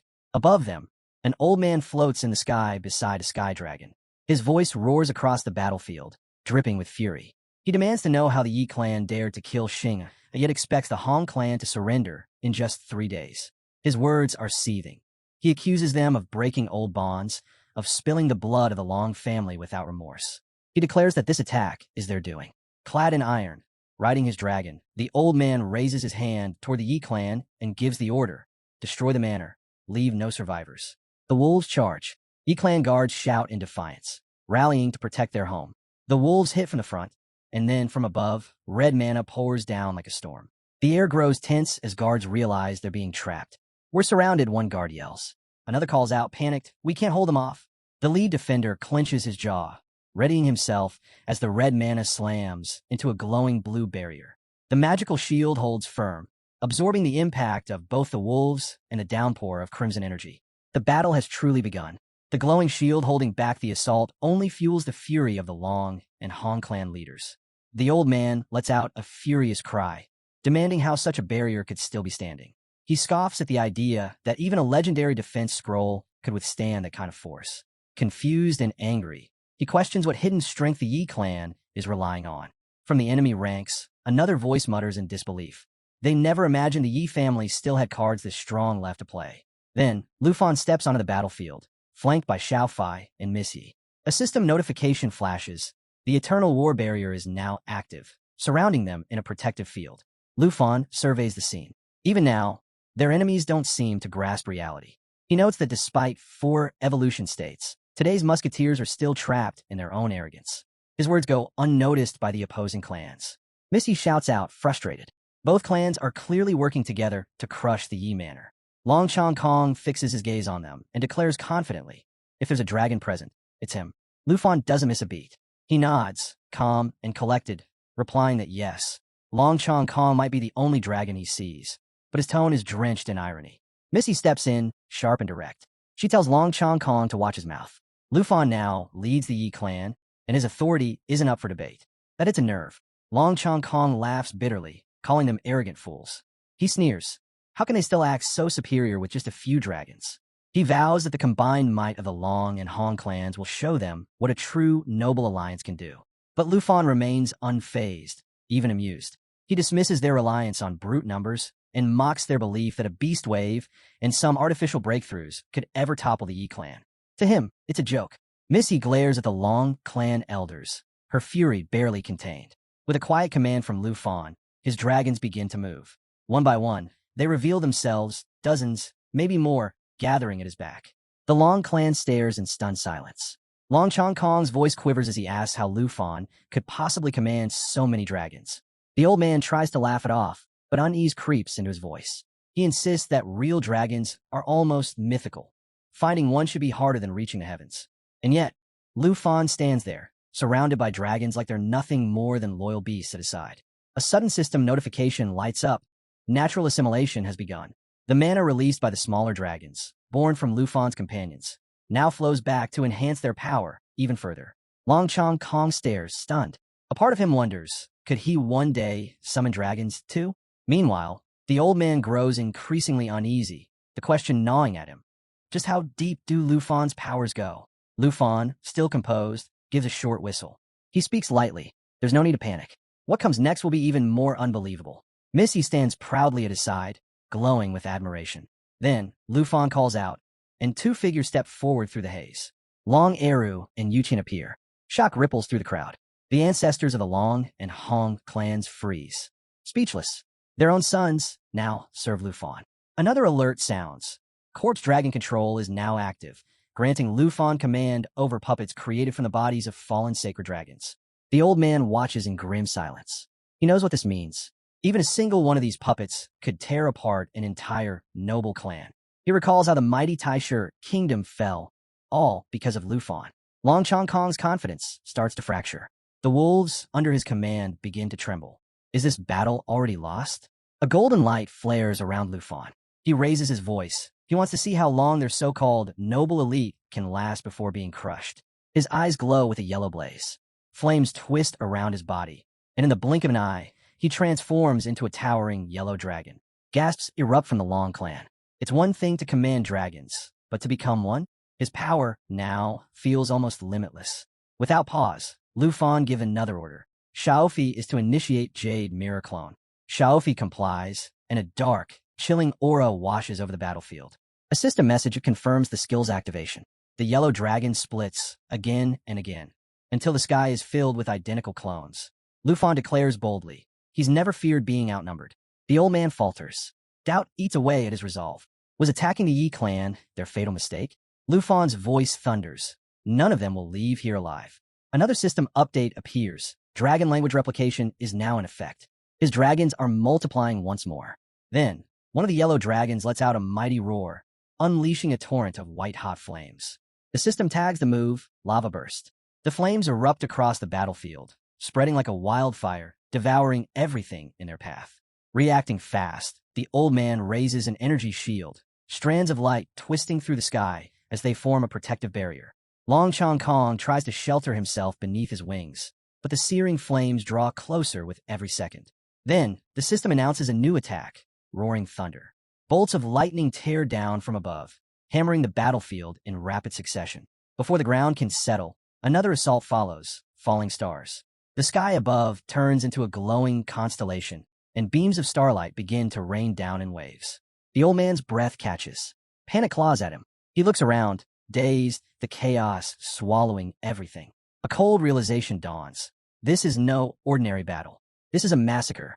Faced with Lu Fan's unrelenting power, the thought hits him like a blow. There may be no way out. A sudden system alert shakes the battlefield. The dragons have unleashed a terrifying new ability, Starfall, a forbidden technique that channels ancient dragon language magic. As the skies ignite with their power, dragons sweep overhead while utter chaos consumes the ground below.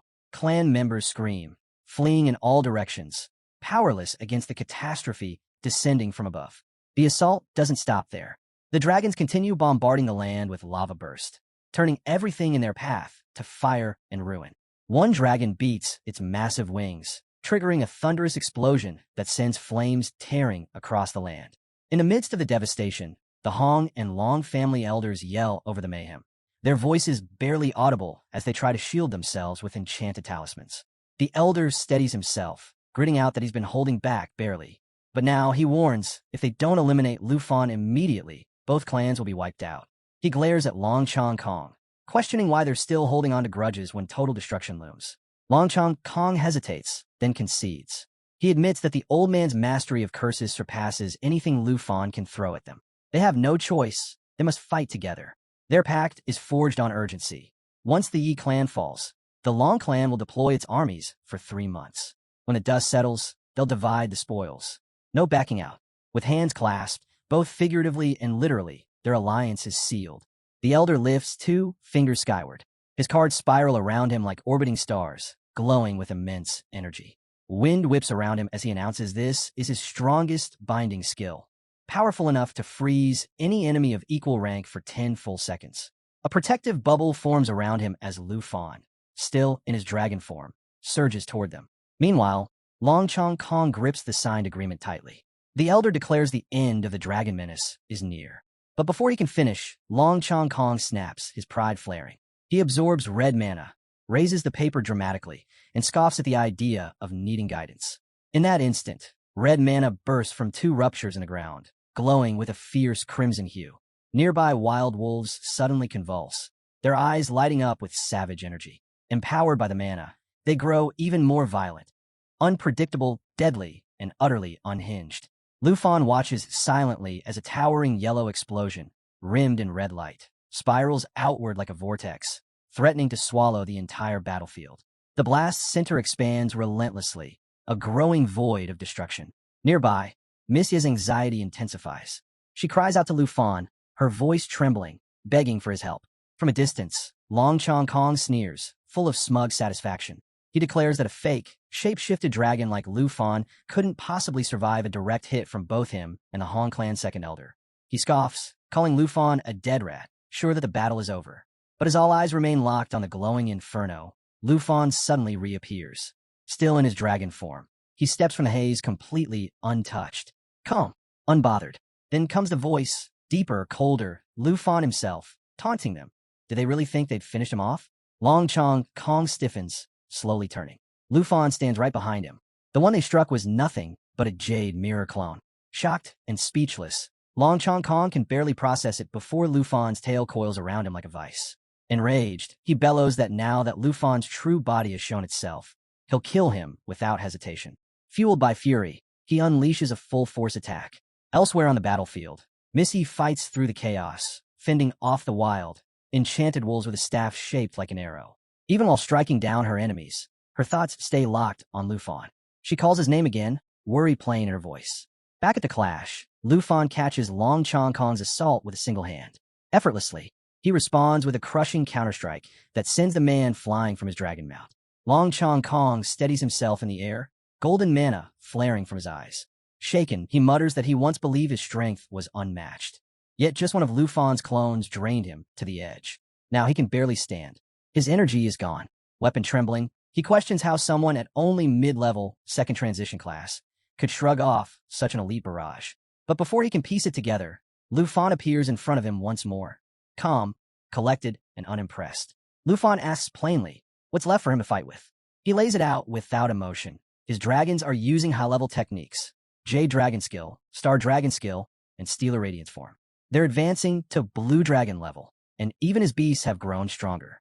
With icy mockery, Lufan looks him in the eye and asks, do you and your so-called allies have anything left besides broken bodies and fading courage? The flames rage on, devouring the battlefield without mercy. Long Chong Kong watches in grim silence as his clanmates fall one after another. A quiet question escapes his lips. Has he led his people to their deaths? Beside him, the old man mutters that the Hong clan hasn't fared any better. Their forces, too, are nearly gone. Without warning, Lufan appears behind them, his voice cutting through the burning air. He declares that from this day forward, the western region will know the Long and Hong clans no more. The two elders freeze. Long Chong Kong's eyes suddenly blaze red with fury. He shouts that the Long clan will never fall without a fight. At that moment, the system flashes a warning. Life Flame Soul Burn activated. A forbidden skill. 50% chance of instant death. The old man follows suit, retrieving a strange relic from his robes and whispering a spell in an unfamiliar language. A green burst erupts from the item. The system confirms Vital Devour Elixir has begun. With their survival hanging by a thread, both elders throw everything they have into one final assault. Long Chong Kong roars that even if it means burning away his soul and lifespan, he will see Lufan destroyed. The old man aligns his magical cards into the air, presses a finger to his lips, and chants. The system responds. Heaven Comedy of 10,000 Talismans, activated. The two launch a synchronized barrage, lighting up the battlefield in a storm of crimson magic and blood-drenched debris. Long Chong Kong charges again, and the old man shouts for him to sync their attacks. The cards orbit Lufan, snapping into intricate patterns, forming chains that twist and bind like a living trap. For a moment, it looks like it's over. The old man breathes heavily, eyes locked on the restraint spell. He believes they've done it, finally locked Lufan down. Victory feels within reach. But then Lufan speaks. Cold, detached.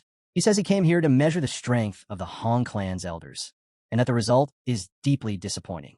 With a single motion, Lufan shatters every seal, every chain, every magical construct around him. The barriers explode into nothing. The old man's expression crumbles. His eyes go wide. Horror creeps across his face. They hadn't restrained him, not even for a second. And now, the truth hits with terrifying clarity. Before this power, they're completely and hopelessly outmatched. Lufan completely lets go, his body igniting with untamed yellow flames. With a sharp voice, he announces it's his turn to move. Just then, the system sends out an alert. Lufan has activated the dragon language replication technique. On the opposite end of the battlefield, the old man doesn't hesitate. He throws up a wall of enchanted cards, sensing the threat in Lufan's sudden surge of power. He knows this next move might decide everything. Another system alert flashes, this time declaring that the old man has used the Mystic Talisman Spirit Shield, one of the 12 legendary elemental talismans. But it's not enough. The yellow dragon's eyes go pale, turning a ghostly white. In a low voice, it states that no matter what happens, they'll have to survive this next blow. And then, fire erupts. A roaring blaze pours from the dragon's mouth, a tidal surge of flames flying straight toward the old man. His scream echoes through the battlefield. The system confirms it. Lufan's dragon has launched the lava burst technique. The flames consume everything in their path. The protective cards can't withstand the heat. They ignite, crackle, and disintegrate midair like burnt leaves. A moment later, the old man crashes to the ground, his charred cards scattering around him. Lufan shifts back into his human form, calm and collected, and walks forward. He nears the wounded Long clan elders. One of them groans out a warning, saying that even their divine archer could pierce through god-level stealth, yet somehow Lufan and his dragons remain unseen. They can't figure out how. Lufan glances at the bloodied corpse of a Long soldier and gives a cold smile. If they mean the little bug lurking in the shadows, he says they're too late. His dragons have already located him.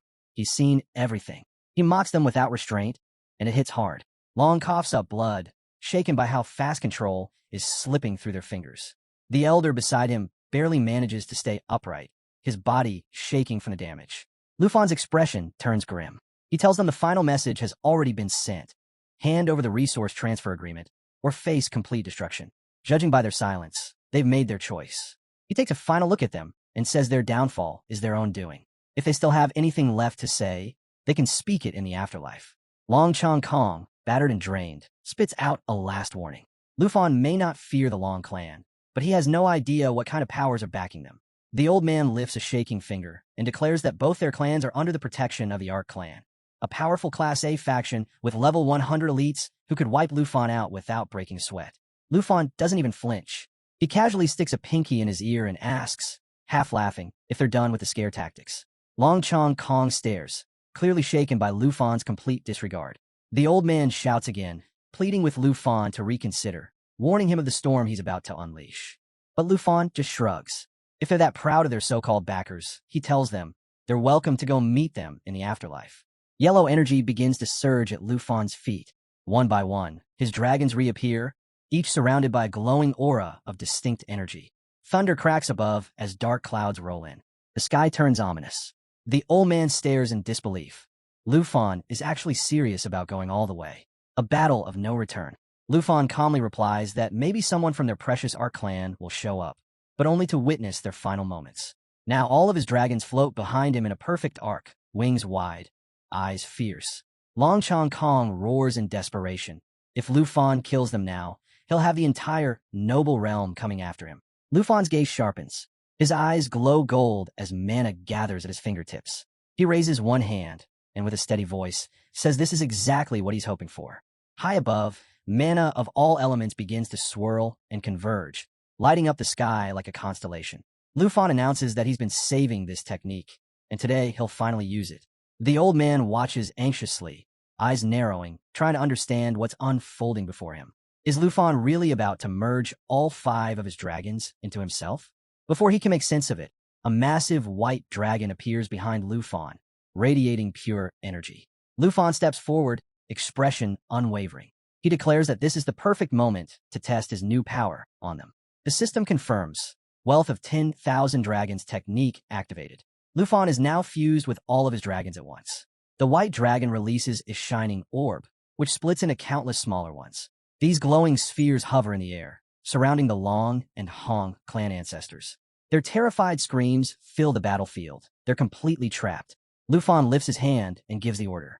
A blazing blue beam erupts from the white dragon, launching the orbs forward.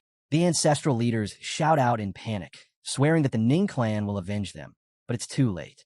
The orbs slam into them, exploding on impact, carving deep fractures into the earth beneath their feet. Missy arrives at the battlefield, rushing straight toward Lufan. She calls out his name, clearly worried. Still cloaked in his dragonic aura, Lufan glances her way and asks if she's scared. She shakes her head. She's not afraid, just stunned. She admits she saw him fall earlier, and for a brief moment, thought he was gone for good. Her voice trembles as she continues. Before she could even catch her breath, Lufan was back on his feet, wiping out both the Long and Hong clans in one devastating sweep. Lufan turns to her and quietly says that protecting her was never just for appearances. Miss Ye's face flushes, and she quickly looks away, words caught in her throat. After a pause, she composes herself and states that with the enemy leaders and their elite forces taken out, the remnants won't last long. This, she says, is the perfect time to seize total control. Lufan nods in agreement and sets his sights on the Long clan's domain. Missy offers to finish off what's left of them. She rises into the air, her staff glowing brightly at her side, a fairy trailing just behind her. Lu Fan turns his focus to the maps, considering the Long Clan stronghold.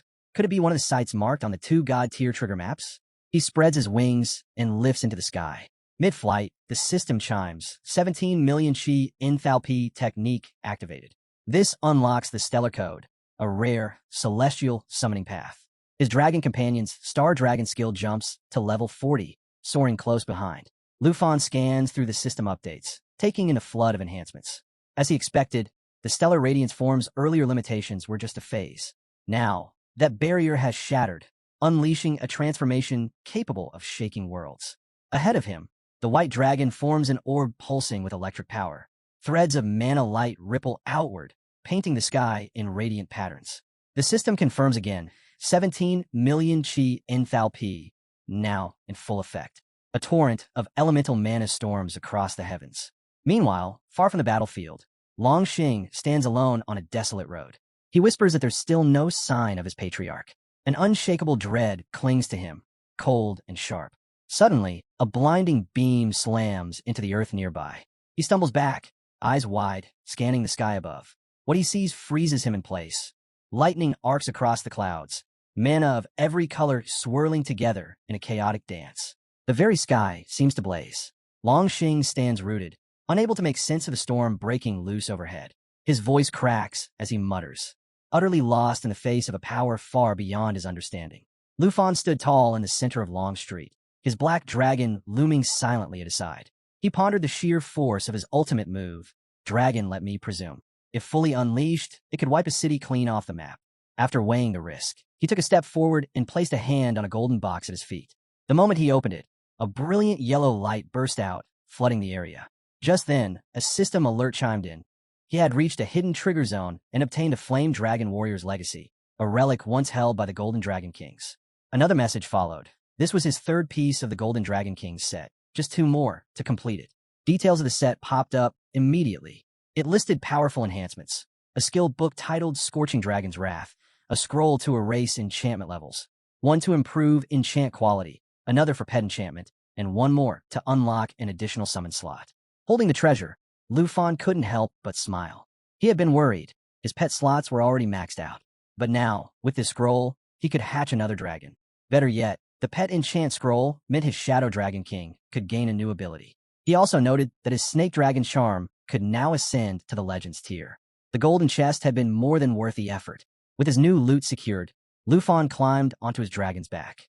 They soared into the sky as he murmured to himself. It was time to return to his senior. The scene shifts. Back at the Hong Clan estate, clan members gathered, each holding sealed boxes. The mood was tense. Out of nowhere, a loud voice echoed through the courtyard, making Missy flinch. A man sprinted toward her, dropped to his knees, and clutched her legs. His voice cracked as he introduced himself. Hong Xinghang, once the manager of the outer hall.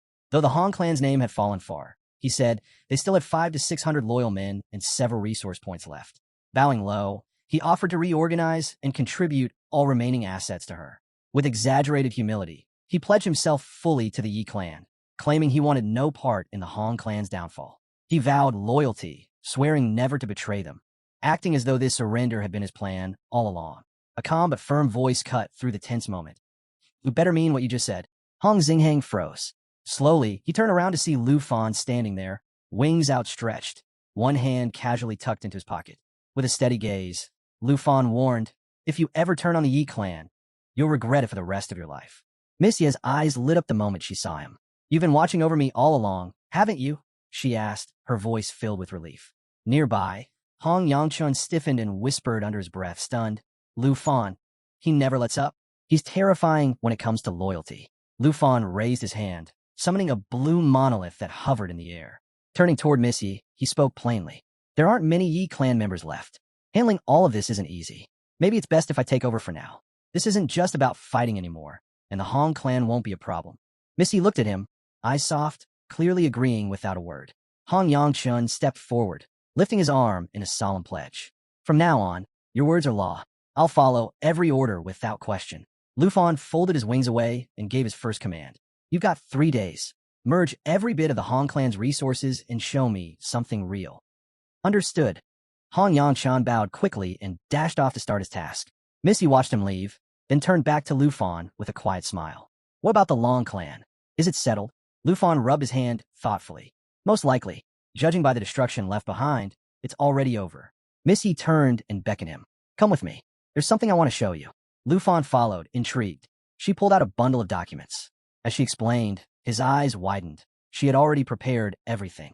He now had the authority to take control of all 3 clans. I planned for this, she said calmly. If we won, the clans would merge, and you'd take the lead. Lufan looked at her, genuinely moved. I appreciate it, but that was never my intention. I'm not here to take power. I just wanted to help you. Missy smiled, her voice warm. I can manage for now, but if you ever change your mind, the position will always be yours. Lufan looked off to the side, scratching the back of his head. So this is your way of giving me a gift? Huh, he said with a crooked smile. Missy stepped a little closer, her tone softer now. Have you ever thought, maybe I want to give myself to you too? Lufan's face flushed instantly. He stumbled over his words, looking away. I've never really thought about it like that. With a playful chuckle, she pressed the stack of documents gently against his chest. Relax, I'm just teasing. These are full of resource maps, secrets, and hidden leads. Take your pick, whatever catches your eye. Lufan started flipping through the documents, his interest growing. One particular sheet caught his attention. He pulled it out and turned to her. What about this one? Want to check it out? Missia's eyes widened when she saw the image. That's the flying immortal ancient shrine. The next day, the skies were calm as Lufan and Miss Yi soared together through the clouds. She looked over at him. Are you sure this is where you want to go? You only get one shot at it. No matter your level, you'll only gain a single level from it. Lufan kept his gaze ahead, but gave her a sideways glance. I know, and I also know the shrine will come back around again eventually. But if I don't go now, it'll keep me up at night. Soon, they descended at the entrance to the shrine. A crowd was already waiting and rushed forward, welcoming them with enthusiasm. Some began praising the Yi clan and pledging loyalty, eager to impress. Missy raised a hand. There's no need for showy words. If you're loyal to the Yi clan, you'll be rewarded. But betray us, and you'll face the consequences. To her surprise, every head nodded in agreement. No one dared push back. Lufan stepped forward and began climbing the shrine's stone stairs. Missy stopped just short of the gate. I've already used my entry once, she said softly, so I can't go in again. But don't worry, I'll be right here when you come out. Lufan turned and met her gaze. He gave a simple nod, then crossed the threshold. A system prompt echoed in his mind. Application zone. Entered. Inside, the space was silent, lit by a soft glow. A massive training dummy stood ahead, unmoving. Lufan scanned the area, muttering to himself. So this is it? His thoughts drifted toward the dragon egg he had yet to hatch. There was no telling what lay ahead, but something in this place was calling to him.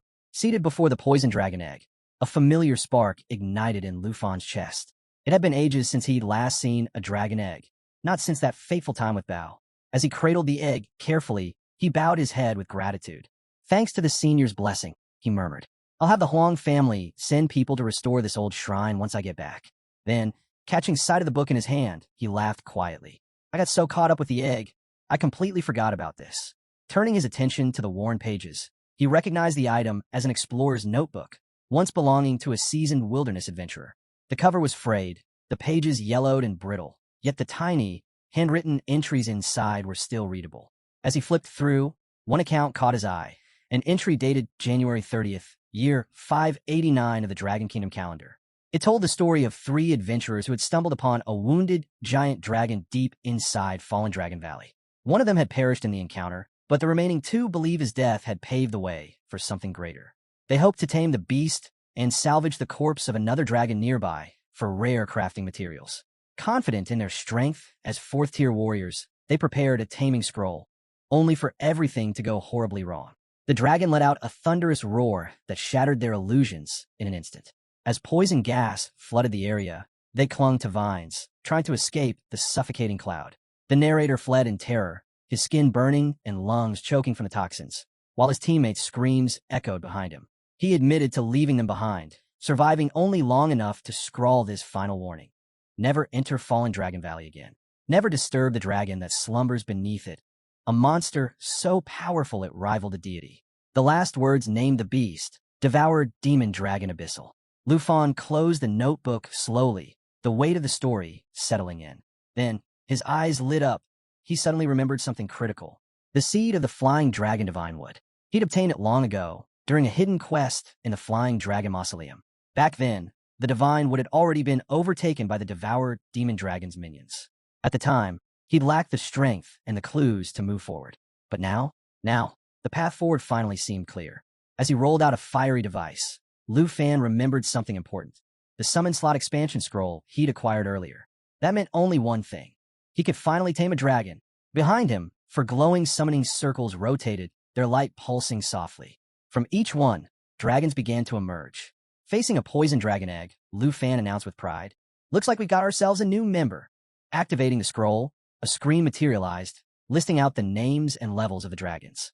The Sky Dragon took the lead, calling the rest over to the egg. Lu Fan watched them gather, remarking that the baby poison dragon would soon be joining their little family. He looked at Xiaoye and Bao, giving them a heads up. "You too, don't pick on your new sibling later." Just then, the egg gave off an eerie glow. A strange, riding energy swirled around it, and green liquid oozed from the cracks. Lu Fan's eyes narrowed. Something wasn't right. No baby dragon appeared, just thick poison gas seeping out. Xiaoye, nearby, started gasping for air. Finally, the egg cracked open. Lu Fan immediately noticed the taming had worked. The contact slot updated with the dragon's info. Stats lit up on the screen: level, strength, agility, spirit, and stamina. He frowned a bit.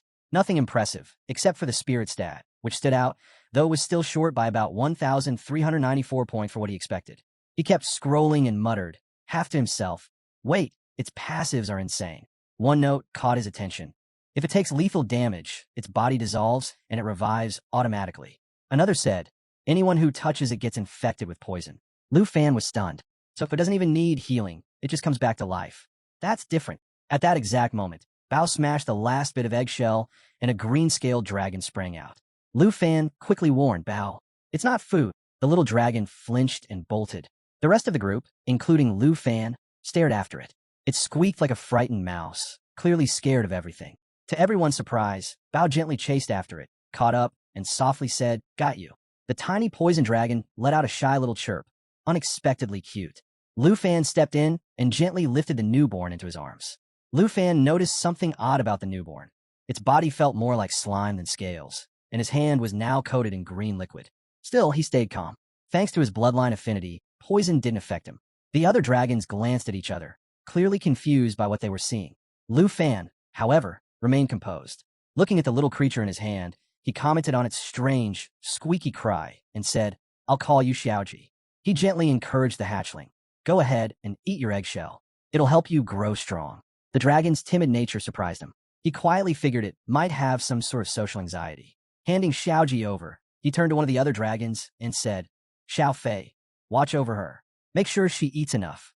As the two dragons stood side by side, Lu Fan noticed something. They looked surprisingly alike despite being different types. He figured they'd get along just fine. Xiaoji's abilities were rare. She could absorb all kinds of poisons, stack toxins, and showed no limit to how much she could store. Her potential was massive. Lu Fan's grin widened. Perfect, he thought. Fallen Dragon Valley was teeming with poisonous creatures. In 3 days, when they set off, it'd be Xiaoji's moment to shine. Seated among his dragons, Lu Fan quietly reflected on the last 3 days inside the flying immortal ancient shrine. Breaking the silence, he told them, "In this short time, I've hit level 49 and unlocked Weapon Master." The new passive skill specialized in forward-style weapons, enhancing aim and lowering enemy evasion. He glanced over at Xiaoji. Thanks to her low starting level, she'd gained experience rapidly and had already reached level 13. She'd even picked up a new ability, Netherworld Guardian. Thinking back, Lu Fan realized he'd come to understand her well. She's not like the others, he mused. She's shy, nervous, avoids confrontation, and doesn't have an aggressive bone in her body. But when it comes to slipping away unnoticed, she's got real talent. With Bao's help and constant encouragement, Xiaoji had slowly started to open up. Eventually, she let her guard down completely and grew especially close to Xiao Fei. Now that the 3-day mark had passed and Xiaoji had gained a new skill, it was time to move on. Just as Lu Fan was getting ready to leave the shrine, Miss Yi appeared. Her eyes immediately landed on Xiaoji. "What's this adorable thing?" she asked with a bright smile. Lu Fan chuckled. "Her name's Xiaoji. She's my newest companion." Miss Yi leaned forward, intrigued. "Can I touch her? She looks like jelly." She reached out playfully. Lu Fan raised a hand. "Careful, she's not like the others. She's extremely anxious around people." Seeing Xiaoji start to fidget, he quickly stored her away before things got overwhelming. Then, turning to Missy, he asked, "Have you been waiting long?" She laughed. "Almost forgot. I came with news." Then she cleared her throat, suddenly switching to a formal tone. This is the principal speaking now. Lu Fan raised an eyebrow. She continued, Zhao Xingming reached out yesterday. The final assessment at Dragon City Academy is being arranged. He said your participation isn't necessary given your strength, but I disagree. As a student of our school, you should be there. Lu Fan held up a hand. Drop the principal voice. Just talk to me normally. As they strolled side by side, Miss Ye's demeanor shifted. All right then, senior sister mode it is. With a warm smile, she added, feels like just yesterday that teacher guru brought me in. You've always been running around, bouncing between the extreme north and Taichi Nation. No wonder time flies. Lu Fan turned to Miss Yi and said there was somewhere he wanted to visit before the final exam. Do you know where Fallen Dragon Valley is? He asked. Her eyes widened. Why do you want to go there? Lu Fan blinked. Wait, you actually know where it is? She nodded slowly, then said, my grandfather's death is tied to that place. She went on to explain what had happened 6 months earlier in the bottom ravine of Fallen Dragon Valley. Her grandfather, the former head of the Yi family, had led an expedition deep into the western frontier with 3 fourth-tier masters. Confident in both power and experience, they ventured all the way to the valley floor, hoping to claim it as part of their territory. But they didn't realize they'd wandered into a restricted zone. They reached a wide-open area, but what awaited them there was far beyond their ability to handle. One of the elders warned her grandfather to be careful, sensing danger. He ordered a full retreat, intending to regroup and return with stronger forces. But during the escape, he was exposed to a poison that not even the priests of Dragon City could cure. He collapsed, surrounded by grief-stricken followers. That tragedy opened the door for the Huang and Long families to stir up conflict. As he lay dying, her grandfather had held Miss Ye's hand and told her that he heard a single dragon's roar echo from the valley's depths during their retreat. With his last breath, he said he still believed the valley should one day belong to the Yi family. Finishing her story, she looked directly at Lu Fan. That's why Fallen Dragon Valley is a hidden asset of our clan. So why are you heading there? Lu Fan answered without hesitation. I triggered a hidden quest to slay a dragon king-level creature. Miss Yi was visibly shocked, but not entirely surprised. Of course someone like you would get something like that. I know the risk, he said, but I got the tools now to survive. What I need is your support. She didn't even hesitate. You have it. I'm one of the decision-makers in the Yi family, so I can give you the valley's exact location. Lu Fan nodded. Thank you. Head back to Yi Manor and get ready. We move out tomorrow. That afternoon, the scene cut to Old Huang Manor, where a powerful fist slammed into the ground, cracking it apart. Nearby, a terrified boy burst into tears. Standing in the courtyard, Ning Tu stared coldly ahead and announced, the tribute's 3 days late. Looks like the Huang family's in trouble again. One man stepped forward, pleading, please stop. This isn't even the Huang family anymore. Ning ignored him completely. Where's the core of the earth? My sister's still waiting for it. Panic swept the crowd as someone screamed, it's over. Run. Another voice shouted, young Master Ning is here. We're finished. A confused bystander asked, who's Ning? What's happening? Ning didn't bother to explain. I don't care who owns this place now. Huang Yi doesn't matter. Every tribute must be delivered. Nothing missing. With that, he raised his hand and gave the command. Ghost generals go. One of the ghost generals immediately activated its left eye, glowing red. The ground exploded as rubble flew in all directions, launching people into the air. As panic erupted, the ghost's second eye lit up, doubling its destructive power. Screams echoed across the manor. What's going on? Someone shouted. Run. Then came a third light, purple, shining from the ghost's eyes as the devastation reached a terrifying level. Ning chuckled from a distance. They're getting flattened like bugs. Just then, a man near the mansion staggered out, alarmed by the crashing sounds. What's all this noise? What's happening out here? The ghost pressed forward, tearing through everything in sight. But Ning's smirk began to fade. Something felt off. A chill ran down his spine. This is bad, he thought. It might be me who ends up in trouble. Elsewhere, a man stood frozen, eyes wide with fear. He hadn't even had time to warn the others. It was already too late. In a wild expanse of Fallen Dragon Valley, birds cut across the misty sky as Lu Fan made his way forward, step by steady step. Eyes fixed on a translucent screen in front of him, he thought, finally, these are the exact coordinates senior sister gave me. He had arrived in the western frontier's most dangerous and uncharted territory, Fallen Dragon Valley. This was a level 90 area, infamous for defeating even the powerful Yi family in their attempt to claim it. Setting his pack down gently, Lu Fan recalled the moment Miss Yi handed it to him the day before. The bag was filled with rare items her grandfather had gathered, scrolls, consumables, buff food, tools meant for surviving the unpredictable horrors of the valley. Though he had insisted she didn't need to go that far, she had been firm. Too many accidents have happened here, she'd said. You need to be prepared for anything. Lu Fan had looked at her seriously and apologized for not taking her with him. She had simply replied, "When it comes to dragons, I'm not much use. My focus needs to stay on managing the growing tension with the Huang family." Before he left, she had given him one final warning: be especially careful around the Dragon King. Not long after, another girl approached Miss Yi with an urgent update. "The Huang family has officially transferred the Molten Core cavern to us. Huang Yingheng is already organizing resource collection." Miss Yi nodded. "I'll visit the cavern myself. You help Huang Yingheng manage the operation and keep a close eye on him." The girl gave a sharp nod and turned to carry out her task. Meanwhile, back at the former Huang family estate, Ning sat casually in the guest hall. A man bowed low before him, delivering news that made Ning raise his eyebrows in disbelief. "So, she's personally gone into the mine to gather ore?" Ning repeated, amused. A low chuckle escaped him. "A clan master who mines her own resources and lets her former enemies manage the house? Now that's something." A maid walked in and offered him tea. He accepted with a smirk. Even third-rate clans still know how to be polite. He took a sip and leaned back. "Fine, I'll give them a few more days. That'll give me a chance to meet this intriguing new clan leader myself." The man bowed again, clearly relieved. Back at the edge of Fallen Dragon Valley, Lu Fan activated a small, circular gadget in his palm. The device lit up, an all-purpose magnetic light, perfect for illuminating the darker depths of the valley. Just as he was getting ready to press on, Xiaoji suddenly popped out of the bag. He shot her a quick glance. "Stay inside," he said, repacking everything neatly. Moving forward, Lu Fan thought to himself, "With Xiaoji by my side, this valley's poison can't touch me." A small grin formed. Time to show what real dragon combat looks like. At his command, Xiaoye and Bao surged ahead, clearing the way with ease. Lu Fan kept his pace steady, standing at the center of the formation while his dragons tore through the terrain. Watching them, he thought, if Xiaoji had been my first dragon, I might have questioned whether dragons were really the apex creatures everyone believes them to be. Suddenly, Bao halted. The path had been confirmed. But right then, a venom slime emerged, level 85. The oozing creature launched an acidic mucus attack that rapidly weakened defenses. Lu Fan watched with disdain. "Mindless creature. Let's give Xiaoji her moment." One of his dragons roared, unleashing a wave of fire at the slime. Lu Fan immediately ordered, "Xiaoye, Bao, leave one alive." Flames raged, lighting up the field.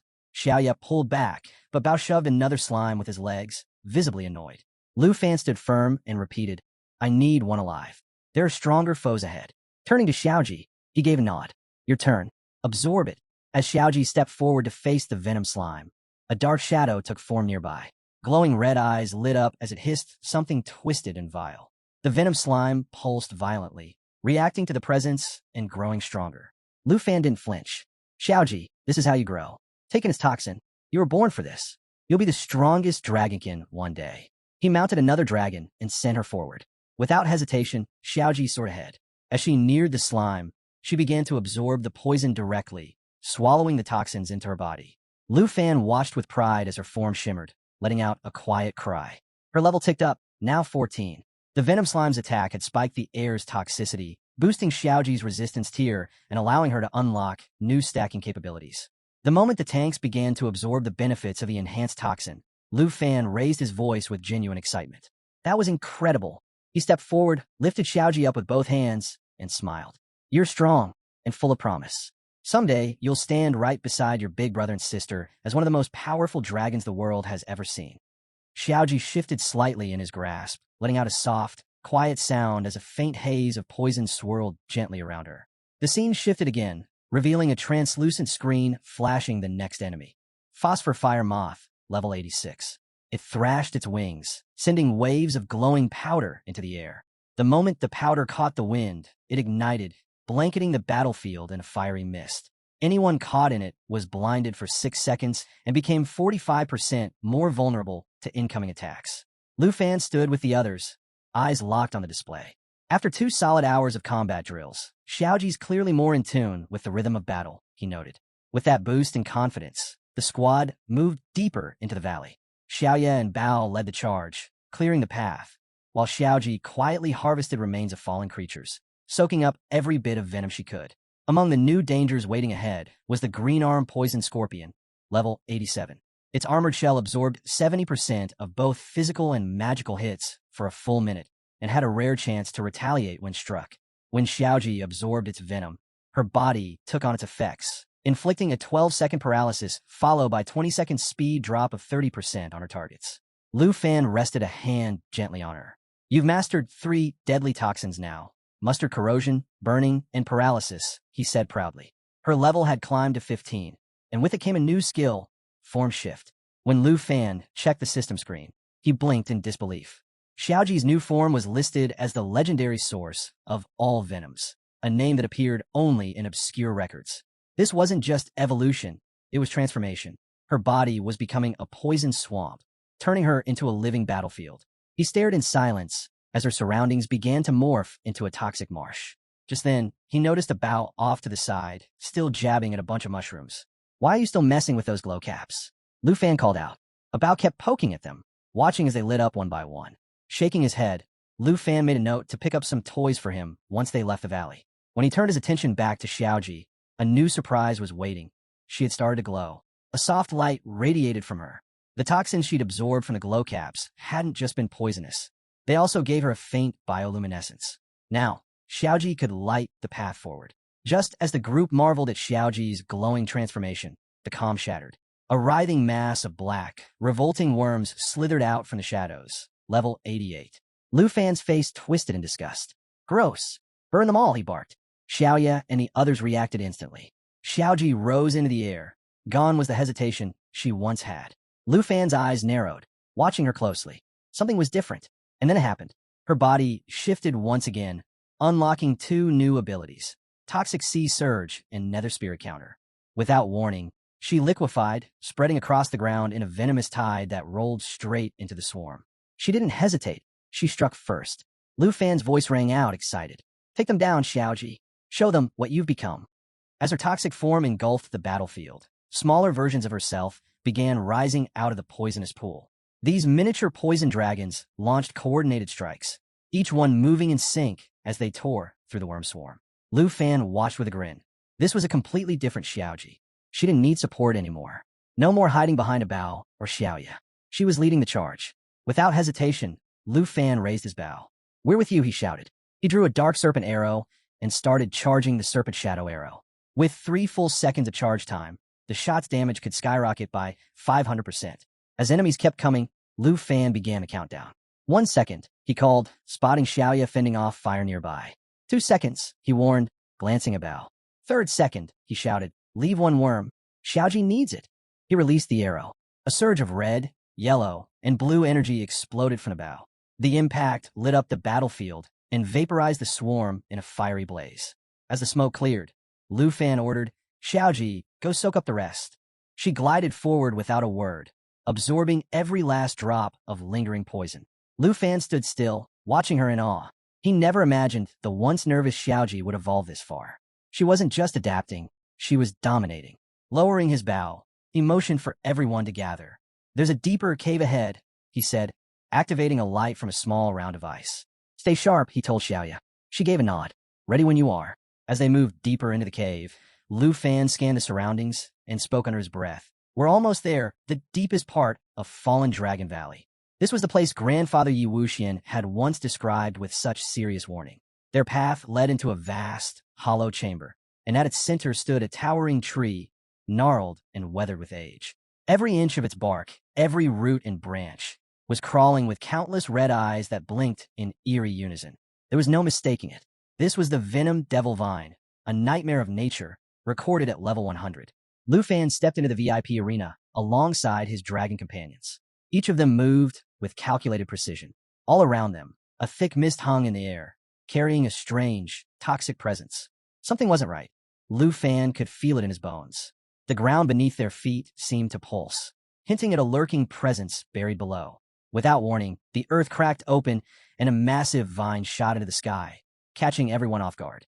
Reacting quickly, Lu Fan turned to Xiao Yi, a black dragon with sharp perception skills, and gave the signal. Her power allowed her to detect anything cloaked or concealed, and she instantly activated her ability, scanning the surroundings. But things only escalated. More roots burst from the ground, twisting and writhing. It didn't take long for them to realize these weren't just roots. They were tentacles, alive and hostile. Wasting no time, Lu Fan issued a command. Ignite them, he ordered. The only way to find the source and shut it down was to burn through the tendrils. The dragons unleashed their lava flame, scorching the roots with blazing fire. But even as they burned, the roots began to regenerate. A relentless back and forth began, flame against self-healing vines. Seeing the tentacles retreating into the ground, Lu Fan didn't hesitate. He shouted for everyone to pursue. Don't let them escape. If we stop now, they'll recover and strike again. They charged forward, racing to keep up with the retreating roots. While sprinting, something clicked in Lu Fan's mind. The same venom used here was what had poisoned Elder Yi Wuxian. There was no mistaking it. The chase led them deep into the base of the fallen valley. And there it was. Towering in front of them stood a monstrous 10,000 venom devil vine, level 100. It was terrifying. One strike from its tendrils could trigger uncontrollable bleeding, and death would be almost instant. But it didn't stop there. This creature could implant its seeds inside victims, turning them into vine-covered corpses from the inside out. And to top it all off, it could regenerate effortlessly. For Lu Fan, this was the first time he had ever faced off against a level 100 boss. The moment was brutal. Vines came crashing down with lethal force, aiming to end the fight instantly, but they managed to dodge just in time. Without hesitation, the black dragon lunged forward and launched a counterattack. Lu Fan didn't waste a second. Everyone strike together. Tear out from the roots, he commanded. The group activated Guardian Flow, shielding themselves or their allies. For the next 5 minutes, it reduced all incoming damage by 60%, just enough to hold the front line. Then came the power of the Emerald Dragon bloodline, doubling everyone's skills and stats across the board. More abilities followed. The dragons used fallen corpses as weapons, launching them at the tree demon. Then came nature assimilation, summoning a shadow dragon equal in strength to the user, sending it to fight on their behalf.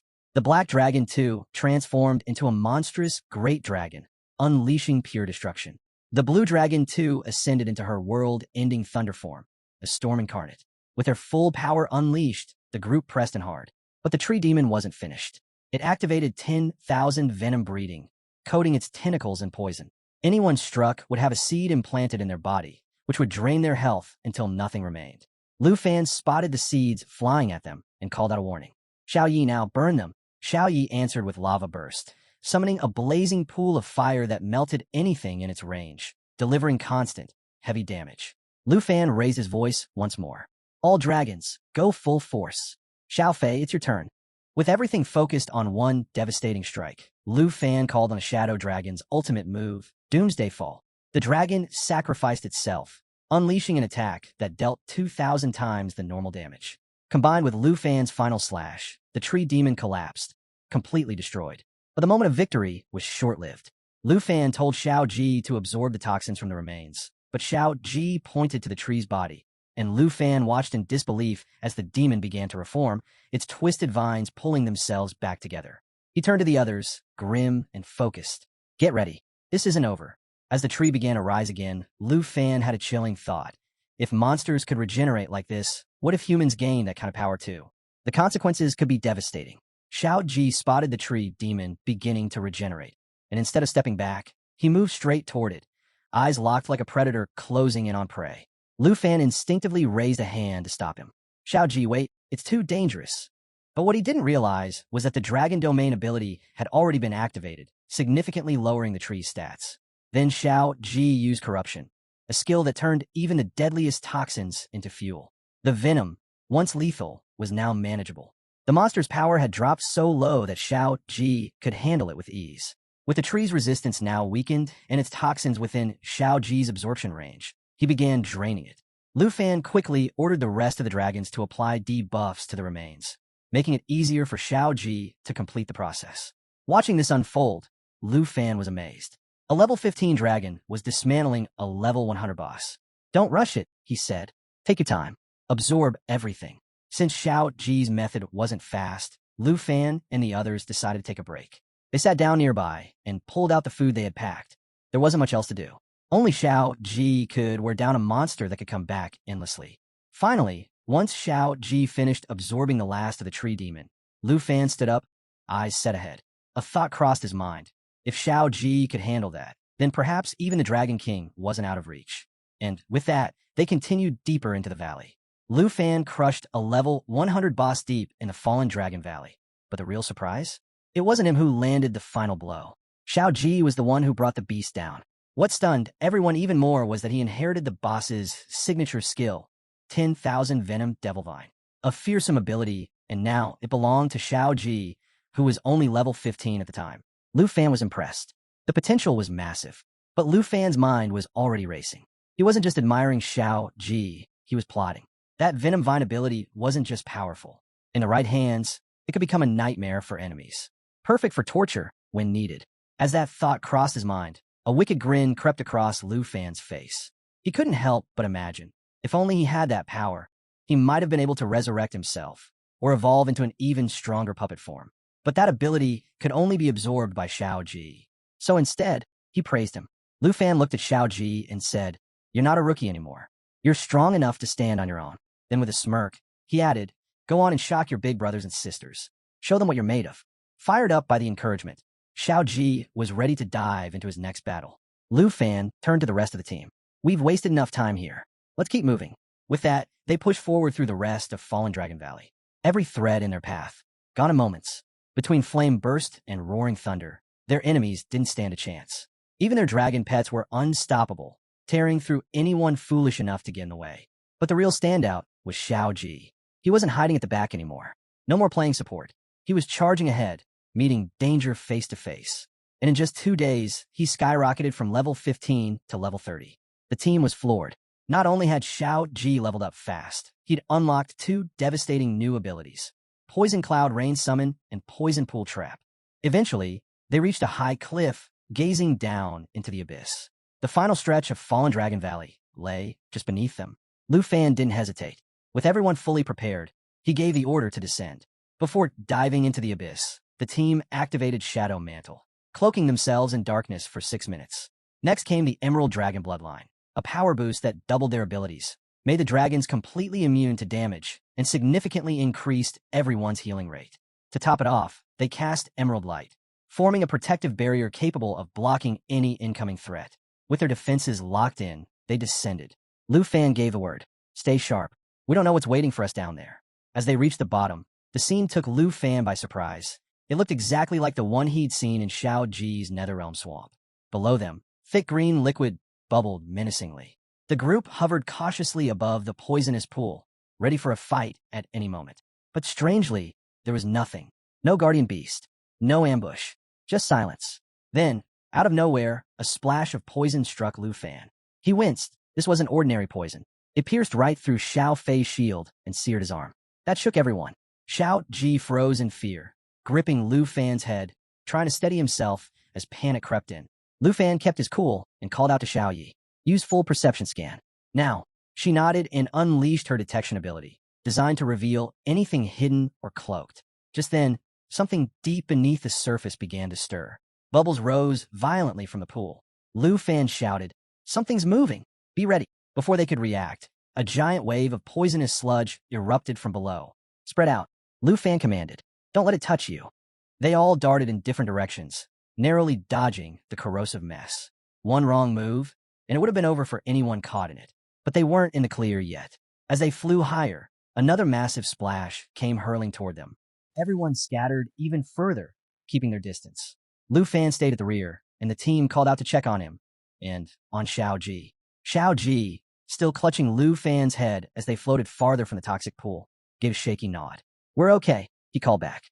But then, 2 glowing eyes surfaced beneath the poison, staring straight up at them. Lu Fan instantly understood whatever was hiding down there could see them. Even cloaked by Dark Blade shadow concealment, they weren't safe. This creature could pierce through the darkness itself. He didn't have confirmation, but deep down, Lu Fan suspected the truth. It had to be the Dragon King. Then the pain hit. The poison that splashed onto him had begun to corrode his body, and even with Xiao Ji's shared resistance, it wasn't enough. The toxin was far stronger. This wasn't ordinary venom. This was the Dragon King's, something way beyond Xiao Ji's abilities. Acting fast, one of his companion dragons unleashed Life Spring, a healing field that wrapped around the team, gradually restoring their strength and abilities. Lu Fan clenched his fist. They couldn't waste time. The longer they hovered here, the worse it would get.